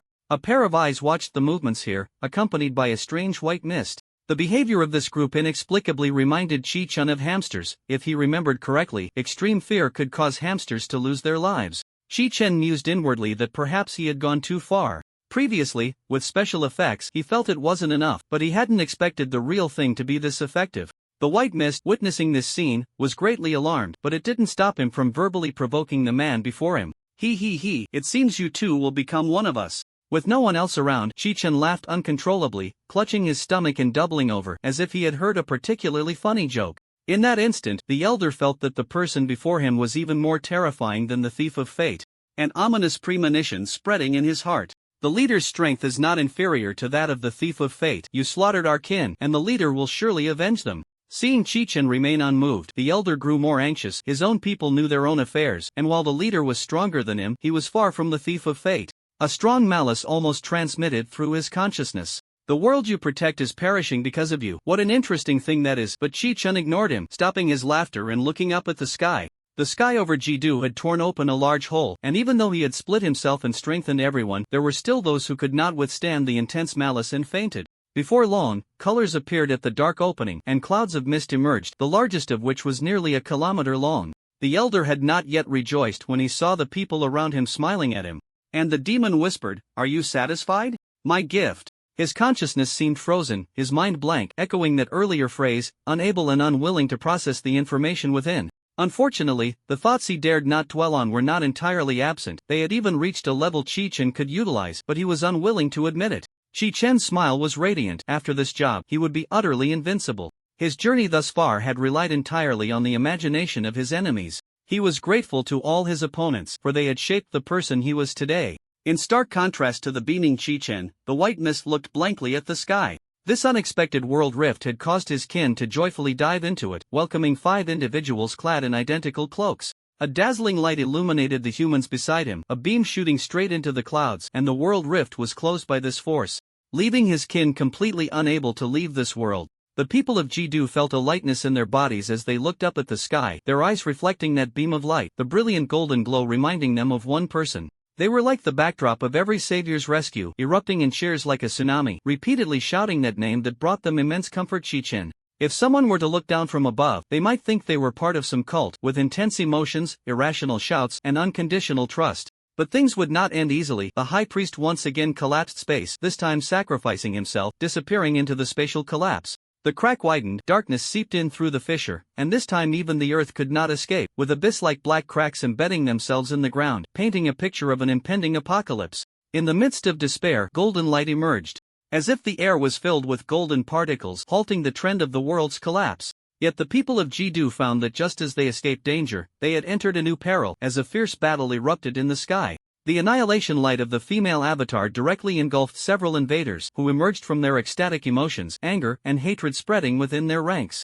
"There's no other way. Let's deal with these natives first. Kill them to avenge our comrades. Wait, this place is too strange. Let's get out of here." A few individuals could not regain the control of their out-of-control kin. They had drifted outside the world for too long, without any conflicts of interest, muddling through day after day. The disintegration effect of the world rift might have also impacted their consciousness. A massive thundercloud that could cover the entire city enveloped Jidu, arcs of electricity dancing within the clouds, brewing terrifying power. Like a ferocious thunder beast waiting for a command to roar down. Surely, Jidu won't be doomed, right? Everyone shared the same consensus. They had no doubt that the reincarnation organization could survive, just as they believed they would absolutely die. Suddenly, their minds were filled with garbled noise, as if everything around them had become illusory. The thick thunder pillars resembled the nine heavens' thunder tribulations described in various cultivation novels, the mere sound of the thunder buzzing in their ears, drowning out all other sounds. Boom! Blinding lightning struck down fiercely from above, as if lines of light connected the clouds and the ground. They would surely turn to ash. After being baptized by overwhelming malice, the people of Jidu had already reached a state of giving up. The lightning penetrated their bodies. Ha! Penetrate! They raised their hands in confusion, realizing they had not sustained any harm at all. Many people transformed into masters of goose poetry, their heads filled with question marks. Did they really expect this thing to scare them to death? Although they nearly had heart attacks, wasn't that a bit childish? Soon, someone offered a guess. It's an illusion, that kid's illusion. Big guts. How dare they call the great Chi that kid? The crowd glared fiercely, searching the surroundings, and finally discovered it was Director Yu, red-faced and excitedly shouting. They silently shifted their gaze, not wanting to provoke someone like him. Yuanha was completely oblivious to the stares of others. He was almost in tears. No wonder that kid confidently said nothing would go wrong. It turned out illusions could be used this way. He had just run all the way, wanting to know Chi Chen's plans, but now it was unnecessary. Yuanha shifted his attention back to the sky. The 5 members of the reincarnation organization seemed to have known about this matter long ago. They didn't divert their attention to protect the people of Jidu but instead launched a one-sided massacre against those strange misty creatures. They were a group of beings that could scream in agony. But not a single person in the crowd felt sympathy for them. Some even raised their arms and shouted, "Die for me!" Thin veils for them. The high spirits ignited the entire scene, and the psychology of the crowd led more and more people to join the emotional whirlpool. The only quiet place was not as calm as it appeared. Chi-Chen calmly watched the death of those misty creatures. Although the thief took the biggest blame, the wails of these invaders had to resonate across this land. Without his help, how could others hear the voice of consciousness? He did all this for nothing else but a single phrase, "Feels good." The white misty creatures finally stopped deceiving themselves, their emotions collapsing. You demon are toying with everyone. The common mover is you. The thief is also you. Ah, you are insane. The experience cards had already been produced. As long as they didn't die, Shi-Chen didn't care about their emotions and instead uttered even more heart-wrenching words. "I've been watching you all along. I've finally entered the world. Aren't you happy?" Then he unilaterally blocked the consciousness of the white misty creatures. The invaders were almost dead. It was time to take a bow. The golden light rose like the sun, the cracks in the world slowly closing, bringing all hope to the desperate crowd. The pitch-black cracks in the golden light stood in a stalemate for a long time. Finally, Shi-Chen glanced at the time, yawned out of boredom, and snapped his fingers in a way that was so dramatic it felt like an anime. The golden light completely crushed the pitch-black cracks, driving darkness out of this world. The people of the world cheered and rejoiced, whether they knew each other or not, embracing one another, revealing the joy of surviving a catastrophe, as if they had experienced a great disaster. As a result, when various countries conducted routine statistics on casualties, they found that not a single person had died, not even a seriously injured one. The golden light shattered into scattered golden particles, which had restorative effects. Just as everyone was still immersed in the thought, "I've experienced the apocalypse once, what else haven't I seen?" The next day, a piece of news swept across the internet. People exclaimed that they had truly never seen such a scene. Shi-Chen announced that he had severed his connection with the world and had become a drifter once again. Everyone eagerly discussed how they had always misunderstood Shi-Chen as a little silver coin, as a person with a unique personality. And as the person involved, Shi-Chen single-handedly blocked his little brother's punches and kicks, giving him a disdainful smile, which made him scream loudly. Who the hell wants to be a savior? And besides, how could one run to other worlds while being bound to this one? End of text.